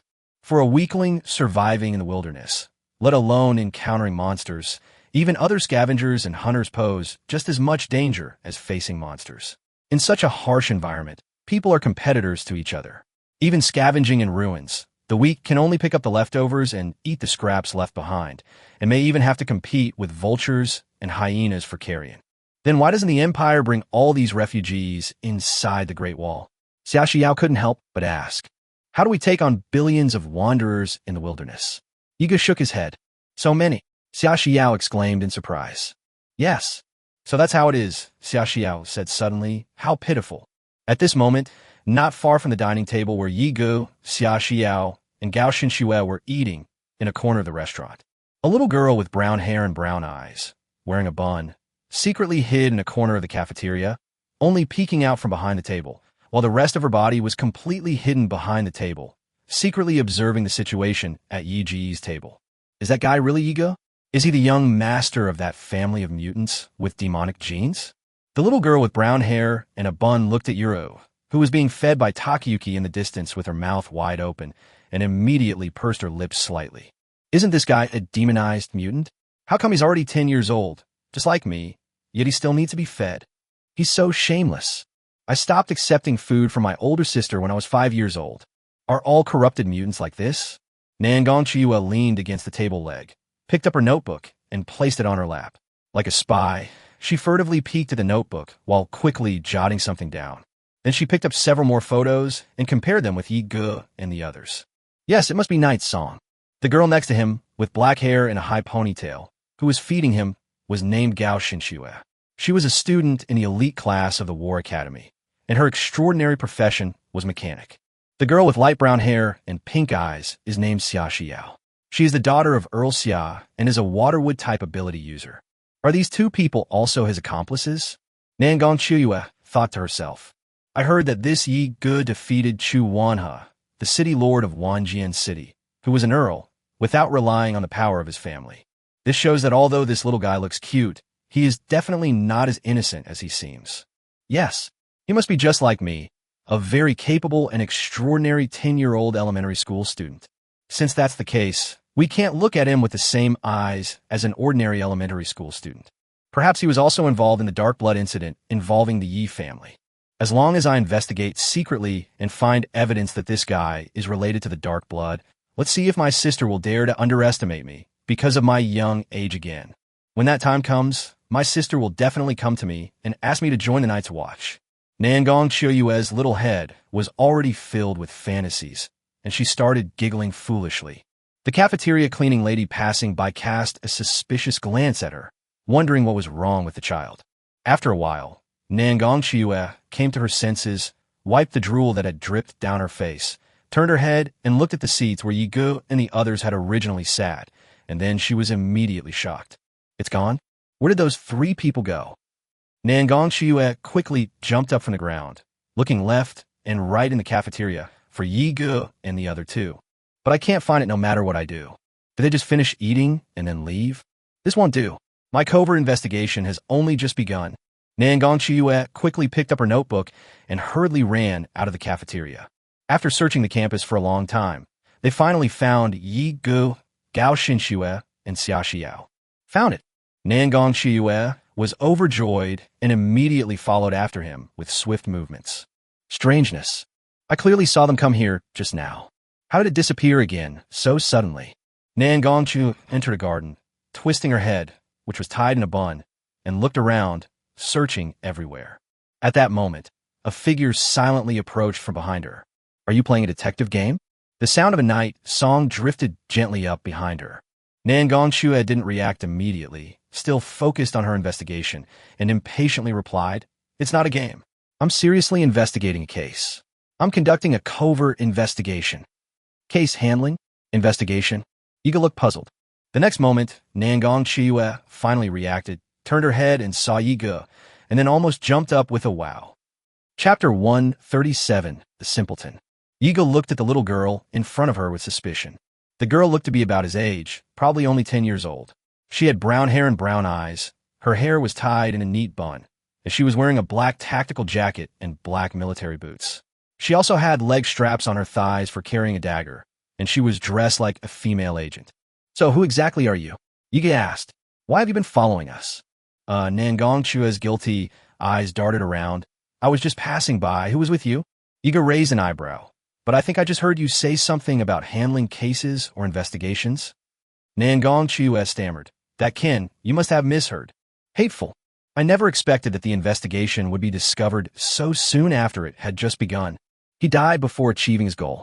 If my sister found out, she'd definitely think I wasn't skilled enough, and she'd never let me join the Night's Watch. No, I have to find a chance to slip away. Yi Ge looked at the little girl in front of her with suspicion, finding her rather dubious. Gao Xinxue and Xia Xiao also came out from both sides at this time. Xia Xiao asked curiously, Xiao Yi, who exactly is this person? Is he your friend? When Nangong Qiuyue saw Gao Xinxue and Xia Xiao surrounding her from behind and blocking her retreat, she felt a chill in her heart. They're too cunning. They're even playing the double-team trick. I don't know her, Yi Ge said, looking at Nangong Qiuyue with a more scrutinizing gaze. That's why I'm questioning her. Nangong Qiuyue's eyes darted around. Then suddenly she pointed into the distance with a startled expression. Hey, look what's that? Night song. Gao Xinxue. Xia Xiao looked up with a naive, confused expression. Huh? What? Now's the time. Whoosh! With a phantom-like swift turn, Nangong Qiuyue darted out like a gust of wind and a sharp sword, her steps creating a series of after-images as she quickly bypassed Gao Xinxue and disappeared dozens of meters away in the blink of an eye. Gao Xinxue was slightly stunned. Her black ponytail swayed slightly as she felt a gust of wind pass in front of her, and then the girl in front of her disappeared. The returning wind-shadowed dance. A hint of surprise flashed in Yi Ge's eyes. Huh, where did that girl go? Xia Xiao came to her senses with a blank expression, only to find that Nangong Qiuyue had already disappeared. Gao Xinxue said to Yi Ge, She's so fast. Yi Ge said with a look of interest. It's okay, I'll go after her. Swish. Top, top, top, top, top, top.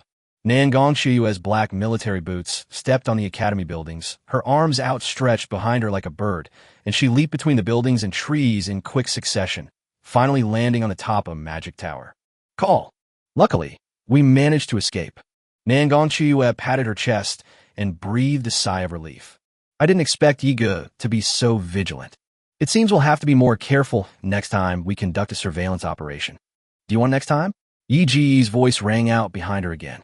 Nangong Shiyue paused for a moment, then slowly turned her neck.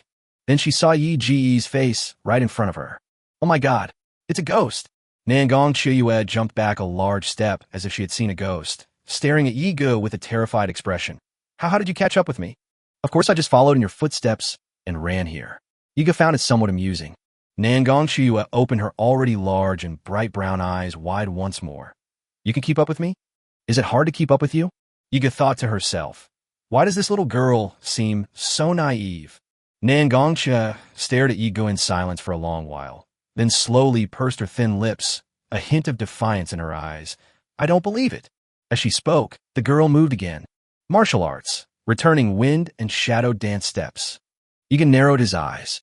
Copy the martial art black shadow dance steps. The two moved their bodies almost simultaneously and made the same physical movements. Nangong Shiyue's upper body appeared to remain still, but her body shifted 10 meters to the right as if by ghost. At the same time, Yi Ge moved exactly the same way, shifting 10 meters to the left, almost as if she had copied Yi Ji's movements. Nangong Shiyue was stunned for a moment. Then, without thinking, she turned around gracefully like a dancer and swayed past Yi Ge like a spinning movement in a dance. However, Yi Ge still saw through this move. He stood still, but with a ruthless iron hand, he reached out and grabbed the bun on her head. Ouch! Nangong Shiyue's lower body was about to burst out when she suddenly felt someone tug at the bun behind her head. So he leaned back and fell hard on his bottom. It hurts, it hurts, it hurts, it hurts. Nangong Shiyue sat on the ground, grimacing as she rubbed her bottom. Night Song asked, Are we still running now? Why do you know the wind shadow dance steps? Nangong Shiyue sat on the ground, looking up at Yi Ge with great indignation. This is clearly my self-created martial art. I have never taught it to anyone. Yi Ge frowned. So, based on your self-created martial arts, you really are Nangong Shiyue? Nangong Shiyue was taken aback. You know me. Yi Ge was speechless for a moment. Nangong Shiyue? Nangong Shiyue first appeared in the game in version 1.53. At that time, she was 20 years old, the mature and capable female captain of the Night's Watch, a woman of striking beauty, aloof and efficient. She often wore a black trench coat and long boots, and was hailed as the most beautiful NPC in the game. She was the dream girl of countless Night's Watch members, her long legs making countless lewd players drool. But how come he looked so silly and clumsy when he was a child? Are you really Nangong Shiyue? Yi Ge paused for a moment, then subconsciously blurted out, Why was Nangong Shiyue so naive when she was little? Nangong Shiyue? Who's being silly? Nangong Shiyue said angrily. Damn it. Don't think you won just because you grabbed my bun when I made a mistake. You're a boy fighting with a girl, and you're grabbing her hair? Humph, take this. As she spoke, Nangong Shiyue's soft yet explosively elastic body suddenly sprang up from the ground. Then she suddenly raised her long right leg and lashed it out at Yi Ji's face. Yi Ge didn't move at all. He simply shifted his upper body slightly to the side to dodge the whip kick. As a result, Nangong Shiyue's sweeping kick missed its mark, and she immediately lost her balance. When she landed, she didn't land on the edge of the magic tower's top, and her body flew out with the force of the impact, falling off the tower in terror. Wow. Night Song. Chapter 138, The Spirit Demon Clan's Visit. Whoa. Nangong Shiyue lost her balance and fell from the magic tower, which was tens of meters high.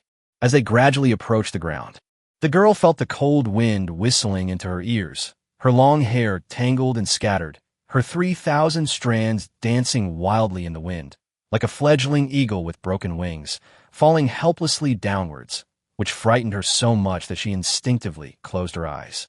However, after more than 10 seconds, she still did not feel any pain. Huh, why does it hurt? Could it be that my skill level has become so high that I can fall from dozens of meters without feeling anything? Nangong Shiyue slowly opened her eyes, only to find herself surrounded by many black crows. It was those dozen or so crows that caught her before she landed. At the same time, Night Song, surrounded by more than a dozen crows, drifted down from the sky and landed lightly on the ground. Ego looked at her, still saying, "You're not a complete idiot?" Nangong Shua blushed and said, "I just slipped and fell."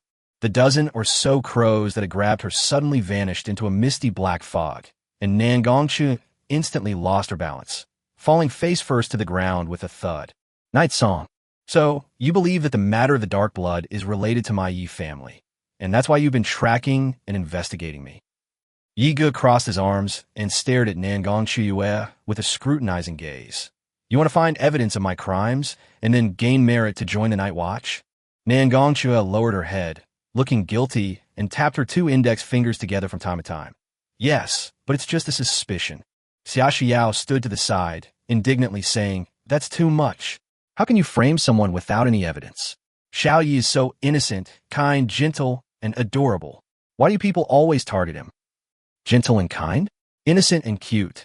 Nangong Xiuyue's eyes widened as if she had heard the most outrageous thing in the world. Gentle and kind. Could he really defeat Chu Wanha? Could he really destroy 10,000 Swords City? Are you kidding me? Do you have some kind of misunderstanding about these words?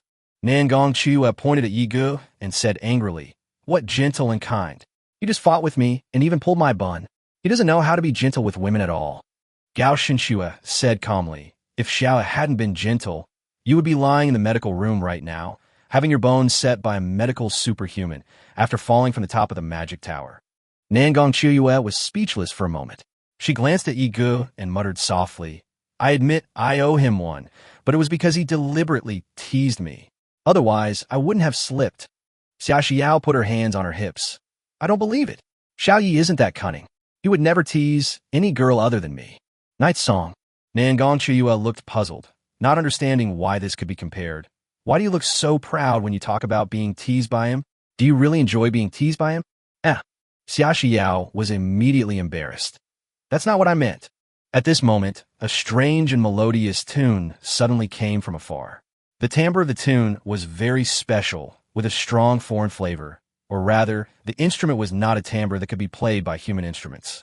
Yi Ge turned his head and sensed that the music was coming from the gate of the War Academy. "What happened?" Xia Xiao asked curiously. At the same time, the entrance to the Southern Border War College. A magnificent procession of spirit warriors slowly entered the campus of the War Academy. Hundreds of spirit beast knights rode on spirit beast mounts, followed by more than 300 spirit beast warriors on foot, each wielding a 3-meter-long serrated spear. In the middle of the procession was a large silver carriage, its entire exterior inlaid with expensive exotic gems.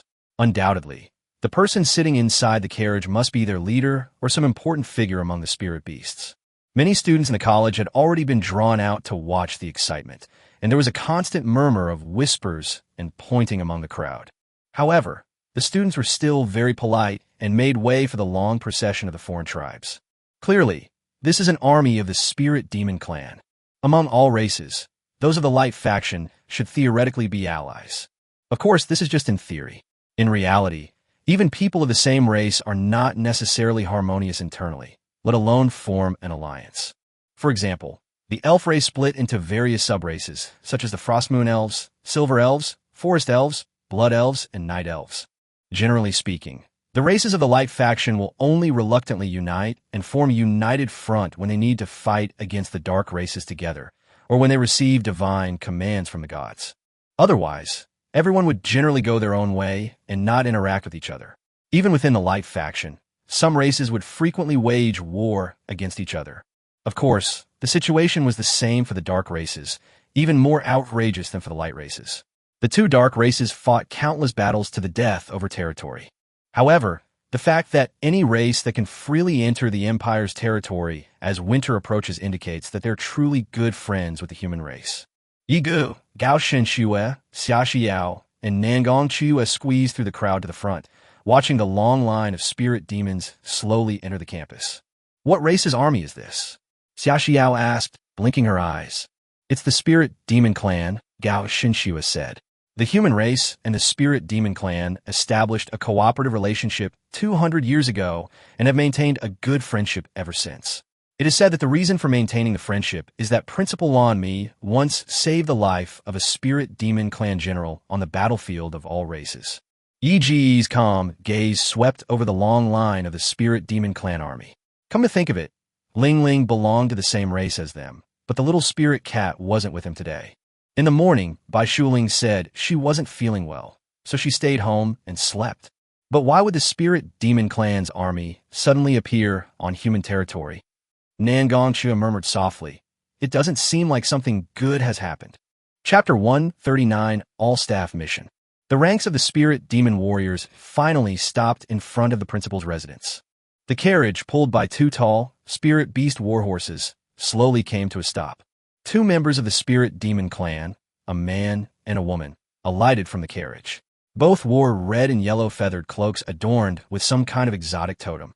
The male spirit demon was handsome and tall, while the female spirit demon was beautiful and alluring. Their facial features shared many similarities, suggesting they were siblings. Qi Lin, male spirit demon, looked up at the magnificent building before him and couldn't help but sigh. It's been so long since I've seen my teacher. The last time we met was on the battlefield of all races 100 years ago, wasn't it? Feh, a female spirit said, yes. At that moment, she noticed a nameplate stone next to the villa building. The stone is engraved with the words, "The residence of Lan Mi, the greatest principal in history." Fei Yu smiled, her eyes crinkling. It seems the teacher is still the same as before. Let's go in. Lan Mi reclined lazily on the chaise lounge in the living room, her slender hand picking up a handful of melon seed from the plate in front of her. With each flick of her thumb, the kernels and shells separated automatically and landed perfectly in her mouth. Qi Lin and Fei Yu, generals of the spirit demon clan. What brings you two here today? Lan Mi asked with a smile as she looked at the guests who had arrived below. Qi Lin bowed slightly. Teacher, it's been a long time. Oh dear, I've told you so many times. I'm not your teacher, Lan Mi muttered. I'm the principal. I don't usually accept students. I have so few personally taught students that you can count them on one hand. Qi Lin said earnestly, but my brother and I have both received your guidance, and you have saved our lives. Whether you deny that we are your students or not, in our eyes you are our teacher. Fei Yu nodded vigorously in agreement. Yes, yes. Oh dear, you two idiots, Lan Mi said. What I mean is you can't go around saying things like that. As the principal of the Imperial War Academy, my personal student slots are very valuable. If everyone who thanks me claims to be my student, I'll be losing a lot of money, okay? Red phosphorus. Fei Yu. So you all made a special trip all the way from outside the Great Wall today. You didn't just come to chat with me to pass the time, did you? Lan Mi continued cracking sunflower seeds. Is there something you need? At this moment, Qi Lin's expression turned serious, and he said, Teacher, we have come here this time because we need your help with something very important. Something very important? Lan Mi asked curiously. How important? Qi Lin's eyes were solemn. It concerns our entire spirit demon clan. Oh, Lan Mi's slender hand, which was holding a melon seed, paused in midair for a moment before tossing another seed into her mouth and chewing it with a crunch, crunch sound. Such a serious matter. Shouldn't you go and discuss it with the Empire? No, teacher, Fei Yu said earnestly. We do not trust the human empire. We only trust you. Lan Mi narrowed her azure eyes slightly. Is that so? Then I'm interested. Tell me about it. The next day, in the morning, all the inner disciples of the Southern Border War Academy were suddenly summoned to the main playground for a brief, school-wide mobilization meeting. The meeting's content was simple. Tasks were assigned. Moreover, it was a large-scale task at the school-wide level. If in the previous 2 days, only mid to high-level students above the 100-soul realm from the Academy were sent out, this time, almost all the remaining inner disciples of the Academy were sent out.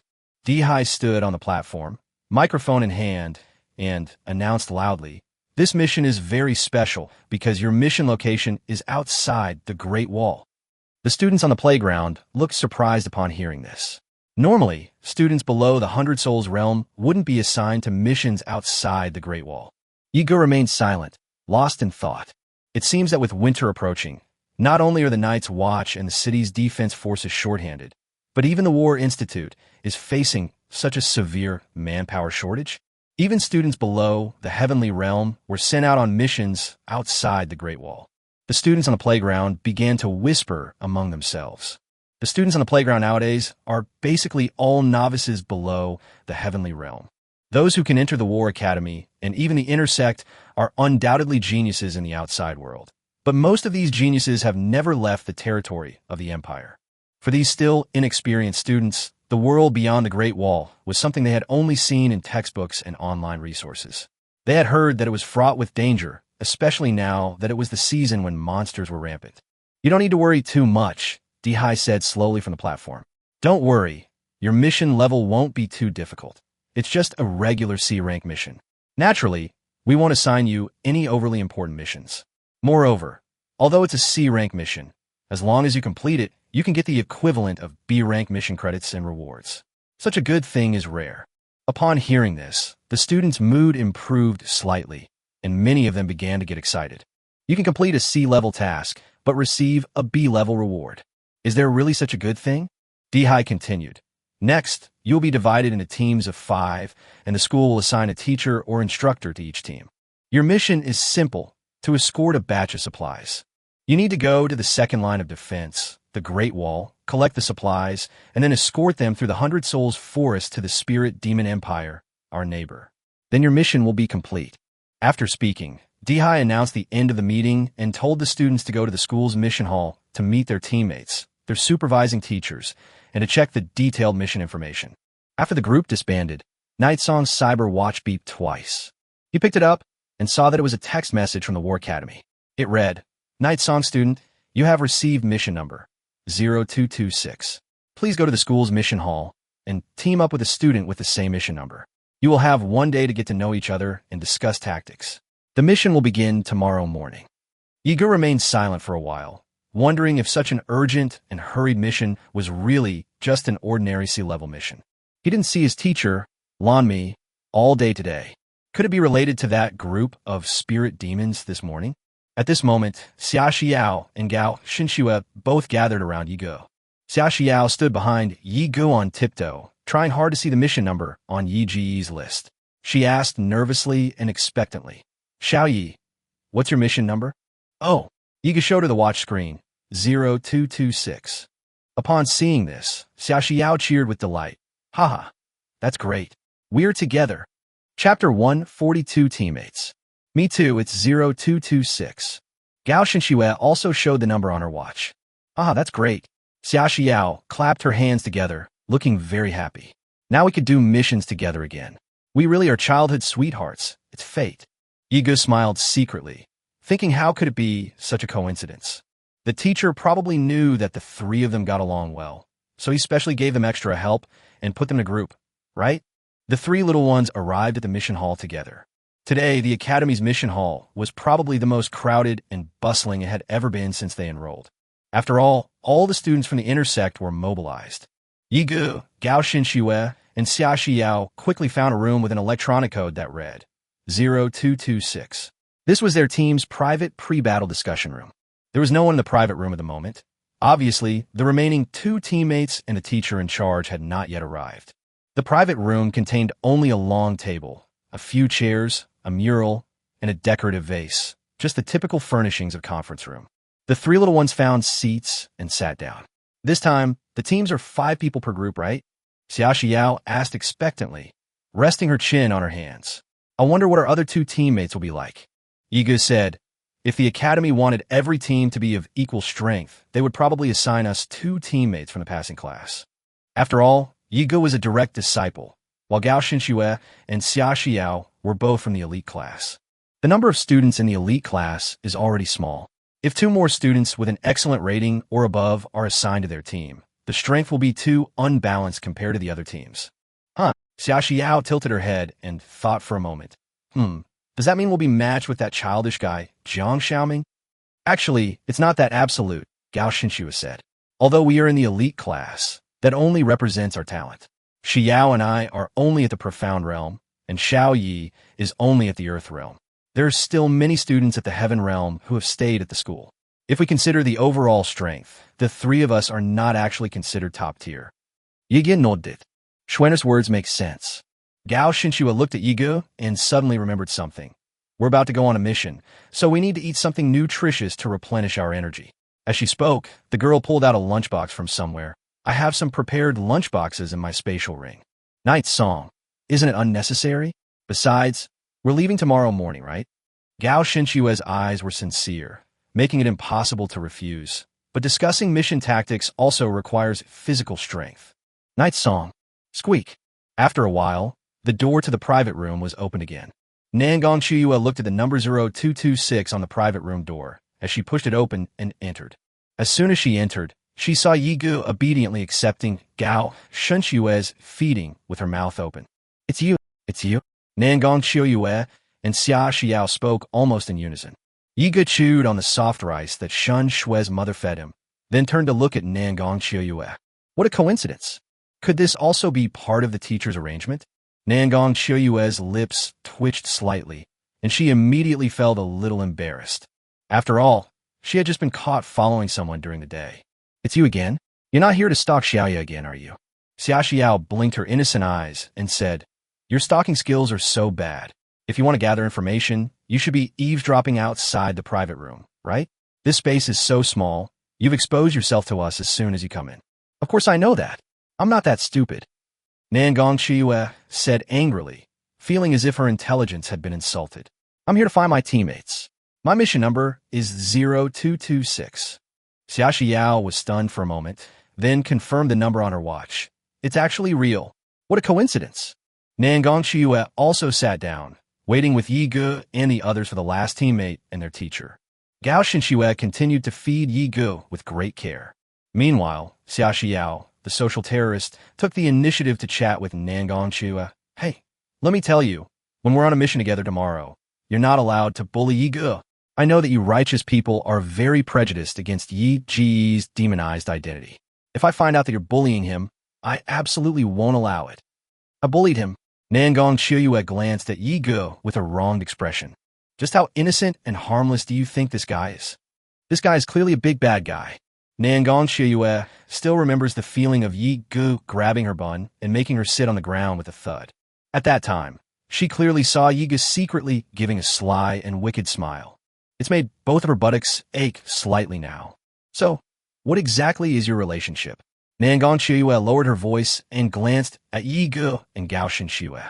We're childhood sweethearts. Xia Xiao proudly puffed out her chest. The three of us are the best friends in the world. Childhood sweethearts? What does that mean? Nangong Chuyue frowned. Haven't you heard of this word before? Xia Xiao asked, puzzled.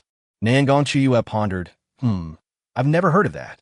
The books I've read since I was little have all been about battles and the Night's Watch. I don't know much else. But I remember reading a book before, and there was a line that said, Childhood sweethearts can never beat those who fall from the sky. These two childhood sweethearts must be the same one, right? Xia Xiao. After a while, the door to the private room finally opened again. Two people came in at the same time this time. One is a dragon tassel. There was another man who looked to be in his 30s, wearing a dark blue casual suit, with his hair styled in a slicked back, side-parted style, and wearing thin-rimmed glasses. Chapter 141 Preparations Before the Mission. Upon seeing Long Ying, Xia Xiao's eyes widened, and she instantly became alert, as if she had spotted a kitten raising its tail at the sight of its natural enemy. How could it be her? Are you her last teammate? Nangong Chuyue looked at Long Ying and suddenly recognized her. Aren't you the 9th Princess Long Ying of the royal family? The super genius girl of the imperial family? Long Ying responded calmly. Then her gaze slowly swept across the private room, lingering on Yigu for a moment longer before she nodded slightly and said softly, Please give me your guidance.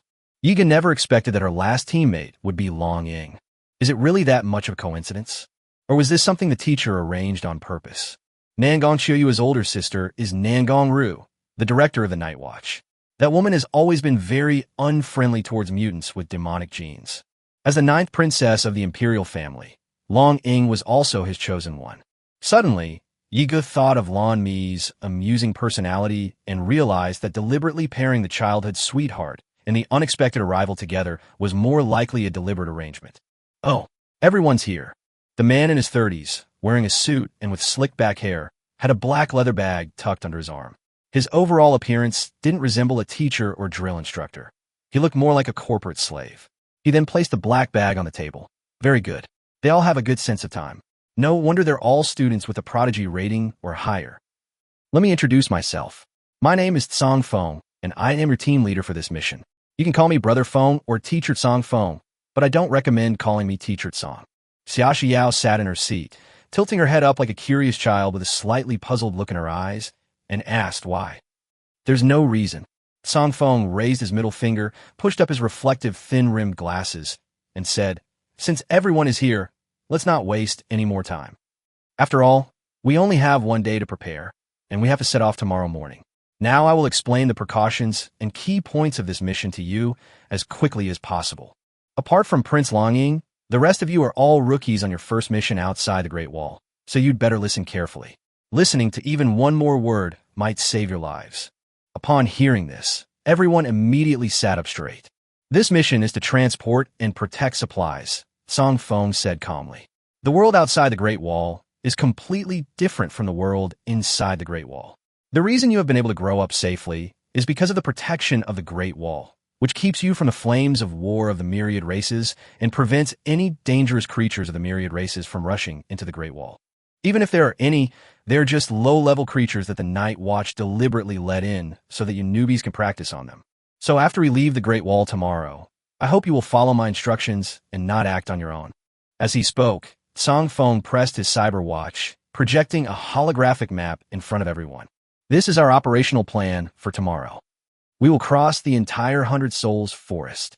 Legend has it that this forest was once enchanted by an ancient formation by a god, and any creature that enters this forest will have its strength level suppressed to the 100 Souls realm. Therefore, the highest level of opponents you will encounter in this forest is only those at the 100 Souls realm, and the myriad races that live in this forest are all relatively mild-mannered and not densely packed. So although this route is a longer one, it is the safest route for you after I have studied it for a long time. Next, please introduce yourselves, talk about your strengths, weaknesses, talents, and professions, and get to know your teammates so that we can cooperate better later. Tsong Feng coughed twice and then began to speak. First, it's me. My name is Tsong Feng, male, 33 years old. My extraordinary profession is a superhuman. I come from the Confucian school, and the superhuman ability I use is also related to the bloodline of the Confucian inheritors. I'm good at magic attacks. Oh, my strength is the 7th level of the 1,000 Souls realm, but in the 100 Souls forest, my strength will be suppressed to the 100 Souls realm, so it doesn't matter. The Confucian school? Nangong Chuyue asked in surprise. Tsong Feng glanced at her. Yes, what's wrong? I've heard that people from the Confucian school are all exceptionally good at studying. Nangong Chuyue, scratch her head. But why doesn't the teacher look like a bookworm at all? Tsong Feng smiled faintly. Oh, so what do I look like doing? Nangong Chuyue thought about it carefully, looked at Tsong Feng's suit, glasses, and slick-back hair, and then said sincerely, he looks like someone who sells insurance downstairs at our Night Watch headquarters every day. Tsong Feng. Xia Xiao was stunned for a moment, then burst out laughing. Suddenly I realize it really does look like it, so lively and dazzling. Tsong Feng. Yiga felt a little embarrassed and quickly tugged at Xia Xiao's arm. Okay, Yao Yao, stop laughing. The teacher is explaining the task to us. Even if it looks really similar, you can't just say it directly. Tsong Feng. Oh, that's right. Xia Xiao pursed her lips and looked up at Tsong Feng with innocent eyes. Excuse me. Teacher, please continue. I've finished speaking. Tsong Feng glanced at Yi Gu with a resentful look. Who's next? Me. Nangong Chuyue raised her hand and began to introduce herself. My name is Nangong Chuyue. I'm 10 years old, and I'm a future elite warrior of the Night Watch.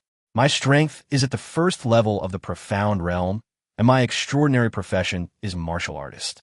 Actually, I'm also a wind-type ability user, but my talent for learning abilities isn't very good, so my sister suggested that I use my wind-type abilities in martial arts and focus on martial arts.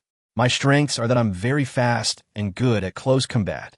Long Ying then introduced herself. My name is Long Ying. I'm 12 years old, and my strength is at the 1st level of the Heavenly Realm. My extraordinary professions are psychic and magician, but because my psychic ability is rather special, my fighting style is more similar to that of a beast tamer. Nangong Chuyue exclaimed in surprise. 12-year-old Heavenly Realm strength? Really? That's incredible. Long Ying said modestly. I am of royal lineage and have taken many potential boosting pills since I was a child. There's nothing special about it. Next, Yi Gu, Xia Xiao, and Gao Xinxue each introduced themselves. After consuming the top-grade spirit gathering pills given to them by Yi Gu, Xia Xiao, and Gao Xinxue's strength improved rapidly. Xia Xiao had already broken through to the second stage of the profound realm, while Gao Xinxue had reached the fourth stage. Chapter 142 Magic Gun. After a brief self-introduction, everyone had a basic understanding of each other. That's about it. Song Feng stood up, pushed up his glasses, and then picked up his black briefcase from the table and tucked it back under his arm. When you get back, make sure you're all ready. Remember to bring your main weapons, spare pistols, smoke grenades, explosive talismans, and all kinds of supplies. We'll meet up and set off at 9 o'clock tomorrow morning. Everyone, okay. By the way, we also need to select a team leader. In case something unexpected happens during the mission and I am forced to separate from you, someone must be able to step up and lead the overall situation. Song Feng looked at Long Ying and said, Your Highness Long Ying, you have been on the battlefield of 10,000 races and are the only student among the 5 who has crossed the Great Wall. You're the strongest in terms of experience and strength, so you should be the captain. Long Ying paused for a moment, then said, No, I think there's someone more suitable than me. As she spoke, she turned her gaze to Yi Gu. Let Yi Gu take the position. Night Song. Xia Xiao! Exclamation point. Oh! Song Feng looked at Yi Gu with some curiosity. In his memory, Princess Long Ying had always been a very proud girl who rarely admitted that she was inferior to others. Why does she seem to have become much more humble since returning to the academy? Is there some other story behind this? That works too. Song Feng gave Yi Gu a deep look. Yi Gu, what do you think? Yi Gu shrugged, I don't care. Then it's decided. Song Feng nodded. Meet outside Asen City at 9 o'clock tomorrow morning. Now dismissed. Yi Gu, Xia Xiao, and Gao Xinxue returned to the Yi family. Xiao Yi, did you know that Prince Long Ying before? Back at the Yi family villa, Xia Xiao finally couldn't help but ask. Yes, Yi Gu said casually. They actually know each other. Xia Xiao's little head immediately recalled the words Nan Gongxue had said earlier. So how did you two meet? Xia Xiao pursed her lips and asked with a pitiful look, Why do I feel like that Prince Long Ying seems to admire you a lot? Oh, I fought with him before. You fought once? Yi Gu told them about her 2 previous experiences. There was nothing to hide. So that's how it is. Xia Xiao breathed a sigh of relief. I knew it. Xiaoya isn't the kind of person who gets bored easily. Green plums are the sure thing to win. Speaking of which, we have a mission tomorrow. Aren't you planning to go home and organize your gear? Yi Gu reached out and playfully pinched her nose. You still want to come back and play with us at a time like this? No, that's not it. Xia Xiao said. It's because Schweder said she had something to show us. Oh. Yi Gu looked at Gao Xinxue with a puzzled expression. Gao Xinxue gave her an affirmative look, then said, Come with me. Soon, Yi Gu and Xia Xiao followed Gao Xinxue to her room.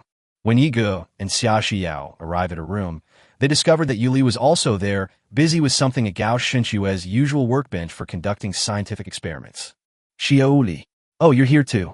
Xia Xiao happily ran to her side, only to see many strange bottles and tubes in front of Yuli. What are you doing? Yes, Schwer asked me to help, Yuli said, still a little reserved. Yi Gu immediately recognized that the contents of the bottles and tubes on the table were liquid energy that he had asked Yuli to make. Is it liquid energy? Yi Gu picked up a liquid tube, shaped like a light bulb, and examined it closely. You finished it? Yes, Yuli said, and I've made some adjustments that might allow us to maximize the power of the energy source. Gao Xinxue slowly said, This is the result of my research with Yu Li over this period of time. The tube in your hand is actually a magazine for a magic gun. A magazine? Yi Gu looked puzzled. The long, cylindrical tube in his hand has special connectors at both ends, while the middle section is transparent, allowing one to see the liquid energy inside emitting fluorescence. But it doesn't look like a magazine at all. Gao Xinxue took the magazine from Yi Ji's hand, and then took out a magic pistol that she had invented. This is a level 3 magic-powered pistol. The power of a single shot is enough to rival the fatal blow of a powerful Earth Realm expert. Currently, psionic pistols and psychic pistols are very rare new products in this era. Only a small number of elite Night's Watchmen, elite Witchers, and some very wealthy nobles would be equipped with such equipment. The reason is simple. The cost of use is too high. The magic-powered pistol is much more powerful than a regular gunpowder pistol, with a longer range and stronger penetration, but its disadvantages are also obvious. Gao Xinxue said in a slow and steady voice, "First is the cost. The magic pistol itself is not expensive to manufacture, but the cost of bullets is very high because the power source of the magic pistol is magic stone. Secondly, there's the magazine capacity. Once the magic pistol is loaded with a magazine, it can only fire one shot, leaving very little room for error. Thirdly, there are usage restrictions. Level 3 magic pistols can only be used by gunners in the Earth realm. These three drawbacks meant that the magic pistol could only be a luxury item for nobles, serving as their trump card for survival, but it could not truly replace gunpowder weapons and make them widely available to the military." Gao Xinxue continued, "But now, with liquid energy, everything is different." As she spoke, she inserted the ammunition containing liquid energy into the magazine of the magic gun and pulled the safety. Gao Xinxue slowly raised her arm, picked up the magic gun, and aimed at a dummy not far from her room. Then he pulled the trigger. Bang! Chapter 143, New Artificial Systems. Blue runes shone from the gun barrel of the magic pistol. Immediately afterwards, a beam of magical energy burst out from the muzzle of the gun. The bullet beam hit the test dummy, piercing a small hole the size of a copper coin in its chest and leaving a noticeable dent in the metal wall behind it. Yi's eyes lit up immediately. "Why does it feel like the power is even greater than before?" Yigo asked. "Yes," Gao Xinxue said. "Because of the size of the magic energy stone, we could only load 1/5 of the magic energy stone fragments into the magic energy pistol before. But now, with the joint research and improvement of compressed liquid energy by Yuli and me, we have made it into an energy tube. The energy value of a single charge of the magic energy pistol is about 10 times that of the magic energy stone fragments we used to use." Xia Xiao linked arms with Yuli. "Wow, Xiaoli, you're so amazing. But when did you start doing this research with Schwer? How come I didn't know?" "It was just a while ago," Yuli said, a little embarrassed. "Actually, I didn't give much advice on the process of modifying and making it into a bullet tube. It was mostly Schwer's idea." Night Song asked, "So this magic gun can fire 10 magic beams with one reload?" Gao Xinxue said, "Yes, and the output energy will increase by about 30% compared to before. Furthermore, liquid energy is more stable and safer than magic energy stones, so there are fewer level restrictions. Even extraordinary individuals whose profession is not gunner can use it." Yiga looked at the magic-powered pistol in Gao Xinxue's hand and couldn't help but sigh. This is something that will never appear in future game versions. Without a doubt, his activities in this world have significantly altered the history of the game's storyline. Using liquid energy to make bullet tubes not only increases bullet capacity and power, but most importantly, it also reduces costs. The original magic gun used ammunition made from fragments of magic stones. Each shot consumed 1/5 of a magic stone, meaning that after just 5 shots, 1 magic stone would be gone. This kind of combat, where bullets are more valuable than gold, is something that even many of the great nobles in the Empire cannot afford. But things are different now. With bullets becoming cheaper, this magic gun can even be used as a primary weapon. Who would have thought that putting Gao Xinxue and Yuli, 2 treasure girls, together would create such perfect chemistry? Besides that, Gao Xinxue suddenly said, "There's something else I want to show you." "Oh, there's more?" Yigo asked curiously, "What is it?" Gao Xinxue took out a small box, opened it, and inside were 2 things that looked like contact lenses. "This is an improved version of the artificial system you proposed before. I have modified it from a prosthetic eyeball into a contact lens. The system will project an AR stereoscopic system panel onto the user's retina." Gao Xinxue then took out a small microchip. However, it needs to be used in conjunction with this. Yiga looked at it and asked, "What is this?" Gao Xinxue explained, "It's the system's control chip, or you could call it the motherboard. You can think of it as a kind of cybernetic prosthetic. Once this thing is installed in your body, it will connect to your brain's consciousness control nerves, and you can use your consciousness to control the system. It was something that Yuli and I discussed and created for a long time." Prosthetic body. Yiga tilted his head and thought for a moment. "How is it installed? Does it require surgery?" "No need. It only takes a second. It's very simple." Gao Xinxue picked up something that looked like a barcode scanner in a supermarket. Night Song found it interesting. "Then try installing it for me." "Good." Gao Shinshue came up behind Yigu and aimed the scanner at Yi Ji's neck. Beep beep. A beam of red light entered Yega's body. Gao Shinshue. Okay. Yigu asked suspiciously. That's it? Is that all? Yes. Gao Shinshue. Give it a try. Yega picked up the box and put the 2 contact lenses on her eyes. Soon, as his pupils flashed several cyberpunk-inspired patterns of light, a transparent panel that only he could see appeared before his eyes. Note, the new system is loading. Notification. New system has finished loading. Enter system panel. Yiga looked surprised.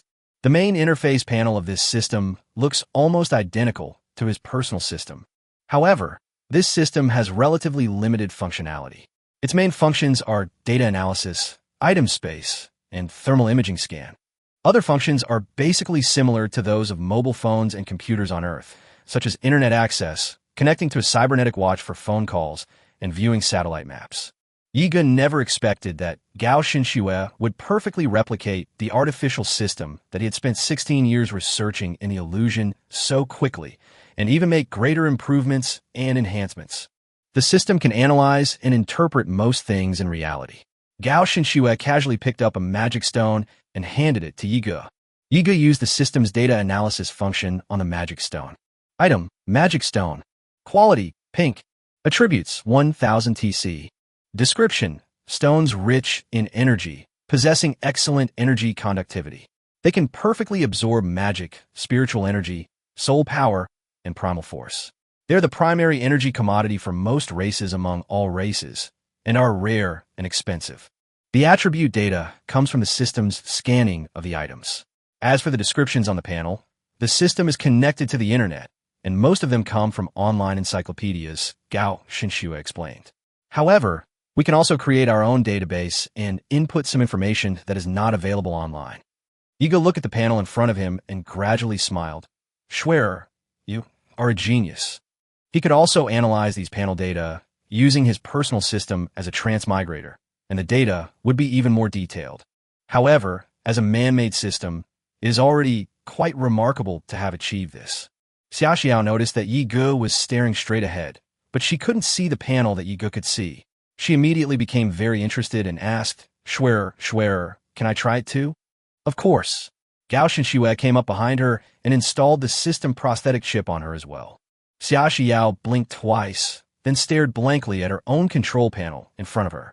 Chapter 144, a product that changed the landscape of the times. This is amazing. You can control it just with your mind.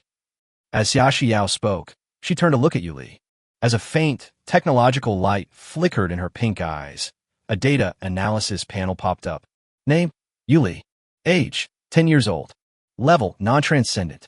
HP, 1-1. Soul power, MP, 0-0. Four-dimensional attributes, strength 0.1, agility 0.2, spirit 0.1, stamina 0.2. Basic attributes, physical attack 0.3, magic attack 0, defense 0.2, resistance 0.2, burst damage 0.3, speed 0.2, dexterity 0.3, perception 0.4.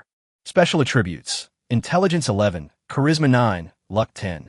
Main profession, none. Secondary professions, alchemist, pill refiner, enchanter, pharmacist, talisman master, item maker, rune master, hacker, cybersecurity professional, scientist. Wow. Xiaoxiao couldn't help but exclaim in amazement. Then she looked around at the various items in the room. Item, apple. Quality white. Statistics, sugar 11.3 g, glucose 3.8 g, dietary fiber 5 g, potassium 170 milligrams, calcium 10 milligrams, carbohydrates 22 g. Description, common apples grown in Night City, slightly sweeter than ordinary apples available on the human continent. Item, D2 type level 3 magic pistol. Quality, purple. Level restriction, can be used by Xian Realm Transcendence and Huang Realm Gunner Transcendence. Attributes, power 1200, magazine capacity 10, range 200 m, rate of fire 0.5. Description, the second version of the magic energy pistol, using compressed liquid energy cartridges. Compared to the first version, the D1 magic energy pistol, it boasts improved power, magazine capacity, and range. Item, Night Song Special Lunchbox. Quality white. Description, This is a special lunchbox that Takayuki makes snacks for Yuru every day. It contains Takayuki's deep love for her godson. Each time Yuru eats from this lunchbox, his mood increases by +3 and his stamina recovery speed increases by +10. Yurika can only use this lunchbox. This is really amazing. Xia Xiao couldn't help but exclaim, "Can I check my attributes?" Of course, Gao Xinxue said. Xia Xiao opened her attribute panel. Strength 60, Agility 64, Spirit 120, Stamina 62. Hee, it seems my attributes have improved quite a bit since a month ago. Xia Xiao said happily, "Swear, this is really great. This way, we won't have to spend several hours going for a physical examination anymore." But Xia Xiao's eyes glanced at the section on her special attributes. Special attributes: Intelligence 5, Charisma 9, Luck 8. This was the first time Xia Xiao had seen her special attribute value. Prior to this, human technology was not advanced enough to detect any special attributes of the individual through physical examinations. Why is my intelligence only 5 points? Xia Xiao discovered that Yu Li's intelligence score was 11 points, while her own was less than half of that. Am I really that stupid? Xia Xiao lowered her voice and said weakly. Actually, most people's intelligence points are probably between 1 and 9. Gao Xinxue explained gently. 5 points is actually mid-level, not low. Oh, I see. Xia Xiao stuck out her tongue and looked at Gao Xinxue again. She exclaimed in surprise, "Wow, Swear, your intelligence score is 12 points. That's even higher than Yu Li's." Then, Xia Xiao looked at Yigu again. Name, Night Song. Age, 10 years old. Grade, Life HP. Soul Power, MP. 4-dimensional attributes. Basic attributes. Special attribute.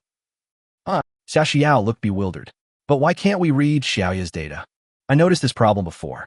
Gao Xinxue glanced at Yigu. Almost everyone's data can be analyzed, except for Xiaoya's. I don't know why. Yigu fell silent. He thought that it was probably his original transmigrated system that had encrypted and protected his personal data. Gao Xinxue, Xia Xiao, and Yuli didn't think much of it. After all, it's a newly developed system. It's normal to have flaws and bugs. Now that we all have systems, does that mean we can all be the protagonists in wish fulfillment novels? Xia Xiao said with a grin. Yigu smiled faintly. This time we're going to carry out a mission outside the Great Wall. With the system and the magic gun, we should be able to put them to good use. I wish you all the best with your mission, Yuli said. The system is still in the testing phase, and I'll be back here to help you with testing and debugging. Okay, then thank you for your hard work. Night Song stared at the system chip and magic gun on the table, his calm eyes burning with barely concealed intensity. Undoubtedly, both of these things are weapons that will change the landscape of the times.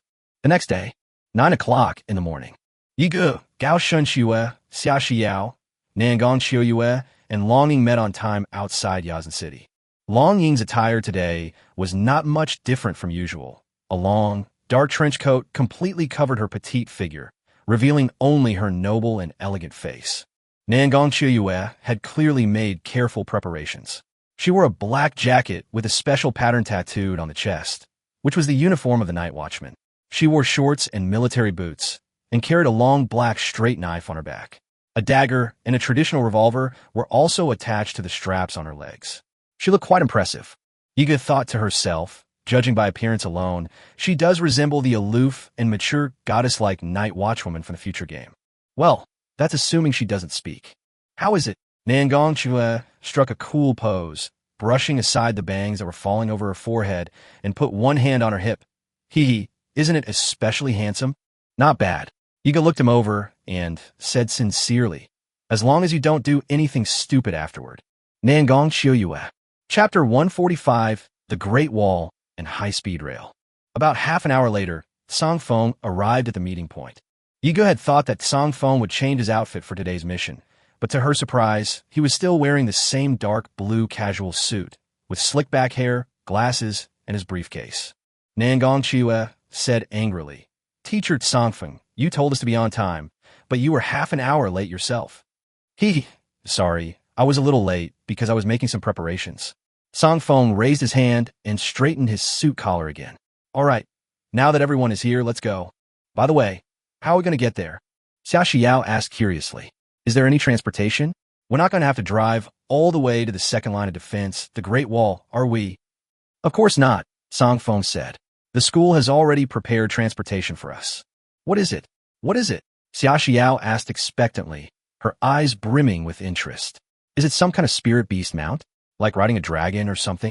Song Feng, you're dreaming. Xia Xiao paused, so what should we sit on? Song Feng pushed up his glasses with his fingers. We'll take the high-speed rail. 20 minutes later, Yi Ge and his group boarded the high-speed train bound for the wilderness outside the Great Wall. The high-speed rail in this world is not much different from that in the previous world. The only difference is its appearance.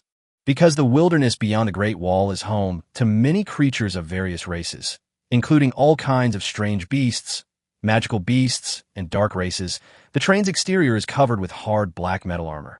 This armor is made of extremely high-strength soul steel, and the train body is also covered with hard steel spikes and cables. This is to prevent strange beasts from attacking the train. The entire train looks like an extremely long metal monster. Similarly, the tracks of the entire high-speed rail line are also made of the same special materials, so the construction cost of each high-speed rail line outside the Great Wall is very expensive. Rumble, rumble, rumble. The train starts moving. The sound of the hard metal shell rubbing against the rails could be clearly heard even when sitting inside the vehicle. Yi Ge, Gao Shenxue, Xia Xiao, Long Ying, Nangong Shiyue, and Song Feng sat facing each other in seats A1301, watching the desolate scenery rushing past the window. The wilderness is filled with yellow sand and demonic pollution. Many plants have mutated, and occasionally a few strange beasts or ferocious monsters can be seen wandering on the distant plains. There were very few passengers on the wilderness train at first, only about a dozen people besides Night Song and his team. However, soon after leaving the Great Wall on the mainland, more and more people boarded the train at various stations in the wilderness, and soon about 70% of the seats were occupied. This is to be expected, as there are not many high-speed rail lines in the wilderness, and this should be the safest mode of transportation for traveling in the wilderness. The majority of the passengers were bounty hunters and witchers, along with some wilderness wanderers and adventurers. Everyone looked exhausted. Their clothes were tattered, they reeked of blood, and their skin was stained with patches of black and purple, clearly indicating that life in the wilderness was extremely difficult. I never imagined there would be a high-speed rail line in the wilderness beyond the Great Wall. Looking out the car window, Nangong Chuyue couldn't help but sigh. Of course there is. Song Feng picked up the thermos on the table in front of him and took a sip of tea. Within the first line of defense, it is still considered our human territory. Why is there no high-speed rail? In the vast territory of all races, the human empire occupies only a tiny area. The total area of a Qin territory is approximately 100 million square kilometers. Beyond this area lies the battlefield of countless races engulfed in war. To isolate the battlefields of the myriad races, the first emperor of Qin built the Great Wall, a defensive line connecting all the races. The first line of defense is the outermost Great Wall, which isolates the battlefield of all races and encloses a territory of 100 million square kilometers. However, the outermost Great Wall is still under construction. So many creatures from all races still manage to slip through and enter human territory. The second line of defense will encircle the 30 million square kilometers.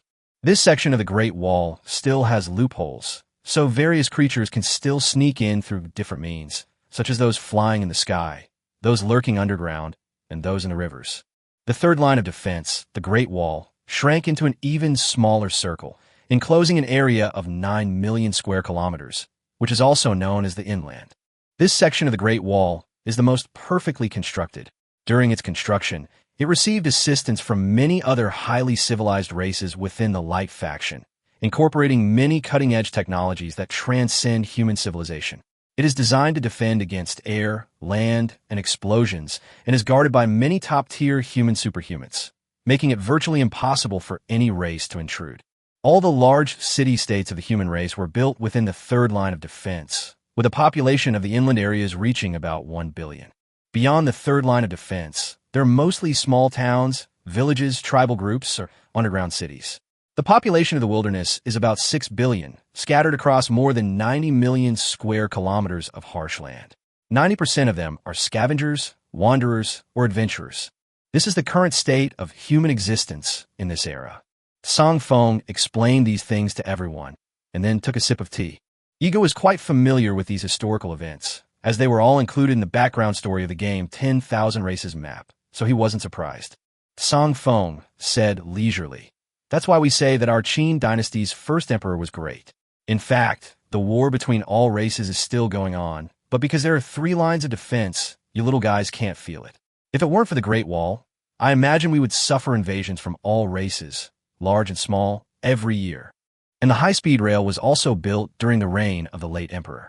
Without the high-speed rail, it would be very difficult for people in the interior to leave the Great Wall and go to other places. Song Feng sighed softly as he spoke. It's a pity that the late emperor passed away so early. Of the 3 lines of defense, only the 3rd line of the Great Wall was completed. The construction of the other 2 lines has been slowed down ever since the late emperor's death. 1,000 years have passed, and the progress is still less than what was made in 10 years when the late emperor was alive. After listening, Niangong Chua suddenly understood, as if she had grasped many things at once. So that's how it is. Song Feng glanced at her suspiciously. Your sister is the chief of the Night's Watch, and the Night's Watch's activities are mostly around the wall. Why do you know nothing about these things? Oh, you're not a bad student, are you? Didn't you pay attention in your first-year science and history classes? Niangong Xiuyue. Chapter 146, but I can't seem to fall asleep. Xia Xiao couldn't help but cover her mouth and chuckle. Xia Xiao looked at Niangong Xiuyue and suddenly wanted to see how many intelligence points she had. Her pink eyes flickered, and a transparent data panel appeared before her. 5 intelligence points. Ha! Finally someone has the same intelligence points as me. Xia Xiao thought happily. Wait. Does that mean I'm a terrible student? Xia Xiao pouted and looked at Song Feng again, scanning his data and discovering that the teacher's intelligence points were 8. Long Ying's intelligence points are 11. Xia Xiao suddenly felt a little inferior. Although Schweger said that human intelligence is generally between 1 and 9, 5 points is the normal value for a person, and 7 points or above is considered to be very intelligent among ordinary people. But everyone's IQ seems to be quite high. Was Schwerer saying this to comfort her, or was it because the people around her were all monsters? The sky gradually darkened. The train departed at 10 a.m. and continued until sunset. The high-speed rail in this world is even faster than the one on Earth in my previous life, but it would still take at least a day to travel such a long distance to reach the Great Wall, the 2nd line of defense. Yega kept the system map open the whole way to confirm their location and route. Inside the clothes in front of her, a fluffy thing moved slightly. Yiga lowered her head and stroked the little cat that was burrowing into her clothes. Through the collar, you could see that Bai Shuling looked listless, with her eyes closed and her head pressed against his chest. Hawoo! Xia Xiao let out a long, sleepy yawn and stretched, saying so sleepy. Gao Xinxue was typing some code on her laptop when she looked up at her and said softly, "We probably won't reach our destination until tomorrow morning. Why don't you go to your room and get some sleep before then?" Okay, Xia Xiao stood up from her seat. At this moment, she saw Yigu gently touching the white blood spirit hidden inside his clothes. Xia Xiao asked, "Is Lingling still not better today?" Yigu pondered for a moment, then said softly, "But I don't think she's sick. She's probably just a little listless." Through the system's data analysis, he could see that Bai Shuoling's evolution points were 99 to 100, almost full. So Yigu probably guessed that it was close to the edge of evolution, about to evolve from its infancy to its adult stage. Is that so? I hope everything is all right. Xia Xiao was also a little worried. She reached out and gently touched the little cat's head inside Yi Ji's collar. It should be fine, Yiga said. You should go to sleep. The real mission will begin tomorrow morning when we arrive at our destination. There won't be any high-speed trains in the 100 Souls Forest, and we might face all sorts of battles. You need to be well rested. I know, Xia Xiao said, patting the little cat, and then ruffling Yi Ji's head. Her voice was sweet enough to make you nauseous. Then you should go and rest early too, Yiga. Night song. Okay, good night. The train was already rumbling steadily through the night. Outside the car window, the night sky was filled with twinkling stars, and from the distant wasteland came the violent roars of some unknown ferocious beast. In a corner seat of the train, several raggedly dressed, wandering samurai who had been dozing off while clutching greatswords suddenly opened their eyes. Their sinister gazes were fixed on Yi Ge and Gao Xinxue, who were not far from them. After a while, Yigo and Gao Shinshua also got up and prepared to go back to their respective rooms to rest. It's very noisy on the high-speed train. Will you be able to sleep at night? Gao Shinshua looked into Yi Ji's eyes with gentle eyes. Do you need me to tell you a story to lull you to sleep? That sincere, pure, and gentle gaze requires a great deal of courage to refuse. But Yigo remained resolute. No need. We'll arrive at our destination tomorrow. Upon arriving at the Hundred Souls Forest, danger lurks everywhere. Before that, you must adjust your mindset and enter a state of high alert. You absolutely cannot stay in your comfort zone. Gao Shinshua took out 2 cotton swabs from the prop box beside her, held them in her 2 small hands, and shook them. I recently learned a new skill online. ASMR. Do you want to try it? Night song. No need. Gao Shinshua. Do you need a late-night snack before bed? Night song. No need. Having finally managed to reject the overly gentle and affectionate mother, Yoru went to her room and opened the door with her keycard. Just then, someone gently poked his back with her finger from behind. Yigo was stunned for a moment, then turned around and found that it was still Gao Shinshua. What's wrong? Gao Shinshua put her hands behind her back, then pointed to the sky, indicating the loud noise of the train, but I can't seem to fall asleep. Can you tell me a story to lull me to sleep? Night song. Night song ultimately chose to surrender. Yiga first put Bai Shuling back in a room so that it could rest in bed first.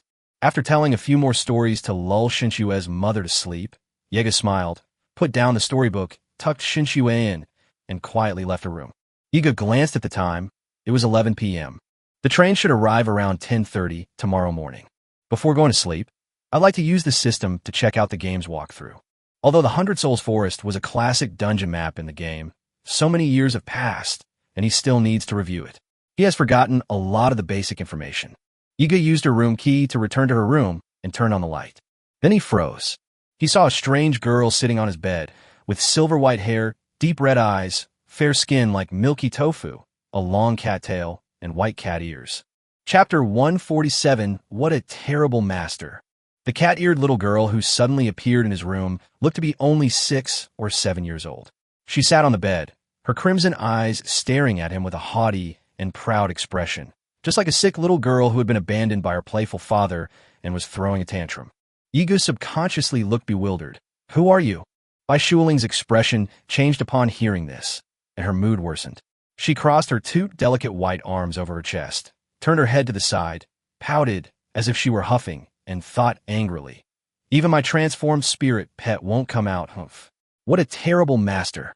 Shaw, he's not my master. He's just my contractor.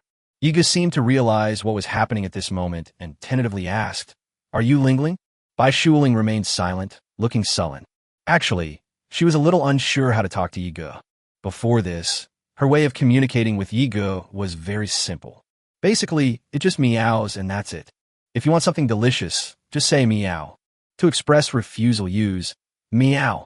Anyway, Yiga is a beast tamer, so he can understand what she means.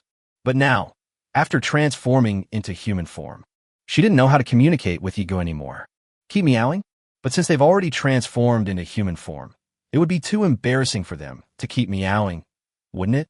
At this moment, Yiga had already come to her, extending his warm palm and gently stroking her forehead. At the same time, he leaned down slightly and got very close to observe her pupils. Bai Shuling trembled and immediately tensed up, avoiding eye contact. Why are you suddenly so close? When he was in his kitten form, the white spirit would get closer and would even crawl into his clothes. But at that time, Bai Shuling could still comfort herself by thinking that in this life she was just a cat, and anyway, no one knew her identity from her past life. But now that she had transformed into human form, Bai Shuling suddenly felt that the pride and shame she once felt as a female emperor had returned. If she were to go and cuddle with her owner or something like that in her current state, it would be simply unacceptable. You should know that in her previous life, Bai Shuling, as the empress of the spirit demon clan, never allowed any man to come within 3 meters. It seems the fever has finally subsided a bit. Yiga gave a gentle smile, her clear eyes like the secluded spring water flowing down from the valley in the Hundred Souls Forest, so clear and refreshing that it seemed capable of extinguishing all the resentment of girls in the world, making her irresistible. Are you feeling better? Bai Shuling couldn't stand Yiji's gaze any longer. Her originally arrogant expression melted away little by little. She looked away and finally spoke softly. Her first words, "I'm fine." That's good." Yi Ge released her hand and then smiled and said, "My Lingling's voice is very nice, just like when she was a kitten. It's sweet and gentle." "What do you mean by cute? I would never say anything like that." Bai Shuling glared, suddenly becoming anxious, but instantly reverting to her arrogant and defensive stance. "This emperor?" Yi Ge asked, bewildered. Bai Shuling then realized she had let something slip. "I meant what the cat meant." Yi Ge didn't seem to care much. He then looked Bai Shuling up and down, and suddenly asked curiously, "By the way, how come you have clothes? Does the twin-tailed snow spirit cat automatically generate clothes after transforming into a catgirl?" Bai Shuling's cheeks immediately flushed red. "What do you mean? How could there be clothes? Shouldn't we have clothes? What a terrible owner. Does he want to see something else?" Bai Shuling huffed and puffed. "Of course I transform myself using magic." "I see. That makes things easier." Yi Ge glanced at the time, then gently rubbed Bai Shuiling's head. "All right, it's getting late. You just completed your transformation and used up a lot of energy. You need to rest well. Go to sleep early." Bai Shuling hesitated for a moment, then said in a low voice, "I'm actually a little cold." "Cold? After a moment's thought, Yi Ge reached out and placed his hand on the pulse point on her fair neck. Exclamation point. Bai Shuling's body stiffened again, and she instinctively shrank her neck. "How can you reach out your hand so naturally? Although I am indeed your kitten." However, seeing that Yi Ji's eyes were clear and there was no strange expression, Bai Shuling gradually relaxed. "Night song. Besides feeling cold and chills, do you also experience some palpitations?" Bai Shuling, "It seems so." As a beast tamer, Yi Ge naturally knows a lot of knowledge about raising spirit pets. The twin-tailed snow spirit cat experiences a period of extreme weakness during its evolution from infancy to adulthood. The transformation into its new form requires a significant amount of energy, which is normal. Unfortunately, they happen to leave the inland region at this time. The white blood spirits previously lived in the relatively pristine inland areas, but now, outside the Great Wall and in the wilderness, polluted by demonic energy and with extremely poor air quality, they're bound to experience various adverse effects on many weaker creatures. Simply put, it's a case of not being used to the local environment, or something similar to altitude sickness in this world. If you let the white spirit rest, it will only need one night to recover. After all, it is a top-tier spirit pet. However, it will be a pity for the spirit to suffer for one night. "Come here." Yi Ge patted the seat next to her. "Sit down here." Bai Shuling was stunned for a moment, staring blankly at Yi Ge, not knowing what he wanted to do. But Bai Shuling knew that Yi Ge would never harm her. So she obediently moved her bottom over and sat down next to Yi Ge in a lowly-like sitting position. Yi Ge extended a finger and gently touched Bai Shuiling's brow, closed his eyes, and began to circulate his cultivation technique. Audissul purification technique. Bai Shuling felt a warm current quickly seep from Yi Ji's fingertips in her brow, then spread to every part of her body. Warm and cozy. Bai Shuling felt as if she were immersed in a warm pool of milk.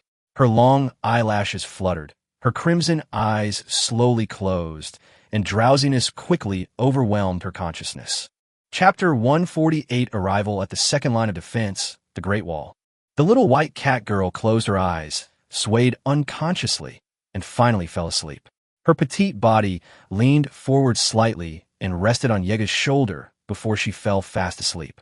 Yi Ge smiled slightly, picked up the white-haired kitten, placed her on the sofa in the room, and covered her with a blanket. The next day, 10:15 a.m. The train is about to arrive at its destination. Songfeng, Long Ying, Nangongxue, Gao Xinxue, and Xiaoxiao sat by the train window, finalizing their route for the upcoming mission. Most of the creatures in the Hundred Souls Forest are relatively docile. As long as you don't disturb them or intrude on their nesting grounds, there shouldn't be any major danger. Songfeng pointed to the route on the map. "This route is one I devised after carefully studying the map. We'll just follow this route in a bit. This escort mission will take us about 3 days to travel through the forest before we reach the Spirit Demon Kingdom. You must follow my and the captain's instructions along the way, understand?" Everyone nodded. "We understand. Pay special attention when we set up camp in the forest at night. Do not wander around, especially if you smell any unusual wild animal scents. Do not approach them, as they may be the territory marked by strange beasts." As Songfeng spoke, he looked at Nangongxue and said, Especially you, Nangong. As a poor student, you must behave yourself and not do anything stupid. Teacher, stop targeting me alone. Nangong Chiyue waved her hand angrily. You can't listen to that Yi Ji's nonsense. When it comes to serious matters, I'm not stupid at all. I'm a student certified by the principal as a prodigy. Song Feng. Who told you to be so ignorant about the myriad races? Go back and brush up on your knowledge. Okay, Nangongchi said meekly, looking aggrieved. Xia Xiao looked around and said, speaking of which, we're almost at the station. Why hasn't Xiao Yi come out yet? Is he still sleeping in his room? Upon hearing this, Gao Xinxue slowly stood up. I'll go wake him up. Me too. Me too, Xia Xiao said with a giggle. I also want to experience what it's like to wake Xiao Yi up. No need. I'm here. Yi Ji's voice came from behind. Everyone turned around and saw that Yi Ge had indeed walked out of the carriage, followed closely by a white-haired, cat-eared cat girl lowly girl. This is Xia Xiao paused for a moment. Then her eyes lit up. Wow, is this Lingling? Then she pounced on her like a little girl, seeing her favorite doll in a shopping mall. Exclamation point. As if in a stress response, Bai Shuling hurriedly grabbed Yi Ji's clothes from behind and hid behind him. Xia Xiao moved to the left, and she moved to the right, pulling him back and forth. But in the end, the helpless little kitten girl was still hugged tightly by the enthusiastic Xia Xiao and cuddled up close. Wow, so cute. Lingling is even prettier than I imagined after turning into a cat girl. Yi Ge smiled helplessly. All right, Xiao, we're almost at the Great Wall. Get ready to get off the bus. Wait, let me hug her again, Xia Xiao said excitedly. Bai Shuling was on the verge of tears, utterly powerless to resist. Unfortunately, she couldn't resist the temptation when she was young and ate a lot of the snacks that Xia Xiao brought her. How could we possibly resort to violence to resist now? As the empress of the spirit demon clan, Bai Shuling possesses the pride befitting an empress. However, she also harbors hidden weaknesses. That means they are particularly prone to being soft-hearted. Back in her childhood, she had used her cat paws to resist Xia Xiao, but every time she saw the disappointed and sad expression on the innocent little girl's face after being rejected, her heart would immediately soften. Bai Shuling turned her head and gave Yi Ge a pleading look. But Yi Ge simply shrugged, indicating that he couldn't help her. Hateful. This incompetent master. He can't even protect his contracted spirit pet. Bai Shuling thought to himself, puffing out his cheeks. At this moment, the train's announcement system came on. Dear passengers, we are about to arrive at Gate K3 of the Second Great Wall. Passengers who need to disembark, please proceed to the designated alighting point. Let's go. Song Feng pushed up his glasses, picked up his briefcase, and stood up. It's time to get off the bus. Have we reached the Great Wall yet?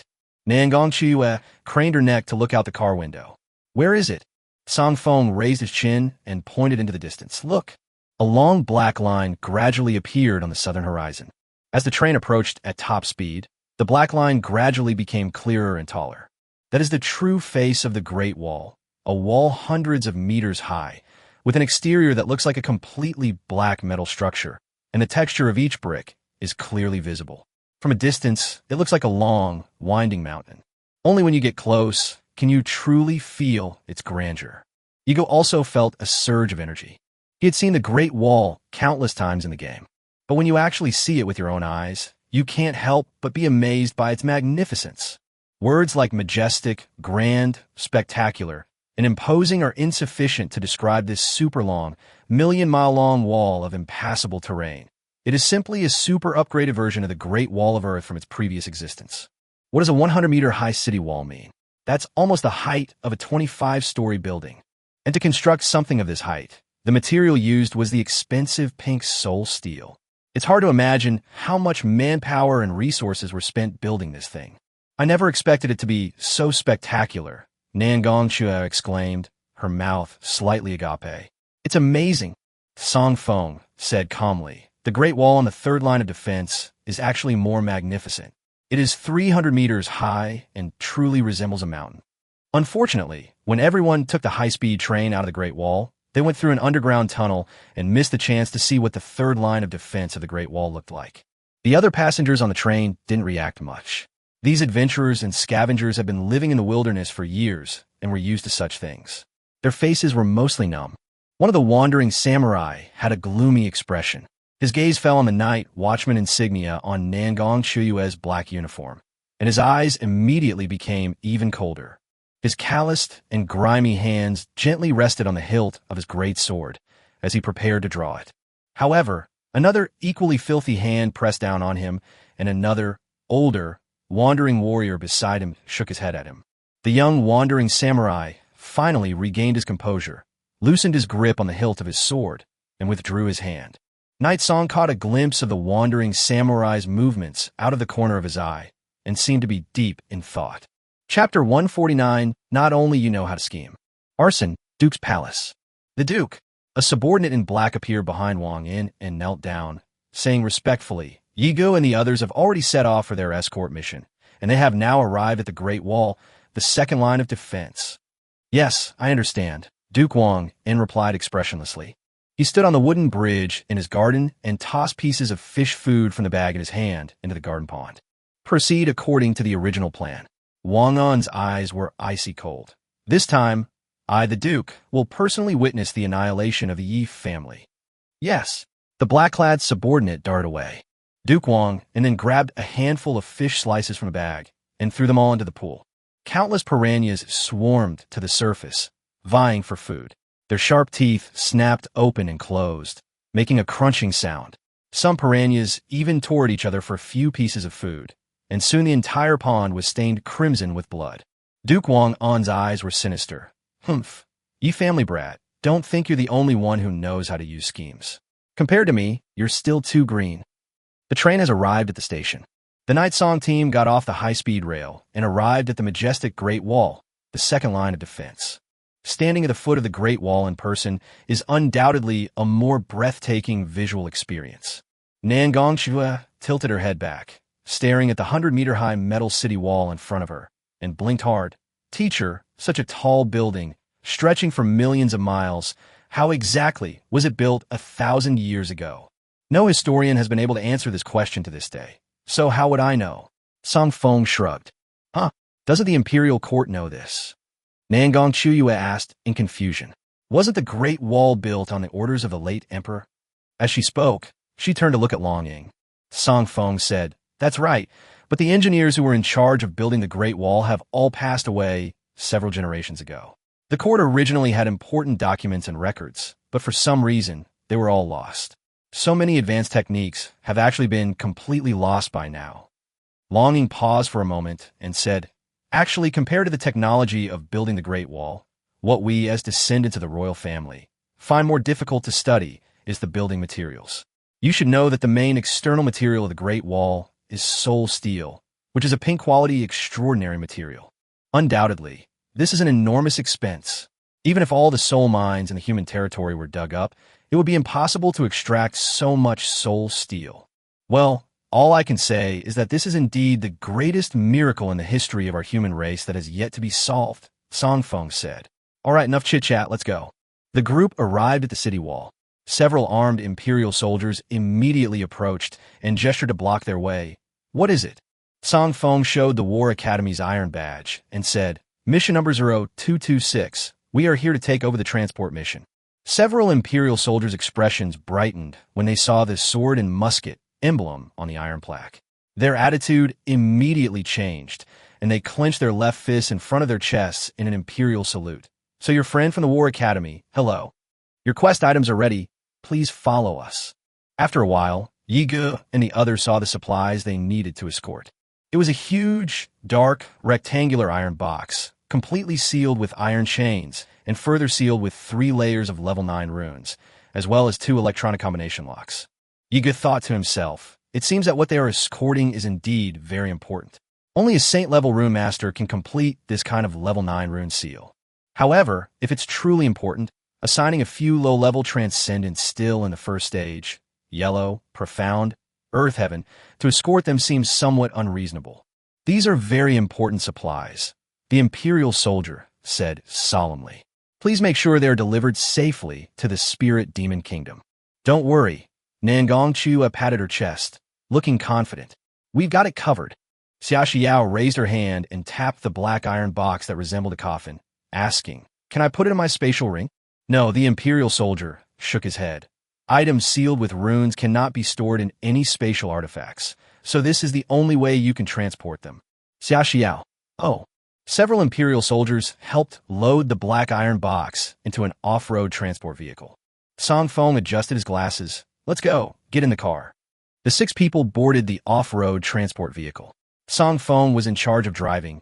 Yigo, as the team leader, sat in the passenger seat. Bai Shueling had transformed back into her little cat form and was perched on his shoulder, while the others were in the back. The off-road transport vehicle slowly started, and, as the city gate opened, quickly drove out of the Great Wall. Beyond the second line of defense, the Great Wall, the weather and environment gradually became increasingly harsh. Everyone frowned as they looked out the car window at the surroundings. Homeless scavengers can be seen everywhere in the wilderness, wandering among ruins and garbage heaps with sacks in their hands. They are dressed in tattered clothes. There are many adults and elderly people with children, and several children are seemingly fighting over a piece of moldy bread.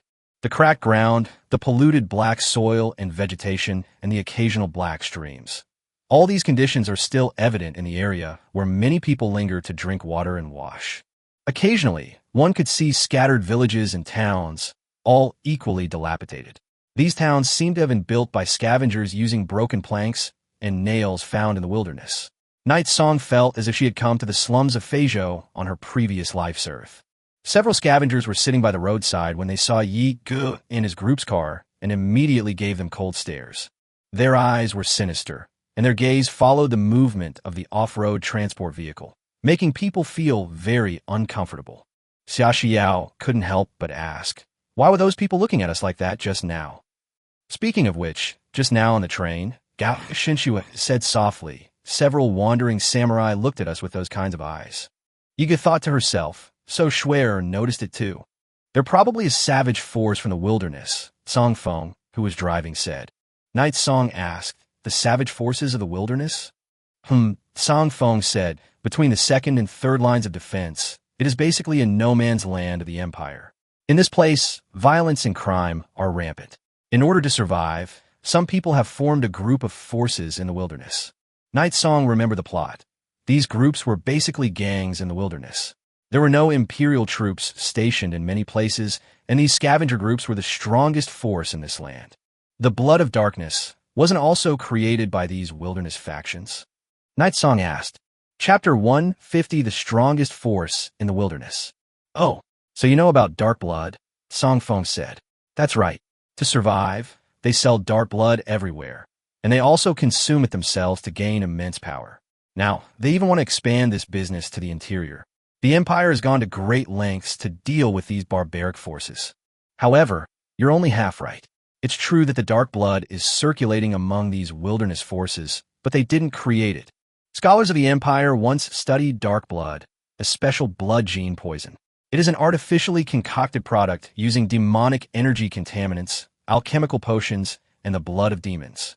It requires a great deal of alchemical knowledge to make, and most of the wildernessers are illiterate. They do not yet have that ability.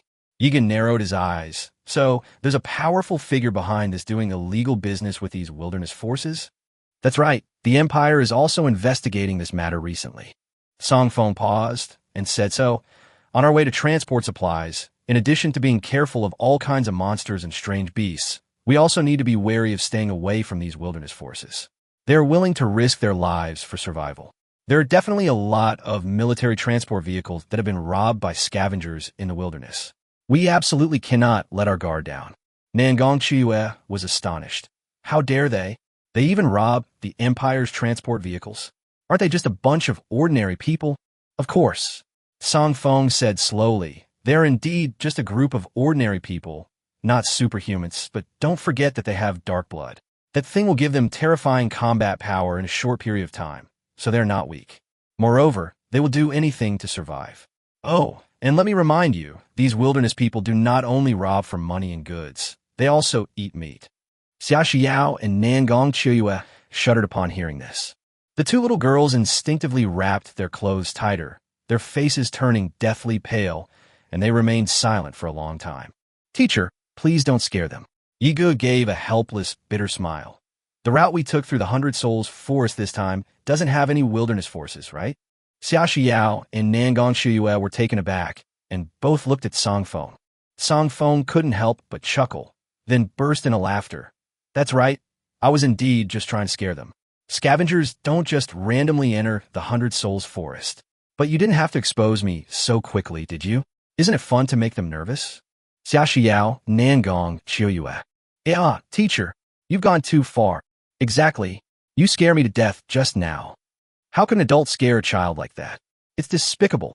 Song Feng glanced at them through the rearview mirror and said calmly, "This is to teach you a lesson. If you had investigated the information and studied our mission route before carrying out what I just said, you would have been like Yi Ge and wouldn't have been scared by me at all." Gao Xinxue and Long Ying obviously did the same. But what about you two? Why were you scared? Reflect on yourselves. Upon hearing this, Xia Xiao and Nangong Shiyue were speechless. The two girls, both academically weak, exchanged a glance, blushed slightly, and stammered in silence, feeling guilty. The off-road transport vehicle drove into the 100 Souls forest. The environment here is finally much better than it was in the wilderness before. The spiritual energy here is abundant, and there is no demonic pollution. The air quality is significantly better. Spiritual plants can be seen everywhere. The huge Xianling trees are hundreds of meters tall, with canopies that block out the sun. The trees are thick enough to allow 4 or 5 adults to hug them. Song Feng drove all the way from morning until evening. Along the way, they saw many rare and exotic beasts in the forest. Just as Song Feng had said, they were not aggressive and behaved very docilely. The sun gradually set. After dark, the temperature in the 100 Souls forest drops drastically, plummeting to below -30 degrees Celsius. So the group decided to find a place to camp in the forest first. After setting up camp and lighting a campfire, Song Feng assigned everyone to take turns keeping watch. Although this is not the habitat of any strange beasts, it is still necessary to arrange for night watch shifts just to be on the safe side. Song Feng said, "There are 6 of us in total. I'll keep watch for 2 hours, and the rest of you will each keep watch for 1 hour. We'll continue our journey after 7 hours. Is that all right?" Xia Xiao and Nangong Shiyue. Okay. Gao Xinxue and Long Ying nodded gently, no problem. Yi Ge had no objections. Song Feng, that's settled then. Get some rest, and we'll continue our journey tomorrow morning. As night deepened, the pitch-black night sky remained devoid of any stars. A light snow began to fall in the forest, and the temperature grew even colder. Yi Ge opened her eyes, waking up precisely at her shift change time, and then walked out of the tent. Long Ying was sitting alone by the fire in the open space, cross-legged with her hands on her knees, seemingly cultivating. The orange-red flames made her serene and beautiful face even more radiant. "It's time to hand over the shift." Yi Ge sat down next to her. "You're really diligent. You don't even forget to cultivate at a time like this." Long Ying concealed her aura and said calmly, "Actually, I haven't been cultivating much. My mind has just been a bit chaotic, so I wanted to meditate to distract myself." "Oh, is something on your mind, Ninth Princess?" Yi Ge simulate faintly. "What are you thinking about?" Long Ying turned her head and glanced at him, saying softly, "I miss you." "Night Song?" Long Ying continued, "I'm thinking about how to defeat you." Yi Ge breathed a sigh of relief upon hearing this. "I knew it. It seems you're still quite bothered by those 2 failures," Night Song said. "Yes." Long Ying looked into his eyes and said seriously, "From childhood to adulthood, I have never lost to any of my peers. Or rather, since I was 7 years old, I have never lost to anyone under the age of 18. Chapter 151, Deceiving the Public and Passing Off Inferior Goods as Superior Ones. Yi Ge said, "Oh, it's okay. Just keep losing. You'll get used to it after a while." Dragon Tassel. Stop thinking about all that nonsense. It's time to hand over the shift. Go back to your tents and get some sleep, Yi Ge said. We still have to keep traveling tomorrow morning. Long Ying gave him a deep look, said nothing more, stood up, and walked towards the tent. The forest was quiet in the dead of night. The harmonious chirping of insects echoed from deep within the woods. Yi Ge added more firewood to the fire and took out a few skewers from the system space to grill on the fire. A crow perched on a nearby treetop, its scarlet eyes sparkling brightly. It occasionally trembled its wings slightly and preened its black feathers with its beak. The little civet cat curled up on a nearby rock and fell fast asleep. Stop hiding, come out if you can't sleep, Yi Ge suddenly said. Hearing this, Xia Xiao, who was secretly observing from behind the tent, jogged over with a grin, and came to Yiji's side. You noticed me a long time ago? Yiga looked at her strangely. Why are you awake so early? It's still a long time before your shift changes, isn't it? Oh, I'm not sleepy at all, Xiaoxiao said, sitting down on a rock next to Yiga and stretching her arms. I've been on the bus all day, and I slept several times. This mission is really easy. Although it's a C-level mission, it feels simpler than the previous D-level missions. We haven't encountered a single Yellow Realm beast that attacked us along the way. It's best not to let our guard down, Yiga said. Many dangers come without warning. I know. Xiaoxiao gently leaned her head on Yiji's arm and closed her eyes slightly. Anyway, with my childhood sweetheart here and Schwer here, I'm not afraid of anything. Yiga smiled and handed her the grilled meat skewers. Have something to eat. Xiaoxiao took the meat skewer and carefully took a bite. Because it was still hot from being freshly baked, I blew on it with a hissing sound. Speaking of which, Xiaoxiao curiously approached the large iron box sealed by chains, raised her hand and tapped it. What exactly is this thing we're escorting? As a superhuman warrior, one must not open the transported items during a mission. This is the most basic professional etiquette. However, even if they wanted to open this large iron box, they couldn't. Not to mention the level 9 rune seal. Even the outer iron chain was made of northern dark iron, which was impossible for a low-level superhuman to break. Xiaoxiao pressed her ear tightly against the metal box, trying to listen carefully for any sound inside. There was no sound at all. Yiga said slowly, I guess there's either something really important in here, or something completely useless, or even nothing at all. Xiaoxiao said in surprise, Nothing? What do you mean? If there's nothing there, why would we be needed to escort them? Night Singer continued grilling skewers over the fire. This large iron box is completely sealed with chains of northern dark iron, and it is also sealed with 3 layers of level 9 runes, as well as 2 state-of-the-art electronic combination locks. Such a level of protection is enough to demonstrate its importance. But if it really contains something that important, would they have arranged for us low-level superhumans to escort it? Xiaoxiao bit her finger and thought for a moment. Maybe it's because of shortage of manpower? Aren't all the senior students at the intermediate level or above recently sent out on missions? Even if we're short-handed, it's impossible. Yiga shook his head.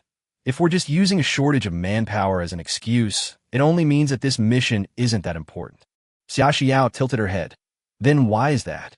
I think there are probably 2 intentions, Yiga said unhurriedly. The first is to deceive people, and the second is to pass off the real thing as the real thing. Xiaoxiao fiddled with her fingers, embarrassed to admit that she still didn't understand. What I mean by deceiving others is, Yiga smiled, seeing that she didn't understand, that the Empire deliberately sent a group of low-level superhumans to transport this important batch of supplies. If we encounter enemies on the way, they will see that we are just a group of low-level superhuman warriors and probably won't think that the supplies we are escorting are anything of value. Xiaoxiao suddenly realized, so that's how it is. Then, there was the deception. Night's Song continued. All the lower-ranking students in the inner sect of the War Academy were sent out and dispatched to various places along the second line of the Great Wall to retrieve the supplies they needed to escort. If we divide them into groups of 5, then including students who have passed the exams or above, we can make up nearly 100 groups. If these 100 groups are separated to transport supplies, there will be more than 100 completely different routes. Xiaoxiao finally understood. You mean, out of these 100-plus iron boxes, only one might contain truly important supplies? And the rest are all empty? Yes, Night Song said. So even if the enemy discovers that we are trying to cover our tracks, they will not be able to tell which iron box actually contains what they want. Of course, this is just my guess. I see, how amazing. The adult world is indeed full of scheming. Xiaoxiao stroked the iron box in front of her. I wonder if there are any real supplies inside this big iron box we are escorting. Whether they have it or not, it's none of our business. Yigishuruk, our job is just to deliver it. Xiaoxiao, you're right. The snow fell even heavier in the forest. The cold night wind swayed the shadows of the trees, and the distant howl of a wild beast could be heard from time to time. The leaves rustled, making a soft, whispering sound. Yiji's ears suddenly perked up. He heard many deliberately suppressed footsteps. Night Song quickly sensed that something was wrong. From the surrounding woods, it seemed that many suspicious people were approaching and had already surrounded their camp. Moreover, the footsteps are human. They have a lot of numbers, but they don't seem to be very strong. The calamity spirit perched on the treetop flew back to Night Song's shoulder, conveying certain information through low-frequency sound waves that only the two of them could hear. Egan narrowed his eyes. Calamity, go and deliver the message to Schwerer and the others. The crow nodded slightly, flapped its wings, and took flight, transforming into a cloud of black mist that dissipated in the air. Then, Yigo woke up Xia Xiao, who was sleeping with her head on his shoulder. Xiao, wake up. Xia Xiao woke up groggily, wiping the drool from the corner of her mouth. What's wrong? Is it time to change shifts? Chapter 152, Nighttime Attack. No. Yi Ji's expression was serious, but we are surrounded. Xia Xiao, don't speak, Yiga said. You'll follow my instructions for the next move. Xia Xiao. Okay. Deep in the dense forest, dozens of people with gloomy expressions crept stealthily through the woods, approaching silently. Pushing aside the bushes, they saw a campsite, a campfire, an off-road transport vehicle, and a large iron box chained to the vehicle in the distance, as well as Yigo and Xia Xiao sitting in front of the campfire. How many of them are there in total? 6, and 4 others are sleeping in the tent. What levels are they? I don't know, but 5 of them look like children, so they must all be low-level superhumans. Who cares what level they are? In this 100-soul forest, they can only use the strength of the 100-soul realm at most. Just wipe them all out. After a while, wisps of colorless and odorless white smoke began to drift out of the woods. Yigu and Xia Xiao sat in front of the fire, their eyelids gradually growing heavier and heavier until they finally closed their eyes one after another, both of them losing consciousness and collapsing to the ground.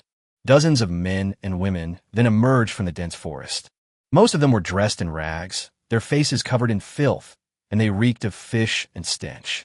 Some even wore furs of unknown animals and carried weapons such as pickaxe handles, axes, and hoes, looking like a group of primitive savages. Undoubtedly, this is a group of wilderness scavengers. A young man, holding a boning knife, approached Yigu and Xia Xiao and sneered. These guys are all superhumans from the mainland? They don't seem to be anything special. Another woman with long, disheveled hair said, Yeah, just like that group from before, they fell down as soon as they were put down. I thought they were really strong. A burly man with a thick beard said, There are other people in the tent, so don't be too careless.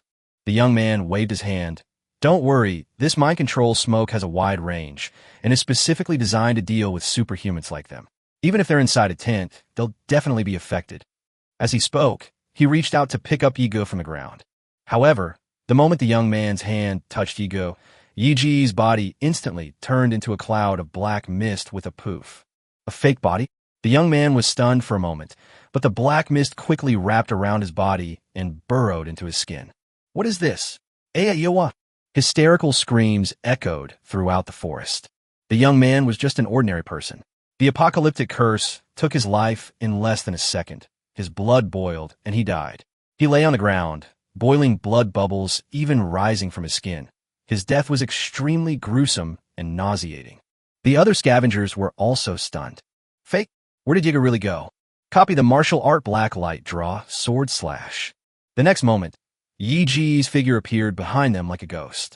He held the shadow moon straight blade in his hand and unleashed a horizontal slash. A long, black line flashed across the bodies of these scavengers. Before they could react, they felt their upper and lower bodies being torn apart. Then came a series of horrific screams. A few survivors managed to escape, and they fled in terror. But at this moment, Tsang Feng, Long Ying, Nangong Chiue, Gao Xinxue, and Xia Xiao appeared from the surrounding woods. Psychic wood illusion entanglement. Xia Xiao raised 2 fingers and used her special ability. The 7 or 8 fleeing scavengers were immediately entangled by the vegetation growing beneath their feet. This vegetation spread up their legs and quickly up their upper bodies, seemingly becoming one with their skin and flesh. Soon, they were unable to even struggle. Song Feng and the others walked over. Are these people scavengers? Gao Xinxue asked. Yes, that should be it. Song Feng nodded. And it seems that they're a group, an organized wilderness force. Nangong Chiua pouted and said, Teacher Tsangfeng, didn't you say that no wilderness forces appear in the 100 Souls forest? Logically speaking, the wilderness forces wouldn't enter the 100 Souls forest so easily. After all, they're just ordinary people. Even if they wanted to rob passing transport vehicles, they wouldn't choose to rob them here. Song Feng came up to the bearded man. I think it's definitely not a coincidence that so many of them are here today. Xia Xiao said, So, they were deliberately ambushing us? Song Feng did not respond. His thin-rimmed glasses gleamed silver in the moonlight as he calmly looked at the burly man with the thick beard. Speak. What is your purpose? Will you tell me yourselves? Or do you want me to torture you? The burly man with the thick beard seemed quite nervous when facing Song Feng at first. However, after a while, his breathing gradually became heavy.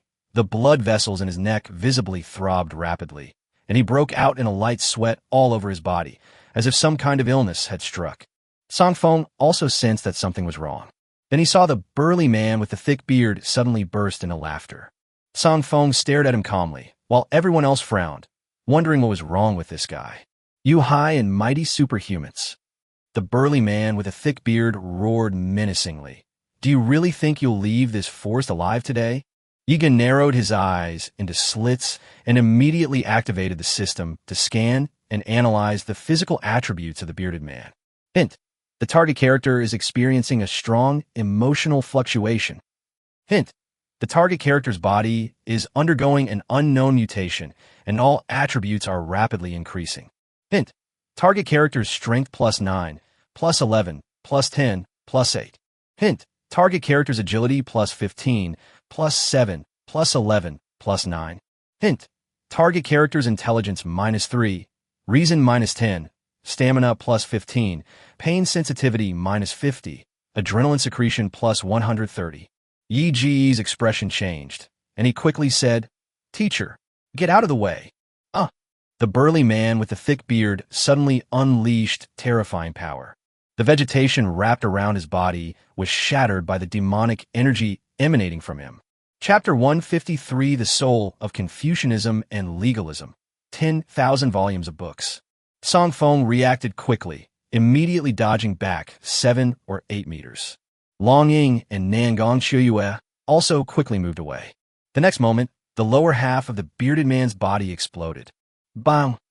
Demonic energy mixed with blood splattered in all directions, like a watermelon that had been crushed, with various juices spilling all over the ground. The burly, bearded man seemed stunned for a moment, completely unaware that his body had exploded. A few seconds later, he realized that only his upper body remained. All the flesh below his abdomen had been shattered into fragments by the burst of demonic energy. What's going on? Nangong Shuyue was completely bewildered. Why are these scavengers self-destructing? Yigu said it wasn't that he wanted to self-destruct. Xiao's entanglement with plants just now didn't just bind his body. It almost embedded the attributes of plants into his skin and flesh, allowing the wood element to grow within him and become a part of his body. But this scavenger didn't know this. At this moment, when he forcibly unleashed his demonic energy to break through, it was equivalent to shattering his own body and the wood growing on his skin together. Nangong Chu suddenly realized, so that's how it is. Song Feng, is everyone all right? This person was corrupted by the blood of darkness.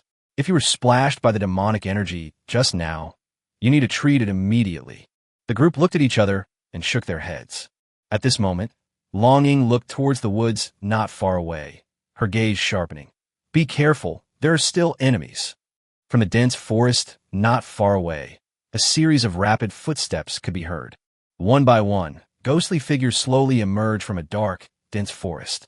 At least 100 people emerged from the dense forest from all directions. These people are obviously scavengers. They wielded various weapons, including axes, knives, and pickaxe handles.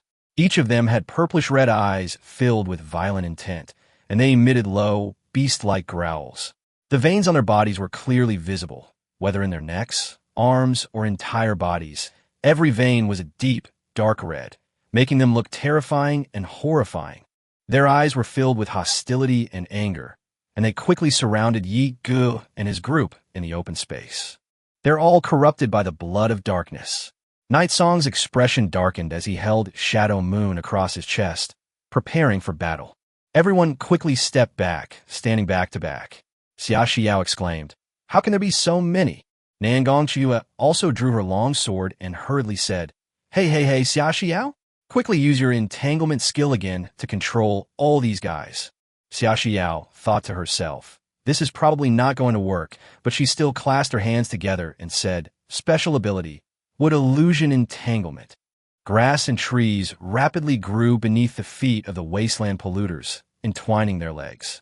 This time, however, the polluters only roared once, easily breaking free from the grass and trees that were wrapped around their legs, and pounced on Yiga and the others frantically. "What the heck?" Nangong Chiyue exclaimed. "Why isn't this working?"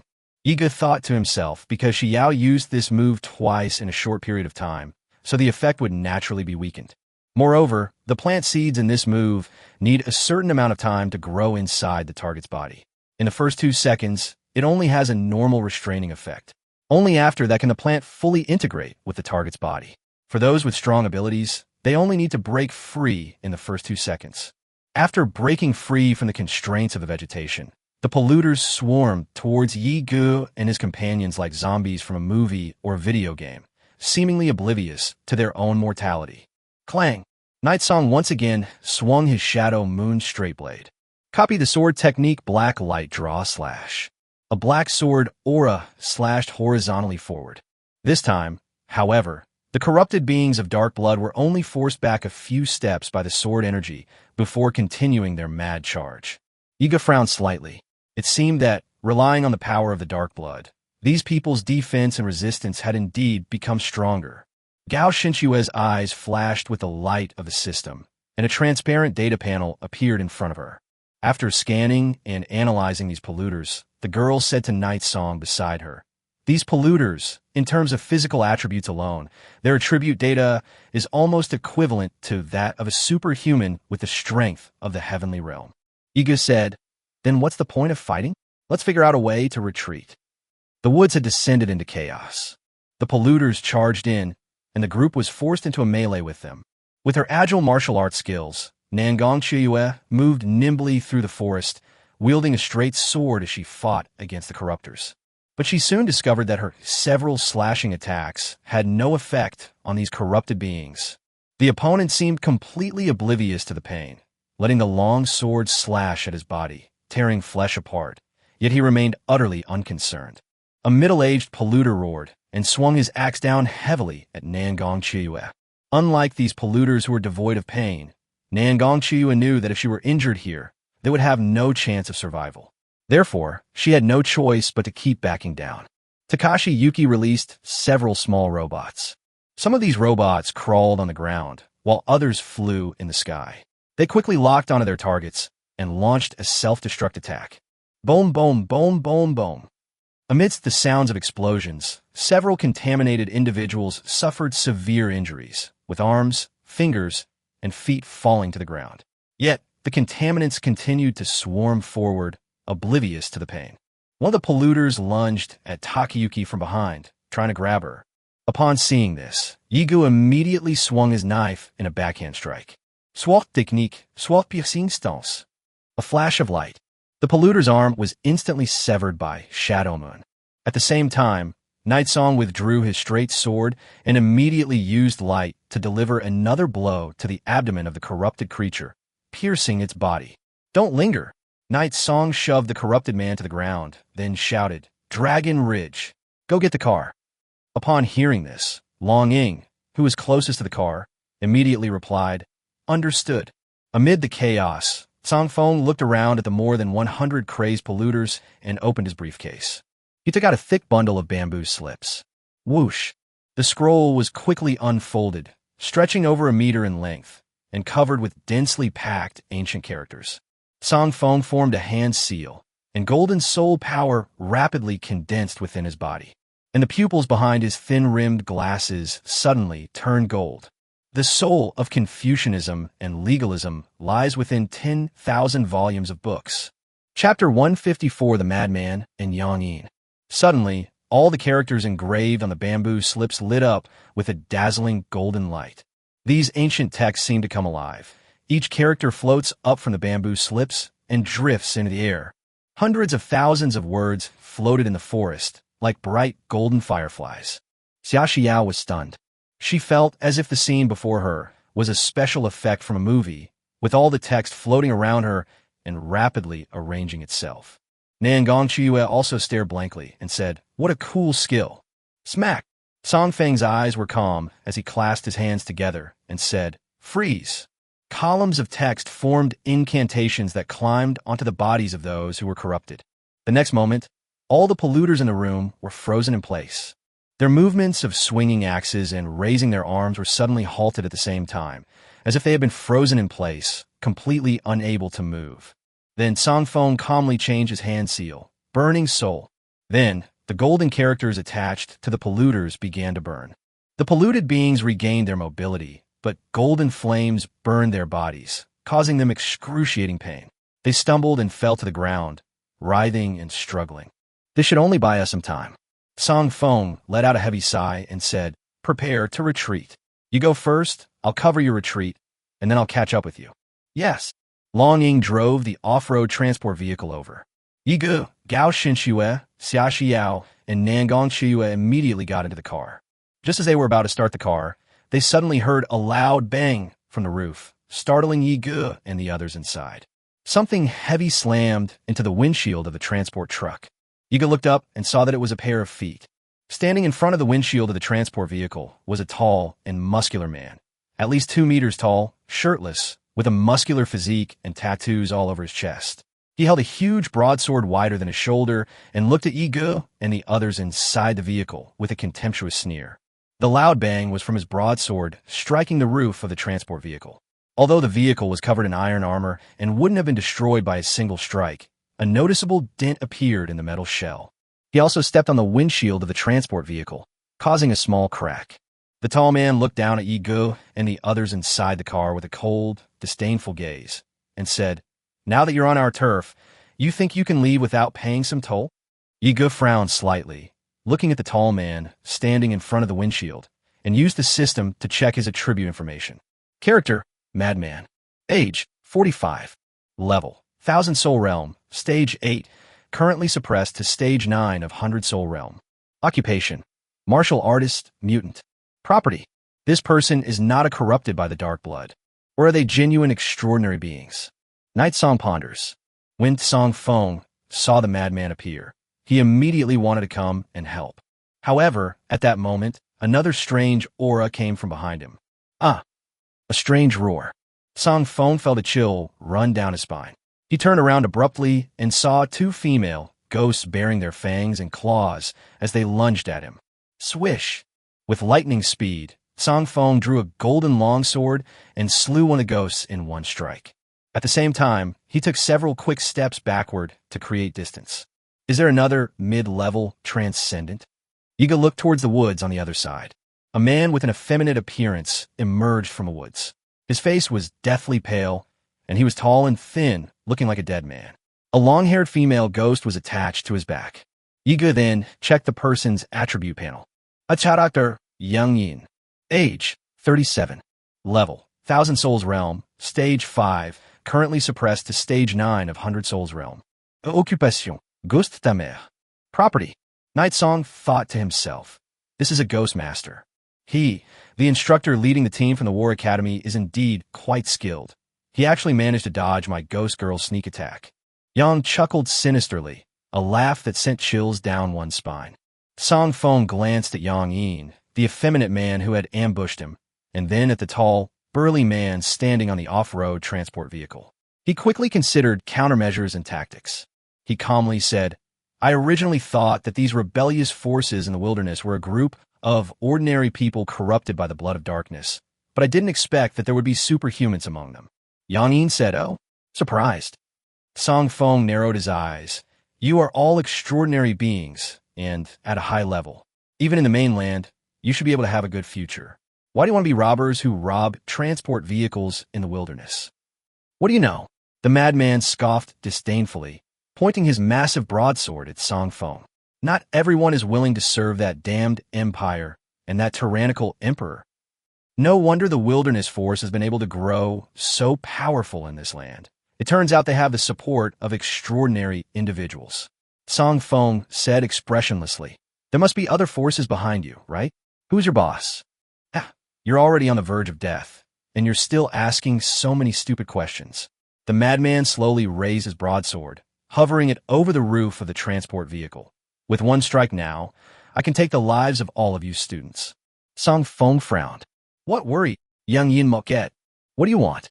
Song Feng asked. Is that even a question? Yang Yin said, of course, it's all the valuables you have on you. And then, Yang Yin turned his head and looked at the off-road transport vehicle. Through the windshield, he looked at Yi Gu in the passenger seat and said in a sinister tone, you still have to come with us to see our boss. Song Feng paused for a moment, then said, that's impossible. You idiot. Do you think I'm haggling with you? The madman cursed, easily raising his broadsword high with his thick arm. Since you're unwilling, then I'll send your students to meet the king of hell first. Song Feng's expression changed. Wait. But it was too late. The madman swung his broadsword down heavily. Call. Bite. A crisp sound was heard. A slender, black straight sword appeared, blocking the broadsword as thick as a chest. The madman's eyes widened as he recognized the boy before him. He never expected that Yi Gu would dare to get out of the car. Chapter 155 responsible for cleaning toilets. Night singer Inghua parried the madman's heavy blow with his broadsword. The two weapons were locked in a stalemate in midair, emitting a sharp scraping sound. Good lad, a mere earth realm, transcendent being, yet you dare to get out of the car. The madman glanced at Shadow Moon and Night Singer's sword. Your knife is quite something, isn't it? The blade is so thin, yet it withstood a single blow from my broadsword. You're quite strong. Your strength is really impressive. My wrist is even a little numb from the impact, Yiga said casually. How about I give you a suggestion? The madman frowned. What? Why don't you betray your boss and become my subordinate? Yiga said, you can come to my house and clean the toilets with the maids in my villa. The madman's face immediately turned extremely grim. You're asking for death. Call. The broadsword was swung up once more. The sound of it cutting through the air told me that it was even more domineering than the previous strike. Bang! With a single strike of the 2-meter-long broadsword, Yigu immediately dodged to the side. The broadsword slammed heavily onto the roof of the off-road transport vehicle, cleaving the entire vehicle in two. Gao Xinxue, Xia Xiao, Long Ying, and Nangong Xue reacted quickly and immediately jumped out of the car. The entire transport truck was cleaved in two with a single blow, followed by a loud explosion. The car was completely burned. Seeing that his attack had failed, the madman glanced at Yigu, who was dodging, and his eyes darkened. So he used the rough, brute force of his wrist to twist the blade of the broadsword, turned his upper body, and delivered another horizontal slash. The broadsword was very long and wide. This strike almost completely blocked all of Night Song's dodging movements. Long Ying had just jumped out of the car when she saw this scene, and her heart jumped. She quickly warned, be careful. Long Ying thought Yi Gu was completely insane. How dare they provoke a 9th-level 100 soul realm transcendent? Does this guy have no concept of strength levels? Back then, although Long Ying had once killed a demon in the 100 souls realm while in the heavenly realm, that demon was only at the first level of the 100 souls realm and was a demon that had just entered the 100 souls realm. This tall man before us is at the 9th level of the 100 souls realm. The difference in strength is simply worlds apart. Long Ying wanted to form hand seals and use her supernatural power to help, but seemed too late. The heavy broadsword slashed horizontally, cutting directly through Yi Ji's waist and splitting his body in two. It was cut into upper and lower body with a single stroke. Long Ying's pupils contracted sharply. The madman sneered. The young master of a demonized human family? It turns out it's nothing special after all. However, the next moment, with a poof, Yi Ji's body, which had been separated into two parts, transformed into a wisp of ethereal black mist. The madman was stunned for a moment. Immediately afterward, the black mist dissipated in the air and then quickly coalesced into a human shape behind the madman. It transformed into the form of Night Song. Night Song appeared behind Madman with a sharp look in his eyes, holding a compressed black fireball wrapped in lightning in his hand, and blasted it at Madman's back at close range. Sizzle, sizzle, sizzle, sizzle. Boom! The thunderous roar of lightning and the explosion of flames rang out almost simultaneously. Sparks and smoke erupted simultaneously from the explosion. Long Ying was taken aback. It actually hit. After the skill hit, Night Song immediately jumped back a large step to quickly create distance and avoid being hurt by the power of the lightning-induced fire explosion. The smoke cleared. The madman grimaced and staggered forward a few steps, leaning on his sword. His face showed some pain, and cold sweat broke out on his forehead. A dark shadow was blasted across his back, where the flesh was charred. Nangong Qiuyue was utterly shocked. Although she had fought Yi Ge before and knew that Yi Ge was very strong. Although Nangong Qiuyue was somewhat reluctant to admit it, she knew in her heart that Yi Ji's strength was at least greater than hers. But she never expected that this young master of a demonized family could actually go toe-to-toe with a powerhouse at the Hundred Souls realm. Seeing this scene, Song Feng's calm face didn't show much change in expression, but he couldn't help but be amazed. He had never seen that supernatural power technique before. It looks a bit like a supernatural ability, but it also seems to have some elements of magic. It has some properties of fireball spells, and some properties of lightning spells. Could it be something you created yourself? A young, extraordinary individual with only the Earth realm strength was able to unleash such a terrifyingly powerful skill, and it was even self-created. Is this the terrifying potential of the demonized mutant family? No wonder he was chosen by the principal. Knight Song stared calmly at the madman's back and used the system to check his health bar status. Character, Madman. Age, 45. Level, 1000 Soul Realm. Stage 8, currently suppressed to Stage 9 of 100 Soul Realm. Occupation, Martial Artist, Mutant. Life length, 195,822 to 200,000. Soul Power, 138,000 to 140,000. Strength. Yiga thought to herself, it still won't work. The 100 Souls realm signifies entering the second stage of a mid-level transcendent being. They are worlds apart from low-level extraordinary beings below the heavenly realm. What's more, this madman's current strength is at the 9th level of the 100 Souls realm. In that last move, he had compressed the black lightning flame burst into the size of a tennis ball, maximizing the destructive power of this concentrated attack. Even so, facing a 100 Souls realm expert is still like scraping a cup. Yang Yin frowned slightly as he looked at the maniac's pained expression and asked, "Hey, what happened?" He truly couldn't understand how a transcendent being with the strength of a 100 Souls realm could be injured by a mere brat with the strength of an Earth realm. It's nothing. The madman touched his back, wiping away a handful of charred black blood, and cursed, "I was careless. I actually got bloodied by a brat. What a disgrace." Gao Xinxue, Xia Xiyao, Long Ying, and Nangong Qiuyue also retreated to Yi Ji's side and stood with him. "Xiao Yi, are you all right?" Xia Xiao asked with concern. Yiga shook her head. "It's nothing." "Stop wasting time. The boss must be getting impatient," Yang Yin said. "Hurry up and take care of these guys." The madman shook the black blood off his palm and pulled the broadsword out of the ground again. "Then you take care of killing that teacher, and I'll handle these kids." "Yang Yin, give me a break. You got injured in a one-on-one fight with that brat from the Yi family, and you're still talking about this." "Madman, you Fing, you're a power type, so if these 5 kids are scattered, it won't be easy for you to beat them. Even if you catch them, it will take some time. If you keep the boss waiting, you should know the consequences." Yang Yin said, "I'll deal with these little devils. You deal with this bespectacled man who looks like an insurance salesman." Songfeng. Chapter 156, Are you not giving me any face at all? The madman hesitated for a moment, but considering the boss was still waiting, he could only say, "All right then." The two switched places. Yang Yin came to Yi Ge and the others. Nangong Qiuyue and the others became alert.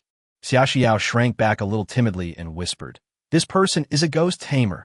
I've never fought a ghost tamer before." Yiga didn't speak. She just stared at Yang Yin. "Kids, don't be afraid. I won't be as rough as that uncle from before. I'll be very gentle." Yang Yin stuck out his tongue, licked his lips, and said in a sinister tone, "I will gently send you to hell." He raised 2 fingers, chanted an incantation, and began to use his secret technique to control ghosts. Secret technique, ghostly shadow mist. A hazy, white mist inexplicably appeared in the woods, quickly growing thicker from its initial thinness. Soon, Yigo and the others were all enveloped in the swirling, ghostly mist and disappeared without a trace. The madman dragged his broadsword up to Tsang Feng and sneered, "The wounds your student left on me, I'll have to take back on you. Don't blame me for being ruthless, blame your student." Tsang Feng seemed not to have heard him at all, nor did he even look at him. He had an expression as if he had suffered a major blow in his life, his face full of loss and melancholy, sighing repeatedly. The madman frowned and shouted, "Hey, did you hear me? You dare to daydream while fighting me. Song Feng glanced at him leisurely and said in a low voice, "Do I really look like an insurance salesman in this outfit?" The madman didn't understand the point he was focusing on. Never mind. Song Feng picked up his bamboo scroll, his voice suddenly turning indifferent and cold. "The scars your companion left on my heart, I can only take back on you. Don't blame me for being too ruthless. Blame your companion instead." Madman. Night Song stood amidst the vast expanse of white mist. He scanned the surrounding forest shrouded in white mist. Visibility was extremely low, and he could see nothing at all. He could vaguely make out a few ghostly figures, baring their fangs and claws as they lunged at him. There were also many vengeful ghosts screaming, which was terrifying. Night Song is now completely confirmed. Kwang Tu and Yang Yin should be two elite monsters from the Dark Blood story dungeon in the original 10,000 Races map game. However, the Dark Blood storyline shouldn't have appeared so quickly in the original game. It was probably the butterfly effect caused by Night Song's appearance and actions in this world that suddenly brought forward the Dark Blood storyline. The current Madman and Yang Yin are quite different from how they will be later. This is also why Yiga didn't recognize Kwang Tu and Yang Yin when they first met. And who would bother remembering the names of two elite monsters? It wasn't until Yang Yin used his ghostly mist ability that Yiga was able to basically confirm the identities of the two people. So this place must be very close to Dark City, which is the stronghold of those wilderness forces? Yiga thought to himself. Suddenly, a female ghost emerged from the white mist, her terrifying, pale face almost crashing into him, her 10 long fingernails scratching at Yi Ji's face. However, the female ghost simply pounced on Yiga, face to face with him, noses only 2 centimeters apart, and then kept baring her teeth and claws and hissing at him, making a very terrifying and ferocious expression, but she never actually touched him. Yes, it really gives me the feeling of encountering those NPCs or ghosts in a horror escape room. Yiga remained calm and indifferent, watching the ghost performance with a blank expression. Female ghost. Night Song. Female ghost. Night Song. The female ghost had been trying to scare Yiga for a long time, but Yiga didn't react at all and suddenly became stiff. 2 hands, resembling the 9 Yin white bone claws, hung in the air, neither able to be lowered nor held up. Are you not even going to give me this much face? Why isn't this child's fear level overflowing? Get lost. Night Song remained expressionless, then suddenly and mercilessly swung out Shadow Moon. With a single strike, he cleaved the female ghost in 2, scattering her soul to ashes. With a blood-curdling scream, the female ghost vanished. Yiga was able to remain so calm because he understood Yang Yin's abilities. These misty ghosts are actually the lowest rank among the ghosts. They have no real physical form and cannot directly harm life in the mortal realm. They can only rely on intimidation to instill fear in their targets, and then use the method of absorbing the fear value to inflict psychological damage on the targets, causing them to hallucinate and inflict various negative buffs. If an extraordinary person who is unfamiliar with this ability were to fight him for the first time, they would likely be at a great disadvantage. It can only be said that the other side was unlucky. You run into someone like Yiga who's so shameless. Fortunately, Yang Yin, as a ghost master, is essentially fragile. Compared to the berserker, who is a martial artist and a mutant with high health and resistance, he should still have a chance to be killed. Yiga looked around at the white mist, but he used this ability simply to scatter us and defeat us one by one. Drop. A transparent panel appeared in front of Yiga, and through the system's communication function, she connected with Gao Xinxue and Xia Xiao by phone. Hello? Swear, Xiao, can you hear me? Waha. Don't come any closer. The moment the call connected, Yi Ji's ears were nearly deafened by the loud noise. It was clearly Xia Xiao's voice. I can hear you, came Gao Xinxue's calm and composed voice. Yiga paused and said, Xiao, calm down and don't be afraid. Those ghosts don't actually have physical form. They can't hurt you. They will only drain your fear value when you are afraid of them. Chapter 157, Where did this group of gunmen come from? Yes. Yiga gave an affirmative answer. These ghosts are very fragile and will fall apart if you squeeze them. They will only cause you psychological damage when they sense your fear level. Upon hearing this, Xia Xiao hesitated for a moment, then tried using her plant-based hand technique to grab the ghost by the neck. Sure enough, it was easily crushed and broken apart. Xia Xiao blinked. Really? This fog will obstruct your vision. Activate the system's thermal imaging function that should allow you to pinpoint the enemy's location. Yiga paused, then said earnestly, "Listen carefully to everything I'm about to say. This is the tactic for dealing with the enemy." Yang Yin stood with his eyes closed amidst the ghostly mist, then suddenly opened his pupils. Those eyes had no whites. The eye sockets were completely black. Intong. This move will help him see everything clearly in the ghostly fog. These kids should be terrified by my ghostly spirit by now. Young smiled coldly. In his eyes, these low-level superhumans had very weak mental strength and absolutely no chance of resisting his ghostly fear. With their mental strength, they should have completely collapsed within 10 seconds. The only slightly more difficult one is that dragon tassel.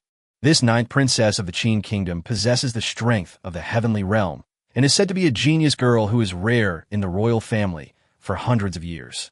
She once killed a demon in the 100 Souls realm on the battlefield of 10,000 races. She should not be underestimated. Once this heavenly realm expert is dealt with, the remaining earthly realm and 3 profound realm experts will basically be lambs to the slaughter. However, Yang Yin soon began to realize that something seemed amiss in how things were going. Under Yang Yin's eye vision, he couldn't find Yi Ge and the others at all amidst the ghostly mist. Strangeness. Where have all those little devils gone? This entire forest is shrouded in ghostly mist. They couldn't have gone far. At this moment, Yang Yin suddenly felt something binding his feet. He was startled and looked down to find tree roots winding up his ankles and quickly binding his legs. Is this that little girl's special ability? Yang Yin was somewhat surprised. He didn't know why Xia Xiao wasn't affected by his ghostly fear, nor did he know how Xia Xiao could see him. Logically speaking, in the ghostly mist, only he, with his eyes, should be able to see others, right? But at a time like this, there was no time to think about such things. Yang Yin immediately raised 2 fingers. Ghost Spirit awakens Lin. A black-haired female, Ghost, suddenly awoke from behind him, her body slowly crawling out from behind Yang Yin, as if slowly separating from a mirror-like swamp, dragging out sticky, stringy liquid. The black-haired female, Ghost, held a huge scythe in her hand. Her pale face had only half a face, while the other half was completely blank, making her look extremely terrifying. Snap! The sickle cleaved down, easily severing the tree roots that were wrapped around Yang Yin's legs. But at the same time, a beam of magical bullets shot out from the depths of the misty forest, hitting the female Ghost, Lin, with perfect accuracy. Lin let out a horrifying and shrill scream. Magic gun? Yang Yin immediately became alert and used his eyes to scan his surroundings again. Are there any other superhumans with gun-wielding skills around here? Beforehand, they had carefully investigated the professions of Yi Ge, Long Ying, and the others, and none of them were gunners or superhumans. A magic-powered gun is an expensive firearm that uses magic-powered stones as a means of energy conduction and storage. It is much more powerful than ordinary gunpowder firearms. Judging from the power of that shot just now, it should be at least a level 3 magic-powered gun. A single energy bullet from a level 3 magic gun, if it hits its target precisely, is comparable to a fatal blow from an Earth Realm Transcendent. And a fatal blow from an Earth Realm Transcendent is almost as powerful as a regular blow from a Heaven Realm Transcendent. Logically speaking, only gunners at the 5th level of the Earth Realm or higher should be able to control this kind of magic-powered gun. So, besides Night Song's team, other teams from the War Academy have also come to this forest? Or has a squad of the Imperial Knights watch broken in? Yang Yin's mind raced as he leaped onto a large tree, using his eyes to search for the enemy's trail in the dense forest. But we still can't see any enemy anywhere. What happened? Has my eye stopped working? Bang, bang, bang. At that moment, 3 more shots rang out from within the mist. 3 magic-powered bullets struck Lin simultaneously, and the female Ghost's shrill scream rang out again. Yang Yin's eyes widened. The enemy had 3 gun-wielding superhumans, and all of them were equipped with magic-powered guns. To put in perspective, firing a single shot with a magic gun consumes 1/3 of a magic stone. Just how rich must the other party be? However, what followed was an even more horrifying scene. Those 3 shots were just the beginning. Immediately afterwards, more magic bullets were fired from the forest, simultaneously focusing fire on the female Ghost, Lin, from 3 different directions. Yang Yin's eyes widened. Each time a magic power gun reloads, it can only fire one bullet. Such continuous firing could only come from different magic-powered guns. Could the enemy have a whole company of magic-powered gunners? After being hit by dozens of magic bullets, the female ghost Lin was killed instantly by concentrated fire, slowly collapsing and turning into a pool of black blood. Yang Yin felt uneasy and heartbroken at the same time. The female ghost Lin was a ghost he had finally managed to subdue, but he never expected her to die like this. At this moment, the enemy's magic energy gun team began to focus fire on him again, firing more than a dozen magic energy bullets. Each magic energy bullet, if it hit, would be a blow from the heavenly realm. Even though Yang Yin had the strength of the 100 Souls realm, he did not dare to take it head-on. Moreover, as a ghost tamer, his combat strength is very weak. Just like beast tamers rely on spirit pets and mechanics rely on controlling robots, ghost tamers are almost as fragile as mages. Mages even have some protective abilities such as casting magical barriers, while ghost tamers are practically defenseless. Yang Yin quickly leaped and dodged between the trees, finally hiding behind a large tree, drenched in cold sweat. He had no idea which wealthy gunman gang had come to the 100 Souls force today. They didn't even notice that such a large force had entered the 100 Souls forest. Chapter 158 Interruption. This can't go on. Yang Yin gritted his teeth. He didn't know why his Yin eyes had stopped working, making it impossible for him to see the enemy clearly through the ghostly mist. Since this tactic has failed, it's clearly not a viable solution. The ghostly mist was originally intended to confuse the enemy's vision and senses, making it impossible for them to pinpoint his location. Now, it's the other way around that he's unable to locate the enemy. Yang Yin raised 2 fingers. Ghostly shadows and mist dissolved. However, even after the secret technique was dispelled, the ghostly mist did not dissipate. Yang Yin was stunned. What's going on? Yang Yin felt a chill run down his spine. Could it be that this fog isn't the ghostly fog I set up, but rather? That's right. At this moment, Yi Ji's calm and indifferent voice suddenly rang out behind him. This is the shadow mist I set up. Yang Yin's heart skipped a beat as he turned and saw Yi Ge. Night Song held weapons in both hands, the shadow moon blade in his left hand and the light separation sword in his right. He crossed his arms and slashed at him. Whoosh! This cross-shaped slash struck his right chest with perfect accuracy. However, when the double strike landed, instead of gushing out bright red blood, a large clump of black, hair-like strands splattered out. Yang Yin groaned and fell off the tree, tumbling head over heels in midair before landing. He covered his ruptured right chest. Damn, what bad luck. This little devil actually hit my weak spot. Yang Yin coursait inwardly. Black hair kept flowing out of the hole in his right chest, falling to the ground, and finally turning into a pool of black liquid that dissolved into the ground and disappeared. His right chest was actually a part of his body where he, as a ghost tamer, stored ghosts. In order to tame more and more powerful ghosts, Yang Yin divided his 4 body parts among the ghosts he tamed, allowing them to reside in them and share his life energy. These 4 areas are his back, right chest, left abdomen, and throat. Now that his right chest has been severely injured, it's as if the ghost residing in it was annihilated before it could even be summoned. Only the 2 ghostly creatures in the left abdomen and throat remained. However, Yang Yin only thought that Yi Ge was just lucky. After all, the location where he stored the ghosts was his secret, and no one except himself knew it. It's probably just a coincidence. Yi Ge said, Xiao, control him, Shui Er, attack his left abdomen. Yang Yin understood. Xiao Xiao's voice came from somewhere in the mist. Immediately afterwards, Yang Yin felt his feet get entangled in the tree roots again. Not again. Yang Yin cursed and unleashed his soul power to forcefully break free. Then he leaped to another tree, began to form hand seals, and silently recited a ghost incantation. I never expected these kids to be so difficult to deal with. And they even have accomplices. Those gunmen who appeared out of nowhere are an even bigger problem. There's no time to waste. Yang Yin decides to summon the last 2 ghosts he has left. The remaining 2 ghosts are the 2 strongest ones residing in Yang Yin's body, but they also require quite complex hand seals and awakening incantations. Yang Yin was halfway through forming his hand seals when Yi Ge suddenly leaped to his side and slashed at him with her sword. Self-created martial art interrupts the wind-up animation. Yang Yin had no choice but to let go, as the knife sliced right between his hands. If they hadn't separated, his palms would have been severed. Yang Yin had no choice but to first try his best to get rid of Yi Ge and create distance, then reform the hand seals and began chanting the incantation again. However, before he could finish 2 sentences, Yi Ge swung his sword again. Interrupt. Interrupt. Interrupt again. Yang Yin was completely enraged. Bang. At that moment, the gunshot of the level 3 magic energy gun rang out again. The shot struck Yang Yin squarely in the left abdomen.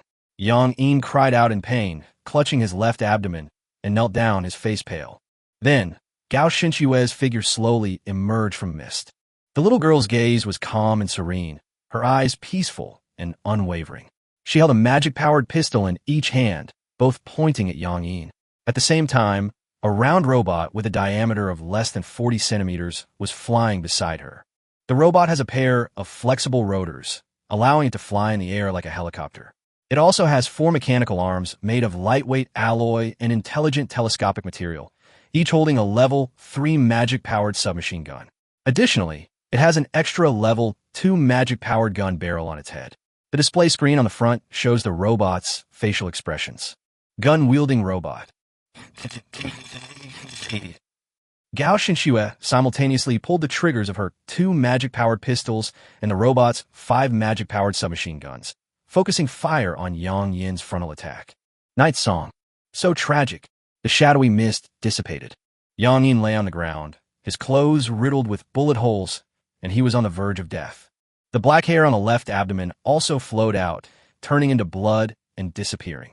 Yang Yin lay weakly on the ground, looking at Yi Ge and the others with great resentment. You guys will However, before he could finish speaking, his mouth was blocked by the vines and grass that wrapped around him.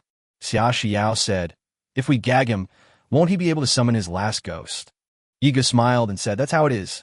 Yang Yin, "Wah." "Shut up."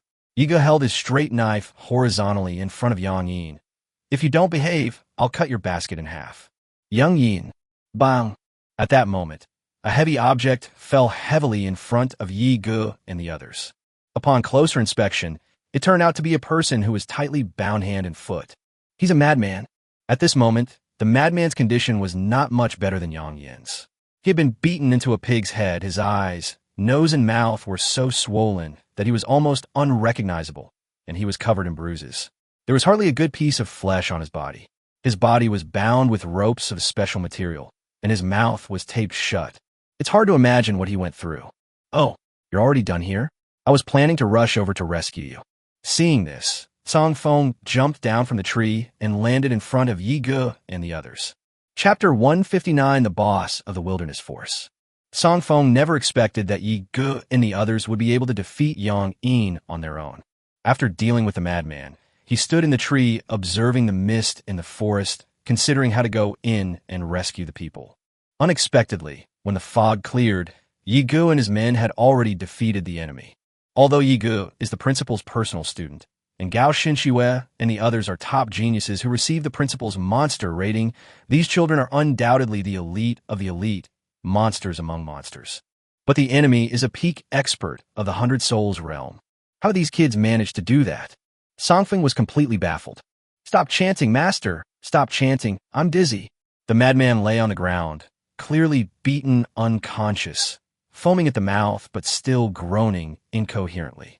Yi Ge glanced at him and asked in confusion, "What's wrong with this person?" "It's nothing."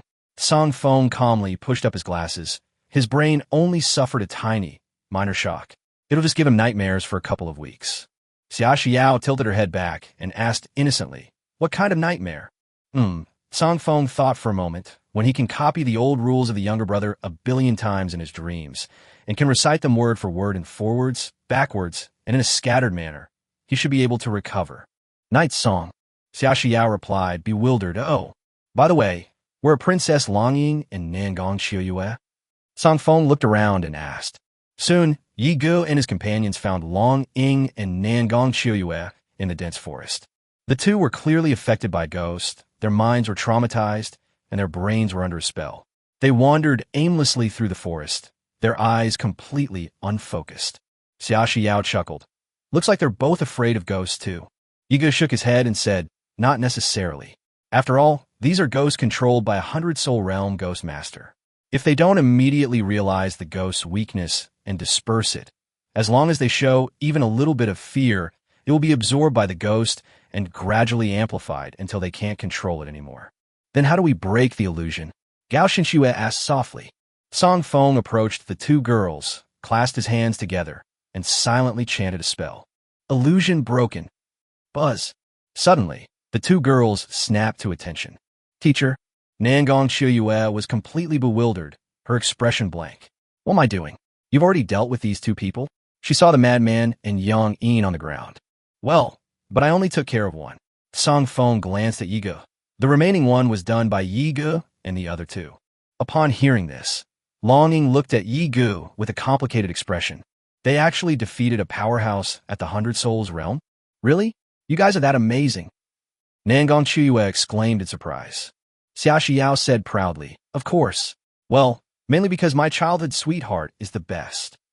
Gao Xinxue silently approached the black metal box being escorted, carefully examined it, and then said, The metal box wasn't damaged, but the car is completely beyond repair.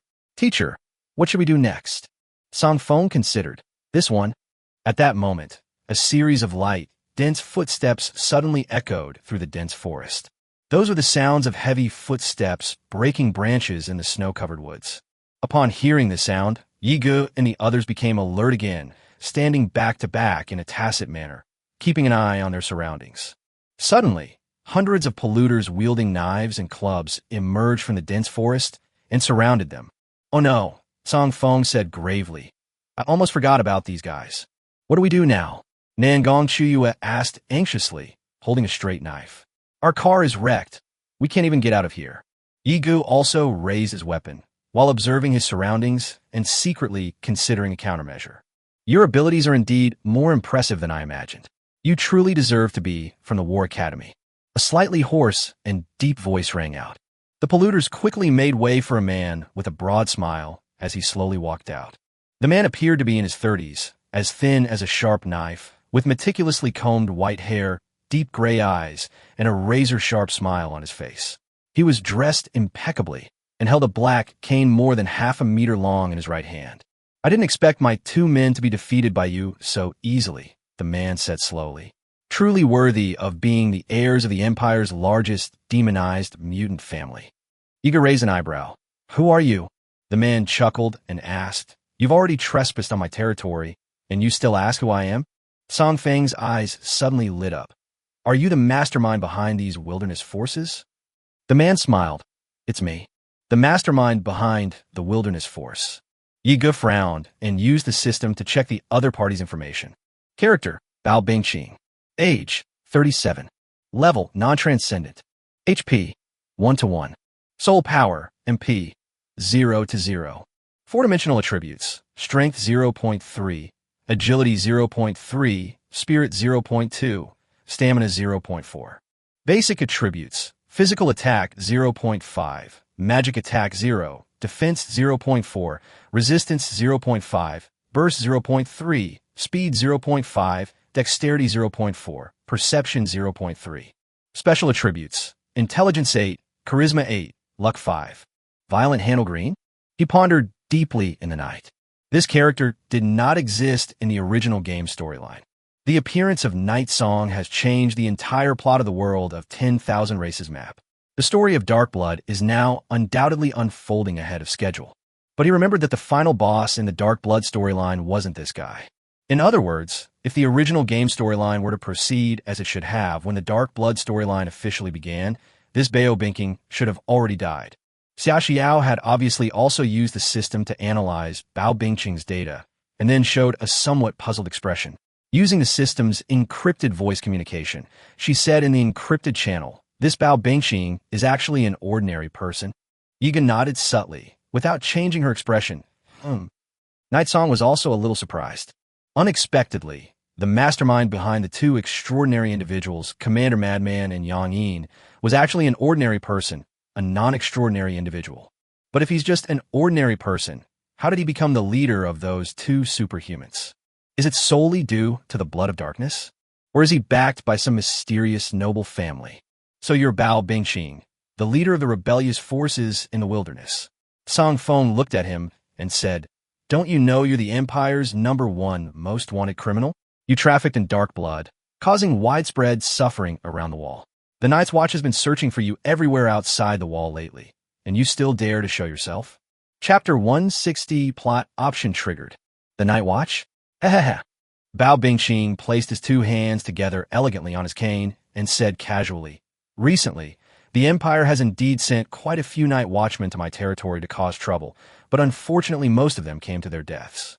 Now they're all crippled and lying in my dungeon." You, Nangong Chiwe, who was practically a night watchman, was so angry that her eyes widened. Song Feng calmly observed the surrounding situation. The enemy now has a large and powerful force. So many wilderness corruptors with dark blood are definitely a force to be reckoned with. Unfortunately, their car broke down. No one knew the exact strength of this Bao Bingqing in front of them. But to be able to rise to the top of a rebellious force in such a chaotic place as the wilderness, he must be a very extraordinary person. The current situation is undoubtedly very unfavorable to them. "What do you want to do?" Song Feng asked after thinking for a while. "I didn't intend to do anything. In fact, I had no ill intentions from the beginning." Bao Bingqing smiled, his dark gray eyes slowly turning to Yigo. "I just wanted to invite the young master of the Yi family, as well as the others who are traveling with me, to come to my territory as guests." Song Feng asked in confusion, "To visit your place?" Bao Bingqing, "Yes." "Hey, do you think we're fools?" Nangongqi said at this moment, "How dare you? No malicious intent. If you had no malicious intent, why would you have sent so many men to besiege us? If it weren't for this, would you still be willing to come?" "Of course not. We're on a mission. Who has time to visit you?" "That solves it," Bao Bingqing said unhurriedly. "I know my guests won't be happy to come, so I have no choice but to invite them this way." Yiga looked at him. "So if we still refuse now, you're going to resort to force?" "Yes." Bao Bingqing smiled. "If I can't invite you, I'll have to take you back in a rather impolite way." Everyone was speechless. Song Feng looked at Yiga, then at Bao Bingqing, and asked, "What do you want to invite Yiga to your place for?" Bao Bingqing said calmly, "It's nothing, just a chat. As long as you come with me obediently, I won't hurt a single hair on your head. I can guarantee that." Nangong Chiue sneered. "Is a guarantee from a gang leader like you in the wilderness really trustworthy?" "If I wanted to hurt you, I could do it now," Bao Bingqing said. "This is my territory. Even if you students from the War Academy are all prodigies, you're still just a bunch of prodigies who haven't fully matured yet. Plus, there's a teacher whose strength is suppressed to the peak of the 100-soul realm.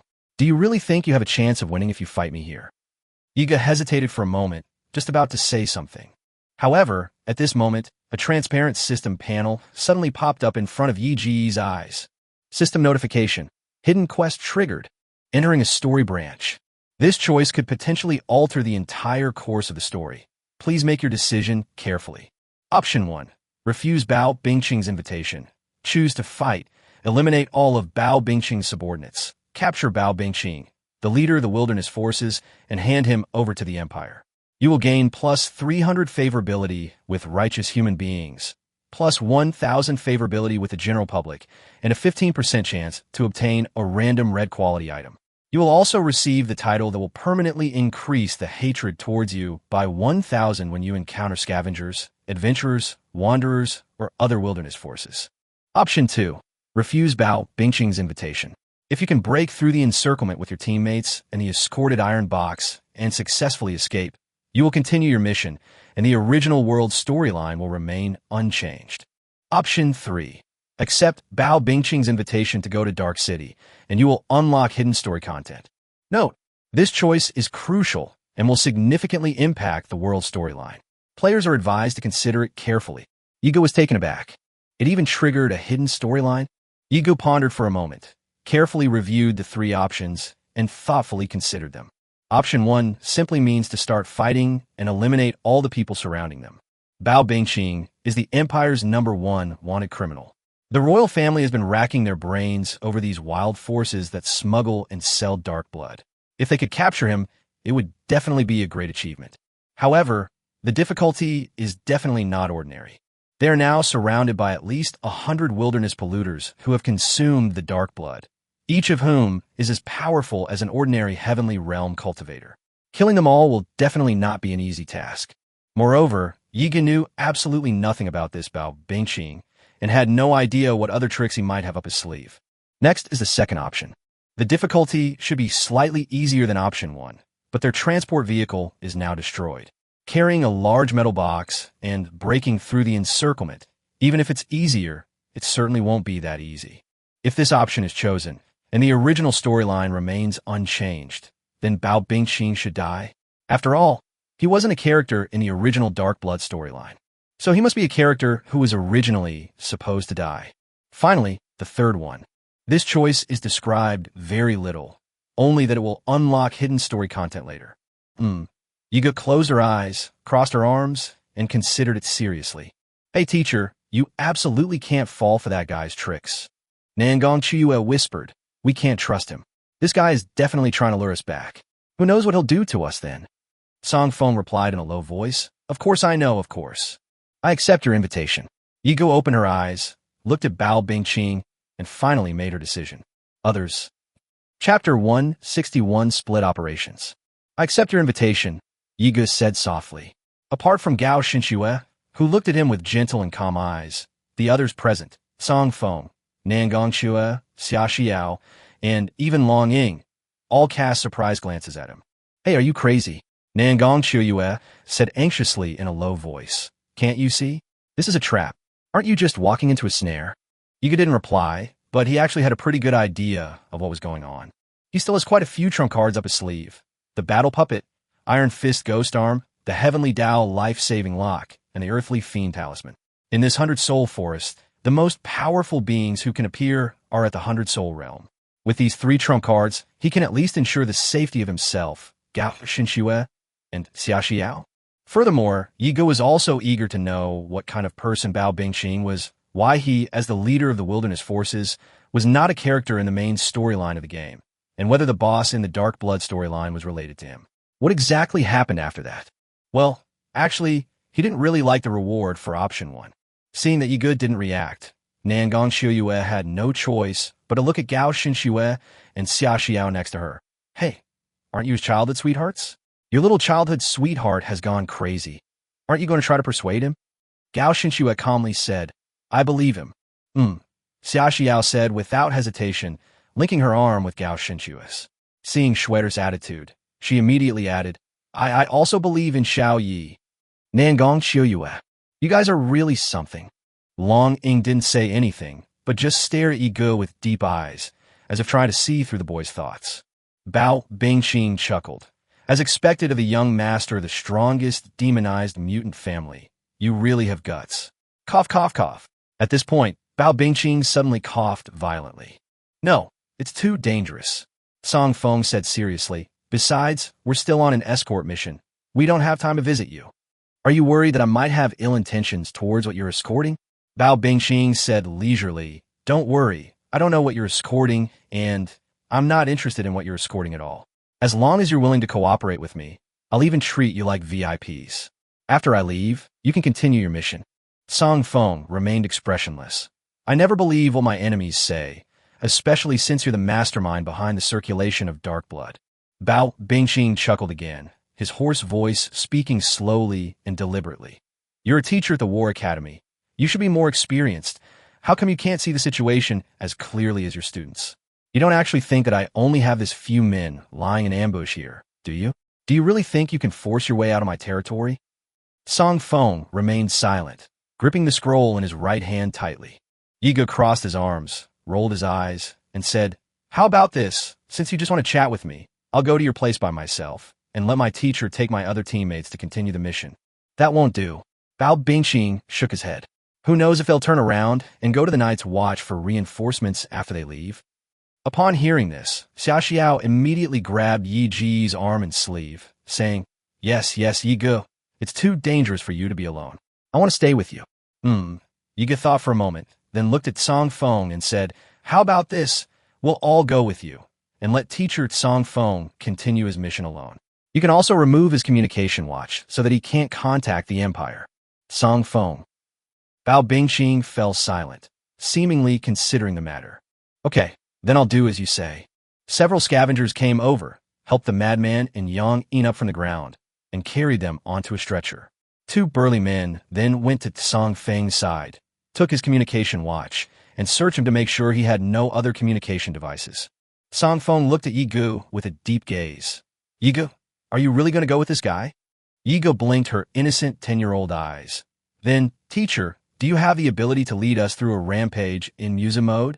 Song Feng, don't worry, teacher. I know what I'm doing, Yigu said. Just focus on completing your task. Song Feng remained silent for a long while. In the end, he had no choice but to say, okay. At the same time, he thought to himself, Long Ying is the 9th princess of the empire. Yigu is Principal Lan Mi's personal student. Nangong Shiyue is the sister of the Night Watchman's chief, and Xia Xiao is Earl Xiao's daughter. If anything happens to these people, it will be a huge problem. It seems that after leaving, we can only temporarily suspend the mission, return to the Great Wall, and find a way to report to the Empire. Song Feng had already made his plans. Perhaps Yi Ji's approach was right. If they were to fight to the death, their chances of winning would be extremely low, but this way, at least he could leave. Although there are no communication devices, it would take a considerable amount of time to walk back to the Great Wall to ask the Night Watchman for help. And so, Yigu and the others parted ways with Song Feng for the time being. Yigu and the others followed Bao Bingxing back to his base camp, while Song Feng left alone. Roar! A roar that sounded like that of a dinosaur rang out. Two enormous beasts slowly emerged from the forest. This is a dragon-like beast that resembles a triceratops. Its entire body is green, and it undoubtedly possesses dinosaur lineage. However, its limbs are much longer than those of a triceratops, and each foot has sharp, giant claws similar to those of carnivorous dinosaurs. Its skin is as hard as black steel rock, and its back is covered with spikes sharper than steel. Without a doubt, such a behemoth poses a threat on the battlefield no less than that of a large armored vehicle. Each of the two triceratops was pulling a carriage behind it, not the small carriages of an ordinary horse-drawn carriage, but large iron carriages similar to those of a train. Please. Bao Bingxing picked up his cane and made a very gentlemanly please gesture. Chapter 162 Welcome to Dark City. Yigu boarded the carriage without hesitation, and Gao Xinxue, Xia Xiao, and the others followed suit. The interior of the vehicle is very spacious. You can not only sit, but even sleep. It's twice the size of the largest RV Yigu had ever seen in her previous life, and has all the necessary facilities. You could probably have a party here without any problem. Yigu casually found a place to sit, looked out the window, and thought to himself that this carriage was nice. He could get one someday, and if it was pulled by magical beasts, it would definitely be even more impressive. Now look what's happened. We're going to be taken back as hostages. Nangong Chua said dejectedly. Hey Yega, what were you thinking? If we're taken back like this, and we're on their territory, won't that barbarian leader be able to do whatever he wants with us? We might as well have fought them already. Even if we were defeated, at least we'd die in battle. All right, stop nagging. Yiga glanced at her, feeling a little helpless. She thought to herself, how did Nangong Chua, who was so silly and talkative as a child, become a long-legged, mature goddess that everyone among the Night Watchers secretly admired? Their temperaments are completely different. Anyway, aren't you a fast runner? Yiga said, if you don't want to go, you should still be able to catch up with teacher Song Feng if you jump out of the car now. That won't do. Nangong Chua crossed her arms and leaned back in her seat, humming as she said, wouldn't that make me a deserter? Besides, since we're assigned to the same mission, we're teammates. I'm not that kind of disloyal person. Yigu chuckled to himself, finding the little girl quite interesting. Longing looked at Yigu and asked, so what do you plan to do? What if he turns on us and takes us hostage when we get to his territory? These barbarians in the wilderness don't care about morality. I have no plans, Yigu shrugged. We'll just have to see how things go.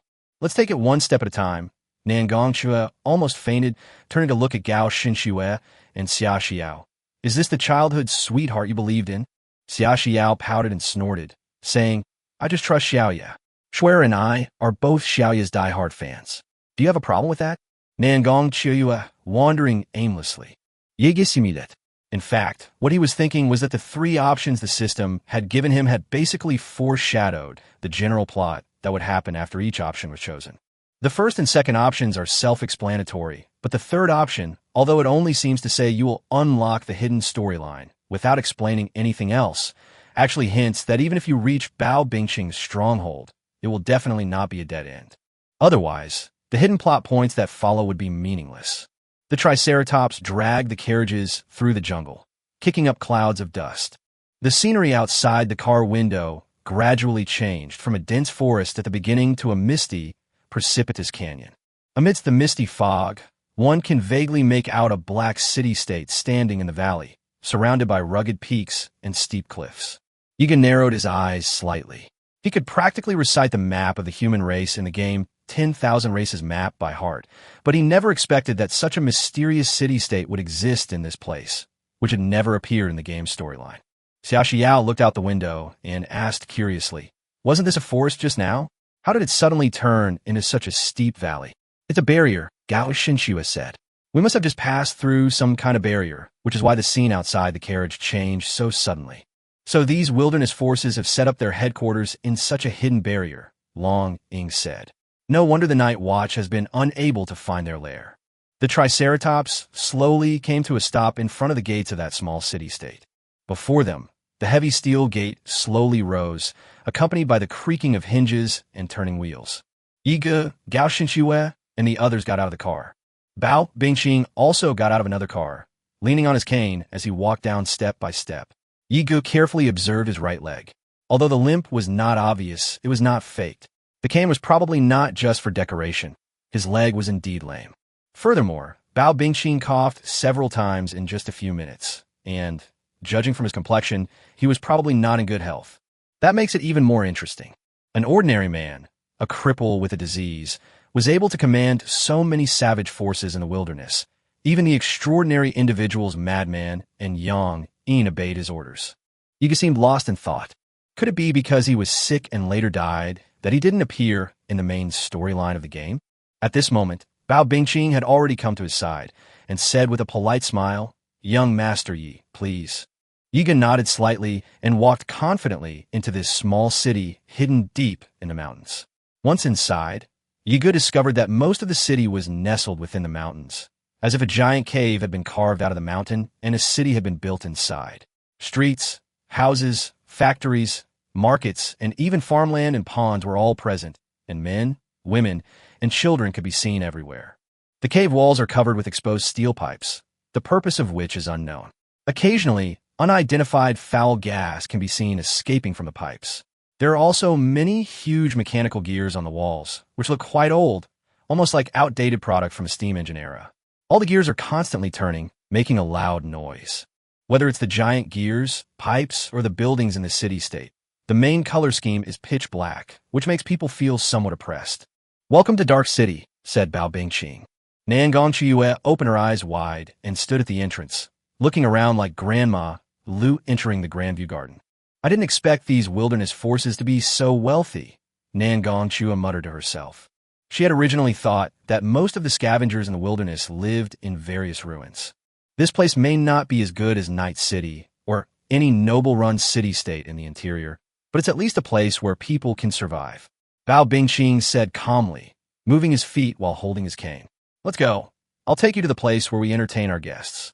Chapter 163 Business. Continuing forward through the long market street, many men, women, and children on both sides seemed very interested in Yi Ge and his companions, indicating that outsiders rarely came here. The crowded and noisy market was filled with large metal shipping containers on both sides, and some containers were installed on the rock walls of caves. Each container housed a family. Yiga thought to herself, "I didn't expect this place to look so well organized." Nangong Chiyue asked in surprise, "Are all of these wanderers from the wilderness?"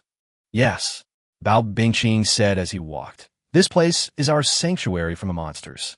He paused, then continued, "It's also a refuge from Unite's watch." Nangong Chiyue grumbled, "If you weren't doing bad things, would you need to hide?" Bao Bingqing gave a cold laugh, but did not reply.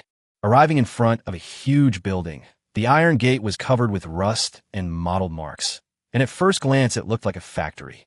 Upon entering the factory, a dozen burly men with unfriendly expressions stood up, staring coldly at Yi Ge and his companions, their eyes clearly filled with hostility. Nightsong noticed that these burly men all had guns tucked into the leather holsters on their waists. That's the Hunter T100 large caliber pistol, a highly powerful gunpowder-based pistol with a muzzle the size of a child's fist, capable of inflicting effective damage even on superhumans. Although it is a gunpowder pistol, only professional gunners at the Earth realm or above can use it. If an ordinary person uses it casually, it's not just a minor issue if they miss. The recoil from pulling the trigger could directly break their radius bone. Step back, Bao Bingqing said calmly. They are guests I invited back. The burly men looked at each other in bewilderment before obediently backing away. Boss, you're back. A somewhat refined-looking young man with dark skin walked over. He glanced at the madman and Yang Yin, who were being carried on stretchers, and said, "What's going on with these two?" Bao Bingqing said, "We were outmatched and defeated by the young master of the Yi family. Liang Quan, could you treat them?" The dark-skinned youth looked slightly surprised and glanced at Yi Ge. Without further ado, he went between the two stretchers, muttered some incantations, and then stretched out his hands, holding them in front of them, and cast a healing spell. A white, hazy light fell upon the two of them. Soon, the madman and Yang Yin on the stretcher woke up and sat up abruptly. Yi Ji's eyes flickered. This young man, named Liang Quan, was actually a first-level support-type extraordinary being at the Myriad Manifestations realm. Although the factory interior was also dilapidated, it had a unique wasteland atmosphere, with all the furniture and furnishings assembled from iron plates that could be found in the wilderness ruins. Bao Bingqing led everyone to the reception room, beckoned a woman to pour water for them, and then said to Yi Ge, "Young Master Yi Ge, let's find another place to talk. Let's have a private chat." Yi Ge nodded. Xia Xiao looked at him with some worry. Yi Ge. Yi Ge reached out and patted her head. "It's okay, I'll be back soon." Next, Yi Ge and Bao Bingqing went to a private study on the second floor. The study was large, with books lining all four walls, and two large leather sofas and a table in the center. It was probably the best decorated room Yi Ge had ever seen. She hadn't expected that Bao Bingqing, the leader of such a savage force, would have a habit of reading. "Please sit down." Bao Bingqing, leaning on his cane, slowly sat down. "What do you think of this place?" "It's quite impressive. It's really not easy to establish such a place in a desolate wasteland," Yi Ge said. "And I didn't expect you to have so many extraordinary individuals here. With your combat power, you can almost go toe-to-toe with some of the barons in the Empire. No wonder you were able to rob the Empire's transport convoys in the wilderness. If it weren't for this, we wouldn't be able to control the dark blood either," Bao Bingqing said calmly. Yi Ge nodded. "So, what exactly do you want to talk to me about after going to all this trouble to invite me here? Just be frank, I don't like beating around the bush." "Business. Business. Yigisimedet. Is there any business we can discuss? After your Yi family took control of border trade, my business near the Great Wall became very difficult," Bao Bingqing said slowly, picking up a cigar in one hand. Snap! A slit was cut into the cigar. Bao Bingqing paused for a moment, then continued. "I hope your Yi family can open up a shortcut. You've come to the wrong person for this kind of business, haven't you?" Yi Ge tilted his head. "I'm just a kid. Shouldn't you talk to my father about this kind of business?" "I know you're not a simple kid." Bao Bingqing took a deep drag on his cigar, his eyes narrowing in the swirling smoke. "The fact that you were able to take Wanjian City in 2 weeks without firing a single shot proves that you definitely understand what I'm saying." Night Song shrugged. "But dark blood is ultimately a harmful substance, a top-tier contraband of the Empire. I don't think there's any future in doing this kind of business." "A harmful thing?" Bao Bingqing snuh. He then pulled a small bottle out of his pocket. The bottle contained a dark red liquid, which rippled as he shook it in his hand. "It is undoubtedly the blood of darkness. Those who seek survival beyond the Great Wall cannot live without the blood of darkness. They not only rely on the blood of darkness to protect themselves, acquire wealth and money, but also to prolong their lives," Bao Bingqing said. "All those who use the blood of darkness do so voluntarily." 20 years ago, Emperor Longhai of the Qin dynasty ordered the conscription of slave laborers to build the second and third lines of defense of the Great Wall, sending hundreds of millions of slave laborers to remote border areas of the Great Wall. Hundreds of millions of people worked day and night on the Great Wall. But before the construction was even half completed, a demonic tide arrived first, directly causing the deaths of hundreds of millions of slave laborers. The remaining slave laborers were all corrupted by the demonic energy and contracted various demonic diseases. The residents of Dark City today are mostly surviving slave laborers and their descendants. You should be able to imagine the attitude of the royal family and those nobles at that time. Bao Bingqing said contemptuously, "To the royal family, no matter how many slaves there are, they are just numbers on their chessboard. As for us people who have been corrupted by demonic energy, they certainly don't care about our lives." Chapter 164, The Yi Family's Genes. Ego remained silent. For ordinary people, being contaminated by demonic energy is practically a terminal illness. There are no medical superhumans who can treat us, and there is nowhere to buy medicine. Once contaminated, we can only wait to die and leave our bodies to rot in the wilderness. Not to mention those who have contracted demonic disease. They're basically just waiting to become demonic creatures. Bao Bingqing looked at Yi Gu, his tone as calm as a still sea. As a mutant with demonized genes, your Yi family should be the best able to understand this feeling. For the Empire, we devoted ourselves to the cause, working day and night. But in the end, we lost our usefulness and became a burden. The royal family treated us like livestock. Does this sound familiar? Back then, you fought for the Empire on all sides, conquered countless tribes, unified the country, and established the Qin dynasty. How many great contributions did you make? But after the late emperor died, although your Yi family has suffered a great injustice, I really envy your Yi family. You have survived the demonization disease by relying on your own physique, and have become the first and only genetically modified people who can withstand and even utilize the pollution of demonic energy. At least because of this, you can live in a safe environment in the mainland and let your descendants breathe the freshest air. Bao Bingqing held the small bottle in his hand. But we don't have this constitution, so we can only rely on the blood of darkness. Night Song raised an eyebrow. Relying on the blood of darkness? Yes. Bao Bingqing's deep eyes gazed at the black and red liquid rippling in the bottle in his hand, as if he were looking at the most beautiful thing in the world. Most of you in the mainland only know that this thing can enhance the fighting power of creatures and make them irritable and crazy, but you should not know its other function. It can relieve pain, it can help us adapt to the demonic energy in our bodies, prolong our lifespan, and allow us to survive in places where the demonic energy pollution is extremely severe. Although our health will continue to be eroded, at least we have hope. Bao Bingqing paused for a moment, then continued. Dark blood is my creation. This creation was actually inspired by your Night family. I'm wondering, we are all human, so why is it that only your Yi family survived a series of demonic diseases, achieved genetic evolution, and became demonic gene mutants? There must be a reason for this. I think there must be something important hidden in the genes of your Yi family that allows you to adapt to the harsh environment of demonic energy. Later, I tried every possible method to collect a lot of your Yi family's blood genes and conducted analysis and research. We finally found the answer. Bao Bingqing looked at Yi Gu with calm eyes. The blood and genes of your Yi family actually carry a portion of the latent demonic genes. In other words, one of your ancestors in ancient times should have been a human-demon hybrid. Yi Gu raised an eyebrow. But this matter has not been discovered by any genetic scholars in the Empire. Bao Bingqing smiled with amusement and continued. I think it is because your ancestors used some means to hide this genetic trait so that your family could still survive among humans, making it recessive. Yi Gu looked at him with great interest. Since even the Empire's genetic scientists haven't discovered it, how did you find it? Bao Bingqing smiled and said, Don't think that just because I'm the leader of the wilderness forces, I'm a barbarian or a roughneck. In fact, before I was exiled to the Great Wall, I was a genetic scientist, and I consider myself a genius. Yi Gu paused for a moment, then asked, So, you're saying the dark blood was created based on the genes of our Yi family? Yes. Bao Bingqing sighed and said, But unfortunately, although we have found the reason, we cannot directly replicate it. You are able to withstand demonic energy because of your bloodline genes, while we ordinary people cannot directly accept such gene cells. Therefore, we can only proceed slowly and gradually, trying to genetically modify ordinary people, slowly cultivating the cells in their bodies, and making them mutants who can withstand the pollution of demonic energy.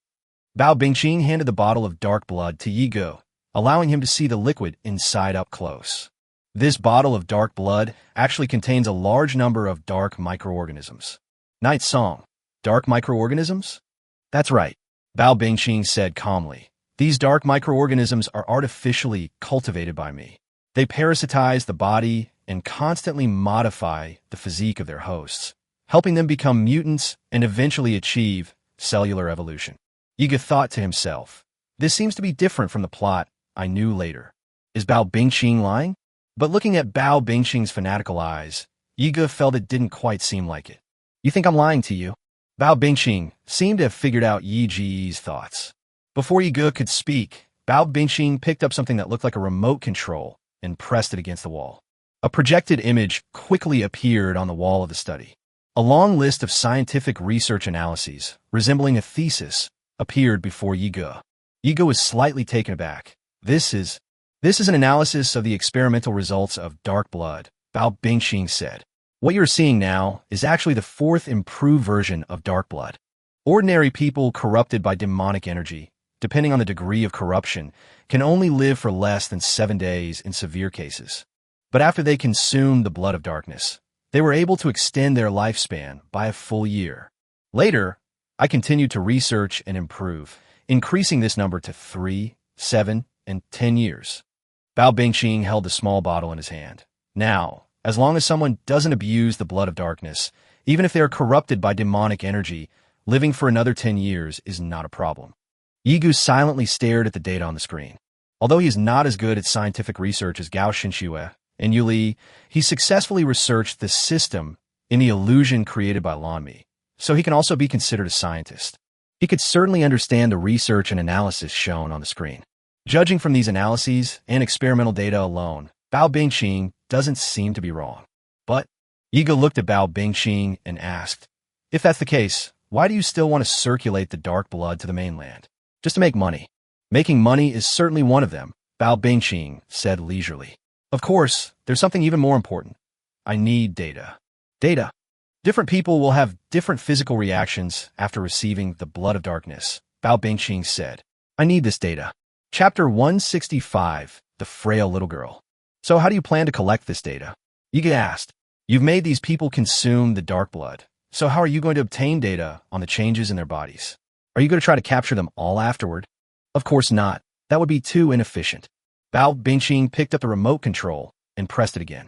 The image projected onto the wall has changed. Yigu turned her head and her pupils contracted.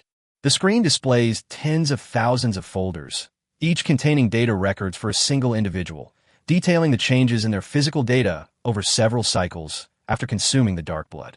As I said, these dark microorganisms in the dark blood are special bacteria that I cultivated specifically, Bao Bingqing said unhurriedly. To be precise, they can even be described as a kind of extraordinary microorganism. Night Song. Extraordinary microorganisms? Bao Bingqing.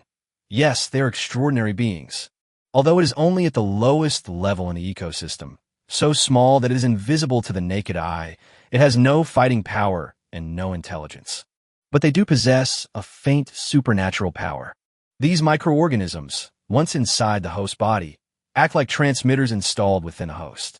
Every so often, they use their extraordinary abilities to send me data messages, reporting on the host's physical transformation. Night Song gasped in astonishment. Good heavens, you can do that? This Bao Bingqing is indeed no ordinary person. It's quite puzzling that such a smart and capable character is completely absent from the game's background story. Now, outside the Great Wall, the blood of darkness has spread widely. In the wilderness, in towns and villages of all sizes, adventurers, wanderers, and scavengers, almost everyone needs the blood of darkness. But the interior is different from the area outside the Great Wall. The environment in the interior is different, and the physical condition of the people living there is also completely different. Therefore, I urgently need data from the mainland. Bao Bingqing shook the ash off his cigar. Night Song said, isn't the bigger reason that there are more extraordinary individuals in mainland China? Yes, Bao Bingqing admitted directly. I need extraordinary individuals to accept the data of the dark blood. Only in this way can I continue to improve and cultivate this dark bacteria based on the experimental results. I want to use dark bacteria to modify the bodies of ordinary people, to make their cells evolve, and through continuous genetic modification, to strengthen their resistance to demonic energy so that they can eventually become new mutants. Using this data, we can even cultivate crops that can adapt to environments polluted by demonic energy and are free from the toxins of demonic energy, thus solving the food problem in the wilderness. For the past few years, the Empire has been suppressing us, the underground barbaric forces outside the Great Wall, and the Dark Blood. They believe that it's all because of the Dark Blood that their territories outside the Great Wall have become such a mess, huh? Believe it or not, once our underground forces disappear, the annual death toll outside the Great Wall will immediately increase by more than half. Without the blood of darkness, all sorts of illegal activities in the wilderness, robbery, theft, murder, plunder, and rape will only increase. Because only the blood of darkness can control these barbaric outlaws. Bao Bingqing paused at this point, looking into Yi Ji's eyes. I don't deny that I'm making money, but we are also seeking evolution for survival. We are like rats in the gutter. Since the royal family doesn't care about our lives, we can only survive in our own way. The night song is silent. After all that, you should understand now, right? Bao Bingqing placed his half-burnt cigar on the ashtray. There are many families that control trade along the Great Wall border, not just your Yi family. But I don't even bother to look at those arrogant and foolish nobles. Only you are different. As a family of demonized mutants, I know your family history, so I think you can understand my feelings. I understand, I replied calmly. He then paused again, but understanding doesn't mean I'll participate. Bao Bingqing frowned immediately. I think you should listen to my plan first. I believe the benefits and components will satisfy you. Furthermore, I believe that dark blood is beneficial to your Night Clan. That's not the issue. Yiga shook his head. Why is that? Bao Bingqing's expression darkened. Don't you believe what I just said? Oh, that's part of the reason. Yiga wasn't naive enough to believe the one-sided story of someone she had just met. Anyone can wear a mask. When someone defends their actions, they will naturally only say what's good about themselves. As an ordinary person, Bao Bingqing was able to lead a group of extraordinary individuals, organize so many wilderness hunters, scavengers, adventurers, and vagrants, and establish such a large and savage force in the wilderness beyond the Great Wall. Naturally, he was cunning, despicable, ruthless, and scrupulous, and decisive in killing. Otherwise, he wouldn't have gotten where he is today. To believe in such a ruthless warlord born in the darkness based on just a few empty promises in such a short time would be far too naive. Although the data and experimental analyses you just provided are all true, but Yiga looked at Bao Bingqing with a meaningful gaze. Did you really tell me the whole truth? Do you dare to say that you didn't hold anything back when you told me everything?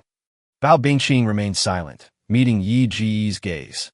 Clatter, clatter, clatter, came the sound of a cart tire turning on the ground from outside the study. Yiga turned his head and looked. A little girl in a wheelchair appeared at the door of the study. The little girl's skin was very pale, the kind of pale that looked sickly, but her appearance was absolutely top-notch, and she also had a quiet and elegant temperament. Even at such a young age, it was clear that she was a beauty in the making. She raised her little head and looked at Bao Bingqing and Yi Gu in the room with a bewildered gaze. Bao Bingqing's expression changed, and he immediately stood up from the sofa in the study.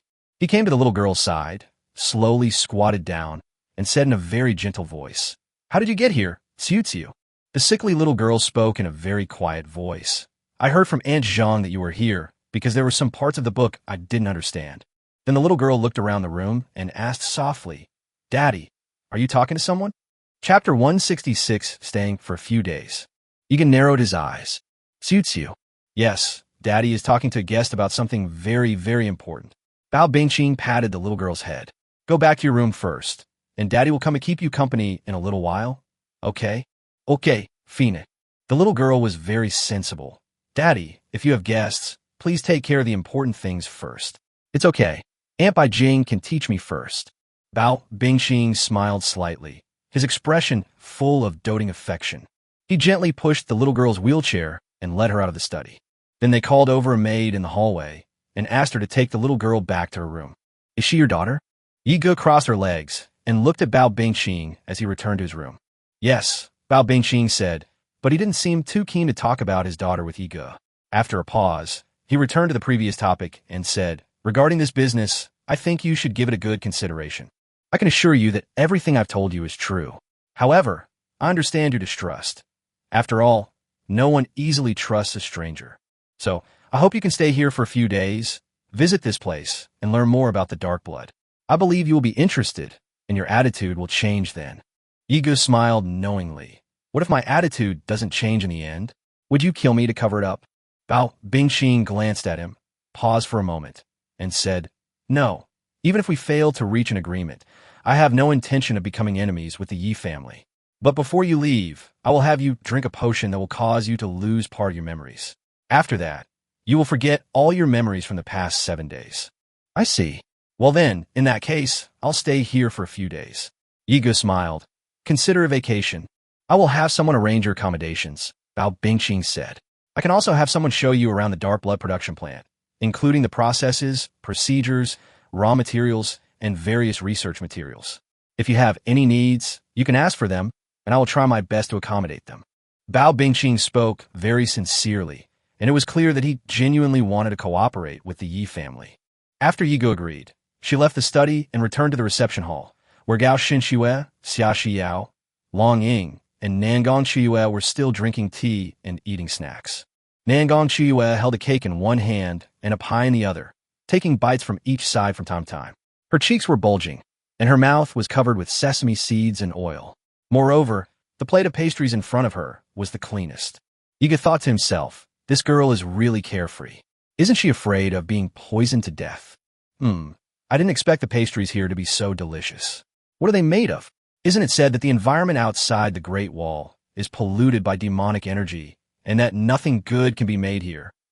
Nangong Chiyue was enjoying her meal when she looked up and said, "Hey, your beloved childhood sweetheart is back. He doesn't look like he's missing a piece of meat, does he?" Gao Xinxue and Xia Xiao both looked up. Xia Xiao immediately stood up and ran to Yi Ji's side. "Xiao Yi, you're finally back. Schwerer and I were so worried about you." Longing looked at Yi Ge and asked, "What did that Bao Bingqing say to you?" Yi Ge shrugged. "It's nothing, we just chatted about our life ideals." Long Ying, ? At that moment, the young man who had been so thin and dark-skinned walked over. Yi Ge remembered that his name was Liang Quan. "Young Master Yi Ge, I have already followed the boss's instructions. I will take you to your lodgings," Liang Quan said politely. Yi Ge nodded. "Okay." The women followed behind Yi Ge.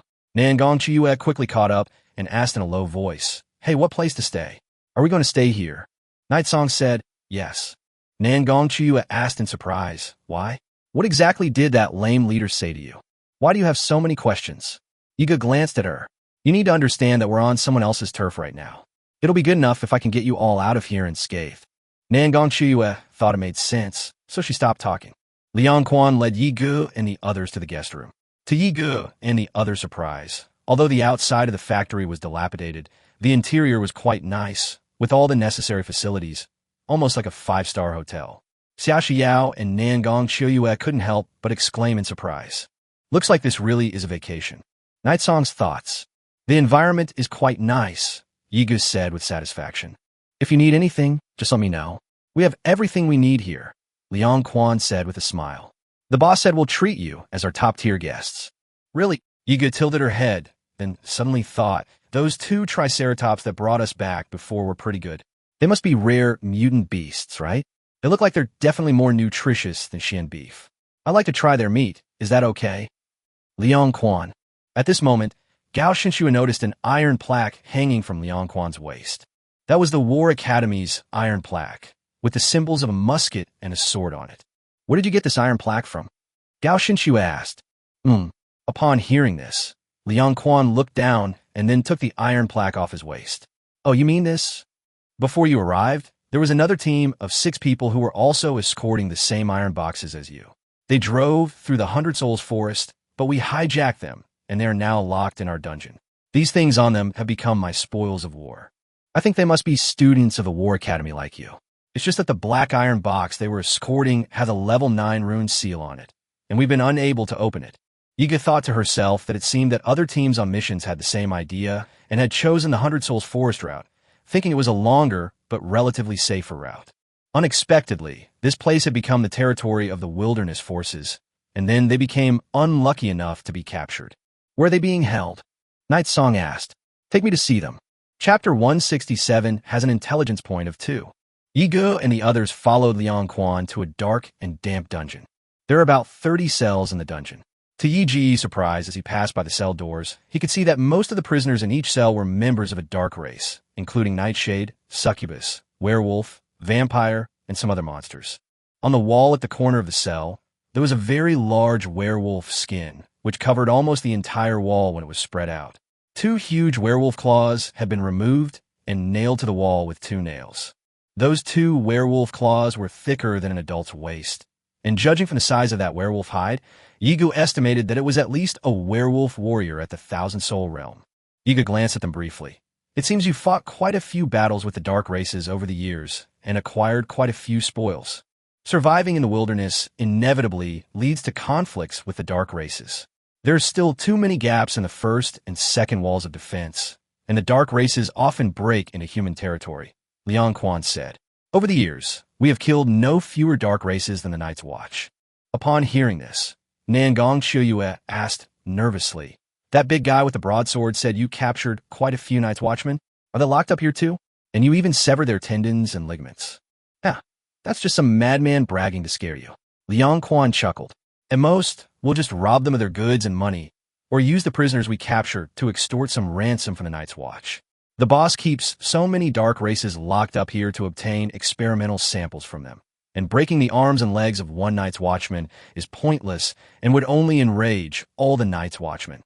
Nangong Shiyue breathed a sigh of relief upon hearing this.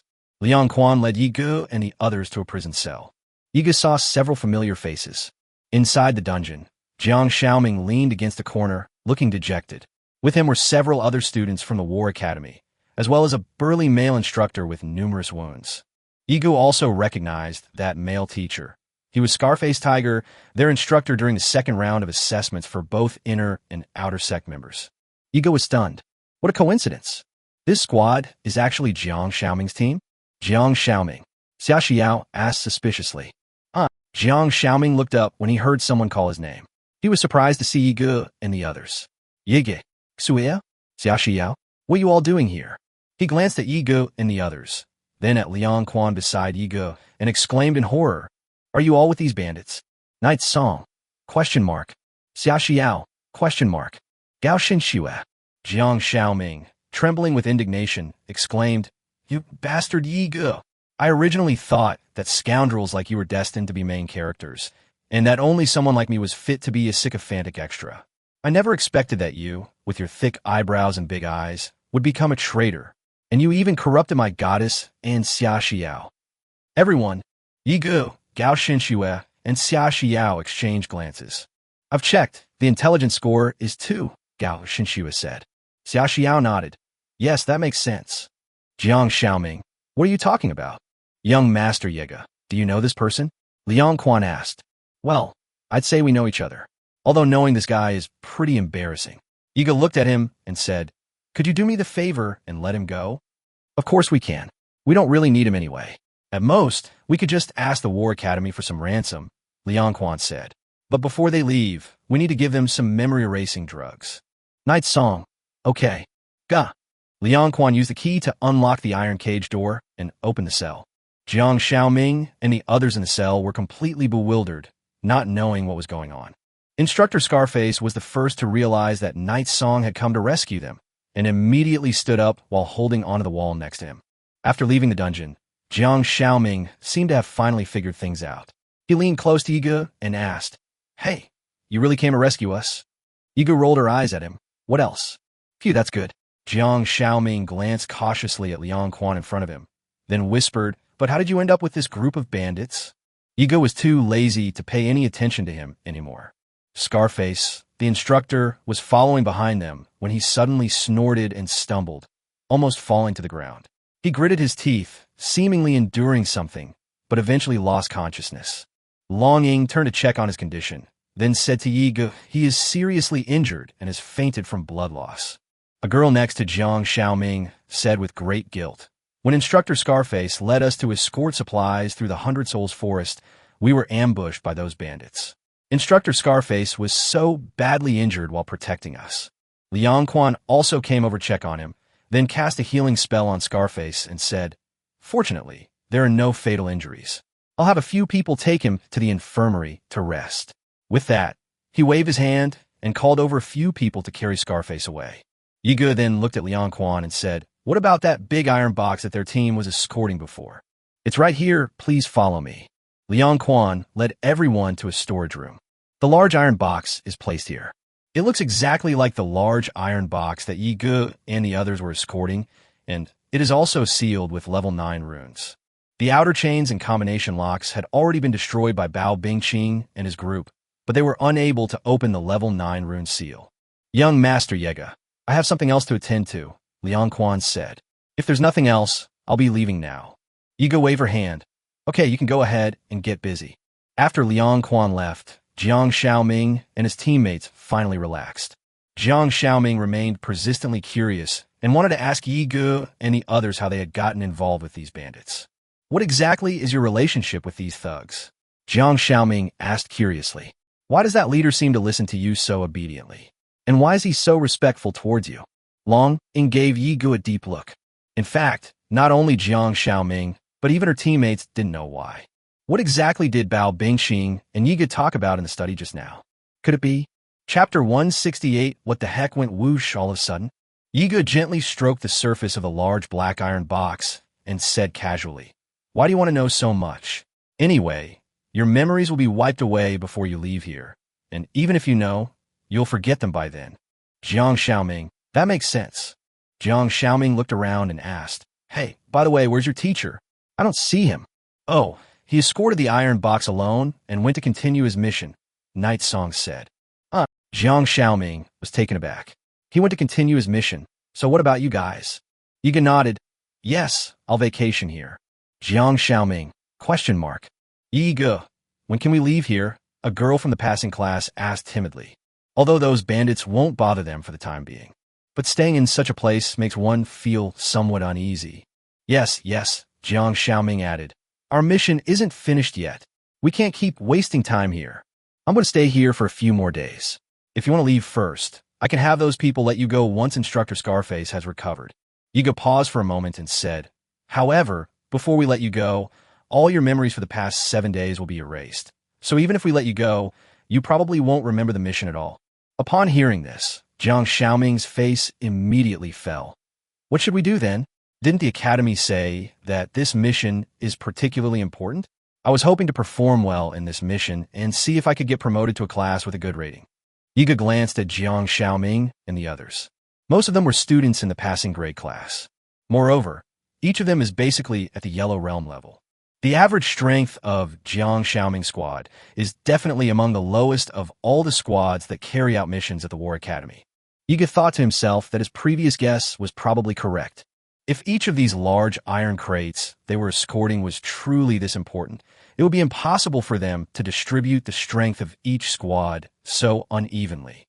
More than 100 teams were escorting more than 100 large iron boxes, most of which were probably empty boxes used to smuggle in the real thing and deceive others. The large iron box that Jiang Xiaoming and his team were escorting was probably empty as well. After all, if it were genuine, they wouldn't have arranged for a small team like Jiang Xiaoming's with average strength to escort it. Of course, this is still just Yi Ji's speculation. Yiga thought to herself, but as the saying goes, the most dangerous place is the safest place. Lamy wouldn't do the opposite just to cover up the truth and deliberately hand over the big iron box containing important supplies to Jiang Xiaoming and his weakest team for escort. Would she? Probably not. At this moment, Bai Shuling, who was curled up in Yi Ji's collar, suddenly poked out her cat head. She stared at the large iron box in front of her with great curiosity, and then jumped onto it. Bai Shuling leaned over the large iron box and sniffed it, vaguely sensing that there was a very familiar scent inside. Lingling, what's wrong? Yiga asked curiously. Bai Shuling didn't respond. She stretched out her tiny cat paw and gently touched the level 9 sealing talisman on the large iron box. The contents of this iron box. Why does it feel like it has the aura of a sacred artifact of the spirit demon clan? The leukemia patient felt very strange. So she silently recited some kind of incantation in her mind and tried it out. The kitten placed its paw on the seal of the iron box again. Buzz! As if sensing something, the contents of the large iron box suddenly began to vibrate violently. Immediately afterwards, a dazzling golden light burst forth from the large iron box. The level 9 seal on the surface was broken in an instant. Everyone around was startled. Careful! Seeing this, Yigo immediately grabbed by Swirling by the back of the neck and pulled her back. Boom! The dazzling golden light suddenly pierced into Yi Ji's chest, who was closest to it. Then it disappeared. Everyone turned their heads and stared at Yi Gu in astonishment. Well, Yi Gu clutched her chest with one hand and frowned. What was that thing that just swooshed by? 100 Souls Forest. Song Feng was moving quickly through the 100 Souls Forest all by himself. He sat cross-legged on a thick Confucian scroll, flying through the air at an extremely fast speed. He enlarged the book to the size of carpet, so that people could sit on it and place the large iron crates he was transporting. Oh dear, how did it turn out like this? Song Feng sighed softly. If anything were to happen to any of Princess Longying, Yega, Xiaoxiao, or Nangon Shiyue, he would definitely not receive an excellent teacher evaluation this semester. Especially Prince Longying and Yega.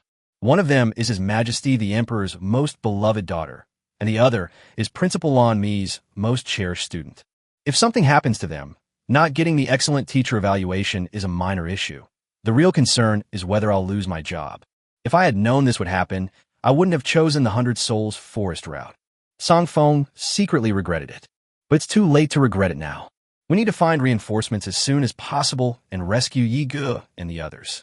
If I remember correctly, the Great Wall should be just ahead. Song Feng murmured.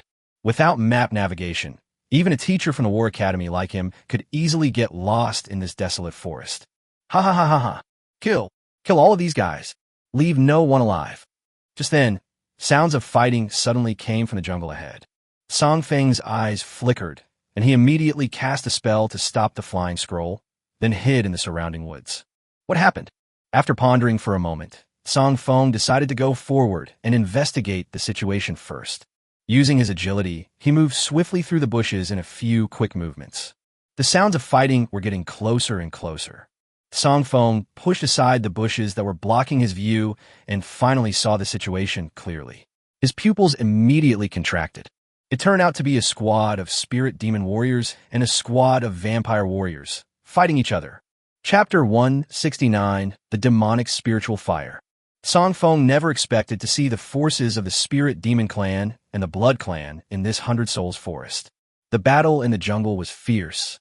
In an instant, several warriors on both sides fell, and more than a dozen corpses lay on the ground. Most of the fallen were warriors of the Spirit Demon Clan, and their crimson blood flowed between the jungle soil and the snow. The vampire warriors were clearly stronger and more numerous, and the Spirit Demon army was quickly overwhelmed. Song Feng hid in the woods, observing secretly and carefully examining the situation on the battlefield. This vampire squad has about 30 elite warriors. Although their strength was suppressed to the 100 Souls realm in the 100 Souls Forest, Song Feng could clearly sense that the true strength of these vampire warriors was probably at least at the 1,000 Souls realm. Moreover, they were all a group of very experienced battlefield elites. Only about 10 members of the Spirit Demon Clan squad remained standing, all of them severely injured, relying entirely on willpower and faith to stay afloat. Several spirit warriors, armed, stood guard beside a magnificent-looking box. It seemed they were escorting the box, but were intercepted by this vampire army. Song Feng hesitated for a moment, wondering whether he should go up and help. Although the Spirit Demon Clan and the Human Clan are allies, the current situation, with such a vast difference in strength, clearly means that even if he were to intervene, it wouldn't make a significant difference. For the Empress, for the Spirit Demon Kingdom. A Spirit Demon warrior raised his long sword and swung it forward with great force. The vampire captain in front of him looked contemptuous. Tyrone naturally parried his attacks and quickly found an opportunity in several exchanges, slashing his lower body with his sword and severing his right leg. A scream of agony rang out as the Spirit Demon warrior collapsed to his knees. The vampire captain, like a shadow, circled behind him, revealing a pair of sharp, blood-sucking fangs, and lunged to bite down on his neck. Clang! The long sword fell to the ground. The last few Spirit Demon warriors also fell, their blood drained by the vampires, turning them into dried corpses. The vampire captain licked the blood from the corner of his mouth with satisfaction and sneered. Check them over. Don't leave any alive. 30-odd vampire warriors were examining the corpses of the spirit demons in the jungle. Song Feng hid well in the jungle, not daring to utter a sound. His level was suppressed in the 100 Souls Forest. If he were discovered at this time, he would not be confident that he could escape unscathed from the siege of more than 30 elite vampire warriors. After confirming that all the spirit demons were dead, the vampire warrior captain arrived at the large box that the spirit demons were escorting. The vampire captain scoffed. These spirit demons actually sought help from humans, thinking they could fool us by sending a group of low-ranking warriors from the War Academy to distract us? Do they really think we don't know it's a sneaky trick? Sir, what is meant by crossing the Chinsong Pass in secret? A vampire warrior behind him asked, looking bewildered. It's a kind of human idiom. The vampire captain said slowly. The spirit demons knew we wanted to stop them from bringing back the Holy Soul, so they deliberately went to human territory to ask for help. They had the humans send a group of students from the War Academy to pretend to be escorting the Holy Soul, thus attracting our attention. Then, these spirit demons themselves took the opportunity to send the Holy Soul back to the spirit demon kingdom via another hidden route. How could such a trick possibly fool me? The main problem is that the students sent by the Human War Academy this time are all of very low level. A group of low-level extraordinary beings whose strength level does not exceed the 100-soul realm. They were obviously just brought out to make up the numbers. How could we possibly let them escort a real, holy soul? That's why I always tell you to read more. That way you won't be easily fooled on the battlefield, understand? The vampire captain said in a condescending tone, if all you know is fighting and killing and eating raw meat, you'll become a barbaric race like the werewolves, all brawn and no brains. We vampires are intelligent and noble. Vampire warrior, oh yes. Song Feng thought to himself. Good heavens, these days, even vampires have become so cultured, they're even studying human classics? The vampire captain then arrived in front of the magnificent large chest. The large box was also engraved with the symbol of the spirit demon clan and inlaid with blue and red gemstones. Once our Lord obtains the Holy Soul, the vampire captain sneered, the Count will lead us to conquer the last inch of the spirit demon kingdom's territory. The spirit demon empress, having lost her holy soul, will be nothing more than a plaything in the Count's hands. He. With that, the vampire captain picked up his cane, sword, and forcefully broke the lock on the large box, prying it open. The box was pried open. However, when the vampire captain stepped forward and saw what was inside the box, his expression changed drastically. Because the box was empty. What's going on? How can it be empty? The vampire captain suddenly let out a sharp and extremely shrill scream. Suddenly, a magic circle composed of special inscriptions lit up inside the empty box. A strange, dark red flame burst forth from the box. The terrifying wave of fire spread rapidly in all directions, instantly engulfing all 30-odd vampire warriors in the forest. This is... Help! Song Feng's pupils contracted. In less than half a minute, all 30-odd vampire warriors were devoured by the eerie dark red flames and burned to ashes. Demon spirit fire? Song Feng observed from the shadows for a while longer, and only after seeing that all the vampire warriors had indeed been wiped out did he finally emerge from the shadows. The surrounding forest was also engulfed by the demonic fire, burning it into a barren wasteland. Song Feng bent down to examine the corpses of the vampire warriors. He murmured, "That's right, it is indeed the demonic spirit fire." The boxes escorted by those spirit demon warriors must have been sealed with some kind of sealing formation. Once the box is opened, the formation will activate, and the demonic spirit fire will erupt instantly, engulfing everyone around the box. Song Feng pondered. So, the vampire captain just now misjudged that this spirit demon team, which seemed to be secretly escorting someone, was actually a decoy to cover up their true intentions? The vampires believed that the War Academy would never entrust the true Holy Soul to a group of low-level superhumans for escort. But given Principal Lan Mi's personality, could they be thinking the opposite of what they're thinking and just find the weakest, most inconspicuous squad to escort them? Song Feng was immediately ashamed. Chapter 170. Think it over. The Kingdom of the Spirit Demon Clan. The Empress's Palace. A stunningly beautiful woman with unparalleled charm and captivating beauty lay sprawled on the bed. The beauty had long hair that reached her waist, a pair of orange-red fox ears on her head, and eyes as deep red as flames. Her imposing face was as cold and aloof as an unmelting glacier. 9 crimson fox tails coiled around her, covering her dazzlingly white and smooth legs. Well, Su Yanling's face was deathly pale. She bit her rosy lower lip and tried her best to circulate the spiritual power in her body to calm the balance of the demonic spiritual fire within her. Fine beads of sweat trickled down her fair forehead, a testament to the pain the spirit demon empress was enduring. I'm almost at my limit.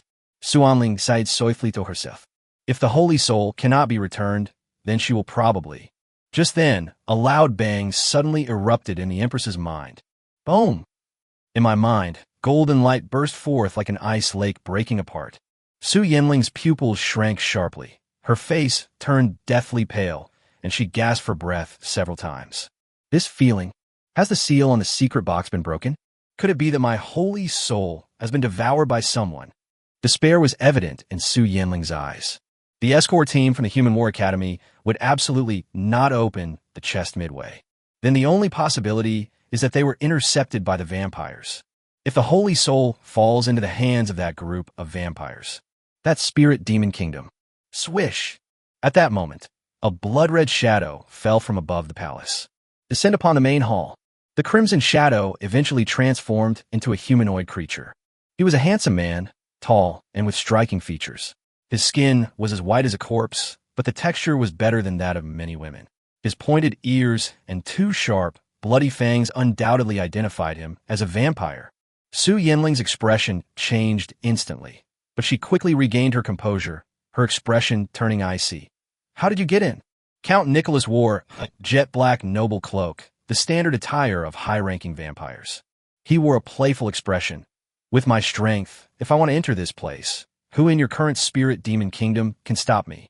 Su Yanling's eyes turned cold, and her right hand, with its smooth, creamy skin, subtly tightened its grip, her elegantly curved fingers seemingly about to crush the armrest.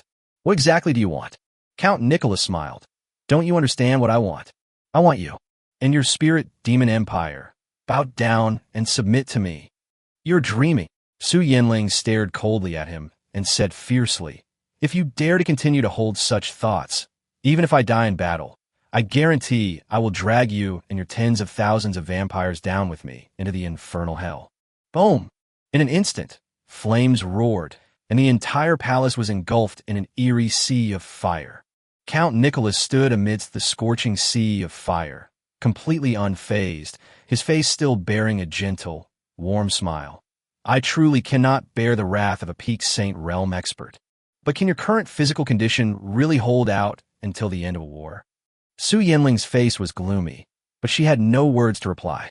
She understood that the fact that Nicholas dared to come here today meant that he must have some understanding of his physical condition, which was why he was so reckless.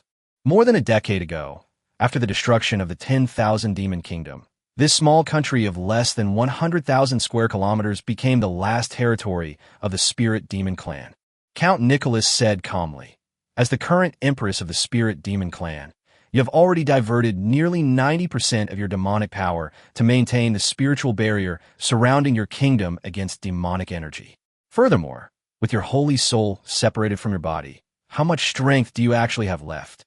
To resort to such childish tactics to intimidate me shows that you are indeed at your wit's end. Heh. Count Nicholas turned around with his hands behind his back. You should think it over again. If you are willing to submit to me, then the Spirit Demon Kingdom will at least continue to exist, but only as a vassal. But if you wait until your body can no longer hold on and my vampire army attacks, you and your spirit demon people will become my prisoners and slaves. Think it over carefully, Your Majesty. After saying that, Count Nicholas swaggered away with his hands behind his back. Su Yanling remained silent, coldly watching him leave. After Nicholas left, Su Yanling remained silent and pondered for a long time. Strangeness. Originally, Su Yanling sensed that his holy soul had been devoured and assumed it had been abducted by the vampire army. But judging from Nicholas's words, it seems that's not the case. If Nicholas had truly obtained the holy soul, his attitude would certainly be different. There would be no need for persuasion. He could simply launch an attack. But if the holy soul didn't fall into the hands of the vampires, then who broke the seal? Su Yanling found it very strange. Yiga groggily opened her eyes. Before his eyes was a pristine white ceiling and fluttering curtains, and he was lying on a soft, comfortable bed, covered with a pristine white blanket. Iga struggled to sit up and patted her chest. He remembered that the level 9 rune seal on the large iron box had been accidentally broken, and the golden light that burst forth had entered his body. Then he felt as if his entire body was burning, his blood was boiling, and every cell in his body was burning wildly, almost consuming his life force. Fortunately, his holy soul purification technique activated automatically, exhausting all his soul power, and he finally managed to forcibly control the flame within his body. However, he also fell into a coma due to the exhaustion of his soul power. Iga sensed that a strange flame had appeared in his consciousness. The original golden light seemed to be constantly changing in his consciousness, eventually turning into an eerie crimson, burning like a flame in his mind. So what exactly is that thing? Iga muttered to himself. You're awake. A woman's voice came from beside me. Iga turned her head and saw that swirling, who had transformed into a lowly cat girl, was carrying a tray to the bedside. When swirling saw Yiji's gaze fall upon her, her proud and aloof personality made her subconsciously turn her head to the side. She handed over a water glass and a medicine from the tray, saying expressionlessly, Here, drink the water and take your medicine. Chapter 171. It's all right, don't worry about me. Iga didn't reach for the water glass and pills, but instead asked softly, Where are Schwerer and Xiao? Swirling said calmly, Gao Shenxue went to the kitchen to make you a nutritious meal, and Xia Xiao went with her to help. Is that so? Yege Sikit. Well, this is really a headache. Having two childhood sweethearts like that makes it so easy to become corrupted. As the young master of a demonized mutant family, you must learn to be ruthless, decisive, despicable, and unscrupulous. But living in such a pampered environment is really not good for his growth. Swirling gently placed the tray on the bedside table next to her. Besides the medicine and a glass of warm water, the tray also contained a bowl of oatmeal porridge with milk, a cup of chawanmashi, steamed egg custard, and a plate of fruit salad with dressing. Gao Shenxue said, If you wake up, use this to fill your stomach first. Swirling said calmly, Sit up and eat your breakfast, then take your medicine. They should be back in a little while. Iga smiled and said, Okay. Swirling turned to leave. As Iga walked to the door, he heard a weak cough from behind him. Swirling stopped and couldn't help but turn her head, only to see Iga still lying motionless on the bedside. Why aren't you up to take your medicine? Swirling asked. Oh, Iga looked at her, then said weakly, It's nothing, I just feel a little tired. I've never felt this tired before. I guess my soul power is exhausted. You don't even have the strength to drink porridge and take medicine by yourself? It might be a bit difficult. Iga smiled and said softly, It's all right, Lingling. Don't worry about me. Go play by yourself. Master is just a little tired. My chest hurts a bit. My head is a little dizzy. I can't lift my arms and my vision is a little blurry. But it's okay. I'll be fine after resting for a while. Even if I don't have the energy to eat or take medicine, it's okay. Anyway, if I really can't take it anymore, I'll just faint. Once I faint, I won't feel anything. Go play by yourself. I can manage on my own. Swirling. The little fist clenched immediately. The two fluffy cat tails behind it also lashed out at the floor. The cat girl lowly moved her lips and mumbled something under her breath. But in the end, she turned back to Nightsong's bedside and picked up the bowl of milk oatmeal porridge from the bedside table. Open your mouth. Swirling scooped a small spoonful of wheat porridge with a white porcelain spoon, held it to Yiji's lips, and gave him a look of disgust. Are you going to feed me? I just don't want my sickly pet owner to die. Yigu smiled slightly, opened her mouth with an ah, and accepted Swirling's spoonful of food. It seems a little hot. Can't you blow it yourself? Yigu closed her eyes, frowned slightly, and showed a somewhat uncomfortable expression. My chest feels sore again. It must be that thing from before acting up again. The veins on Swirling's forehead twitched violently. But in the end, the cat girl lowly muttered things like, Useless master, while scooping up a spoonful of oatmeal porridge, blowing on it gently, and touching the edge of the spoon with her lips to check the temperature. Only when she felt the temperature was about right did she bring it to Yega's mouth and feed him spoonful by spoonful. Is this okay? Yes, with Lingling's careful care. I don't feel any pain in my chest anymore. After feeding Yigu, Swirling gave her some pills. How are you feeling right now? The cat girl lowly stared intently at Yigu. Your body. Yigu thought for a moment, then touched her lower abdomen. I'm fine, I'm full. That's not what I meant, Swirling said angrily. I meant how you felt after that thing that ran out of the box and entered your body. Oh, actually it's nothing, Yiga said. Before I lost consciousness, that thing was burning inside my body, and it completely depleted my soul power. But now that thing has stabilized and is quiet without any reaction. You mean that thing is quietly inside your body? Bai Shuling frowned. Yes. Yiga gave her a meaningful look.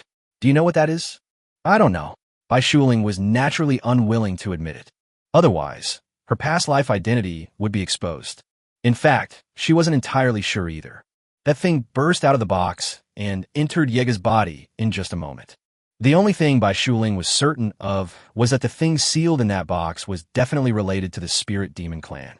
As for whether it is the sacred soul of a top-tier spirit or demon, even Bai Shuling cannot be confirmed.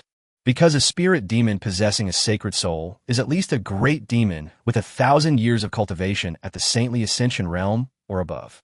Yiga only possesses the strength of the earth realm. If he truly devoured the holy soul of a great demon of the saint realm, his body would be instantly incinerated into ashes by the holy soul.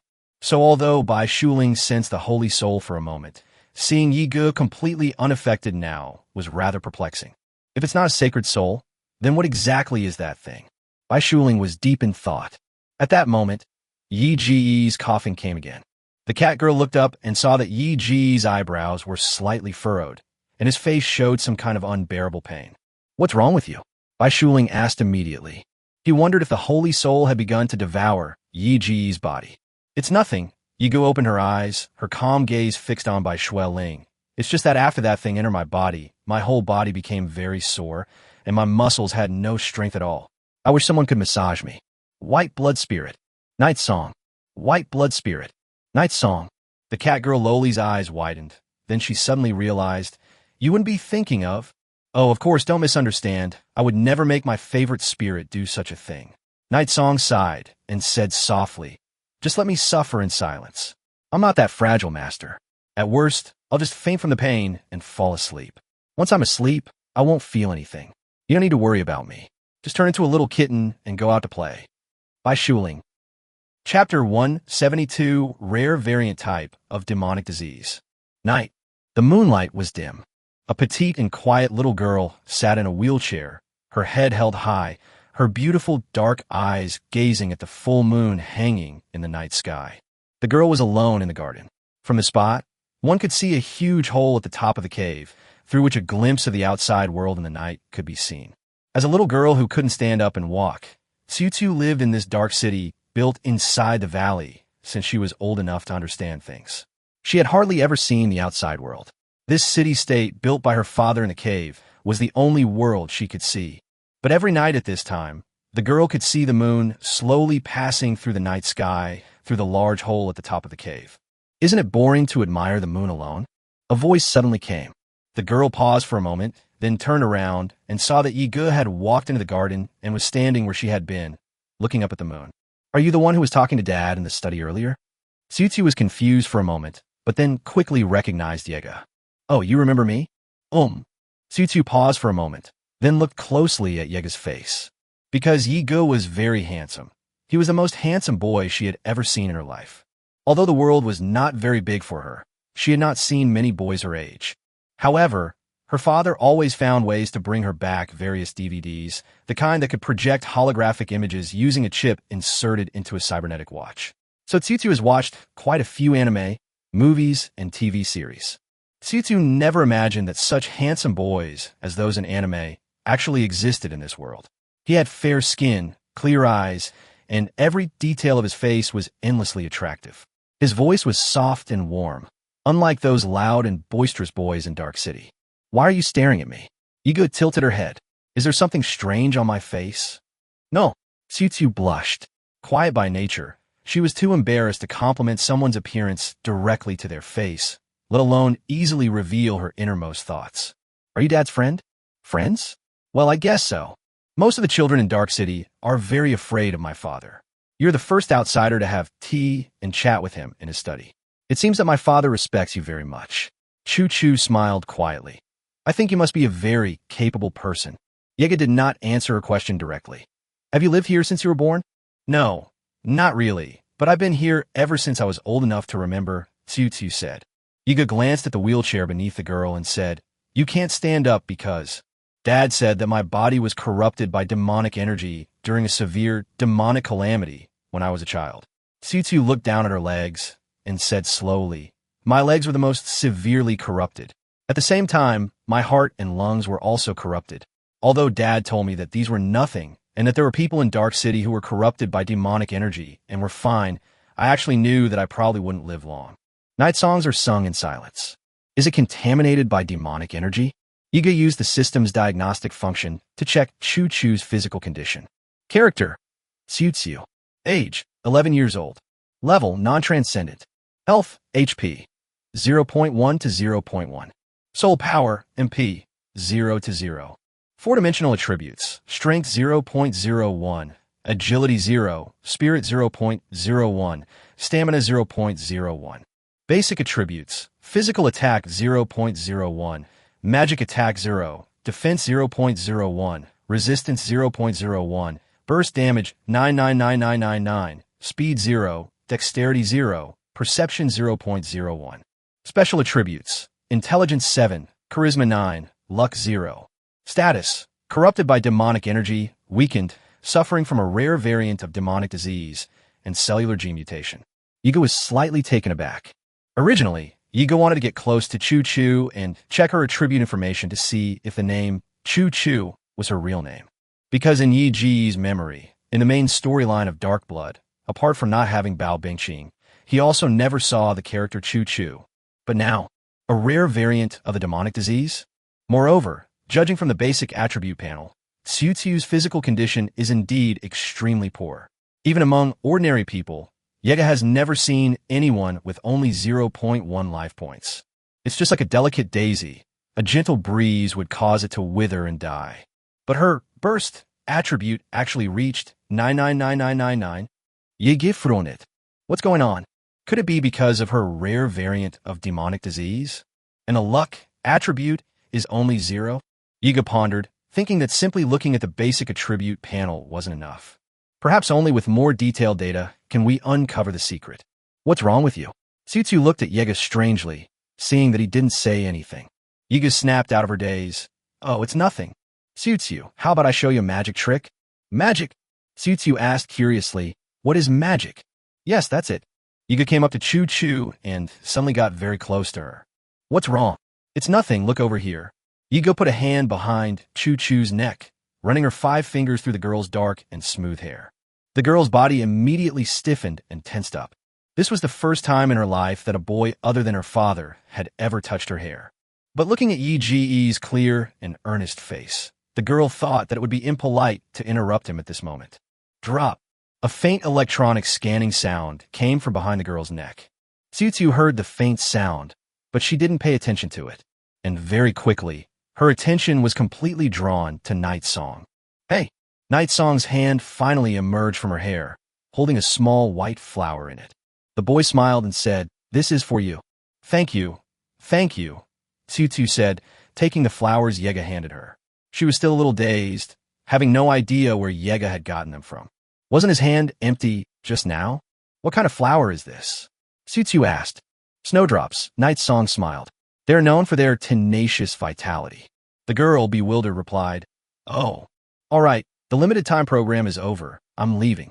Yiga slung a bottle-like prop from her other hand behind her back and into her sleeve, then smiled and slowly walked away.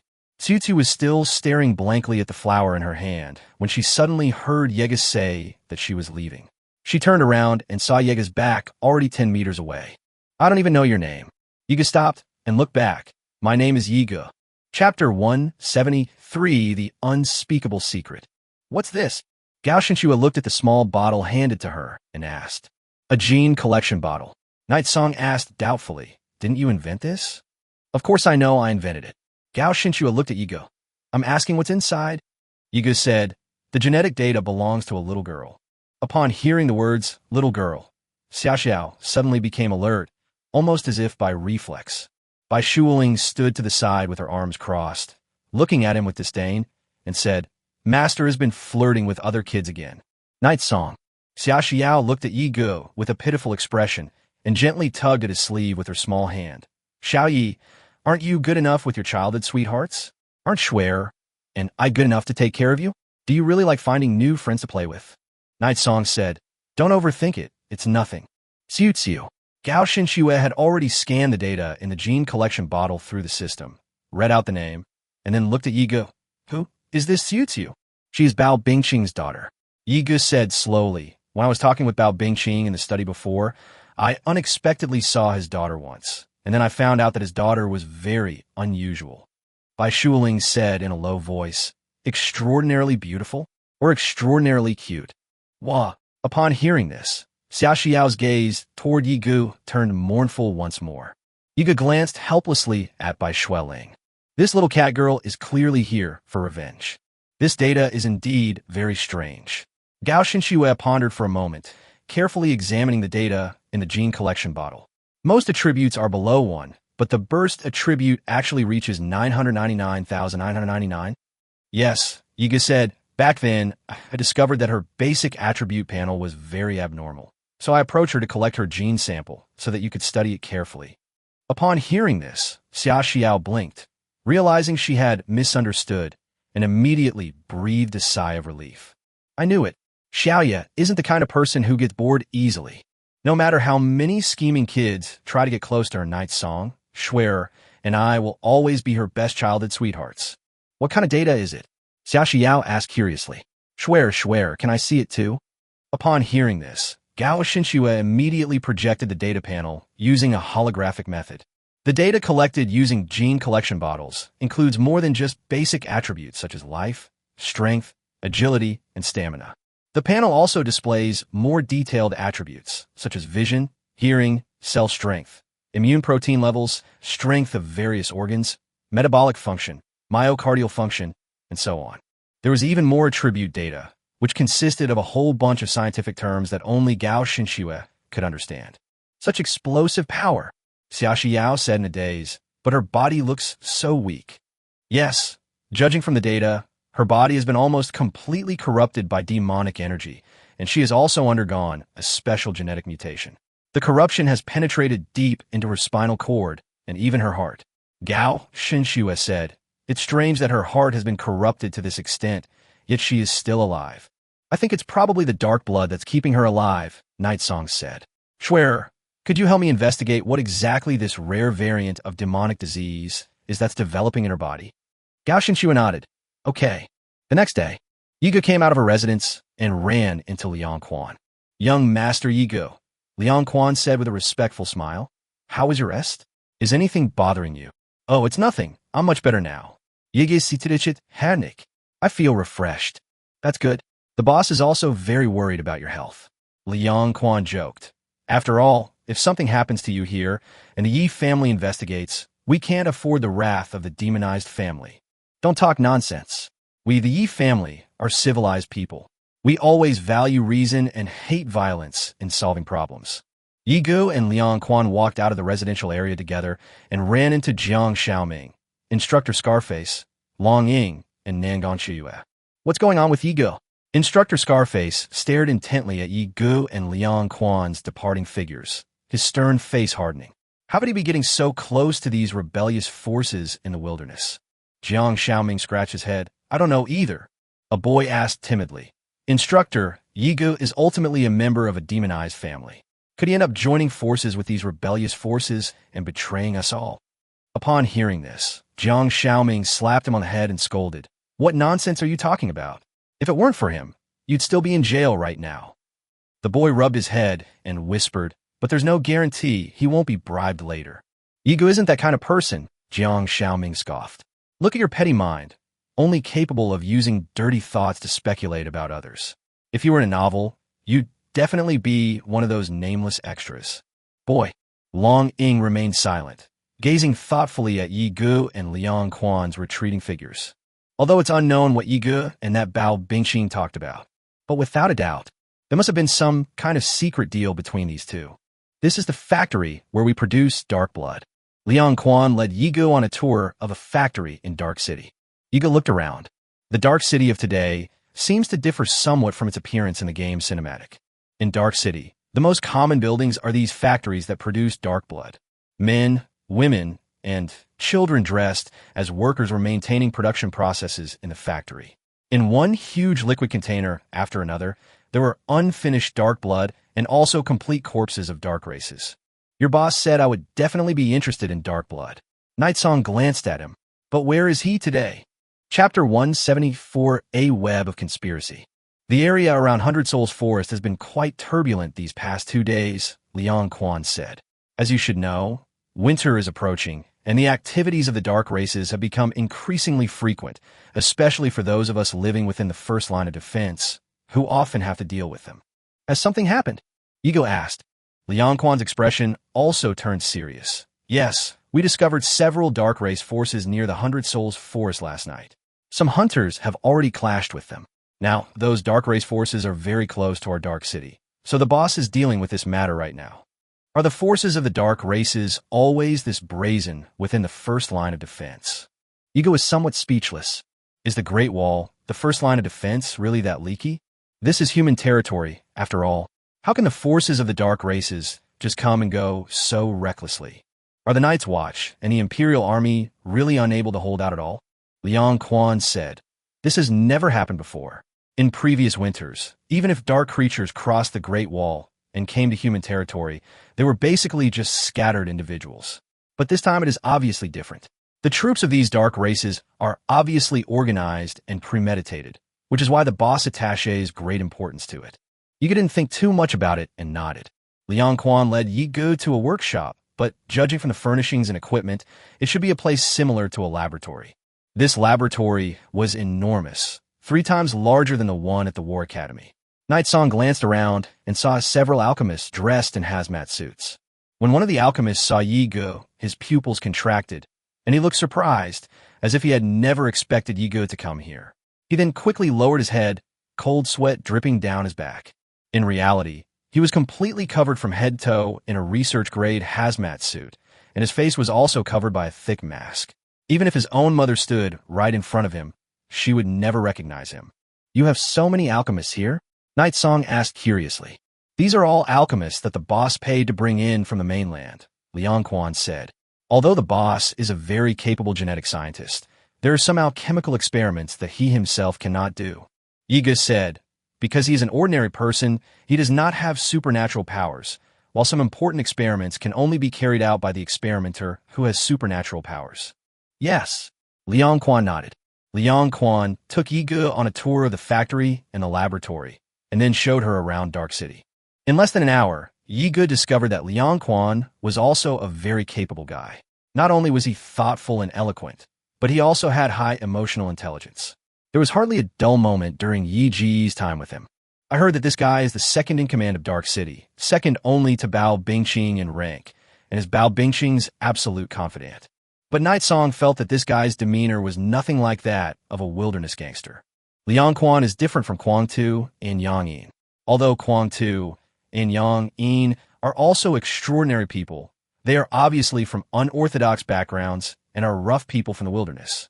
Liang Quan, on the other hand, had no trace of banditry about him, and his every move was measured and dignified. Such a person would be highly valued wherever he went. Yigo even believed that if he chose to develop his career in the mainland, he could easily find a noble earl or marquis to rely on, and he would definitely do very well. You should know that a support-type transcendent being at the myriad manifestations realm is quite rare. This is the latest version of Dark Blood. Liang Quan handed a small bottle to Yigo. Night Song held the vial of dark blood in his hand and asked, is there any major difference between this version and the previous ones? Can it allow those corrupted by demonic energy to live longer? Or can it grant greater power? No. For ordinary people, this version is no different from the previous Dark Blood. Liang Quan smiled. This version is actually a gift for you, young Master Yigo. Yigo raised an eyebrow. What do you mean? Liang Quan said, the boss should have already told you, right?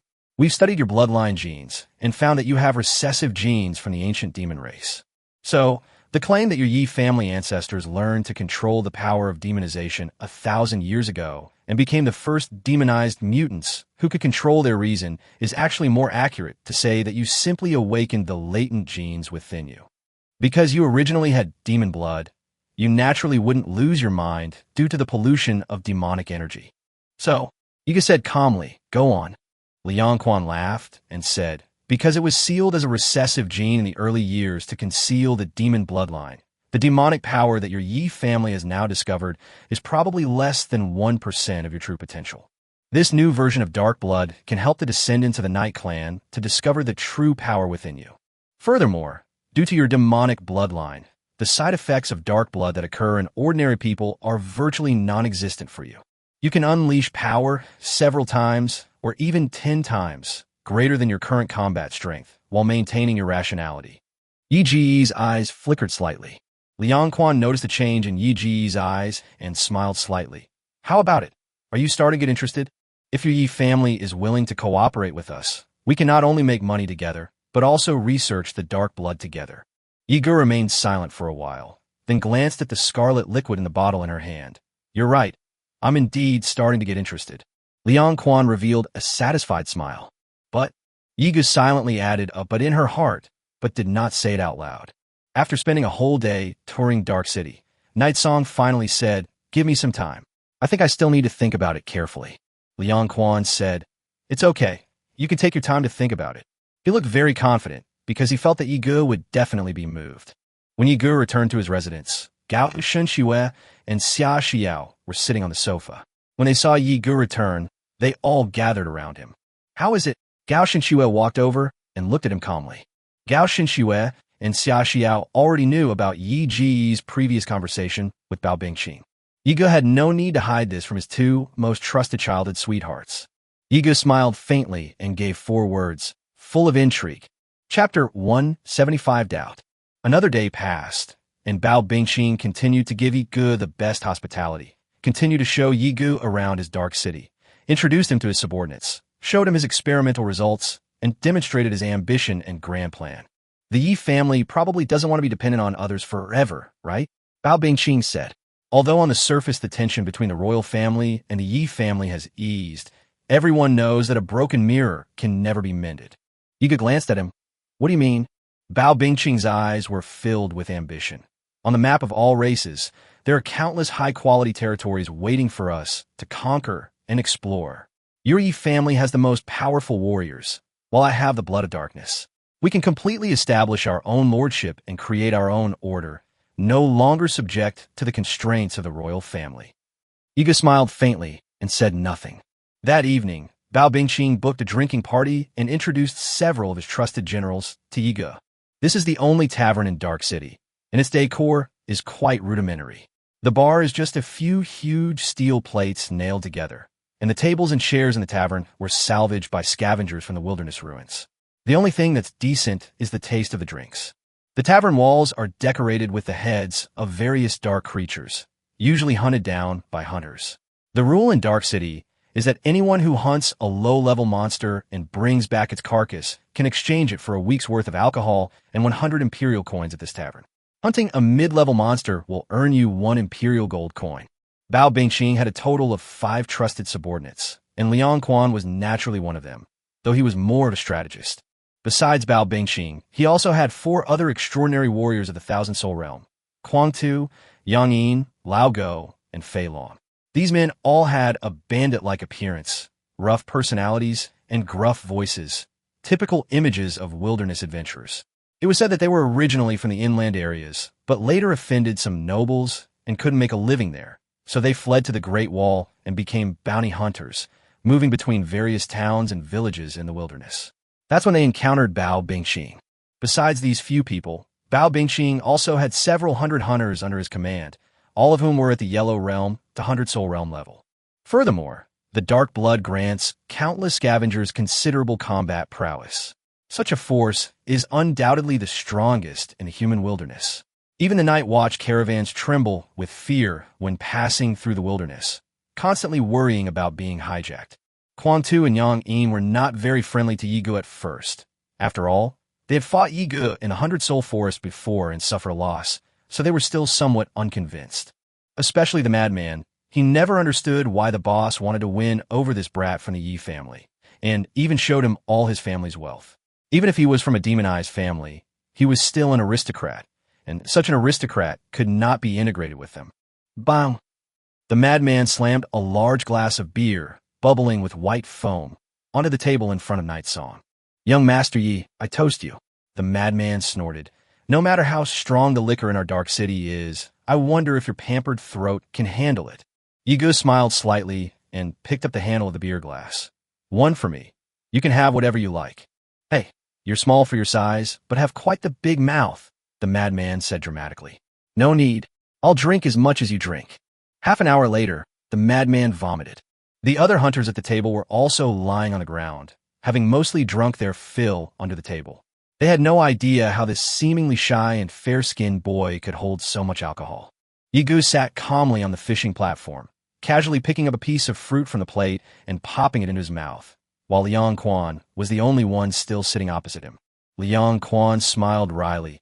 "I didn't expect young Master Yi to have such abilities." Night Song said, "My demonic bloodline makes me adaptable to many things.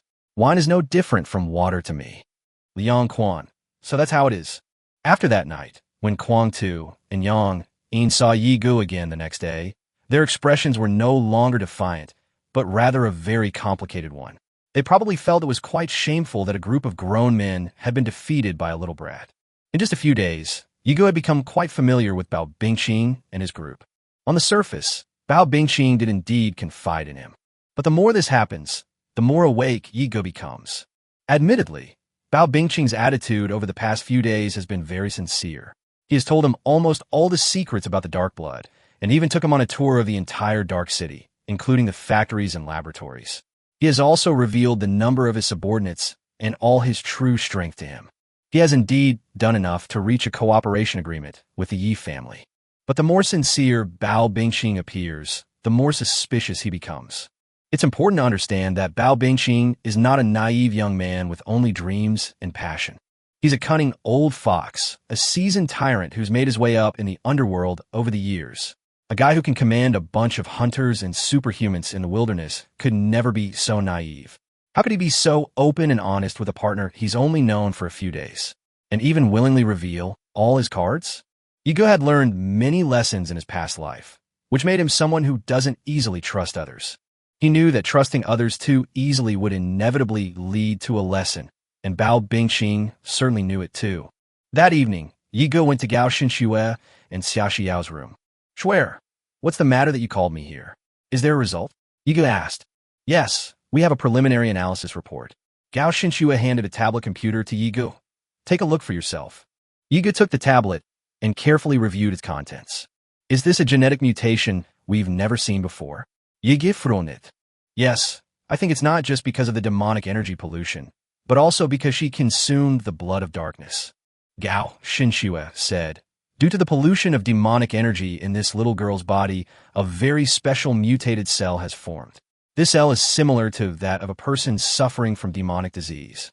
Without the corresponding inhibitor, it will turn into a dark creature that has lost its mind, has a deformed appearance, and cannot be named within a week. However, the mutated cells in her body are slightly more advanced than those of people who have been afflicted with demonic disease. Even if she were to become a dark creature, she would definitely become a more advanced demon." Yigu glanced at Gao Xinxue. "However, she has not yet turned into a dark creature." "Yes, this is the effect of the dark blood," Gao Xinxue said. "The dark blood is her inhibitor, allowing her to maintain her human form and sanity. However, this inhibitor has side effects. While maintaining the balance within her body, the dark blood also causes the already mutated cells in her body to evolve and mutate further. Moreover, over time, these mutated cells will evolve and become stronger within her body until one day, her body can no longer withstand it." Gao Xinxue paused, glanced at Yigu, and said, "She will eventually become a dark creature, and possibly the strongest dark creature ever formed from human corruption. A creature that has never appeared in history before." Chapter 176, The Real Boss. Yigu stared silently at the content on the tablet in her hand, her expression calm. He thought he had a pretty good idea. Really, if his judgment is correct, Tiu should be the true boss in the original Dark Blood storyline of the main story of the game 10,000 Races. The demon voice that killed thousands of Night's Watchers and tens of thousands of Witchers in that cinematic. It must be Tiu. In the original storyline, Tiu final ending was incredibly tragic and tear-jerking. Even though she eventually transformed into a dark creature, she didn't actively harm humans. However, everyone in Dark City was affected by the demonic sound she unleashed, turning them into madmen, monsters, demonized beings, and walking corpses. The demonic sound she emitted was not intentional. Rather, it was a passive skill of hers, a kind of domain-type ability. It was a demonic sound she unconsciously emitted in her dream that was projected into reality. That was something she couldn't control. Furthermore, the range of her demonic influence gradually expands, from the initial Dark City to the entire Hundred Souls forest, and then to the desolate wilderness spanning hundreds of thousands of square kilometers. A strange and ancient melody of the underworld permeates the entire area. Anyone who enters this region and hears the music will be affected by the demonic influence, becoming demonized, driven mad, and driven insane. Ultimately, a series of tragic events forced the Empire to take the matter seriously, dispatching a large number of night watchmen and war college personnel to hunt down and eliminate the demon sound spirits. In the game storyline, the human race suffered heavy losses in that battle. Not only did tens of thousands of night watchers, witchers, and members of the War Academy die, but countless ordinary people in the wilderness also perished. At least several million people died, and even the Night House, located on the border, lost many people in that disaster. Night Song recalled the storyline in the game's background and couldn't help but sigh softly. "What's wrong?" Gao Shinshu asked. "It's all right." Yigu paused, then said, "Is there any way to save her? If Tsutu really becomes that kind of dark creature, then the Yi family, located on the border, will also suffer. Furthermore, because he altered the timeline, the current storyline is different from the original one. It seems that Bao Bingqing lived longer than in the original story, which means that if Tsutu were to become a dark creature, it might even be stronger than the one in the original story. Perhaps Yuli has a way," Gao Shinshu said. "I have already sent all her data to Yuli through the system." "Okay." Yigu immediately opened his system panel and used the communication phone function to dial Yuli's number. Yuli was conducting her research in the Yi family's laboratory when a transparent panel suddenly popped up in front of her, displaying a message from Yigu. As one of Yi's small group, Yuli naturally also had the system chip installed. Yuli, who was surprised to hear that it was Yigu calling, quickly answered the phone. Yi's face immediately appeared on the system screen in front of her. "Shaoli, are you studying the data Schwenner sent you?" Yigu asked. "Oh yes, what's wrong? Any progress? Do you think you can develop an inhibitor to control the mutated cells in this girl's body? How long will it take?" "Well," Yuli said somewhat uncertainly, "there is a little bit, but I'm not entirely sure about the timing. Listen, you must find a way to develop the inhibitor as soon as possible." Yigu said earnestly, this could be related to the lives of millions or even tens of millions of people. Yuli exclaimed in surprise. "Oh, this. Yuli felt unprecedented pressure and was momentarily at a loss. "But I don't have much confidence yet." "You must have it." Night Song's voice carried an undeniable tone. "Yes, I understand." Yuli bit her lip and clenched her small fists tightly. "I will do my best." "Okay," Yiga said. "If it's done, send it over immediately. I'll have a few strong men escort you, and I'll send you our location coordinates in a bit." After hanging up the video call, Yuli stood in front of the lab bench, still somewhat bewildered. This was probably the first time she had faced such a major test. It was also the first time she felt that she was so important. It was so important that it scared her, filled her with dread, in case she messed it up. "You must have it." Night Song's voice echoed in her mind again. Yuli regained her senses and took a deep breath. The girl raised both hands and slapped her cheeks hard to try and wake herself up. The girl immediately took a serious look and began her research. Tsu sat alone in that small garden today, in her wheelchair, looking up at the large hole at the top of the cave to admire the moon. Unfortunately, the weather wasn't very good today. The night sky was full of dark clouds, and the moon was soon obscured. But Tsu didn't leave. She stayed alone in the garden for a long time. She was still playing with the snowdrop that Yigu had given her a few days ago. The girl glanced around from time to time. She wondered if the boy would come back if she stayed here. But she came to the garden every night for the past few days and never saw the boy again. Maybe they won't come. Tsu smiled bitterly to herself. "Here you go." But at that moment, a hand suddenly reached out in front of her. She was holding a new snowdrop in her hand. Chapter 177, Eavesdropping. The girl was clearly taken aback when she saw the snowdrops in front of her. Turning her head, she saw Yigu, and the disappointment and emptiness in the girl's heart were instantly filled with surprise and joy. However, her quiet and dignified nature didn't make her show too much excitement. She simply gave a serene smile and said, "It's you. You really do sit here every night?" Night Song said, maybe my life is just too boring." She gently fiddled with the petals of the small white flower in her hand. "Besides, I don't have many friends. Coincidentally, I don't have many friends either." "Huh, really?" The girl tilted her head. "But when I looked out the window of my attic during the day, I saw you with several girls. They're not friends. They're all my childhood sweethearts." Yiga shook her head. "Childhood sweethearts?" Xiuxiu's eyes showed a hint of confusion. As a little girl who has lived in Dark City since she was old enough to understand, there are many words in this world that she has never heard before. "Actually, I originally just wanted to be friends with them." Yigu sighed. "But I later found out that they were treating me like a child." "A child?" Xiuxiu was even more surprised. "But speaking of which, it seems we can't see the moon from here tonight." Night Song looked up at the hole in the ceiling. "Why are you sitting here so late?" "Yes, because..." "Oh, could it be that you were waiting for me here on purpose?" Xiuxiu was surprised that her thoughts had been exposed and immediately felt a little embarrassed. "No, it's not like that." She fiddled with the petals even faster. "Isn't that right?" Night Song said, "But I came here specifically to find you." "Huh?" Xiuxiu was stunned for a moment.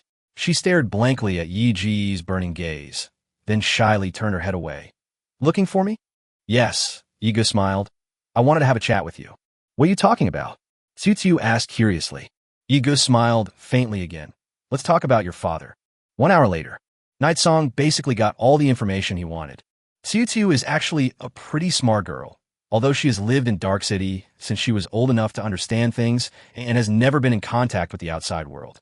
But when Yigu, an outsider, asked her about her father, Chu was still wary and initially gave vague answers. Unfortunately, Yi Ji's greatest strength lies in making cute girls lower their guard. After a series of persuasive arguments, Yigo had basically grasped the gist of it. For a grown man with the mindset of an adult and an intelligence of 12, it would be incredibly easy for him to fool a little girl with an intelligence of 7 and no social experience or knowledge. Swish! Yigo used the black shadowed dance steps, copied from Nangong Chiuyua, moving swiftly between the various pavilions in the dark city under the cover of darkness. Finally, they arrived at Bao Bingqing's residence. Bao Bingqing's residence resembles a tower, the tallest building in Dark City, reaching all the way to the top of the cave. Yiga didn't know Bao Bingqing's location originally. He found out from Chu. "I'm so ashamed, Sai." Yiga quickly reached the window of Bao Bingqing's room.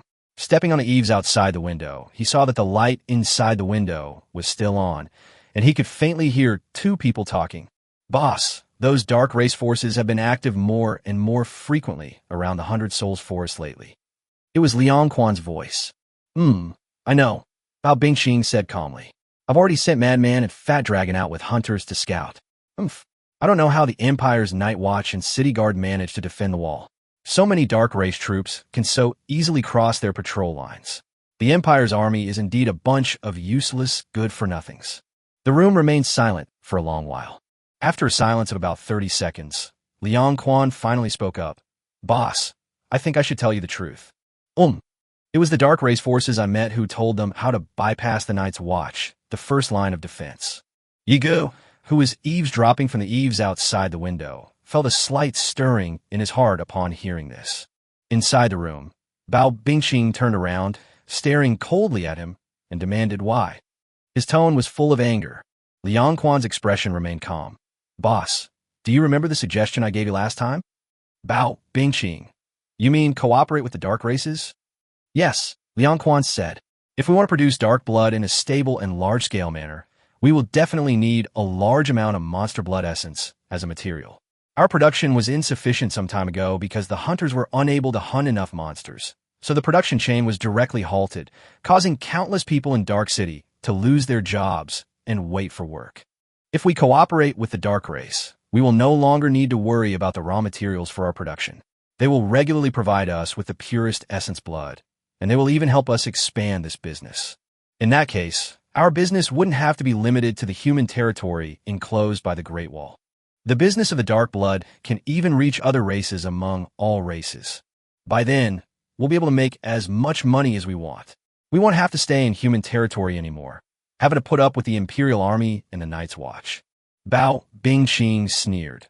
Which dark race is negotiating these terms with you? Vampires, Liang Quan said calmly. The Lord of the Vampire Ghost Source Castle, Count Nicholas. Vampires, he. Bao Bingqing chuckled several times, saying, I can tell even with my ass what conditions they would propose if we were to cooperate with them. They want a large number of blood slaves to feed them blood. Liang Quan said calmly, we can keep the residents of Dark City and just grab some wanderers from the wilderness to give to them. Anyway, these wanderers live in the wilderness and will be tormented by demonic energy and disease for the rest of their lives. They won't live for many years. It's better to give them to the vampires. It makes no difference. Click. No sooner had he finished speaking than Bao Bingqing raised his cane, aiming it at Liang Quan's chest. The mechanical device at the end of the cane opened, revealing a sharp sword. The sharp blade pierced Liang Quan's chest, and blood slowly flowed from his chest like a bright red stream, running down his clothes and trousers, dripping onto the ground. Chapter 178, Being Soft-Hearted is a Major Taboo. Liang Quan looked down at the sharp sword piercing his chest and the bright red blood flowing from the wound, but his expression remained unchanged, and he did not utter a sound. Bao Bingqing's cane sword didn't pierce very deeply, and as a transcendent being of the myriad manifestations realm, even if Liang Quan was a support, and even if his level was suppressed in this place, this minor injury was nothing to him.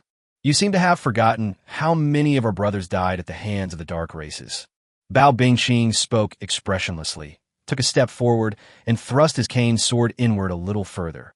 How many more brothers' families have fallen into the hands of the dark races and been tortured to the point of wishing for death? And now, you're going to abandon your last shred of humanity, become a traitor, and personally hand your fellow human beings over to the dark race. Of course I remember, boss, Liang Quan said calmly.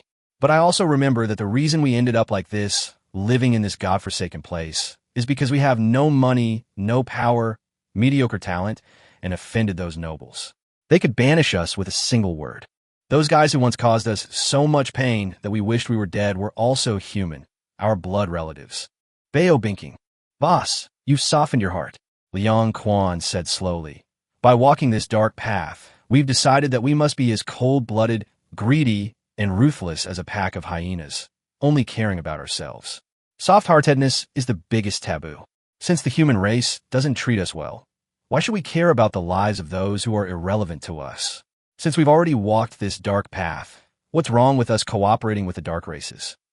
But don't forget, Bao Bingqing narrowed his eyes, what has enabled us to achieve what we have today, to build such a large force in the wilderness, and to have so many brothers willingly follow us? Do you really think it's just because of the blood of darkness?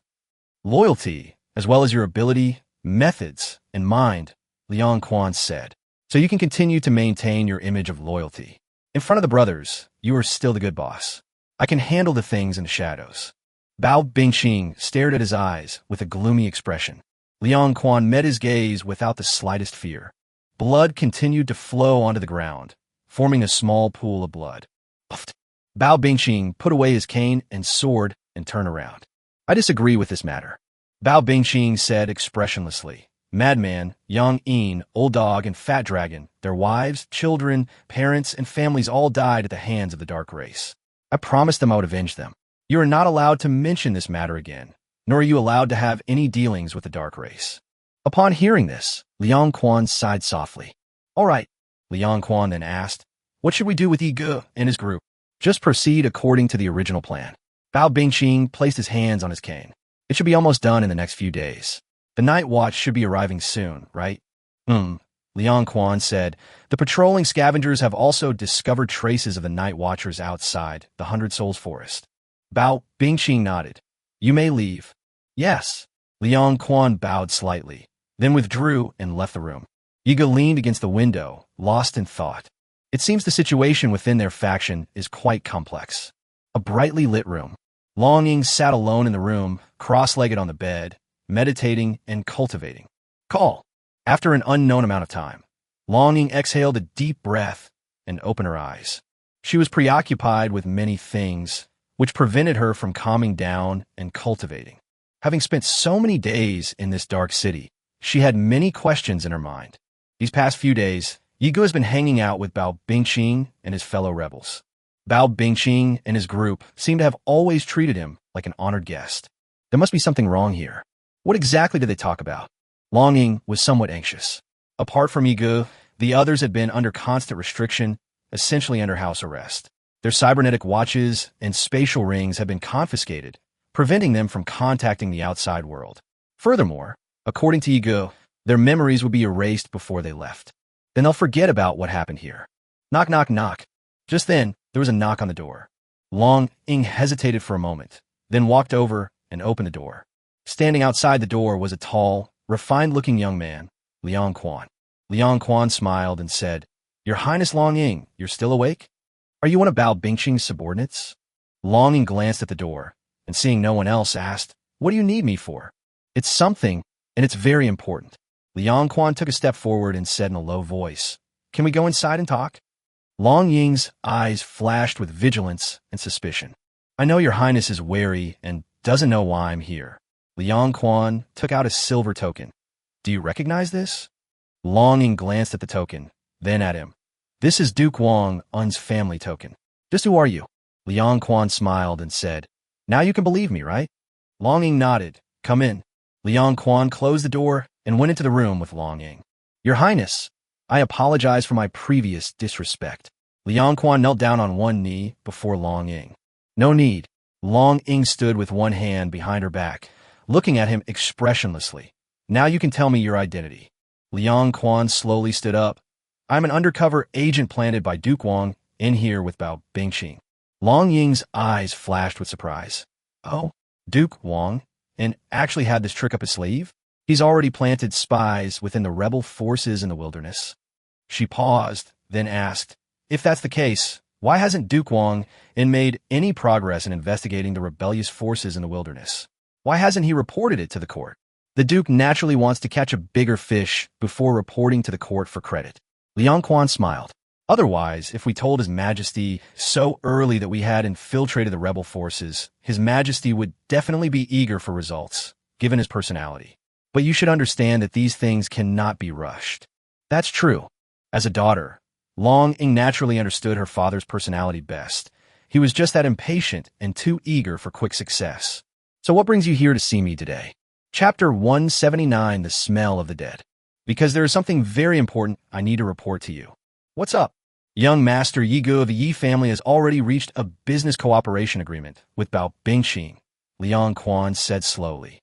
"In the future, the Yi family will help Bao Bingqing introduce the dark blood to the mainland. And, at the same time, the Yi family will also provide a lot of financial support for the research of the dark blood." Long Ying's expression changed instantly. "Are you serious?" The girl immediately turned her head and stared at him, asking. Liang Quan said, "These past few days, you must have seen how Bao Bingqing has treated Yigu.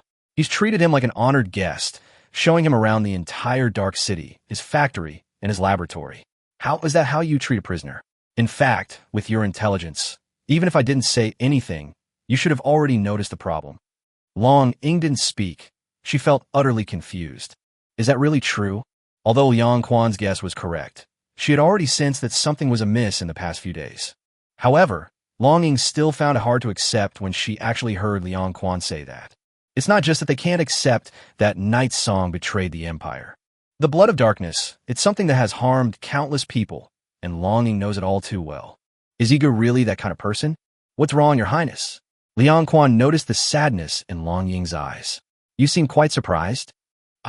Long Ying didn't know what was wrong with her, only feeling a lump in her throat, and, after a long while, she slowly said, "It was indeed a bit unexpected."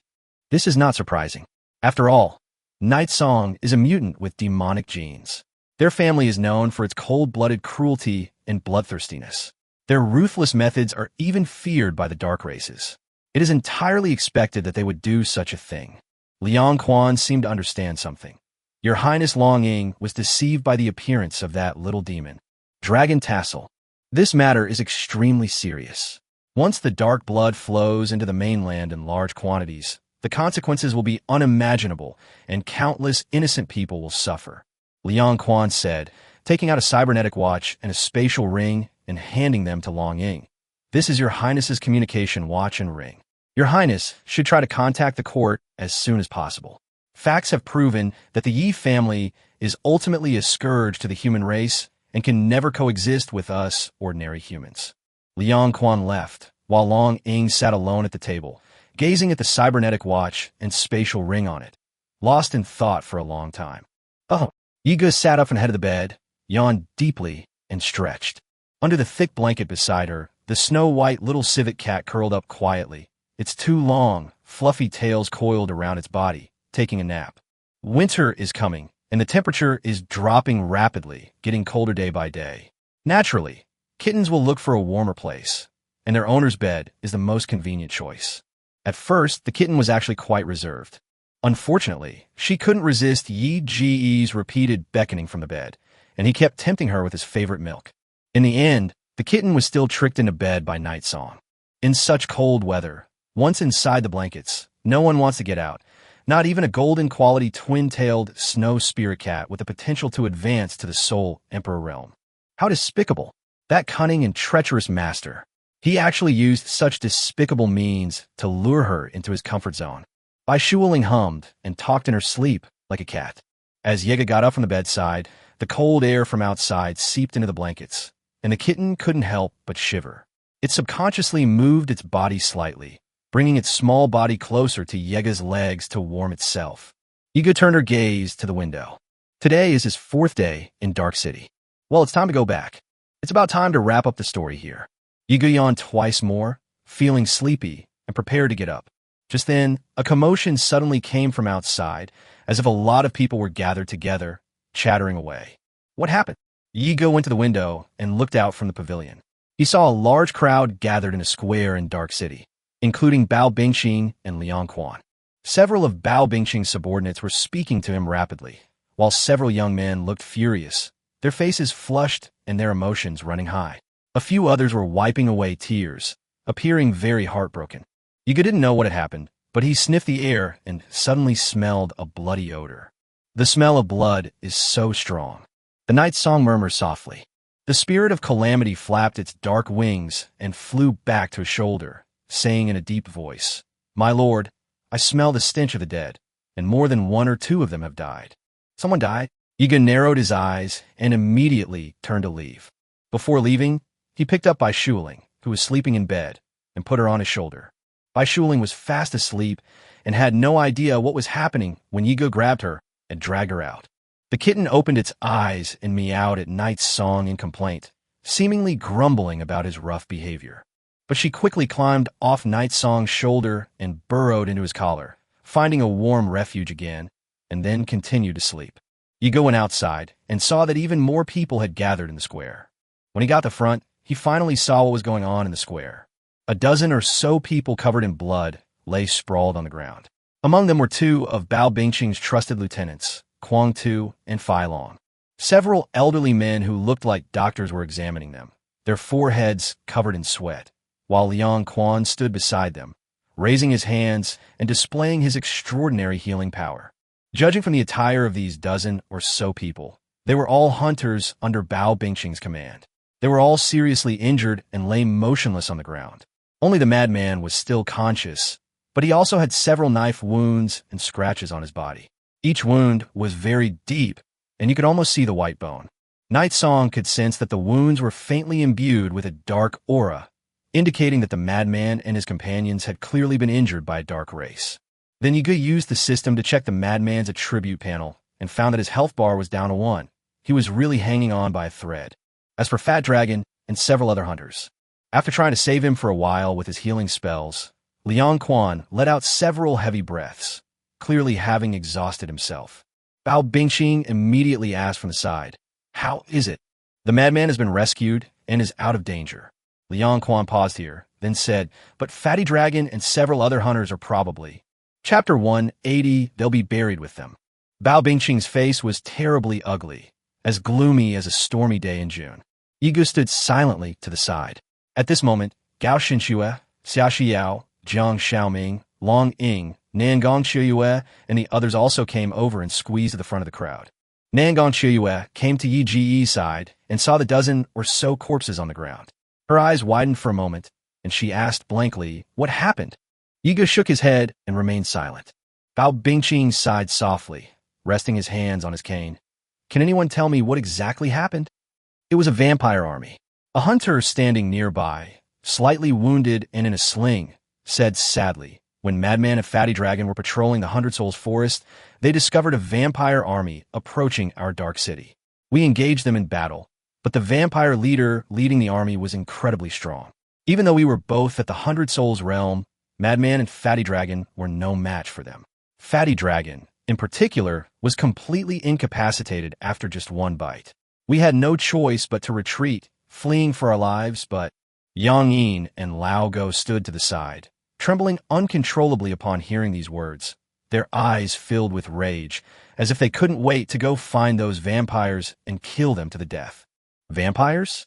Bai Shuling opened her eyes in the pitch black, and upon hearing the words Blood Clan, she seemed to instantly wake up. A cat's head immediately popped out from Yi Ji's collar. Night Song then bent down to examine Fat Dragon's corpse. He shoved the Fat Dragon's neck aside with one hand. Old Dog, standing nearby, asked him, "What are you doing?" Yiga glanced at him, then pointed to the two small tooth holes on Fei Long's neck and said calmly, "He was poisoned by blood poison.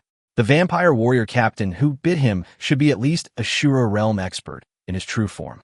Even though his level was suppressed, his blood poison passive skill can still be used. If you're bitten by a high-level vampire who has cultivated blood poison, you will continuously lose blood, losing 500 HP per second. If the Fat Dragon's poison resistance is not high enough, the rate of blood loss will be even faster. Even if you manage to bring him back, he'll probably die on the way." Night Song looked at the others and said, "The other hunters who died were all in pretty much the same situation." Bao Bingqing looked at Yiga. "You know a lot about vampires?" Yiga shrugged. "I've read a lot of books.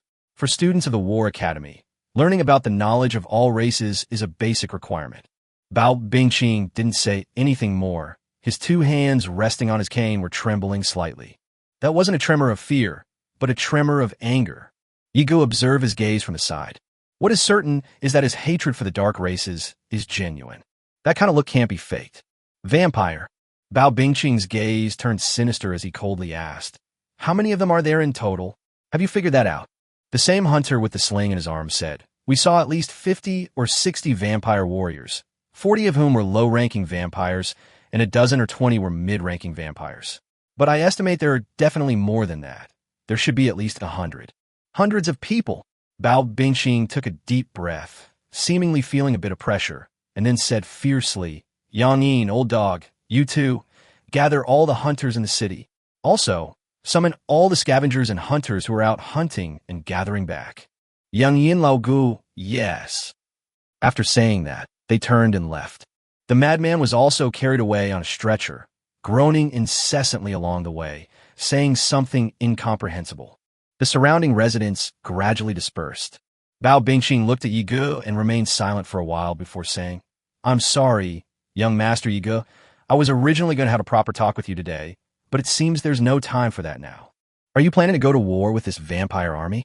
Night Song shrugged. "They might just be passing by chance because of something else. Maybe their target isn't Dark City.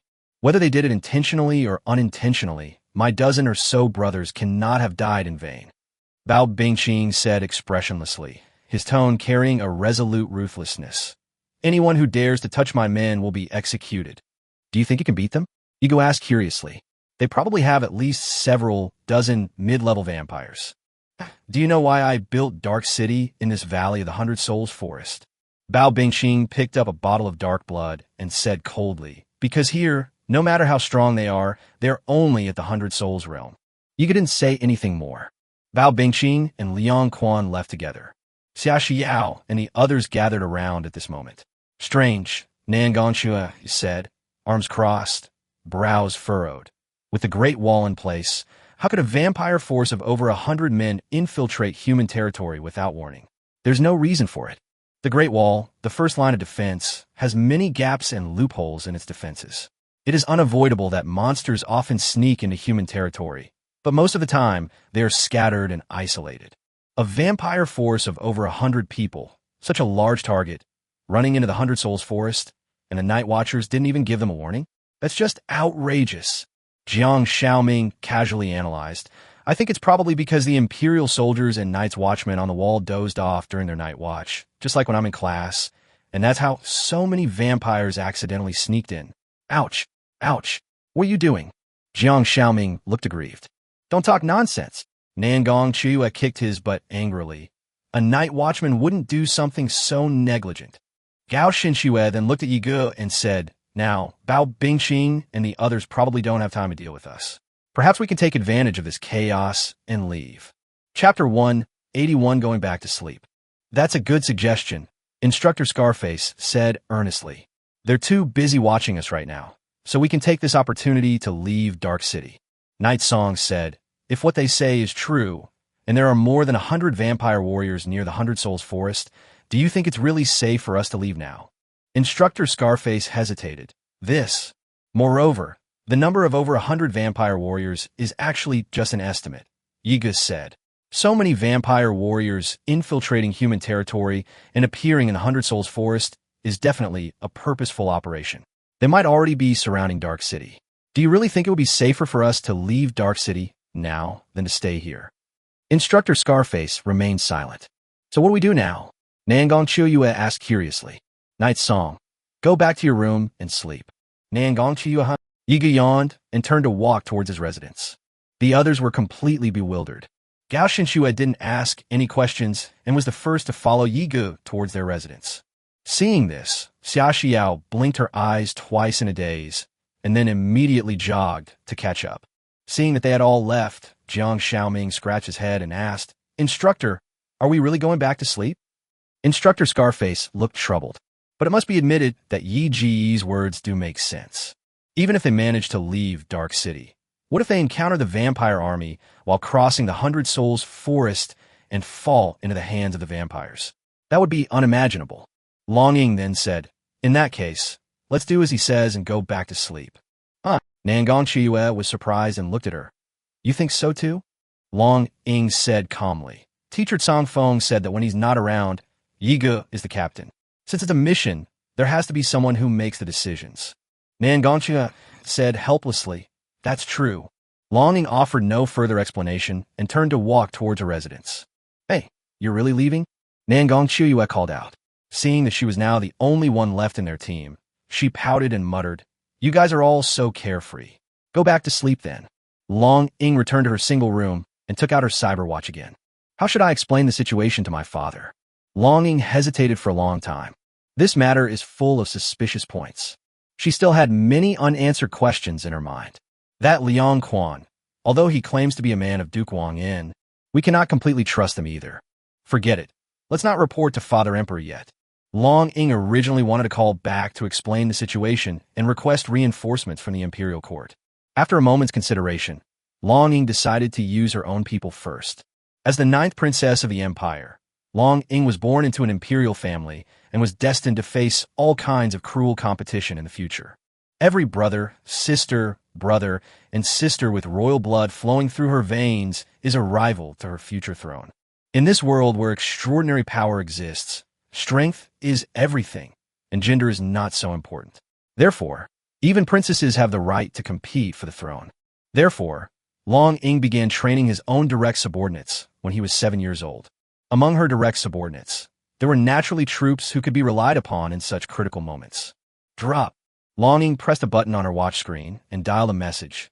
Uncle Fu, can you hear me? Yes, Your Highness. Uncle Fu's holographic image appeared on her watch. Thank goodness, we finally have news of you. I heard that you encountered danger during your mission and were kidnapped by the wilderness rebels. His Majesty is very worried and has sent out a large number of troops to search for you. More or less, Long Ying said. I've sent you a location message. Bring your men and come here immediately. Yes. Also, don't tell my father about this yet. Why is that? Oncle Fu asked, puzzled. Wouldn't it be better to have His Majesty send troops to rescue you? You don't need to ask any more questions, Long Ying said calmly. Yes, I understand. Uncle Fu replied respectfully. Of course, you didn't go back to sleep. Gao Xinxue and Xia Xiao both sat down in front of him. Schwerer, could you scout out the situation near Dark City? Yi Ge asked. Gao Xinxue nodded. Yes, that's fine. Then, Gao Xinxue took out a briefcase. Although the spatial rings had been temporarily confiscated by Bao Bingqing and his group, the women still possessed the system, and the suitcase was naturally downloaded from the system's spatial storage. Gao Xinxue opened the mechanical clasp and flipped open the suitcase. The box had 3 layers, each with 12 compartments, and each compartment contained a small mechanical insect. There are mechanical insects shaped like ants, mechanical insects shaped like bees, and mechanical insects shaped like cockroaches. These mechanical insects are indistinguishable from ordinary insects to the naked eye. Only when you look at them with a magnifying glass will you discover that their body structure is actually made up of mechanical parts. Even every antenna and hair on their bodies is a high-tech nanotechnology product used as a tool for sensing. Gao Xinxue released all the mechanical insects. The mechanical insects quickly scattered, some disappearing into cracks in the walls, others unfolding their wings and flying out of the windows to begin their reconnaissance work. 100 Souls Forest. 30-odd figures moved swiftly through the woods. These people were all dressed in the black uniforms of the Night's Watch. Nangong Ru ran at the front, her pace extremely fast, her trench coat fluttering, and she leaped quickly between several large trees in her long military boots. The night watchmen behind her had to use all their agility to barely keep up with her pace. A young watchman caught up with them and said, "Chief, you didn't have to come here yourself. It's too dangerous." Another middle-aged night watchman nearby said, "Yes, Chief, your strength is being suppressed here. What if we encounter too many enemies?" As Nangong Ru ran quickly, she said in a deep voice, "Stop talking nonsense. My sister has fallen into the hands of those barbaric forces. Do you think I can sit idly by?" The other watchman fell silent. At that moment, a night watchman looked at the woods ahead and suddenly exclaimed in surprise, "Chief, look ahead. I have some things to do today, so there will only be one update. Everyone, go to sleep early, sob. I'll post some pictures tomorrow to make up for it." Chapter 182, The Purpose of the Vampires. Nangong Ru gazed at the woods not far ahead, her amber eyes suddenly narrowing. She quickened her pace. With a few forward steps, the female night watchwoman kicked off the tree trunks with her black military boots and quickly leaped and flashed between several large trees, covering hundreds of meters. The woods in this area were full of signs of battle. The rough tree trunks were etched with weapon marks, and bloodstains were everywhere, clearly fresh. The bright red blood flowing in the snow looked like crimson splattered on a Sunday. Nangong Ru bent down, touched the bloodstains on the ground, and gently smelled a little. It's the blood of the corrupted, and there's also a hint of vampire scent. The female watchwoman quickly scanned the surrounding woods and snowfield. Clear footprints were visible everywhere, and the scene was chaotic, indicating that there were quite a few people fighting on both sides, at least 30 or 40. It seems that it's not just 1 or 2 vampires. Nangong Ru said, "There should be at least a vampire squad of several dozen people." "A squad of dozens of vampires?" A middle-aged night watchman exclaimed in surprise. "How is that possible? How could so many vampires appear within the Empire's borders? There wasn't any warning from the wall." "That's the truth." Nangong Ru slowly stood up and looked at the middle-aged night's watchman. "Old Li, contact the wall and the Empire immediately." "Yes." The middle-aged night watchman, Old Li, raised his wrist and touched the screen on his cyberwatch. After doing a few things, I was slightly taken aback. "Chief, something's wrong. The signal here is terrible," Old Li said. "Our signal seems to be affected by some kind of interference. The equipment isn't working." "What?" Nangong Ru frowned immediately. "How could this be?" Swish, swish, swish. At that moment, several dark figures suddenly fell from the tree. "Who?" Nangong Ru turned around with a cold look in her eyes, drawing her straight sword from her waist at the same time. "Director Nangong, don't be nervous." Song Feng stepped out of the bushes, revealing his War Academy badge, one of us. Behind Song Feng were several extraordinary warriors from the Imperial Army, reinforcements he had brought from the Great Wall. "Are you Song Feng from the Confucian School?" Nangong Ru recognized him and said expressionlessly, "You sent a carrier pigeon to report that my sister and the others had been kidnapped by rebel forces. What exactly happened?" Song Feng then recounted the entire story that had happened. Nangong Ru frowned. "You mean the lair of that group of rebellious forces in the wilderness is in this 100 Souls forest?" "Yes," Song Feng said. "However, I suspect that there is a barrier around their lair. We have searched this forest for a very long time, but we have not found anything. Moreover, there seems to be signal interference here. Many functions of our watches are not working properly, and the map cannot be loaded. We almost got lost in the forest. I suspect it was done by those vampire troops. They must have been carrying signal jamming equipment. The vampires are a race that also possesses a highly advanced civilization. Like humans, they possess a complete civilization system and social structure. Their race has a civilization history of millions of years, even surpassing that of humans. Therefore, their technological equipment is in no way inferior to that of humans. Nangongru narrowed her eyes. The vampire army? You know about it too.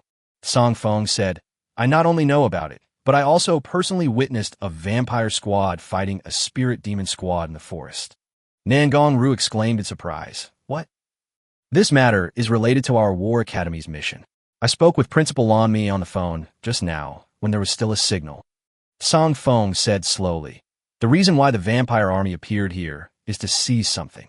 What is that? The holy soul of the spirit demon clan empress. Yi family. Yuli stood alone in front of the workbench in a laboratory. The table was covered with sheets of documents and drawings filled with complex symbols, and test tubes filled with colorful liquids were placed on shelf, with blue flames slowly warming them underneath. A dozen or so lines next to it were connecting stones engraved with runes to another instrument. Each rune lit up with a pale blue light and emitted a soft, buzzing sound as the instrument operated. Yuli carefully poured the powder from the medicine bottle into the balance scale. The pointer of the instrument kept twisting and eventually came to a stop and balanced. She turned the switch on the instrument, and energy began to be input. Just one last step.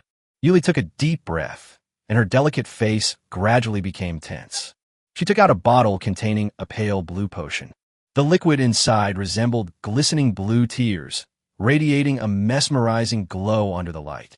As ordinary people, there are some potions that we cannot concoct. Some special medicines require the enhancement of extraordinary power during the refining process. Yuli has not yet awakened into a superhuman using a potion. Firstly, because she has not yet developed a potion suitable for herself. And secondly, because she has never been confident in her improved version of the potion after Yi Ge modified the potion formula for her. However, this time, Night Song needs the inhibitor she refines, which must be refined using extraordinary power. Call! Yuli opened the bottle cap, tilted her head back, and poured the potion down her throat in one gulp. The girl frowned slightly, revealing a pained expression, as if she was enduring something. That evening, the mechanical insects that Gao Xinxue had sent out to scout returned. Gao Xinxue raised her finger, causing a mechanical bee to land on her slender finger. Her pupils gleamed with technological light as she recorded all the information obtained by the mechanical bee into her personal system. How is it? Yi Ge asked. I'm sharing the data with you. Gao Xinxue's eyes flashed again, and a data panel appeared in front of her. Please receive it. A download progress bar appeared in front of both Yi Ge and Xia Xiao, and they quickly received the data transmitted by Gao Xinxue. Soon, a map appeared in front of them. Numerous red dots appeared on it. More than one vampire squad has been detected within a 10-kilometer radius of the valley where Dark City is located. Gao Xinxue said, in the swampy rainforest to the east, we discovered 3 vampire squads, each with about 30 vampire warriors. In the canyon to the west, there were 2 vampire squads. In the forest of the north, there were 4 vampire squads, and in the forest of the west, there were also 4. The total number is about 400 or 500 vampire warriors. Chapter 183, Idiots Overcome Experts. 4 or 500 men, Night Song gasped. Good heavens, such a large vampire force has infiltrated human territory so silently, without any warning from the wall. What on earth are the Night Watch and the Imperial Army up to? Xia Xiao asked nervously. What should we do now? Report our location to the Empire and call for reinforcements. Although Yi Ge and the others had their communication watches taken away, their system still had communication functions. No, Night Song said. I don't want to contact the Empire for the time being. Why? Xia Xiao asked, puzzled. Because I suspect there's a conspiracy involved. Conspiracy? Oh, I wasn't talking about vampires. The appearance of these vampire troops was probably just an accident. Yi Ge said. I was talking about Bao Bingqing. What happened to Bao Bingqing? Don't you guys think Bao Bingqing's attitude towards me is a bit too polite? Xia Xiao thought for a moment. Is it because he wants to facilitate cooperation with your Yi family? Yes, that's it.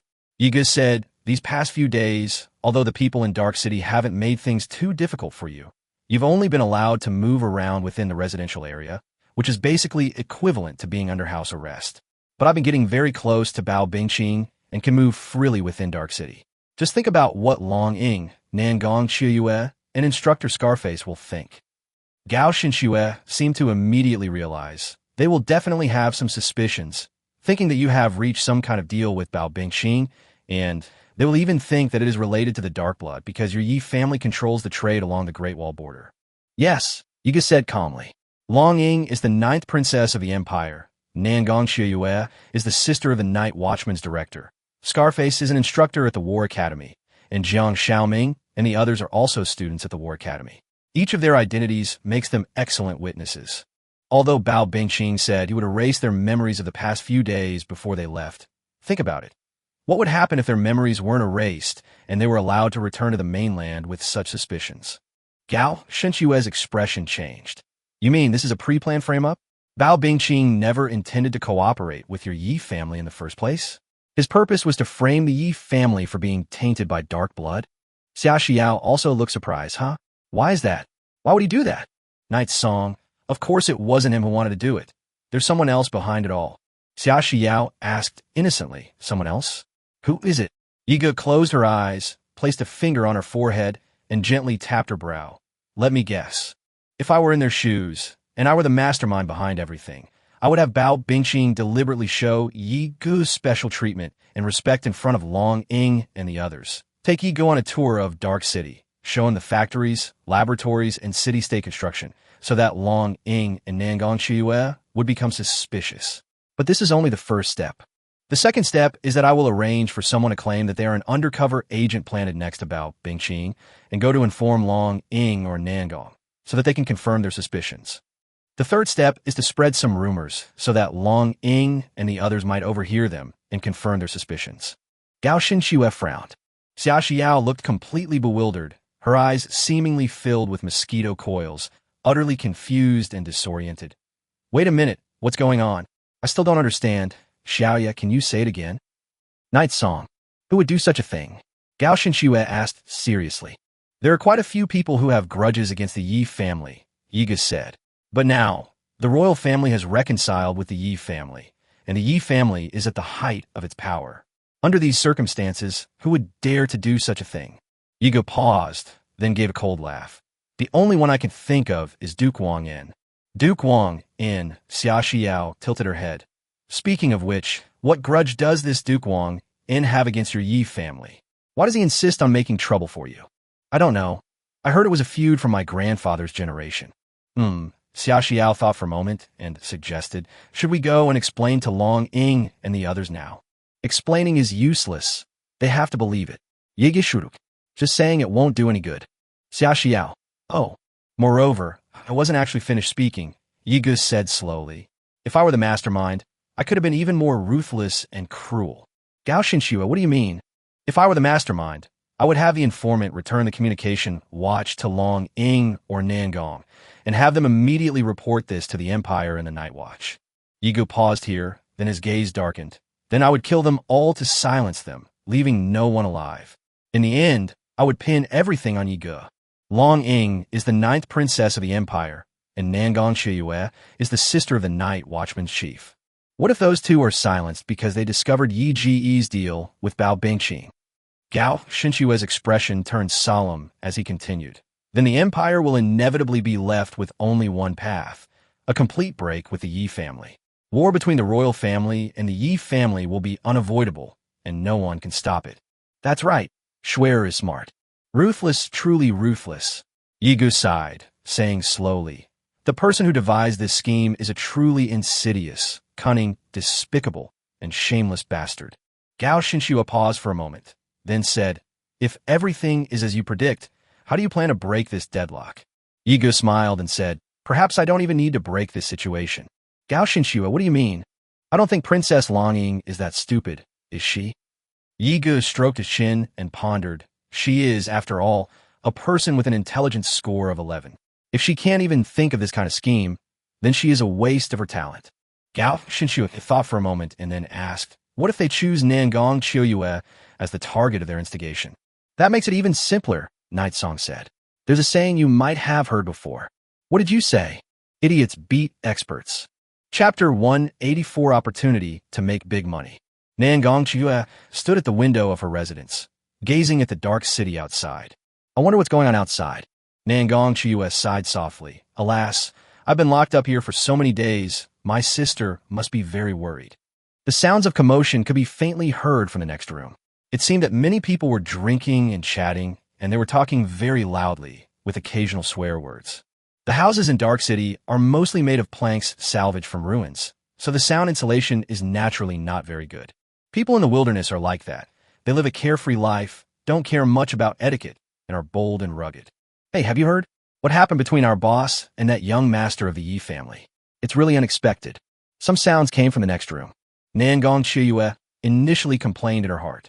She had been staying here for several days and could often hear the sounds of several young men next door drinking and chatting at night, which had kept her from sleeping well for the past few nights. But when the girl heard the words, young master of the Yi family, her heart skipped a beat and her ears immediately perked up. Their boss? Bao Bingqin? And Yiga? What's going on? Nan Gongchue hesitated for a moment, then immediately went over and pressed her ear against the wall to eavesdrop on the sound from the next room. I don't know what's gotten into the boss these past few days. I really don't understand why he's been so polite to that young master of the Yi family. For those nobles from the mainland, we should just do what we used to do. Tie them up in the dungeon, give them a beating and take pictures, and then ask their families for ransom. This time, he's treating them like masters. This isn't like bringing back a prisoner. It's like inviting back an ancestor, a man said. Hey, you don't know this. The boss has already reached a deal with that young master of the Yi family. From now on, the Yi family will help us bring the dark blood to the mainland. The Yi family will be our sugar daddy from now on, so of course we have to be polite to them. An older voice said with a smile. Really? Another man asked in surprise. Nan Gongchue was startled upon hearing this. Night Song actually agreed to help out Bingqing sell dark blood. That Night Song is awful. He saved me once before, and I thought he was different from those other vicious demons. I even thought he was a reliable and good captain. Nan Gongchue stood up angrily, looked around, grabbed the straight knife on the table, and strode out of the room. In the next room, Liang Quan and several other men were sitting around a table. One of the men leaned against the wall, listening intently to the sounds coming from Nan Gongchue's room. After a while, he heard the door slam shut with a loud bang and immediately said to Liang Quan, Brother Liang, that little girl must have heard it. Liang Quan responded casually, taking a sip of his drink. It seems the plan is going smoothly. Brother Liang, is our boss really going to war with the vampires? A young man asked with some worry. I heard that the vampires are quite powerful. Although they all look like weak and frail pretty boys, their vampire physique means they are stronger than us humans at the same level. If we fight them head-on, I'm afraid. Liang Quan smiled, looked at him, and asked, You don't want to risk your life, right? The young man sighed. We've been struggling in the wilderness for so many years, finally built up a little business, and just started enjoying a few good days. Who would want to risk their life to make money? That's right. Liang Quan smiled again, his eyes playful. Then I'll give you another chance to make a lot of money. Would you be willing to take it? The young man's eyes lit up. What opportunity? Under the cover of darkness, Nan Gongchue, her face veiled, crept stealthily to the window of Yega's residence. Her little head peeked out of the window, and she carefully looked around the room with a serious expression. If Yega really agreed to Bao Bingqing's request, their memories will be erased before they leave Dark City. She won't remember anything by then. We need to find evidence first. Nan Gongchue quietly pushed open the window, carefully climbed into the room, and, taking advantage of the darkness, crawled slowly on all fours, trying not to make a sound. Thud! However, at that moment, the room lights suddenly turned on.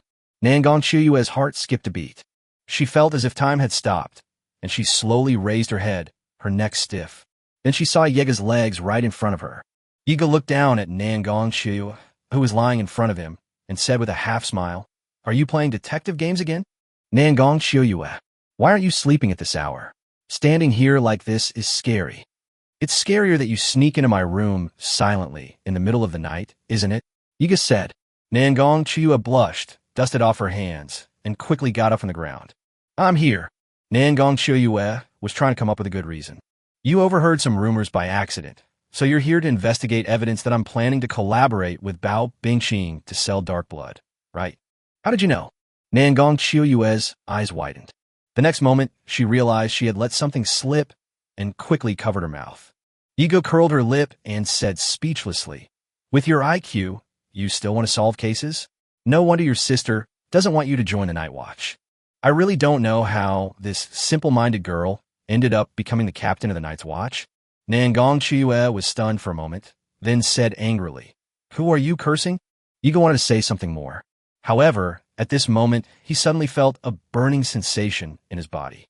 The red light in his consciousness seemed to be burning his body completely. Well, Ego frowned slightly, one hand covering her chest. It's that thing he absorbed from that iron box that's causing the trouble. Seeing Yi Ji's pained expression, Nangong Qiuyue asked curiously, "Hey, what's wrong?" Yiga gritted her teeth and didn't answer. A faint, deep red aura of spiritual energy emanated from his body. The swirling spiritual energy was like a burning flame, and soon Yiga was enveloped in a ball of red light, releasing scorching energy. Chapter 185 A Draw. Hey, why are you on fire? Don't pretend. I didn't do anything. Nangong Qiuyue said nervously. Night Song, however, seemed to have completely lost consciousness. He swayed and leaned forward, falling right into Nangong Qiuyue's arms. Nangong Qiuyue had no choice but to support him, becoming somewhat flustered. Hey, big brother, you can't just stage an accident like this, can you? I'm just gathering evidence. I didn't say you were really colluding with Bao Bingqing. Don't move. A cold, light voice suddenly came from behind. Nangong Qiuyue shuddered. Turning my head, I saw a cute but aloof cat girl with white cat ears and a tail. Bai Shuling walked forward expressionlessly, took Yiga from her hands, and then helped Yiga slowly lie down on the sofa next to her. Are you the spirit cat girl? Who's with Yiga? Nangong Qiuyue blinked, recognizing her. What's wrong with your master?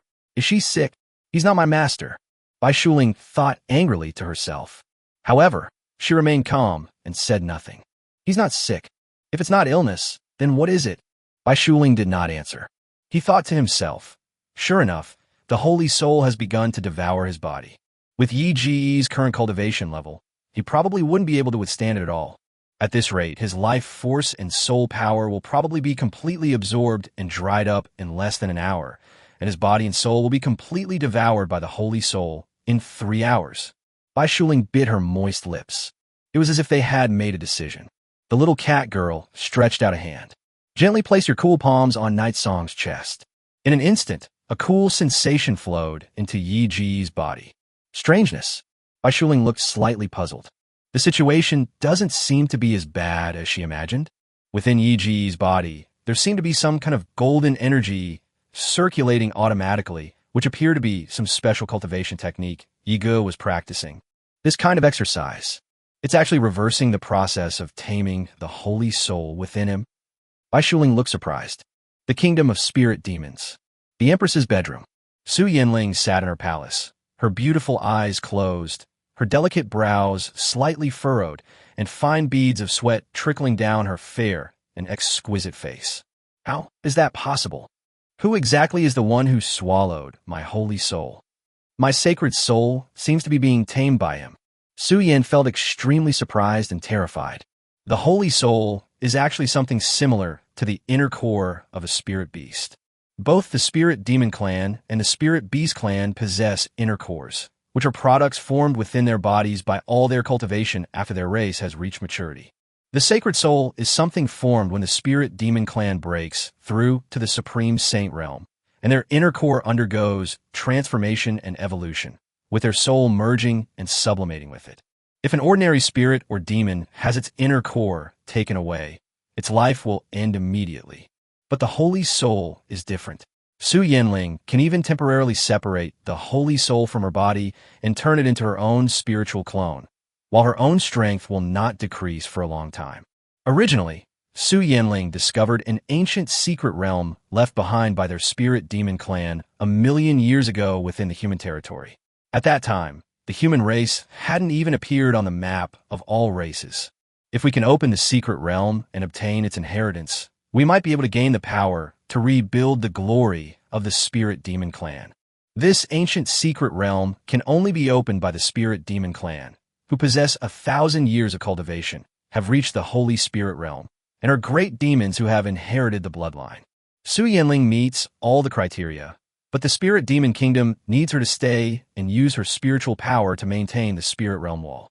Otherwise, without the spirit realm wall, the current spirit demon kingdom would be instantly corrupted by the filthy demonic energy, and countless spirit demon citizens would suffer.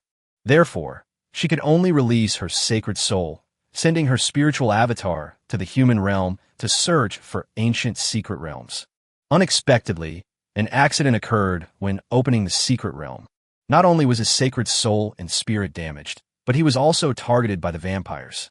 That's why Su Yanling sought help from the human race's war academy to escort the holy soul back to the spirit demon kingdom. But I never expected such an accident to happen. My holy soul contains all of my cultivation. To absorb my holy soul, one must be at least a heavenly revelation realm expert. Su Yanling bit her lip.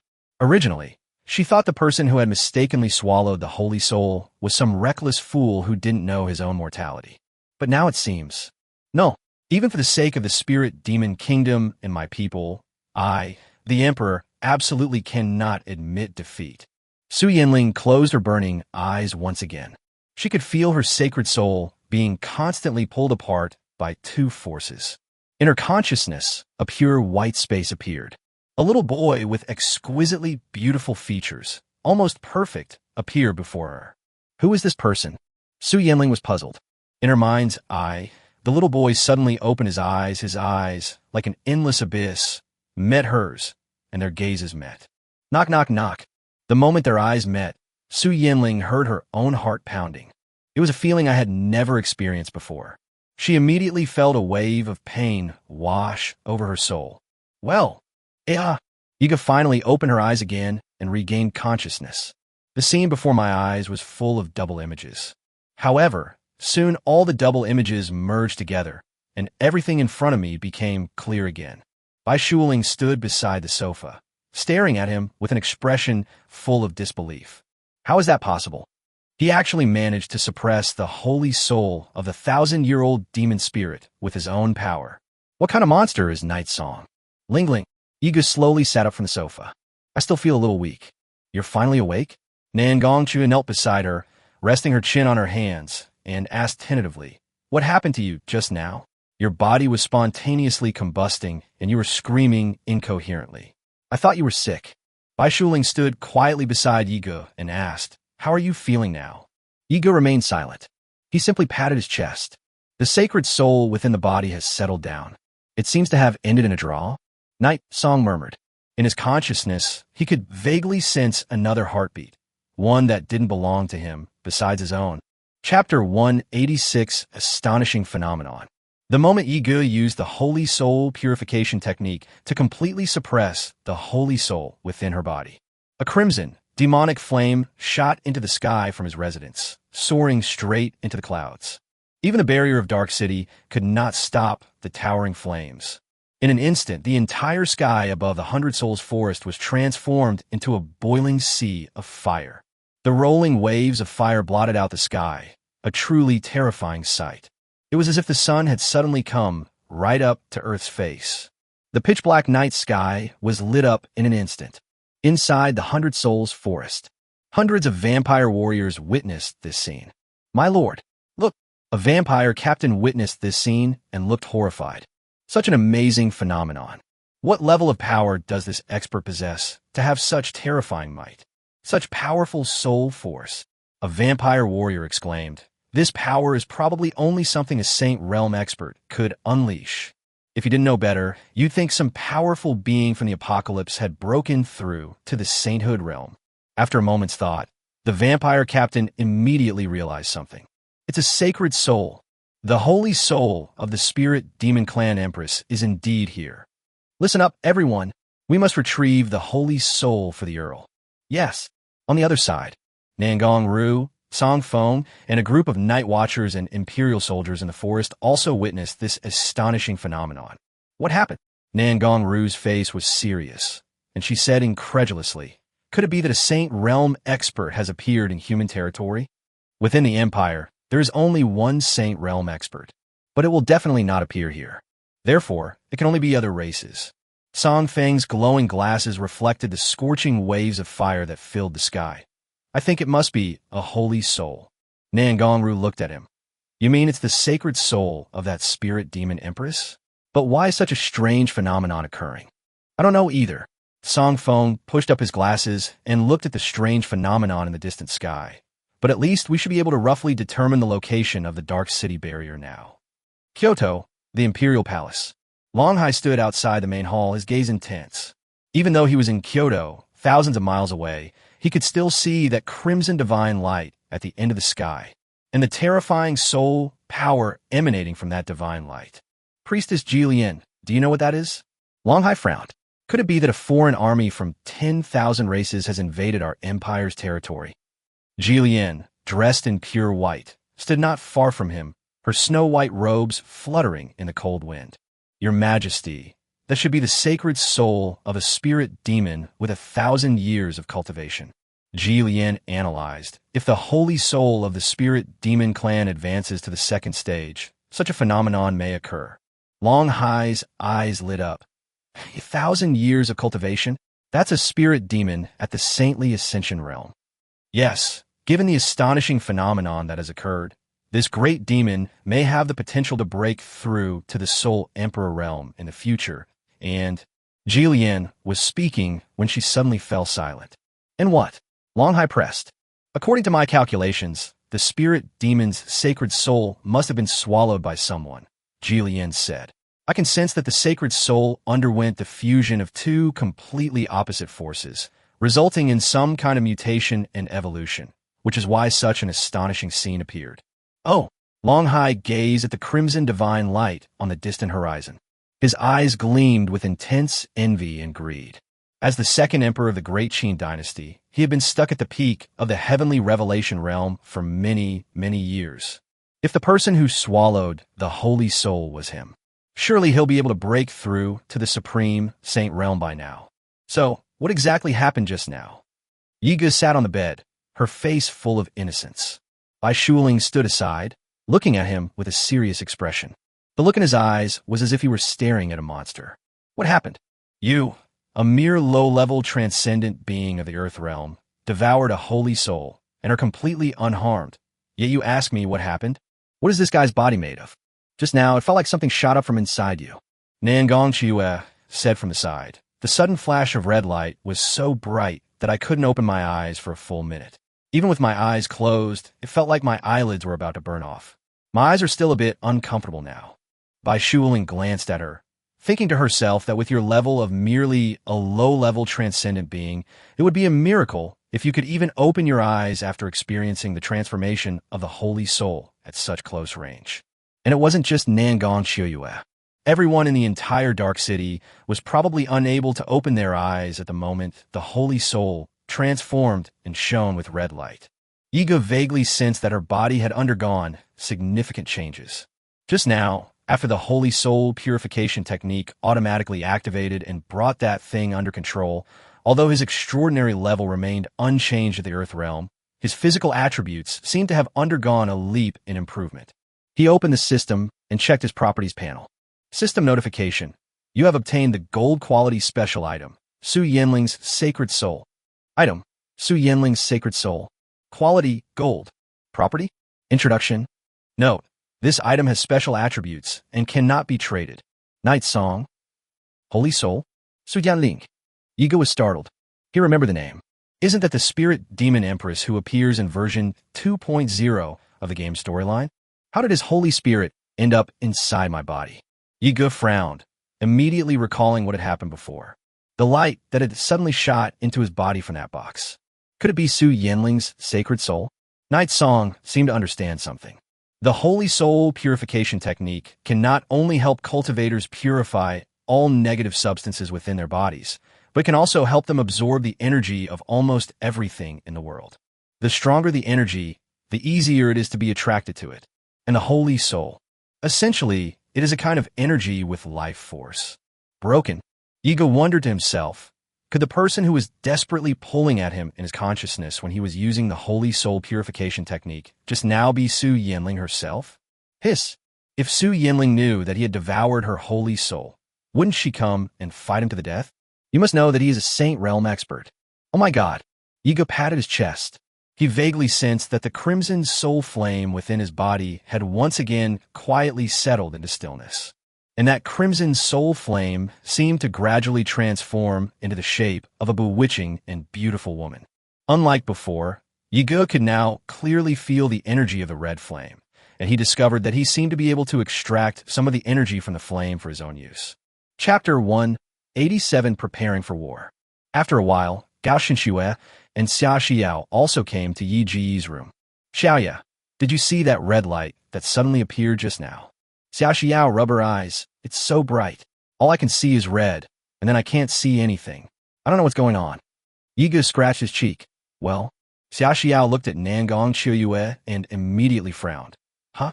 Why are you in Xiaoya's room so late? Nangong Qiuyue was momentarily embarrassed, unsure how to respond. At that moment, a commotion arose from the residential area outside.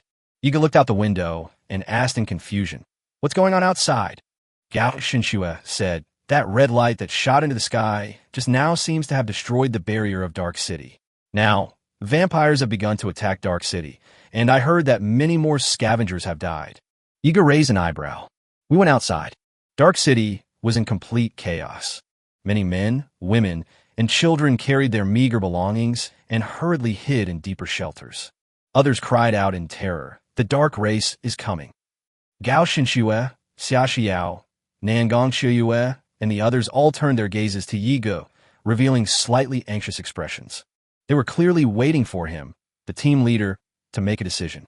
Yigo paused for a moment, then said softly, "You all wait here." Yigo left the residential area alone and went to the tavern. This is the only tavern in Dark City, and it's also the tavern where I drank with Madman and his gang before. Yigo entered the tavern and found that there were at least 200 or 300 people gathered there. Every one of them looked fierce and menacing. They were all thugs who had survived in the wilderness and were Bao Bingqing subordinates. Some were hunters with large caliber guns at their waists. Some were extraordinary adventurers, and some were scavengers who had consumed the blood of darkness. Bao Bingqing sat in one of the chairs, with Yang Yin and Lao Go, his 2 trusted subordinates, sitting behind him. To Yi Ji's surprise, the madman was also present. However, half of his upper body was wrapped in gauze, and his left arm was in a sling, making him look like a mummy, which was somewhat comical. The vampires have discovered our Dark City. Bao Bingqing rested his hands on his cane, his hoarse voice slow and steady. The Empire is unreliable, and the Night Watch is useless, which is why these dark races have been able to invade our human territory. The Empire doesn't care about the lives of us wild hyenas. In the eyes of those royal nobles, we are just a bunch of worthless lives. So now, we can only rely on ourselves. All right, boss, stop talking. The madman, with one arm in a sling, grabbed a bottle of strong liquor with the other, tilted his head back, gulped it down, wiped it with his arm, and said viciously, "Hurry up and give the order. I can't wait to cut off these vampires' heads and soak them in liquor." Bao Bingqing glanced at him. "You're injured like this, and you can still fight?" Just a minor flesh wound." The madman ripped the bandage off his left arm. "Boss, don't forget, besides being a martial artist, my extraordinary profession is also that of a mutant." "All right, cough, cough, cough, cough." Bao Bingqing coughed violently a few times, looking somewhat weak, and then slowly said, "Madman, you take 50 hunters to the canyon north of the city. Yang Yin, Lao Go, each of you take 50 men and go to the west and south respectively. If possible." Bao Bingqing paused, his eyes turning icy. "Kill the vampire captain who killed the fat dragon before, and bring his head back to me." "Got it, boss." "Hee, I've been waiting for you to say that for a long time." The madman put the wine jug aside and stood up. Madman, Yang Yin, and Old Dog each led a group of people out. At this moment, Liang Quan walked to Bao Bingqing's side, bent down and whispered, "Boss, I have received intelligence that there are at least 400 or 500 vampire troops in the 100 Souls Forest." Bao Bingqing asked expressionlessly, "What are you trying to say?" Liang Quan, Bao Bingqing, "I told you not to make suggestions you shouldn't make." Liang Quan, "Yes." Night Song walked over. "So you're preparing for war with the vampires?" Night Song smiled. The vampires killed several of my men, Bao Bingqing said coldly. Of course, I want them to pay for their crimes and blood. Knight's song. They seem to have quite a few of them. Are you confident? Hee, don't underestimate me. Bao Bingqing lit his cigar and took a deep drag. I haven't been wasting my years in the wilderness. I've dealt with these dark races just as many times as the Night's Watch. Soon, it was proven that Bao Bingqing was not bragging. As dawn broke, the madman returned carrying the heads of 2 vampires, followed by a group of hunters who also brought back a considerable amount of loot. Although they suffered some losses, they had clearly won a battle. It's just a pity we didn't run into that vampire squad leader from before, the madman continued, still cursing. Yang Yin and Lao Go quickly returned with their men, each with their own spoils. They each had a long string of pendants hanging from their waists, which, upon closer inspection, turned out to be vampire fangs strung together, trophies they had brought back after killing the vampires. After wandering around Dark City, Night Song was able to find out the details of their battle. The 100 Souls Forest was, after all, the place they knew best.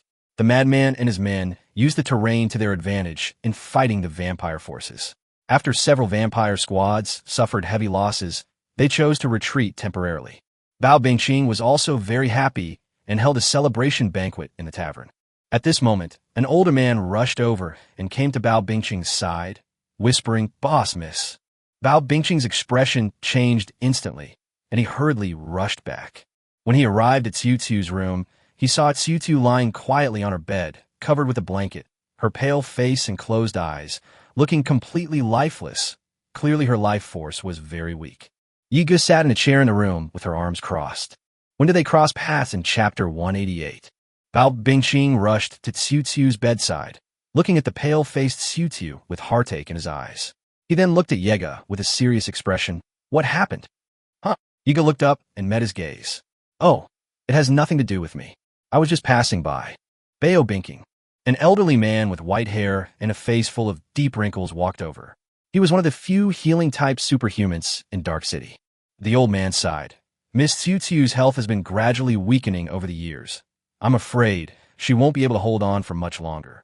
Bao Bingqing glanced at him. You said last time that she could hold on for another year. Old man, that's just the best-case scenario. Bao Bingqing didn't say anything more, and after a moment of silence, said, Go and call Liang Quan over. Old man, yes. Only Yigu and Bao Bingqing remained in the room. Yigu sat on the chair by the bed, drinking tea from his own thermos. With the vampires facing a formidable enemy, and your daughter's condition worsening at this critical juncture, it seems your luck isn't so good. I've always had bad luck. Bao Bingqing sat on the edge of the bed and helped his daughter pull up the blanket. But I will keep her alive. She was severely contaminated by demonic energy, which has penetrated deep into her heart. It's a miracle that she's still alive. You already knew? Yigu smiled and said, After all, I'm a demonized human. On the hospital bed, Xiu Tu's eyes were closed. Her delicate brows were slightly furrowed, and her small cherry lips were slightly parted as if she were murmuring something. Xiu Tu. Upon seeing this, Bao Bingqing immediately bent down, his voice very gentle. Daddy's here, what are you saying? Xiu Tu murmured in her sleep. Night song. Bao Bingqing. Night song. What's going on? Bao Bingqing looked up and scrutinized Yigu with a strange gaze. Why did she call your name? What, did you have any contact with her? Yigu coughed lightly twice. Just 2 nights ago, I saw her sitting alone in the garden, so I went over and chatted with her for a bit. You just chatted for a few minutes? Bao Bingqing frowned even more. Why would she call your name in her sleep after you just chatted for a few minutes? What did you say to her? Bao Bingqing felt he knew his daughter very well. Although Xiu Tu appears quiet and reserved, she's actually a girl with a lot of guarded feelings. In the Dark City, Xiu Tu had no friend her own age. It wasn't because Bao Bingqing restricted her. On the contrary, Bao Bingqing often brought her children of the same age. But Xiu Tu only treated these children with quiet and dignified politeness, seemingly not interested in them as playmates, as if she thought they were too childish. And this night's song has only been here for a few days. How did they become acquainted? Oh, it was just a few words of encouragement. Yiga said, Maybe it's because I have a more approachable appearance. Bao Bingqing. And none of that matters now, Yigu said slowly.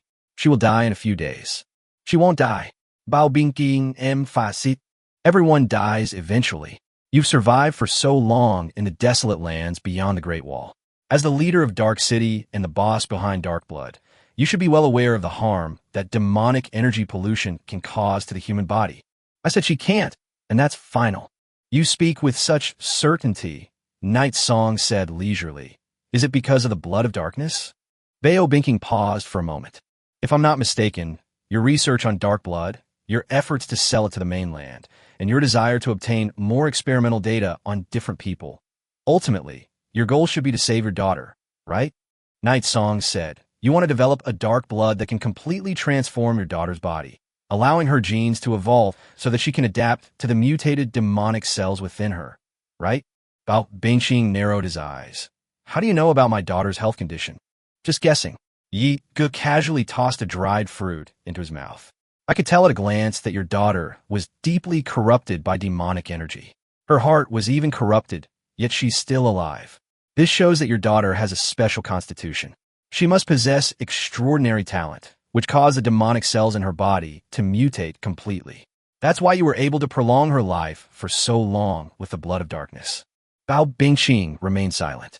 However, given the current situation, I don't think Xiutu will live to see your research results. Yega glanced at the weak and pale girl on the bed. Her condition has worsened, and I'm afraid she will completely mutate into a true dark creature before you finish your research. Moreover, because you gave her so much dark blood, the cells in her body have evolved and mutated countless times. If she really did turn into a dark creature, Yiga glanced at Bao Bingqing. I'm afraid he'll become a terrifying monster that no one can stop in the wilderness. Bao Bingqing's expression was complicated, and he remained silent for a long time. Although Yi Ji's words are a bit hard to hear, but he knew very well that all of this was true. He himself is a genetic scientist and knows his daughter's physical condition better than anyone. The last medical checkup report for my daughter showed that her genetic cells had undergone multiple levels of terrifying mutations. While the dark blood sustained Xiutu's life, it also conceived a terrifying monster within her. Even so, Bao Bingqing seemed to have aged 10 years in an instant. I will not give up. Although he said that, his tone suggested a lack of confidence and assurance. Oh, actually you don't need to be so downcast. Yiga picked up her thermos and took a sip of hot tea. Because I can save her. Upon hearing this, Bao Bingqing suddenly looked up, staring at Yigu with a mixture of disbelief and skepticism. What did you say? You can save Xiutu. Yes. Bao Bingqing looked at him with suspicion. You've only been here for a few days and have never checked my daughter's condition.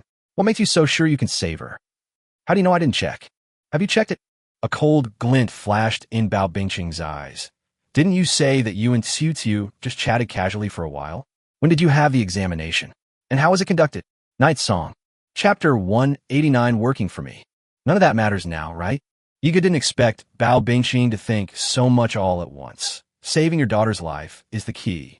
Bao Bingqing fell silent once again. Can you guarantee you can save her? Of course, absolutely guaranteed. Okay. Bao Bingqing looked at him seriously. Any conditions? Or, how much price do you want? I don't lack money. Yiga shook his head, but I do have conditions. Sure, as long as it's within my power. Bao Bingqing said seriously, what are the conditions? Yiga looked at Bao Bingqing and smiled. I want you to become my subordinate, to serve me faithfully and risk your life for me, and for Dark City to become a vassal of my Yi family. Bao Bingqing was slightly taken aback, seemingly not expecting Yiga to make such a condition. Then, he gave Yiga a deep look. Oh, you little rascal, you're really taking advantage of my misfortune, making outrageous demands. No wonder you said you weren't short of money. You're practically asking for my entire fortune. Hey, you're wrong. It's not just about your wealth, Yiga said. I also want you. Bao Binking. When we were drinking before, I asked Madman and Yang why they, as superhumans, would follow you, a weak and lame non-superhuman, and acknowledge you as their boss. Yigu crushed another walnut with her right hand and popped it in her mouth. Their answer to me was that you could fulfill their dreams. And you all share the same dream. The madmen all know that they are a bunch of rough men. They are good at fighting, but that's all they can do. They are destined to be nothing more than a bunch of thugs. They might be very good at going out to fight, battle, and hunt down the dark races. But when it comes to dealing with the daily trivial matters in Dark City, business matters, order matters, trade matters, and matters concerning people's hearts, they will be in for a lot of trouble. They don't have the ability to lead the people of Dark City, but you do. Bao Bingqing remained silent. He hadn't expected that this young man, who had only been in Dark City for a few days, would already know everything about their affairs. Do you know her dreams? Bao Bing stared at Yigu with his bluish-gray eyes. Yigu smiled slightly. In the map of all races, we have our own place. Build your own city-state on the barren wasteland. No more having to put up with the arrogance of the imperial authority. And we no longer need to be mindful of the Night's Watch, the nobles, or the imperial army, so that my family will no longer suffer from hunger and disease. Upon hearing this, Bao Bingqing's gaze sharpened. Yigu gently put down the cup in his hand. Follow me, and I will magnify your dreams by 100 times, or rather, 1,000 times, to be humble. Bao Bingqing, is that a more modest way of putting it? Yes, Night Song said. I originally meant to say 1,000,000 times. So, Yigisimidit. I've already drawn up the picture. Are you going to eat it or not? Bao Bingqing fell silent again. He gazed calmly at Yigu. How dare this young boy utter such words? Was it the boastful words of youthful arrogance and fearlessness? Or, after nearly half a minute, he calmly said, if you can really save my daughter's life, I will agree to your conditions. However, I need to make sure you can really save her first. Don't worry, if you're not satisfied, you'll get a full refund. Yigu stood up and wiped his fingers with a wet wipe. When your people arrive, have a healing-type superhuman cast a few healing spells on Chu-Chu that should temporarily alleviate the situation. Soon, my people will bring the things that will save your daughter. The thing that saved my daughter. Bao Bingqing asked blankly, what thing? An inhibitor specifically designed for the mutated cells in her body. Oh, Yigu turned around, preparing to leave the room first. At this moment, Bao Bingqing hesitated for a moment, then suddenly said, young Master Yigu, please wait a moment. Yigu stopped and turned to look at him. Is there anything else? There's something. Bao Bingqing paused, then said in a deep voice, I think I need to be honest with you.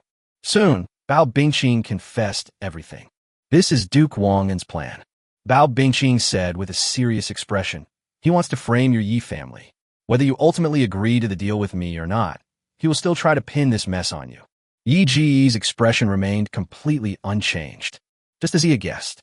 Is he also planning to have you kill Long, Ying, and Nangong Chiuyue, and then frame them for discovering my secret cooperation with you, and then kill them to silence them? Bao Bingqing was surprised. How did you know? Yigu thought to herself, this Duke Wang and really has absolutely no creativity. Okay, I understand. Yigu waved his hand and said, take good care of your daughter. Then he stood up. Could it be? Bao Bingqing asked doubtfully, seeing that Yigu showed no surprise at all. You already saw through this conspiracy? What do you think? Bao Bingqing took a deep breath. The Yi family is indeed extraordinary. It seems his decision was correct. At this moment, Liang Quan walked in from outside with several people. Boss, what happened to Miss Xiuqiu? You've come at the right time, Bao Bingqing said. Xiuqiu's condition has worsened. Cast a few healing and purification spells on her first. Okay, Liang Quan said, and came at Xiuqiu's side. Yigu was about to leave, but he soon noticed that the people Liang Quan brought were all a bit strange. Judging from their attire, they were all hunters from Dark City, but their pistols were not tucked into their belts. Instead, they were held directly in their hands, hidden in their long sleeves, with only a black barrel showing. At the same time, a young man silently appeared behind Bao Bingqing. A gleaming, sharp knife peeked out from his sleeve. Liang Quan was performing a healing spell on Chu-Chu by the bedside, while Bao Bingqing watched worriedly from the side. As an ordinary person, he was completely unaware of the murderous intent emanating from the young man behind him. Chapter 190 Traitor. The blonde-haired youth who was close to Bao Bingqing was one of the earliest scavengers to build Dark City with Bao Bingqing. He almost starved to death in a garbage dump, but Bao Bingqing took him in and gave him food. The blonde-haired youth approached Bao Bingqing from behind. A sharp knife already slipped from his tattered sleeve, slowly drawing near his neck from behind. His eyes were filled with malice and greed. He had no recollection of his former disheveled state. However, just as the blonde-haired youth was about to make his move, he was suddenly taken aback to discover something. The hand holding the dagger suddenly began to turn black.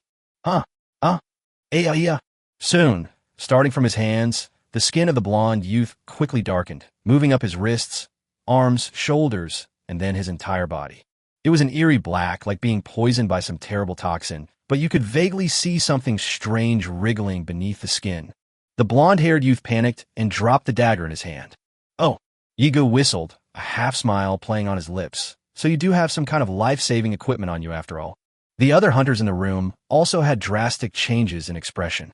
Bao Bingqing turned around, and the blonde-haired youth was already curled up on the ground, screaming in pain. Bao Bingqing said coldly, "Bastard, you dare to betray me." Bang! He kicked him hard in the stomach. The blonde-haired youth was curled up and convulsing, constantly spitting out white foam. His skin had turned completely black, and his muscles had begun to twist and deform, making him look extremely terrifying. Bao Bingqing raised his cane, revealing the rapier at the end, and pierced the heart of the blonde youth with a single strike. Click! At this moment, Liang Quan picked up a large-caliber revolver, put his thumb on the safety, and aimed it at Bao Bingqing's head. Several hunters also took out their guns. Some pointed their guns at Bao Bingqing, while the two hunters standing at the door pointed their guns at Yigo, blocking his way. Night Song suddenly stopped in its tracks. He glanced at the two hunters blocking his way at the door, their large-caliber pistols pointed at him, and shrugged helplessly. "You want to rebel and kill the boss, and you want to drag me down with you? I was just passing by." "Liang Quan, what are you doing?" Bao Bingqing remained expressionless. Liang Quan chuckled. "Wraith's protection, your pink quality amulet. Any enemy who gets close to you and poses a life-threatening threat will be cursed by the vengeful spirit that has made a pact with you. Unfortunately, this thing is only a one-time use item. I really have to thank this guy for shielding me from this curse." Then, Liang Quan pointed at Yiga and said, "By the way, don't let this young master of the Yi family go. His life is worth a lot of money." Duke Wang specifically asked for his life. Yiga remained silent. He calmly scanned everyone in the room with his gaze, his pupils flashing with technological light. A data panel appeared on his retina, and the system scanned the attributes of everyone in the room. There are 8 hunters in total, all low-level transcendents of the gunner profession. 3 at the heaven realm, 3 at the earth realm, and 1 at the profound realm. Although Liang Quan is a transcendent being at the myriad manifestations realm, his profession is only support, and within the 100 Souls forest, he can only unleash the strength of the 100 Souls realm. Huh? Yiga suddenly looked puzzled, sensing something strange. Including the 8 hunters, Liang Quan, Bao Bingqing, Tiu on the bed, and the dead Huang Mao on the ground, there should only be 12 people in the room besides myself. How come the system also detected the attribute panel of a 13th person? Bao Bingqing gave Liang Quan a deep look. "I really didn't expect you to betray me." Then, his gaze swept over the other hunters in the room. These were all once his trusted subordinates. The hunters seemed a little guilty and avoided eye contact with him. Liang Quan smiled enigmatically. "It's your own fault for not knowing what's good for you. If you had listened to my advice, there wouldn't have been so much trouble." "Bao Bingqing, you mean?" Liang Quan said. "Your abilities are indeed beyond question. Most of the people living in Dark City are death row inmates who have escaped from the mainland. They have offended various nobles, heinous wanted criminals, vicious thugs, some who steal chickens and dogs, and some who kill and rob. Only you can keep them in check. It's a pity you made a terrible mistake this time. You didn't know when to back down. If you had listened to me and cooperated with the dark races, our business would have been established long ago, and we would have made far more money than we have now. And now, you want our brothers to fight the dark race to the death just to avenge a few dead people? Haha, don't you think about it? We've only had a few good days, and we haven't even made much money yet. How many of us are willing to go back to the old days of risking our lives every day?" Bao Bingqing sighed softly. "I'm so sorry, young Master Yiga. I didn't expect you to see such a joke." Yiga shrugged nonchalantly. "It's normal. Our Yi family also has to eliminate several traitors and spies every year. I'm used to it." Liang Quan looked at the two of them and frowned. Then he gave a cold laugh.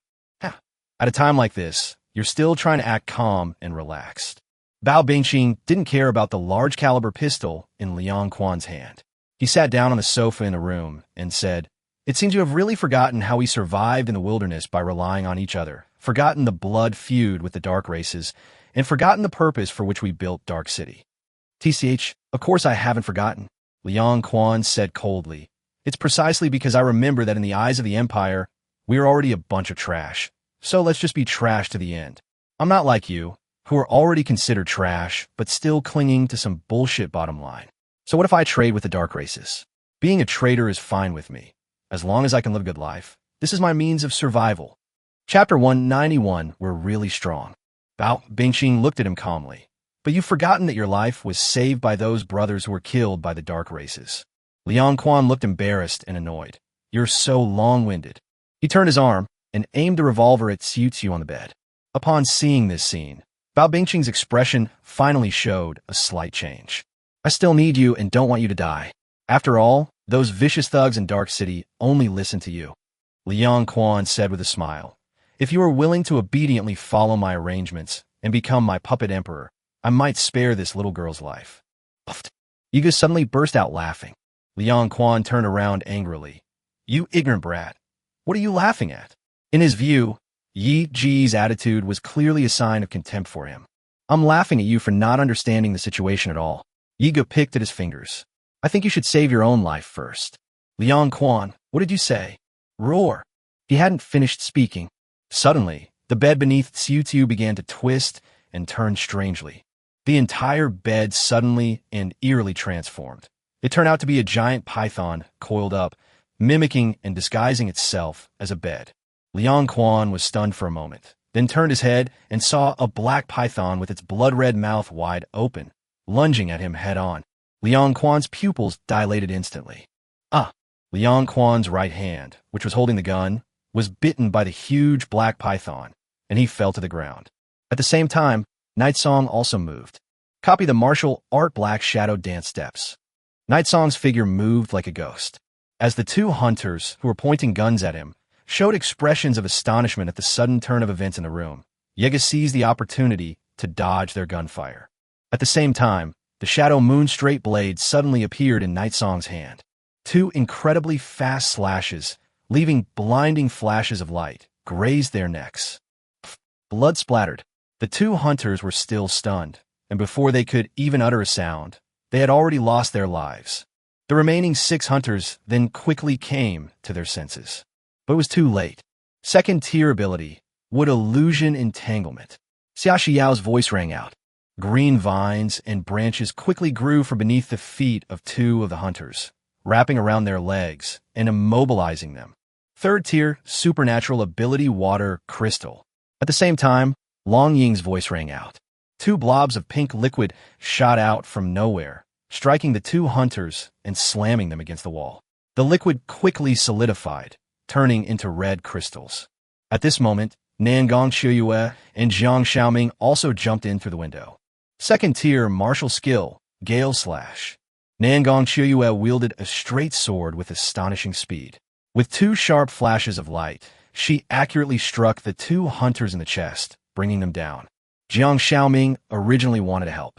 However, after clumsily climbing in through the window, he had just raised the ghost-controlling sword above his head with both hands, intending to strike a hunter on the head. As it turned out, Nangong Shiyue had already arrived a step ahead of him, and with 2 quick strikes, she knocked him down. Jiang Xiaoming glanced at all the hunters lying in the room, his lips twitching slightly, a hint of unease in his voice. We guys are really strong. These people are too weak. Nangong Xia, still somewhat unsatisfied, wiped the blood from her straight sword and said, they're all extraordinary individuals at the profound realm or above, yet they didn't have any ability to put up a fight. Jiang Xiaoming said resentfully, you've stolen my opponent. He had originally wanted to show off his progress in studying at the intersect of the War Academy in front of Gao Shenxue. Yigisimulit faintly. Gao Shenxue slowly walked in from outside the main entrance and came to stand behind Yiga. They've arrived just in time. Yiga glanced at Gao Shenxue behind her. They probably didn't hear anything they shouldn't have, right? Don't worry, I'm keeping an eye on it. There's nothing there, Gao Shenxue said. Damn it, get out of my way. Liang Quan fought the giant black python with his bare hands and finally pushed it away. His gun had fallen to the side, and his right wrist had been bitten by the black python, bleeding profusely. Liang Quan's eyes were gloomy.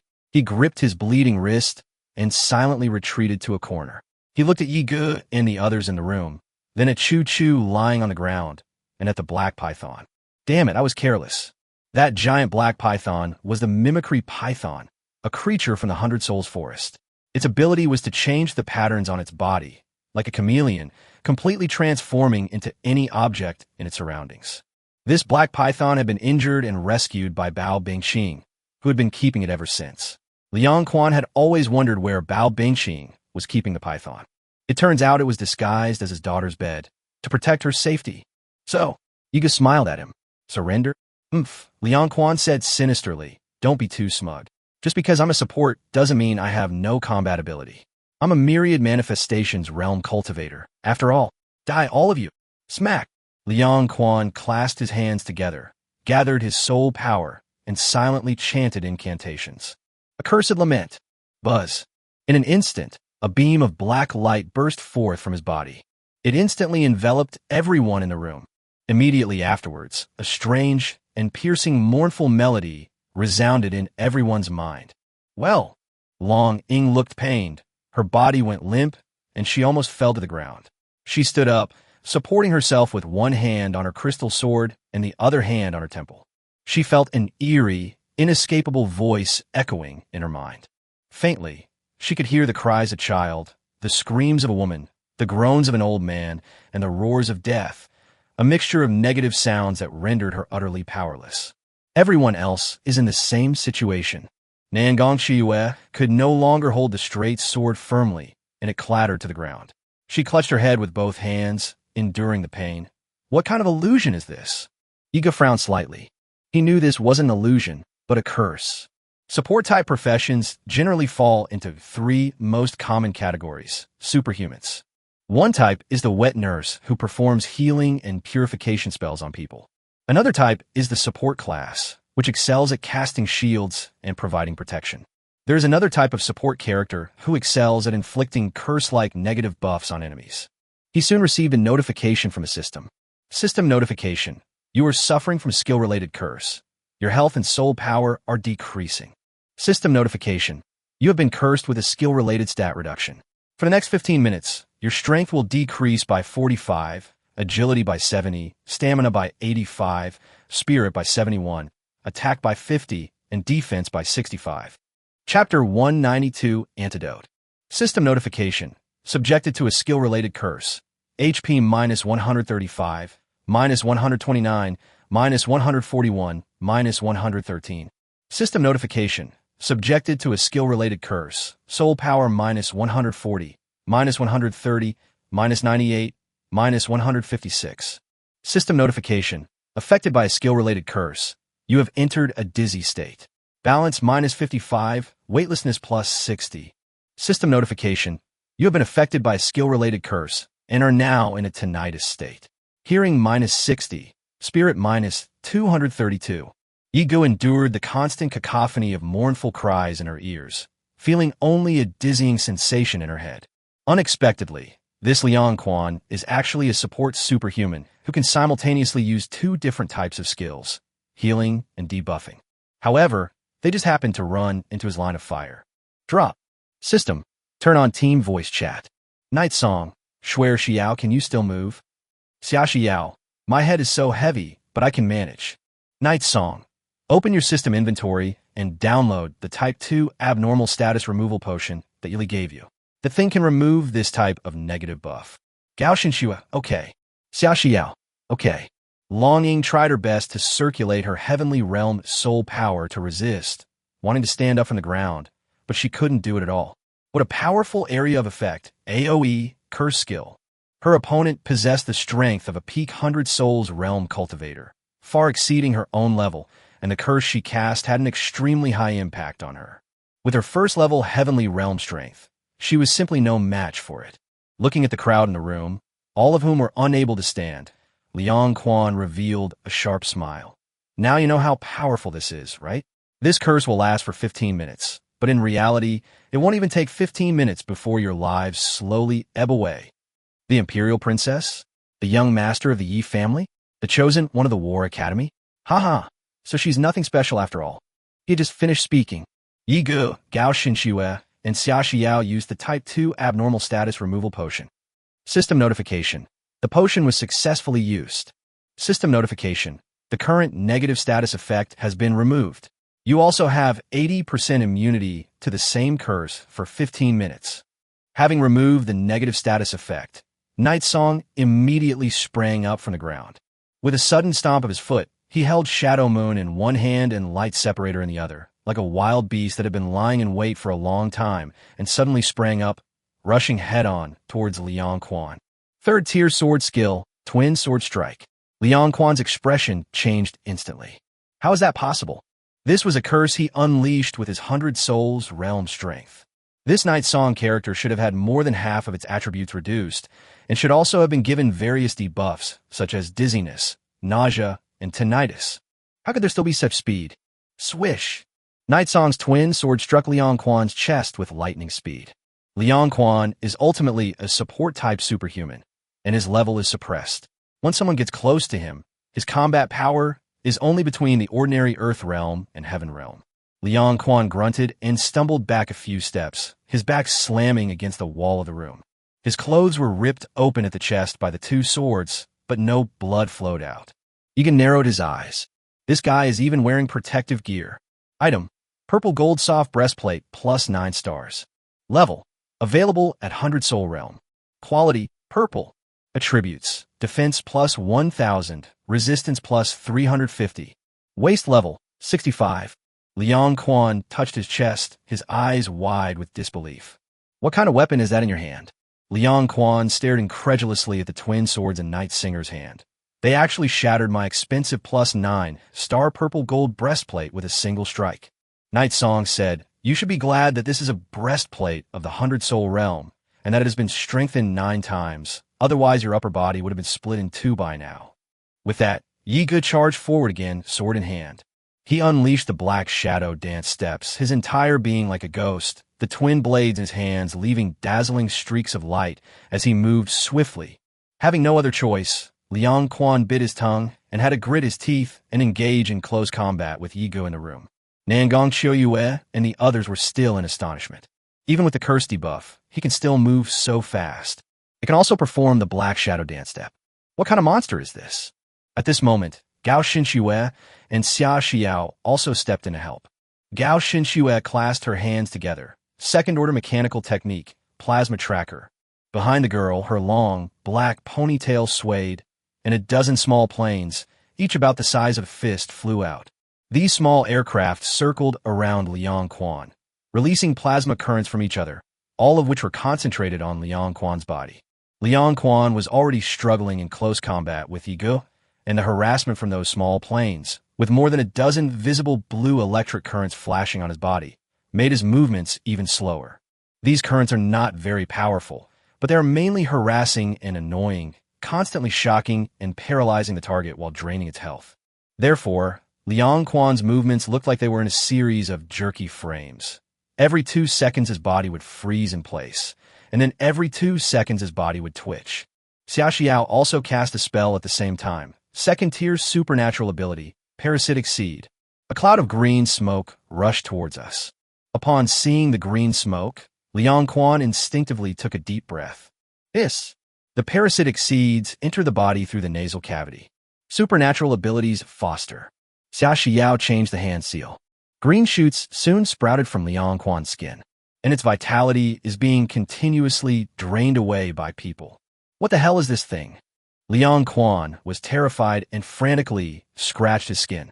Night Song seized the opportunity to launch an attack. Whoosh! A slash, a sword strike, once again cleaved his chest. This time, his breastplate was completely shattered. Ah! Liang Quan's screams rang out. Jiang Xiaoming watched from the sidelines, completely dumbfounded. Wow, that's amazing. Are all the students in your super genius class and above monsters of this level? Long Ying's expression was complicated. She was a celestial realm transcendent, and theoretically, she should have been the one who suffered the least from the curse among all of them. But now it seems that these 3 people are completely unaffected by the curse. What exactly happened? Chapter 193, the curse transfer, isn't normal. Second-tier auxiliary skill resistance increased. Tier 1 support skill, healing. Liang Quan clutched the blood on his chest, slowly backing away, casting a buff and a healing spell on himself. Yi Ge, Gao Xinxue, and Xia Xiao had cornered him. As expected of someone at the peak of the 100 Souls realm, their vitality is truly tenacious. Night Song smiles. Hee, as expected of the young master of the Yi family. I have finally witnessed the terror of a demonized family today. Liang Quan gave a pale smile. You guys are really something today. We'll meet again someday. As he spoke, he took something out of his pocket and threw it on the ground. Bang! It turned out to be a smoke bomb. Taking advantage of the opportunity, Liang Quan turned around and tried to escape through the window. However, before he could even step out, a strong arm reached in through the window and grabbed his neck. Instructor Scarface appeared from outside the window and punched him in the face. Bang! As a martial arts-style boxing instructor, Scar Tiger's punch was incredibly domineering, and the sound of his skull shattering could be clearly heard. Liang Quan, like a kite with a broken string, flew in from outside and crashed head-on into Yigu. Upon seeing this, Yigu immediately raised Guang Li and caught him face-to-face. Liang Quan's eyes were wide open before he died. He slowly lowered his head and saw the light-separating sword piercing through his chest. I can't. Liang Quan made a few hoarse sounds from his throat, as if he wanted to say something. But he no longer had the strength to speak. Yigu gently pushed the dead Liang Quan off his sword. Instructor Scarface rolled into the room and looked at everyone. Is everyone all right? Yigu, Gao Xinxue, and Xia Xiao. It's nothing. How could I be all right? Nan Gongxue said weakly through gritted teeth. I can still hear the cries of all sorts of women, children, and the elderly playing out a symphony in my head. Scarface frowned slightly. What happened to them? Yigu said, if you're hit by Liang Quan's curse-like skill, it will probably last for about 15 minutes. Scarface immediately went to Long Ying's side to check on her, and then his expression became somewhat serious. This curse lasts for 15 minutes, during which it will continuously deplete your health and reduce your stats. Even now that Liang Quan is dead, this curse will not stop. Given Long Ying and Nangong Xiuyu's levels, let alone 15 minutes, their health points would probably be completely depleted in 10 minutes. In the early stages of the game, when various debuff removal potions were still very rare, this type of debuff cursing support was a highly sought-after class. Once a combat-type superhuman is afflicted by a curse, even if they don't die, they will completely lose their combat ability, and if their own side doesn't have a purification-type support, this effect cannot be dispelled at all. I'm a martial artist. I cannot help you lift the curse. Instructor Scar Tiger took out several life potions. Use these to hold on for now. Just get through 15 minutes. Long Ying and the others took the medicine and immediately drank it. Strangeness. Instructor Scarface turned to look at Night Song. You three shouldn't be support-type superhumans, right? How did you break the curse? Why do you all look completely unharmed? Oh. Upon hearing this, Yigu immediately showed a pained expression, clutching her stomach. Actually, we were also in a lot of pain, but we had strong willpower and managed to fight on by forcing ourselves to endure it. As she spoke, she kept giving Gao Xinxue and Xia Xiao meaningful glances. Yes. Xia Xiao also pretended to bend over and clutch her stomach, saying weakly, Oh, I feel so bad too. Instructor, please give me a life-saving potion. Seeing this, Gao Xinxue also covered her stomach with her two small hands and slowly squatted down with a blank expression. Others. Instructor Scarface twitched his eyelids. Why is it that the curses on them cause pain in their heads, while it affects your stomachs? Yigu looked at him with sincere eyes. Cancer can metastasize, so isn't it normal for curses to metastasize too? Scar Tiger. After a while, Long Ying and Nangong Xiuyu's condition gradually improved. Yigu walked up to Bao Bingqing with a life potion in her hand. As an ordinary person, Bao Bingqing suffered the most severe effects of the curse. At this moment, his lips were pale, his eyes were unfocused, and he was completely unable to speak. Yigu supported his shoulder, took out the advanced life-saving potion developed by Yu Li, and fed it to him. Instructor Scarface's expression changed, and the others also looked on in astonishment. Night Song, what are you doing? Instructor Scarface said gravely. You want to save him? If he dies, Dark City will be in complete chaos, Yigu said slowly. Look at the scene in this room. So many people are dead. Those thugs in Dark City will definitely think that we killed Bao Bingqing. Do you think we can still walk out then? Instructor Scarface fell silent. After being given the life-saving medicine, Bao Bingqing's condition gradually improved. Yigu turned her head and glanced at Chu Chu, who was still sleeping beside her. Xiu Qiu appeared to be in stable condition.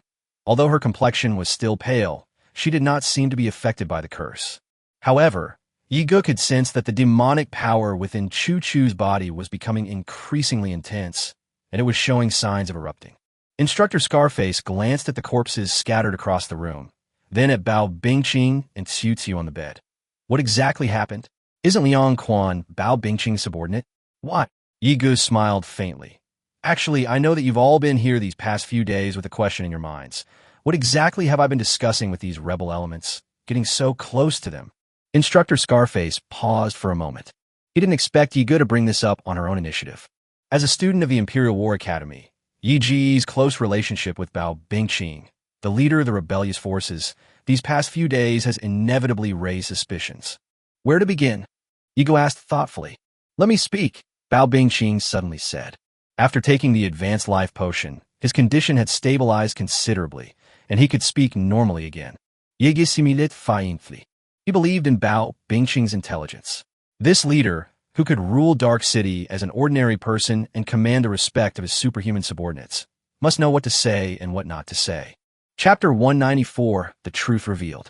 Bao Bingqing quickly began his story. As the leader of Dark City, Bao Bingqing had a wealth of experience and knowledge. He knew very well what Yi Gu didn't want Scarface and the others to know, and he also knew what Yi Gu wanted Scarface to know. You mean, the blood of darkness can save your daughter's life? Longing looked at Chu Chu, who was lying quietly to the side. To be precise, it's about maintaining my daughter's life, Bao Bingqing said calmly. Princess Longing is learned and knowledgeable, well-versed in the classics of all races, and quite knowledgeable about the dark races. You only need to take a look to understand how serious the demonic pollution she has suffered is. Long Ying checked Xiu Xiu's condition, and after using her soul power to input into the girl's senses, an incredulous look flashed in her eyes. To be corrupted to this extent, actually, a normal person would have died long ago, or turned into a dark creature, Bao Bingqing said. The reason she is all right is because the dark blood balanced the pollutants in her body. The parasites in the dark blood will constantly alter the host's genetic chain, enabling cellular evolution, allowing the host to control demonic power, extend lifespan, and coexist with the pollutants within the body. For people in the wilderness, if their bodies are corrupted by demonic energy, they will die quickly, and they have no choice but to use dark blood. Nangong Chiuef frowned and muttered, "This dark blood has this kind of effect? I've never heard of it before." In fact, my initial motivation for researching the dark blood was to save my daughter. Bao Bingqing looked at Xiu Xiu beside him with tender eyes, a faint sadness showing in his expression. I kept collecting data on different people who had received the dark blood and then made improvements to design the version that was most suitable for Xiu Xiu, keeping her alive for so long. Everyone fell silent. Instructor Scarface stared at him. So what exactly have you and Yi Gu discussed these past few days? What secrets do you two have? What I wanted to do from the beginning was to divide you and make you suspicious of each other. To divide us? Among you are the 9th prince of the royal family, the sister of the director of the Imperial Night Watch, and an instructor from the War Academy. Bao Bingqing's gaze swept over everyone in the room. Your identities are the best witnesses. After we finish our mission and return to the mainland, your testimonies will be the best evidence that the Yi family colluded with rebellious forces to trade for dark blood. Instructor Scarface's pupils contracted, as if he understood something. You want to frame the Yi family? Otherwise, what did you think it was? Bao Bingqing revealed a playful expression. If we really wanted to plot something, why would we let you see it so openly? Everything you see is just what I want you to see. What you suspect is also what I want you to suspect. As for what I said about erasing your memories before leaving, it was originally to deepen your suspicions. You know that my memories will be erased before you leave. So you'll try your best to get away from me before my memories are erased. Instructor Scarface and Nangong Chiuyue both gasped in shock. I never imagined it would be such a conspiracy. This Bao Bingqing clearly had their minds completely under control, calculating every detail of their every move and thought. Long Ying did not speak. As expected, when Liang Quan found her before, she felt that everything was too coincidental. Then why did you frame the Yi family like this? Instructor Scarface clenched his fist and asked, "Do you have a grudge against the Yi family?" "I have no grudge against the Yi family," Bao Bingqing said leisurely. "Of course, someone bribed me to do this." "Who is it?" "Your empire's southern duke, Wang En." Instructor Scarface was shocked. "Duke Wang En? How is this possible?" "Impossible," Bao Bingqing sneered, taking out a vial of dark blood. "Do you really think that we, the Wilderness Force, could research this thing on our own?" "What do you mean?" "From the very beginning, this thing was developed with the help of Duke Wang En," Bao Bingqing said slowly in a hoarse voice. Although I am a genetic scientist, cough, cough, cough, I am not a superhuman. There are many refining processes that I cannot perform. It was the alchemist that Duke Wong and found to help me complete the dark blood. At the same time, we reached a trade cooperation to sell the dark blood. I was in the spotlight, while he supported me behind the scenes, paving the way for me in every aspect so that the dark blood could circulate into the mainland. How is this possible? Instructor Scarface was still somewhat incredulous. Why would Duke Wong do this? Then you probably don't know the profits that dark blood has brought him in recent years. Bao Bingqing sneered. Let me tell you another secret that will shock you.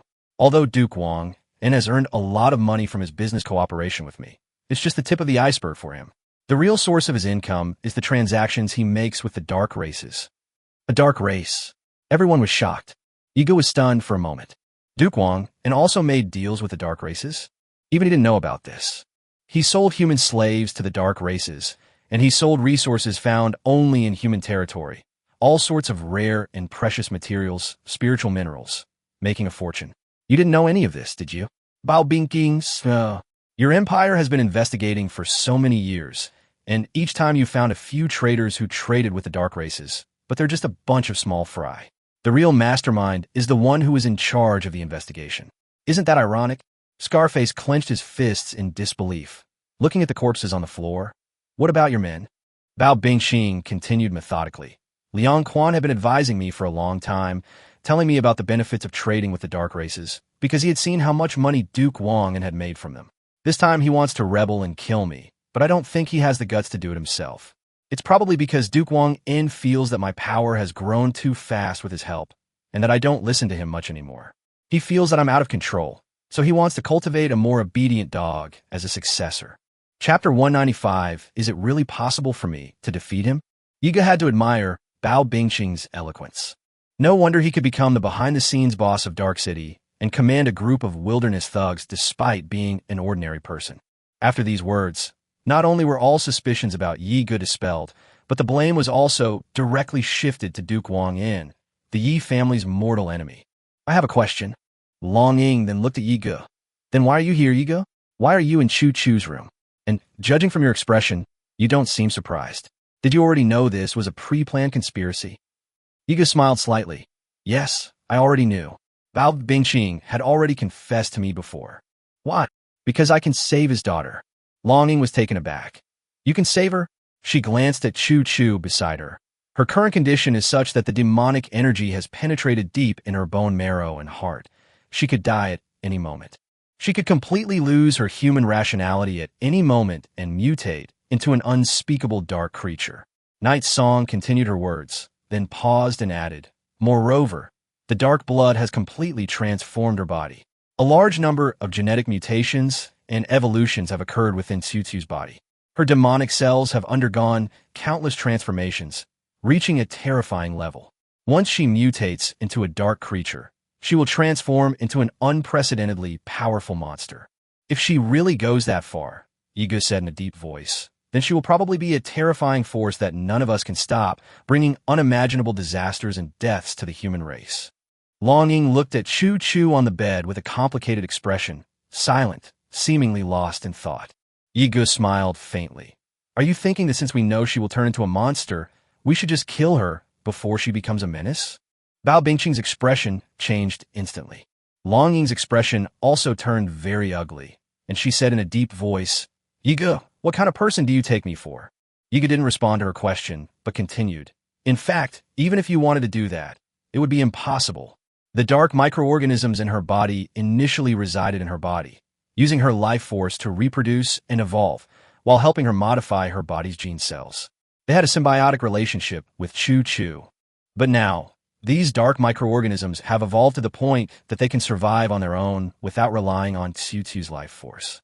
So, contrary to what you think, if you kill Tsu now, the dark microorganisms will completely take over Tsu's body and instantly transform her into a dark monster. The expressions on everyone's faces were complicated. I never expected it to be such a dead end. Jiang Xiaoming asked nervously, Is it that scary, Yiga? Are you really confident you can save this little girl? I can't save her, but I have a friend who can, Yiga said. She has developed an inhibitor that will allow Chu to control the demonic power that causes genetic mutations in her body, and she is on her way here now. Jiang Xiaoming breathed a sigh of relief. That's good. Long Ying looked at Yi Gu with an indescribable expression. Did Yi Gu realize that this was all a conspiracy and a trap the moment he entered Dark City? In such an unfavorable situation, we must turn the impossible into possible, turn the enemy to our side, find the weaknesses in their character, and find a way to break the deadlock. Long Ying's petite body shivered slightly. A strange sense of fear welled up inside me. I had this feeling before, in the simulated war scenarios. It was an indescribable sense of powerlessness. In an instant, Long Ying's mind was filled with self-doubt. I consider him my biggest rival and my biggest target. But if he becomes an enemy in the future, is it really possible for me to defeat him? The friend you just mentioned, Bao Bingqing, asked Yi Gu nervously. When will she arrive? I've already sent someone to escort her here on our Yi family's dragon, Eagle Mount. Yi Ji's eyes darted around, and after thinking for a moment, he said, if nothing unexpected happens, she should be able to get here from the mainland within a day. Crow! At that moment, a cloud of black mist suddenly appeared beside Yi Ji's shoulder. A jet-black crow landed on Yi Ji's shoulder, its beak slightly open, as if it were saying something to him. At this moment, the little cat also emerged from Yi Ji's collar. Bai Shuling sniffed hard with her little nose, her eyes turning serious. She smelled a scent, a smell she utterly loathed. It's nearby. Yi Gu squinted and turned to look out the window. A blurry, dark shadow was hanging upside down outside the room window, appearing and disappearing intermittently. Who's outside? Instructor Scarface turned his head sharply, his eyes darkening. Clearly he had also noticed. When the dark figure saw that Yi Gu and the others had discovered him, he suddenly fled at lightning speed. Try to run? Yi Gu said coldly. Schwerer, grab him. Okay. Gao Xinxue took out a strangely shaped glove. Tier 1 mechanical skill, mechanical claw. Whoosh. A giant mechanical hand shot out with lightning speed and shattered the window pane with a single punch. After escaping through the window, the dark figure attempted to glide by unfolding its cloak. However, to his surprise, a strange mechanical claw chased after him from behind, and it was even faster than him. What is this? The shadowy figure paused for a moment. The next moment, the mechanical claw gripped the back of his collar tightly. He pulled it back sharply. Ah! Gao Xinxue retracted the telescopic mechanical claw. They forcefully dragged the dark figure, which was trying to fly away, back into the room. The dark figure crashed back into the room with a thud, rolling several times on the floor covered in shards of glass and blood before finally rolling right to Yi Ji's feet. Night Song. Shadow. Are you from a dark race? Night Song looked down at him and smiled. Enjoying eavesdropping? You want to run away after you've heard all? The dark race member suddenly sprang to his feet, did a backflip, and retreated to a corner of the room, watching Yi Gu, Gao Xinxue, Long Ying, and the others warily. This dark race member looked almost exactly like a human, but his skin was exceptionally fair, even better than a woman's. He was also handsome, with short blonde hair, purple pupils, and black lip gloss, giving him a sinister and alluring appearance. To be precise, you should be a vampire from the dark races, right? Night Song sneered. You're a scout in the vampire army? I didn't expect you to have already infiltrated Dark City. Chapter 196 Parasite. The vampire slowly retreated to a corner, grinning to reveal a sharp, bloody fawn. I didn't expect that you would discover my stealth and infiltration abilities. It seems that there are more than just a bunch of good-for-nothings among the human race. A vampire? Scarface Tiger's eyes turned icy. State your name. Me? The vampire sneered. You lowly humans are not worthy to know my noble name. They're already in our hands, and they still dare to be so arrogant. Nangong Chiyue drew her straight sword. Then kill him. Night Song, wait a minute. Nangong Chiyue asked in confusion. What? Night Song said, he's not the only infiltrator in this room. The spirit of calamity had just told him that there was another suspicious aura in this room. This person concealed their aura extremely well. Unless one is an extraordinary individual with exceptionally high perception, ordinary people would not be able to detect them at all. Everyone was astonished. There's one more person? Instructor Scarface frowned, then looked left and right. Where? Even as an instructor, he had no idea that there was another enemy in the room. Yiga didn't speak. He gripped the Shadow Moon's straight blade, and slowly walked to the face of the already dead Liang Quan. Then, he reversed his grip on the straight knife. With a thud, it pierced the corpse. Everyone else looked bewildered, wondering what Yi Ge was doing. Was he mocking a corpse? However, the next moment, a blurry and disgusting mass of flesh suddenly emerged from Liang Quan's corpse, startling everyone. The indistinct mass of flesh crawled out of Liang Quan's corpse, flowing and crawling on the ground like a broth, looking extremely disgusting and appetizing, but this disgusting thing eventually slowly transformed into a human shape. A man with a strange face and bluish skin appeared before the crowd. "How did you find me?" The man looked at Yi Ge with a sinister gaze. "You've been hiding inside this guy's body for at least several hundred days, haven't you?" Yi Ge glanced at Liang Quan, then looked at him. "You haven't showered for several hundred days. The smell on you is overwhelming. I can't help but smell it." "Mun, hiding inside his body for hundreds of days?" Bao Bingqing was utterly bewildered upon hearing this. "What do you mean? You mean this guy's been living inside Liang Quan all along?" Gao Xinxue said calmly. "Parasit." Xia Xiao turned her head in confusion. "Parasit? Was a parasite?" Long Ing explained. "The parasitism technique is a special ability of a superhuman. People with this ability can live in the body of a target organism like a parasite. While parasitizing, they will slowly absorb the lifespan, nutrients, and some attributes of the parasitized person, as well as half of the parasitized person's usual cultivation results. In fact, over time, the parasitized person's extraordinary abilities may also be absorbed." Nangong Chiyue exclaimed in surprise. "So amazing?" "Yes," Instructor Scarface said solemnly. "Moreover, the person being parasitized is completely unaware that they have been parasitized. Superhumans have long lifespans, so even if their lifespan is absorbed by 10 or 20 years, they will not be aware of it in the short term. Even if their cultivation speed suddenly slows down, they will only think that their talent has reached its limit. It is hard to imagine that they have been parasitized. It is a very terrifying ability." Hearing this from the side, Jiang Xiaoming instinctively got goosebumps, feeling a chill run down his spine.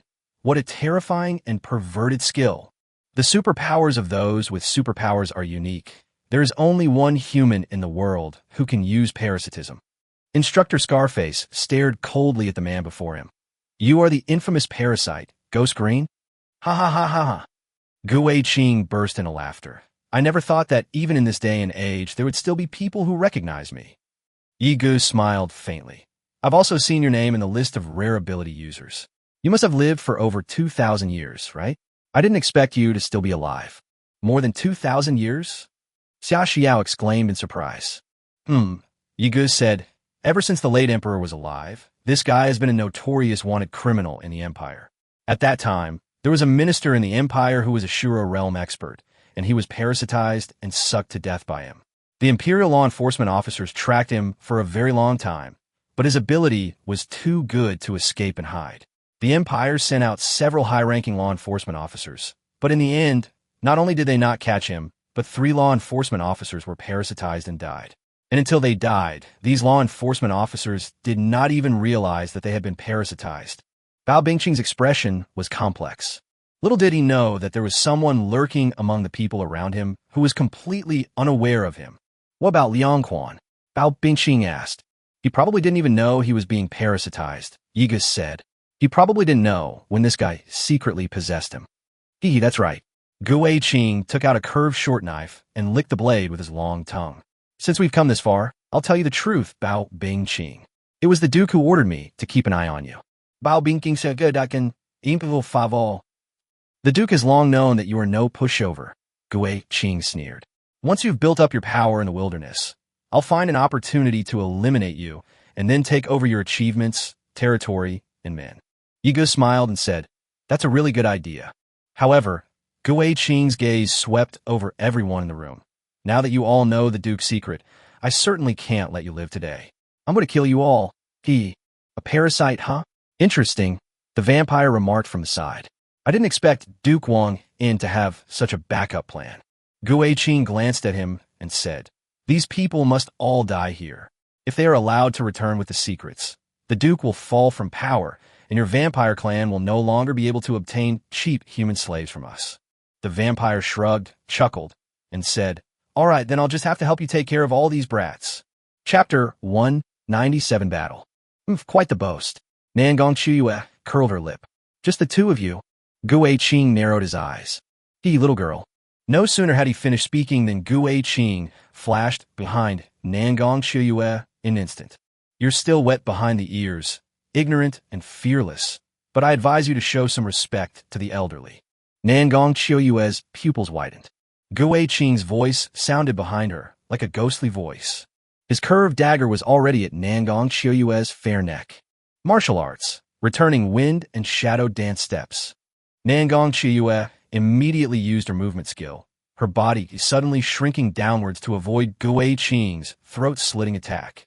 Then, with extremely agile and swift steps, she instantly created distance. Gue Qing was slightly surprised and felt a little astonished. The little girl is quite fast. Then he added, but she's still a little bit lacking. With that, Gue Qing pushed off with his feet and launched a second attack, instantly catching up with Nangong Chuyue. When Nangong Chuyue saw the curved dagger coming towards her, cold sweat instantly broke out. Bite! At that moment, Yiga suddenly appeared in front of her, holding the Shadow Moon Straight Blade, blocking Gue Qing's attack. Gue Qing did not expect that his second attack would be blocked again. It's one thing that Nangong Chuyue is a speed-type martial artist, but Yi Ji's speed is also incredibly fast. Ha! This is hilarious. So hilarious. Gue Qing's eyes gleamed with excitement. I never thought that after sleeping for so long, I would encounter such exciting prey as soon as I came out. As he spoke, he twisted his wrist, and the curved dagger flew out of his hand, spinning rapidly along with Yi Ji's straight blade. Martial arts imitation, flying leaf, spinning blade. Yiga felt the force of her grip on the knife dissipate. After a few spun blades, Gue Qing suddenly grabbed the hilt again and slashed horizontally with lightning speed. With a whoosh, two flashes of light appeared. Yi Ji's right arm and Nangong Chuyue's left shoulder were each slashed, the speed of which was too fast to be seen. Yiga frowned slightly. Such a fast speed. Those two strikes, if it weren't for the fact that both he and Nangong Chuyue could use the returning wind shadow dance step, and were both extraordinary individuals with exceptional speed, would probably have killed anyone else. Amazing! Jiang Xiaoming gasped. Aren't parasites supposed to be superhumans? How can they have such amazing swordsmanship? It seems their close combat abilities are even stronger than those of martial artists. Long Ying said in a deep voice, the parasite is a very special kind of superhuman. When he first awakened his superhuman abilities, he was almost just like an ordinary person, with no combat power and extremely low attributes. All his power was slowly acquired by parasitizing others. I think he must have parasitized some martial artists who were skilled in swordsmanship before, absorbing their abilities and attributes. That's right, Gue Qing said smugly. Among those law enforcers who chased me before, there were several martial artists known for their speed. Their abilities are now mine, ha! That despicable guy. How dare he hurt Xiaoya? Xia Xiao angrily formed hand seals. Second-tier ability parasitic seed. A cloud of green mist rushed towards us. That trick won't work on me. Gue Qing had already witnessed the power of this move inside Liang Quan's body. He immediately leaped up to dodge it, flew onto the ceiling of the room, then stood upside down, pushed off the ceiling with his feet, and attacked Xia Xiao at lightning speed with his curved blade. However, he was blocked by a steel robot that was at least 2 meters tall before he could get close. Gue Qing's curved blade slashed at the robot's head, but bounced back with a clang. The robot threw a punch, which Gue Qing dodged with a backflip. Gao Xinxue had already put on a pair of VR-like high-tech glasses. She picked up a special mechanical game controller and began to control the steel robot in battle, just like playing a game. TCH. Ghost Green was forced back by the steel robot and snorted coldly. What a bunch of troublesome brats. Seeing this, the vampires wanted to take the opportunity to launch a sneak attack on Gao Xinxue from the side. However, Instructor Scarface immediately stepped in front of him, his heavy fist aimed directly at him. The vampire drew a hidden blade from his arm, blocking Scarface's fist. Instructor Scarface punched the blade of the hidden blade, but not a drop of blood flowed. The two forces clashed in midair, creating a stalemate. The surrounding air swirled and hummed, faintly emitting the buzzing sound of colliding soul power. In this place, their strength was suppressed to the 100 souls realm, and their combat power was evenly matched, making it impossible to determine a winner for the time being. Instructor Scarface was somewhat surprised. He was a boxer, a power-type superhuman. Given the racial characteristics of the vampires, most of them should be speed-type. Yet this vampire in front of him could actually contend with him in terms of strength when they were of the same level. The vampire laughed and said, "What's wrong, big guy? Are you too confident in your strength? Let me tell you, our vampire physique completely suppresses your human race at the same level. Even though strength is not what we are good at, we still have an advantage compared to you humans, who are low-level evolved creatures. Not to mention our specialty, speed." As he spoke, the vampire abandoned his attempt to confront Scar Tiger Instructor head-on, suddenly deflected his force, changed his fighting style, and began a feint attack with a twist of his body. After changing tactics, Instructor Scarface immediately found himself at a disadvantage. The vampires were incredibly fast, like vampire bats suddenly attacking their prey at night, their movements lightning fast, each attack swift and deadly. In the blink of an eye, Instructor Scarface had been stabbed 5 or 6 times and had several more wounds on his body, but his fists could not hit the vampire's body at all. Yigu, Gao Xinxue, Xia Xiyao, Nangong Qiuyue, Long Ying, and Jiang Xiaoming were dealing with Gui Qing. Bao Bingqing and his black python stayed by Chu Chu's side, carefully protecting her from their attacks. Swish! Swish! Within a few breaths, both Jiang Xiaoming and Long Ying were stabbed. Gui Qing's speed was simply too fast. The children were all low-level superhumans, and even with 6 against 1, they could hardly touch a hair on his head. Bite! With a sharp metallic clang, Gui Qing slashed, knocking the straight sword from Nangong Qiuyue's hand. Jiang Xiaoming yelled and rushed over, sword in hand, only to be kicked away by Gui Qing, crashing into a bookshelf and buried under a stack of books. Yi Ji's eyes were fixed on Gui Qing's every move. "I see. Chapter 198, why does this move look so familiar?" In her previous life, when she played 10,000 Races map, Yiga never fought against players with the Parasite class. After all, this is an extremely rare ability, and there are almost no similar types of professions with similar superpowers. There is very little information about this profession on gaming forums. An account that has awakened a Parasite can definitely fetch an extremely high price. However, Yigo had been observing Gui Qing's every move during the battle and had already gained a general understanding of the characteristics of his profession. In Gui Qing, Yigo saw many abilities from extraordinary professions, skills of assassins, swordsmen, elementalists, and rogues. These skills must have been acquired from the hosts he had previously parasitized over the past 2,000 years. In fact, the effect of this replication is somewhat similar to his demonized copying technique. However, Night Song can copy the target's skills immediately after just one look and create a demonized dark attribute version suitable for him. However, the skills that Ghost Green gains through parasitism are all low-end versions, and it takes decades or even longer to acquire them by parasitizing the target's body. Whether it's his flying leaf spinning blade, his stealth footwork, or his ranged spells, their power is lower than that of ordinary 100-soul realm transcendence. If he had used the genuine flying leaf spinning blade when he attacked Nangong Qiuyue with his peak 100-soul realm strength, Nangong Qiuyue would have been dead without a doubt. However, when Gui Qing uses this move, he is at most at the peak of the heavenly realm. Yigisimulit secretly. So that's how it is. The copied skills are all low-end versions. So it seems just right. Martial arts imitation, flying leaf spinning blade.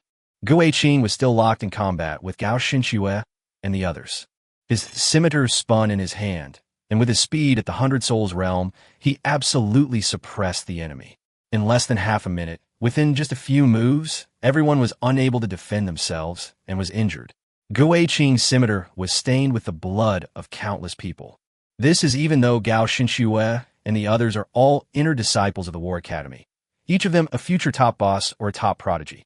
Their combat power is already much stronger than that of their peers. If they were ordinary low-level superhumans, they would probably have been killed by him long ago. First tier Ghost Control Technique, Evil Spirit Pounce. Jiang Xiaoming summoned a black evil spirit, which pounced towards Gui Qing. Gui Qing swung his sword diagonally and easily killed the evil spirit. Then, with a twist of his body, he appeared in front of Jiang Xiaoming in 2 steps and plunged a knife into his chest. Jiang Xiaoming was still stunned for a moment, looking down at his clothes stained with blood. Gu Qing smiled, and with a flick of his curved blade, he pulled out one of Zhang's ribs with a thud. Ah! Gu Qing let out a wild and perverse laugh. Damn it! Nan Gongchu gritted her teeth and charged up from the side, unleashing a swift slash. The blade struck his arm, and Nan Gongchu thought she could sever it. But Gu Qing's arm suddenly bent like putty, then wrapped itself around her straight blade. Is this a special ability of the boneless person profession? Nan Gongchu was taken aback. Gu Qing used his clay-like arms to violently pull the straight knife out of Nan Gongchu's hand, and then used his curved knife to slash at Nan Gongchu's chest. The force of the blow sent Nan Gongchu flying backward 4 or 5 meters, her chest soaked in blood, and she immediately lost consciousness. Longing bit her lip.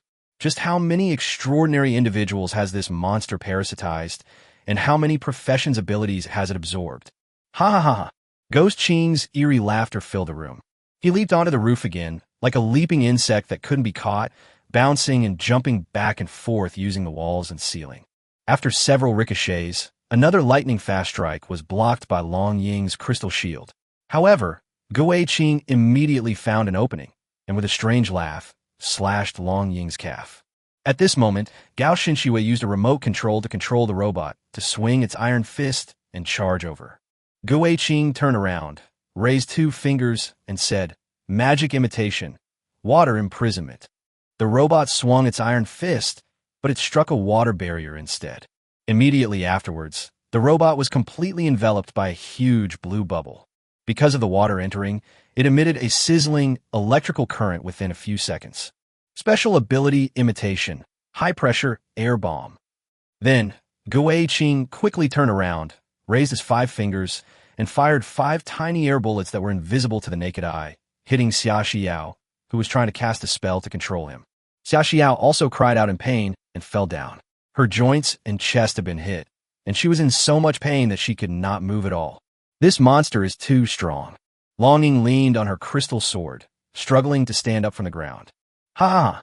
A student of the War Academy? A prodigy? So this is all the strength you've got? Gu Qing said disdainfully. It seems that the human race has truly declined in this era. Back in the time of the late emperor, when the human race was at its peak, the opponents we encountered were much stronger than yours. So you understand now? Even though my level is suppressed to the 100 souls realm here, with my combat experience, it would be easy for me to crush you greenhorns. However, if I sell you little guys to the dark races, I'm sure I can get a good price. So don't worry, I won't kill you right away. I'll send you to the dark races' magic scholars. They need a lot of human superhumans for live experiments. Hee hee hee. You're having a nice dream. Yi Ji's voice rang out at this moment. As an old monster who has lived for 2,000 years, in your eyes, we may indeed be a bunch of immature kids, but in my eyes, you're just an old-fashioned person who is out of touch with the times and unaware of it. Gu Qing turned his head and gave him a sinister look, his eyes cold. People from the demonized mutant family, you really are arrogant. I've never actually fought anyone from your demonized family before. Today, let me see if you live up to your reputation. Gu Qing leaped up again, pushed off the ceiling with both feet, and then engaged in a fierce battle with Ego. Yigi simulate faintly.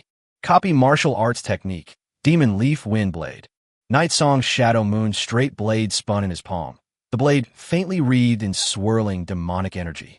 Gu Qing was stunned for a moment. This move looks so familiar. Chapter 199, Don't Underestimate Humans. The Shadow Moon and the Night Singer's song spun faster and faster. As the long sword moved faster and faster, it suddenly swung up with lightning speed. Bite! Win! He directly knocked the curved blade out of Gu Qing's hand. Gu Qing. Egan narrowed his eyes. Pressed the attack. Puffed. He immediately added another stab, this time into his chest. Unfortunately, Night Song Shadow Moon was a straight blade, unable to pierce his ribs.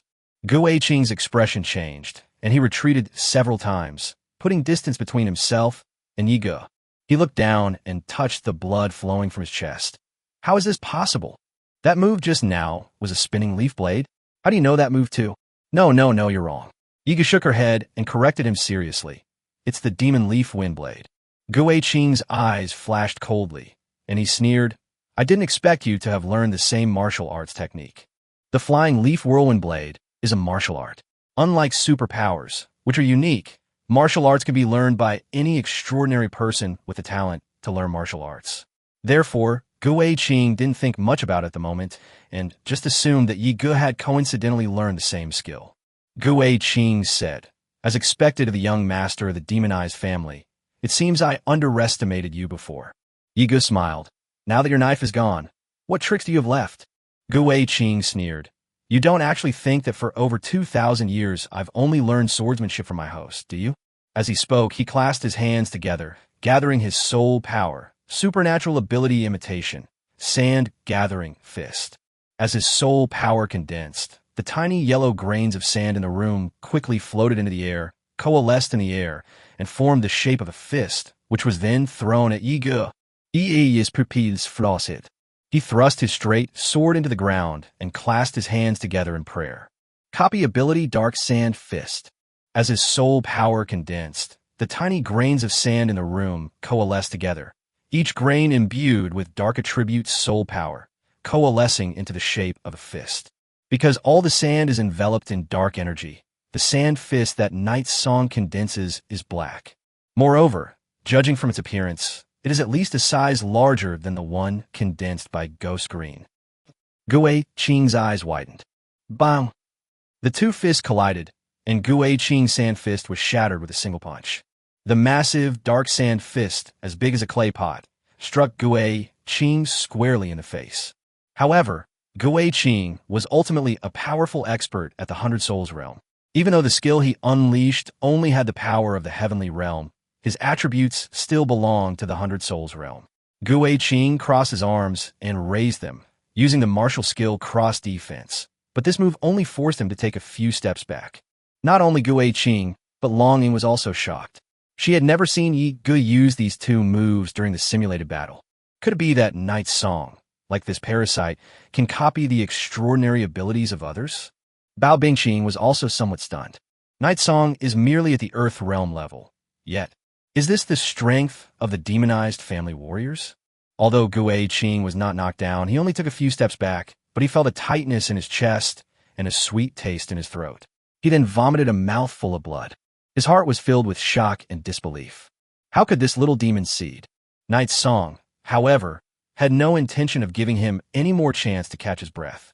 Copy ability Dark Spirit Air Bomb. 10 compressed air bullets were fired from his 10 fingers, all hitting Gu Qing's body. Each bullet accurately struck the acupoints and soul power nodes within Gu Qing's body. Gu Qing let out a blood-curdling scream. Ah!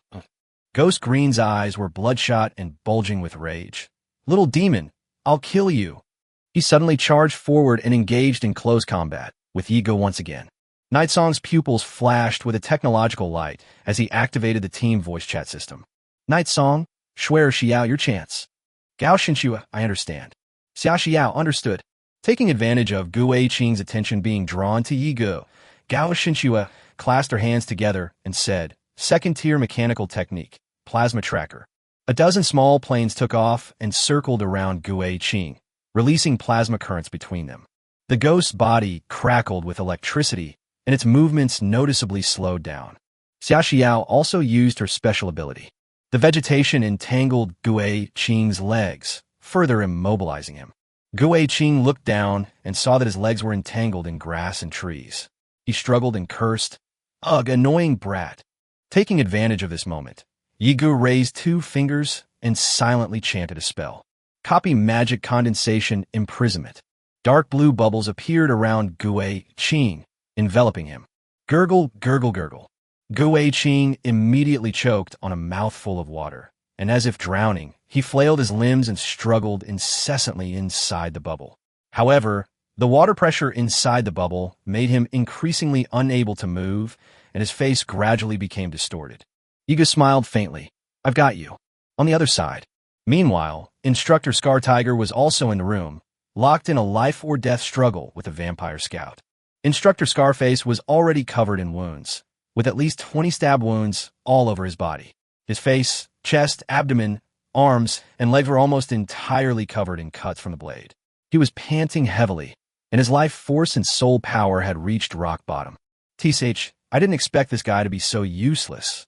The vampire glanced at Ghost Green on the other side, who had actually been captured by a few human brats. He's supposed to be a human who's lived for over 2,000 years, but he's actually a piece of trash.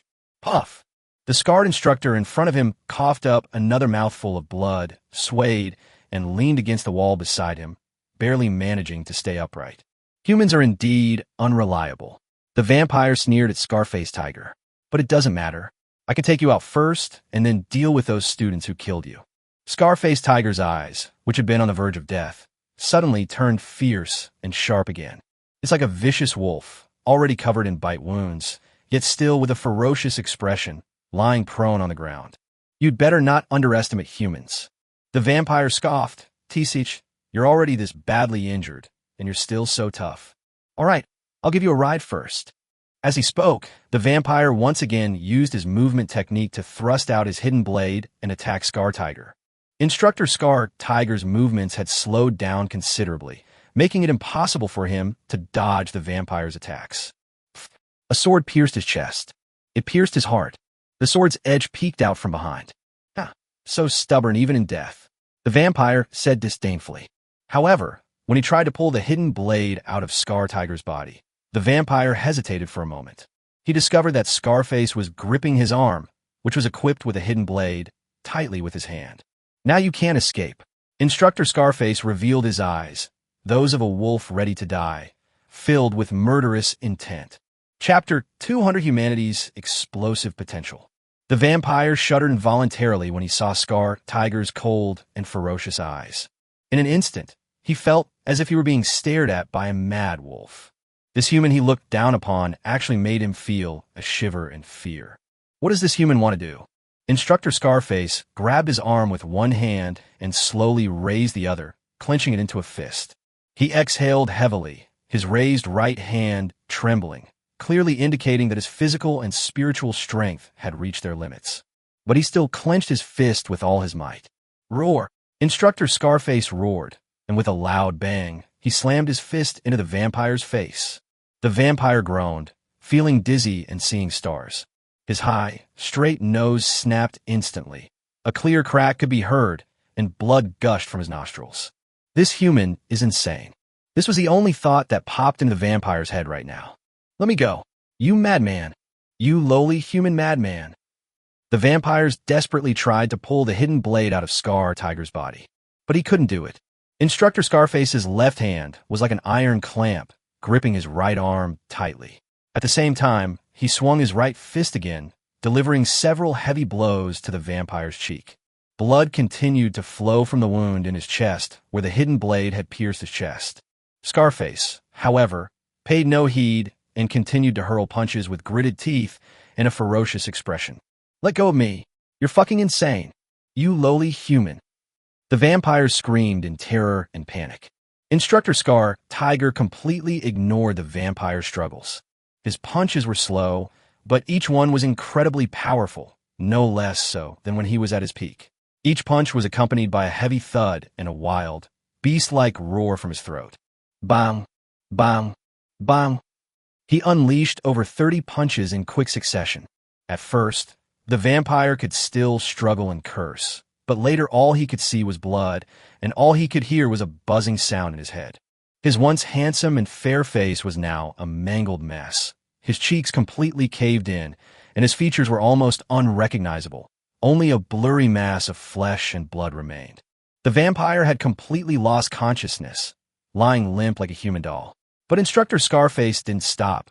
He continued to roar and punch wildly. His bloodshot eyes filled only with rage and ferocity as he relentlessly pounded the vampire's face, punch after punch, again and again.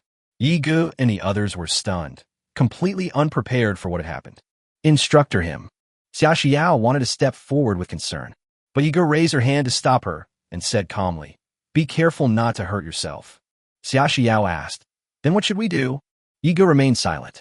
Finally, Instructor Scarface stopped punching. At the same time, I released my left hand. That vampire was beyond dead. He slid slowly to the ground like a lump of mud. Instructor Scarface let out a few heavy breaths. then closed his eyes and collapsed heavily to the ground. Yiga flashed in front of Scarface and braced him with a shoulder and arm. Gao Shinshue and the others immediately came to his side. Night Song gently lowered Scarface down, letting him lie flat on the ground. Longing frowned. How is he? Yiga scanned Scarface's attribute panel with the system and found that his health points were down to only 1 point and were still decreasing at a rate of 0.1 per second. His heart was pierced by a sword imbued with magic. Night Song spoke calmly, immediately forming hand seals and casting a spell. Copy auxiliary skill magic light healing. He copied Liang Quan's skill, and a black light enveloped Scarface. However, the effectiveness of the treatment is still very limited. The vampire's hidden blade was imbued with demonic energy, and Scar Tiger's heart was essentially injured by this demonic energy, not just an ordinary wound. Night Singer placed his palm on Scarface's chest, near his heart, and silently circulated the holy soul purification mantra in his mind to purify his wounds. Fortunately, this is a world with extraordinary powers. Otherwise, they could be looking for body bags by now. Seeing this scene from the side, Long Ying had already secretly confirmed some things in her heart. This Night Song indeed possesses some kind of ability to copy the skills of others. Schwerer, give me the life-saving potion, Yiga said. Gao Shinshue immediately took out a high-grade life potion and handed it over. Night Song took the medicine and immediately gave it to Scarface. Then check Scar Tiger's attribute panel again. Character, Scarface. Life, HP, 3 to 250,000. Soul power, MP, 0 to 170,000. Status, near death, extremely weak, comatose. The severe negative effects have been removed. A high-level life-saving potion has been administered. The patient is receiving treatment, and health is slowly recovering. Yigu breathed a sigh of relief when she saw the data displayed on the panel. Next, you go in to check on Nangong Qiuyue and Jiang Xiaoming. Nangong Qiuyue had been stabbed in the chest, and one of Jiang Xiaoming's ribs had been pulled out by the curved blade. Both of them had already lost consciousness. Night Song quickly administered life-saving and purification potions to them, and then cast a healing spell. Then Yigu inquired about Gao Shinshue and the other situation. Gao Shinshue was probably the only one among them, besides Yigu, who was uninjured. Xia Xiao's limbs were injured by the high-pressure air blast, and she still couldn't lift her arms properly. Long Ying's forearm, calf, and thigh were all slashed by the curved blade, leaving the skin torn and the flesh exposed, but the wounds did not appear to be deep. I'm fine, just minor injuries. However, as soon as Long Ying finished speaking, her body suddenly swayed and she almost fell to the ground. At the same time, she felt dizzy and her vision was blurry. Seeing her like this, Yigu immediately checked her attribute panel. Character, Long Ying. Life, HP, 6,542 to 20,000. Soul power, MP, 16804-22000. Status, poisoned. Wound is worsening. Health is continuously decreasing. Yigu came to Long Ying's side and grabbed her arm. It seems that this guy's scimitar is poisoned. Gui Qing, currently imprisoned in a deep blue water prison nearby, gurgled and said, that's right, it's poisonous. And it's a deadly poison that you absolutely cannot cure. Without the antidote, you'll all be dead in less than 15 minutes. If you know what's good for you, release me now otherwise. Yigu ignored him, made Long Ying sit on the ground, rolled up the cuffs of her trousers, held her fair ankle, and began to circulate the holy soul purification technique. The wound, which had turned black due to the toxins, was visibly healing slowly, and the black toxins were disappearing. Yiga looked up at Gui Qing in the water dungeon. What did you say? Ghost green.